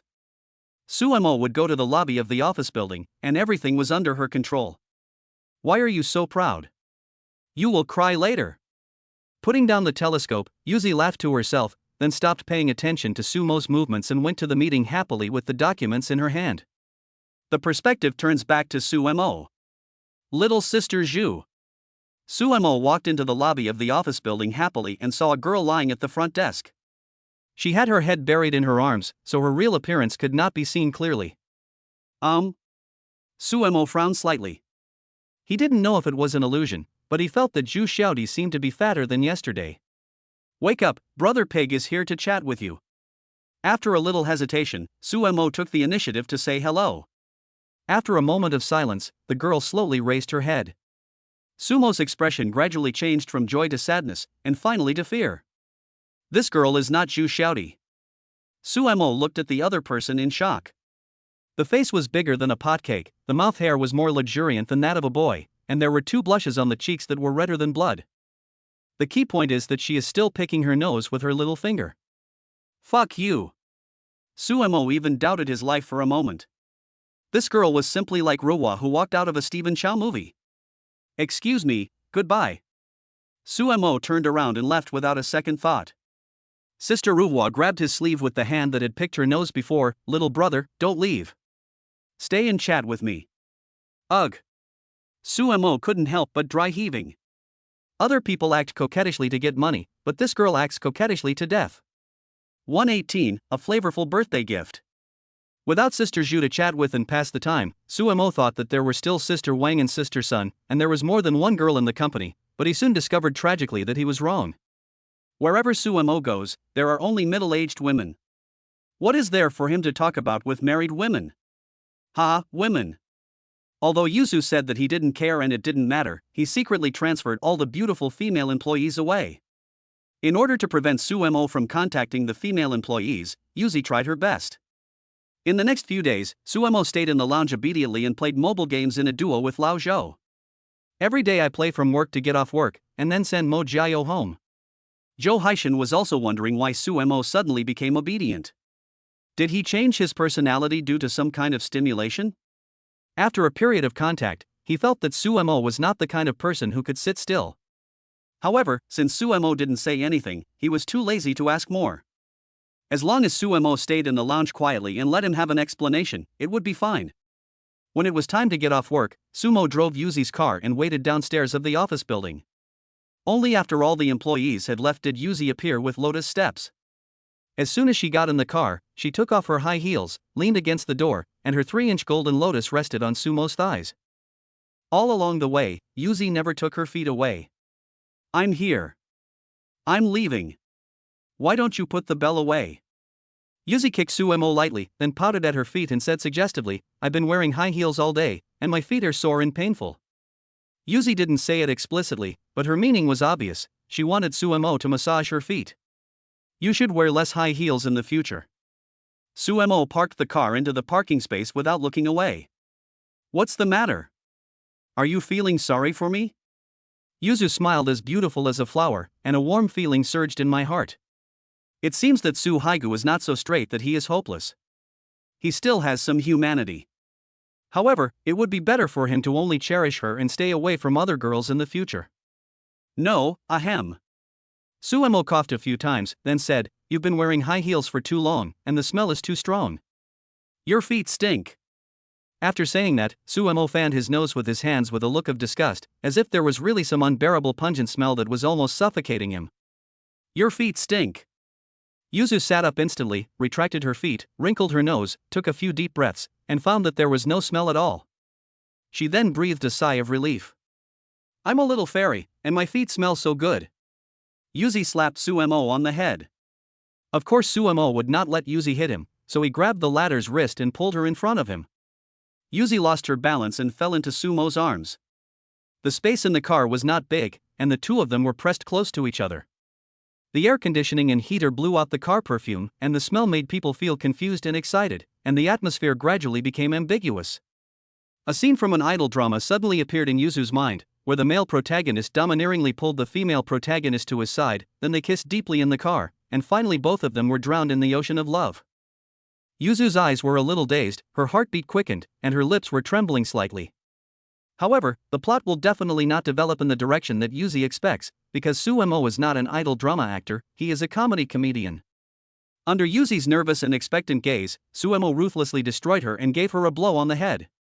Duong. Ah. Why did you flick my forehead? Yuzu held her head and groaned in pain. She quickly pulled down the makeup mirror on the passenger seat and saw a large red spot in the middle of her forehead. This made her very angry. Who would be so harsh on a girl? You are sick, aren't you? Yuzi punched Sumo madly with her little fists. The atmosphere was always good and romantic, but it was always ruined by Sumo without exception. Earlier she praised Sumo for being gentle and considerate to women, but she now took back what she said. I shouldn't have had too high expectations of Sumo. Have you had enough? Sumo grabbed Yuzi's hand and said, Can you please stop trying to seduce me every time I send you home? My mom asked me to pick you up, not to be picked up by you. Please be more reserved and make me feel a little more challenging, okay? Yuzu was stunned for a moment and asked stupidly, Am I proactive? Ha ha. You don't think there's anyone more passive than you, do you? Sumo rolled his eyes speechlessly. Before the relationship is confirmed, which normal girl would hug a guy one moment and put her legs on his lap the next? If Yuzu's behavior is not considered proactive, then the world would be full of ladies. Snort. Yuzi shrugged her nose and said, Don't be so self-indulgent. I just asked you to massage my feet. I have no other intentions. I give you tens of thousands of yuan a month. Do you think it's unfair to massage my feet? That's right. It's easy to make tens of thousands of dollars for a foot massage. Sumo also took off his shoes, and then stretched them out in front of Yuzi. I don't want this month's salary, can you give me a foot massage? Let me also experience the feeling of a domineering female CEO massaging my feet. Hey, it stinks. Take your stinky feet away. Yuzu pinched her nose with her left hand and pressed the button with her right hand to open the car window. What's wrong with a few stinky feet for tens of thousands of dollars? Do you think you are wronged? Go ask the girls in the footbath city how many stinky feet they have to pinch to earn tens of thousands of dollars. After that, Sumo did the same thing and placed his feet on Yuzi's thighs. My feet are like stinky tofu, they smell bad but taste good, how about you try them? Get out of the car. Yuzi slapped Sumo's feet away in disgust, ran out of the car first, opened the driver's door, grabbed Sumo's clothes and dragged him out. You've polluted the air in my car. Sumo put on his shoes slowly and got out of the car. Suddenly his expression became serious. Yuzi thought that she disliked Sumo's smelly feet and hurt his self-esteem. Angry? Yuzu asked cautiously. No, there's nothing to be angry about. Sumo smiled slightly and said, Your birthday is in 2 months, so I prepared a gift for you in advance. Close your eyes. After being stunned for a moment, Yuzi felt a sore nose and an inexplicable feeling of being moved. Since she founded the company, she has been so busy that she almost forgot her birthday. Unexpectedly, Sumo still remembered her birthday. The only regret is that Sumo took out the gift too early. If he gave her a surprise on her birthday, Yuzi would probably burst into tears on the spot. Bring it here. Yuzu closed her eyes and spread her hands. He waved his palm in front of Yuzi's eyes, and after making sure that she couldn't see it, Sumo took out 2 things and stuffed them into Yuzi's hand. Yuzu pinched them and found that the 2 things were furry and still had a trace of warmth. Just when Yuzu was wondering what the gift was, her nose felt sour again and a strange smell entered her nose. When Yuzu opened her eyes, she was completely stunned. It turned out to be a pair of stinky socks. Mo. Throwing the socks at Sumo, who was running for his life, Yuzi shouted, I want to end this with you. 119, the iron scumbag and scrupulous boss.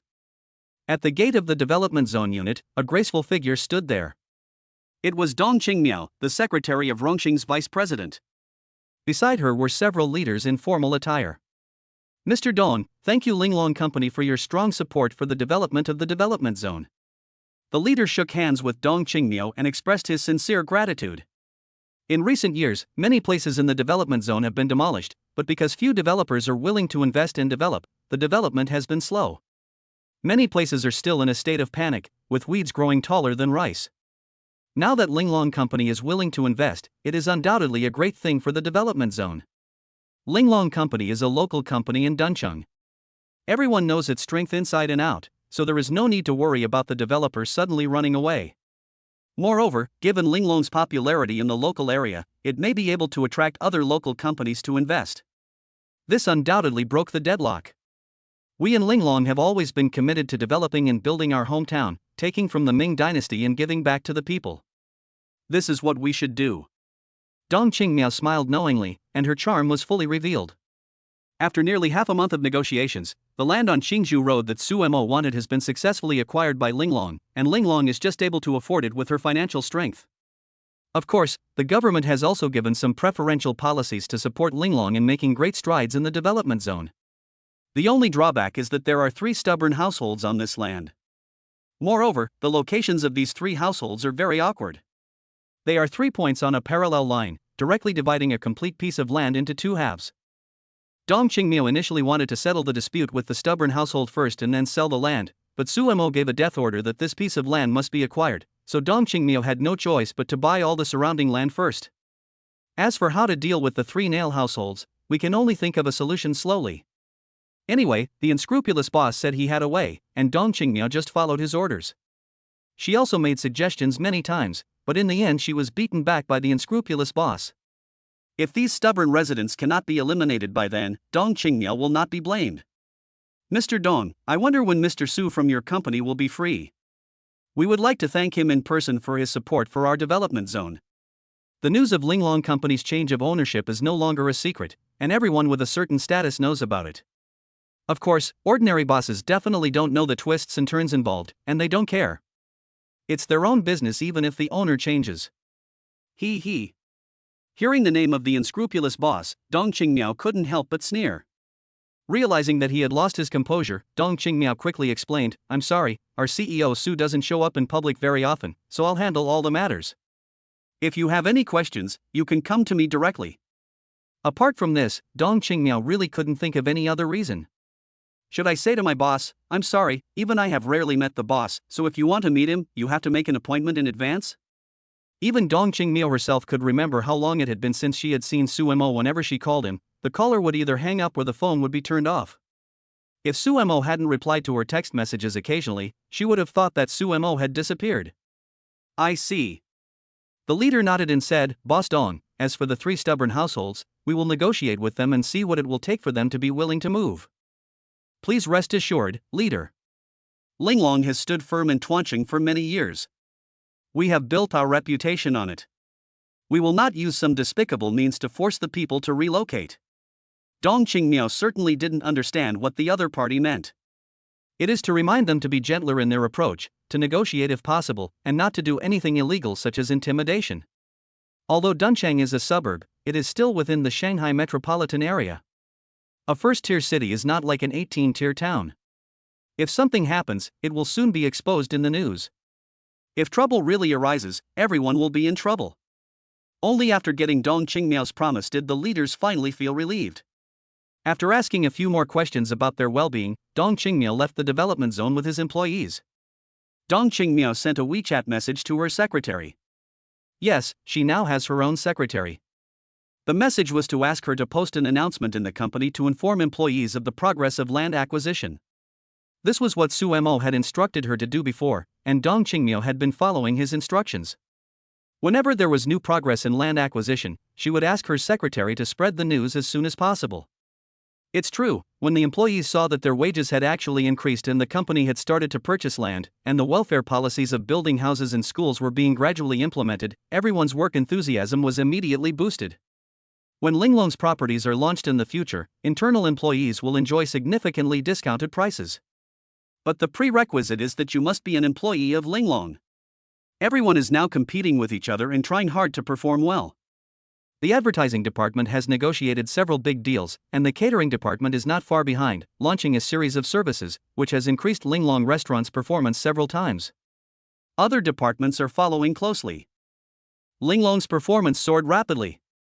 Everyone is afraid that they will be fired if they perform worse than others and will not be able to enjoy a series of benefits. Besides, if you don't work hard to earn money now, how will you get the money to buy a cheap house later? After explaining the work, Dong Qingmiao felt it necessary to communicate with her unscrupulous boss. However, she had been traumatized by the phone call and sent a WeChat message in advance before making the call. As long as there is business to discuss, Su Mo usually won't hang up the phone.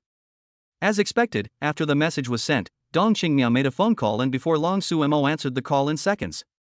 Oh, isn't this Dong Qingmiao, the most beautiful, capable, and considerate deputy general manager of our company? As soon as Su Mo opened his mouth, he started to flatter people. He didn't even realize that his flattery was in the wrong direction.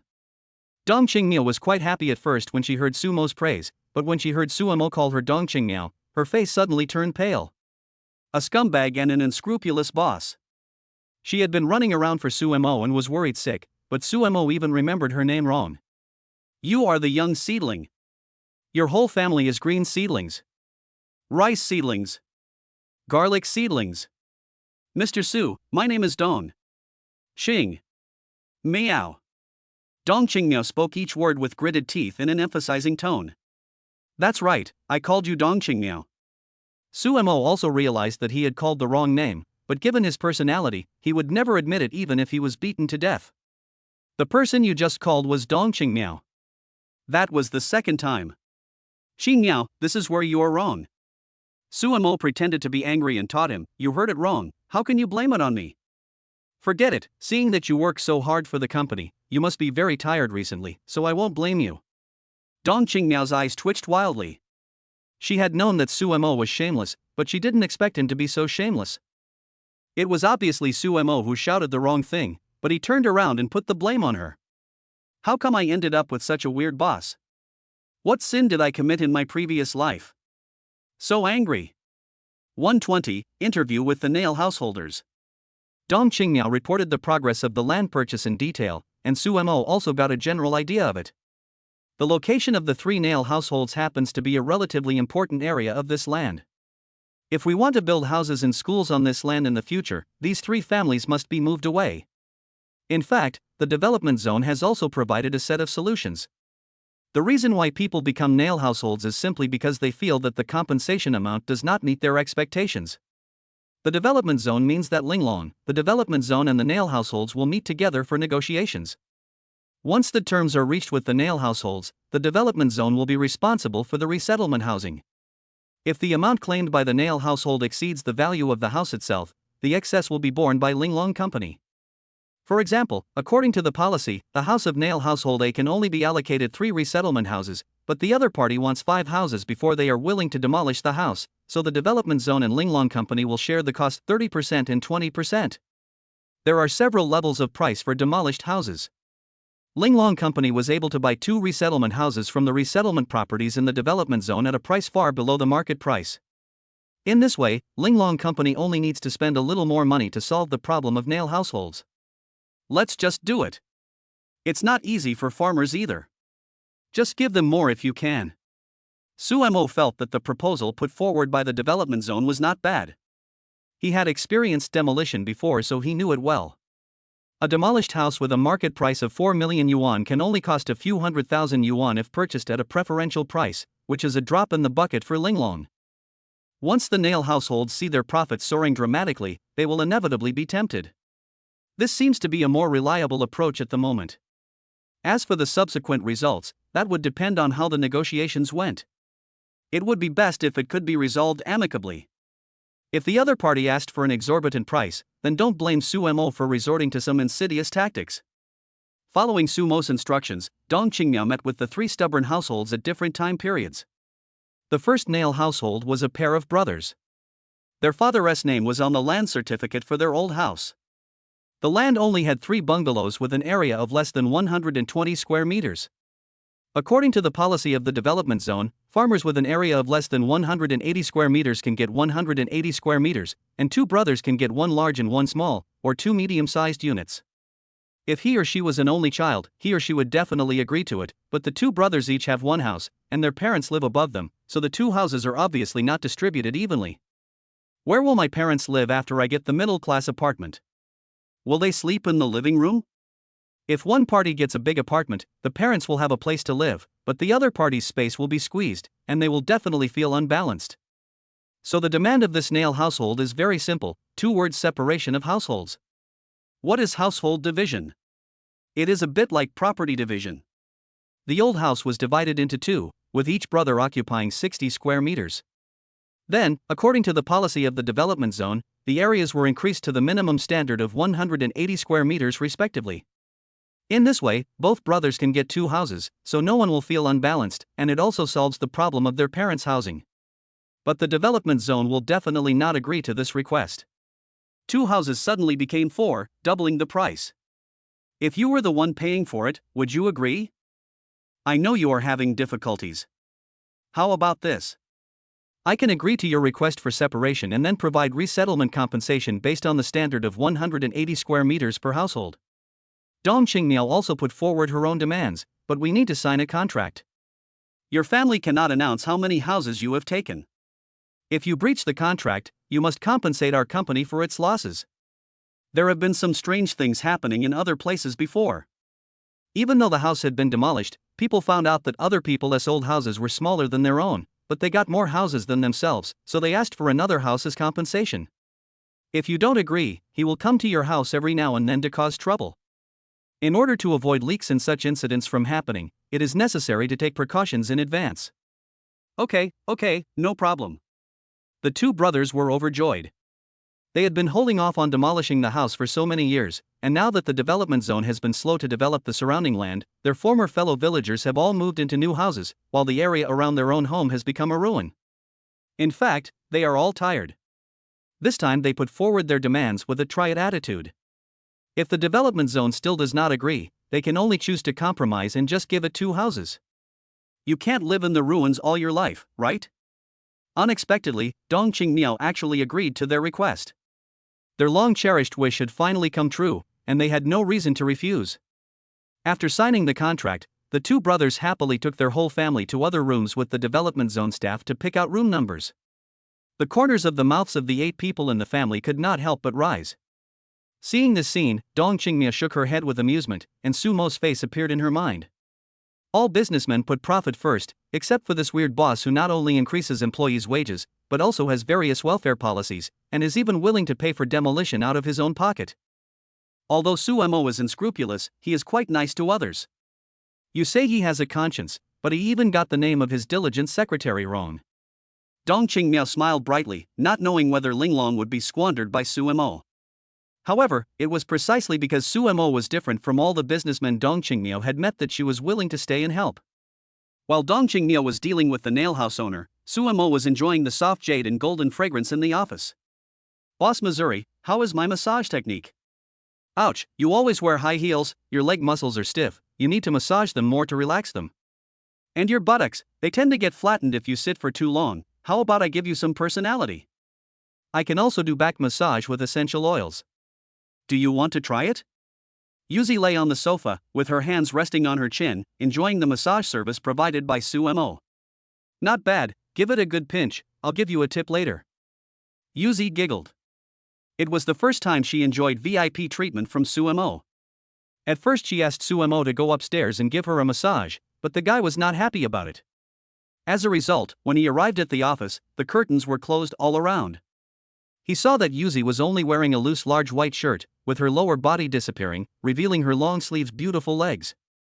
Sumo's attitude immediately changed 180 degrees. When are women most lethal to men? Not naked, but barely visible. Seeing Yuzi lying on the sofa with her legs raised and slapping the air, Sumo simply locked the office door and pounced on her like a vicious dog on its prey. Humph, you rascal, you were so hypocritical before, but now you are completely subdued by just a white shirt. Before, Yuzi would definitely not do this openly in the office, as she was afraid of being seen by her employees and causing a bad influence. But no matter how many times he tried to tempt Sumo, it didn't work. This made the proud Yuzi feel extremely humiliated and extremely unhappy. Other men treat me like flowers, but you treat me like dog shit? Okay, then let us see who surrenders first. Don't men like excitement? She just didn't believe that even if she tried her best, Sumo could still remain calm as before. This is indeed the case. Sumo was now so attentive that his eyes were fixed on her and he was almost drooling. 121. The lion's mouth is wide open, 100 million yuan in compensation. The layout of Yuzi's office building is a little different from that of Sumo's company. Outside Sumo's general manager's office is the employee office area, and on this floor, Yuzi is the only one with an office, no one else. The reason for drawing the curtains is to provide some buffer time to clean up in case any employees come up to report on their work, so as not to be caught off guard. Hey! Where are your hands? Yuzi hit Sumo backhanded in annoyance. Sumo had always made fun of her in the past, but now that his attitude suddenly became so enthusiastic, she suddenly felt a little uncomfortable. But this is exactly what she wanted. If there is a first, there will be a second. I don't believe that this old iron book will not bloom. I am a blind masseur, I massage wherever I feel. Sumo said seriously, you have to trust my expertise and don't have any other evil thoughts. I have no improper thoughts about you. I've almost finished massaging you. How about I give you a full back massage with essential oils? You wish. Yuzi sat up from the sofa, straightened her messy clothes, stretched out her slender jade finger and tapped Sumo's forehead. When dealing with someone like Sumo, you can't just give in to him in everything. The best way is to be willing to give in while still resisting. Then it's your turn to press it for me for a while. Sumo didn't care whether Yuzi agreed or not, he threw himself on the sofa and said, Boss Missouri, please give me some advice. Shame on you. Did I say I would help you press it? Seeing that Sumo looked like he wouldn't get up unless she helped him massage, Yuzi smiled and spanked his butt, then sat on the edge of the sofa and obediently helped Sumo massage his shoulders. Sumo closed his eyes and looked very happy. It turned out that he felt that working at Yuzi was quite boring, there was nothing to do and he was bored to death. It felt almost like being in prison. Now he has completely changed his mind. It feels really good to be affectionate in the office occasionally. I have to thank Ms. Schufen when I get back. If my mother hadn't forced me to come, I wouldn't have been able to enjoy this good thing. Listen to your mother, this statement is absolutely correct. What a pity. I was ignorant back then. If I had listened to Ms. Schufen and studied hard to get into university, my love experience would have been memorable. It feels good, Yuzu, please be harder and faster. Keep your voice down, no one can hear you. Yuzi nervously covered Sumo's mouth, and then slapped Sumo's butt again. Shame on you, who is the boss between you and me? How dare you let me give you a massage? Although she was complaining indignantly, Yuzi's hands did not stop for even a second, and she was still massaging Sumo's shoulders and legs. If the employees saw this scene, they would probably be shocked. You won't die if you massage my calves. Please massage my calves for me. Sumo ordered Yuzi to do something, saying, I'm warning you, don't hit my butt again. You can't touch a tiger's butt. If you hit me again, I'll hit you back. If you have the guts, try to hit me. Yuzi raised her chin proudly. She was sure that Sumo would not bear to hit her. She had this confidence. Just give it a try. Bang! The crisp slapping sounds rang out, and Yuzi looked at Sumo in disbelief. Not only did the bastard hit her, he also used a lot of force. It hurt so much. Ah! Suhaigu, you really wanna hit me? Yuzi rushed forward with her fists raised and fought with Sumo desperately. The two of them wrestled into a ball and rolled from the sand onto the carpet. After struggling for a few minutes, the two finally separated. Yuzi stared at Sumo angrily. This bastard didn't give in to her at all. Just do it if you want to, why are you biting me? Sumo touched his cheek and found a pool of red lipstick and saliva on his palm. You are such a disgusting woman. You made my face drool. Hey, your saliva stinks like your feet. You stink all over. Yuzi picked up the tissue box on the table and threw it towards Sumo. Sumo dodged the flying tissue box nimbly, then picked up the cushion on the sofa and threw it out. Yuzu was hit on the head and her hair became extremely messy. Yuzi was so angry that her whole body was shaking. The atmosphere was originally quite warm, but how did it get diverted again? Just at this moment, Sumo's cell phone rang. It was Dong Qingmiao calling. He thought it was probably related to the nail house, so he stopped playing and walked to the window to answer the call. Hey, what's the problem? Something has gone wrong and you may need to take action yourself. Dong Qingmiao recounted the whole story, and the two stubborn households in front were quite cooperative. The second nail house has 5 members in its family, all of whom are seriously ill and have almost lost their ability to work. They have been holding off on relocation because they want to get 1 or 2 more houses so that they can sell them later and have money for medical treatment. After learning about the other party's situation, Dong Qingmiao felt very sympathetic towards them and readily agreed to give them 2 more resettlement houses. The nail house owner also signed the contract obediently and agreed to move out within a week. Before leaving, the nail house owner bowed and thanked Dong Qingmiao. I thought things were going to go smoothly, but something went wrong when we got to the third house. The other party initially proposed to ask for 5 resettlement houses. Dong Qingmiao thought that this request was within the tolerable range and wanted to solve it quickly to report to Sumo, so she agreed to the other party's request without thinking twice. That's where the problem lies. Seeing that Dong Qingmiao did not hesitate, the other party's mentality suddenly changed from preying to superior. They felt that their home was an indispensable treasure land, so they regretted their decision on the spot. Moreover, he asked for a huge amount of compensation, 100 million yuan. I'm sorry, Mr. Su. I was too impatient. Dong Qingmiao also knew that the problem lay with herself. If she had pretended to consider it and understood the mentality of the stubborn owner, the other party would not have made such excessive demands. It's okay. Since it has happened, there is no point in blaming anyone. Let's think of a solution. Sumo handed the company over to Dong Qingmiao for management so that she could hone her skills more, and Sumo was also mentally prepared for various problems to arise. It is inevitable that a person will fall sometimes, but he must remember the lesson and not make the same mistake again. 100 million, you're quite bold to ask for it, you're not afraid of dying of starvation. Sumo looked out the window towards the development zone, wondering what he was thinking.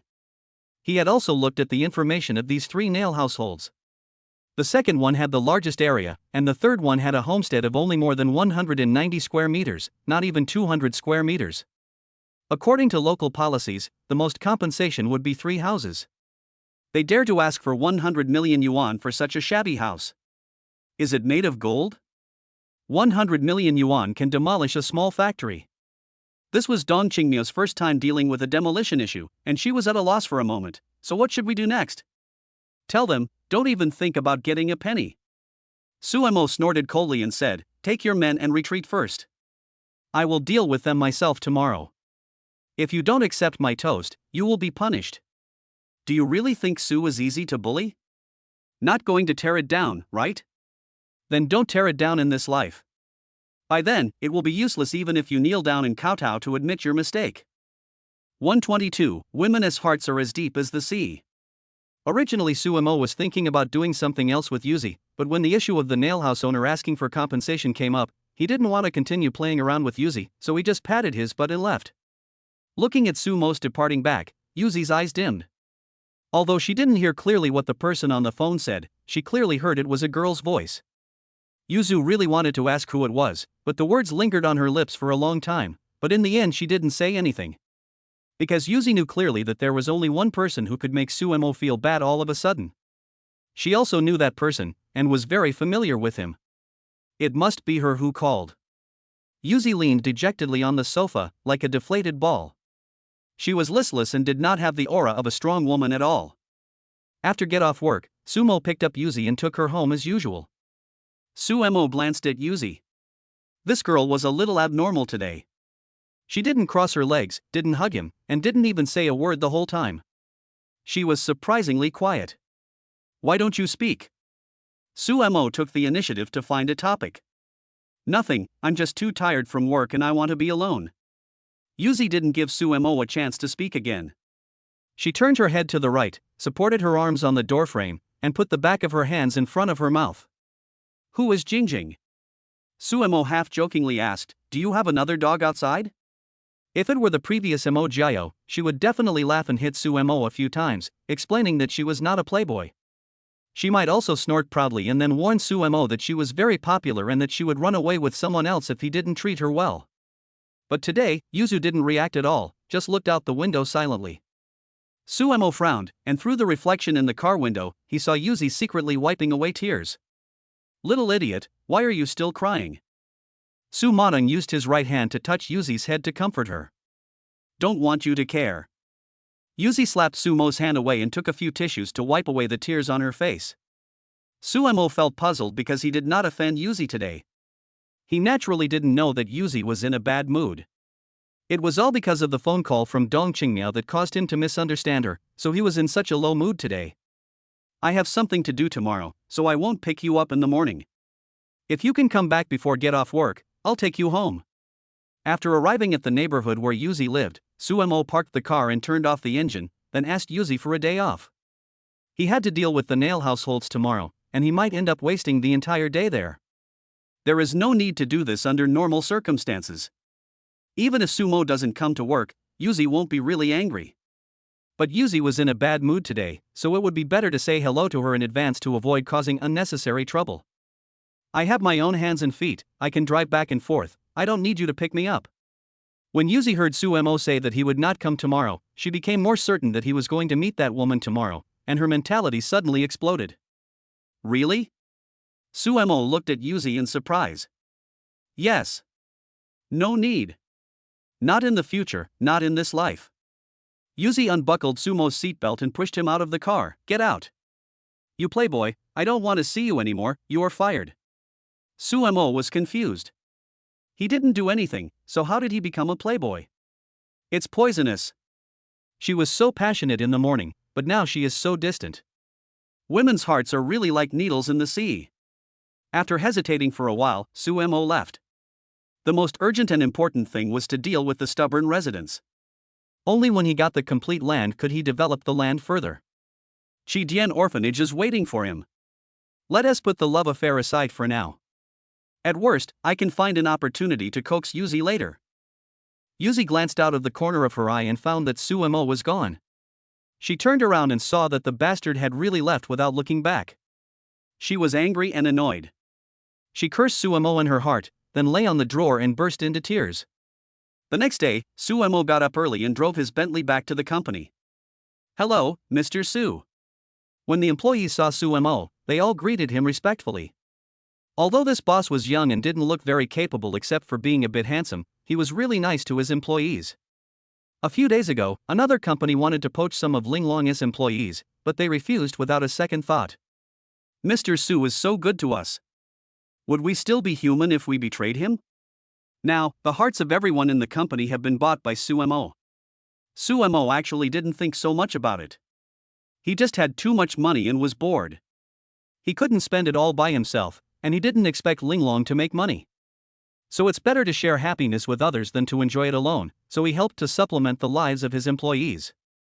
Sumo turned on the office computer, printed out a dozen color drawings, stapled them together and stuffed them into a briefcase, then set off with Dong Qingmiao to the nail house. When Wu heard that Sumo was coming, he immediately ran to the door to wait and asked Sumo if he needed a car. Sumo thought that he still had something to discuss with Dong Qingmiao, and it was not safe to talk while driving, so he asked Lao Wu to drive them there. "Boss Su, there are only 3 of us. Isn't that too few? Do you want to hire a few more employees?" Dong Qingmiao knew that she was going to negotiate something, but she was a little panicked. The last time, the stubborn household had an especially brutal attitude. Who could guarantee that they wouldn't end up with an argument, which would then escalate into violence? It's not that Dong Qingmiao underestimated Sumo. This unscrupulous boss was delicate and tender, and was more than qualified to be a gigolo, but he didn't look like a fighter at all. As for herself, she was just a woman and would only be beaten if she started fighting. Let's not talk about old Wu. He's almost 50 years old and has osteoporosis. One punch might break his bones in 2. He's probably not as tough as Dong Qingmiao. Calling more people is not to scare the other party, but at least we can take care of each other when we encounter trouble. Why are you calling so many people? We're not going to fight. Sumo crossed his legs and said, "If there are too many people going, people will only say that we are bullying others by taking advantage of our power, which is not good for the company's image. Today we are going to talk about reason and win people over with virtue. When Wu Xinxin heard this, he felt a sense of admiration.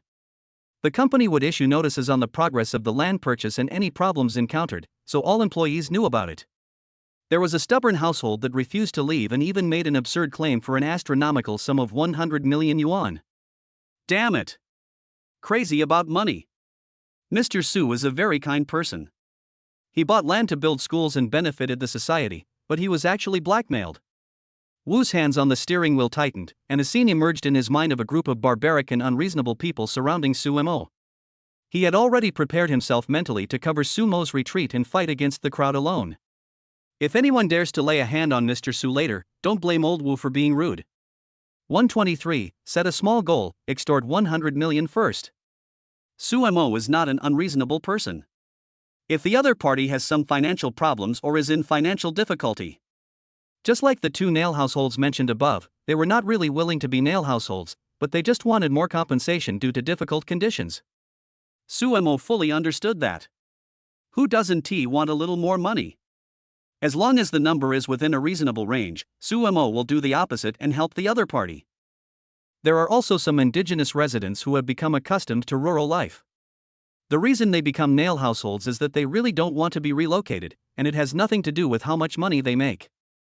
Su Mo expressed respect for such people's choices and would not resort to any tricks to force them to relocate.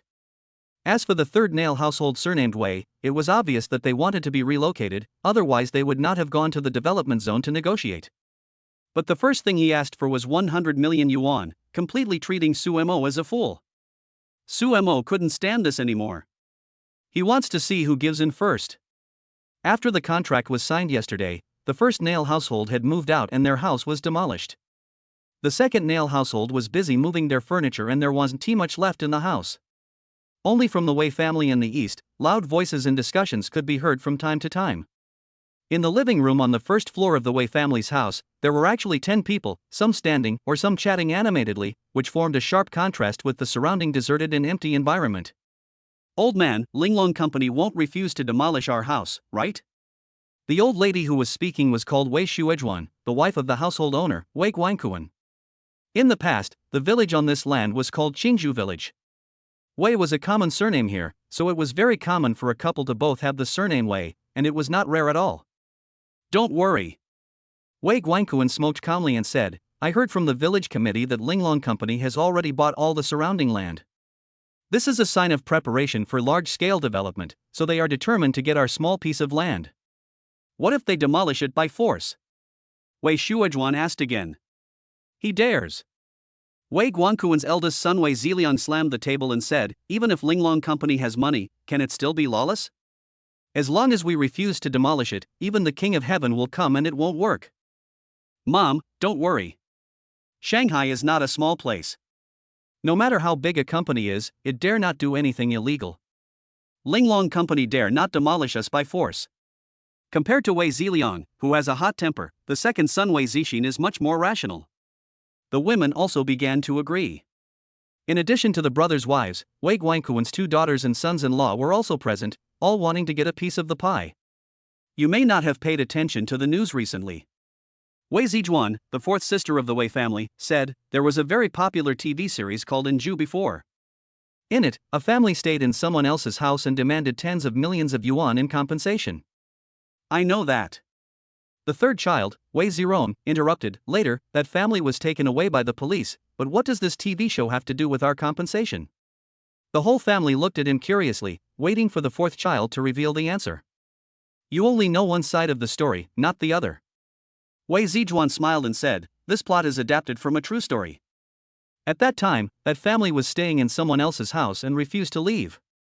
The owner wanted to sell the house because he was short of money, but the family refused to move out.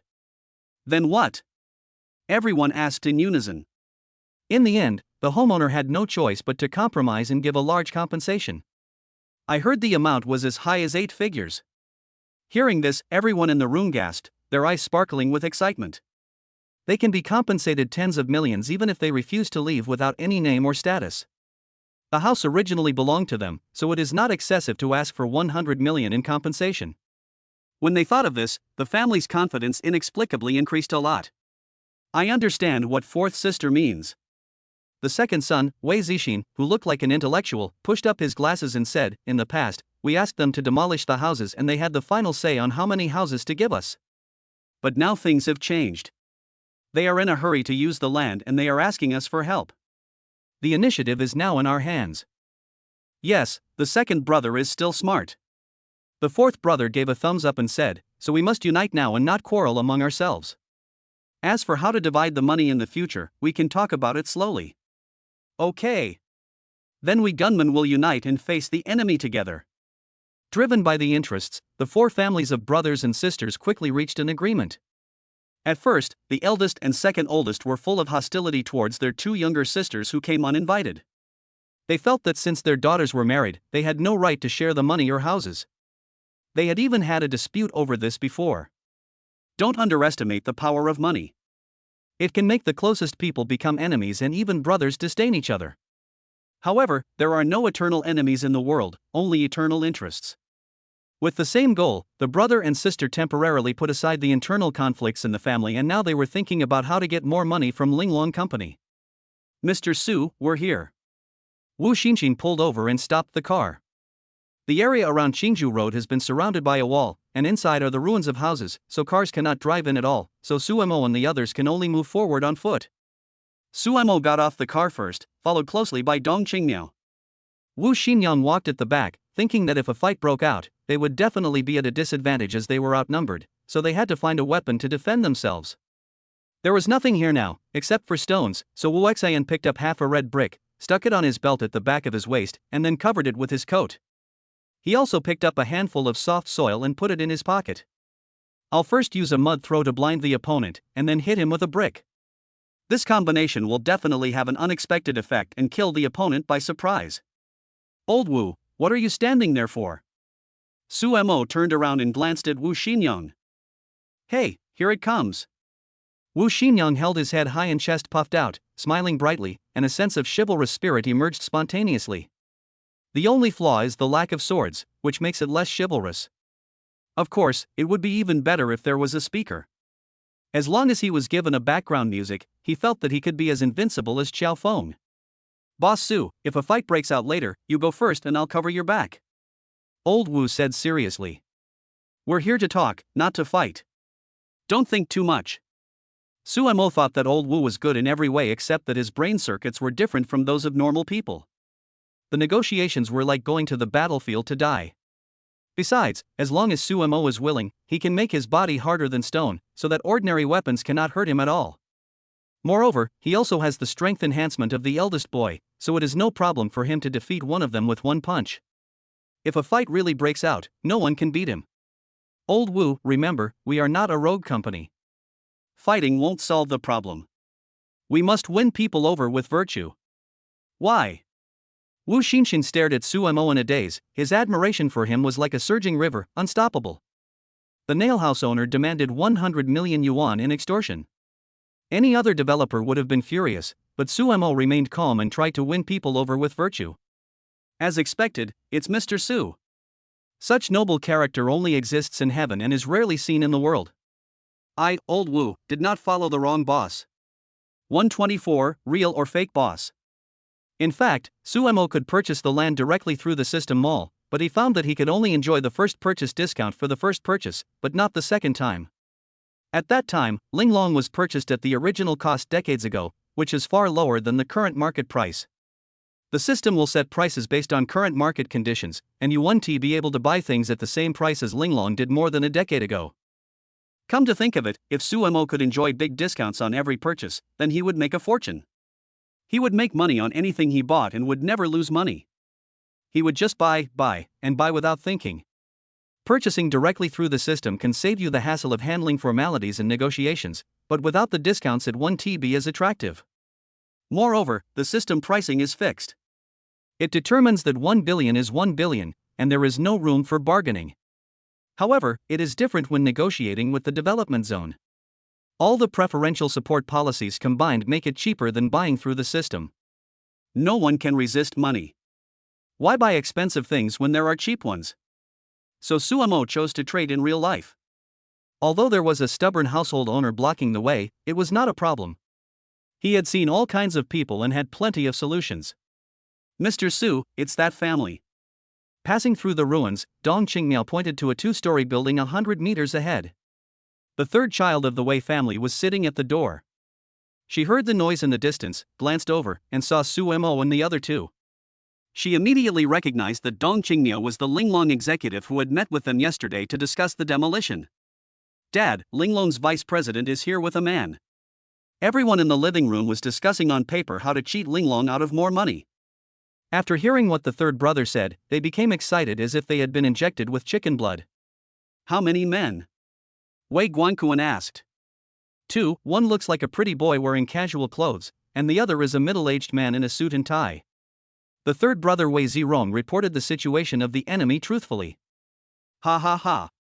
Wei Guankuan suddenly laughed and everyone looked at him in confusion. Wei Guankuan explained, if Linglong wanted to use force, she wouldn't have brought only 2 men. If I'm not mistaken, they are here to negotiate with us. Dad's analysis makes sense. Let's hold on to the 100 million and never give up. Everyone nodded heavily, even the sons-in-law and daughters-in-law were excited. They certainly wouldn't get any share of the money, but if their husbands or wives could get a huge sum of money, it would be equivalent to them in disguise. For children mean 4 families, plus Wei Guankuan's family, a total of 5 families. If the 100 million is distributed equally, each family can get a huge sum of 20 million. Let alone 20 million, they don't even have 200,000. The thought of becoming rich overnight makes one excited. Let's go and meet the people from Linglong Company. Wei Guankuan took the lead and walked out of the house, bumping into Su Mo and the other two. The former looked at them carefully. Dong Qingmiao had met him yesterday, so he knew him. Don't be fooled by this woman's young age, she is already the vice president of Linglong. Wei Guankuan took a look at Su Mo. He felt that the latter was indeed very handsome and was born to be a pretty boy, but apart from his appearance, everything else seemed ordinary. Wei Guankuan quickly came up with the answer in his mind, Su Mo should be an employee of Linglong Company. Then Wei Guankuan shifted his gaze to Wu Xinyang. The fabric of the suit he was wearing was visibly high quality, and his calfskin shoes were so shiny that they could even reflect his face. Moreover, Wei Guankuan discovered a key point. Wu Xinxin's position was several steps ahead of Su Mo and Dong Qingmiao. Does this mean it is true? This means he is the leader of this group. It's not easy. Xia Guankuan was amazed again and again. The middle-aged man could make the vice president lower his position to him. He must be the real general manager of Linglong, the real boss. Wu Xinxin never thought that he would meet someone who was even more imaginative than him. The reason why he stood further forward was to protect the two bosses. What's more, he is a driver, and he drives a Rolls-Royce worth millions. If he doesn't wear formal clothes, would he wear a vest and flip-flops? Naturally, no one knew what Wei Guankuan was thinking. Su Mo did not beat around the bush and asked, I'll give you one last chance. 5 houses for one price. Will you demolish them or not? First of all, you need to understand that there are discounts when buying resettlement housing from the development zone, so the price is very cheap, but if you sell it, it will be at the market price. A small apartment was bought for 200,000 or 300,000 yuan, but it can be sold for 2 million yuan. Therefore, the total price of the 5 houses can be sold for more than 10 million yuan. If it is sold during the peak period, it is not impossible to sell it for 20 million yuan. For ordinary people, 20 million is a lifetime of wealth that can bring endless benefits to future generations. But the Wei family's target was 100 million, a number that was too far from their desired price point, so they simply could not agree to it. 5 houses? If you're still asleep, just sleep a little longer. Dream on. Who do you think you are? Give us a chance? Do you deserve it? The irritable Wei Lao De and the hot-tempered Wei Lao Si started off with sarcasm. They had the same idea as Wei Guankuan. They knew Wu Xinxin was the boss just by looking at his attire. The boss didn't say anything, so what was a small employee complaining about? Haha, he even threatened to give us a chance. Don't you even consider your own status? Did you eat garlic before going out in the morning? What a big tone. Who are you scolding? Say it again if you dare. Seeing this group of people cursing at Su Mo, Wu Xinxin suddenly became furious. Mr. Su is such a simple and kind person. He treats people with empathy. He is willing to give shameless people like this another chance.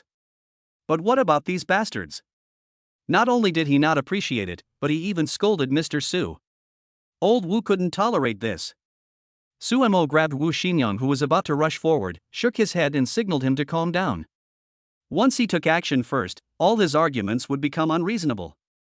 Wu Xinxin's mind flashed with Sumo's previous instructions: we must win people over with virtue. He took a few deep breaths and managed to calm himself down. Yes, I can't ruin Linglong's reputation on impulse. My son and daughter are outspoken, so please don't get angry, sir. Wei Guangquan stepped forward and asked, may I know your last name, sir? My last name is Wu. Wu Xinyang replied impatiently. If he hadn't kept in mind Sumo's teachings of conquering others with virtue, he wouldn't have bothered to deal with such a shameless person who only wanted money. It's Boss Wu, hello. Wei Guangquan extended a hand of friendship. Su Mo? Dong Qingmiao? Wu Xinxin. The three of them looked at each other in confusion, but soon they realized that the other party regarded Wu Xinxin as the boss, and Su Mo was just a younger brother in their eyes. Wrong identity. 125, to deal with a scoundrel, you must be even more scoundrel. It was not that Su Mo was pretending to be a pig to eat the tiger on purpose. He wanted to resolve the matter as soon as possible and also to make Yuzi happy. He couldn't be too high profile when going to work, so he just wore casual clothes. Unexpectedly, by mistake, Wei Guangquan also mistook the identities of Su Mo and Wu Xinxin. Wu Xinxin looked a little embarrassed. The real boss was right next to him, and he didn't dare admit that he was the boss. When he was about to explain, Su Mo took the lead in interrupting him. Our President Wu said that I will be in charge of today's affairs. Su Mo said in a sonorous voice, these are 5 houses. You can demolish them or not if you want. Wu Xinxin looked at Su Mo with a bitter face. Seeing that Su Mo was not angry and even winked at him, Wu Xinxin breathed a sigh of relief and accepted the identity of Mr. Wu with peace of mind. 5 houses? You're treating beggars like that. Wei Zijuan, the 4th child of the Wei family, sounded as if someone was pinching her vocal cords. Her voice was sharp and piercing. She put her hands on her hips and shouted, if you can't afford to tear it down, don't do it. If you don't have money, why are you so arrogant? Wei Guangquan smiled and said, I have 5 children. 5 houses are indeed too few. 100 million is our bottom line. If you can't afford the price, then there is no need to discuss further. He. Dong Qingmiao was so angry that she laughed. There are 5 houses, just enough for one household. How come there is one less? 100 million is the bottom line? You have a really high bottom line. Call the engineering team. Su Mo was too lazy to argue with the other party. He had already given the opportunity, and if the other party did not cherish it, then he could not be blamed. Although Linglong Company does not have its own engineering team, the 2 Linglong towers are regularly repaired every year, so there are many familiar engineering teams that can be called over with just one phone call. Dong Qingmiao made a phone call and within 10 minutes the engineering team arrived. An ominous premonition gradually grew in the hearts of the Wei family. Vice President Dong, are you calling us here for some project? When Dong Qingmiao was the secretary of the previous boss, she arranged many things and had frequent contact with people in the engineering team, so everyone recognized her and knew that she was recently promoted to vice president. But the engineering team didn't know that Linglong's boss had been replaced by Su Mo. Let Xiao Su talk to you. Dong Qingmiao was very happy. She was often exploited by this unscrupulous boss. But Su Mo was her boss, and she had to call him Mr. Su politely. Snort. I never thought that there would be a day when I would call you Xiao Su. Xiao Su. Xiao Su. Xiao Su. It feels so good. Su Mo didn't mind the address and took out a folder, which contained color drawings that he had printed out in the office before. Each sheet was the size of A4 paper. This is the next project for our company. Su Mo handed it to the head of the engineering team, who took it and flipped through it, his eyes widening wider than glass balls. Your company is planning to build this on this land? Su Mo nodded to indicate that it was correct. Including Dong Qingmiao and Wu Xinxin, everyone was a little curious about what the foreman had seen that made him so surprised. Everyone in the Wei family's eyes lit up. Could it be a big project? If it is really a big project, then they can extort more money. Build a cemetery in the east, a crematorium in the south, a funeral home in the west, and a coffin and urn shop in the north. Suemo pointed in 4 directions centered on the Wei family and said, I plan to build a cemetery that integrates a graveyard and a funeral home on this piece of land, and implement a one-stop funeral service. Everyone was dumbfounded. A one-stop funeral? You're kidding, right? Dong Qingmiu looked at Suemo in disbelief. It costs such a large sum of money to buy the land. The location of Qingzhou Road is also very good and not far from the subway terminal. Whether it is used to build a school or a residential area, it is a sure win business. But Suemo actually wants to build a comprehensive integrated cemetery? What is going on? Moreover, the company issued an announcement to tell employees that this land will be used to build schools and houses in the future. Everyone was full of expectations and worked actively to strive for performance. If I tell everyone now that it has been changed into a cemetery, won't the employees be furious? Dong Qingmiu was overwhelmed. She didn't know how to explain to her employees, did the company provide you with discounted housing with no purchase restrictions, but you can only move in after you die? It would be strange if you weren't drowned by the spit. Do you think I'm joking? Suemo also became serious for a rare moment. The land on Qingzhou Road is very good, and he really wants to use it to develop real estate, but if the Wei guy disgusts him, then don't blame him for being disgusted back. What's more, cemeteries are very profitable now. A small piece of cemetery can easily cost hundreds of thousands of dollars, which is no cheaper than the house price. Therefore, even if it is converted into a cemetery, the company will still only make profits and not losses. As for the houses and schools promised to the employees, he could just buy a piece of land and rebuild them. A piece of land only costs a few dollars, and Suemo can afford it. Suemo said to the engineering team, I'll let you guys come and find the gate today. I'll start the work after I find someone to design the cemetery. Remember to leave a path for people to leave when the time comes. The family he was referring to was naturally the Wei family. The foreman nodded. They had no taboos and just needed to pay the money. No cemeteries. You can't do that. Wei Guanquan suddenly became extremely anxious. From what Suemo said just now, he seemed to be planning to surround their house. There are these gloomy tombstones everywhere, and what is sold on the land are ashes. How will they live when the time comes? Just thinking about it makes me terrified. Who do you think you are? You can't say yes or no. Suemo said disdainfully, it's my land. I can build whatever I want. What the hell is it to you? Is there a law that says building a cemetery is illegal? This is a livelihood project for the people, solving the funeral problems of the people. If you are unhappy, go ahead and sue me. I can tell you responsibly. Suemo emphasized his tone, not only will I build a D-zone, but I will also build a wall burial. Each wall will face your home, allowing thousands of eyes to stare at you every day, so that you will stare at the black and white photos as soon as you open your eyes. What good will this do for you? Xie Guanquan was like having a Parkinson's attack, his body was shaking with anger. If the second brother Wei Zixin hadn't been quick to support him, he would have probably fallen to the ground. I'm happy, so what? Money can't buy my happiness. Suemo raised the corner of his mouth.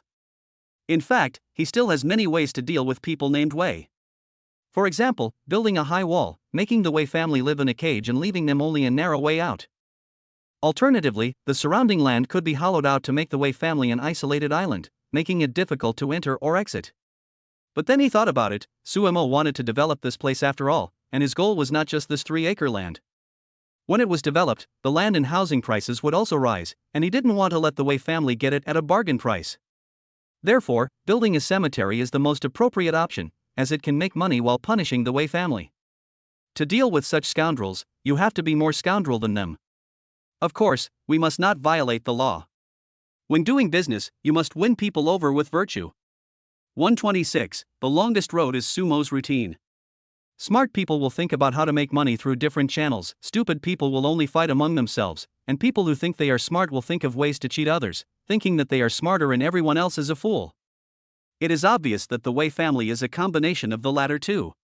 He is obviously a fool, but he thinks he is very smart. The Wei family only thought about how to defraud money, but never thought about whether they could actually get the money.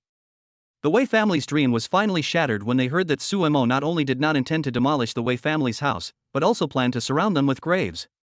Their faces turned ashen and looked extremely ugly. Fuck you. I think you deserve a beating. The hot-tempered boss Wei Ziliang clenched his fists and rushed over angrily to beat Su Mo. Facing the aggressive boss Wei, Su Mo was not panicked at all. His head was harder than stone. Boss Wei punched him and he was probably sent to the hospital with a broken hand. Try to move me. Su Mo did not retreat but moved forward, leaning his head forward and tapping his crown with his finger. If I don't blackmail you into being naked for the rest of your life, I will take your last name. Hearing this, Boss Wei suddenly became dispirited. Nowadays, there are many cases of hitting someone to make an accident everywhere. Even if you are not injured, you have to pay several $1,000s in compensation. If he attacks first, he will be the party at fault and will bear the main responsibility. He will definitely not be able to escape paying several $1,000s in medical expenses. The Wei family really doesn't have much ability to make money. They all get the minimum wage in Shanghai, and the couple only make about 6,000 yuan a month. This income level is at the bottom of Shanghai and can only cover daily expenses and the children's tuition. They have to think carefully if they want to buy a few more clothes. As soon as Qianwei was mentioned, Boss Wei calmed down instantly. He didn't want Su Mo to lose the money he had worked so hard to earn. Snort. After thinking it over, Boss Wei finally didn't have the courage to take action. He could only wave his fist at the air to vent his anger. Fuck you. Su Mo hates it most when people mention their parents and swear words. As soon as Wei Ziliang turned around, Su Mo kicked him on the butt, causing him to lose balance and fall flat on his face. You. Wei Ziliang stared at Su Mo angrily. This kid actually dared to attack him. Just as he was about to fight back, an idea flashed through his not-so-bright head. This time, Su Mo was the first to take action, so why shouldn't I blackmail him? Ouch, someone's getting beaten. Someone's getting beaten. The developer's forced demolition is costing lives. Wei Ziliang cried miserably, and his whole family cooperated with the performance very well. They all sat there crying and wailing, which was even more lively than at a funeral. If someone who didn't know passed by, they would really think that Su Mo was bullying others by taking advantage of his power and doing something immoral. Idiot. Su Mo spat, as if he was looking at a group of idiots. Everyone has left after the demolition, who are you shouting to? No one will pay attention to you even if you scream your throat out. Hearing this, everyone in the Wei family was stunned. Yes. Now, they are the only family left in the entire Qingzhou village.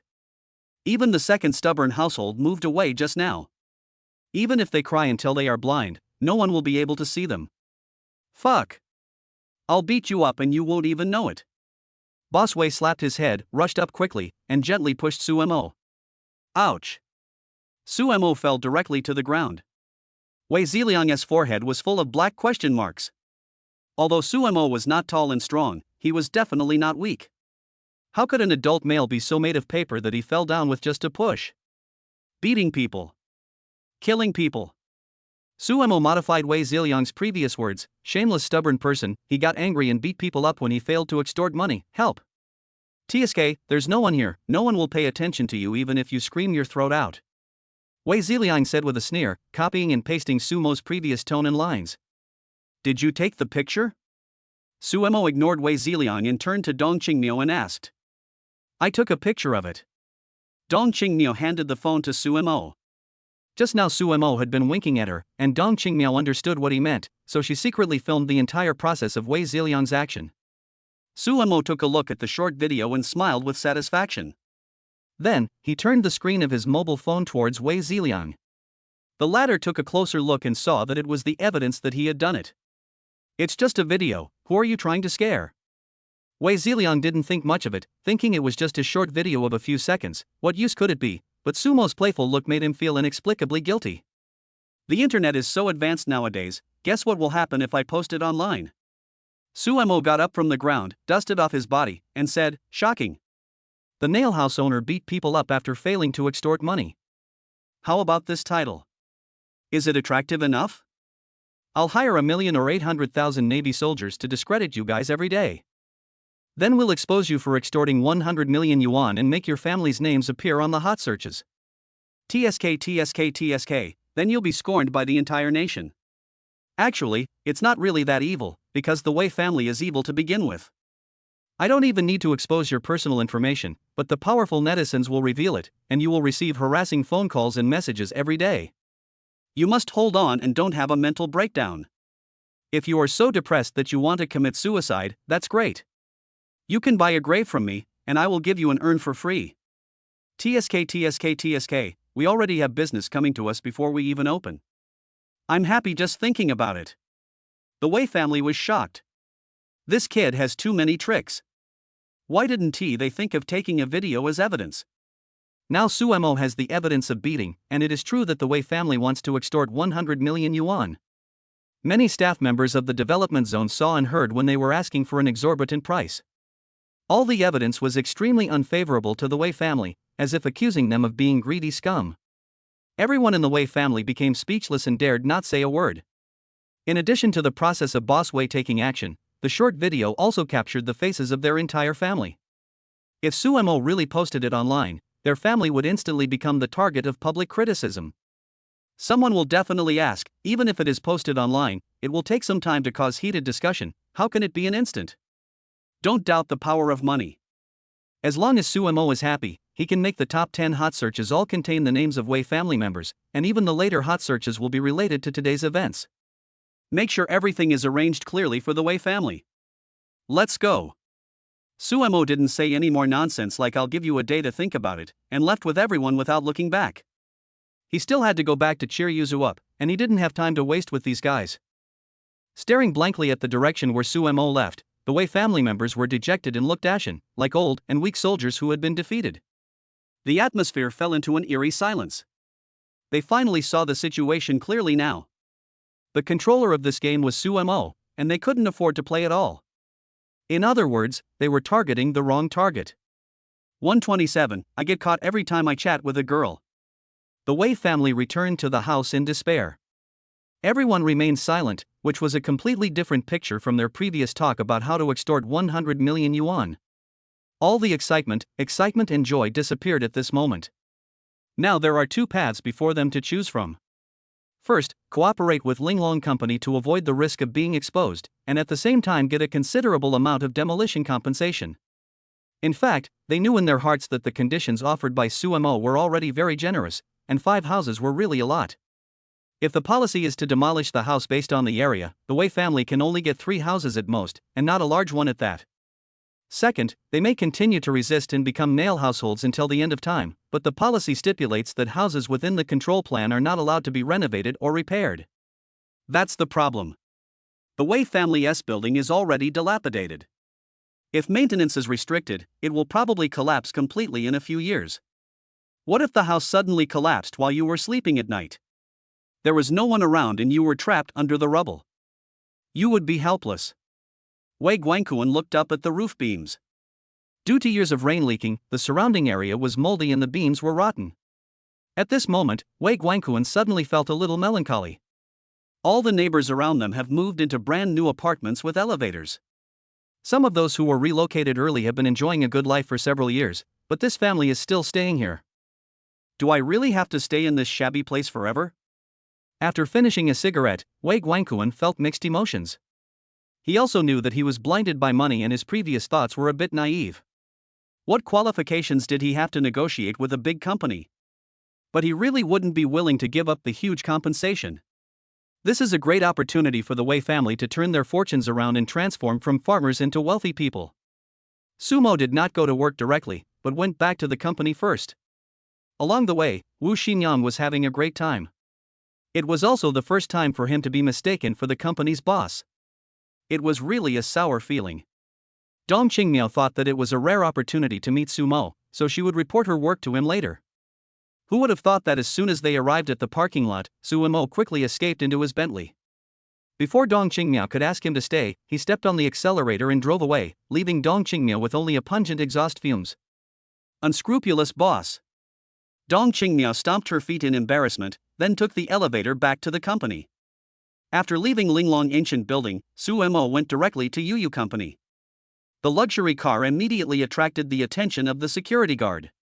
When he got closer and saw that the person inside was Sumo, the security guard opened the door and let him in. "Brother Saipan, is this your car?" The security guard came over and greeted us enthusiastically. "Yeah, what's wrong?" Sumo has become completely accustomed to the name Saipan brother. The security guard has not changed his tone even after he has mentioned it several times, and he is too lazy to waste any more words. Isn't this Bentley very expensive? Although the security guard couldn't tell what model this was, he recognized the Bentley logo. Men have no resistance to luxury cars and supercars. He was itching to touch it, but finally withdrew his hand. He can't afford to pay for the damage. It's very cheap, just a few million. Suemo smiled. There was also a valuable Pagani supercar in his system backpack. Compared with the Pagani, the Bentley was indeed very cheap. Hearing this, the security guard's mouth twitched. Is this human language? Millions and still cheap? How much do you think is expensive? The security guard mustered up his courage and asked, "Brother, can you teach me how to make money?" "I can't teach you this, because being handsome is something you are born with. Or you can spend a few $1,000,000 to go to Korea and get plastic surgery to look exactly like me. I guarantee that a bunch of rich women will bring money to you." Security guard. Is this implying that I'm ugly? Besides, who am I looking down on? What I lack is money for plastic surgery? What I lack is the money for the plane ticket to Korea. Hey, you don't have to be too envious. Being handsome is a pain. No matter how much money you have, it's not enough to replenish your body. In fact, a simple life is good. I envy you. Looking at the charming car, the security guard sighed helplessly. He wants to hurt himself too. He also wants to hurt his kidneys. But the problem is that there is no chance. Suemo is handsome, and he is also with a rich and beautiful lady like CEO Amo. No matter how many people beg for favors, they can't get her. Comparing yourself to others is really frustrating. As long as their relationship is stable and nothing unexpected happens, Suemo will never have to worry about food and drink in his life. Brother Saipan must have saved the Milky Way in his previous life. After parking the car, Suemo went directly to Emo Jiao's office. This girl was inexplicably angry with him yesterday. Although he didn't know the reason, he still had to coax her. At the office door, Suemo happened to meet Zhu Xiaodi, the receptionist whom he hadn't seen for many days. "Little sister Zhu, it feels like a long time since we last met." Suemo smiled and said, "This class is so boring without you to chat with me. I really miss that sunny afternoon and your bright and charming smile." Zhu Xiaodi felt a little embarrassed by what she said. In fact, she also quite liked chatting with Suemo. "I don't know why, but the day after I met Suemo, the company carried out a large-scale personnel reshuffle, and all the unmarried young girls were transferred to more remote departments. If Zhu Xiaodi hadn't delivered the documents to Mr. Mo for his signature today, he wouldn't have been able to meet Suemo." "Why are you standing at the door and not going in? Boss Missouri is in a meeting." "I'll wait for her here." Suemo suddenly realized, no wonder the office was so quiet, without even a sound. It turned out that Yuzi was in the conference room and there was no one in the office. Suemo grabbed the door handle and turned it, but the door was locked. "Okay, I'll wait with you then." Suemo didn't mean anything else, he was also waiting for Yuzi, but these words sounded different to Zhu Xiaodi, who thought Suemo stayed specially to accompany her. Suemo and Zhu Xiaodi chatted and laughed for a while, and from the end of the corridor came the tap-tap sound of high heels hitting the ground. Suemo looked back and saw Emo Jiao walking in front alone, with her secretary Zhang Qingqing and planning manager Wen Yun following behind with their long legs. These three people are first-rate in both figure and appearance, and they are a stunning sight wherever they go.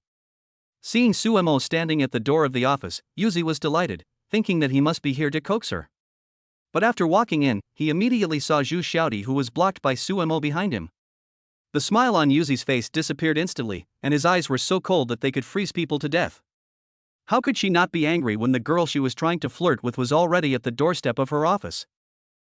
It's not what you think." Suemo cried out in his heart that he was innocent. How could he not see that Yuzi had misunderstood? She probably saw him and Zhu Xiaodi together and thought they were having an affair. "It's unfair. I, Su Haigu, never flirt with girls. I am innocent." 128, Yuzi is threatened, the company is in danger. 1. Suemo has always been a person who doesn't like to explain, but the purpose of his visit this time is to coax Yuzi, not to make enemies. After thinking it over, Suemo decided to explain in order to prevent the relationship from deteriorating. "I swear to God, I haven't done anything shameful." "Yeah?" Yuzu said in a cold voice. "Really, Xiao Zhu and I just met by chance." Suemo also felt that it was a bit too coincidental. Why was it that every time he chatted with Zhu Xiaodi, he would be caught by Yuzi on the spot? Was God deliberately making fun of me? He. It would have been better if Sumo didn't say anything. The more he talked, the worse it got. Especially when he called Zhu Xiaodi his sister, it was like a time bomb. Yuzi felt extremely jealous. She said with a cold expression, "Little sister Zhu? You're calling me that so affectionately." Sumo was completely dumbfounded. Zhu Xiaodi was younger than him, so he just called her sister. Was there anything wrong with that? Women don't need any reason to be jealous. After entering the office, Zhu Xiaodi saw that the executives seemed to have something to discuss, so he took the initiative to leave after finishing his business. Women have very sharp perceptions, and Zhu Xiaodi noticed that Mr. Mo seemed to have something against her. And it should have been caused by Sumo. Zhu Xiaodi secretly warned herself that it was hard to find a job nowadays. If she wanted to keep her job, it would be better to keep a distance from Sumo in the future. It's really a pity to lose contact with Sumo just like that. After thinking about it, Zhu Xiaodi changed his mind and decided that he could still communicate with Sumo when Mr. Mo was not around. Mo Jiao, when Yun and Zhang Qingqing were talking about company matters. Sumo didn't consider himself an outsider at all. He collapsed on the sofa and the three women simply ignored him. The three of them have a superior subordinate relationship in the company, but they are also very good friends in real life. Therefore, when Yun and Zhang Qingqing knew many things about Yuzi, including some information about Sumo, Mo Jiao has always told them that she likes a boy, but that boy is like a stone in a toilet, smelly and hard, and can't be awakened no matter what she does. Now it seems that the man is most likely Sumo. And they also know that the nickname Yuzi was given by Sumo. When Yun was concentrating on talking about work with Mo Jiao, but Zhang Qingqing glanced at Sumo from time to time, her eyes full of anger and disdain, as if she was looking at a heartless man.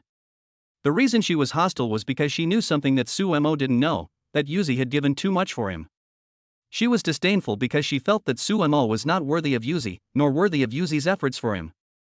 Sumo naturally didn't know that Zhang Qingqing, whom she met by chance, would be full of hostility towards her. At this moment, Sumo was recalling the tenderness in the office yesterday.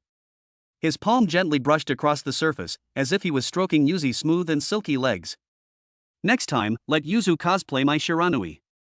It will definitely be very sexy. Sumo imagined Yuzi wearing a high-slit skirt, revealing her snow-white back, and couldn't help laughing like a pig. The girls turned around at the same time, feeling puzzled. What is this guy sitting there grinning for? Only Yuzi guessed that Sumo was thinking about what happened yesterday, and her face flushed. If it weren't for her two good friends who were there, the pen in her hand would have flown towards Sumo. After talking for about an hour, when Yun and Zhang Qingqing stood up and said goodbye. You get out too. Sumo thought that it was finally his turn. If Yuzi was still angry later, the worst that could happen was that he would sacrifice his looks and hug Yuzi tightly and she would definitely calm down. But before Sumo could open his mouth to speak, Mo Jiao pushed him out of the office. Bang!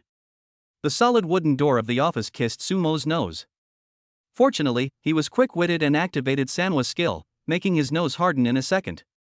Otherwise, not only will you have nosebleeds, but your nose bridge may also be crooked.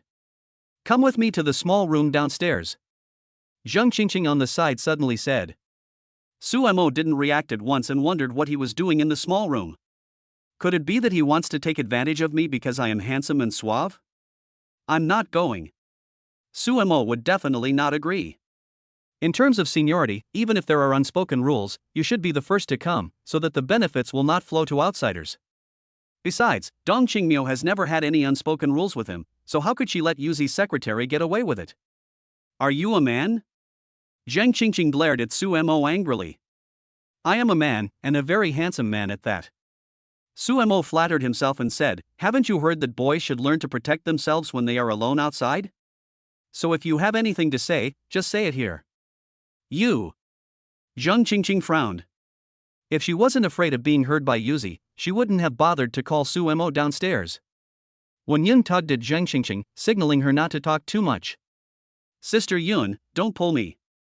Zhang Qingqing didn't care whether Sumo was willing or not, she grabbed his collar and walked downstairs. It was easy for Sumo to break free, but he did not resist. He sighed helplessly in his heart, after all, I still couldn't escape the exploitation of capitalism. Zhang Qingqing pushed the reluctant Sumo into a small room and then slammed the door. You can get my body, but you can't get my heart.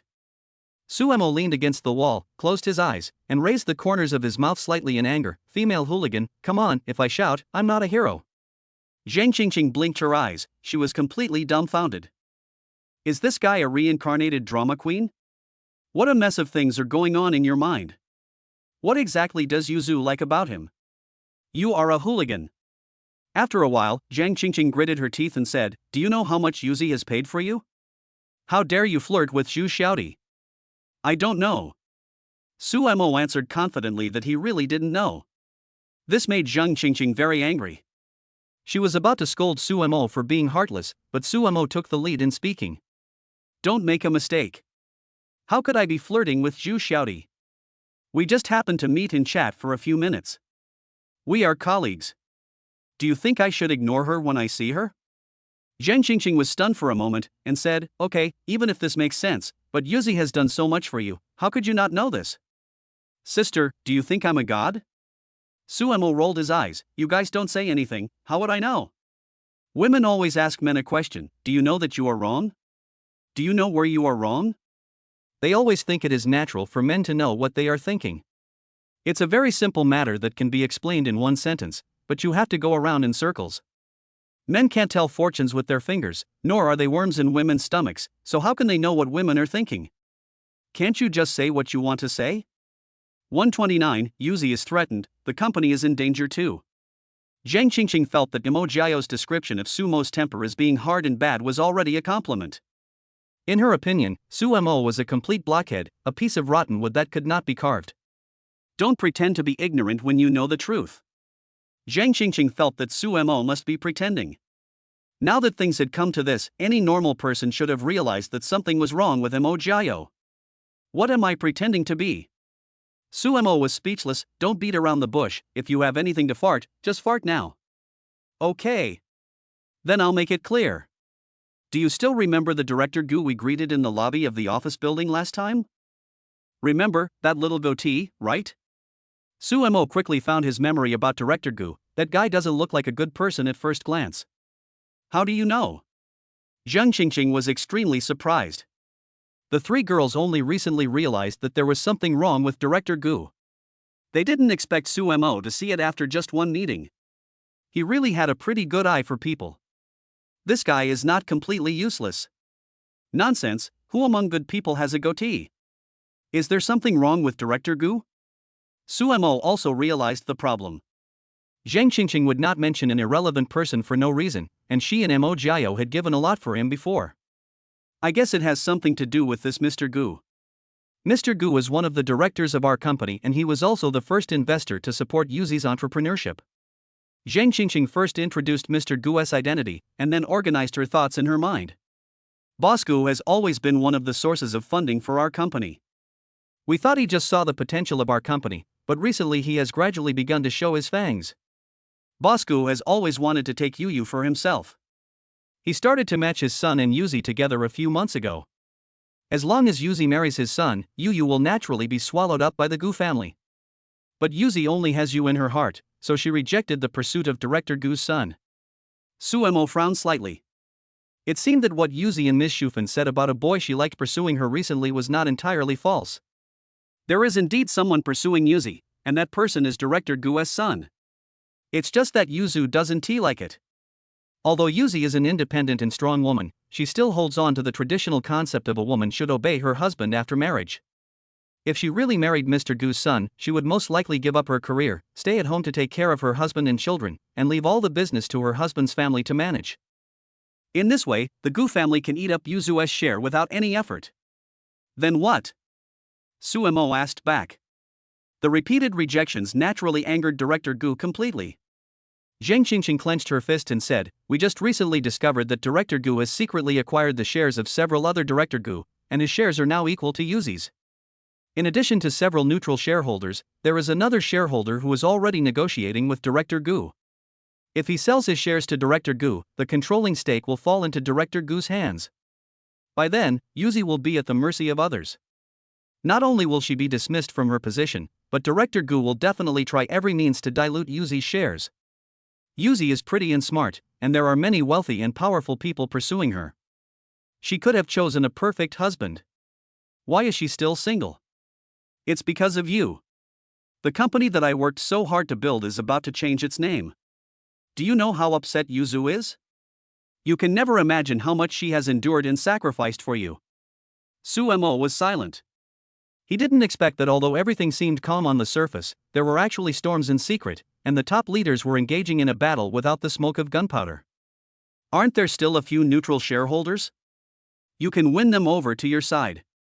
Suemo didn't know the proportion of Yuyu's shares, but even if Director Gu took over the shares of that director, it should not exceed 50%. As long as Yuzi could bring other shareholders to the same camp, there was no need to be afraid of Director Gu. Those old guys are very cunning. They are all fence sitters. They will side with whoever wins.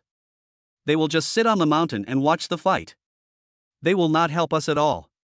Zheng Qingqing said, "We have tried many times before, but each time we were rejected." I see.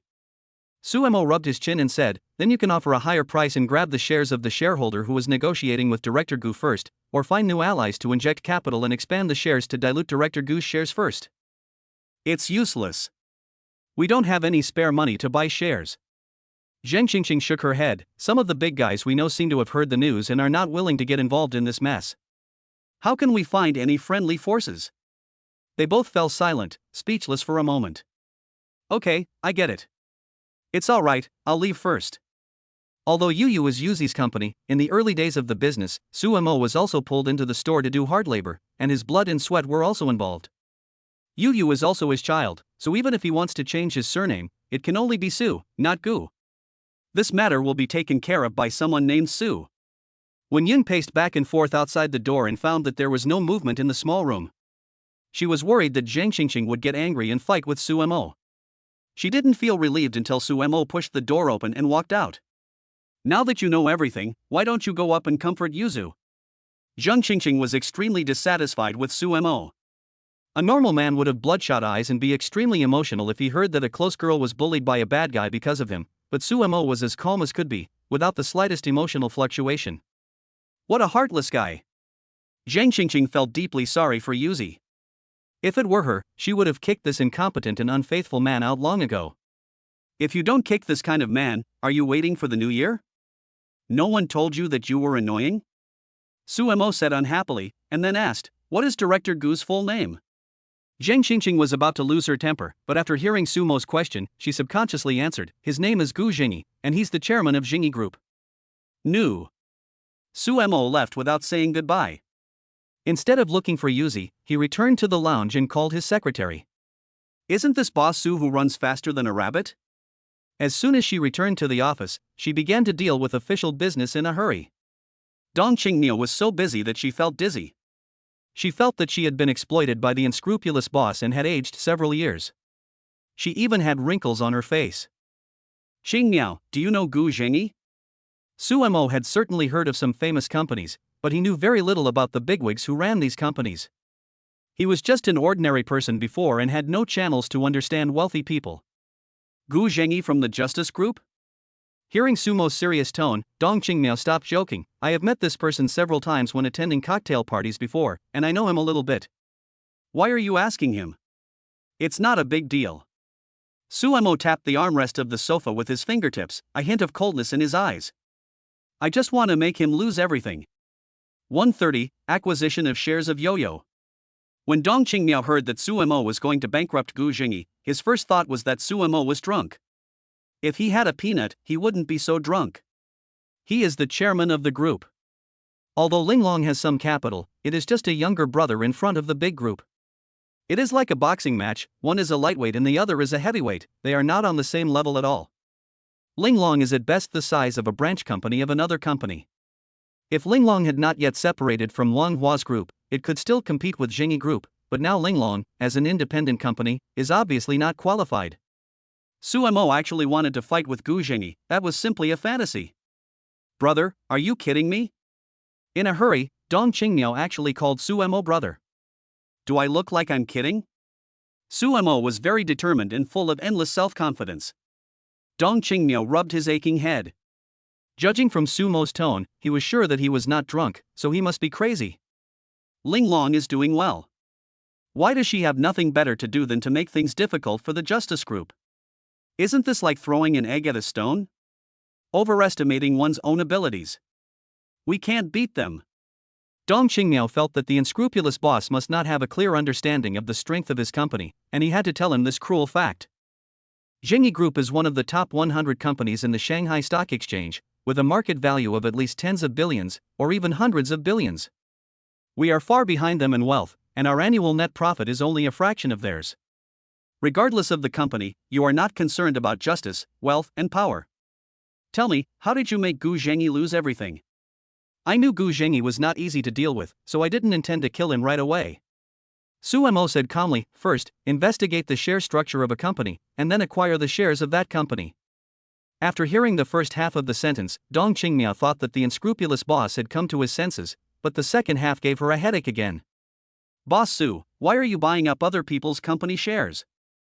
Dong Qingmiao felt a tightness in her chest and walked to the window to get some fresh air. Besides, we just bought the land and invested all the funds in preparation for development. There is no spare money in the company account. It's a big step. What if there is a problem with the capital chain and we can't make ends meet? This weird boss does whatever he wants. Is it because she isn't busy enough at work, so you're trying to find something for her to do? Dong Qingmiao was really convinced. How did I end up with such an unreliable boss? Isn't it just money? Su Mo said calmly, things that can be solved with money are not problems for me. Yeah, the problem is you don't have money. Dong Qingmiao muttered softly. Su Mo pretended not to hear what Dong Qingmiao said and said, I'll transfer some money to the company account later. You can call me back after receiving it. That's it for now. After hanging up the phone, Su Mo transferred the money using the system. All his money is stored in the system, and he can directly enter it into the remittance company account and transfer the money directly to the other party. The sign-in system has a perfect kinetic energy, which is to rationalize the source of money in the system and the things bought and sold through the system, and no one will find any problems at all. But one thing is inevitable, and that is inflation. Before, Su Mo was afraid that the sudden influx of money into the market would cause inflation and have a negative impact on the economy, so he basically would not use the money in the system. What's more, every time he signed in, the system automatically gave him a lot of gold, famous paintings, antiques, and supercars. There were a lot of valuable things in his backpack. He had endless money just by selling things. It shouldn't have much of an impact if we withdraw a small amount of money. Su Mo really didn't have the patience to sell everything in his backpack one by one. This time, in order to help Yuzi, he didn't care about so many things. Enter the company name and remittance amount, click OK, and the system will pop up a reminder that the remittance is successful. The system's remittances are basically settled instantly, and there is no need to wait for a long time like at a bank. Sure enough, in less than 3 minutes, Dong Qingmiao called. Did you remit that money just now? Not long after hanging up the phone, Dong Qingmiao received a call from the accounting department, saying that a remittance from an unknown source had been transferred to the company account. When he heard the amount, Dong Qingmiao gasped. 10 billion. Yunjiao Group, ranked 78th among the top 100 companies in Shanghai, has an annual revenue of just over 10 billion, and its net profit is even less. The amount of money Su Mo transferred in one go directly killed many powerful companies. Use this money first. It's not much. If you don't have enough, tell me when the time comes. 10 billion is an astronomical figure that cannot be underestimated for any company. But what was going on with Su Mo's nonchalant tone? Bro, 10 billion. Why does it feel like 100 yuan when you say it? That's enough. Dong Qingmiao didn't know what to say. No wonder he didn't take Gu Zhengyi seriously. He could produce so much at once. Gu Zhengyi really couldn't compare to him. But Dong Qingmiao was also wondering where Su Mo got so much money. Moreover, such a huge amount of money as 10 billion cannot be transferred easily. It seems that the power of the unscrupulous boss is even greater than I imagined. Mr. Su, which company shares do you want to acquire? Things will be much easier once the money is in place. Dong Qingmiao only needs to go and negotiate with the other party. In fact, negotiation does not require too many skills. Businessmen put profit first. As long as they offer a price that is irresistible, they will not believe that the other party will not be tempted. Yu Food Company, Limited, have you heard of it? I've heard of it. Dong Qingmiao nodded. Although Yuyu is not well known throughout the country, it is particularly famous in Jiangsu, Zhejiang, and Shanghai. It has stores in various cities and towns in the three places. It is a well-known internet celebrity brand. Moreover, the bottled beverages produced by Yuyu are sold in all major supermarkets and occupy 21% of the beverage market in Jiangsu, Zhejiang, and Shanghai. You have to know that there are countless varieties and brands of beverages on the market.